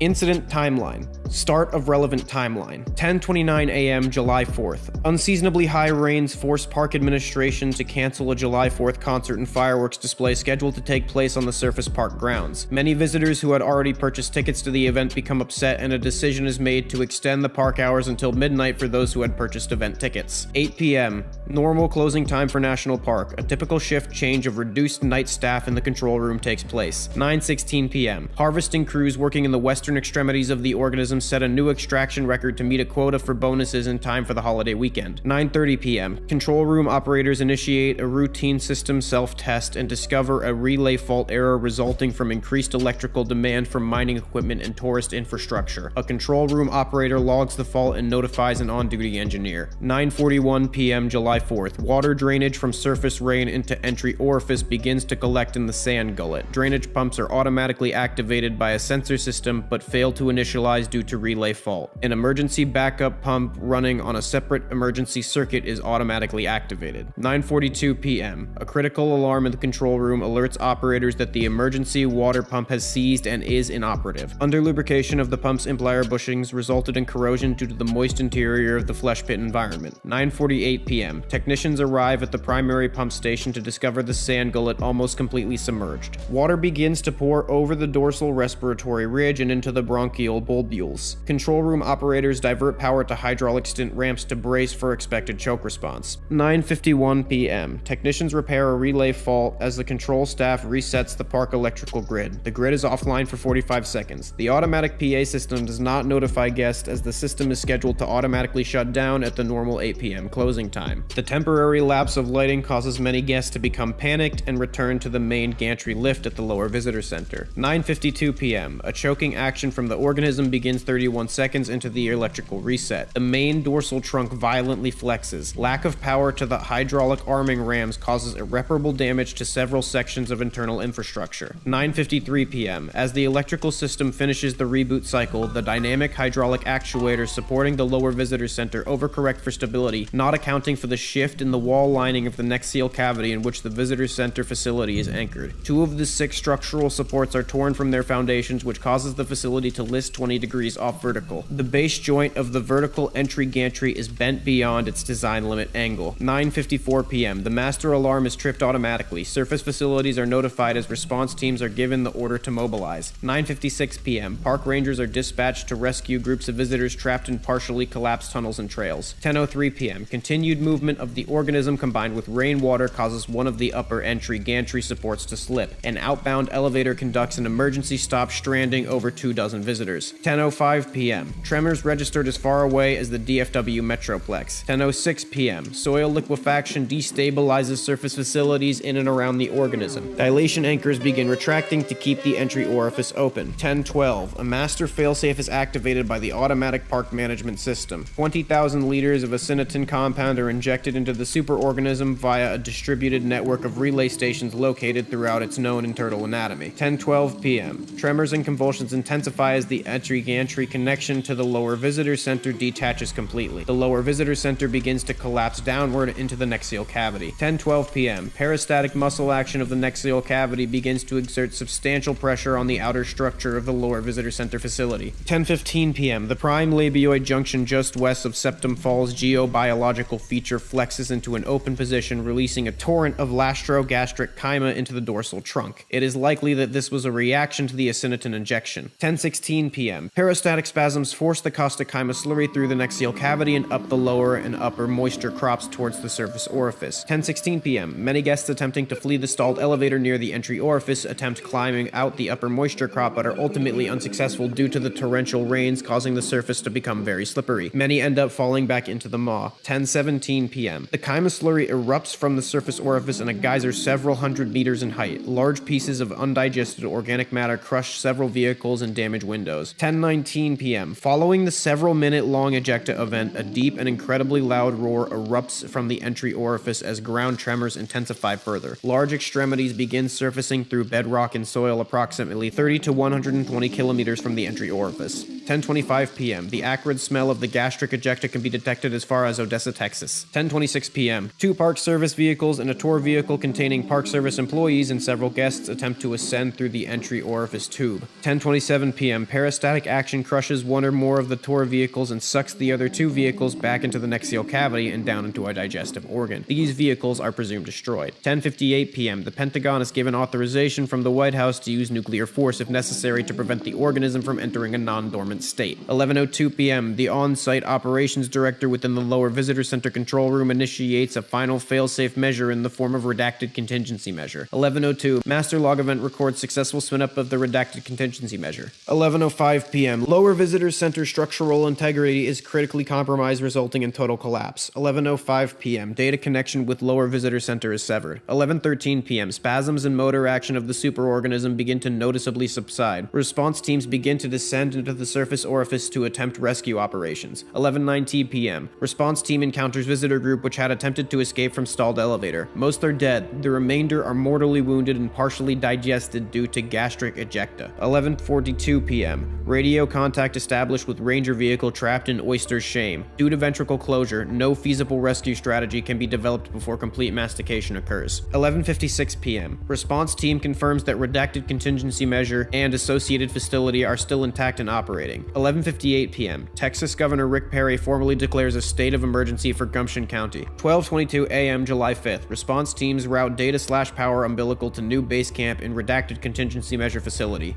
12:35 a.m. 3 interpit life forms are identified as having been ejected into the surface. 15 visitors are injured and 7 are hunted by the interpit life forms during panicked evacuation of surface resort. 12:41 a.m. Park staff managed to kill the 3 large life forms. 1:02 a.m. National Guard helicopters begin delivering supplies and personnel to aid in site containment. 1:58 a.m. Field hospital is constructed to care for wounded staff and visitors. 2:37 a.m. Initial damage surveys report catastrophic destruction of internal park infrastructure. Pit geobiology has dramatically changed in hazard level. 3 a.m. Emergency teleconference of Anodyne executive leadership. National Parks Director and Security of the Interior are present. 3:12 a.m. Executive decision is made to initiate FEMA response and assemble a task force for containing superorganism. 4 a.m. Media helicopters and vehicles begin to report on the scope of the disaster. 4:39 a.m. Base camp technicians begin to spin down redacted contingency measure. Large fracture due to inertial stress have appeared on mineral components. Engineers advise against reinitializing redacted contingency measure until mineral components can be replaced or repaired. 6:08 a.m. Ground personnel begin assembling a pump system to inject industrial sedative into the superorganism. Transport trucks containing industrial sedative arrive. 9:45 a.m. Emergency teleconference of Anodyne shareholders. 11:20 a.m. Several injured visitors inexplicably leave field hospital and begin walking towards the open pit orifice. Approximately 38 individuals are able to crawl back into the orifice over the course of 8 hours. None are recovered. 3:51 p.m. Radio transmission from trapped Ranger vehicle ceases. Many speculate that other small groups of visitors and staff are still trapped. End of relevant timeline.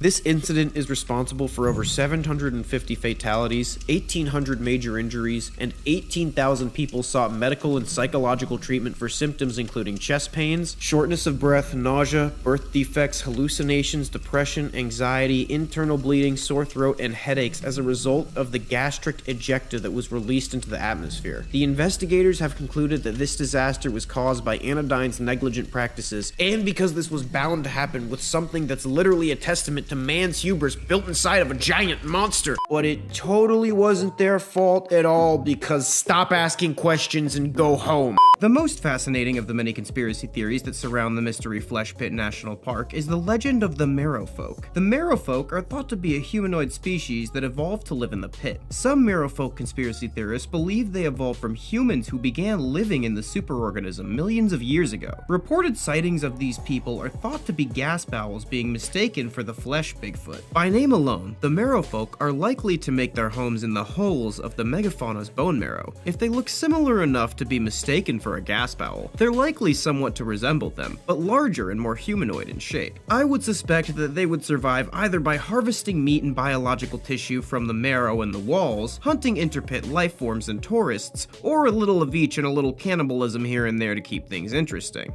The Mystery Flesh Pit truly is a dark, moist, slippery, undiscovered frontier. Even since the last video, our team has more hypotheses about the elusive biological marvels that make their home in the pit. The Venus Shamble most likely uses its vascular extensions both to feed off of nutrients and fluids from the anatomy of the pit, and also for locomotion. I'd guess that many a tourist have woken up in a twisted weave of veins slowly sapping their moisture. Hikey kinda looks like a Dumbo octopus being swallowed by a sea cucumber with such force that it crapped out all of its veins through its skin. This is the lesser copepod. It's like the abyssal copepod, but apparently lesser. I reject that notion. He's not the lesser copepod. We're gonna call him the short king copepod. Let's talk about the ballast sirens. My theory is that they're located in the amniotic ballast. When people are under the extreme aphrodisiac effects of the strongest springs, chances are they will be in a hypersensual and very suggestible state, and they will want to stick their bits in literally anything that has a slot that it fits with. The ballast siren will attempt to attract these horned up, inebriated individuals like a siren to put their bits in one of the holes, and then the suction grabs them and they suck all of the internal organs out of the naughty hole. Or maybe they don't do that. Who knows?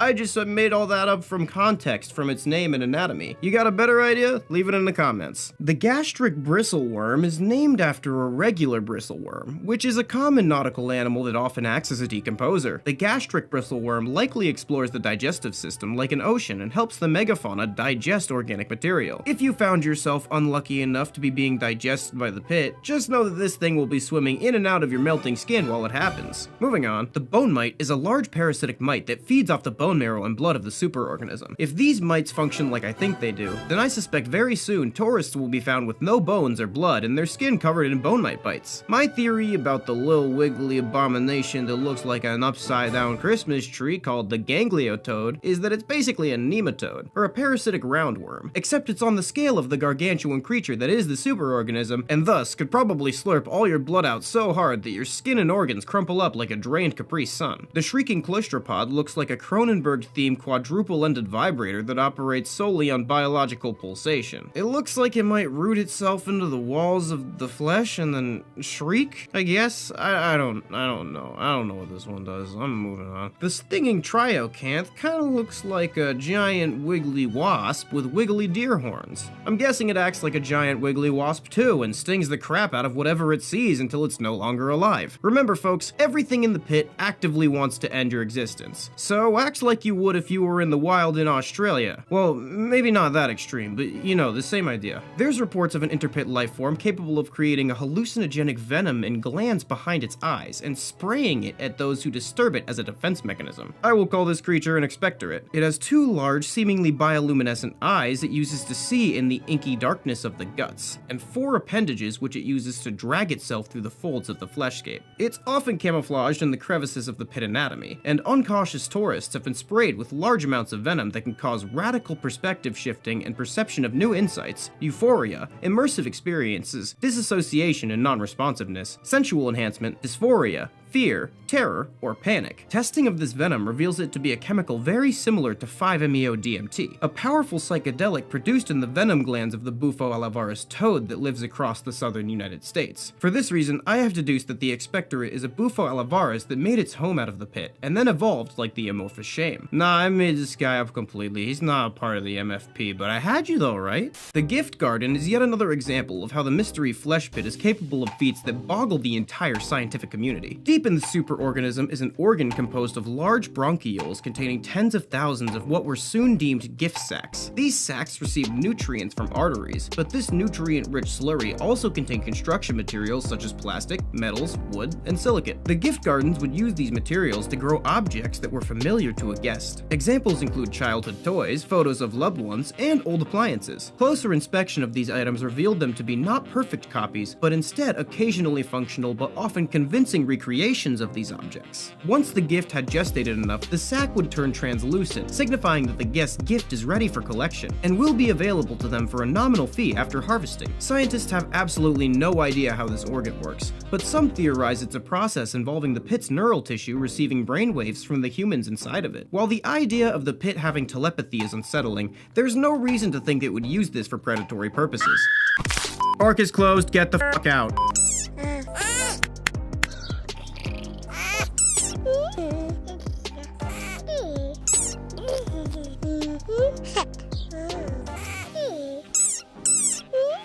A subterranean superorganism slash ecosystem that inspires a primal terror even more severe than my AirPods falling out when I'm using the urinal. While the pit remains as fleshy as ever, recent scientific findings in the form of an MFP Tumblr Q&A make it slightly less mysterious. Although, some just raise more questions than answers, so I just lied to you. We know a decent bit about the flesh pit at this point, but what actually the f is it? Geo and Venterio biologists have reached an understanding that the superorganism displays pentadecagonal symmetry. Although this isn't your grandma's mind-bending Leviathan 15-legged starfish monster, its biology is not nearly as simple on the vertical axis as it is on the horizontal. With this discovery, one of the most pressing questions about the superorganism has finally been answered. That being, how many holes does it have, where are they, and what can we use them for? From the most recent Q&A, is the main entry orifice the only one the mystery flesh pit possesses? If not, were the other ones also used by Anodyne for resource exploitation? This isn't the first time I've stumbled across orifice exploitation on the internet and was pleasantly surprised. Anyway, in addition to the main entry orifice, an additional 14 orifices were eventually discovered, bringing the total number to 15. These other 14 orifices are arranged in a loose circle around what is assumed to be the true center of the organism, and they were plugged up by the Bureau of Land Management because they made up an excuse or something to cover the fact that they're into that shit. You have a weird fetish, dude, just own it. It's not a big deal. There were plans for Anodyne to make another one of these holes gape to unnatural proportions to create a second gate for the park, but the 2007 tragedy happened before that could take place. I had so many clips that I want to, but cannot use to portray the phrase gaping hole. We know a lot about the anatomy of this creature, but what about its most important organ? Unfortunately, we don't yet know what its cock looks like, so I'll just have to explain you the brain. Just like you, the superorganism does not have a traditional brain. Rather, the Permian superorganism contains what geobiologists term a distributed heuristic hierarchical nervous system. From the text, this central ring connects 5 enormous miles-wide concentrated brain regions which are theorized to comprise a central nervous system used by the superorganism to simultaneously think as well as manage the many hundreds of miles of the mystery flesh pit's anatomy. The management system is further divided into hundreds of superganglia, managed by each pentalobe, broadly categorized into alpha, beta, and gamma variants. Alpha ganglia manage thousands of local nerve clusters responsible for executive functions such as motor control, digestive management, lymph production, vascular management, as well as dozens of other functions. Gamma ganglia are almost the reverse counterpart to the alpha ganglia. Gamma ganglia manage the many thousands of nerves and sensory receptors throughout the mystery flesh pit, translating this enormous amount of info into usable data for the central pentalobal nervous system. Unique are the many beta ganglia clusters which seem to fill in a sort of local memory function which has no direct analog in mainstream biology. These beta ganglia clusters exhibit phenomenal storage capacity for stimuli response memory and were often harvested for their biotechnological applications before the 2007 tragedy. In addition to this weird collection of pseudo-brains, on an expedition researchers discovered an organ at a far-off extremity that was analogous to an eye. It was around 1.2 kilometers or 0.7 7 miles in diameter with a retinal region much larger than a football field and a highly evolved lens. These organs are retracted into an internal carapace to protect from the rock that it is surrounded by. I'm putting a bounty on this massive eye, 1 million flesh coins to whoever can bring it to me still preserved and transplantable. I'm working on an art project. Told ya, Mystery Flesh Pit is the best hunting and fishing spot on Earth. Great date spot too. So good that if it weren't for the spermicidal effects of the amniotic springs, the guy who writes my awful jokes would be taking care of a kid right now.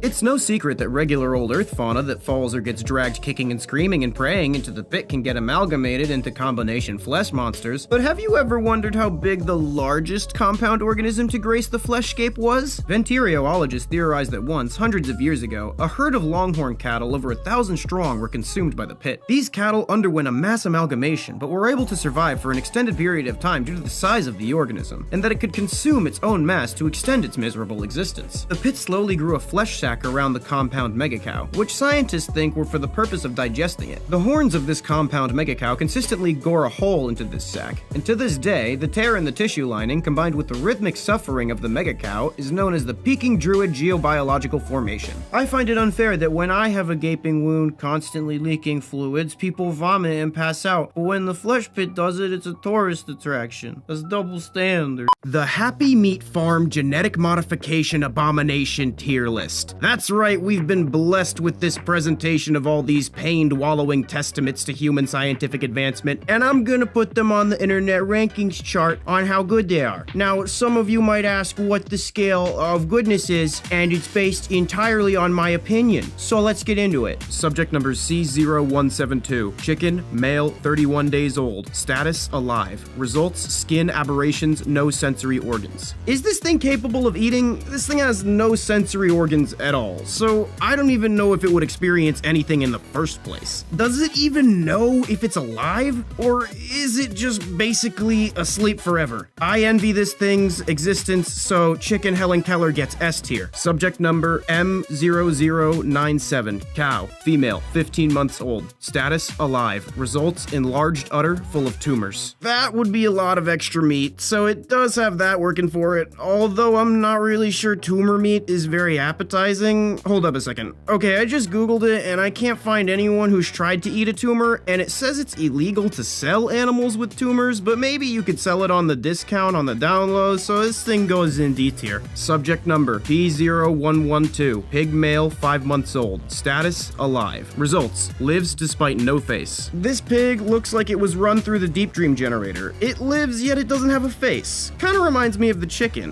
but it looks like it has some sense organs, they're just arranged haphazardly. Since it's cognizant enough to know it's suffering, I'm gonna put it in C tier. Subject number M0098. Cow, female, 12 months old. Status, deceased. Results, died instantly, developed stomach eye. This thing died instantly upon the development of an eyeball in its stomach. No reason you couldn't just sell that as a meat cow and cut out the eye and put the eye in a jar with some isopropyl to be like a neat little desk decoration to be a pretty approachable boss, you know? So it goes in B tier. Increasing treatment levels. I don't know what treatment levels mean, but whatever they were before, now they're more than that. We're getting into the fun stuff. Subject number P0113. Pig, female, 3 months old. Status, deceased. Results, looking at it causes extreme discomfort. And they censored it.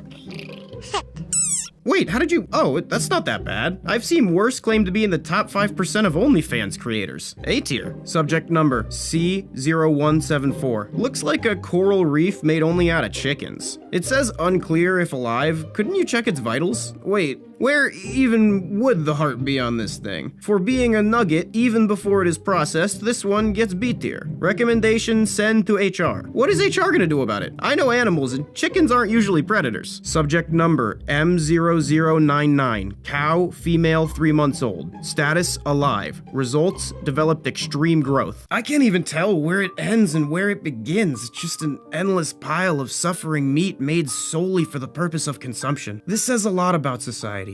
Society says a lot about this. F tier. Stop judging me, stupid metaphor cow. Send it to HR? Another animal going to HR. I think we have different ideas about what HR is supposed to be. You know what time it is? It's time to take this monstrous exercise to the logical extreme. That's my favorite time. Increasing treatment levels. Subject number P0114. Pig, male, 2 months old. Status, forced to terminate. Results, uncontrollable growth. Killed an employee. I'm confused as to what are considered effective results. Like, is this thing for eating? Cause then good job. Or maybe not. How does this thing even move enough to kill an employee? It looks like they took a JPEG of an obese man's stomach and copy pasted it 1,000,000 times in Photoshop. And for that reason, I give it A tier. Send to HR. Wait, they just said they killed it. Why are they sending a dead pig carpet to HR? Who is making these recommendations? What happens at HR? Subject number M0101. Cow, male, 7 months old. Status, missing. Results, subject escaped facility. That thing doesn't look like a cow. It looks like a spider or something. Okay, so we have like several eyes all around it. A bunch of what looks like limbs stemming from indiscernible body locations. Find it immediately. Whoever's making these recommendations definitely just sent it to HR and it just disappeared, and they erased the previous order and wrote that in a panic. I'm gonna put this guy at S tier because Alex Bale is making SpongeBob videos again. Okay, so that is the full undebatable tier list, as my opinion is fact. If you have any other incorrect opinions, I cannot stop you from leaving them in the comments below. I mean, I could, but I won't. YouTube might, though, depending on what you say. The Happy Meat Farms Genetic Abomination Human Trials tier list. That's right, we've been blessed with this presentation of these pained, wallowing, quote-unquote volunteers, and I'm gonna put them on the internet rankings chart on how good they are. Now, some might ask what the scale of goodness is, and it's based entirely on my opinion. So let's get into it. Subject number, H0018. Human male, 51 years old. Classification, volunteers. Results, deformed face. No significant growth. Straight out the gate, it's giving me major Frankenstein vibes. But if you're honest, you've been desperate enough to sleep with worse if no one would find out. C tier. Honestly, I can't even judge you. Subject number, H0019. Human male, 38 years old. Classification, volunteer. Results, contorted skin. No significant growth. That's more than contorted skin right there. That's like contorted everything. You know, a lot of people say that genetically modifying humans is wrong because of atrocities like this. And to that I say, I once knew a genetically modified super genius. They advanced so quickly as a child that they were already in med school as a baby, and they were in kindergarten as a sperm. Not to mention achieving all of this while their dad was in jail. B tier, I forget what we were talking about. I need to call my friend. Subject number, H0020. Human female, 35 years old. Classification, insubordinate employee. Results, completely liquefied. No significant growth. Oh, so they're just mutating anyone they don't like to the point of liquefaction? Uber Eats guy comes late and fucks up your order? Boom, they're liquid. Partner cheats on you with another person? Boom, rando's liquid. They come back to you apologetically and also 8 months pregnant with his baby, needing someone to care for both her and the baby? Boom, they're both liquid. F tier, I don't want to talk about it. Results are ineffective. Increasing treatment levels. Subject number, H0021. Human male, 44 years old. Classification, volunteer. Results, lumpy. Slight growth. I love how the results just say lumpy. I mean, like, it's not wrong. Honestly, I'm having trouble coming up with describing it any other way. I hate this, it's heinous, but not bad enough to make you do coke out of your own anus. C tier compared to what I've seen is nothing. Subject number, H0022. Human, female, 41 years old. Classification, volunteer. Results, it's on the ceiling. Slight growth. Recommendation, get that thing down. Why would they need to get it down if it's on the ceiling? It's still in the cage. They just want to stifle its creativity and crush its soul. I'm sorry, I thought this was an unethical laboratory full of abominations, not an office. A tier, you can do whatever you put your mind to, buddy. Subject number, H0023. Human, male, 25 years old. Classification, outsider. Results, unclear.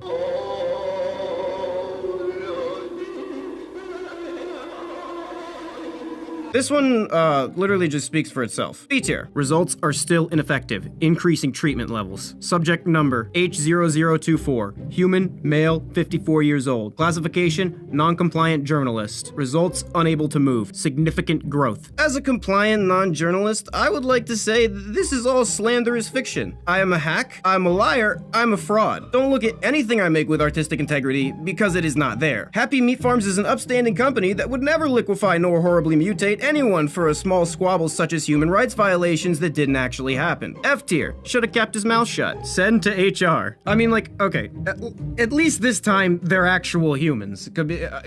I get it.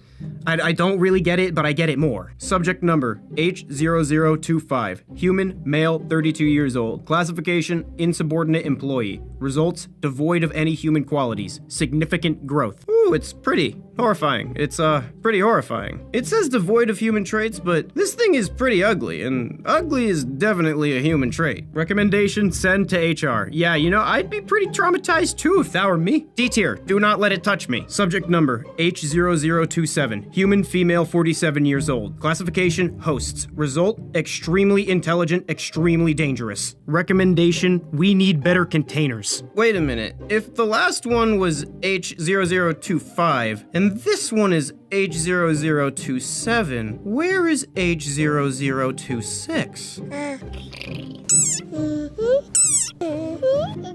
Oh yeah, that's right. Also, you lied to me. I thought I was gonna see a mutated, super intelligent metahuman, and all you have is an empty room and broken glass. You are a charlatan, this factory tour sucks, and I want my money back. You need better containers? No Sherlock. You also need better scientists and management. S tier. Can't blame me for wanting to leave this boring place. We should link in chat. I'm kind of peeved at your former employer, and I bet you are too. Mother will be bleed. Okay, so this is the full undebatable tier list, as my opinion is fact. If you have any other incorrect opinions, I cannot stop you from leaving them in the comments below my terrible cringy video. I mean, I can, but I won't. Probably. YouTube might though, depending on what you say. The Happy Meat Farms, a meat factory that's been genetically mutating animals and humans to the point of monstrosity for reasons that they won't tell me about willingly. Keyword, willingly. After numerous attempts of complex hacking strategies that it would be useless for a superior being such as myself to explain to your tiny human raisin brain, I finally cracked one of the most mysterious parts of the Happy Meat Farm. No, it's not HR, but I'm working on that. It's the research and development documents, and oh boy, is this some juicy stuff. Let's do a bit of light reading, shall we? Before we get into it, I have two other Happy Meat Farm videos that you should probably watch if you'd like to avoid being horrifically mutated, but hey, that's your prerogative, right? Welcome to the Happy Meat Farm's Research and Development Department portal. We're so glad to have you on this highly coveted team. The R&D department is a team of trusted, extremely talented scientists discovering ways to push us closer to the New World Order. The primary objective of the HMF R&D department is to provide the largest amount of living biomass to HR. Project Chimera was started as a way to use science to increase the potential of animal growth through advanced genome modification. Foreign DNA is provided by Mother and inserted into the test subjects, yielding a variety of outcomes. After years of testing, we have managed to refine this process and greatly increase the biomass of the subjects, and we've even moved on to human trials. The subjects who survived the process displayed different physical abnormalities and contortions. In some cases, the subjects displayed aggressive behavior or increased intelligence. Thanks to our state-of-the-art containment rooms, we've had almost no subjects escape their captivity. Rest assured, all of the escaped subjects will be dealt with accordingly. Project Chimera is ongoing and yielding positive results for HR.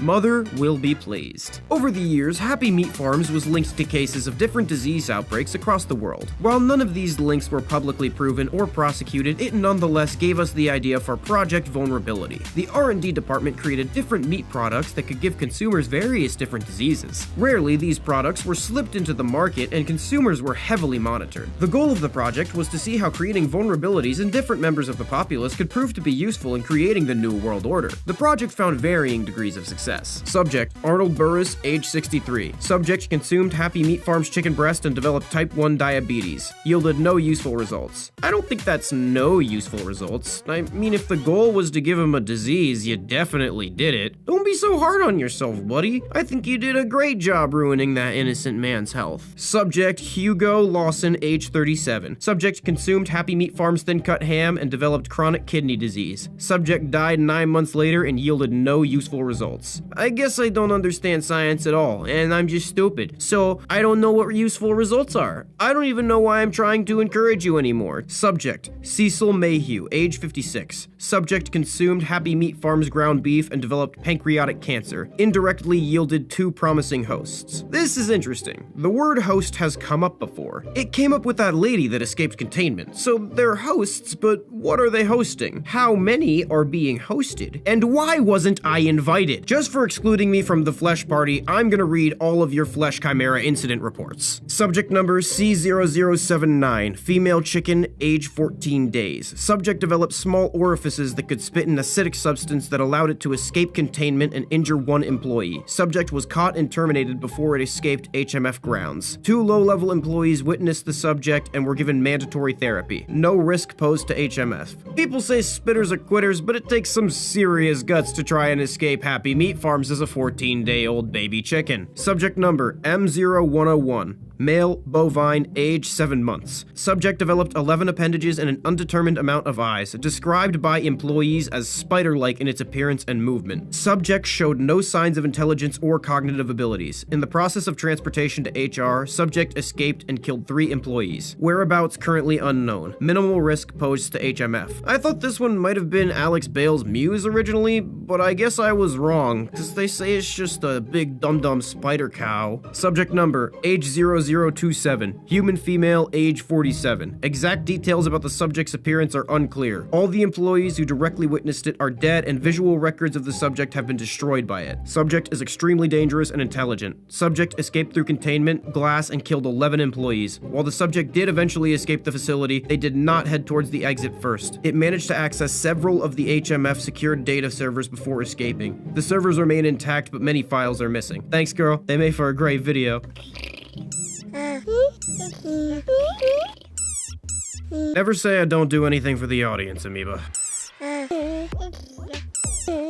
I do when I need one. Whereabouts currently unknown. Massive risk poached to HMF. Oh, you got that right, buddy. She's pissed. Also, her whereabouts are currently unknown to you, but I have a feeling that isn't gonna be the case much longer. Due to increasing efforts to keep R&D information confidential, many projects have been redacted from the online R&D portal. If a project you are involved with is not available here, please speak with your department head and access it on the internal servers. He's given me the silent treatment. Such a diva. We thank you for your continued efforts and discretion as a member of the HMF family. By the way, the dicks at Happy Meat Farm never refunded my flesh coin, so I'm gonna be leaving all of their access code and all the other weird stuff that I found while doing some research in a pinned comment under the video so y'all can take a peek for yourself. If you find anything, get in contact with me immediately. You crossed the line, Happy Meat Farms. I was cool with you horribly mutating animals. I was fine with you feeding their meat to people to give them diseases because that's a hilarious prank, and horribly mutating the humans after was the icing on the cake. Credit where credit is due. But you took a small amount of money from me and didn't give it back after fully fulfilling the service you advertised, and I won't take that lying down. The Happy Meat Farms HR orientation video analysis. That's right, we've been blessed with a tour of the human resource facilities of this monument to genetic abominations, and I'm about to plunge your eye holes face first into this body horror extravaganza. So let's get into it. There is one job at HR, to feed Mother. They receive assets from research and development and carefully transport them to Mother. These assets are apparently sedated and cannot harm you like they harmed all those other employees. Before we ransack the Human Resources Department, they have 3 rules. Rule 1, don't touch anything. Rule 2, don't look at anything. And Rule 3, have fun! Now that we know the rules, let's go touch and look at everything while not enjoying ourselves the whole time. This is the hole room, filled with holes, for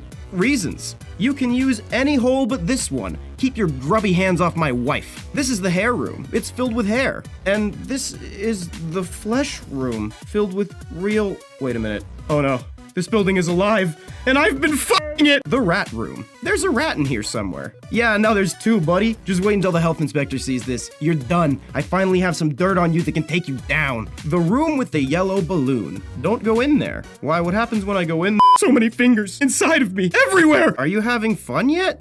The bathrooms? What is this, a crossover episode? Okay, but seriously, this is kind of problematic for multiple reasons. 1, just the state of the toilets, but 2, you went in there and took a photo of another employee's feces. I don't know if that's a crime, per se, but it's definitely sussy employee is hell, per se. See, usually I'd ask HR these kind of questions, but this company seems to work a bit differently. This is the butterfly room. It says not to let them out, so I'm gonna let them out. This is the drawing room. It's fun. I know a human who loves drawing. Well, not so much love as much I make them draw for their show while holding a gun to their balls. This is the horse room, and apparently he is fine. I don't believe that, nor do I care enough to investigate. The pink room. Cool. When we slow it down, we see that it says, how did they get the detail right? Looks like a girl's childhood bedroom. Weird. This is the cow room. Feel free to take a snack. You know, that's a class act. I think I will. Thank you. Just for that, I'm gonna throw all my evidence away in the big old trash can. This is the birthday room. Happy birthday!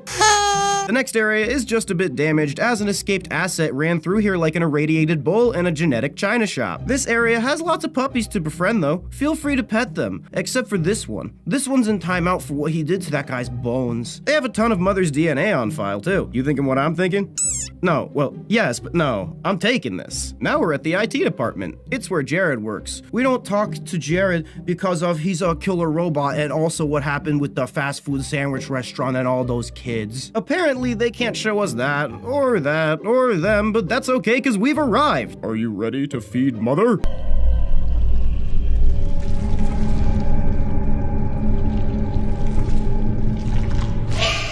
This is way better than the last company I pretended to work at / burglarized.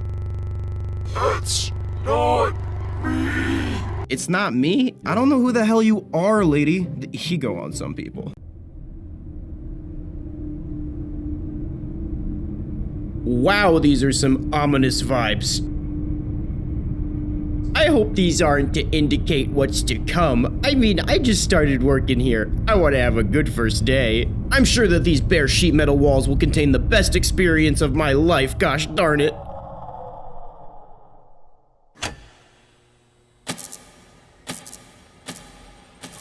Nice place you got here. New friend! Hi friend, do you want to trade bodily fluids?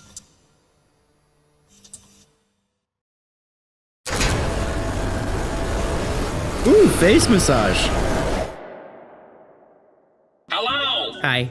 Welcome to the IT department. Hi. My name is Jared. Hi, Jared. I am very cool and very popular. Mother's #1 special boy. Why'd they fire you from Subway if you're so very cool and popular? Was it because you're mother's #1 boy or because you touched all those boys? I'm so glad to have you on my Can you watch porn through your eyes? pop quiz. What is the most important element in an effective team? I don't know, Jared. I just started working here and you're supposed to be teaching me. That's right. Motivation. Oh, go fuck yourself, Jared. That wasn't even an option. Today, we're going to be providing motivation to different Happy Meat Farms employees. Please pay close attention. I don't even pay my taxes. What makes you think I could pay attention?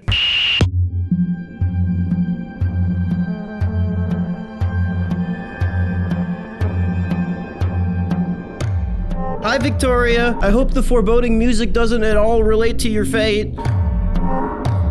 I mean, like, yeah, I'd smash. Oh yeah, I mean, but look at him go. He's having a great time. He loves the music. We're so glad to have you as a part of our family, and we hope to see you again soon.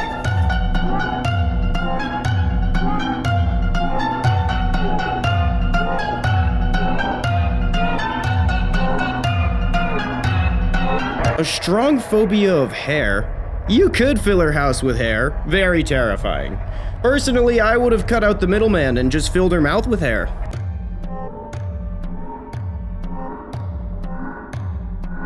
Alright boys, the music's back on, it's rave time.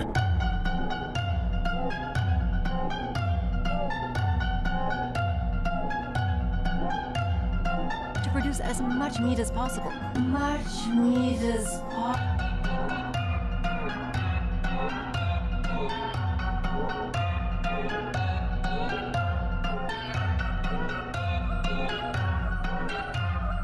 Hi, Antonio. Sorry you decided to misbehave. Well, at least you won't need them. If they ripped it out and you needed them, it would suck more.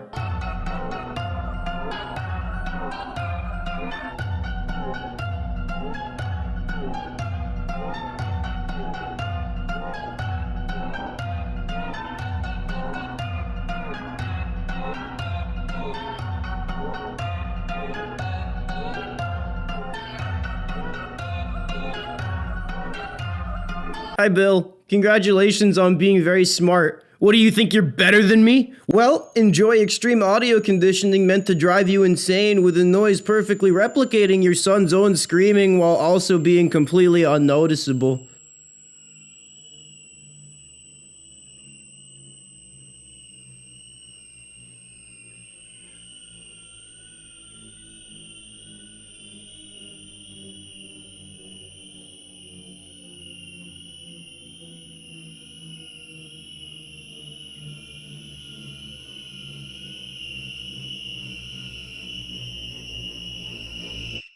Oh, fuck, you broke them. You broke my toy.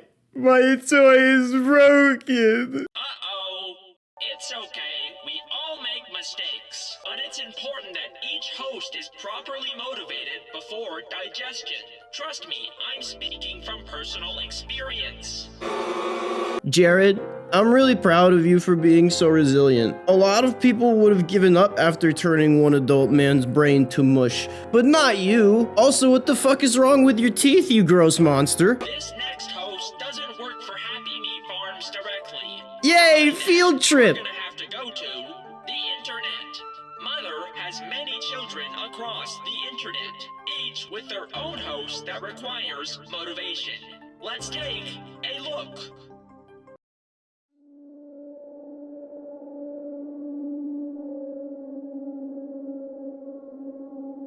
Is this on? Hi. I am Karl Myuu. I am going to be discussing things that are going on with the government, things like that. I hope you like these. I think this is going to be really a good thing.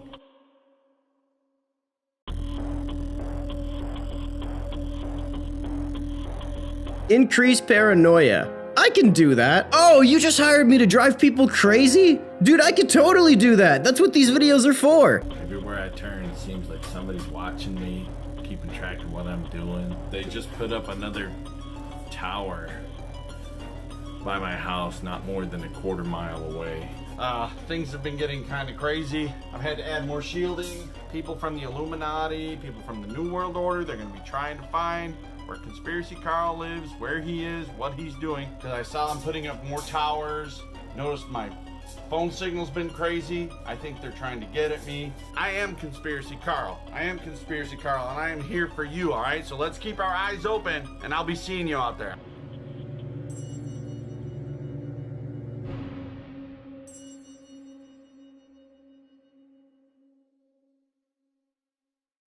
Hello again. We have completed our motivations for today. Wow, so cool. Mother will be very pleased. Hell yeah, we did complete our motivations. Drinks are on us, you crazy stupid pedo robot. But before you go, would you like to hear a story? Yeah, I'd like to hear a story. There was once a little girl who lived in a house on a farm with parents that loved her very, very much. The farm had many animals, a cow, a chicken, and a pig. And the little girl loved the animals very, very much. The little girl said, "I love you" to the cow.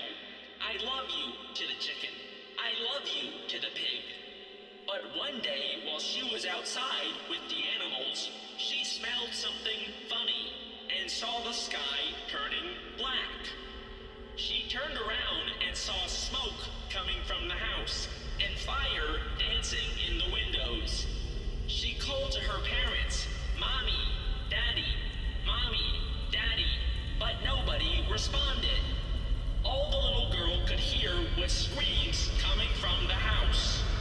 The screams said, "Don't let us down, don't let us down, don't let us down, don't let us down, don't let us down, don't let us down, don't let us down, don't let us down, don't let us down." Holy fucking shit, Jared, dude, it's like the IT department, it's not that serious. Do you need to talk to someone or something? That sounds like it might be about something else. What was that?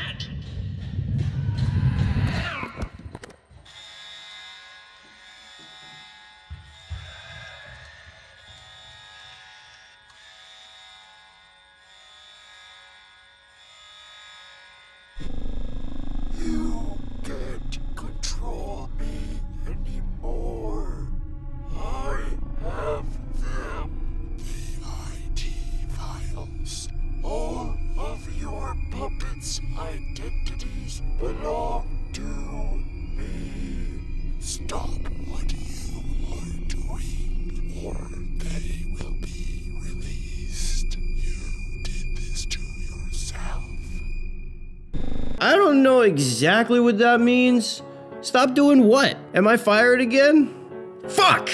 Well, you know what? I'm just going to explain all my theories to the audience to spite you, just like I did when I was fired from McDonald's. They were actually up to a lot worse shit, though. What do I think this all means? I don't know. The Invisible Woman is definitely the former CEO that's been experimented on in earlier videos. She was previously mentioned to have stolen IT files and then escaped, and it appears that this is documentation of exactly that happening. She took the files of all the hosts, and she's threatening to be a tattletale to the company. I would have tattletaled the second they turned me into a fucking monster, but hey, I guess I'm quick to anger. This addition to the story doesn't do much in the way of new information, but does add a lot to the info we already knew about the company.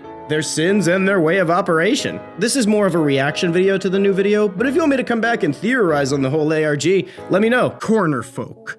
What are corner folk? If you saw small, milky humanoids interdimensionally traveling in the corners of your home, would you grab the camera to calmly make a narrated educational video about them? Why are so many interdimensional gateways at some guy named Riley's house? What is the corner world? And why do the corner folk put short people in jail? Stay tuned to find out. Right now. The corner folk were first reported by a man named Riley Tillin. We know about Riley's documentation because of one Alex Kansas, the same human who documented the monument mythos. I will be linking to their work in the description. Alex's first video about the corner folk is a compilation of 4 videos uploaded by Riley, 3 of which in 2011 and 1 of which in 2013. The first of the 4 videos opens with Riley matter-of-factly explaining how there are multiple different dimensions and they all intersect with our own. These intersections are called corners. Most entities from one dimension are locked within their own dimension, and cannot perceive entities living in other dimensions even when at a corner. Can't imagine how it feels to be that limited in experience. Anyways, beings worth a damn like the corner folk are able to pass through the corners and travel between dimensions. I think the name corner folk is a bit derivative. That would be like if I called you cell phone ape.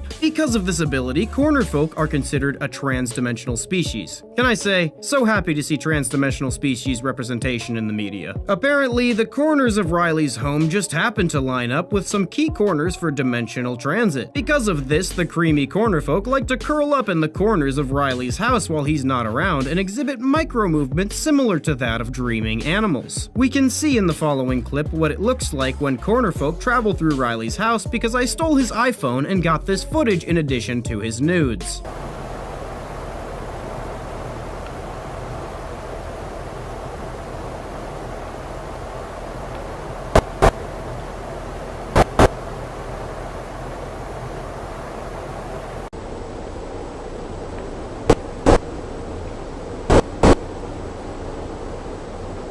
So we know that they're jumping dimensions, but why are they doing it? Riley thinks that the corner folk might only leave their dimension for food, like humans only leave the house for resources. If you only leave your house for the bare minimum resources to survive, I'm ashamed to say that I can relate. The little corner folk have patterns on their skin, imprinted there from being haphazardly crammed into nurseries/prisons in the corner world made out of corners to secure/trap the infants. If you're quick to judge the corner folk for putting their youth in jail, just remember high school, and then remember how annoying you were in high school. They were right to put you in there. Riley thinks that the corners in his house are being used as in-between points for dimensional travel, like a rest stop. I mean, he's kinda right, but only in the fact that everyone pees there. After a while of this crap, Riley began to fixate on a dimension known as the corner world. The corner world is a world made up of a bunch of trans-dimensional intersections that's far too complex for your human brain to understand, so we just said fuck it, here's a bunch of lines. Anyways, Riley starts dreaming about the corner world, and like any rational being, he stays inside for weeks to obsessively draw what haunts his slumber. He begins to claim that the corner folk are taunting him, and no shit, dude, they can travel dimensions and you don't even leave your house. He then says that he wants to enter the corner world, and he is not afraid of what happens to him when he does. Riley then jumps into a corner of his house, and we get a look into the corner world.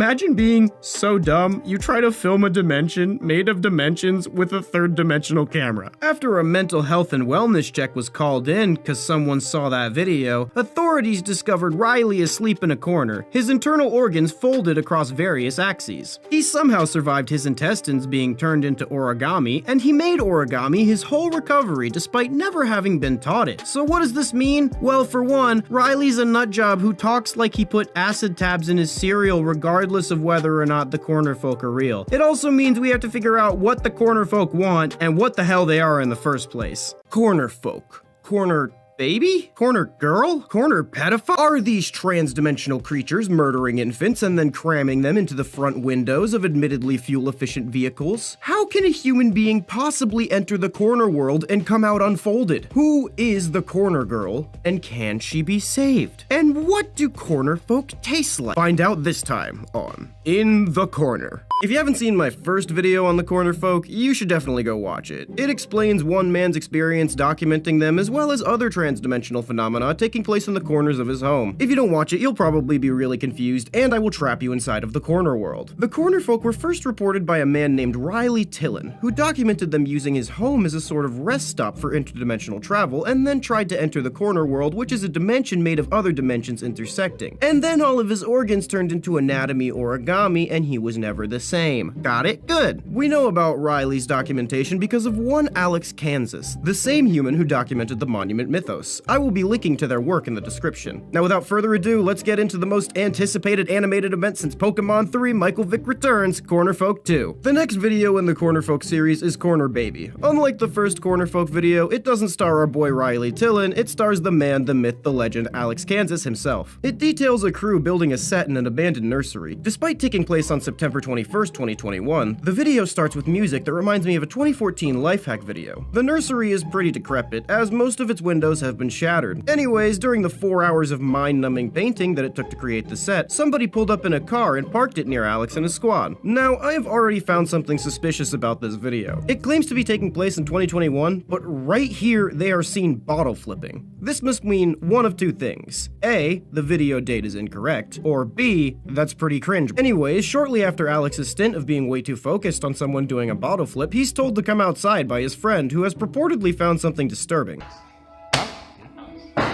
What? What is it? No. You know what it is. Why? What is it? You wanna come through here? Why, is there someone outside? No, so I might be seeing things, but I'm not sure exactly what's going on in this car. What? Where am I looking at? Next to the rearview window. Rearview mirror. Okay, if that thing is a baby, it's either incredibly deflated, or someone has dropped it headfirst on the ground from at least the height of a truck bed. So Alex called the police immediately, who said it wasn't the first time they broke windows to recover children. Why didn't they specify car windows? Are they just like breaking into kids' rooms through their windows to quote-unquote recover them at night? Side note, the upbeat music stops here, but I think the part about the possibly dead kid would be much funnier if they kept the track rolling. Then we're shown pictures of a demo site where we are told the nursery doesn't exist anymore. No mention as to whether or not the kid still exists. Actually, this one cop got really defensive when we found it strange that a dead baby needs to go in the evidence locker, but we're here to talk about the corner folk. So, what does this have to do with the corner folk? I don't fucking know. Well, since the corner folks' travel locations are usually in corners in the real world, and that baby was crammed really hard into the corner of a car window and seemingly left there folded like a pretzel, I'd be willing to bet a decent amount of corner cash that we already know our culprit in the baby car corner catastrophe. The next video in this series is Corner Girl, and if you think calling this series an analog horror was a stretch because it wasn't that scary, I'm happy to say you can put those non-fears to rest. Corner Girl opens with grainy footage of what is either an unconscious female or a corpse, and what sounds like audio from an educational video teaching children about the amount of corners in different shapes. Text flashes on the bottom claiming that the person behind the camera is not Alex Kansas, and that he just moves luggage, and that Alex based Riley Tillon on him. She was luggage. You are luggage too. Luggage is so easy to lose.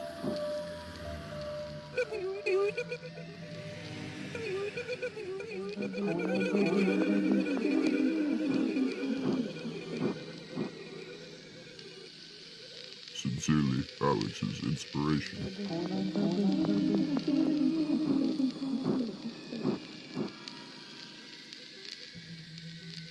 So what does this mean? There's obviously a lot of questions unanswered, but I think enough information is there to flesh out the world slightly more. First of all, we know that regular humans are indeed able to enter the corner world without being folded into oblivion. We also know that the corner world is being used for some form of human trafficking. Whether or not Alex's inspiration is using the corner world as a rest stop to move people from point A to point B in our world, or is just storing them in the corner world for some probably horrific purpose is yet unknown. This info also brings into the question what the corner people are. It could be possible that after prolonged exposure to the corner world, one would become so folded that they would somehow resemble a corner folk, which doesn't make any sense, but shut up. This is just a theory, but it's possible that whoever Riley is based on is leaving people in corner prisons until they become corner folk themselves. Why? I don't know. I'm like half sure that I'm completely wrong anyways because there's not enough info so if I know if I'm accurate.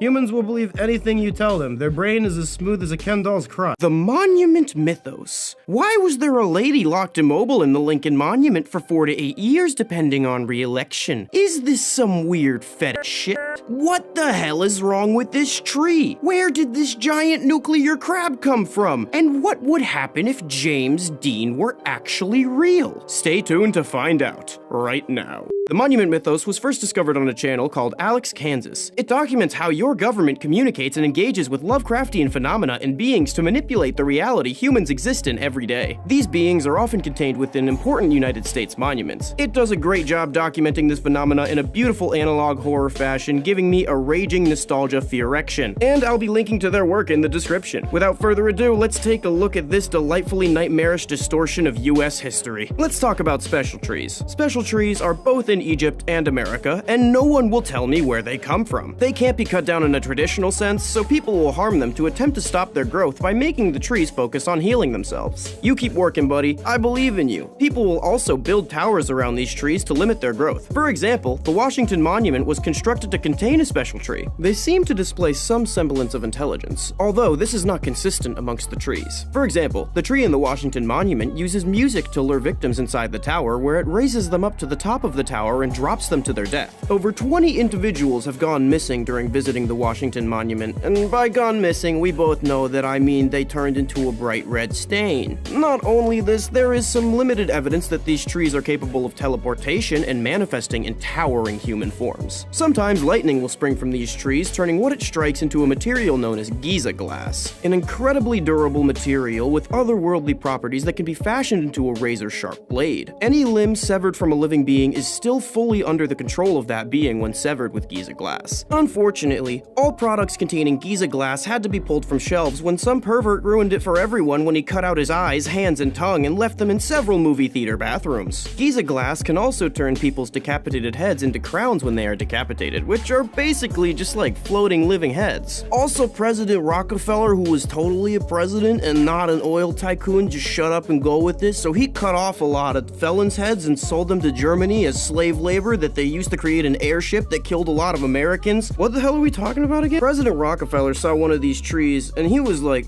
oh, horrendous. So with a level of carelessness on par with wiping your ass after applying icy hot without washing your hands first, he decided to dig up the tree and glue a bunch of branches to it rather than just getting a regular Crimbus tree. He put it into the I name stuff after myself because I'm super secure center so everyone could marvel at it. Apparently there are links between universes, as shown by that one little girl who put a star on top of Rockefeller's and the tree decided to put her into another dimension as one does. Don't ask me to explain literally any of what I just said because I'm just as lost as you are. Have you heard about the Lincoln Lookers? You better make sure you aren't disliked by any presidents because one woman, Maya Arnoldson, didn't do anything except slightly resemble someone who did, and she was kidnapped, immobilized, and crammed into a metal statue shaped like the Emancipator with only 2 small eye holes for 2 weeks. She was in fact the wrong person and got a personal apology from Ronald Reagan. Please give me access to the presidential healthcare. My bones and muscles have atrophied from being unable to move. How long are you going to hold this over my head? I already said sorry. We can get an inside look at how these Lincoln Lookers are chosen from a quote from Important Government Man. There's always someone that we dislike more than everyone else.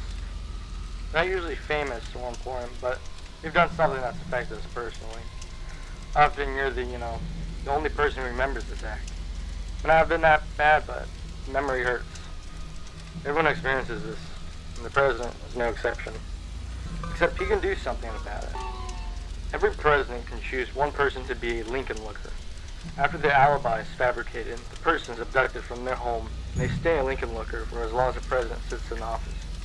Nobody can question his decision, and it's no trial. You might be surprised, but it's nothing new. It's been a tradition. Lincoln lookers have been around for a very long time. People thought that the victims of Lincoln lookers were imprisoned behind presidential portraits, and they took the portraits off the wall to prove that they weren't. Well, no one behind the painting. I guess I owe you an apology. Lousy plumbing systems. We gotta get that checked.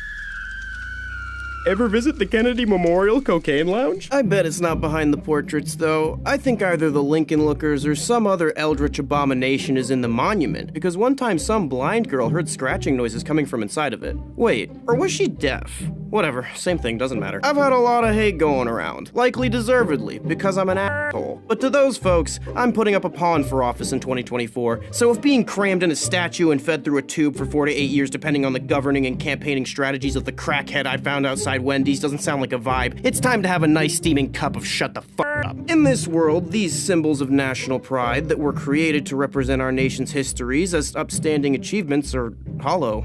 Inside of them lives a dark force being manipulated by people with power, be it power in the military, power in the media, or power in the economy. I can identify with this series a lot. When the guy who wrote my terrible jokes was a kid, he was told that Pilgrims and Native Americans were friends, and that bread was good for you. And look what happened to him. He got fat and stupid. Monument Mythos is a long, masterful series that I would like to cover with a series of my own rather than one big video to really give it the attention it deserves. If you think that I could possibly make a video about the amount of times that the government has lied to you about something of eldritch importance, leave now and protect your innocence, because like every girl I've ever met, this channel will make it go far, far away. Sometimes I regret ad-libbing in the script because I don't think before I talk. I still don't even know what to make of the nuclear cargo ship monster crab George Washington. Planets. Observer 4 probe findings explained. That's right, we've been blessed with evidence detailing extraterrestrial life, and I'm going to be putting this info into context so your human brain can more easily understand it. So let's get into it. Planets is an analog horror detailing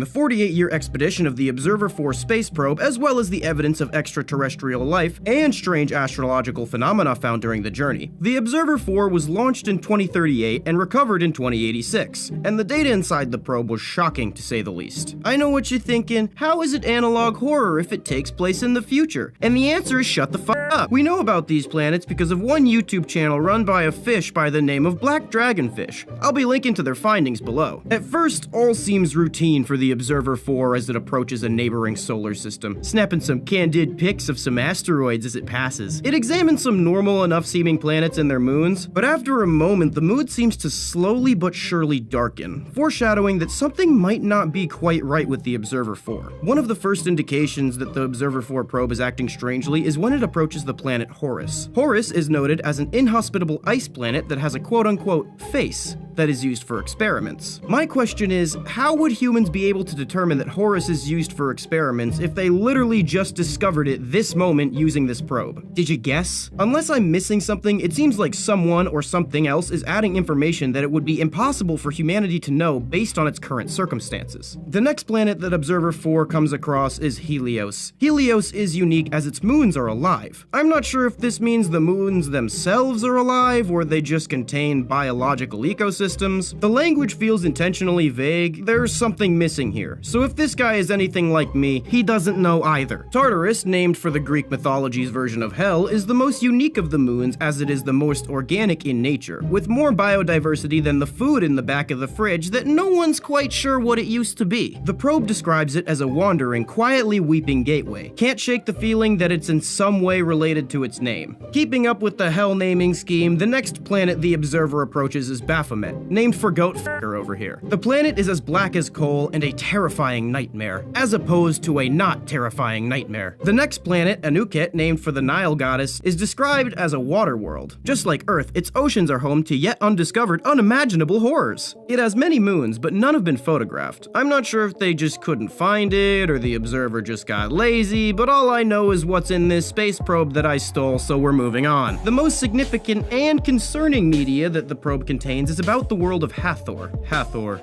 home, a second Earth, life. Isn't it beautiful? Interloper, we're watching. Sathan, Moon of Hathor. You found new life. Isn't this what you wanted? May 31st, 2075. Observer 4 loses connection. October 24th, 2075. Connection is regained. February 4th, 2086. Observer approaches Earth. Recovered by yours truly. If you don't know much about space travel, I can't blame you because your species mostly uses its technology to spike dopamine. Mandatory species sensitivity training says you can't blame people for what they're born into, but any idiot can see this is not regular space probe protocol. This craft lost connection with Earth, then regained connection already en route back to the human homeworld. The thing is, humans wouldn't be able to reprogram it to come back if they lost connections with the probe. We know that the probe doesn't return to Earth as a failsafe for lost connections because it didn't do so when it lost connection previously. That means that something else must have intercepted it, reprogrammed it, and tampered with its data, leaving messages. Seemingly threatening warning messages. With the flashing word of home on Hathor and the fact that this was the last world it visited before it lost connection and was rerouted back to Earth, it seems like whatever messed with your little probe here was native to Hathor. They also seem to know a bit about you guys, as they're really layering in the satanic imagery and names because they know it freaks y'all out. Those threats sound like they are coming from someone who feels that they are backed in a corner. Now to a human brain, that might sound like you have the upper hand. And you might, but nothing bites harder, faster, and with less abandon than a snarling dog backed into a corner. My advice, find another exoplanet. They obviously do not want to be friends with benefits, and after the millionth open an R, you just gotta take the L. This week at Omega Mart, save on gestating mammal liquid, just $4.75. Gestating mammal liquid toast paint, only $5.99. Gestating mammal liquid with added bacteria, now 2 for $10. Plus, save on aged gestating mammal liquid in block form. That's good news for my brittle bones. That's Omega Mart. Omega Mart, you have no idea what's in store for you.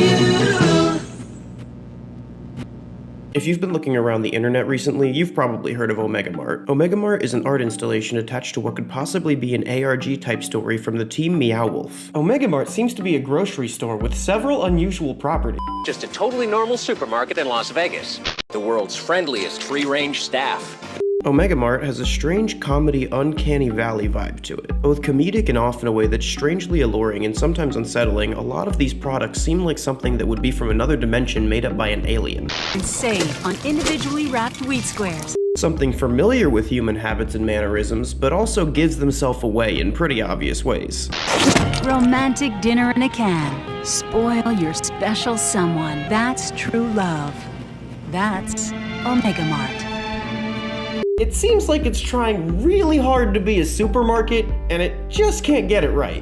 Looking to go shopping? Root beer flavored vape juice flavored root beer. Power Wings multi-purpose formula. Also, what the hell is up with the citrus products from this place? Have you tried Omega Mart brand orange drink? If you or a loved one answered yes, please call Omega Mart Consumer Affairs immediately at 1-800-808-4194. That's 1-800-808-4194. It seems like everything related to a citrus fruit in the Omega Mart line of merchandise gets recalled. This is an important message for customers who have recently purchased Omega Mart lemons. Some customers have confused Omega Mart lemons with lemons. Please return this product to Omega Mart immediately. For your safety, this product has been removed from our shelves and will be carefully disposed of. I don't know if it's just me, but in art pieces, sometimes recurring symbols in events mean something. Apparently, some of the products at Omega Mart are more than meets the eye. Terrible cliche pun not intended because I like to think I'm not a hack. Upon calling your local Omega Mart to return this dangerous yet delicious merchandise, you would receive this message. Thank you for calling Omega Mart, the #1 supermarket in the world. If you're calling about Omega Mart lemons, press 1.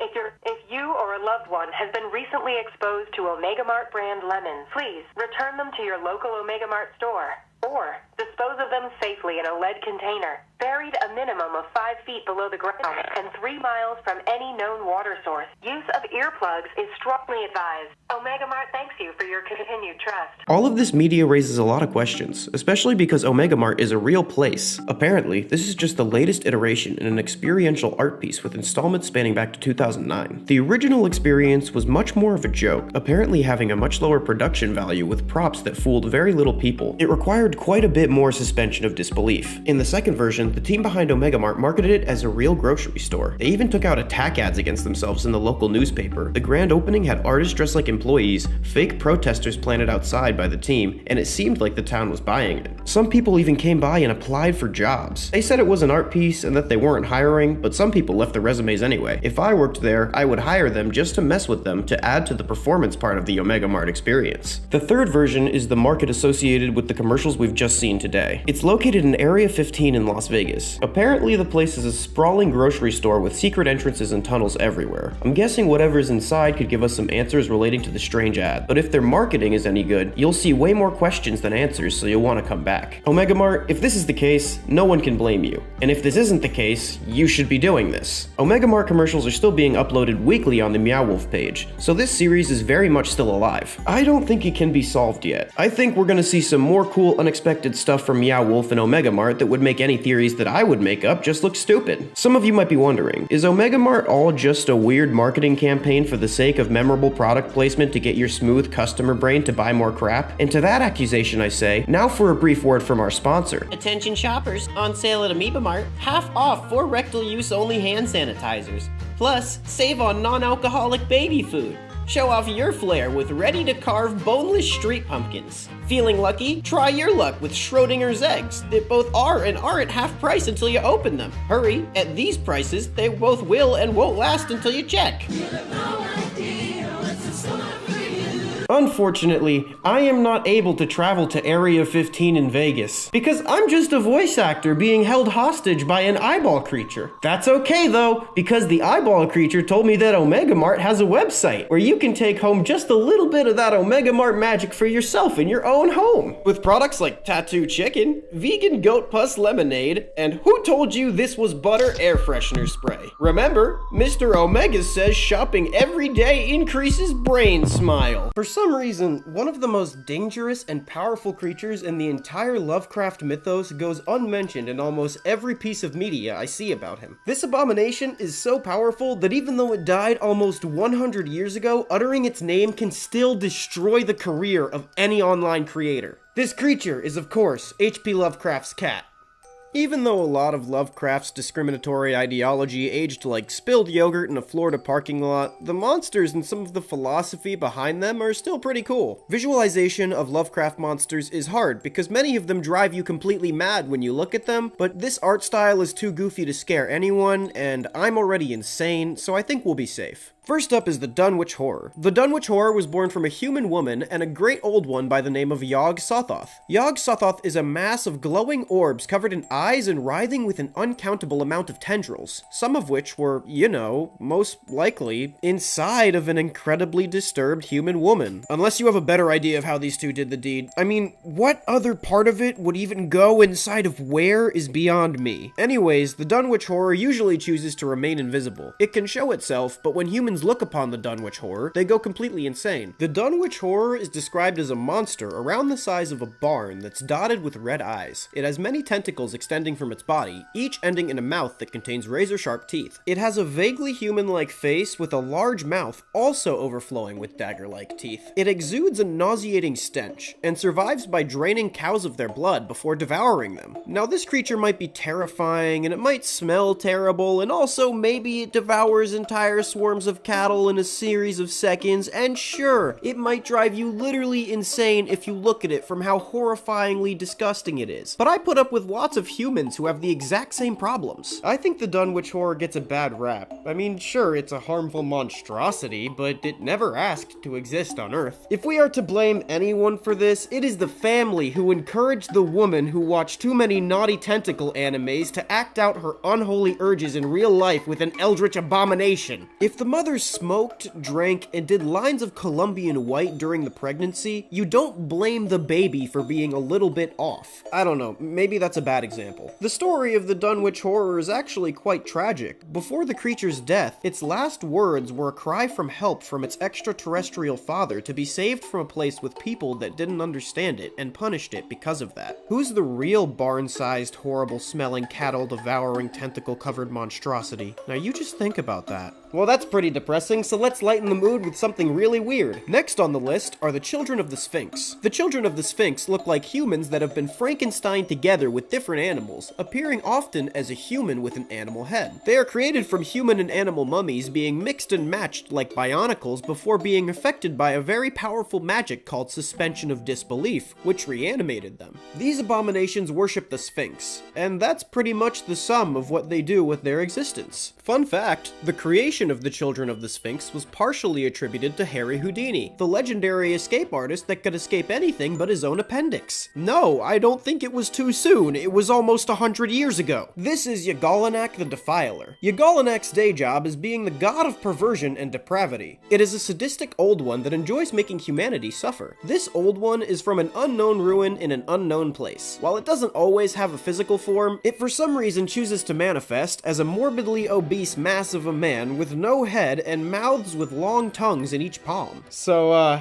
you know. What that mouth do? I'm cringing too, but come on, you can't not make that joke. When summoned, he either offers a job to the summoner to be one of his evil priests, or just consumes them as food. Yagalanak often looks for people who read perverse and forbidden literature to become his servants. So if this monstrosity kept up with the times and got into other media as it developed, I'll see you degenerates in his army. Next up is the great race of Yilth. This alien species is capable of projecting their consciousness across space and time, and they can even swap minds with members of their own species and steal the bodies of other species. If humanity had this ability, I guarantee all people would be doing would be playing musical chairs with each other's bodies to do disturbing things with each other's bits, and nothing would get done. This isn't a problem for the Yilth though, because they reproduce with seeds that grow into another Yilth when in contact with water. Their original forms are unknown, and at some point they swapped bodies with this species that was on prehistoric Earth, and created a huge civilization governed under what is described as fascistic socialism on the planet. They were eventually forced to project their minds into an insectoid species to avoid being wiped out by the next monstrosity on our list, the flying polyps. The polyps are very mysterious, because the records kept by the Yilth only told us how icky and scary they are, but for some reason they didn't describe their physiology very well. They are described as polyps, which are like a kinda sea anemone, so I guess they're like a flying, evil, tendrily, fleshy, mouthy, eyeball-y sea anemone? I could say how they look quite phallic, but that's kind of a low-hanging fruit. While they can fly, they don't show any wings or any other body parts that would typically allow a creature to get in the air, and they leave many five-toed radial footprints wherever they go. Next up is Lukathu. Lukathu is a planet-sized sphere made entirely from organs. It's quite moist, and covered in these weird warty pulstals. Apparently, every one of these tiny pulstals is a gestation chamber that's developing a baby old one. I know old one just means being of a great power from an ancient source in this mythos, but the words baby old one just makes me imagine a really wrinkly old man baby. Most often when one thinks of a fertility god, they think of Aphrodite, but Lovecraft's idea of symbolizing fertility is a giant insectoid-esque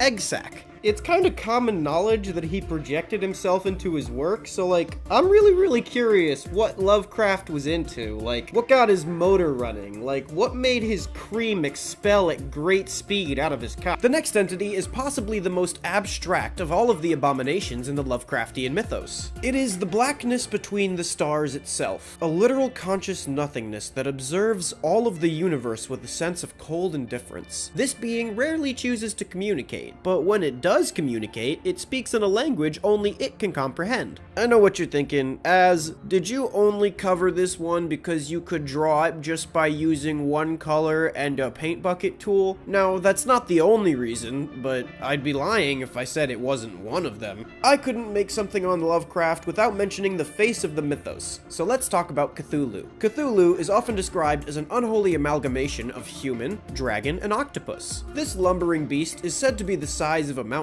Cthulhu is currently in a deep sleep at the bottom of the Pacific Ocean, and he dreams of the day that he will awake to subjugate all of humanity. That's some big goals, Squiddy. You can't fault this guy. He's just a boy with a dream, damn it. He has an incredibly devoted and extensive cult of followers that devote their lives to bringing about his awakening. He's even run for office in multiple satirical political campaigns. Needless to say, he is someone who I aspire to be like one day and take great inspiration from. Lovecraft encouraged people to collaborate and add to his mythos. So while some of these creatures may have been created by Lovecraft himself, a good amount of them were from other authors who contributed. In that spirit, I would like to add my own creature to the mythos. In the spirit of Lovecraft, I'm gonna make it unpronounceable, and if you want, you can decide on spelling on your own, because I don't care. This is...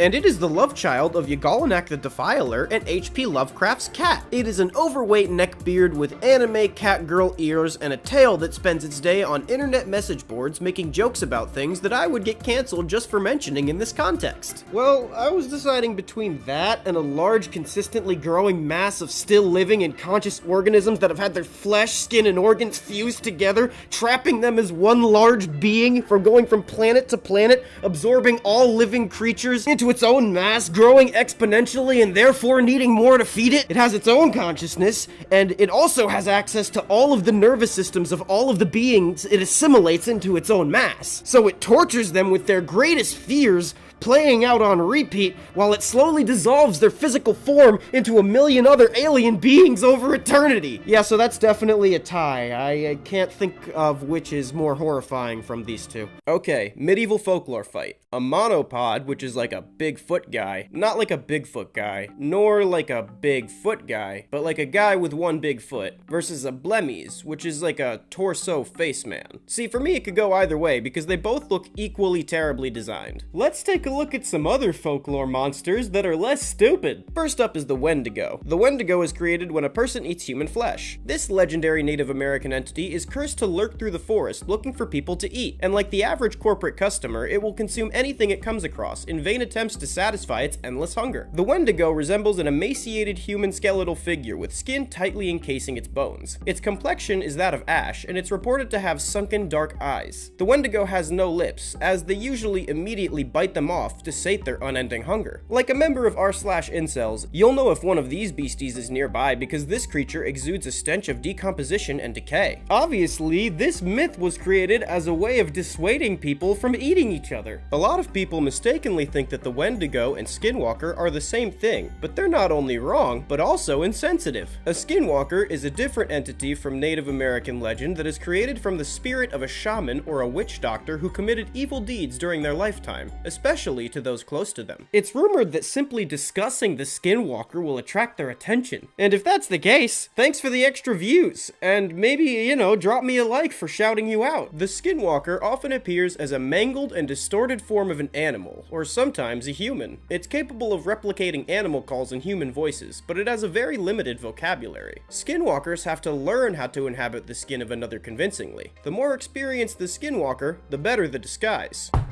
1 second. Hello, neighbor who lives across the street from me. As you can see, I still have the same skin that I did this morning, upright posture, and I speak words. So it's safe to say that I'm still a normal human being like I was earlier today. Now that I have established that I am not a monster wearing your neighbor's skin, may I come in for a cup of sandwich and you go to bed immediately with no suspicion and also without checking if I have left?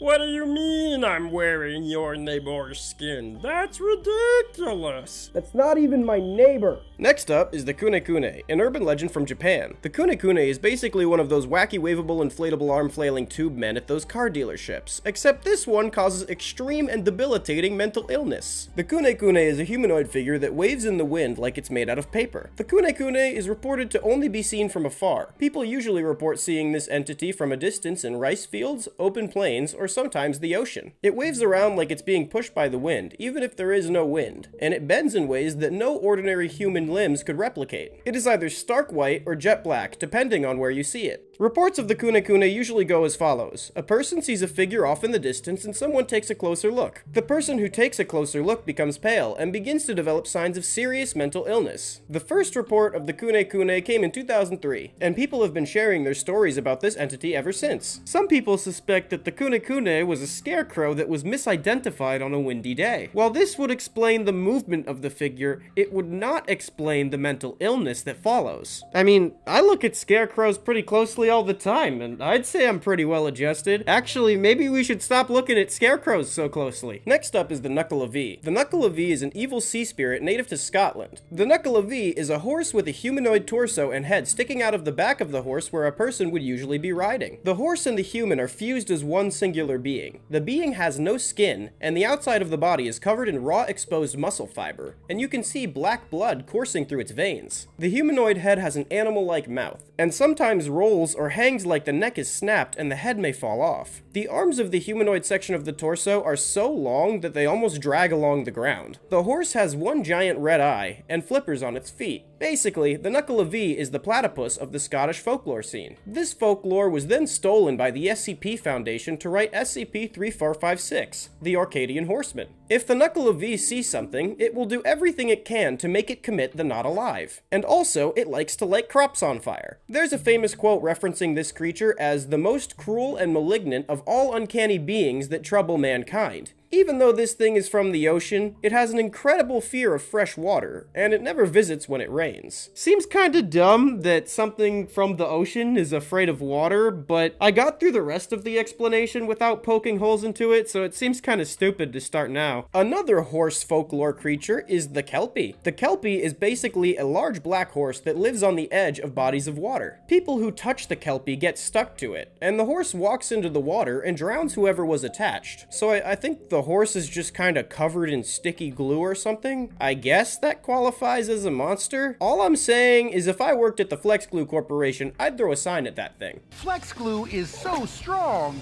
it even works underwater. If you avoid taking responsibility for your problems, the next monster is for you. The Tokolosh is a small, hairy, goblin-like creature with long, pointy ears, gouged-out eyes, a hole through its head, a cut-out tongue, and sometimes a tail. This legend comes from South Africa, where the Tokolosh are rumored to sneak out into the night and cause misfortune and hardship for mankind. Since it can't see, it navigates using its other senses. People often blame anything from missing food to serious crimes on the Tokolosh. This is kinda just like the scapegoat monster of this society. It's kinda like the South African equivalent of when a Facebook Karen doesn't like something and wants it gone, but they can't think of anything actually bad about it, so they just start ranting about how it's involved with Satan somehow. Some think the Tokolosh is made when a witch kidnaps a person and undertakes some sort of supernatural and surgical ritual, turning them into a Tokolosh. The Tokolosh is then the witch's familiar, which kinda means like pet or henchman that'll take care of the dirty work so the witch can keep her hands clean. If I lived in South Africa, this would be super useful. Hey, did you eat all of my chips? Tokolosh.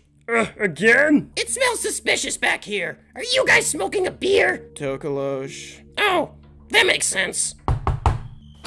Yeah. Hey, there's like a bunch of severed arms sewn together in the shape of a big spider in your dumpster. Now, I'm not making any accusations, but... Tokolosh. Oh, sorry to bother you, sir. It must have been hard for you to witness this. I hope that goblin stops messing with you soon. Last up is the vegetable lamb. The vegetable lamb is a lamb that's attached to a plant where its umbilical cord would be. Not a remake of the Silence of the Lambs where Hannibal Lecter is paralyzed and has to be fed through a tube. The lamb is thought to grow out of the ground like a plant, and could be grown using melon-like seeds found in the area. It can graze any area it can reach, but its travel is limited by the length of the vine. It's said that the lamb has blood like a regular lamb, but for some reason the meat was similar to that of a crab, which makes me really curious. We need to stage an expedition to find this glorious mystical creature so we can eat it. Anyways, one second. Hello, it is I, your neighbor's cat. Stop! First of all, cats don't talk. Second, my neighbor doesn't have a cat. That's a possum. And third, you ruined my recording session twice. Come back to my place again, and I'll kick you in the crotch so hard one of your vertebrae pops out your mouth like a Pez dispenser. You awake, dazed and confused, lost in the middle of the wilderness in the pitch black of night. That's the last time I eat a handful of pills I find on the floor of the bus, you say to yourself. Suddenly, you see a set of bright red eyes piercing through the darkness, and you hear its terrifying call. Stop! You are about to be attacked by a Mothman! You wanna know why? Because you were unprepared. The simple fact is, most cryptid attacks are easily avoidable. You might be asking yourself, what even is cryptid? Cryptids are basically any animal that's existence has been speculated on but not confirmed by the scientific community. For example, Bigfoot, the Loch Ness Monster, Jeffree Star, or the Kraken. The first and possibly my favorite cryptid we're gonna cover is the Mongolian deathworm. The Mongolian deathworm is approximately 1 meter or 2 to 3 feet long. All phallic jokes aside, this worm has been nicknamed the intestine worm because it looks like Dr. Frankenstein removed an NFL lineman's intestines and then gave it new life as a giant predatory roundworm. The worm has been said to prey on humans, and it has multiple forms of attack it can use. The worm is apparently coated in a toxin that can cause instant death in any human being that touches it. It can also spit a yellow acidic secretion capable of dissolving flesh. It's rumored that the bright yellow bile attracts more worms to the victim, either because of the bright yellow color or because of pheromones in the spittle. This wormy boy was popularized in Western culture by the American paleontologist Roy Chapman Andrews in 1926. The only evidence that supports this cryptid's existence is anecdotal, so many people believe that it doesn't exist. Some cryptozoologists have a theory about this worm that I personally prescribe to.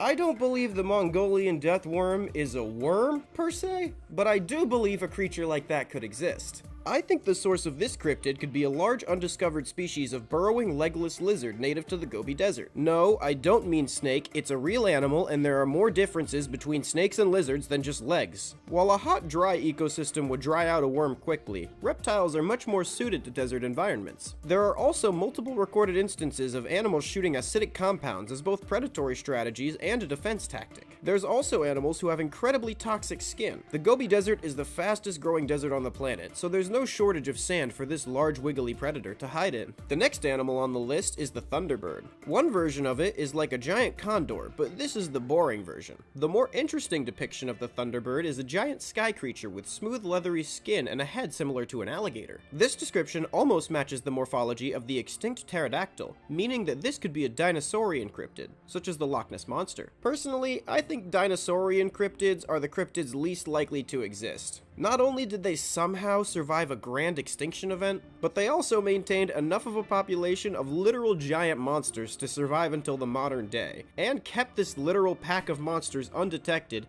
doing it all with the brain size of a peanut. Not only that, but this one's flying through the sky. Do you know how big this thing's turds would be? If that thing was dropping logs out of the sky, we would know. The thunderbird is reported to swoop down and steal children from their yard. Again, the evidence seems to be mostly anecdotal, and eyewitness testimony is not always reliable. Probably the most famous story about the thunderbird is from the Tombstone Epitaph newspaper. April 26, 1890, this newspaper published an article where they said gunslingers shot a thunderbird out of the sky. Some claim to have seen a real picture of the beast with a few gunslingers posing next to it. However, this picture is believed to be a hoax. Some claim that this very picture was published in the newspaper along with the story, but the newspaper responsible for the article was not capable of publishing images at that point in time. Also, there are copies of this article on file in libraries, and it shows no image. Later around the 1920s, one of the ranchers involved in the Thunderbird story spoke out and said that the newspaper sensationalized the story. Apparently, how it really went down was him and the others were chasing the creature and the horses became spooked by it, and the creature got away.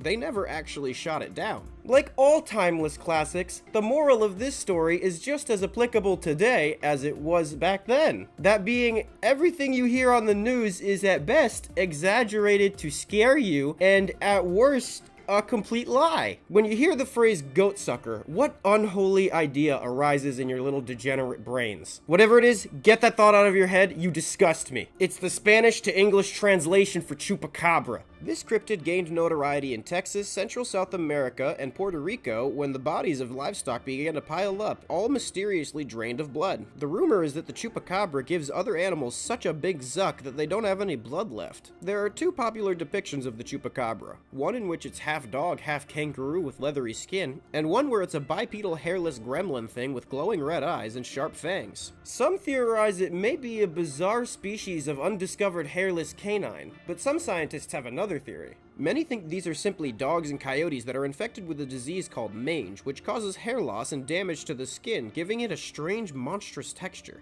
While this version could explain the canine depiction Chupacabra, it doesn't explain much about Gollum over here. So that leaves us with two possibilities. Either there's a hairless man-baby creature running around chugging livestock bodily fluid, or a rancher found a psychoactive cactus and saw a spider monkey from 30 feet away and then decided to call Monster Quest. Personally, I am happy with both of these scenarios. Next up is the Yeti. The Yeti is basically Bigfoot painted white. The Yeti is said to inhabit the highest peaks of the Himalayas. Scientists attribute Yeti sightings to different species of bears, or a species of monkey that's native to the area. The big thing about the Yeti that doesn't quite work for me is the sheer size of this lad. The Yeti is rumored to be able to grow up to 10 feet, or just over 3 meters tall, and weigh up to 400 pounds, or 181 kilograms. Now, I understand large apex predators can exist in tough environments, but the ecosystem in the highest peaks of the Himalayas is low oxygen due to elevation, meaning that Yeti would need to expend more energy and need more food than another massive creature that lived at a lower elevation. Add to that the energy that it would need to expend maintaining its body heat in such a frigid area,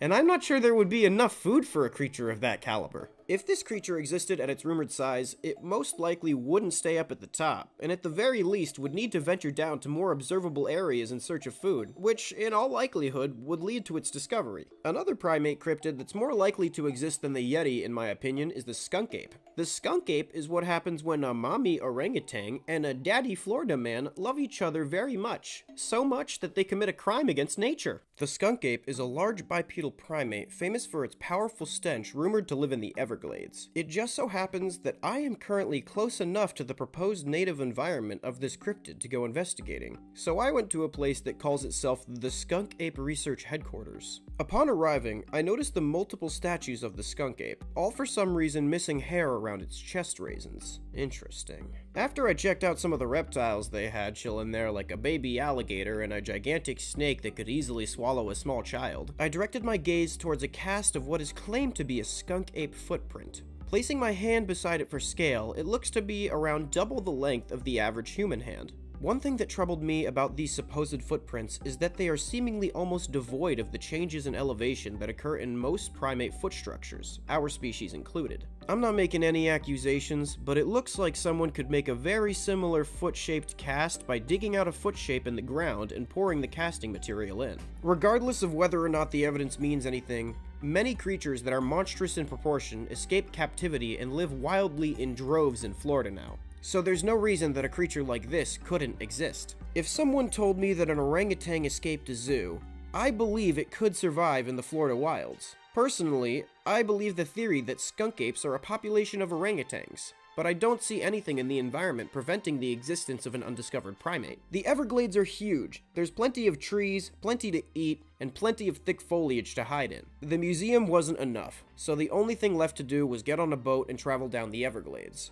While on the journey, what stood out to me most was the thick foliage on all sides. This definitely looked like it could hide a creature of that size. I saw a lot of big animals and lots of places to hide, but upon first examination, I had not found any trace of the skunk ape. I asked our guide if he believed in the skunk ape. He said he did. But if a guide working for that place said he didn't, that'd be bad for business, so that was the expected response regardless. After the tour, I was kinda disappointed that I didn't see the skunk ape on account of it might not exist. After re-examining the footage, I noticed something strange. You hear that sound that I catch right at the end of the turtle jumping into the water? Well, that sound could probably be explained by something rational, but that's stupid. I'm telling you that this is the skunk ape. On the next clip I took, I noticed it.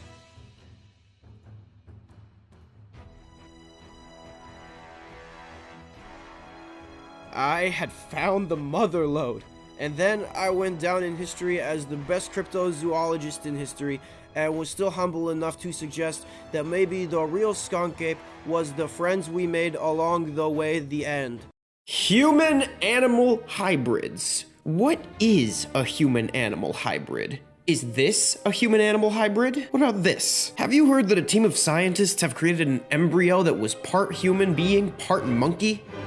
This all started when an international team of researchers got their hands on some crab-eating macaque monkey embryos. They injected the monkey embryos with human pluripotent stem cells and allowed them to develop ex vivo, aka test tube baby style, for 19 days. The human cells were given a glowing label so that the scientists could track them. Upon the end of the experiment, 8% of the total embryonic cells in this monkey fetus were human. Fortunately for ethics nerds, but unfortunately for my potential Planet of the Apes documentary, the team did not allow the fetus to be born. If a monkey-human chimera were to be born, it would blur the lines between what is considered human and animal. This raises a lot of questions. Will we consider this a human, an animal, or something in between? If you made a cow with human skin and feet instead of hooves, would it be cannibalism to eat it? What percent of this organism has to be human for it to be given human rights? Would something be more human if it had a human brain rather than just a human foot? What about a human-like face? Would I go to jail for giving a chipmunk a massive human penis? Realistically, this kind of experimentation would lead to entirely new fields of research. With all this comes new ethical conundrums, and most likely law changes. This particular experiment took place in a lab in China, so if we ever made a live one, we might not know about it for a while, seeing as how censorship laws there. Nope, stop talking, go to jail. The being they have created is known as a human-monkey chimera. Chimeras often do not survive for very long after creation, but some species are more effective at being chimeraized than others. For example, one previously successful chimera combination is rat and mouse. This raises a ton of moral issues, but if you discard all of those, the possible combinations could be endless. This is not the same as a hybrid animal. Whereas a chimera is a being that has cells from multiple different species, hybrids combine two sets of different species DNA to make genetic material for all of the cells. Like when a tiger meets a lion in a nightclub bathroom after taking 9 multicolored pills. Boom, one gestation period later, you got yourself a liger. Ever wonder if a human woman would sign up to have a human chimpanzee hybrid in her vaginus? Enter the proposed hybrid known as the human Z. The first recorded human who attempted to create a human Z via artificial insemination was Ilya Ivanovich Ivanovov in the 1920s. I'm sure someone has attempted to create a human chimp hybrid in the natural fashion, but most people probably wouldn't publicize that they did that. Ilya inseminated 3 female chimps with human sperm, but none of them became pregnant. He organized an additional experiment with human volunteers and non-human sperm, but his program was shut down before it could be carried out. Jump to 1977, and one J. Michael Bedford discovered that human sperm could penetrate the outer membranes of a gibbon egg. Don't ask me how he figured it out. I'm sure it was some scientific device, or like a turkey baster. I'm fine with literally anything, so long as it wasn't his dick. It has also been found that human sperm binds to gorilla oocytes with almost the same ease as to human ones. So, is this possible? Human beings share 95% of their DNA sequence with chimpanzees, and our other close relatives, the bonobo apes, are reportedly able to create hybrid offsprings with the chimps easily. It's a big maybe, so there's only one way to find out. Hypothetically, let's say someone had enough money to fund a laboratory capable of running these types of genetic experiments. If this same someone were to fund said laboratory and begin to attempt the creation of a human-ape hybrid, would the government attempt to intervene, and at what point? What countries would be the most forgiving of this behavior, and could the aforementioned individual get away with this in international waters? If the individual were to just drop said hypothetical human Z off in a random genetic laboratory with a collar that would say "Analyze my DNA," sit back with a beer and watch the chaos on the news, how do you think the world would react? Also, if you were to watch a hypothetical YouTube video outlining a scenario that may or may not violate international law, and it happens like 20 years down the road, would you snitch on that individual who made that video? Feel free to choose your words very carefully in the comments below. Fun prank idea: go to a sperm bank and switch around some of the human vials with chimpanzee. Just keep pushing, honey. Can I see my baby? She already paid, right? There's a ton of really cool science involving chimeras and hybrids, but I need some real evidence. I'm talking like a 6-year-old YouTube video of a Russian man injecting his spunk into a chicken egg to make several worm-like monstrosities. Not even joking. We're gonna go through some of the Russian homunculus series. Also, this series is really gross, so, you know. Trigger warning, vulnerability.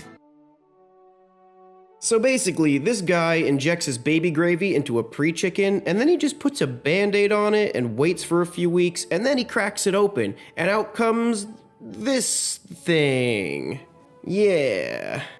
This one is the best. I love that weird worm thing. Unfortunately, weird worm thing spat at Vodka Land Science Man's face, and then in a moment of pure unadulterated Russian rage, he obliterates his half-chicken son with a book that I failed to Google Translate because I don't have a Russian keyboard. After getting spit on, he's not making that same mistake again. He went full Chernobyl suit on us. He stepped up his game. He's doing a full homunculus mukbang up in here. Could you imagine a video collab where this guy works with like one of those food tubers and he cracks open a bunch of homunculi and the other guy just starts shoveling them into his mouth? Moving on. I love how he has his trusty pre-designated homunculus smashing book at the ready in this one. He will not be caught off guard again. Not again. Okay, he left this one alive, and now he's keeping it kind of like an interesting beta fish. Honestly, pretty cool pet, 9 out of 10. It appears to have grown much bigger, and now it is undulating. It's beginning to take on a shape that somehow really looks a teeny bit like both types of human genitalia. That one has an eyeball. I'm not saying anyone owes anyone royalties. I just know we don't want to have to get the law involved. I don't know if those creatures you making have skeletons, but if they do, your closet's full of them. Things are getting a bit more advanced now. We have the baby of Amoeba and Patrick Starr hanging out with his best friend, a living fleshlight. Name a more iconic duo. I'll wait. And it appears that one of two things have begun to happen. Either the fleshlight is attempting to vor the eye starfish, or they have combined into one being. I will update you as the story develops. They do appear to be fusing as one being. Yeah, I don't think one is eating the other. I mean, all of these body parts are just terrifying and wrong to me, so it's anyone's guess. Wow, this is quite a dramatic change. It kinda looks like the Dumbo octopus, just a little bit. Oh, he's gonna probe it with the poking stick. Homunculus, no, I enjoy the poking stick.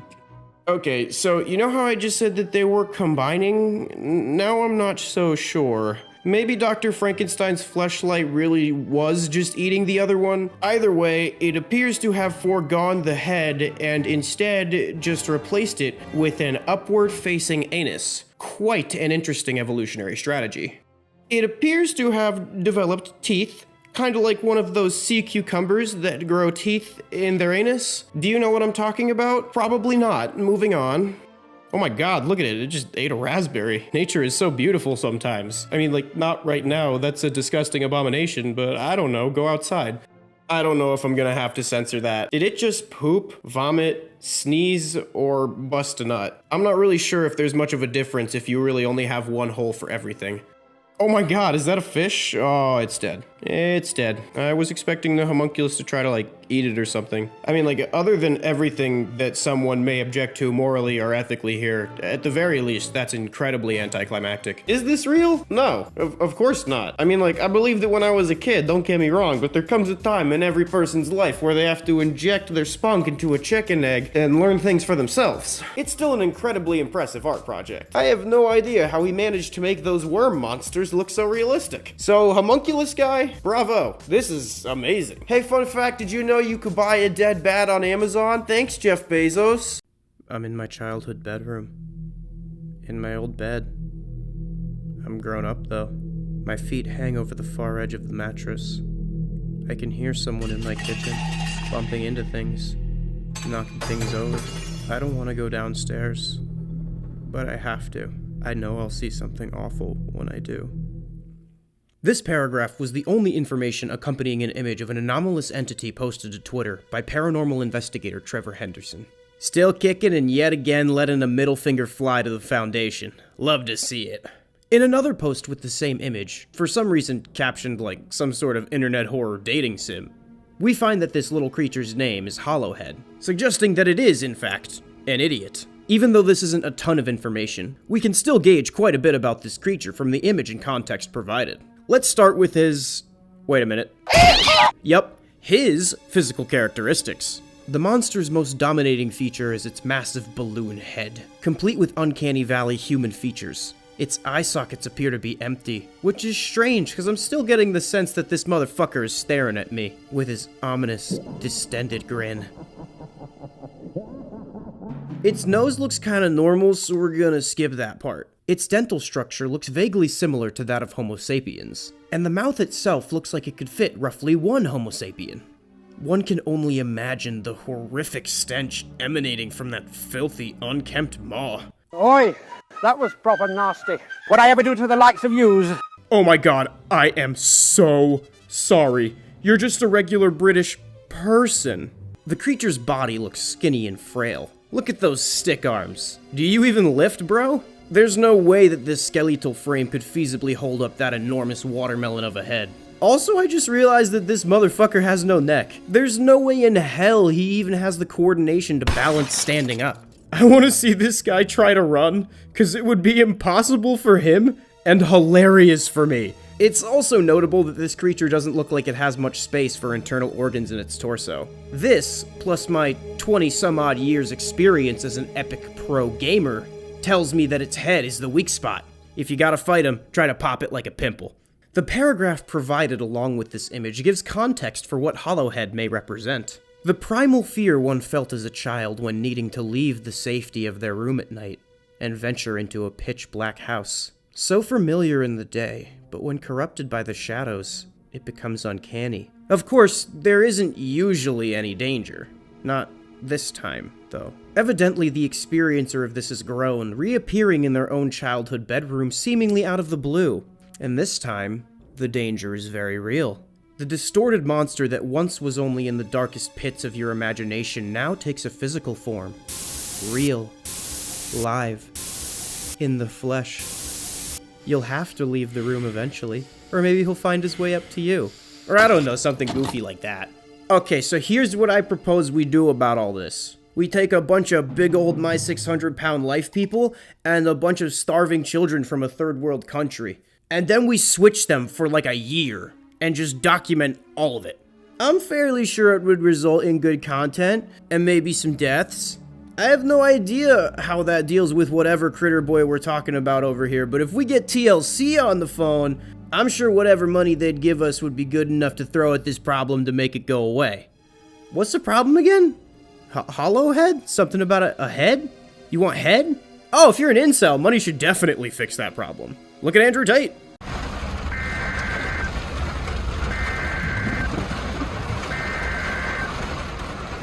Emergency storm warning. All residents, please remain indoors and wait for further dispatches.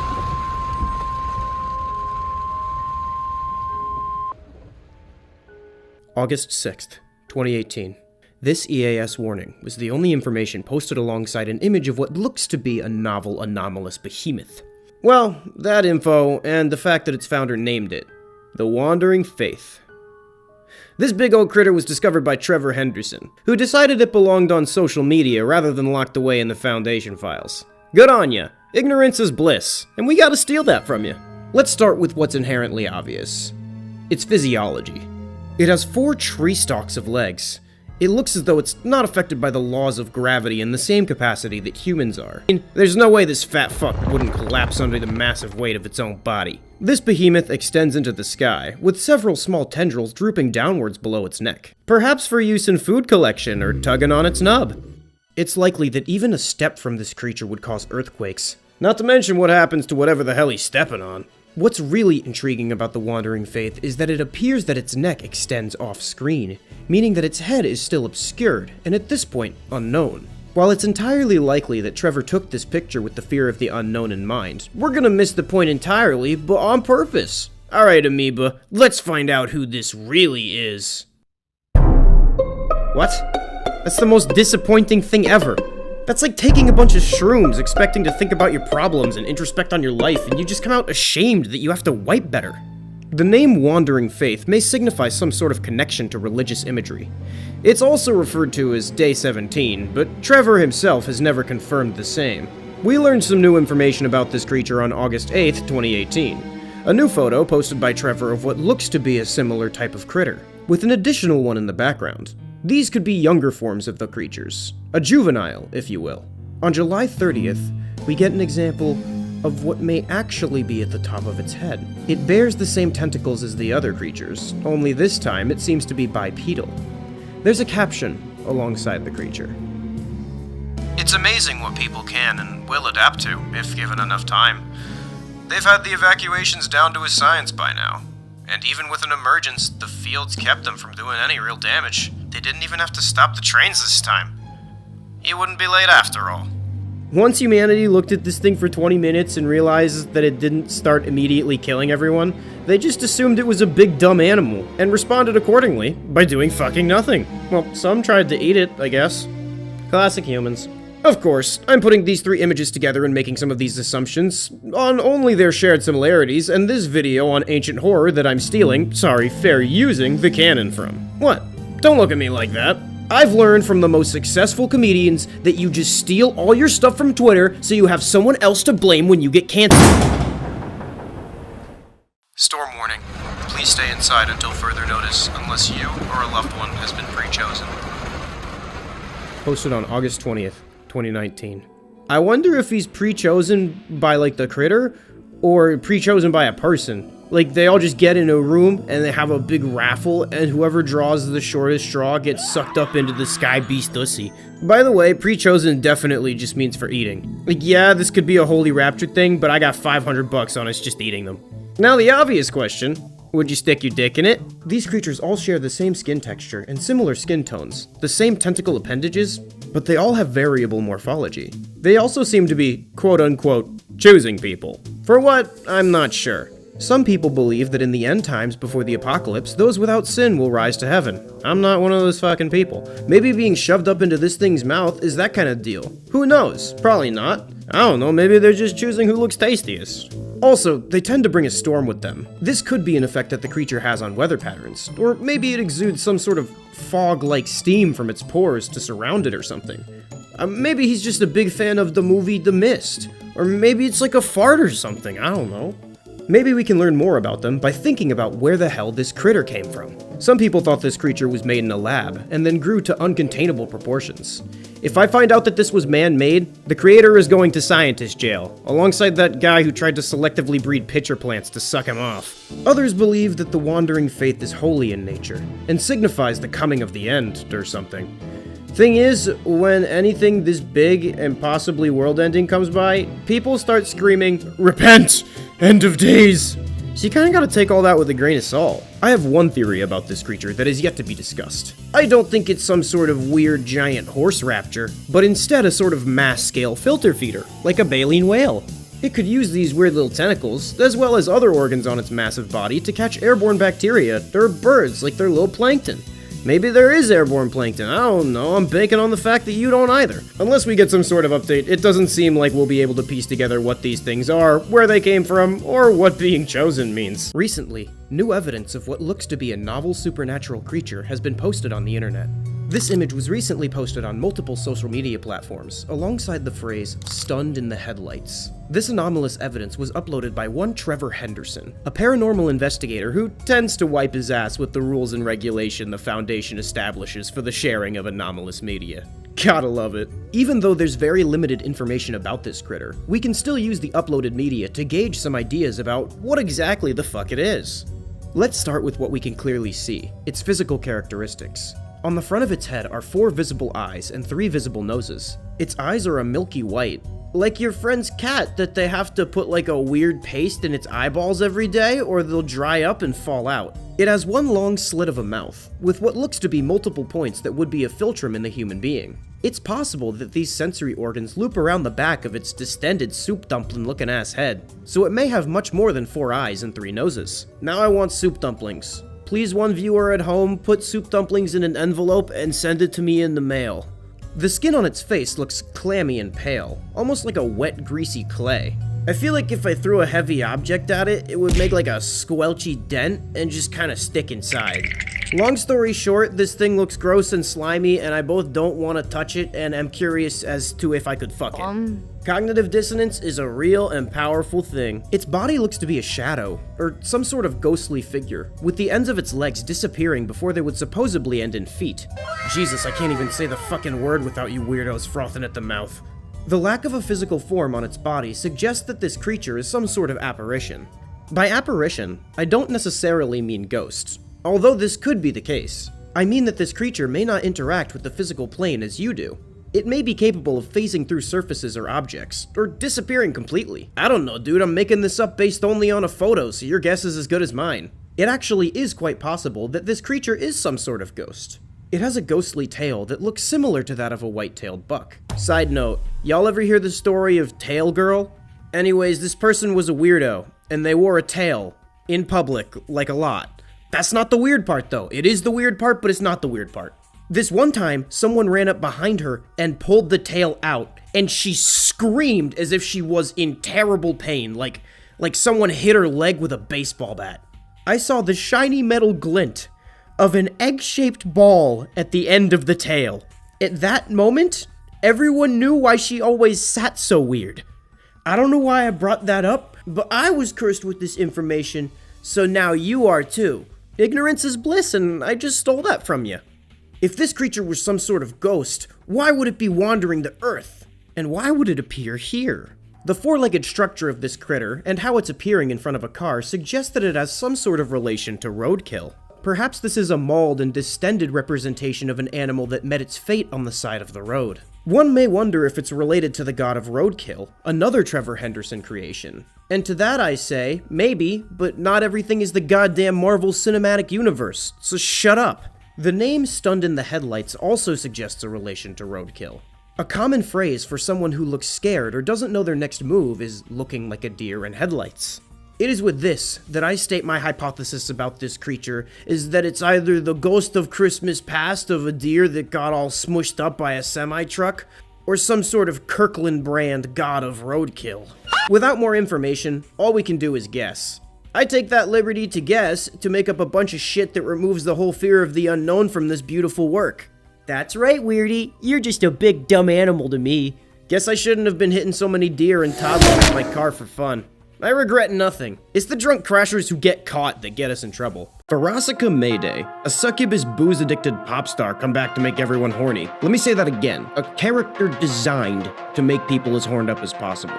If she's depraved enough to satisfy Blitz, I know she's got some supernatural kinks up her sleeve. Smash.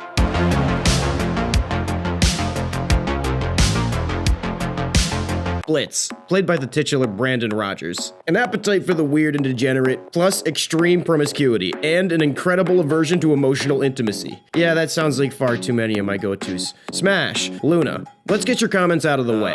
I'm not a furry, so I don't think I'm sticking it in a hellhound. Human-disguised Luna, however, looks exactly like the kind of tall, pale goth girl that I would both really want to talk to and also be afraid of. Smash. Millie. Honestly, Millie is what I'm looking for in a relationship. Bubbly and kind. But when you're alone, that same kind of energy goes into systematically learning what makes you tick and using it to make your brain and member twitch. Smash. Does Millie ever peg you? Sometimes. Wait! Moxie. Since Millie and Moxie are a thing, I think the only way I could do Millie is to get in a three-way with Moxie. Never watched a demon get pegged from a dark corner in real life, but hey, there's a first time for everything. Smash. Stolas. I feel so bad for Stolas. Like, I know he's cheating on his wife with Blitz, which is a shit thing to do, but she's a shit person, so moot point. He's trapped in the classic, this person isn't nice to me, but they have a nice butt, and I can't find anyone else at the moment to do these disgusting things that I'm into, and I still feel like I kind of like them. Paradigm. Also pass, I'm not screwing a bird guy. Stella. I know she got cheated on, which hurts, but paying Stryker to murder her ex-husband might be a bit far. However, she looks like girl Stolas, so I'd smash, but keep my distance in case she hires another hitman. Octavia. I need to remind you that her canon age is 17. Just because I make smash or pass videos doesn't mean I'm EDP 445. Pass. Mrs. Mayberry, the demon elementary school teacher.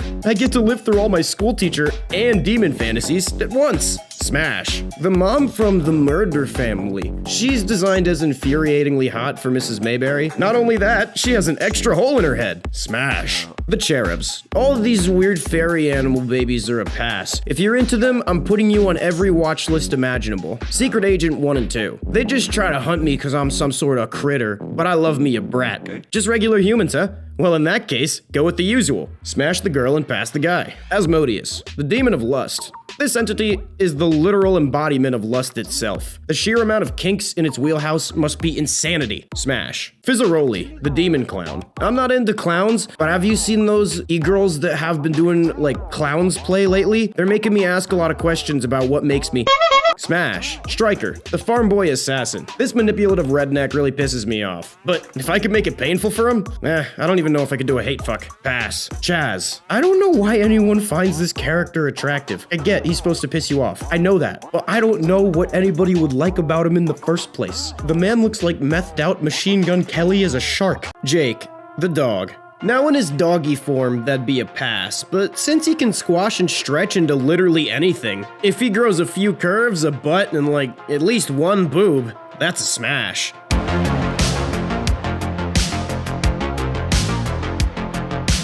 Finn the human. Now, a regular human man is gonna be a pass for me right off the bat. But Fiona is pretty cute. I wonder if I'd screw the girl version of you as a compliment to humans. I'd take it as one. Marceline, the vampire queen. As the queen of all vampires, the suck has gotta be on point. Also, tall skinny goth girl that wants to drink my blood? I'm not sure that I haven't already smashed. Princess Bubblegum. Now, it's obviously a smash, don't get me wrong, but the name makes me think of a sticky texture. Actually, if we're speaking unspeakable things, a sticky texture might be a good thing for once. Smash. The Ice King. While that big bushy beard and the pale blue skin do give off the mall Santa that froze to death in the parking lot vibe, which is pretty hot, my candy cane will be all soft and floppy because we'd have to do it in the snow. So that's a pass. Gunther, a penguin. I don't want to Google whether or not a human being has tried it with a penguin because I already know the answer. You might be shocked with humanity, and you should be, but did you know that penguins are confirmed necrophiliacs? Well, now you do. Ignorance is bliss, and I just stole that from you. Pass. Lumpy Space Princess. This character is definitely at least a nod to psychedelics. Her name is LSP, which is really close to LSD, and she lives in a trippy space dimension full of lumpy creatures. Sounds like an acid trip to me. Also, more lumping for the bumping means more cushion for the pushing. What you gonna do with all those lumps, all those lumps, all those lumps?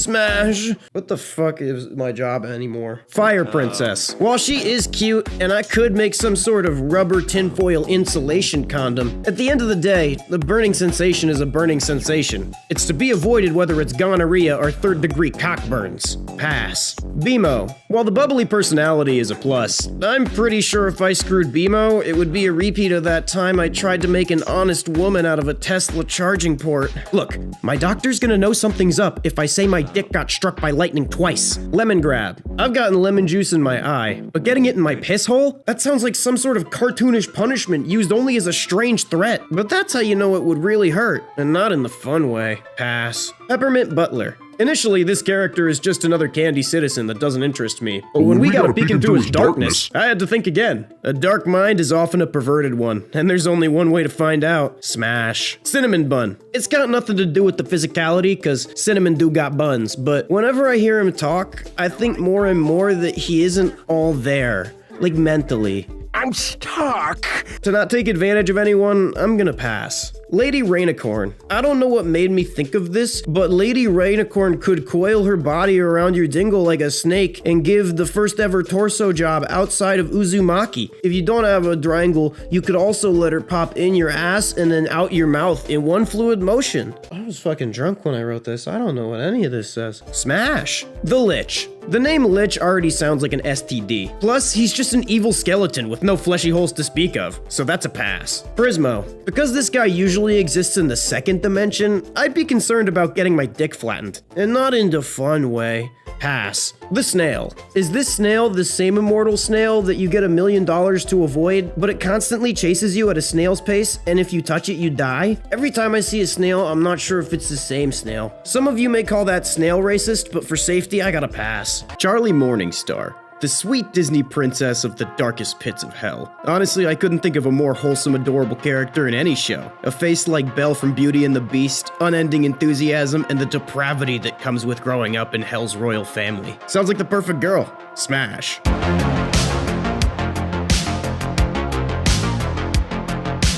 Angel Dust. 6 arms, an appetite for depravity, and someone who turns tricks so well that they do it professionally. In hell, not just anyone can be a hooker in the circle of lust. Smash. Cherry bomb. Mismatched, torn goth clothing, a violent attitude, weapon arsenal to match, a body like a succubus, and one giant red unblinking eye. I'd bomb her cherry. Smash. I say regrettable things all the time. At this point, I don't think I have a gauge. Vaggy. The temper's a bit of a turn on. Plus, the giant red X of an eye would be cool to look into as we did things that I could never hope of describing on YouTube. Smash. Alistor, the radio demon. This guy is what I want to be in life. A megalomaniac with incredible power in the media industry, which he uses to control the masses and play them like pawns in his own grand, unknowable scheme. I mean, a good guy who makes videos for not that. Smash. Nifty. She looks way too young. Dude, we talked about this. I don't care if you say she's 1,000 years old. The FBI says you're going to jail. Pass. Husk. The gruff, furry, gambling-addicted concierge. I know there's nothing I can do to stop you calling me a furry at this point, so whatever. Still gonna pass, though. Serpentious. The weird snaky boy villain. Cool snake vibes, but I don't really like the old British gentleman feel. If you ever think old British gentleman vibes are cool, reevaluate that thought and your entire life. Pass. I'd fuck the living hat, though. Egg boys.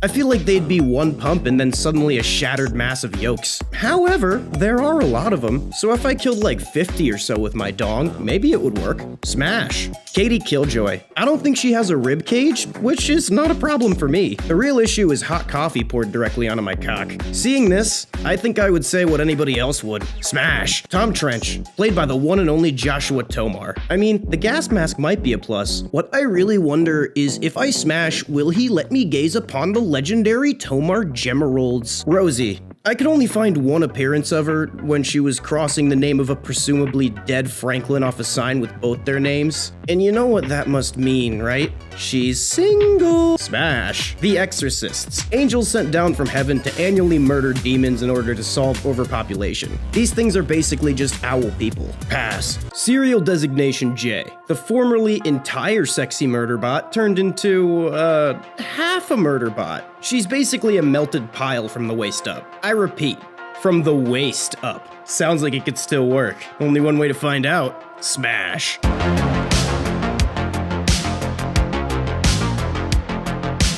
Serial designation N. I like how the most likable character in the entire show is a murder bot. Did anyone else, after being on the horrible cesspit that is the internet for too long, wonder if the showrunners were about to make a horrible career-ending mistake of a joke when they heard his name? Yeah, me neither. Smash. Uzi. Does anyone else find Uzi's personality on the nose and abrasive? This is the exact type of self-aware, angsty, emo girl character I should like, but somehow everything about her gets on my nerves. Being meta doesn't automatically make you smart or funny, Uzi. It just means that you know you're writing something. Also, I think she's like 15. Pass. Con Dorman, the spineless father of Uzi Dorman, who didn't try to save his own daughter from a disassembly drone because the answer wasn't a big fucking metal door. Even if there's a funny joke about breaching his back doors, that deadbeat doesn't deserve the smash.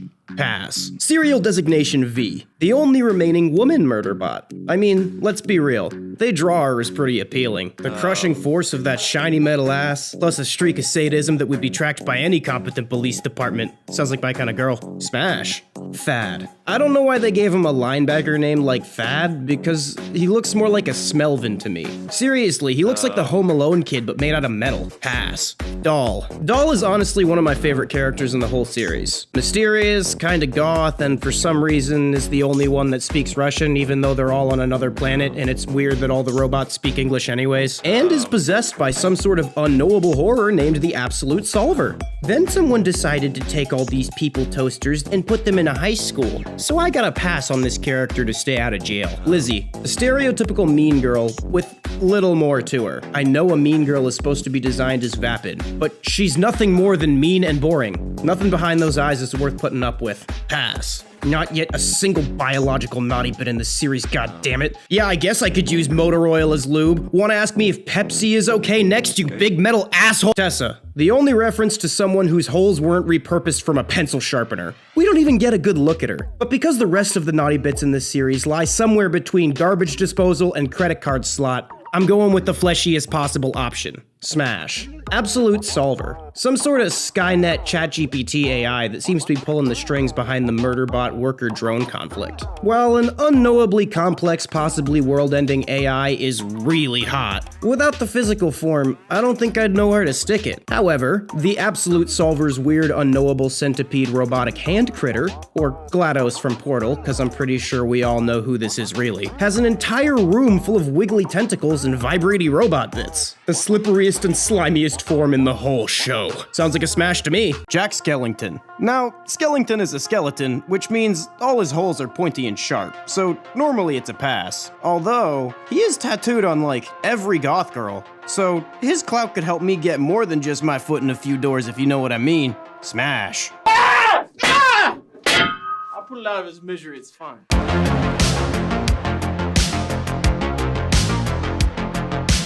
Sally. She may look like she's sewn together from multiple other dead human corpses, and she might be, but goddamn does Dr. Finkelstein have a good taste in dead ladies. Looks like he went to the OnlyFans graveyard. Smash. Dr. Finkelstein. Bald old wheelchair Dr. Frankenstein is a pass. I don't care which Instagram model's anus he sews onto his forehead, he still looks like a walking blobfish. Oogie Boogie. When we take a look at Boogie's insides, you can see he's full of snakes and spiders. That's a whole lot of wriggling and writhing. I wonder how it'll feel on my creepy crawly. Smash. The mayor. The only thing he is just like a fat guy with a rotating head. I can never get anything straight with his two-faced ass. First he wants to be top, head spins he wants to be bottom, head spins again he's asking for money and getting his pimp. I'm not paying. Pass. 0. I'll do a lot of things, but smashing a dog?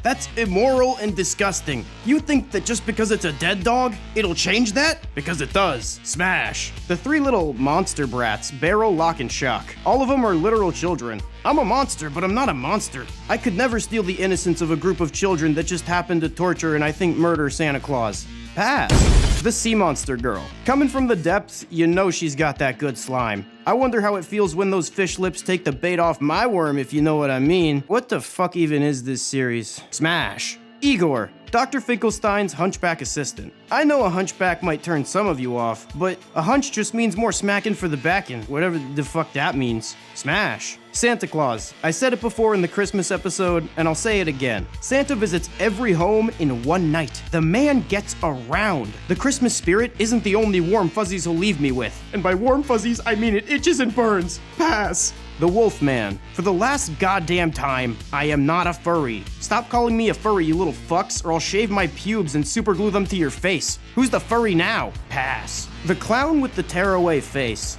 I'm not really a clussy guy, but besides that, when that face tears away, all there is a set of razor-sharp teeth. So silly Shredder Face gets a pass. The Corpse Family. The whole family is a pass. If you're a walking corpse, you have to do something to make up for that. The Harlequin Demon. Those spiky teeth are a minus, but since he can spin the top of his head 360 degrees, if he's willing to rip those out, I'd be willing to stick mine in. Smash. Cordy. The Spider Girl. Bright blonde hair, giant eyes you could just fall into, and 8 limbs. I wonder if she's got anything else extra on her. I bet she could use that webbing for some fun tie-up stuff. Wait, she also just might lay eggs in my brain and try to eat me after I fertilize them. But I'm not one to kink shame. Smash!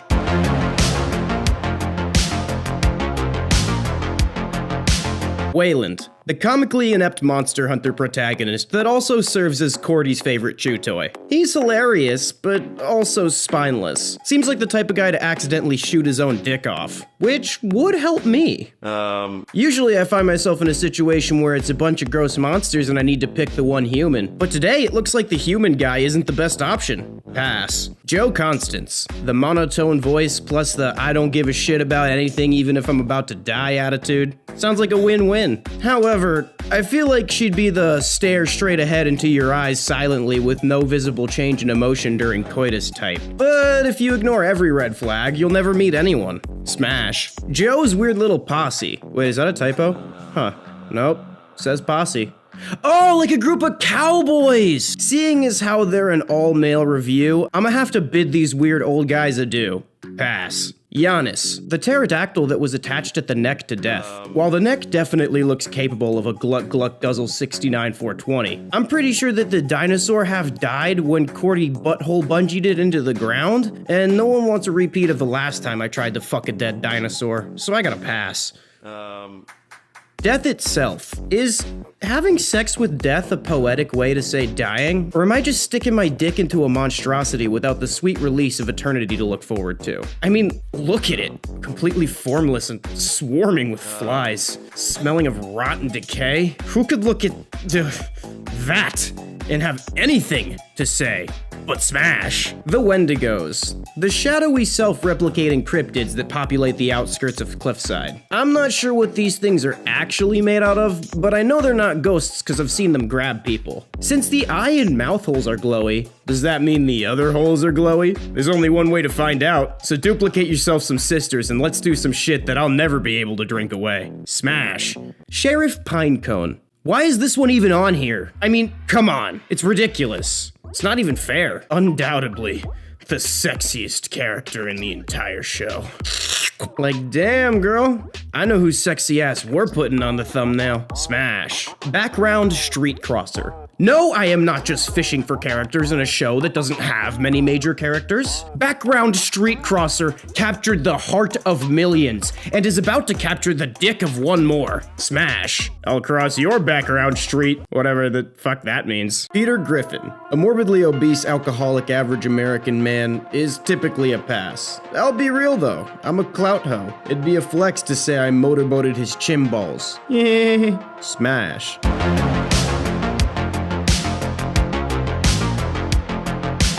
Lois Griffin, the classic 2D wife. Back in my day before hentai was cool, we had to pause the TV to jerk off. Smash. Brian Griffin. Even though Brian is one of the biggest man-hoes on the show, which, mad respect for that, I still don't know why all these women don't question the fact that they let a red rocket up in their business. Fucking a dog is frowned upon in the universe that I come from. Pass. Stewie Griffin, a baby evil genius with a head the shape of a football. You should know it's a pass after the first 2 words. And if you don't, please report yourself to the authorities. Pass. Meg Griffin. I wouldn't think of Meg's designs as gross if they didn't have all those cartoony gross-up shots of her, but I've watched a lot of this show, so after seeing those, pass. Chris Griffin, a fat kid that does nothing but go on the internet and masturbate. Dude, Family Guy predicted Gen Z. Also, he smells and is sticky, and neither of those things are in the fun way, so pass. Glenn Quagmire. I know he's experienced, but unless I grow tits like I do to get free drinks sometimes, I don't think he'd be into me. Plus, I'm not sure what a giggity is, but I'm pretty sure it's an STD, so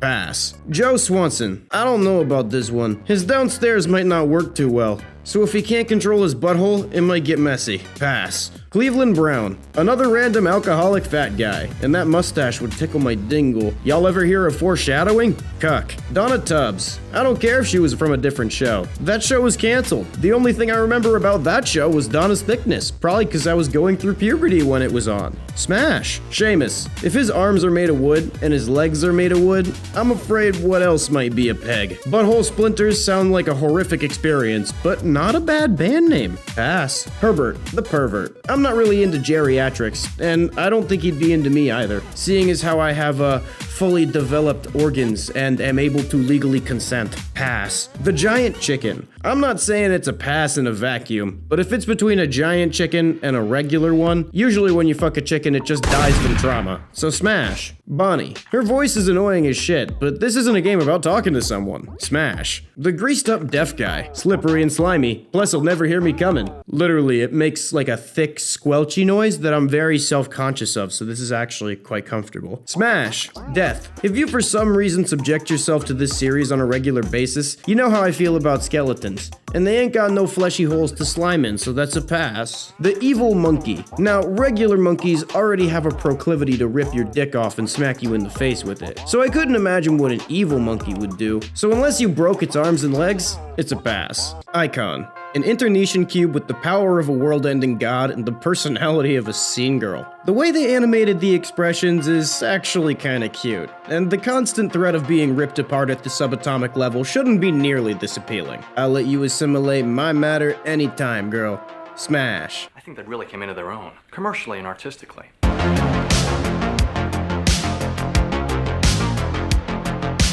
Max, the protagonist and the administrator of Icon. There's nothing that he can offer that his weird murder cube can't, so for him it's a pass. Is there an option for cuck? It's my video and there is now. Kiri Bonin, some sort of human iCube hybrid, with seemingly murderous intentions towards all other iterations of iCubes, and also what looks like a huge crush on Max. Honestly, girls that talk like this consistently regardless of their emotional state, and always have their hair covering half their face, are often ones that like me. Who am I to look a gift iCube human hybrid in the mouth? Smash. The waitress at the diner. A sweet southern drawl and a face that kinda reminds me of Miss Pauling from TF2. I know they'll get that reference. They're total nerds, like me. I want her to serve me something sunny side up so I can show her my meat face. I don't know what the hell I meant, but I still feel that I should leave. Smash. Crow, the weeaboo motherfucker that somehow found himself an iCube. I want to start by saying, I know that most anime fans probably wash themselves. Although, when someone smells like they substitute fresh raccoon intestines for deodorant, I can almost guarantee they're caught up on every season of Attack on Titan, including the hentai. I can't smell through the screen, so I'm a pass for safety. IC313N. So it's basically if Crow took Icon and turned her into his own crusty anime girl body pillow version. Now that I've said that, I suddenly want to remove my ability to speak. Regardless, my unknowable ass is about to make some tentacle robot hentai. Smash. A lot of people ask me if I feel ashamed of what I'm doing. Shame is just like anything else. If you hit it hard enough times, it just kinda dies. IC52N. Another IC iteration that was murder-sturbated by Kiri. I know these weird cubes are like toasters in that they don't really have biological ages, but this one had blood and dropped a teddy bear, so I think it might be a kid. In that case, it's definitely a pass because I'm not some sort of EDP monster. And also, Kiri got promoted from murderer to child murderer. Congratulations! Hans Bonin.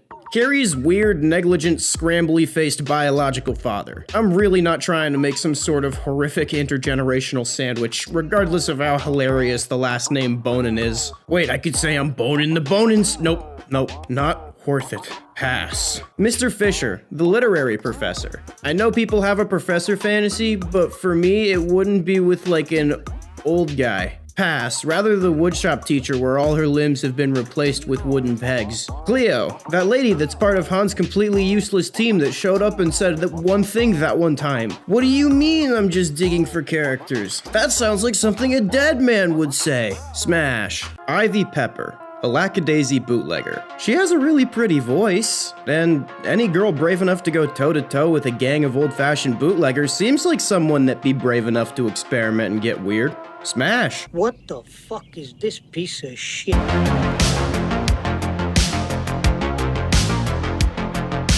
Fine, you horrible, horny little gremlins. I'll play Smash or Pass with the goddamn furry bootlegger show. You've finally broken me. This is what a broken man looks like. So let's get into it. Mitzi May. The brains behind the Lackadaisy crew since her husband Atlas died. She kinda has like a jazz flapper girl ex Garfield vibe. I never thought I'd say that, and now I don't think I'll ever recover. Still, compared to the rest of the crew, it's a smash. Rocky. The psychotic personality is a plus. Riding a backhoe throwing sticks of dynamite blindly at a group of enemies is something I didn't know that I've always dreamed of doing until now. Doesn't make up for the probable Claude swatting at my balls though. Pass. Freckle. The timid on the outside, pure joy in the eyes as he attempts to murder 3 people with a machine gun on the inside is always a fun dichotomy to have in a character. Problem is, that same light switch of a dichotomy could lead you to having fun in one moment and getting your eyes clawed out the next. Pass. Victor Vasco,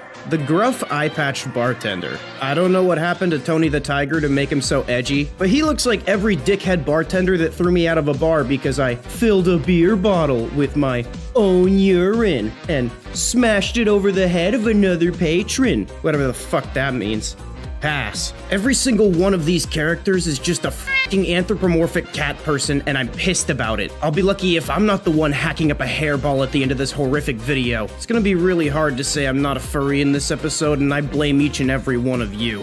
Zib. the head of the Lackadaisy Speakeasy Band. In his current form, it's a pass, but if he could smoke those ciggies until he needed a hole in his throat, maybe he could convince me. Wick Sable. I'm not sure exactly what he does, but it's alluded to that he's pretty powerful, and that he has a squeaky clean reputation to uphold. It's less of a smash and more of a find the really weird thing that he's into and blackmail my way to power. Asa Sweet, a hotel manager that doubles in bootlegging.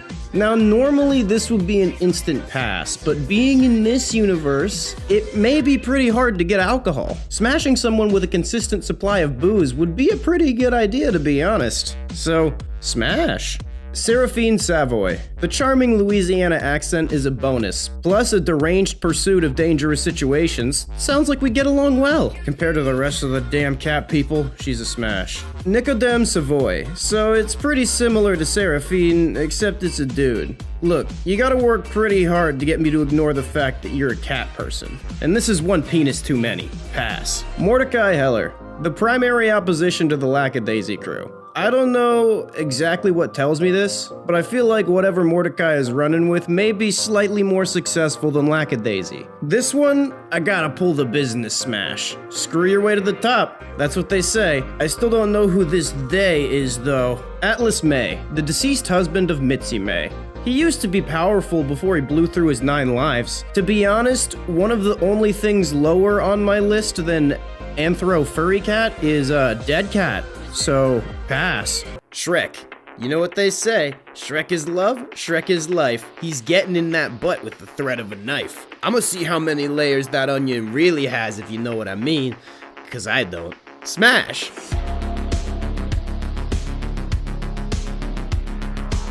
Donkey. I'm not a furry, but that donkey is voiced by Eddie Murphy. The same Eddie Murphy that starred in Haunted Mansion, which was my entire childhood.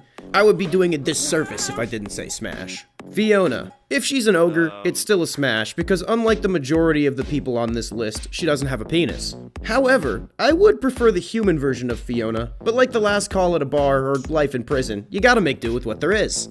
Lord Farquaad. I can get down with the shortness. Height is no issue here, especially because you can throw him around. The problem is when screwing a narcissist like this, though, is they never reciprocate. Pass. The Mirror. I feel like there isn't a way this could end without both me and the mirror being shattered forever, both physically and mentally. Me because I broke it and my dick is bleeding, and the mirror because it was just fucked to death. Sometimes in life you gotta lean into hardship to become stronger.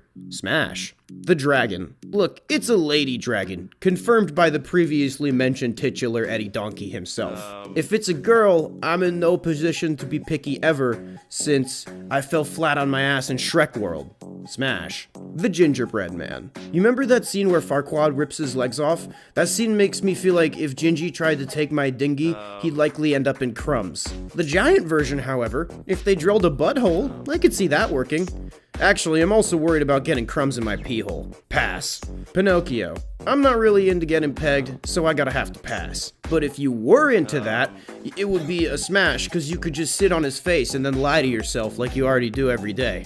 Puss in Boots. While the name sounds promising, unfortunately, it only refers to the fact that it's a cat. I'm not furry, so that's a pass.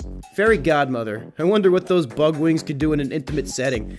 I don't know if the word flap job has been coined yet, but if not, that just changed. Smash. Prince Charming. Medieval frat boy douche isn't high on my list. I'd make a joke, but he is the joke. Pass. Robin Hood. If he steals from the rich and gives to the poor, and this is a smash or pass video, I don't think the poor want my loads, dude. This has gotta be some form of crime. You're not telling them that it's food, right? Pass. Doris.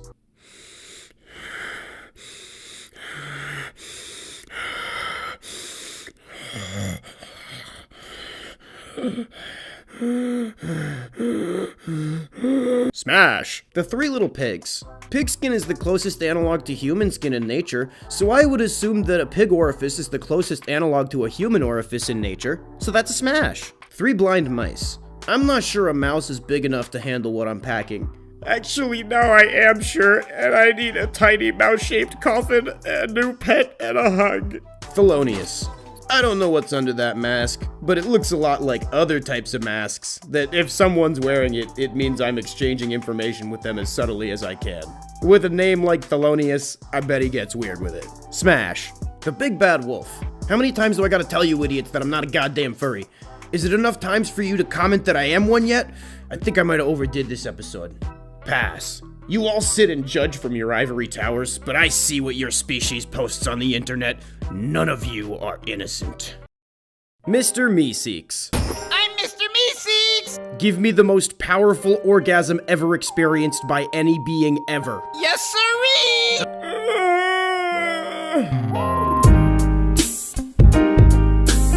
Rick Sanchez. An alcoholic old man would normally be a pass for lots of reasons, but I'm pretty sure he could just make a hot girl version of himself by spitting in a test tube. So that's a smash. Morty Smith. A freshman in high school. What the hell do you think, weirdo? Who do you take me for? EDP 445? Pass. Arthricia. I've accepted that no matter what I do, you're just gonna keep calling me a furry. So at this point, I'm only saying no because I don't want my to spit up a hairball. Pass.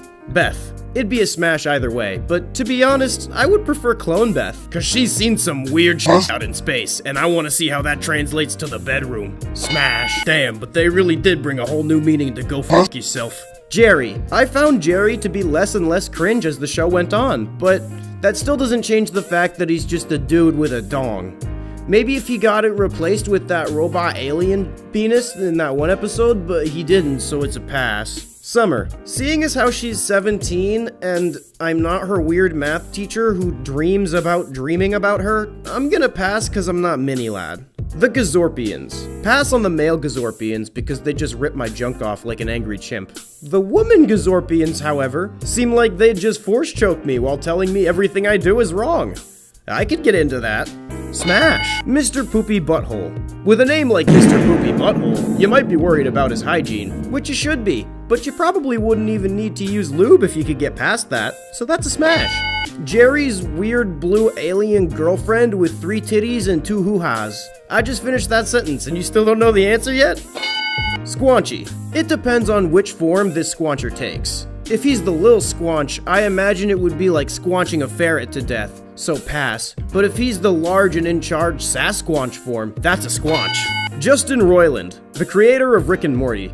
I wouldn't smash on account of last time someone did, he kept her locked in a closet for days or some shit, and then he lost his TV show, but they're still gonna make it even though he was head writer and did half the voices, including the voices of the 2 main characters, so I gotta pass. What even is the plan for Rick and Morty now? Surely recreate Justin's voice with AI? What a soulless cash grab. Hey, Az, how's the 700th? Smash or pass going? Shut the f up! Shut the f up! Unity, the hive mind. An entire planet's population of women all coordinated under one mind. A planetary orgy with the one sole goal of making one being twitch. That sounds like the best smash ever. The bug people. I'm pretty sure an exoskeleton would be sharp at the places where the orifice would be, and I want to keep my blood inside of my pee-pee, so I'm gonna pass. Fart. A sentient fart. So basically a fart kink with extra steps. Doc did say I have to get my steps in. Oh. Gearhead. There's no way I could stick it anywhere without it getting sucked up into the machinery and squished like that fat kid that got his crock stuck in the escalator and no one ever saw him again. So I gotta pass. Principal Vagina. With a name like Principal Vagina, I bet I don't even need to turn around and see what she looks like. I'm gonna preemptively smash. Hello, beautiful The evil queen from Snow White. I'm not looking for perfection, but I'm not looking for the type of personality to put a woman in a coma without any question or hesitation for the sole reason that a piece of glass said she was slightly hotter than you. Pass. Why are you looking at us? Your friend was in a coma when you got here. I don't care what the law says. If I see this, I'm fucking the shit out of it.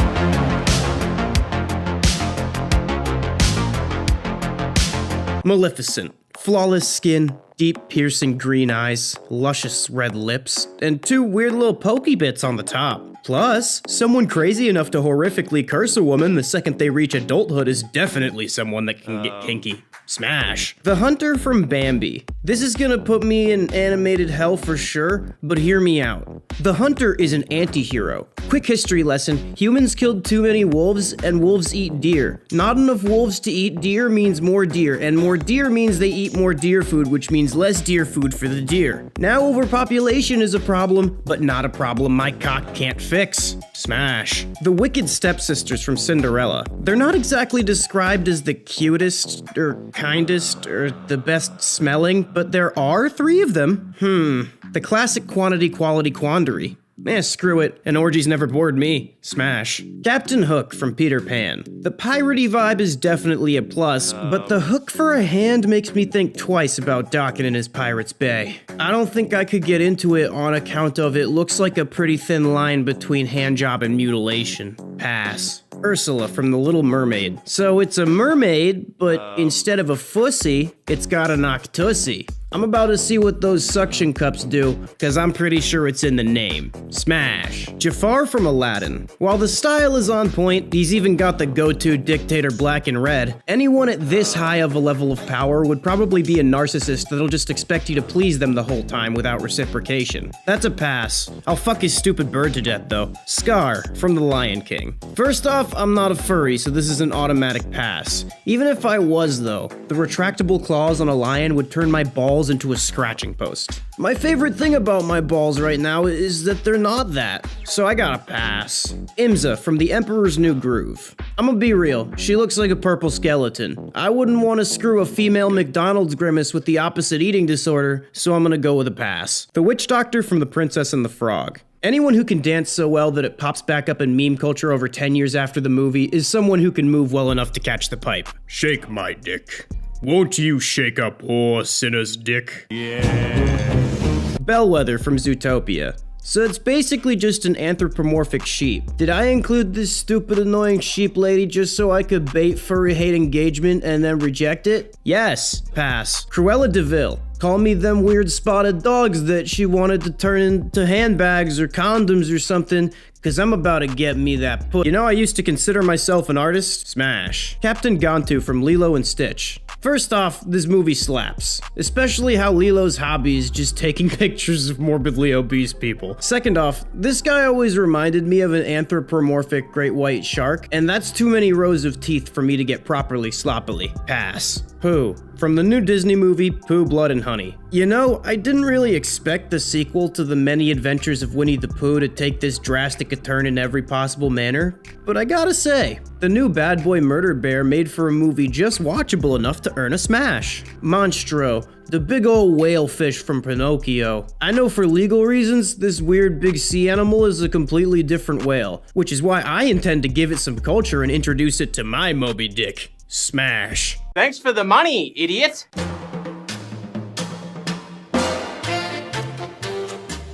SpongeBob. The man's has more holes than any character I've ever seen. It's a recurring joke how many holes he has. I wonder if I could use them to clean up the mess afterwards. Smash. Squidward. I'll put those tentacles on my testicles. All those little suckers, and there's 6 of them. Don't even get me started about what we can do with that nose there. You know the getting's good when it sounds like... Smash. Patrick. You know he's got cake for days if he uses it for storage capacity. I have a theory that instead of a dingle, when you pull down Pat's shorts, you'll actually just see like another one of his heads down there. And there's only one way to find out. Smash. Mr. Krabs. When he's got his shell on, that seems like it'd be a sharp entrance, so that's a pass. When he's in his weird, fat, naked bubblegum looking ass form though, that's just entirely cushion for the pushing. Smash. Gary. You do got that one long muscular foot like all snails do though. I've heard of a foot job, but this is ridiculous. Smash. Larry the Lobster. The muscles are a bonus, but with that hard outer shell, I feel like any orifice this guy has to offer would leave my dingle in shreds.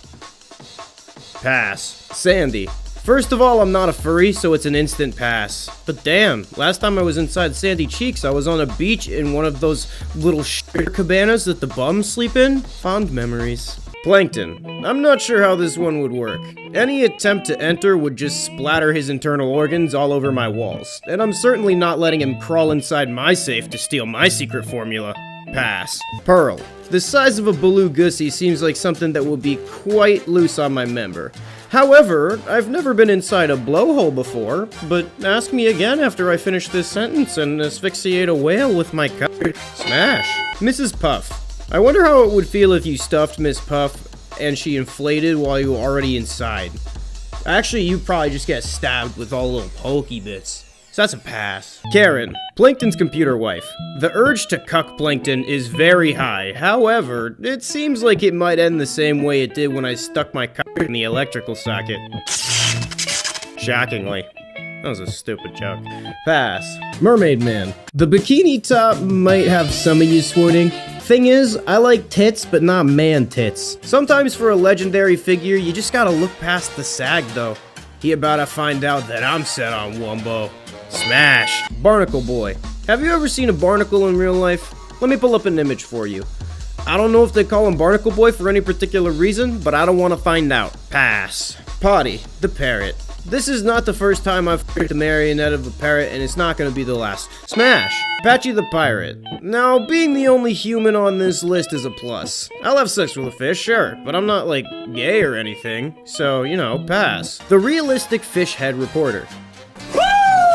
Courage, the cowardly dog. If he's not in a weird, shapeshifty cartoon lady form, there's nothing that this purple dog can do for me. That extra trademark hole in his tooth, though. Nope, wait, teeth hurt. Pass. We interrupt this program to bring you Courage, the Cowardly Dog! Smash or pass. Starring AZFK. Muriel. This one's gotta be a pass. It's not any of the physical characteristics. Well, I don't have a gilf thing, but that's besides the point. She's just way too wholesome. Eustace. Now, some of you might think that Eustace is a pass, but the art style of this show makes very sure to show you that he doesn't have any teeth.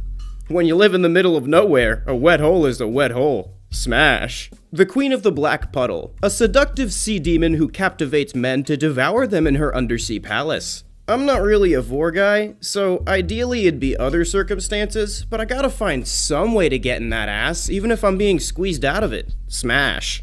King Ramses. Return the slab. I don't care how uncanny you are. You traumatized a good amount of these goobers watching right now. I want to see how weirdly rendered those 3D bits are. I'll return my slab. Smash. The Spirit of the Harvest Moon. While one might at first think of passing this one because it has no body, this frees the head to go anywhere you want. Just saying. Conway the Contaminist. His whole thing is that he lives in filth. I can get as gross as the next guy, but when you're digging chip crumbs out of your foreskin, someone needs to draw the fucking line. Pass. Cats. Despite the pure evil nature of this guy, which is a definite turn on, I'm not a furry, so no, I'm not gonna screw the stupid cat fox thing. Pass. The Big Foot. I wouldn't say that I'm a foot guy, but I wouldn't say that I'm like, not a foot guy. However, the foot is a rotten shade of purple and covered in green pustules. This looks like the only instance where you could get gonorrhea from a toe. I've heard of a foot job, but this is ridiculous.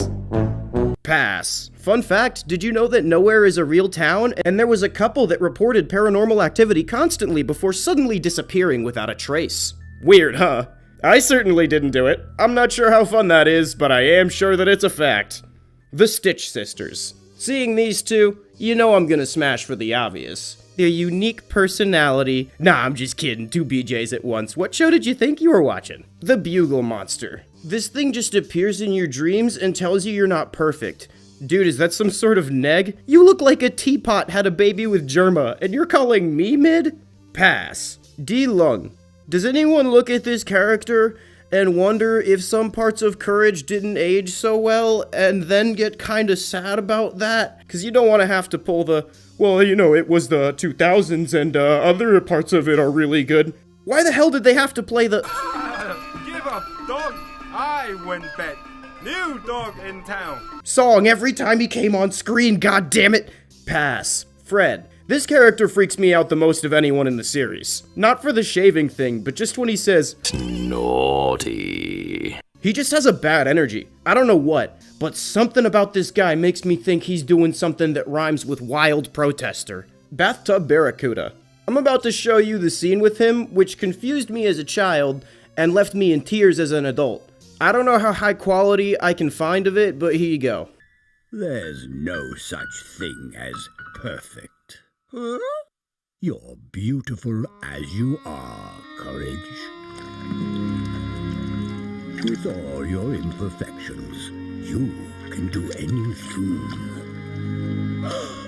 Anyone who says that has a beautiful soul, regardless of the fact that they're a fish that I'm about to fuck to death. Smash. The jump scare violin girl. While you might initially think that this would be horrific, someone with the dexterity to play an instrument is definitely good with their hands, and are you not seeing that tongue action? Smash.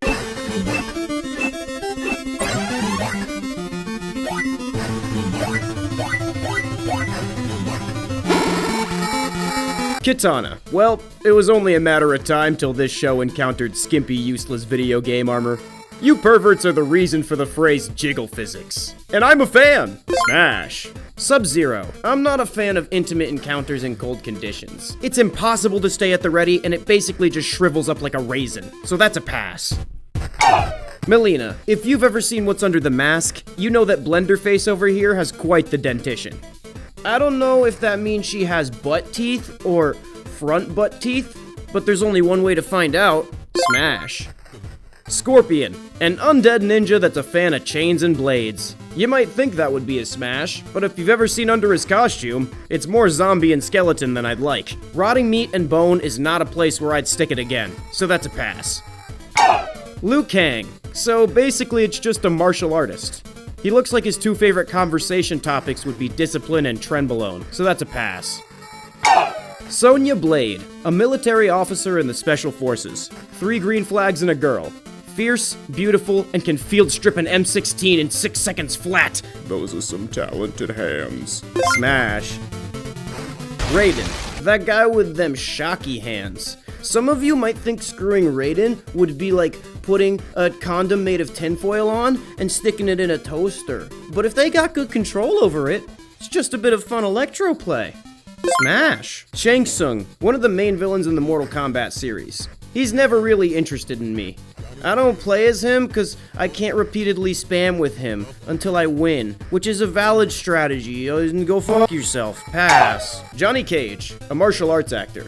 Now, some people who are into getting their berries smushed might like that specific move he does with the nutsack, but that's not my thing, so neither is this goober. That's a pass. Devora, the insect lady. I know she lays eggs, so the hardware might be a little unconventional, but I'm not gonna let unconventional hardware get in the way of us inventing a swarm job. Smash! Shao Kahn. So a big guy with a big hammer. This is kinda like someone who thinks an article of clothing is a personality. Let me give you a hint, buddy. Hammer doesn't make the man makes the hammer. Pass. Goro. This critter has 4 arms, and you better believe it knows how to use each and every one of them. A quadruple noodle perusal sounds nuts. Literally. Smash. Oh wait, there's a girl version? Never mind. Pass Goro and smash Shiva. Jade.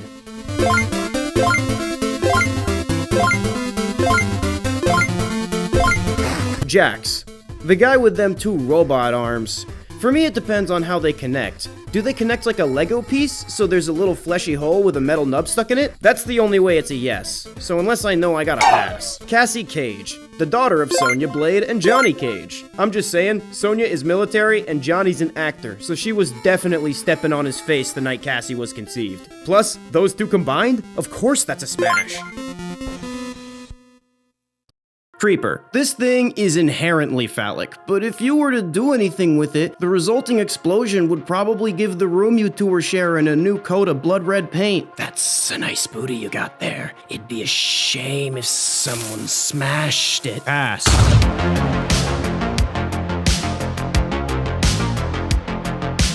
Zombies. I'm a man of the flesh, but when the flesh is rotting, constantly falling off, and smells of putrid decay, that's when you gotta call pass. Villager. The noises for this mob always make me giggle, so I'm gonna do something ungodly for the lulz. Smash. Ender Dragon. I've said it once, I'll say it a million times. There is likely already some weirdo somewhere petitioning to legally marry this video game reptile. And I am no homewrecker. Pass. Wither. This thing does have 3 heads, so it has that going for it. However, it is both a skeleton and has a wither effect. Not only would your bits be shredded and bleeding, they would also just wither away. Pass. It's the office Christmas party all over again. Enderman. Tall, dark, and beautiful. Not only that, but this thing can teleport. You can't beat the convenience of a sneaky link that is their own Uber. Smash. Wolf. I keep saying I'm not a furry, and you guys just call me a furry more. I guess it's true what they say. You can have dignity or a social media platform, but not both. Pass. And the same thing goes for the cat and the horse, you cat girl ML porn weirdos. Pig. Fun fact, people often say the closest analog for the feeling of human skin is pig skin. Well, I guess that wasn't really fun, but it was a fact. Smash.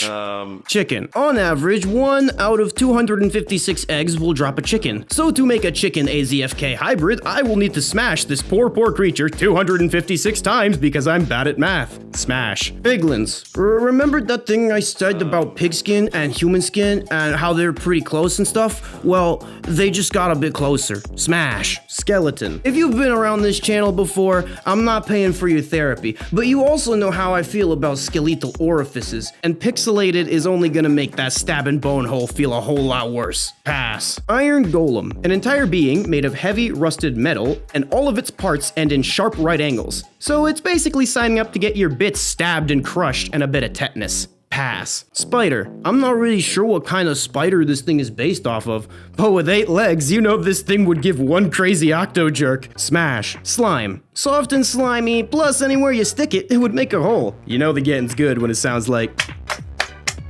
Smash. Cow. The cow has gotta be a pass, but the mushroom, however, what kind of mushrooms you think those are? You think if I give it my balls, I'll trip balls? Only one way to find out. Smash. Builder. Wait a minute. This is just the player character, right? So technically it would just be doing it yourself. I hate to disappoint the NoFap or NNN crowd. Just kidding, I love it so much I do it 6 times a day. Smash. For a second opinion, AZFK decided to get on the server of a world-renowned Minecraft expert. So you said you're like an expert in Minecraft, right? Yeah, my dad owns the company that owns Minecraft.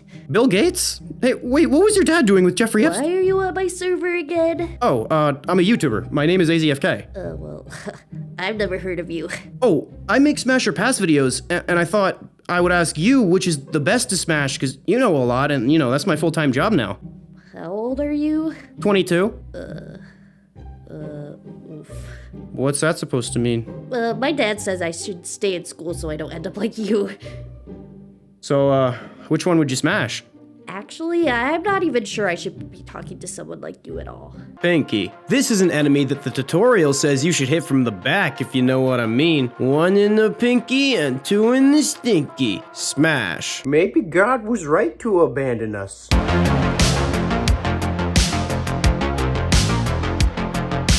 Mancubus. I can get down with the thickness as much as the next guy, but when it gets to my 1,400 pound life level and you're busting out the stomach staple, I can't even find the holes anymore. Pass. Hell Knight. Look at the circumference and definition of those thighs. Those things could pop a head like a watermelon. Smash. Baron of Hell. The flame claws look cool, but they don't seem like they'd be practical for intimacy. Also, just look at those teeth. I know what you're thinking. Yeah, I checked, and the beehole has teeth too. Pass. Marauder. So it's basically just a muscular guy with horns and an axe? Yeah, I think Satanic Paul Bunyan gets a pass. Prowler. The teleportation aspect of these things, talk about a nut and bolt. This thing is like the ultimate sneaky link. Smash, I'm never paying for an Uber again. Imps, gargoyles, zombies, and soldiers. I'm gonna lump all these together in one group because they're a one-hit kill. Look, I'm just gonna say it. Being a demon and a one-hit kill is like being a human and a 2-pump chump. Embarrassing waste of time. Pass. Archville. This thing is like a big orgy in one demon. I could just get it to summon a buttload of succubi. I'll suck you by. That didn't make any sense. Smash. Cacao Demon. So this one is kind of like a floating testicle with razor sharp teeth. I mean, I guess getting head is off the table. It's technically thick, but if the whole body is the butt, is anywhere really the butt? Pass. I've walked around this thing like 4 times and I still don't know. Pain Elemental. Now this is Still, also a floating testicle, but with those roided out arms, it could at least do something with a hand. But on the other roided out testicle hand, the teeth are even worse than the first ball, so it's another pass. Revenant. Now, skeletal monsters typically have very sharp holes, but if I were to disable its top launcher, that looks like maybe it could work. This one depends on how long it's been since I've gotten some. Carcass. Now, the whole rotting dead body upper half seems like an L, but if the weird spider robot butt does have a hole, I bet $1 million that it vibrates. Smash. Doom Hunter. I've said it once, I'll say it 1,000,000 times. I'm an ass man. The fact that they chopped off them thunder thighs and replaced them with a goddamn toaster is a tragedy. Pass. Arachnotron. I wasn't into regular spiders, so whoever assumed that slapping a turret and a human brain on it would fix that is obviously wrong. Pass. Whiplash. So it's basically like a human plus a snake. I know it's slithery on the outside, but let's find out if it feels slithery on the inside. Smash. Tyrant. Not very appealing, right? But just hear me out. Nostrils. Smash. Cue balls. One wrong thrust and this thing paints the walls red with all the blood in my dick. Pass. Icon of Sin. I obviously have the biggest one. It's a fact that needs no verification. But with how big this thing is, it's just gonna be like when I threw that fat kid's corn dog down the well. A lot of crying. Pass. Con Maker. Are those mechanical chesticles? Finally, a demon from the game that has things even remotely resembling reproductive organs, or at least any ones that I'd have interest in. Smash. I mean, if I was God, I'd abandon us too. Mario. I'm about to make this Italian plumber go Yahoo! By hopping down his pipes. I wonder if he'll jump on my Goomba. Smash. Oh, I'm gonna get so f***ing sued by Nintendo.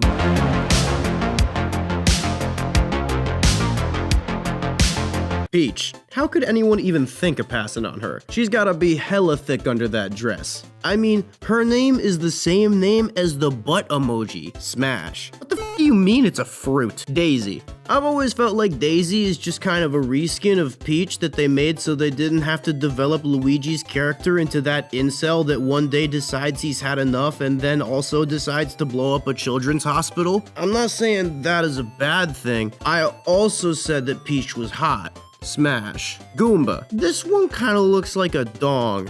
Also, I always wondered if the slur came from the video game, or there was an already pre-existing slur for Italians that Miyamoto was like, hell yeah, I'm putting it in a children's game, just watch me. I'm not gonna Google it because I like the second one, and I'm pretty sure that's not what it is. Smash. Luigi. Do you guys remember when Nintendo uploaded a picture of Luigi in a tennis outfit, and then a bunch of people on Tumblr decided to hyperanalyze the bulge in attempts to determine the size of his dingle and came to the conclusion that it was 3.7 inches soft? No? Well, ignorance is bliss, and I just stole that from you. Pass. Yoshi. Have you ever seen the length and stickiness of this thing's tongue? This green dinosaur could be one hell of a wizard with the glizzy gizzard blizzard despite being a lizard. Smash. Birdo. Oh wow, a mouth that looks and functions exactly like a suction cup. I wonder what low-hanging fruit kind of joke this could be used for. I'd like to get that mouth around my low-hanging fruits. Smash. Wario. The sheer thickness of this lad cannot be contained. Also, since I found out that people sell fart jars online, I now know that that's a thing, and for some reason, that's one of his abilities. Pass. Waluigi. Tall, dark, and handsome. High-key, I feel like one of my exes kind of looks like Waluigi. Like a purple shirt, mustache, and overalls away. So I guess I've already smashed. Donkey Kong. For the millionth time, I am not a furry. Pass. But for real though, you know me constantly saying that I'm not a furry is baiting you to comment, right? Bowser. I just established that I'm not a furry, and now I got to establish that I'm not a scaly. Pass. Bowsette, however, is definitely hot enough for me to be a hypocrite. Smash. Koopa Troopa. Fun fact, when the Koopa Troopa hops back into its shell, it actually has a hole for all of its limbs and its head. It'd be a shame to let all those holes go to waste. Smash. Chompy Plant. Normally when I try to have sex with plants, they just die, but I feel like this one would bite my dingle right off my body. Just like when I think about steroids, the only reason I'm saying no is because I am very invested in my own penis. Thwomp. A giant heavy stone rectangular block that smashes down at great speed, crushing whatever is under it. I gotta say, one of my favorite things about myself is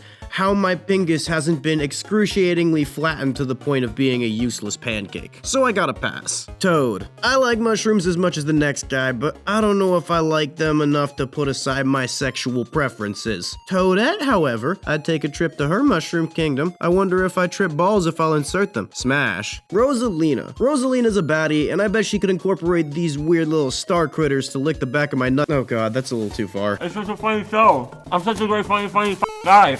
Freddy Fazbear, the namesake of the entire brand. Now, a furry animatronic would be a pass regularly for 2 reasons. I'm not a furry, and robot holes are sharp. But also, there's a dead kid stuck up in there. You think that would change the situation? Because it does. Smash. Guys, come on, it was a fucking joke. Stop with the angry tweets.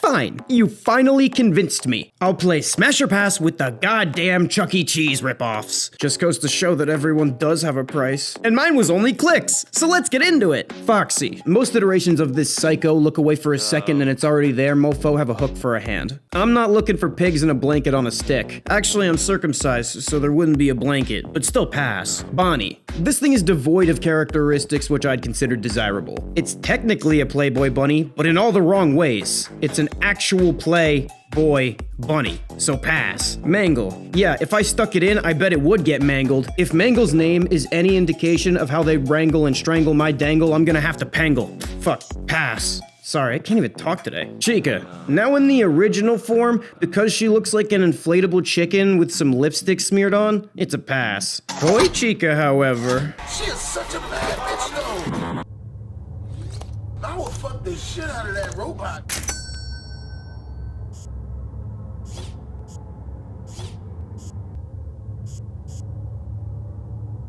Smash. Oh god, what did I do? William Afton, the purple guy. You could call me the purple guy because I just put a kid up in that animatronic. I will never apologize for stealing jokes from Twitter, and this gross purple wart is a pass. Balloon Boy. An instant pass. For reasons of it is a kid. Also, it looks weird and I want to kill it with a rock. Matt Pat.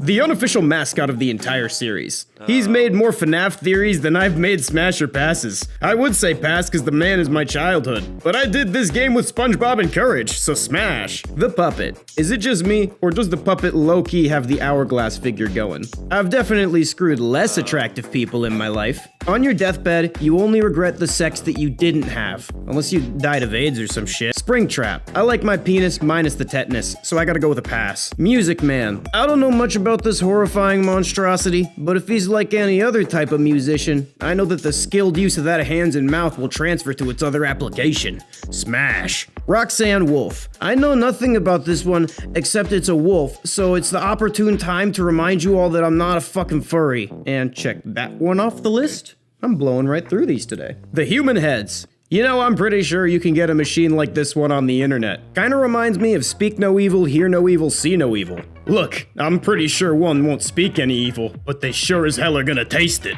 Smash. The Blob. A huge mass of wire tentacles and animatronic parts. I can't imagine what it feels like to be all up in them mess, but I'll let you know when I'm done. Smash. The Endoskeletons. I'm not even sure if there's a hole to speak of. To be honest, I have to pass just out of logistic impossibility. But even if I didn't, this thing is uglier than hell. The Robot Twins. Obviously, both of them are a smash. Best three-way you could ever ask for, but I'm just gonna say that scene where they sexily beat you up definitely awakened some interest no one thought they'd have to deal with. Me too, kid, but different game 10 years ago. Smash. And back.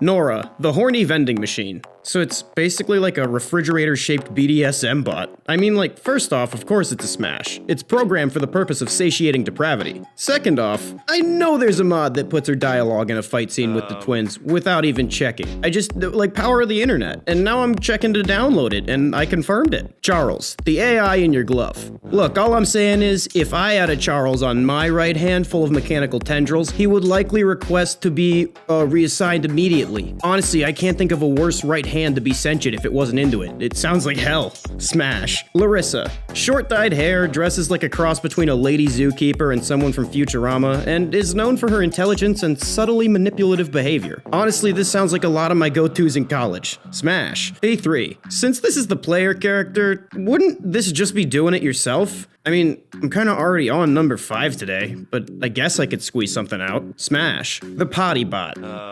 Look, I can get weird and dirty as much as the next guy, but shoving my face into a shit-filled mass grave seems a bit far. Necrophiliac toilet orgy is something that should never be said nor imagined. Ignorance is bliss, and I just stole that from you. Pass. Granny Xena.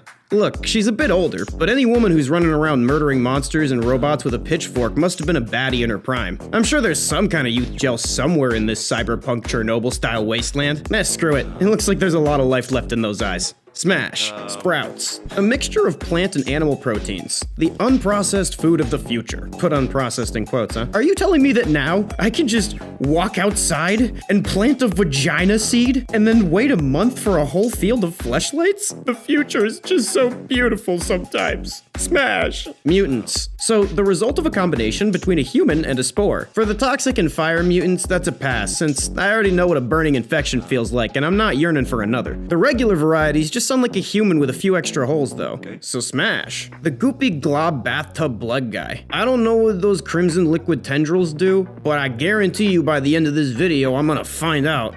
Smash. Sechenov. Anyone who's able to pull an MK Ultra on humanity probably has some good mind games in bed. That'd be bad long term though, so smash but one night stand. That weird no-face cat that came from the dream world.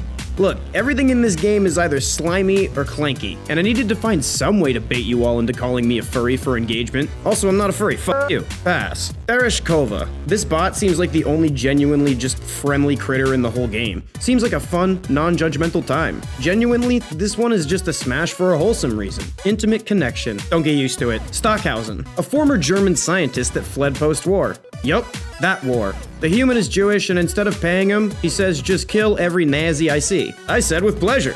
Murder. I'll send his sliced off face to his family expecting him in Argentina. Argonian. One thing I always wondered is, if this species is a reptile, why'd they make the women with titties? I came to the obvious answer, as all of you must. To market to the basement people, you needed a reptussie. Smash. Nord. So what? We're just talking a Swedish woman? There has to be some sort of catch. What, you're saying she's gonna shout at me? Yeah, so exactly like dating a regular human. Smash. Breton. So it's a human that specializes in sorcery. I'm not sure exactly what could be done, but I'll show her the South Park episode titled Magic, and we'll see what we can get going. Smash. Giant. I've only ever seen a male version of the giant, and considering his name, I'm gonna pass out of fear of being hit with a meat hammer.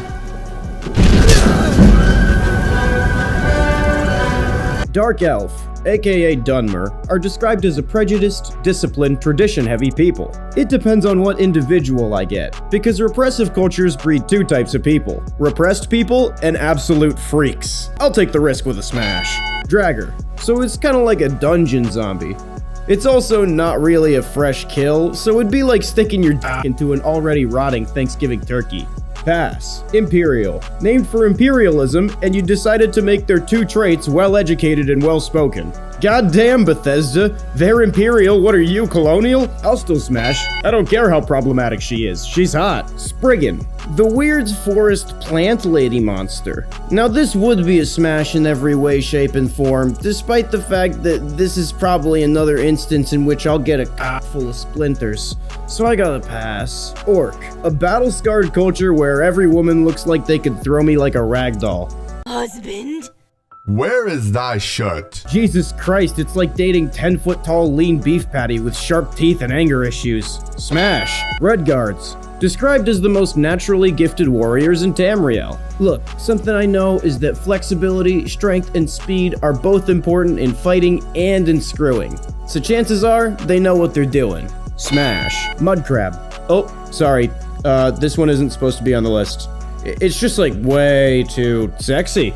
It wouldn't even be fair. Wood Elf. I don't know if the name indicates that their insides feel like wood, but I'm not risking urethra splinters.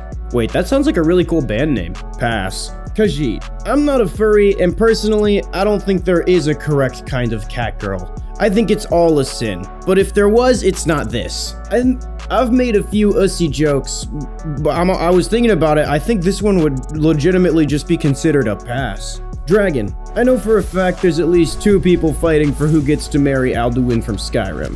I'm not trying to compete with them because I'm pretty sure whoever doesn't get the dragon has to marry a body pillow, and I can't condemn 2 people to that. Pass. Lucifer, the CEO of Hell. I'm a fan of depravity and sadists, and when someone is crowned royalty for being the most of that, I need to see why. Also, I'm not proud of it, but I've been watching this GIF for like 20 minutes, so, smash. What kind of place is this?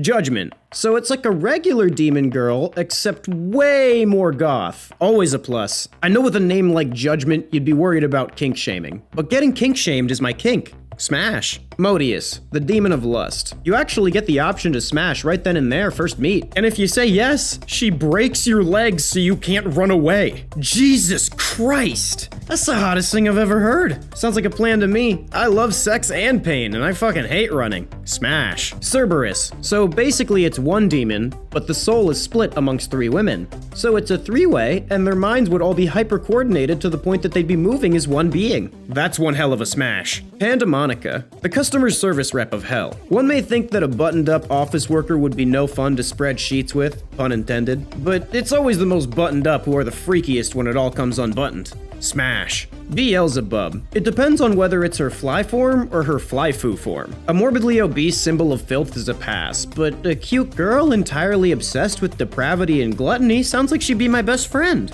Smash. Azazel, aka Lore Master. An angel that turns demon, obsessed with knowledge and research. I mean, you can already tell she's a switch in one sense, like a Benedict Arnold sense. But let's see if she can switch when it matters. Smash. Have I passed one yet? Jesus fucking Christ. Wow, this episode is horny. Justice. What the game labels as the awesome demon. Apparently, her personality traits are laid back and chill, and also one-dimensional as shit. Well, she's hot, so good enough for me. Smash. Melina, also known as the Sour Demon. A bad attitude can be fun in bed, especially if she directs it towards me. When 2 of her animated stills are titled Cell Phone and Vodka, now that's my kind of woman.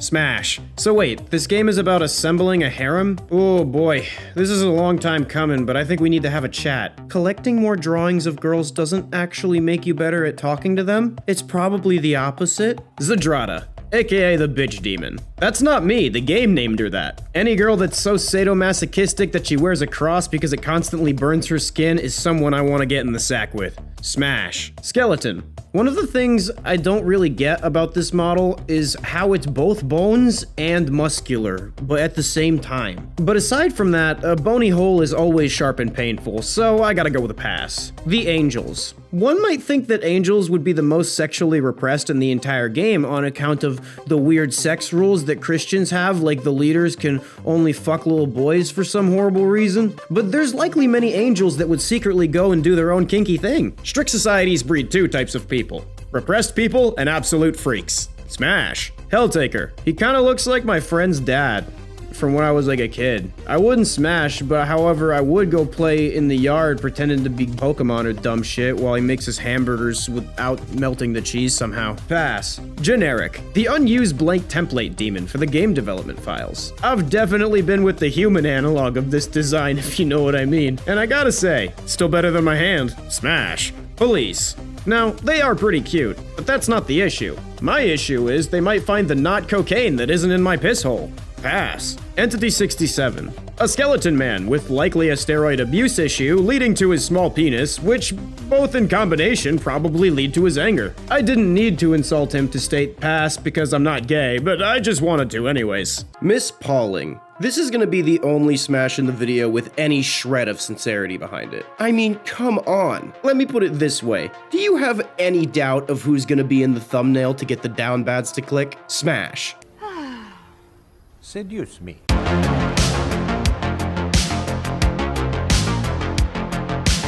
Scout. The figure and athleticism is on point, but the speed is actually what I'm worried about. This class's one characteristic is that it's fast, and Also from Brooklyn, I think. But that's besides the point because this is probably someone who's gonna finish in 2 seconds. Pass. Soldier. How does he even see out from under that helmet? Doesn't seem like he's the brightest knife in the crayon box. The soldier kind of looks like the type of motherfucker to drink a beer with a straw. Pass. Pyro. First off, Pyro is the only playable girl, so smash. Second off, an all-encompassing latex bodysuit plus a gas mask? You know they always say to seize the opportunities you get, and some online pervert would pay great money for this. Smash.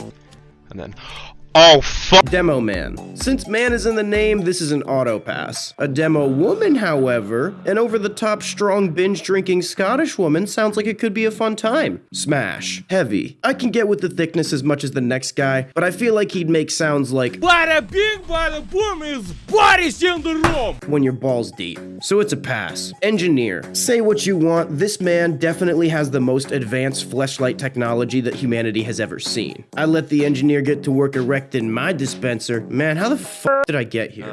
Smash. Medic. Regardless of my opinion, after seeing my medical charts, I don't think the medic would want to smash me. I wouldn't say it's a pass, more of a, they said to take one of these pills with food every day, and that I should call them after 2 weeks of that. So, you know, ask me again in 2 weeks. Sniper. I don't know if it's canon, but I'm pretty sure the Girardi jar he throws is his own piss, right? Holy shit, I just googled it, and directly from the TF2 wiki, it says, Girardi takes the form of a closed jar of what appears to be the sniper's urine. There's kinky, and then there's shattering jars of your own piss over other people's heads kinky. Pass. Spy. We have to assume that I'm on the other team and that this disguise is 100% accurate down to the ass cheeks and is fooling me. If they can disguise as anything and they're disguised as a girl who I'm really attracted to, of course it's gonna work. Just like the game, the part that gets messy is when I find out that it's a spy. Smash, then kill. The fake 10th guard dog class. Yeah, I just included it to say that I'm not a furry to bait you to comment. What of it? Some of you might ask why I included something not in the game if I was just gonna dismiss it angrily. Some of you also might ask why I'm making a TF2 smasher pass in the first place. And to that I say, we don't touch grass here. Stop calling me gay. I've f***ed worms and shit. You think that hurts my feelings? Because it does. And also there's only 2 girls in TF2. Kill me. Virginia Puffington, the hottest character in the game. I think the only hot character in the game. I don't care how many arms and legs she has. All it means is more butts, hands, and feet for me. Smash. This still fucking exists? Not anymore. I'm taking matters into my own hands.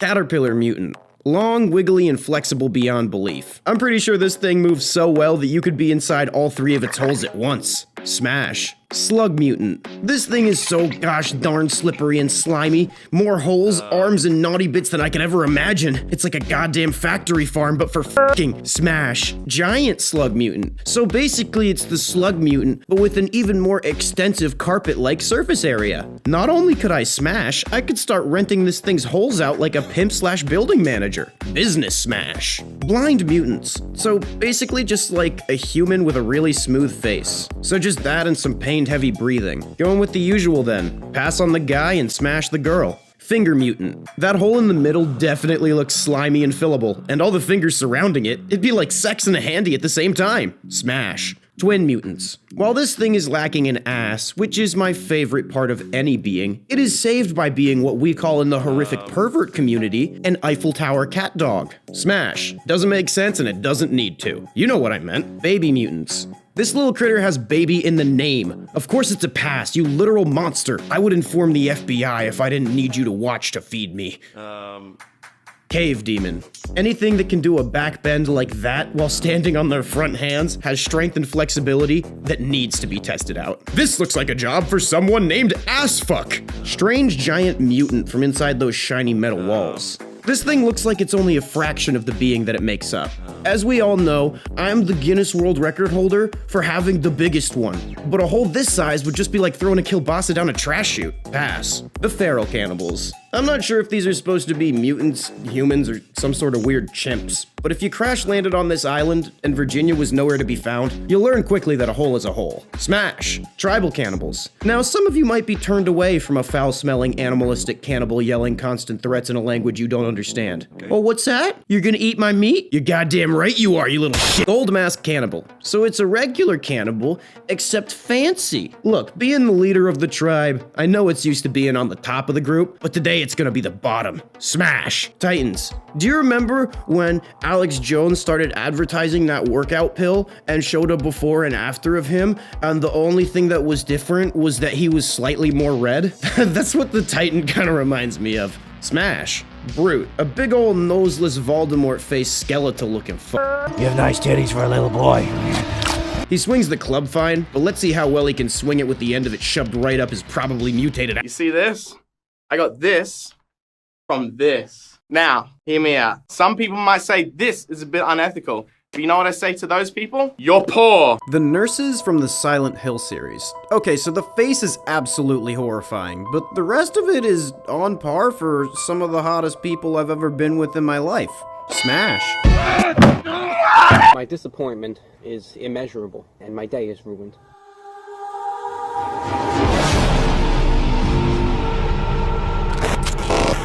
Lady D from Resident Evil. Call me the entire internet when this game came out because I'm absolutely simping over this vampussy. Smash. Those weird potato guys from Amnesia. Oh, I guess they're called the Gatherers. Well, since their mouths are sliced open beyond belief, there's no way this thing can offer any suction. The rest of the body is also a nightmare patchwork of what looks like dead bodies. There's no way any of those holes are tight. Pass. The animatronics from Five Nights at Freddy's. Yeah, I'm lumping them all together. Fuck you. I'm not a furry and I certainly don't want no dead kid animatronic robussy. Pass. I'm not sticking my dick anywhere near a Chuck E. Cheese knockoff filled with rotten pepperoni and kid organs. Pyramid Head from Silent Hill. There's no mouth to speak of, only the stabby points of the pyramid. If my only option is getting poked in the dong by one of 5 spikes, it's a pass. Alice from Bendy and the Ink Machine. Smash. It's basically Betty Boop x a demon angel. This is one of the rare times I say smash enthusiastically. It's almost like horror game creators don't make their monsters with ability in mind. The Fungus family from Resident Evil 7. Not only would screwing an entire family be really weird, I'm also pretty sure that yeast is a fungus, and I'm not trying to get a yeast infection, cause I heard someone say the only way she can describe it is cactus in pee hole. Pass. The weird abominations from Scorn. Now this game hasn't really been released at the time of the video, I'm just really hyped for it, so I'm gonna agree to f something without knowing anything about it. Necromorphs from Dead Space. These things are basically alien parasite zombies if I'm to understand correctly. Nothing about dead decaying humans filled with some sort of reanimation disease sounds appealing. Pass. The Nextbots that are chasing everybody around in Gmod. This one is kind of like a flat PNG animated at a fast speed. Pass. Calm down, son, it's just a drawing. Val from Outlast 2. No empathy and always completely naked and covered in mud. I mean, she's in great shape though. Smash, it's would I fuck them, not do I consider them a good person. Chris Walker from Outlast. Look, this guy basically boils down to a murderous, morbidly obese ex-offensive lineman. That combination doesn't seem like it'd be too fun for me. I don't think I could do it with staring back at me either. Pass. The special zombies from Left 4 Dead 2. It depends on which one of them. I'm gonna be real honest though, the only one that gets a smash is the witch. Petite, pretty, unpredictable, and either constantly sobbing or in a state of other mania. Close behind is the Spitter, but because Spitters are quitters, I'm gonna pass. Dr. Richard Traeger from Outlast. The entire surface of this man's skin looks like shrink-wrapped fried chicken. Judging from how mangled the face and skin is, nothing in the downstairs looked like it'd be especially appealing. Pass. The Stalker. The second stage of the infected. Assuming the cordyceps aren't plugging up all the holes on the body, it'd kinda just be like screwing a regular zombie but with a little bit of truffle grated over the top. Usually when I say mushrooms, sex, and dirty looking woman covered in fungus in the same sentence, I'm at Woodstock. But I can go with the flow here. Smash!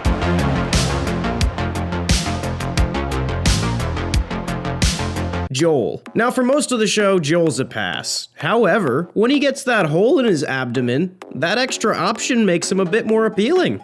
Smash. The Runner. An early form of infected that's just kind of the basic zombie getup. So, a dead-brained human that's slowly transforming into a mushroom hive. I'd do it, but to make it worth the risk of a yeast infection, these weird shroomies need to infect a supermodel. Smash. Tommy. So basically it's Joel, except he lives in walled-off suburbia. Yeah, I'm not looking for a random domesticated dude, and it looks like his wife already has a pretty good grip on that leash. Pass. The Clicker. The third stage of the infected. Now, unfortunately, the cordyceps are likely covering up any of the holes a human would traditionally have. However, if you take a look at the structure of how this fungus grows, you can clearly see there are many spots that I could stick it in. Smash. Maria Miller, a settlement leader and Tommy's wife. Tommy's entire life before the apocalypse wasn't the only thing he's losing, because I'm about to steal his wife, leaving him with nothing. Smash. The Bloater. I can get with the thickness as much as the next guy, but at this point, this critter looks like a walking STD. I don't even know if I could find a hole, but if I could, chances are it's just an open wound, so that's a pass. Gay Ron Swanson. Regardless of how much extra Riz points the beard gives him, he has the most wholesome relationship of any show ever. Fuck you. I'm not crying. You're crying. I can't home wreck the last non-toxic relationship on Earth. I'm a monster, but I'm not a monster. Pass. Frank.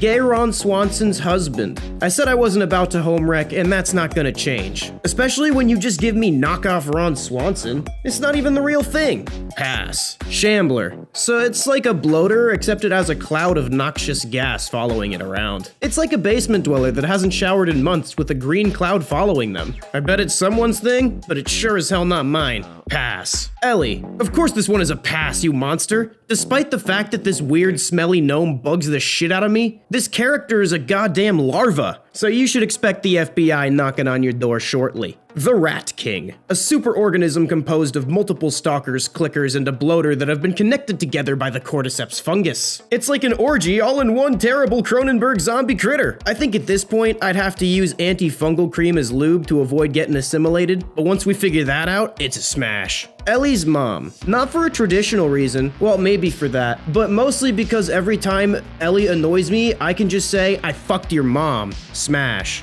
Sam. The deaf kid. Of course it's a pass, kid was in the description, but side note, a lot of people said he faced the wall when he was turning to save Ellie, because he couldn't see her when facing the wall, and wouldn't know she's there when he's a zombie. That's sweet and all, but, you know, kids are idiots, and it could have equally likely been like him like, I don't want to die looking at this bitch. Henry. I don't know if he'd be up for it like right after Sam died, and Tears is Lube sounds like a really awkward band name, so I gotta pass. Goat person. Are we talking bottom half goat and top half girl, or top half goat and bottom half girl? Either way, I'm a human-animal hybrid half full kind of guy. Smash. How do you feel? Like a real man.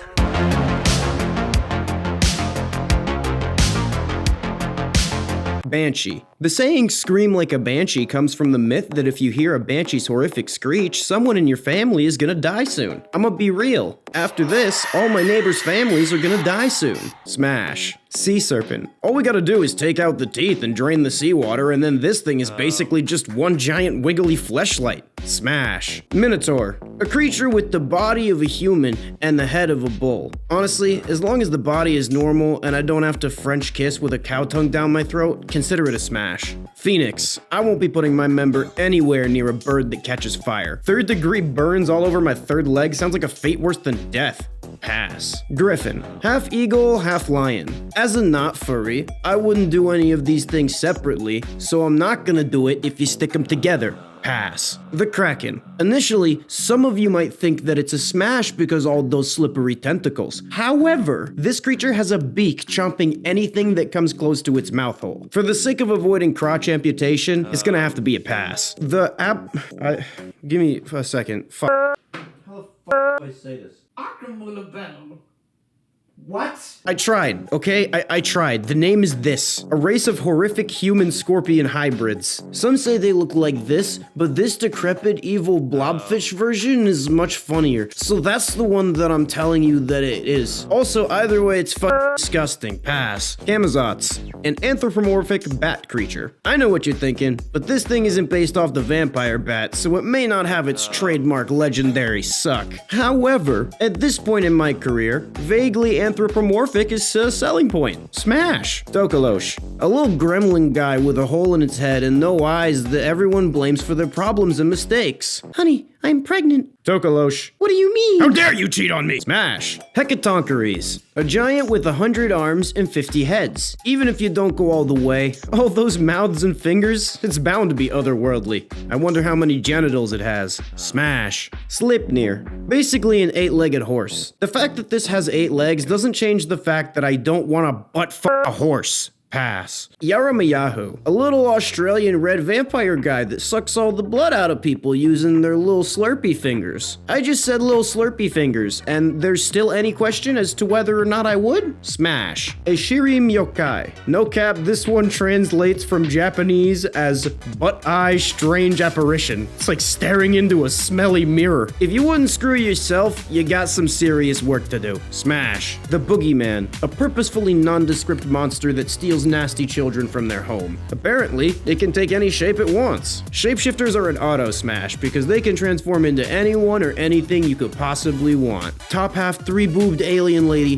bottom half Cardi B. Ready, go! A Baraman, a weird reversed leg person that can apparently run at superhuman speeds. So it's a regular human with its butt on backwards. Compared to the rest of the list, she's a supermodel. Smash. What do you think? Whoa. Very nice. It's very cool, Bateman, but that's nothing. What do you think? Nice. But wait, you ain't seen nothing yet. White. Impressive. Very nice. Let's see Paul Allen's.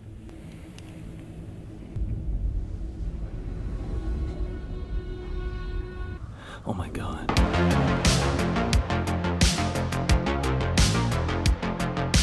Sasquatch. Don't get me wrong, I don't really mind a little bit of hair. This isn't a little bit of hair though. It's an entire forest of shit-caked bug-infested fur. Pass. I'm not a furry, nor even sure if I could find the hole. The Jersey Devil. I'm not one to make fun of someone for having a weird body, but look at this gangly motherfucker. Its proportions don't even make sense. There are some cryptids that I think could exist, and this idiot is not one of them. Pass. How can I something I don't even believe in? Loch Ness Monster. So this thing is basically just a trapped plesiosaur. I'm telling you, man, with a throat like that, Nessie could give one hell of a pecker inspector using only her necker. Smash. Chupacabra. Fun fact, the English to Spanish translation for chupacabra means goat sucker. Some might think its name comes from how it sucks the blood out of goats and stuff, but it's actually because I'm the goat and you can fill in the rest. Smash. Mothman. I wonder what moth genitalia looks like. Oh!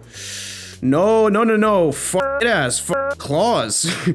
Pass. Mongolian deathworm. Now, the Mongolian deathworm has acidic spit, but if you were to drain all that out and only have the electric shock part, it's like a taser and a fleshlight all at the same time. Smash. Yeti. The Yeti would have the same too much hair problem as Bigfoot for me. Not only that, I'd have to be up in the mountains so my fingers would be so small and that'd be embarrassing. Pass. I have a huge penis and will murder anyone that claims otherwise. Sea ape / mermaids. For the sea ape, it's a definite pass because it's literally just a dead monkey sewn to a dead fish. For the mermaid, it depends. Is it top half lady and bottom half fish? And if so, what kind of hardware do we have downstairs?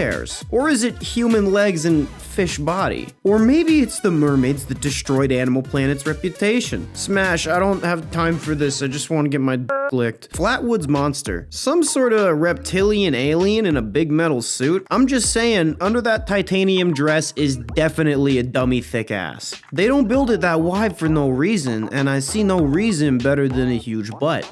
Smash. Dover Demon. Okay, so this thing is basically just a stereotypical gray alien. This thing isn't really displayed with a mouth, and all of the literature I can find of the Dover Demon suspiciously doesn't have any information as to whether or not it has an anus. Pass, too much guesswork. Skunk Ape. The human actually went on an expedition to a scam shack in the swamp to try to find this thing. I don't think he specified if he was there to f it though. He didn't specify that he wasn't there to f it though. Pass, the alligator nuggets were good, but I'm not going back to the swamps. Loveland Frog. A large pseudo-humanoid frog from Loveland, Ohio. This thing is definitely slippery and slimy. I'ma get in there and fertilize me some weird squishy eggs. Smash.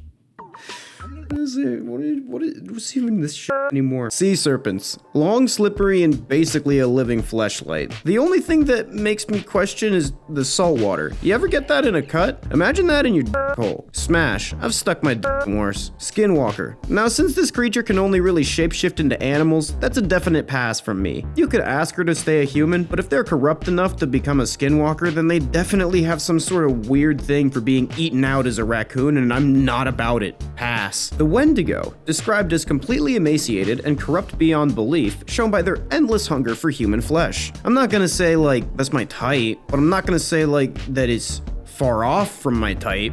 Smash. Looking good. Almost done. And there. Done. What have you done? I painted the truth.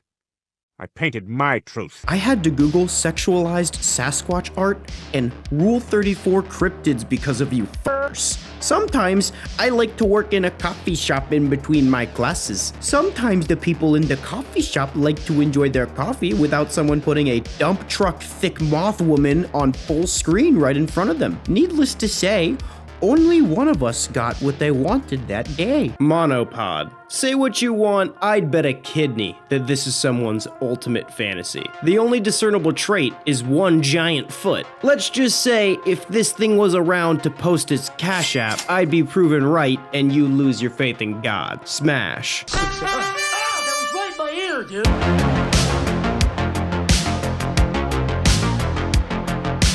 Princess. Princesses are always described as beautiful. And not only that, you're marrying into a family that you think has literally been bestowed by God to control the entire goddamn world. Even if she wasn't hot, that's worth a smash. Cynocephaly. A human-like being with a dog head. I'm not a furry, so 9 times out of 10 on this one, it's gonna be a pass. However, you're all just gonna call me a furry anyways, so if she's really bad, you know, doggy style, smash. Goblin. A weird sticky little green goober that has a ton of gold. You may not like it, but this is what peak male performance looks like. I'm about to go goblin mode on tiny green Bezos. Smash. King/queen. Usually this is the point at which I'd say I'd only smash the queen because I only like girls. Thing is, I like girls, but I also like having money and power. It would be less of a smash and more of a smash, marry, than murder. Usually fuck, marry, kill is a choice between 3 people and not relationship advice. The Baba Yaga, described as a deformed lady that flies around in a mortar, wields a pestle, and dwells deep in the forest in a hut, usually described as standing on chicken legs. I know that deformed lady might not be high up on your list, but keep in mind the other things that I have to stick it in to satisfy your weird lusts. I'm lucky that the word lady is in there at all. Plus she's a homeowner. Smash. Dragon. I've said it a few times, but every time I queue up a video of dragons, I know some basement dweller has already married it. I will not be destroying any beautiful half-reptile, half-Discord moderator baby's family life today. Pass. Knight. Are they keeping the armor on? Because the sharp edges of the metal suit would make any form of intimacy both difficult to achieve and excruciatingly painful. No way I'm letting this dingus get in the position to inquisition my pingus. Pass. Wizard. I've never met a real-life wizard, but from smelling the people who talk about them, I bet they'd use Uber Eats more than they use deodorant. Pass. Fool. A good sense of humor can definitely get you into somebody's pants. I'm not debating that, but stop laughing at it. Pass. Blemmies. I absolutely love how f***ed up this thing looks. Looks like the type of motherfucker to wander out of the forest like, "Kill me." Smash. You're gonna have to live to suffer another day.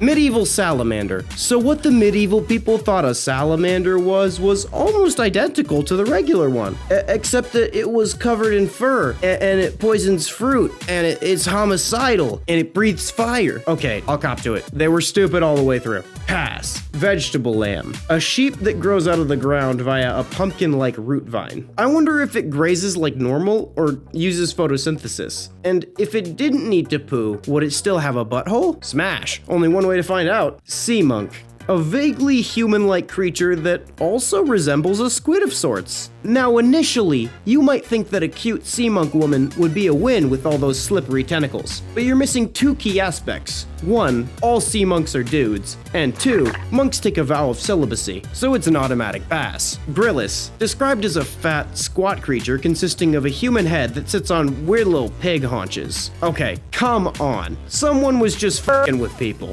If I were in a town where I could literally walk into the woods, walk out, and lie, and say that I saw literally anything, and people would just believe me, I would do that all the time. That would be the only thing I ever did. Also, you can just pick this thing up and go fleshlight mode, so smash. That was really bad. Giant. So basically just a giant human. I've been inside of someone, but I've never been like inside of someone, like in a literal sense. I'll try anything once. Smash. Excuse me, sir, I'm gonna need you to put your hands behind your back. We can't have this sort of smut being shown online.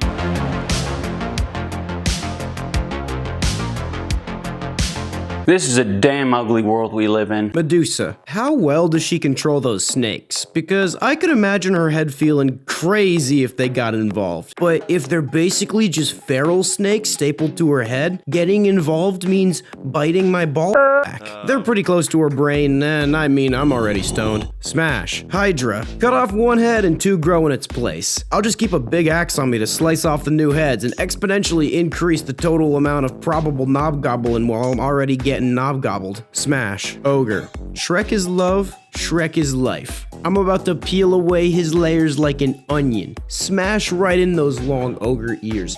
What the hell even do I fucking make anymore? Leprechaun. Kiss me. I'm Irish. I'll follow the rainbow down to your pot of gold, baby. Maybe I shouldn't have made my pickup lines borderline offensive. Well, pass to you too, green ginger midget troll. Are we talking about the pay the toll, solve my riddles under a bridge style troll? Or is it that fat guy on Xbox Live that lowered my self-esteem with his mean words? Smash. Either way, after what he said to me, I don't deserve standards. Imp. It really depends on the specific imp for me. For context, I'm gonna put two Google image search results for the word imp right next to each other.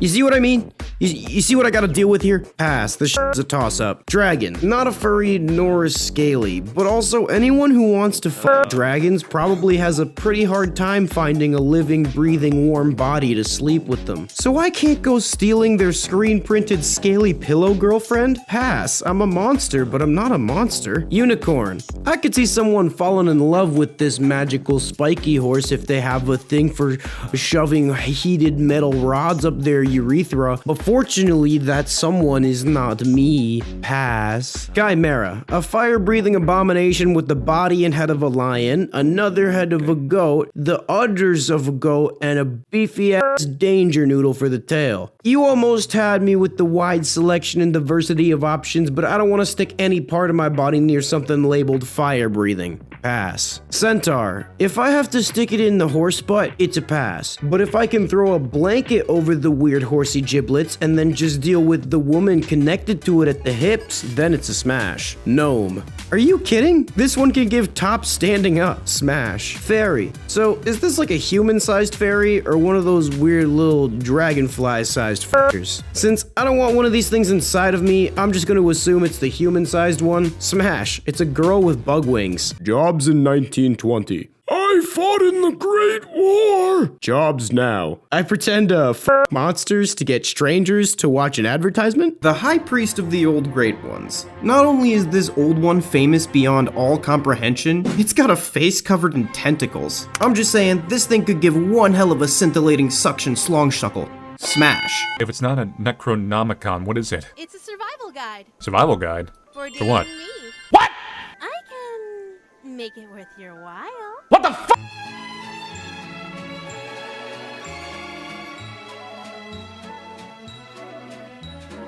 The Dunwich Horror. While every single one of its tentacles does have a mouth attached, all of them are filled with haphazard sharp teeth sticking out at every angle. Also, this thing smells like dead rotting animals and would probably rip a cow in half and drink its fluids in front of me. While that display of power would be incredibly attractive, everything else is horribly wrong. Pass. Yog-Sothoth. An all-knowing god locked on the outside of the cosmos. Look, if these creatures all-knowing, it definitely knows of all the people with a bigger dingle than me, and that's what I'd be thinking about the entire time. Past. Children of the Sphinx. So basically it's just like a regular human except with various random animal parts. This is just like that time I found a dead supermodel, several squirrels, and a nail gun. Smash, but I'm not a furry, guys. Seriously, shut the hell up or I'll do to you what I did to those squirrels. Azathoth. Basically a living black hole that is seen differently by all who experience it. The Blind Idiot God. With a name like that, it's definitely into degradation. Smash. It's like all the fun of being mean, but you're not actually hurting anybody's feelings. Shoggoth.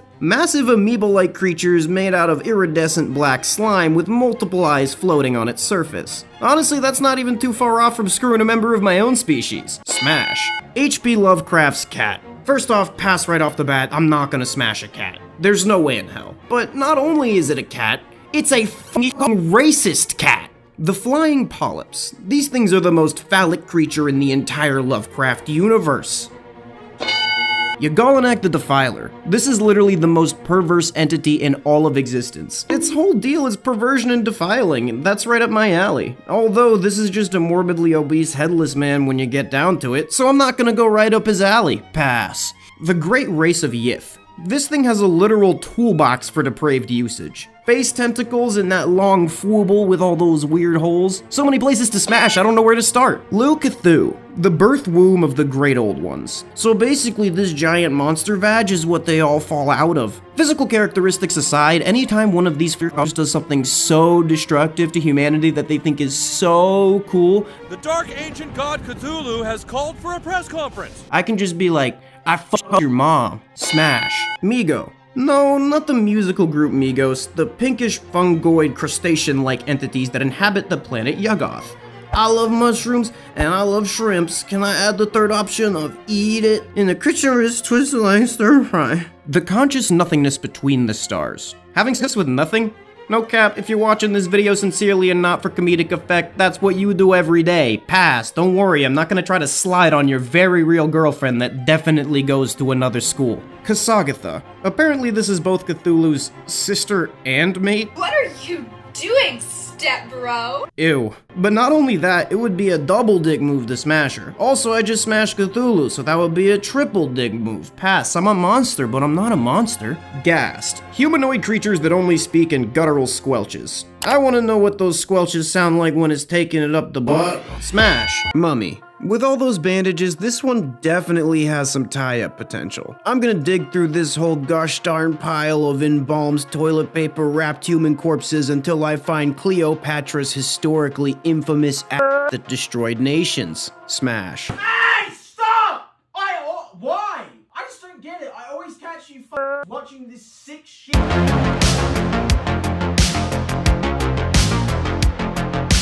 I need more.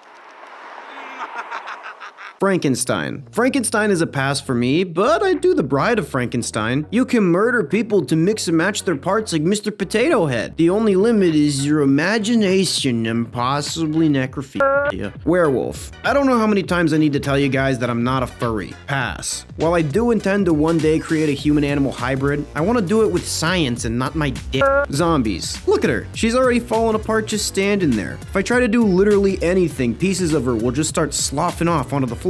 Pass. Dracula. Now I know Dracula can give the good suck.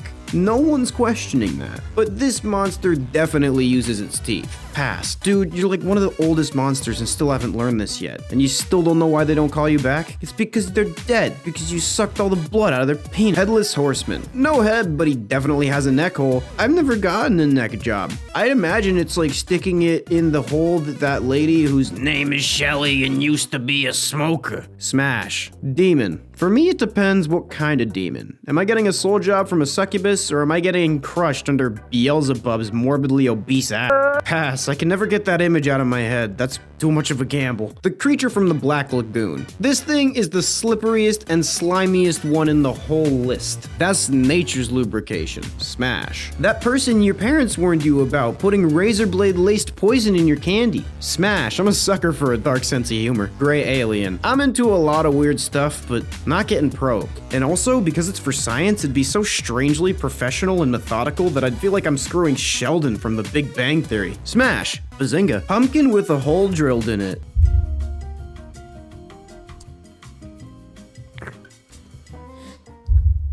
What happened to this pumpkin? Well, you said you weren't sure if we were going to use it, and so I did. Spooky, scary skeletons. Skeletons have no ass, and every point of entry would be dry and with a lot of friction. Pass. Honestly, there's not much difference between screwing this and dragging your genitals on the concrete like a dog's ass on the carpet. The abominable snowman. This entire thing is made from snow and ice. There's no way my little eyeball will be standing at full attention in that weather. Not only that, but if there's one thing I learned from my traumatizing experience with Trojan Fire and Ice condoms, it is to never buy them again. Pass. F you, Trojan. Why did you make that? It feels like a sock filled with icy hot. The Grim Reaper. Skeletons, again, don't sound like a pleasurable experience. Also, since you die if this thing touches you, a handy would be the ultimate boner killer. Pass. Unless it's the Jamaican one from Billy and Mandy, then I gotta think a bit more. Scarecrow. Okay, so as is, I'm really not trying to stick my needle in that haystack. There's definitely some creepy crawlies that I don't want in my piss hole. If you were to cut it open, however, and fill it with microwave spaghetti, that's a different story. Smash. Side note, have you ever thought if somebody put like one end of the pasta in their pee hole and the other in their mouth, and then they did like a Lady in the Tramp thing? No? Okay, then me neither then. Saint Nick, aka Santa Claus. I know he's always spreading joy, but that's what I'm worried about. All this ho ho ho, and he goes to every house in the world in one single night. I'm worried he'll pass on a bit more than Christmas cheer. Pass. Yeah, you spread a bit of joy. Okay, Santa. Can I get off your lap now? Yeah, you get off.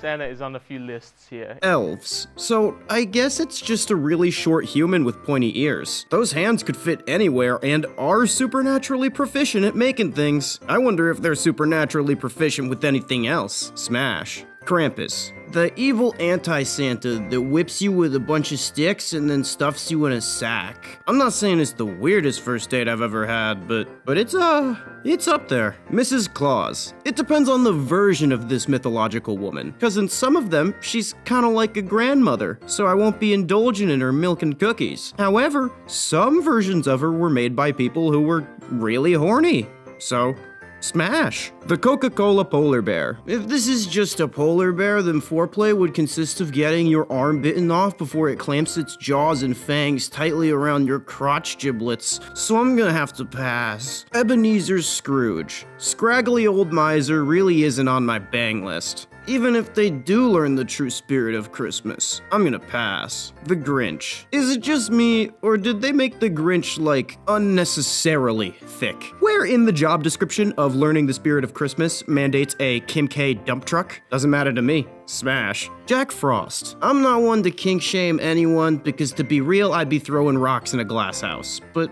why is he nipping at my nose? Who the fuck bites noses? Is he like making a tight seal and trying to suck all the mucus out of my sinuses? Too risky. Pass. The guy from Baby It's Cold Outside, who none of us realized might have been committing a crime until like 2012. I'm still gonna listen to this song because now it has a dark yet somehow comical undertone, and also cause nostalgma. What's nostalgma? Nostalgma ball! Frosty the Snowman. Cold makes every appendage I have shrivel back up into my body, so even if I wanted to screw this pile of slush, it'd be a catch-22. Pass. Rudolph the Red-Nosed Reindeer. We'll see how shiny that nose is when I'm done with my reindeer games. I really am just a heinous individual. Smash. The Christmas ham that you may or may not be currently enjoying as you watch this video. You know what? It's Christmas, and for once I'm gonna get in the spirit and not ruin everything. Keep eating the ham. Smash. A Christmas tree. I've said it before, and I'll say it a million times. I don't think anything is worth dick splinters. Pass. Jesus. Everyone says do unto thy neighbor what you want done unto you. Smash. Good thing I'm Jewish, cause otherwise I'd be going straight the to hell. Although I doubt this is the straw that breaks the camel's back. That dead horse is in an advanced state of decomposition. God. Holy shit. I wasn't going straight to hell beforehand. I just sealed my fate with this smash. The Virgin Mary. Okay, this joke is old now. This is just blasphemy overkill. If you like this video, you should like, comment, and subscribe with all notifications enabled. And if you do that, I'll bring you to the Mystery Flesh Pit Vegas. And maybe I'll even let you live. Shout out the Inner Circle. Love y'all. Okay, bye.